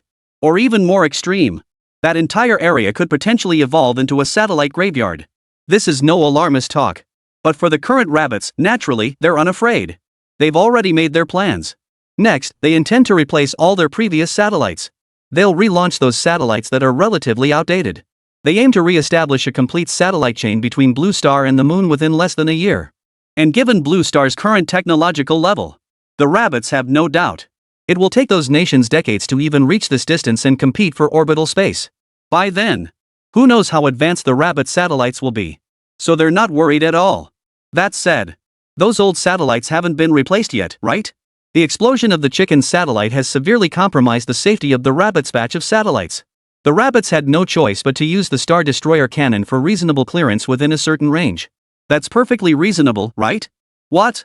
Unreasonable? Sorry. This Star Destroyer cannon is still newly developed, so its accuracy isn't great. It's also prone to accidental discharge. Given this situation, surely everyone on Blue Star would calmly discuss matters with them. But honestly, Zhao Qian genuinely believed this approach wouldn't work. In truth, even wielding such formidable weapons, the rabbits remain fundamentally peaceful. They only seek peaceful coexistence with Blue Star's inhabitants. They never once thought, now that we have stronger weapons, let's bully someone. Never. Not even when agreeing to lead Bin's operation this time. Truthfully, they still didn't grasp the Star Destroyer cannon's true power and maneuverability in space. Plus, the eagle and the chicken had clearly provoked them first. Though the rabbits cherished peace, that didn't mean they were weak. If anyone underestimated this nation just because of the rabbits' peaceful demeanor, the rabbits would make them pay for their arrogance. Just like this time. Half a minute passed in a flash. That's when the chicken legs finally snapped to attention. Their representative, clutching the intelligence report just delivered by the aerospace department, turned ashen-faced. How many satellites did the chicken legs even have? If the eagle chick accidentally took out 2 of them, what would become of them? And what's more, wasn't this retaliation by the eagle chick for the rabbit shooting down their fighter jet? How come Eagle's bombs are targeting our Footbase and Chicken satellites? The Footbase and Chicken representative frantically dialed Eagle's leader. But all he got was, the number you have dialed is temporarily unavailable. Unavailable my ass. With no other options left, the Footbase and Chicken rep directly tagged Eagle's leader in the group chat. Your Excellency Eagle Leader, your nation's bombs have drifted into the orbit of our Chicken satellite. They're about to collide. Take immediate action. The Eagle Leader watched the live feed of the Chicken's representative's plea and curled his lip. Take action? What action? Make the bomb move faster? Are you kidding me? The Eagle Leader had finally seen the light. He would never again be the one to stick his neck out. He figured just getting through this smoothly, that alone would achieve his goal. But time was running out. The Chicken Basin representative was completely frantic. No! You can't just stay silent. It's about to collide. My dear big brother, aren't we the closest of allies? Isn't this supposed to be retaliation against the rabbit? The rabbit's satellite is still far away. Your bomb's lost its way. Do something, quick! At that moment, in the livestream chat, only the Footbase and Chicken representative was relentlessly dissing the Eagle Leader. No one else spoke. They all sensed something different unfolding here. From the very start, the Eagle Leader had made it crystal clear. This livestream was meant to showcase retaliation against the rabbit. Simply put, the Eagle was out to salvage face for the fighter jet shot down last time. But the way things were unfolding now, even though these were the world's top political elites, still couldn't grasp the current situation. Earlier, the Eagle Leader had even instructed the press secretary to announce they were cutting ties with Steve and Home. Everyone assumed Zhang and the others were about to take action against the rabbits. But as things stood now, that wasn't the case. Wasn't it obvious who these two were targeting? Meanwhile, in low Earth orbit, the home bomb previously launched by Eagle had already drawn extremely close to the Footbase and Chicken satellite. In less than 10 seconds, the two would collide. And the home bomb was originally designed by Eagle specifically to strike enemy satellites. For this operation, the Eagle Leader had even specially approved a high-yield home bomb. A bomb this large. Not just the 2 adjacent satellites of the Footbase and Chicken. Even if there were 2 more, it would still be more than enough. 5, 4, 3. The Star River supercomputer issued its timely countdown. The 6 satellites that had just taken their positions, each equipped with a Star Destroyer cannon, had completed their charge. Their angles were perfectly aligned. Amidst a blinding flash of light, the Eagle's bomb finally slammed into the Footbase and Chicken satellite. In space, sound has no medium to travel through, but light does. On this restless night, a faint glow flickered once more on the distant horizon. The Footbase and Chicken representative's suspended heart finally stopped. He now understood the full meaning. This Eagle's operation was aimed squarely at him. Meanwhile, the starry expanse erupted into complete chaos. Beside him, the supercomputer beeped incessantly. Beep Star Destroyer Cannon calibration complete. Beep satellite-mounted Star Destroyer cannon, first test firing, prepare. Beep locking onto the epicenter of this explosive storm. Beep detecting blast radius. Beep calibrating Star Destroyer cannon power successful. Satellite-mounted Star Destroyer cannon, charging complete, angle calibrated, power calibrated. Requesting launch. Authorized launch. Li Bin gave a sweeping gesture. The entire galaxy now stared intently at the screens before them. This, strictly speaking, was the first time Blue Star humans had ever fired a cannon in space. Fire. P.S. Need recommendation votes. Need your support, folks. New book period data matters. Need donations. Need recommendations. Need bookmarks. Need all data. Chapter 137, Firing. Fire. After Li Bin's command was issued, the superbrain swiftly relayed instructions to the 6 satellites drifting in space. Everyone on Blue Star watching the Star River held their breath, their eyes fixed intently on the scene before them. Remember, 200 years ago, the rabbits, backward and weak, were cruelly bullied. Their nation's treasures were plundered, their minerals seized, their knowledge scorned. To this day, the rabbits still chase the gaps left by that past. Even before Li Bin unveiled stealth fighters and star destroyers, those eagle-winged stealth fighters still dared to treat rabbit airspace like their own backyard. Truth is forged upon the edge of the sword. Dignity exists only within the range of artillery. Lags behind, gets beaten. The rabbits have learned these lessons the hard way. Now, with the aid of Xinghe and Li Bin, the rabbits possess stealth fighters equipped with physical cloaking technology, anti-missile guidance systems, and anti-gravity technology. They wield powerful energy batteries and metal batteries, and the heavy strategic weapon designed to complement them, the Star Destroyer cannon. Currently, in satellites and aerospace, they stand uniquely apart. Yet none of this has been displayed. Some data and its translation into comprehensive national power exist only on paper. Not enough. This is not enough. This is far from enough. The rabbits don't want this. Xinghe doesn't want this. And Li Bin certainly doesn't want these things. No matter how powerful it is, if you don't show it off, people will only speculate whether this thing is made of paper. Just like the Eagle leader thought before. With the superbrain's attention on this matter, the Eagle leader's tactics and psychology have long been thoroughly exposed by Li Bin. If you haven't seen it, it's fake. Even if you see it, it might not be real. Everyone understands this principle. To earn respect, you must show it. Hit them hard. Only then will no one mock the rabbit's authority as a joke. Only then will no one treat the rabbit's airspace as their backyard. Only then will the rabbit's people possess dignity and hope. At that moment, Zhang Qi and Zhao Qian stood beside Li Bin. They watched the footage transmitted by the supercomputer next to Li Bin. Massive energy surged along the conduits, drawn from the metal hydrogen batteries and channeled into the Star Destroyer cannon. Gigantic electrical arcs illuminated the barrel until it glowed crimson. At Li Bin's command, the Star Destroyer cannon, suppressed for far too long, instantly erupted with an indescribably dazzling beam of light. The energy contained within that beam, even Zhao Qian and Zhang Qi, viewing it through the screen, felt its sheer terror. Consider this. When Li Bin first tested the Star Destroyer cannon on the stealth fighter, they used solid-state hydrogen batteries. Those batteries could store energy, but they were no match for metal hydrogen batteries. Even so, back then, the Star Destroyer cannon still vaporized the atmosphere for dozens of kilometers around it. And back then, the target was in the sky. Now, the Star Destroyer cannon's power was likely far exceeding all estimates. But of course, they couldn't just fire it at full power right away. Otherwise, forget the satellites around the Chicken Basin. Every single satellite in low Earth orbit would be doomed. Even their own rabbit satellites wouldn't be spared. The current Star Destroyer cannon, calibrated by the supercomputer, now precisely matched the required strike range. Zhao Qian couldn't contain his excitement. He nudged Zhang Qi beside him with his elbow, a hint of pride in his voice. See that, Zhang? From now on, we're the ones with space-level strategic weapons. Let's see who dares to challenge us now. Zhang Qi wasn't about to dampen his enthusiasm. He nodded in agreement. Our rabbit nation's comprehensive national strength is bound to skyrocket because of this. After today, no one will ever underestimate the rabbits again. That's music to my ears. Zhao Qian chuckled. But then, as if struck by a thought, he grew slightly despondent. It's just a shame. We probably won't get to see the true power of this Star Destroyer cannon today. There are too many satellites around Blue Star right now. Too many restrictions. The truth is, we should have brotherly take this Star Destroyer cannon out for a proper demonstration, so everyone else can witness just how formidable our rabbit nation is. Zhang Qi gave Zhao Qian an amused look, patting his shoulder. With a hint of mystery, he added, "Do you really think our brotherly is the type to leave an experiment unfinished?"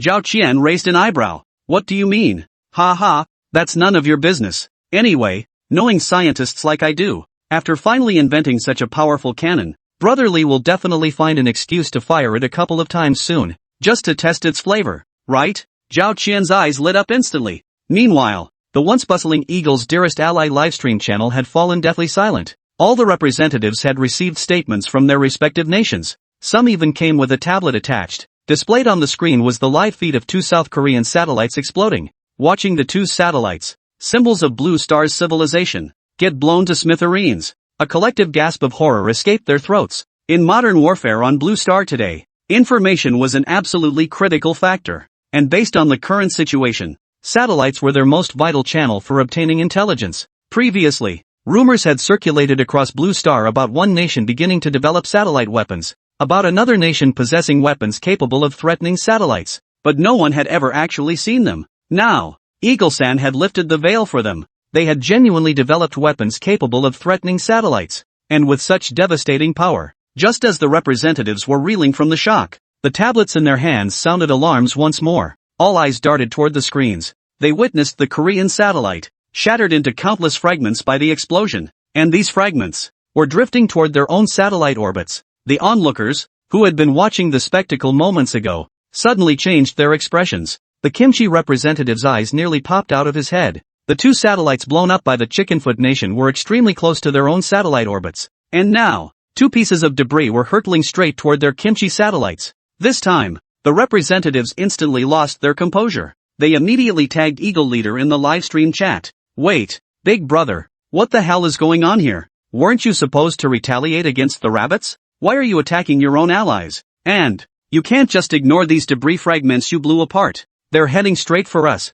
P.S. Please vote for recommendations. Support me. You guys. New book period. Data matters. Begging for tips. Begging for recommendations. Begging for bookmarks. Begging for all data. Chapter 138. What the heck is this? You blew up the Korean satellite. Fine. But you can't ignore the aftermath. Exactly. Big brother. These fragments are flying straight toward our kimchi territory. Do something. The live stream exploded with comments. Representatives from allied nations frantically tagged Eagle Leader in the chat. Meanwhile, Eagle Leader was locking his office door. Alone, he leaned back leisurely in his chair, sipping his coffee. He leisurely scrolled through the livestream comments. Big brother, you can't just abandon us. So what if it exploded? Clean up the debris. These shards are flying right at us. Ha! A cold smile curled Eagle Leader's lips. Now they know who Big Brother is? Where were they before? Usually, they all seemed so meek and helpless. But the moment Eagle Leader showed any sign of weakness, these dear allies instantly turned into jackals,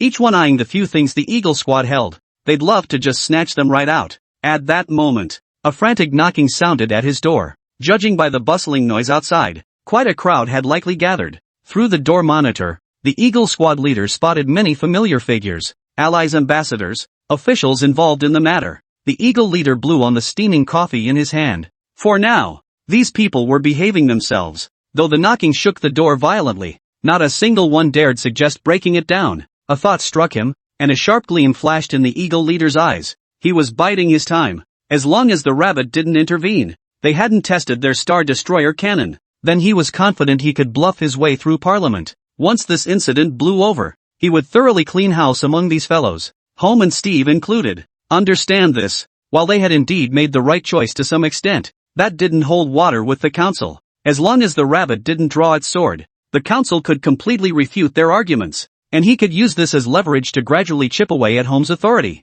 Given enough time, he could completely turn the tables. A faint smile touched the Eagle leader's lips. In this nation, what mattered was never brute force, nor was right or wrong truly significant. What they valued was politics. And at this moment, what he needed to do was calm himself, stay steady. At this juncture, he absolutely must not stick his neck out. Meanwhile, Eagle Command Launch Center, Steve studied the intelligence in his hands, his brow furrowing slightly. This doesn't make sense. Our leader isn't like this. He always emphasized that our actions are personal. With such a huge uproar now, shouldn't he be cracking down on us? The aide standing beside him was equally puzzled. Logically, shouldn't the leader be holding a press conference or convening the council right now? Then harshly criticize us. Why is he so quiet this time? Steve thought of something, glanced at his aide, and asked, have the ambassadors from our allies gone to see our Eagle leader yet? They have. Every single one of them. They're all gathered right outside our Eagle leader's front door now. Outside the door?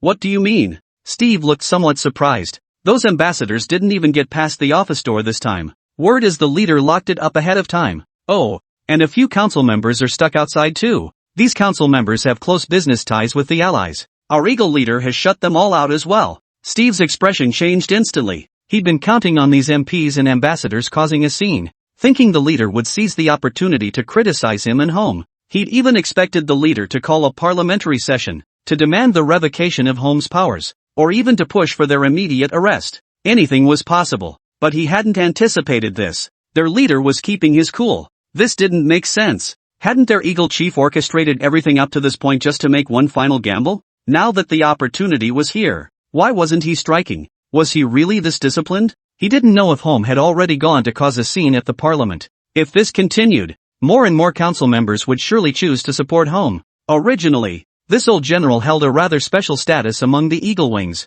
If this continued, their leader would likely have even less chance of winning. Steve's brow furrowed deeply. Their Eagle Wing leader had actually shifted his stance at this critical moment. He was even shielding their actions. Unfathomable. Truly unfathomable. Just as he stood there lost in thought, the Eagle Aerospace Command and Launch Center where he was stationed suddenly sounded an alarm. Steve and his aide rushed over. What they saw on the screen was a flash of lightning. A massive silver beam of light shot directly from the depths of space, heading straight toward them. Everyone's faces paled. Aliens attacking Blue Star? At that very moment, the news spread across the globe in an instant. The livestream fell silent once more. Every satellite capable of observing space on Blue Star swiveled its focus, tracking the beam's trajectory. The Eagle leader's face turned deathly pale. His eyes were practically glued to the screen in his hands. He muttered under his breath, "This absolutely cannot be the Rabbit's Star Destroyer cannon. This absolutely cannot be the Rabbit's Star Destroyer cannon. This must be aliens attacking Blue Star." True to expectations, the beam of light shot toward the direction of Eagle's Blastpot Chicken satellite. It plunged directly into the explosion's epicenter. In an instant, the entire space seemed to tremble. They nearly dropped their screens from the shock. In that instant, half the Blue Star could witness a flash of white light. Even without satellite views, the glare was blinding. Not to mention the other satellites still trapped in the explosion's epicenter. Nearby satellites from the Chicken Bowl and Kimchi nations were swept away. Some farther off were simply blown sky high. In space, the explosion itself was silent, yet everyone felt a deafening roar echo in their ears. The blast radius near where the Eagle San obliterated the Footbasin Chicken satellite spanned nearly a kilometer. But overall, apart from those few Footbasin Chicken satellites, satellites from other nations suffered only minor disturbances, none were destroyed. This was even more terrifying. Whose heavy artillery could be controlled with such precision? Blow up whatever you want? Leave whatever you don't want untouched? The South Korean representative's face turned green. They'd already lost 2 satellites to the Eagle's blast. This single shot wiped out all their remaining satellites. All these years, they'd launched a total of 6 into space. Gone. Kimchi wiped the sweat from his brow. Thank goodness. They were only knocked off course, still functional. Other nations stared fixedly at their screens. The world had changed. P.S. Need votes. Support me, folks. New book period. Data matters. Donations. Recommendations. Shelves. Everything counts. Chapter 139, Global Shock. Unlike the South Koreans, who were now utterly despondent, the relief of the Koreans, and the shock of other world leaders, the Eagle leader slid straight off his chair. If that laser cannon had been aimed directly at Blue Star, it would have been an alien attack on Blue Star. But, what kind of aliens specifically target satellites, especially ones already destroyed? The Eagle leader's face darkened. This development was wrong. He hadn't provoked the rabbits much. The satellite they shot down belonged to the Chicken Nation. A million miles away from the rabbits. The rabbits shouldn't be involved in this. And, they'd only just destroyed the chicken satellite when this laser cannon fired. Don't the rabbits' laser cannons need to charge up? Do they just fire away like this? Don't they care about the cost? Holy crap! The Eagle chief slumped to the floor. His face was ashen. It's over. Completely over. He had thought, as long as it didn't threaten the rabbits, they'd show some face. At the very least, they shouldn't meddle in this anymore. At the very least, their laser cannon shouldn't be brought out again. But now, the rabbit's laser cannon had fired. Its power had been demonstrated. He certainly wouldn't foolishly believe it was all a bluff anymore. The aircraft combat footage could be fake. The laser cannon demonstration back then could be fake. But what about what came after? When the rabbits launched their satellites, the commotion was massive. Half the Blue Star saw it. Those satellites capable of independent launch without rockets that couldn't possibly be fake. The laser cannons mounted on those satellites that couldn't be fake either. To still believe the rabbit was merely using funding to pull off a special effects trick at this point would be self-deception. No, this is too outrageous. The Eagle leader's face wore a look of grievance, as if betrayed by a faithless lover. Today's laser cannon was far more powerful than the last time, by more than just a little. This time, half the Blue Star witnessed it. What decent person possesses heavy weaponry capable of striking half a planet? Are we even on the same level of civilization anymore? We're all just scraping by on Blue Star. How could you possibly develop such formidable weaponry? Anyone unaware would assume you've held the upper hand on Blue Star all along. And another thing, if you had such a powerful weapon, why didn't you use it sooner? If this laser cannon had been this devastating when you deployed it earlier, would we even be dealing with all this today? Had we known your laser cannon was this formidable, who would have dared seek revenge against you? A bitter taste rose in Eagle Leader's throat. Ever since Rabbit deployed the Star Destroyer cannon, all previous lies have been exposed. Now Home is still at the council, lambasting his actions. He didn't even need to think. Even a fool could guess what that old man would say. No, absolutely not.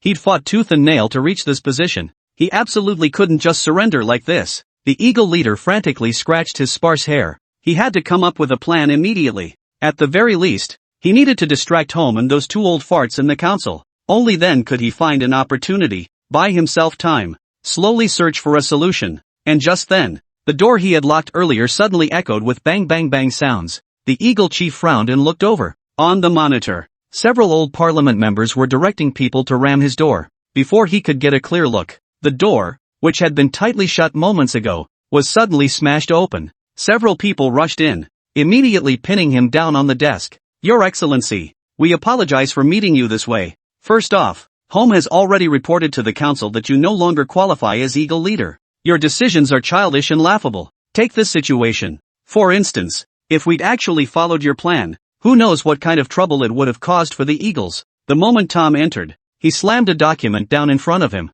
We're terribly sorry about this. The council has already authorized action against you. Oh, and apologies, this process might get a bit rough, but to prevent you from escaping later, you'll just have to endure it temporarily. Once you've explained yourself to the council, I'll let you return. That is, if you can explain it clearly. The Eagle Chief glared at Tom before him and spat. Ha, how laughable. Tom, I've never seen you act so arrogant before. You're just some ordinary old codger in the council. Aren't you afraid I might actually come out unscathed? Ha, we'll see when you come out. Take him away. Meanwhile, Rabbit, Shihai City. Within the Star Destroyer's crater, everyone was now frantically busy. The nearby supercomputer hadn't stopped sounding alarms since the Star Destroyer cannon fired. Western Sector data collected. Western Impact Zone, 27 kilometers long.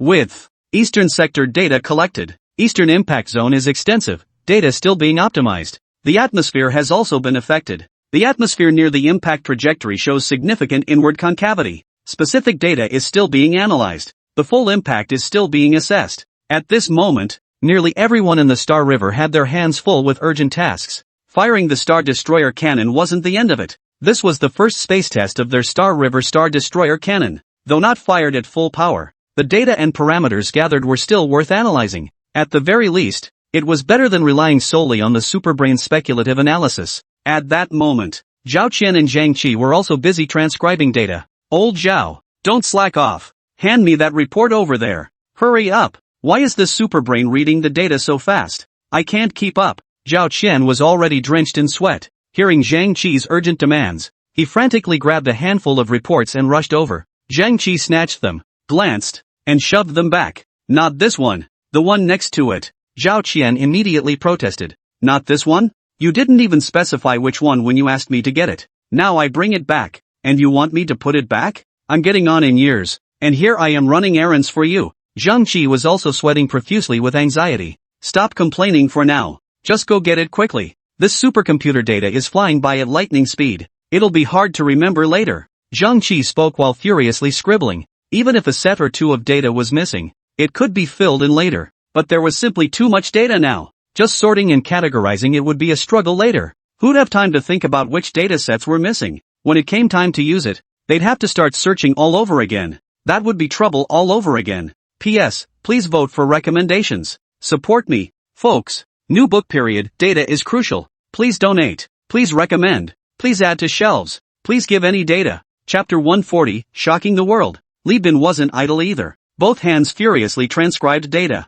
It wasn't that their Star River supercomputer lacked intelligence, it certainly had the capability to handle all these tedious tasks. It was just that the volume of data needing analysis was enormous, and it would likely grow even more soon. By the time all this data was organized, their analysis would be long past its prime. Moreover, glancing at the circuit's already sputtering sparks, Li Bin couldn't help but worry. Prolonged, Uninterrupted use might just fry their supercomputer dry. At moments like this, the superiority of human intervention became glaringly apparent. Zhang Qi had mentioned it to him before. Given the current situation, Galaxy's reliance on the supercomputer was far too heavy. It had even far exceeded its original purpose. Actually, Zhang Qi didn't know the true state of their galaxy now. The galaxy today. Apart from him, Li Bin, all the other core researchers, including Lisa, were all bionic humans. They could directly access the supercomputer within their own minds. Lisa, in particular, was the de facto controller of the superbrain.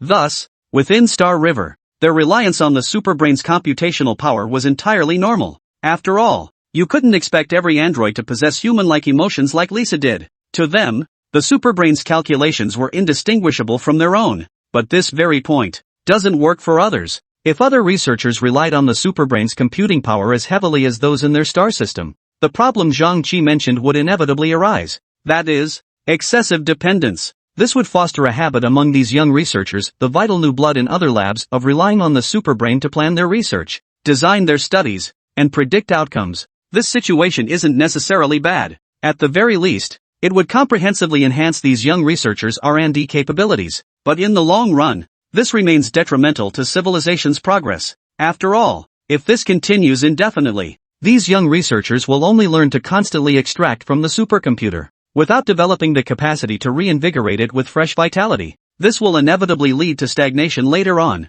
With the current computational power and intelligence of their Star River supercomputer, it could sustain human civilization for a century. But what happens after a century? Those who rely on the superbrain for research will, to some extent, lose their own judgment. Their research experience will fall far short of those who have long pursued independent development. At that point, the entire R&D process might grind to a halt. This is not what Zhang Qi desires, nor is it what Li Bin desires. Li Bin has always been dedicated to advancing the overall progress of rabbit civilization. This progress, though perhaps somewhat rapid, must not be distorted. Of course, the current situation is an exception. In space, all parameters remain unknown. Moreover, the scope involved this time is immense. Currently, blue star humans haven't fully deciphered the substances in space. Under these circumstances, relying on human effort to calculate all this data was utterly impossible. Even their Star River supercomputer was nearly overheating to the point of failure. To put it in perspective, take Blue Star as an example. The reason certain data tables are relatively easier to calculate for humans today stems fundamentally from the existence of established formulas. Humans have gained a solid grasp of the various forces and influences at play on Blue Star. Therefore, when calculating specific forces or influences, the process is relatively straightforward. But now, in space, while not entirely unknown, the majority remains uncharted territory. Under these circumstances, their supercomputer is meticulously analyzing this complexity, sifting through this experiment to identify recurring patterns, gradually deriving foundational formulas, even force fields. The computational power required is unimaginable. This is precisely why the Star River facility is so chaotic right now. Lisa and the other core researchers are frantically bent over their desks, transcribing data. After all, they've witnessed Li Bin's intense focus on space matters these past days. Now, Lisa finally understood. This man harbors a heart yearning for the vastness of the cosmos. Therefore, the entire galaxy team was working with extraordinary dedication.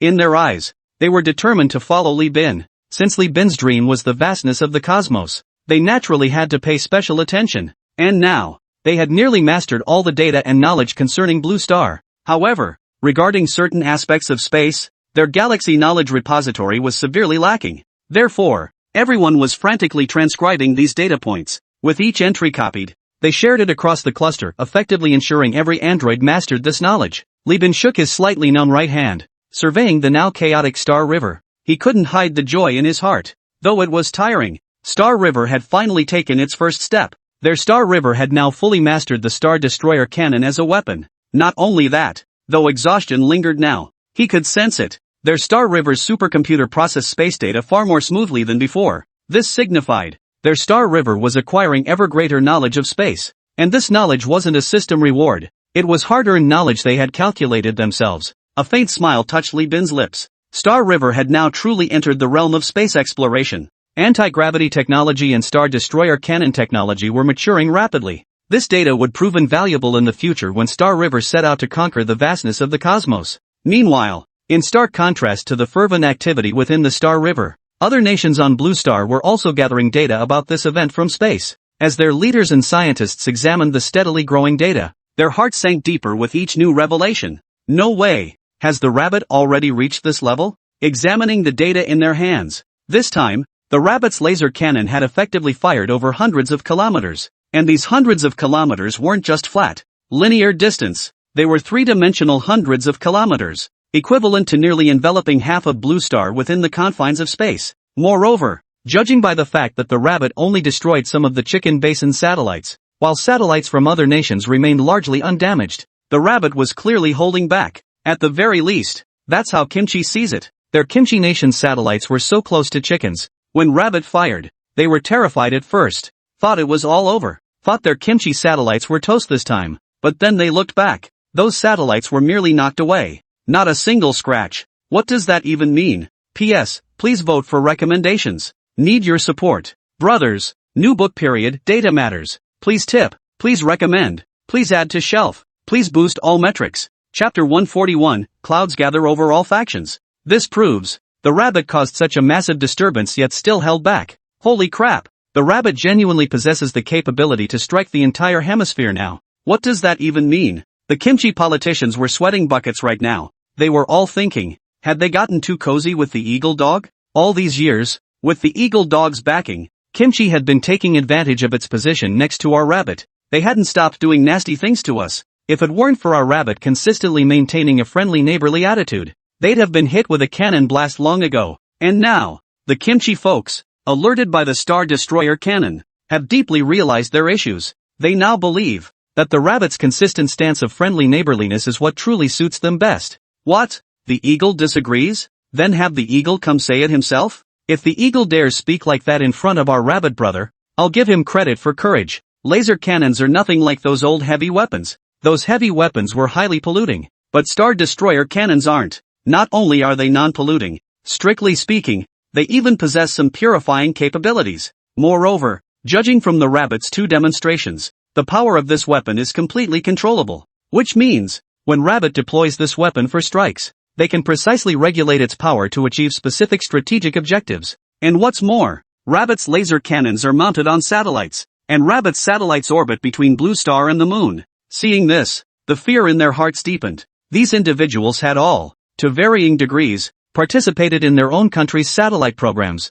Even if they didn't grasp the exact technical principles, they understood the fundamental concepts and operational principles. The very notion of a satellite maintaining a stable position between Blue Star and the moon was inherently implausible. Consider this. Blue Star exerts gravitational pull on satellites. That's precisely why satellites in low Earth orbit always remain close to Blue Star. Conversely, the moon also exerts gravitational pull on satellites. Otherwise, given the increasingly scarce resources in Blue Star's low Earth orbit today, they would have long since sought ways to launch satellites farther out, yet suspended between the gravitational fields of Blue Star and the moon. The challenges faced extend far beyond mere gravitational tug-of-war. These two gravitational fields constantly tug at the satellite, disrupting its signals. Therefore, whenever a satellite or spacecraft approaches another celestial gravitational field, Earth's influence over it plummets dramatically. This can lead to mission failure. But now, the rabbit has brazenly positioned its satellite between Earth and the moon. What does this signify? The rabbits have now overcome gravitational field effects and established a long-term interactive platform with the ground.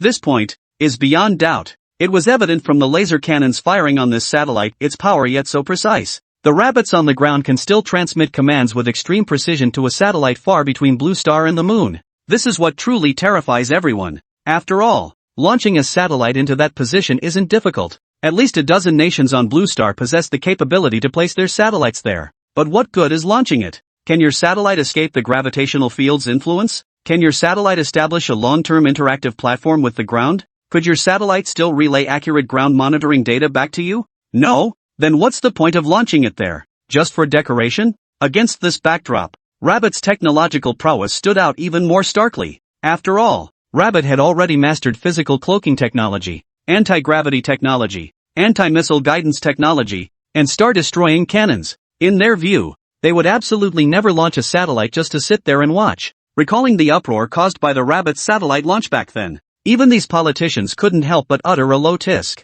Just how far has the Rabbit's technological prowess advanced now? Meanwhile, Eagle Nation, The Eagle Nation Parliament Hall was buzzing with activity. The Eagle Nation leader had been dragged in by Tom. Holm was pointing his finger right at the Eagle leader's nose, berating him. This Eagle leader fellow is utterly incapable of shouldering his responsibilities. To satisfy his lust for power, he's formed factions and even resorted to deception to achieve his goals. Holm spoke with a hint of grievance. This Eagle leader was completely unethical, deceiving an old man like him. He nearly fell for this guy's tricks. Who knows what's going on? Being a general these days is truly tough. First, the Hall's incident completely disgraced the Eagle Squadron's military department. And now, their own Eagle Squadron leader pulls this stunt. He almost made him back this rabbit's provocation. Is that rabbit someone he can afford to provoke right now? A single shot could obliterate half a planet. What does that even mean? Holmes still felt a chill recalling the data the communications officer had delivered back then. He wasn't some clueless fool who knew nothing about war.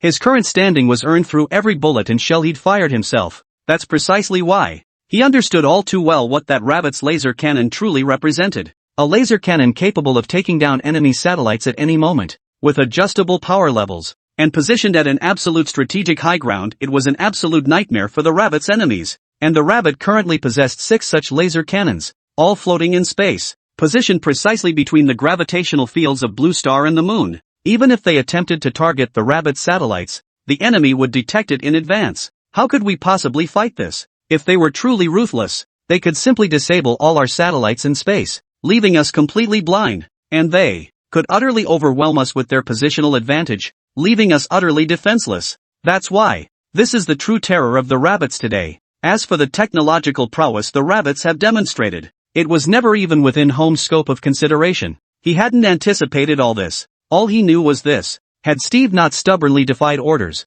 he'd be here now, crushed alongside the Eagle leader. Holmes' temper flared instantly, and his accusations against the Eagle leader rang with genuine conviction. That Eagle leader tried to deceive this old man, trying to drag me into fighting the rabbits alongside him. Thankfully, General Steve from our military division promptly uncovered the Eagle leader's blunder and alerted me in time. After thorough deliberation, we decided to indirectly carry out our leader's orders. That's how we ended up live-streaming the Eagle leader blowing up the Foot Basin chicken. This incident is utterly despicable. I implore the council to consider expelling our leader from public office immediately. Holmes declared with venom. P.S. Votes needed. Support us, brothers. New book period. Data matters. Donations needed. Recommendations needed. Bookshelf spots needed. All data needed. Chapter 142, The Battle for Proof. After Holmes' tearful speech, the Eagle Squadron Council plunged into debate. I find Holmes' argument compelling. As our Eagle leader, he failed to accurately assess the situation in a timely manner, nearly causing irreparable damage to our Eagle. This constitutes gross dereliction of duty. Therefore, I endorse General Holmes' proposal to immediately remove this term's leader from office. I concur. Seeing this, Tom added fuel to the fire. Our Eagle Squad now faces a once-in-a-century upheaval. Our demands on our leader must be even higher at this critical juncture. After all, the rabbits have entered a period of dominance in both technology and strength. If our Eagle Squad leader proves inadequate now, we will surely suffer the consequences. Therefore, I endorse General Holmes' motion to remove the Eagle leader. The moment these words were spoken, the murmurs within the Eagle Council chamber grew louder. Exactly. At this critical juncture, our Eagle Nation needs a capable leader to step forward. The rabbits are growing increasingly formidable. If our leader lacks competence, it will indeed jeopardize the Eagle Nation's interests. Tom is absolutely right. +1. At this moment, even the council members who had previously supported the Eagle chief dared not utter a word, mainly because what General Holmes and Tom had just said made perfect sense. The rabbits had now fully demonstrated their technological prowess. Technological strength, in certain circumstances, could almost be equated with national power,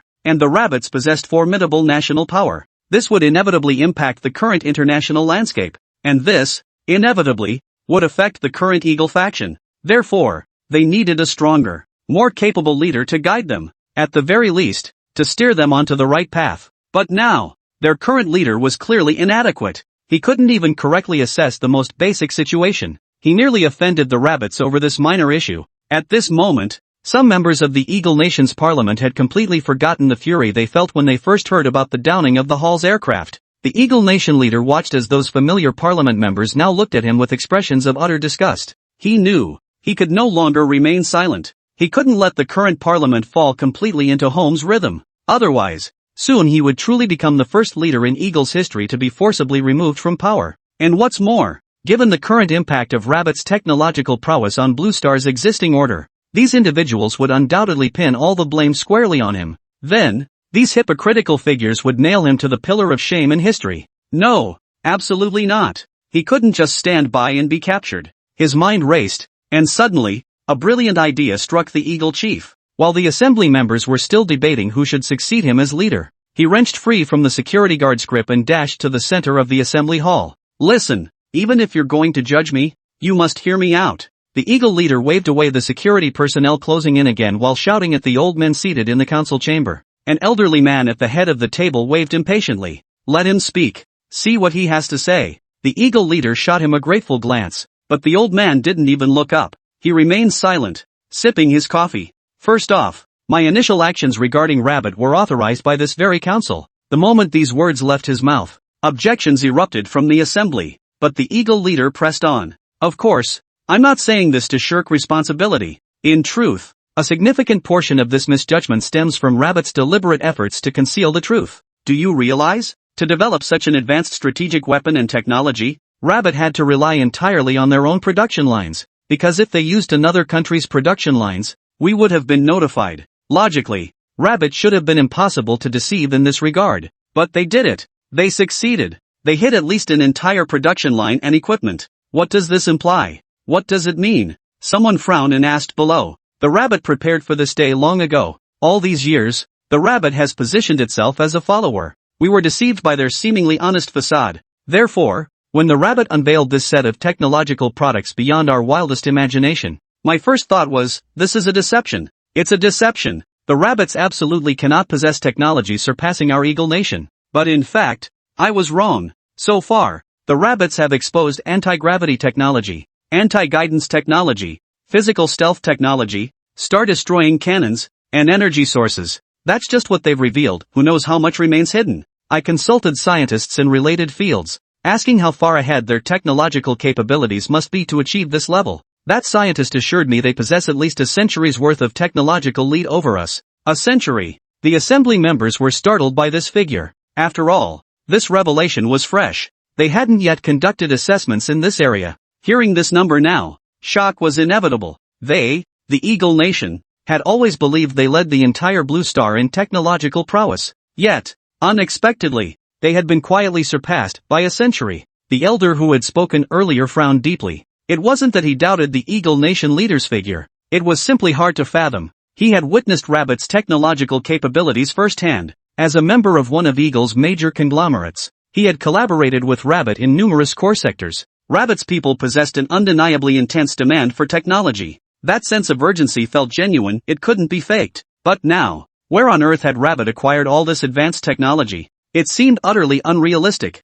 The Eagle leader swept his gaze around the room, taking in everyone's expressions. Seeing his words had achieved their intended effect, he immediately delivered another hard-hitting blow. 100 years. 100 years. How many years has Rabbit development even been going on? How could they possibly be 100 years ahead of us? And I'm sure everyone here has had some business dealings with Rabbit, to one degree or another. The Rabbit's thirst for technology can't be faked unless they're hiding it even from their own people. But that's impossible. Therefore, there's only one truth. P.S. Need votes. Support me, folks. New book period. Data matters. Need donations. Need recommendations. Need bookmarks. Need all the stats. Chapter 143, Li Bin, did I slip up? The Eagle leader paused after speaking. Leaning on the table, he scanned the room. At this moment, even the most elite Eagle politicians were utterly stunned by the Eagle leader's words. Whoa, this guy, he makes a point. These politicians began to follow the Eagle leader's logic in their thoughts.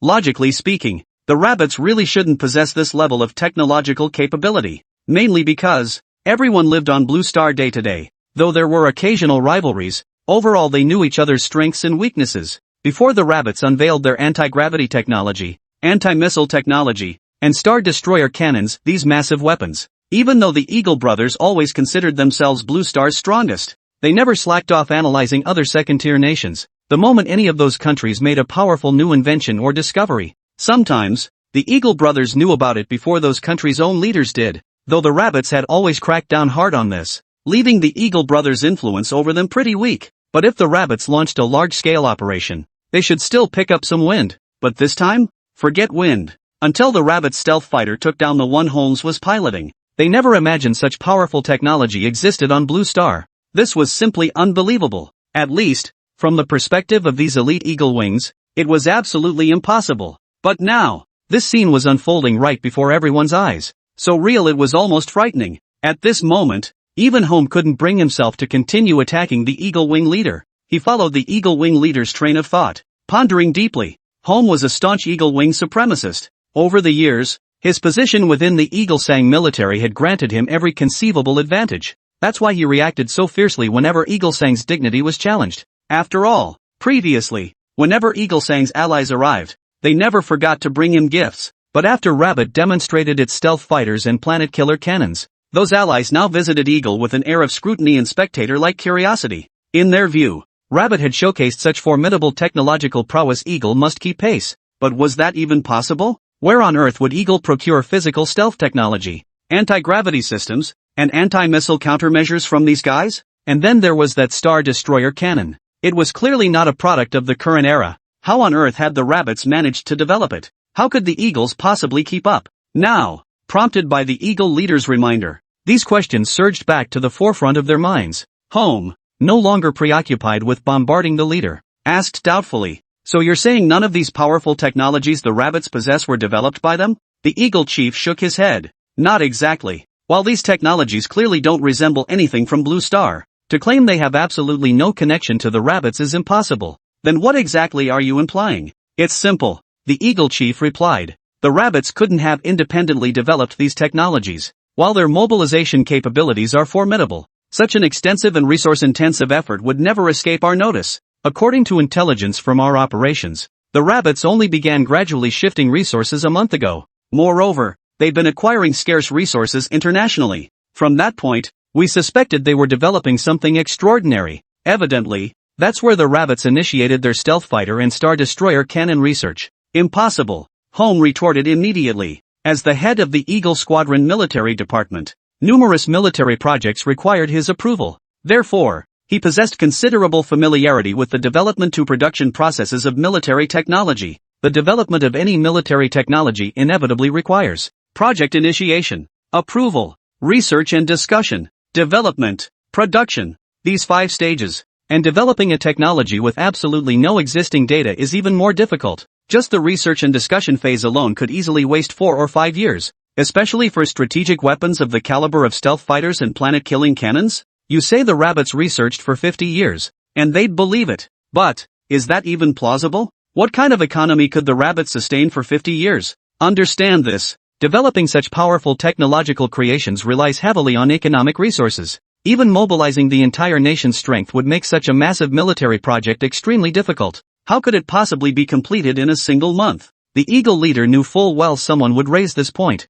By now, he had grown much more composed. When others showed interest in his perspective, it meant he had value. At least, they wouldn't just dismiss him now. I know a month is nowhere near enough to develop a military product. Even those tedious formula calculations alone could easily take a month, a year, maybe even 2. But Rabbit's actions are already right in front of us. Speaking, the Eagle leader walked up to the elderly man who had earlier urged him to continue, and asked softly, "Do you think physical cloaking technology is feasible? Do you believe the stealth technologies seen in sci-fi movies could be applied in reality?" The Eagle leader continued walking as he spoke, approaching another elder and asking, "Do you think anti-gravity technology is possible? Blue Star treats all objects equally, everyone experiences gravity. Why would Rabbit's fighters and satellites possess anti-gravity technology? Do you think star-destroying cannons are possible? Those are laser cannons, powerful laser cannons. Where did they get such massive energy reserves to support experiments with such formidable weapons?" These questions were exceptionally sharp.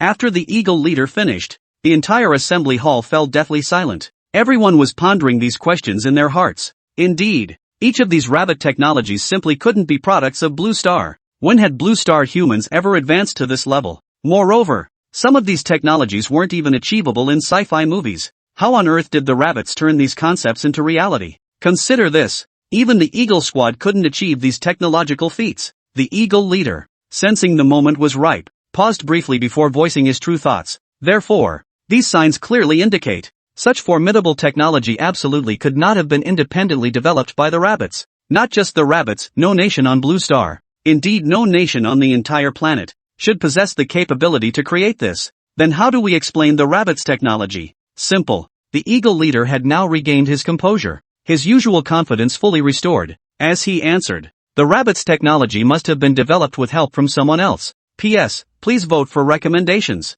Support me, brothers. New book period, data matters. Please tip, please recommend, please add to your bookshelf, please boost all metrics. Chapter 144, Aliens? The rabbits couldn't possibly have independently developed weapons of this caliber. Whether it's physical cloaking technology, anti-gravity technology, or anti-missile guidance countermeasures, these are things we've never even heard of. Given Blue Star's current research capabilities, even if we pooled our resources, it would take decades to develop such technology. How could the rabbits possibly have done it alone? Therefore, someone must be assisting the rabbits in developing these technological products. After the eagle leader finished speaking, he scanned the room. In the assembly hall, the elders' brows were deeply furrowed. Though reluctant to admit it, they had to concede this fellow had a point. Those present in the assembly hall, qualified to judge the eagle leader, were the top figures in Eagle's various fields. These individuals might sell their souls to the devil for profit, but clearly, Rabbit's current strength had already aroused their vigilance. What Eagle's leader was saying now, they hadn't failed to consider it. But practically speaking, if neither the rabbits nor they themselves could develop these technological products, who else could possibly assist the rabbits? On Blue Star, no entity possessed such capability. Then who else could it be? Aliens? Joking. Holm frowned. You keep insisting someone is helping the rabbits with this R&D, but on Blue Star, who has that kind of capability? Even we Eagles are light years behind these technologies, let alone other nations. No. The eagle leader shook his head, chuckling. On the current Blue Star, no entity can develop these technologies. But you must understand, this universe holds more than one Blue Star, and Blue Star itself spans more than one era. At these words, the old man in the Eagle Council chamber instantly dismissed it as utter nonsense. The universe holds more than one Blue Star. This was common knowledge. On Blue Star, before human civilization emerged, it was indeed impossible to confirm whether other civilizations existed. But what point were you trying to make by bringing this up now? Rabbit's technology was undeniably powerful. Yet now, clearly, the eagle leader's words were even harder to believe. Holm immediately retorted. Nonsense. We know all this, but what exactly are you trying to imply? Drop your ridiculous tricks. If you truly have evidence, present it before all these council members. If you have none, then wait quietly for your trial. The eagle leader remained completely unfazed by Holm's outburst, instead snorting derisively. Don't get ahead of yourself, I'm not finished yet. I believe someone among the rabbits must have acquired knowledge or tools from another civilization. That's what grants this individual technology and tools far surpassing current standards. I maintain this is the true reason behind the rabbit's astonishing technological advancements. The eagle leader's words rang out with conviction. Holmes' eyebrow shot up, clearly. He hadn't anticipated the eagle leader offering such an explanation. Meanwhile, expressions shifted among the assembly hall's crowd. Compared to their own speculations, the eagle leader's theory seemed far more plausible. Indeed, in their view, the technology the rabbits displayed simply couldn't be the product of Blue Star's humans. Their civilization hadn't evolved to that level yet. Yet the rabbits had undeniably presented it. This alone proved that someone had indeed developed these technologies. Truth be told, before the eagle leader proposed this theory, they had racked their brains and still couldn't connect all the pieces of information. But after the eagle leader put forward this perspective, everyone suddenly felt like the fog had lifted, revealing the moon. All the clues were now connected. It was likely that someone had obtained tools from another civilization, one far surpassing Blue Star's current level. After catching the attention of Rabbit's high command, this individual had entered into deep cooperation with Rabbit. That was how today's situation had come to be. At that moment, Chief Eagle dropped another bombshell. I have a theory about who this person might be. Who? The elders in the council chamber asked in unison. The eagle leader paused dramatically, turning to Steve, who was hiding in the farthest corner of the chamber, and chuckled lightly. Steve, do you remember how this entire situation started? All eyes followed the eagle leader's gaze backward. Steve, sitting in the corner, had only intended to watch the show. Who knew the eagle leader would diss him now? And start with such a tricky question. What could he possibly say? This matter had already become a power struggle between the eagle leader and Holm. Dragging a minor player like him into it, how could he possibly handle it? But now, seeing the lawmaker's glances that could devour him, Steve swallowed hard. He could only tell the truth. Initially, it was simply because Rabbit owned a company that had been our Eagle Ship Carrier's arresting cable supplier. But later, when that company ended up on our Eagle Ship sanctions list, We dispatched aircraft to demonstrate our presence. That's what led to the subsequent developments. The Eagle Chief added. This is the company. The assembly hall's gaze shifted back to the Eagle Chief. I later investigated this company. Its name is Galaxy, founded by a rabbit named Li Bin. This company produces far more than just carrier arresting cables. What else? Home asked with palpable urgency. During the war between Big Mao and Little Mao. Remember when Big Mao secretly transported dozens of tons of explosives into Little Mao's trenches, obliterating their frontline command center? Does anyone recall that? Everyone recalled the incident. It had indeed happened. The truth had caused quite a stir back then. They called it the century's greatest mystery in the military-industrial complex. Are you saying Big Mao purchased that batch of equipment from this company called Star River? Exactly. That equipment was bought by Big Mao from Star River. The name of that equipment? Drones. Drones? Drones alone couldn't have achieved that level of effectiveness for Big Mao. Of course, it wasn't just drones. In fact, the drones Galaxy sold to Big Mao already demonstrated physical stealth technology. The performance of those stealth drones back then was practically identical to modern stealth fighter jets. P.S. Please vote for recommendations. Support me, everyone. New book period. Data matters. Seeking tips. Seeking recommendations. Seeking bookmarks. Seeking all data. Chapter 145. Did you really figure it out? What? The technology used in those drones back then could already match Rabbit's current stealth fighter tech? Why didn't you say so earlier? Exactly. If you'd said sooner, we could have done business with them too. These drones are incredible. Once imported, we can reverse engineer them completely. We'll crack their technology eventually. The Eagle Nation's parliamentary chamber erupted in clamor. The old guard berated their leader for not disclosing such vital information sooner. After all, everyone seated at this table had some stake in the military-industrial complex. Truthfully, they couldn't care less whether Eagle could crack this technology, but they cared deeply about one thing. Once these drones passed through their hands, they'd surely squeeze more funding out of the parliament. That was the real priority. The Eagle leader glanced at the envious crowd and chuckled softly. These old fogies in the assembly hall. At first, they'd planned to follow Holmes' lead and put him on trial. Later, they were captivated by his arguments and listened to his explanations. And now, he stirred up their greed. Their mental processes have been following his lead the entire time. By now, he had completely seized control of the rhythm within the parliamentary chamber. After so many coincidences, I can confidently conclude that the one who helped Rabbit develop the stealth fighter and the Star Destroyer cannon is most likely the Star River. Or even more extreme, it could very well be this Star River's owner, Li Bin. The moment Eagle leader uttered these words, the atmosphere in the entire assembly hall reached another fever pitch. That makes perfect sense. Exactly. If it were just one coincidence, it might be dismissed as mere chance, but when so many coincidences pile up like this, it absolutely cannot be coincidence anymore. I support Eagle leader's view. I also believe this individual is highly likely the mastermind behind the Rabbit's R&D efforts. Support +1. The elderly man who had earlier signaled Eagle leader to speak cleared his throat twice from the head of the assembly hall. The previously noisy chamber fell instantly silent. The elder looked at Eagle leader and asked, even if everything you say is true, and this Li Bin is indeed the one providing the Rabbit with powerful technological backing behind the scenes, how can we leverage this information to our advantage under the current circumstances? You must understand, the Rabbit now possesses stealth fighters and incredibly powerful laser cannons. Their satellites have deployed these laser cannons between Blue Star and the Moon. Under these conditions, we Eagles simply cannot pose any threat to the Rabbit. Simply put, we have no bargaining power whatsoever. Whoa! The old man's words sent shockwaves through the assembly hall. They all knew the Rabbits had developed stealth fighters and laser cannons. They even launched the cannons into space alongside satellites. But none had ever imagined the situation had deteriorated this badly. The Eagle Nation had always boasted of being Blue Star's strongest. But now, that authoritative elder in the assembly hall had declared with his words, "You've lost your edge. Even if you knew their secrets, you'd have no bargaining power." This was utterly unacceptable to them. Holmes was among those who found it most unbearable. Come on. We still have aircraft carriers. We have our own stealth fighters. Ridiculous. Before the elder in the front row of the assembly hall could speak, the Eagle leader cut him off. Your aircraft carriers hold almost no secrets from their satellites. Once they pinpoint your location,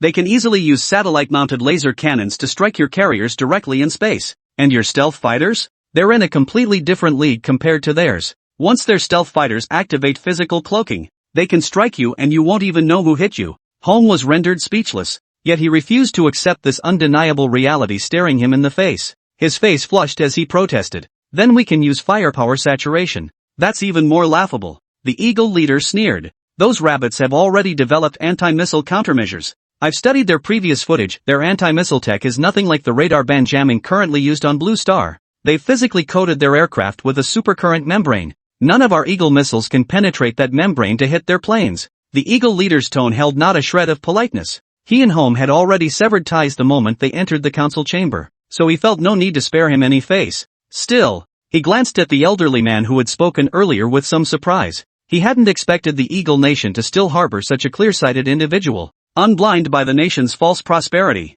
the Eagle leader was taken aback. He'd been scheming about how to force these old fools in the assembly hall to accept reality. With this elder speaking up, everything just got a lot simpler. The assembly hall was filled with many old-timers like Home. After hearing the Eagle leader's sharp retort to Home, some still felt resentful. The old man frowned and scolded. You lot have been blinded by the Empire's prosperity. You must understand, the current situation is even more perilous than we've discussed. As I stated before the meeting, we Eagles have reached a crucial historical juncture. At this critical moment, our first task is to face reality. Leader, what exactly should our next move be? The Eagle leader promptly rose to his feet and strode to the center of the assembly. Finding his familiar rhythm, he addressed the assembly under the resentful stares of others. As the elder stated, our Eagle Nation has reached a critical historical juncture. I believe our first step must be to cease all actions against the rabbits. Since the rabbits' rise is unstoppable, there's absolutely no need for us to play the villain. We can appropriately allocate some resources toward the rabbits.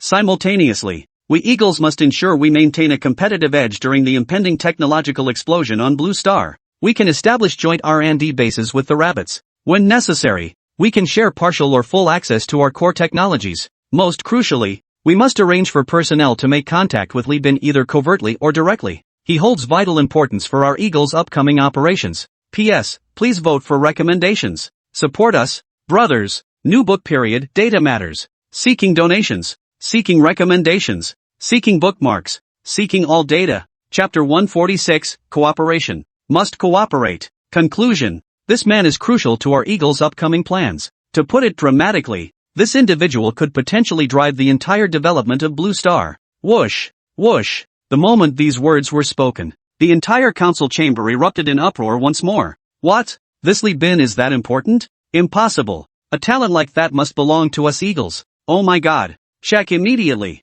See if Li Bin has any Eagle blood in his ancestry? Right. Investigate it now. Meanwhile, Rabbit, Stellar Core Research Institute. Li Bin and Zhao Qian stared dumbfounded at the screens in their hands, expressions frozen in shock. Holy crap, we underestimated this Eagle leader. This guy, he's got this kind of power? Li Bin rubbed his chin, utterly stunned. Damn, I'm seriously impressed. At first, he thought this Eagle leader was just a bumbling fool. Initially, wasn't he convinced that Rabbit's tech weapons were all just smoke and mirrors? How could he be so clear-headed now? He'd even traced the trail back to find Xinghe and himself. Zhao Qian grew tense. Brother Li, rest assured, I'll immediately deploy several divisions to Shihai City. No matter what happens next, I'll guarantee the safety of Xinghe and you. To everyone's surprise, Li Bin shook his head. Old Zhao, reinforcing Shihai City won't help. Why not? Seeing Li Bin still refusing, Zhao Qian grew impatient. He reached for his phone to request reinforcements. Li Bin quickly stopped him. Mr. Zhao, hear me out first. Brother Li, I can meet all your other demands, but this is absolutely non-negotiable. Zhao Qian said sternly. The safety of Xinghe and your personal security are of paramount importance to the entire Rabbit Nation. Brother Li, have you considered that all the projects currently underway are centered around Xinghe, even centered around you personally? That's right. Eagle has now witnessed our strength and decided to adopt a more conciliatory approach in engaging with us. But what if someone discovers the special relationship between you and Star River next? You are simply too vital to Rabbit now. Brother Li, your safety is no longer just your own concern, it's the entire Rabbit's concern. Zhao Qian's words were earnest and heartfelt. They came straight from the heart. Li Bin knew this well. Zhao Qian wanted to reinforce Shihai City precisely to protect Li Bin and Xinghe's safety. But, just as he had said earlier, now that Eagle had witnessed Rabbit's formidable strength, it had adopted a conciliatory approach. But what if someone else came along who didn't know any better? Xinghe might evade danger once, but could they evade it twice? Xinghe couldn't spend their entire lives hiding in the shadows. Could they? That's unrealistic. And it's not what Li Bin wants either. What Li Bin has always pursued is the ability to live this second life normally and enjoy its pleasures. And on that foundation, To leverage the abilities and technology granted by the system to benefit the entire rabbit nation's production and national strength. That's what he truly desires. After some thought, Li Bin decided to subtly demonstrate their strength once more, just to let those who genuinely care about them, like Zhao Qian, know that Star River possesses the power to protect itself. Senior Zhao, do you recall what I mentioned when introducing the supercomputer to you earlier? Of course I remember. Beyond its extraordinary computational power supporting your scientific research, your Star River supercomputer can also access Blue Star's networks. It can instantly retrieve any information you require. Exactly. That's the point. Li Bin nodded and continued. Mr. Zhao, our Star River superbrain can constantly help us filter information. If any nation on Blue Star shows hostility toward Star River, we'll get the news immediately. Combined with the satellites still orbiting in space, Star River will definitely protect itself and give all the wolves who come here a profound lesson. Strike first to prevent 100 strikes later. Strength comes from within. Mr. Zhao, can you shield Star River once? Twice? Can you shield us indefinitely? Star River is mature. We possess the capability to protect ourselves. Li Bin's words rang out with conviction. His speech brimmed with hope and confidence for the future. Zhao Qian opened his mouth, about to speak, but swallowed his words back. Li Bin was right. They could certainly reinforce security in Shihai City and at Star River, but honestly, it wouldn't do much good. If those wolves truly set their sights on Star River, they could block them once, but they couldn't always stand in Star River's way. For Xingha to truly escape this torment and conduct experiments in peace, it all came back to what Li Bin had said. You have to be strong yourself. Only by standing firm could they avoid the harassment of those people. Zhao Qian sighed. Since that's the case, I won't say more. But remember, Brother Li, Xingha's affairs are our affairs. Should any need truly arise, you must contact us. We stand on the same front line. Always. Li Bin's story has spanned over 300,000 words. My apologies. Due to data issues, Li Bin's journey on paper must end here. Truthfully, this book's data has been rather poor, likely my fault. Some aspect wasn't handled well enough. I'll carefully review it again and learn from this experience. I'm truly sorry this book must end here. My apologies to all the brothers and sisters who followed this story all the way to this point. Now, I have a rather bold request. Would you all who've read this far please leave a chapter review? Let me know exactly how many people made it this far. Regarding the writing process of this book, I'm also deeply sorry. While writing, I exhausted my drafts far too early, leading to frequent hiatuses during updates. I apologize to everyone for this. I'm truly grateful to the readers who've accompanied me all this time. I'm deeply grateful to the readers who've stuck with me, and to my editor for their support. This book certainly has its flaws, but I'll learn from them. I'll take all the mistakes made in this book as cautionary tales, and won't carry these bad habits, like sudden hiatuses, into my next work. I'll keep writing. Keep writing. I hope that one day, I can create a work that satisfies both myself and my dear readers. Here, I also wish my next book a massive hit. May all my reader brothers and sisters enjoy lifelong happiness and eternal joy. May my editor-in-chief prosper with abundant wealth and sign countless bestsellers. May we all have smooth sailing, harmonious families, and all our wishes come true. My wishes will definitely come true. We all have a bright future ahead.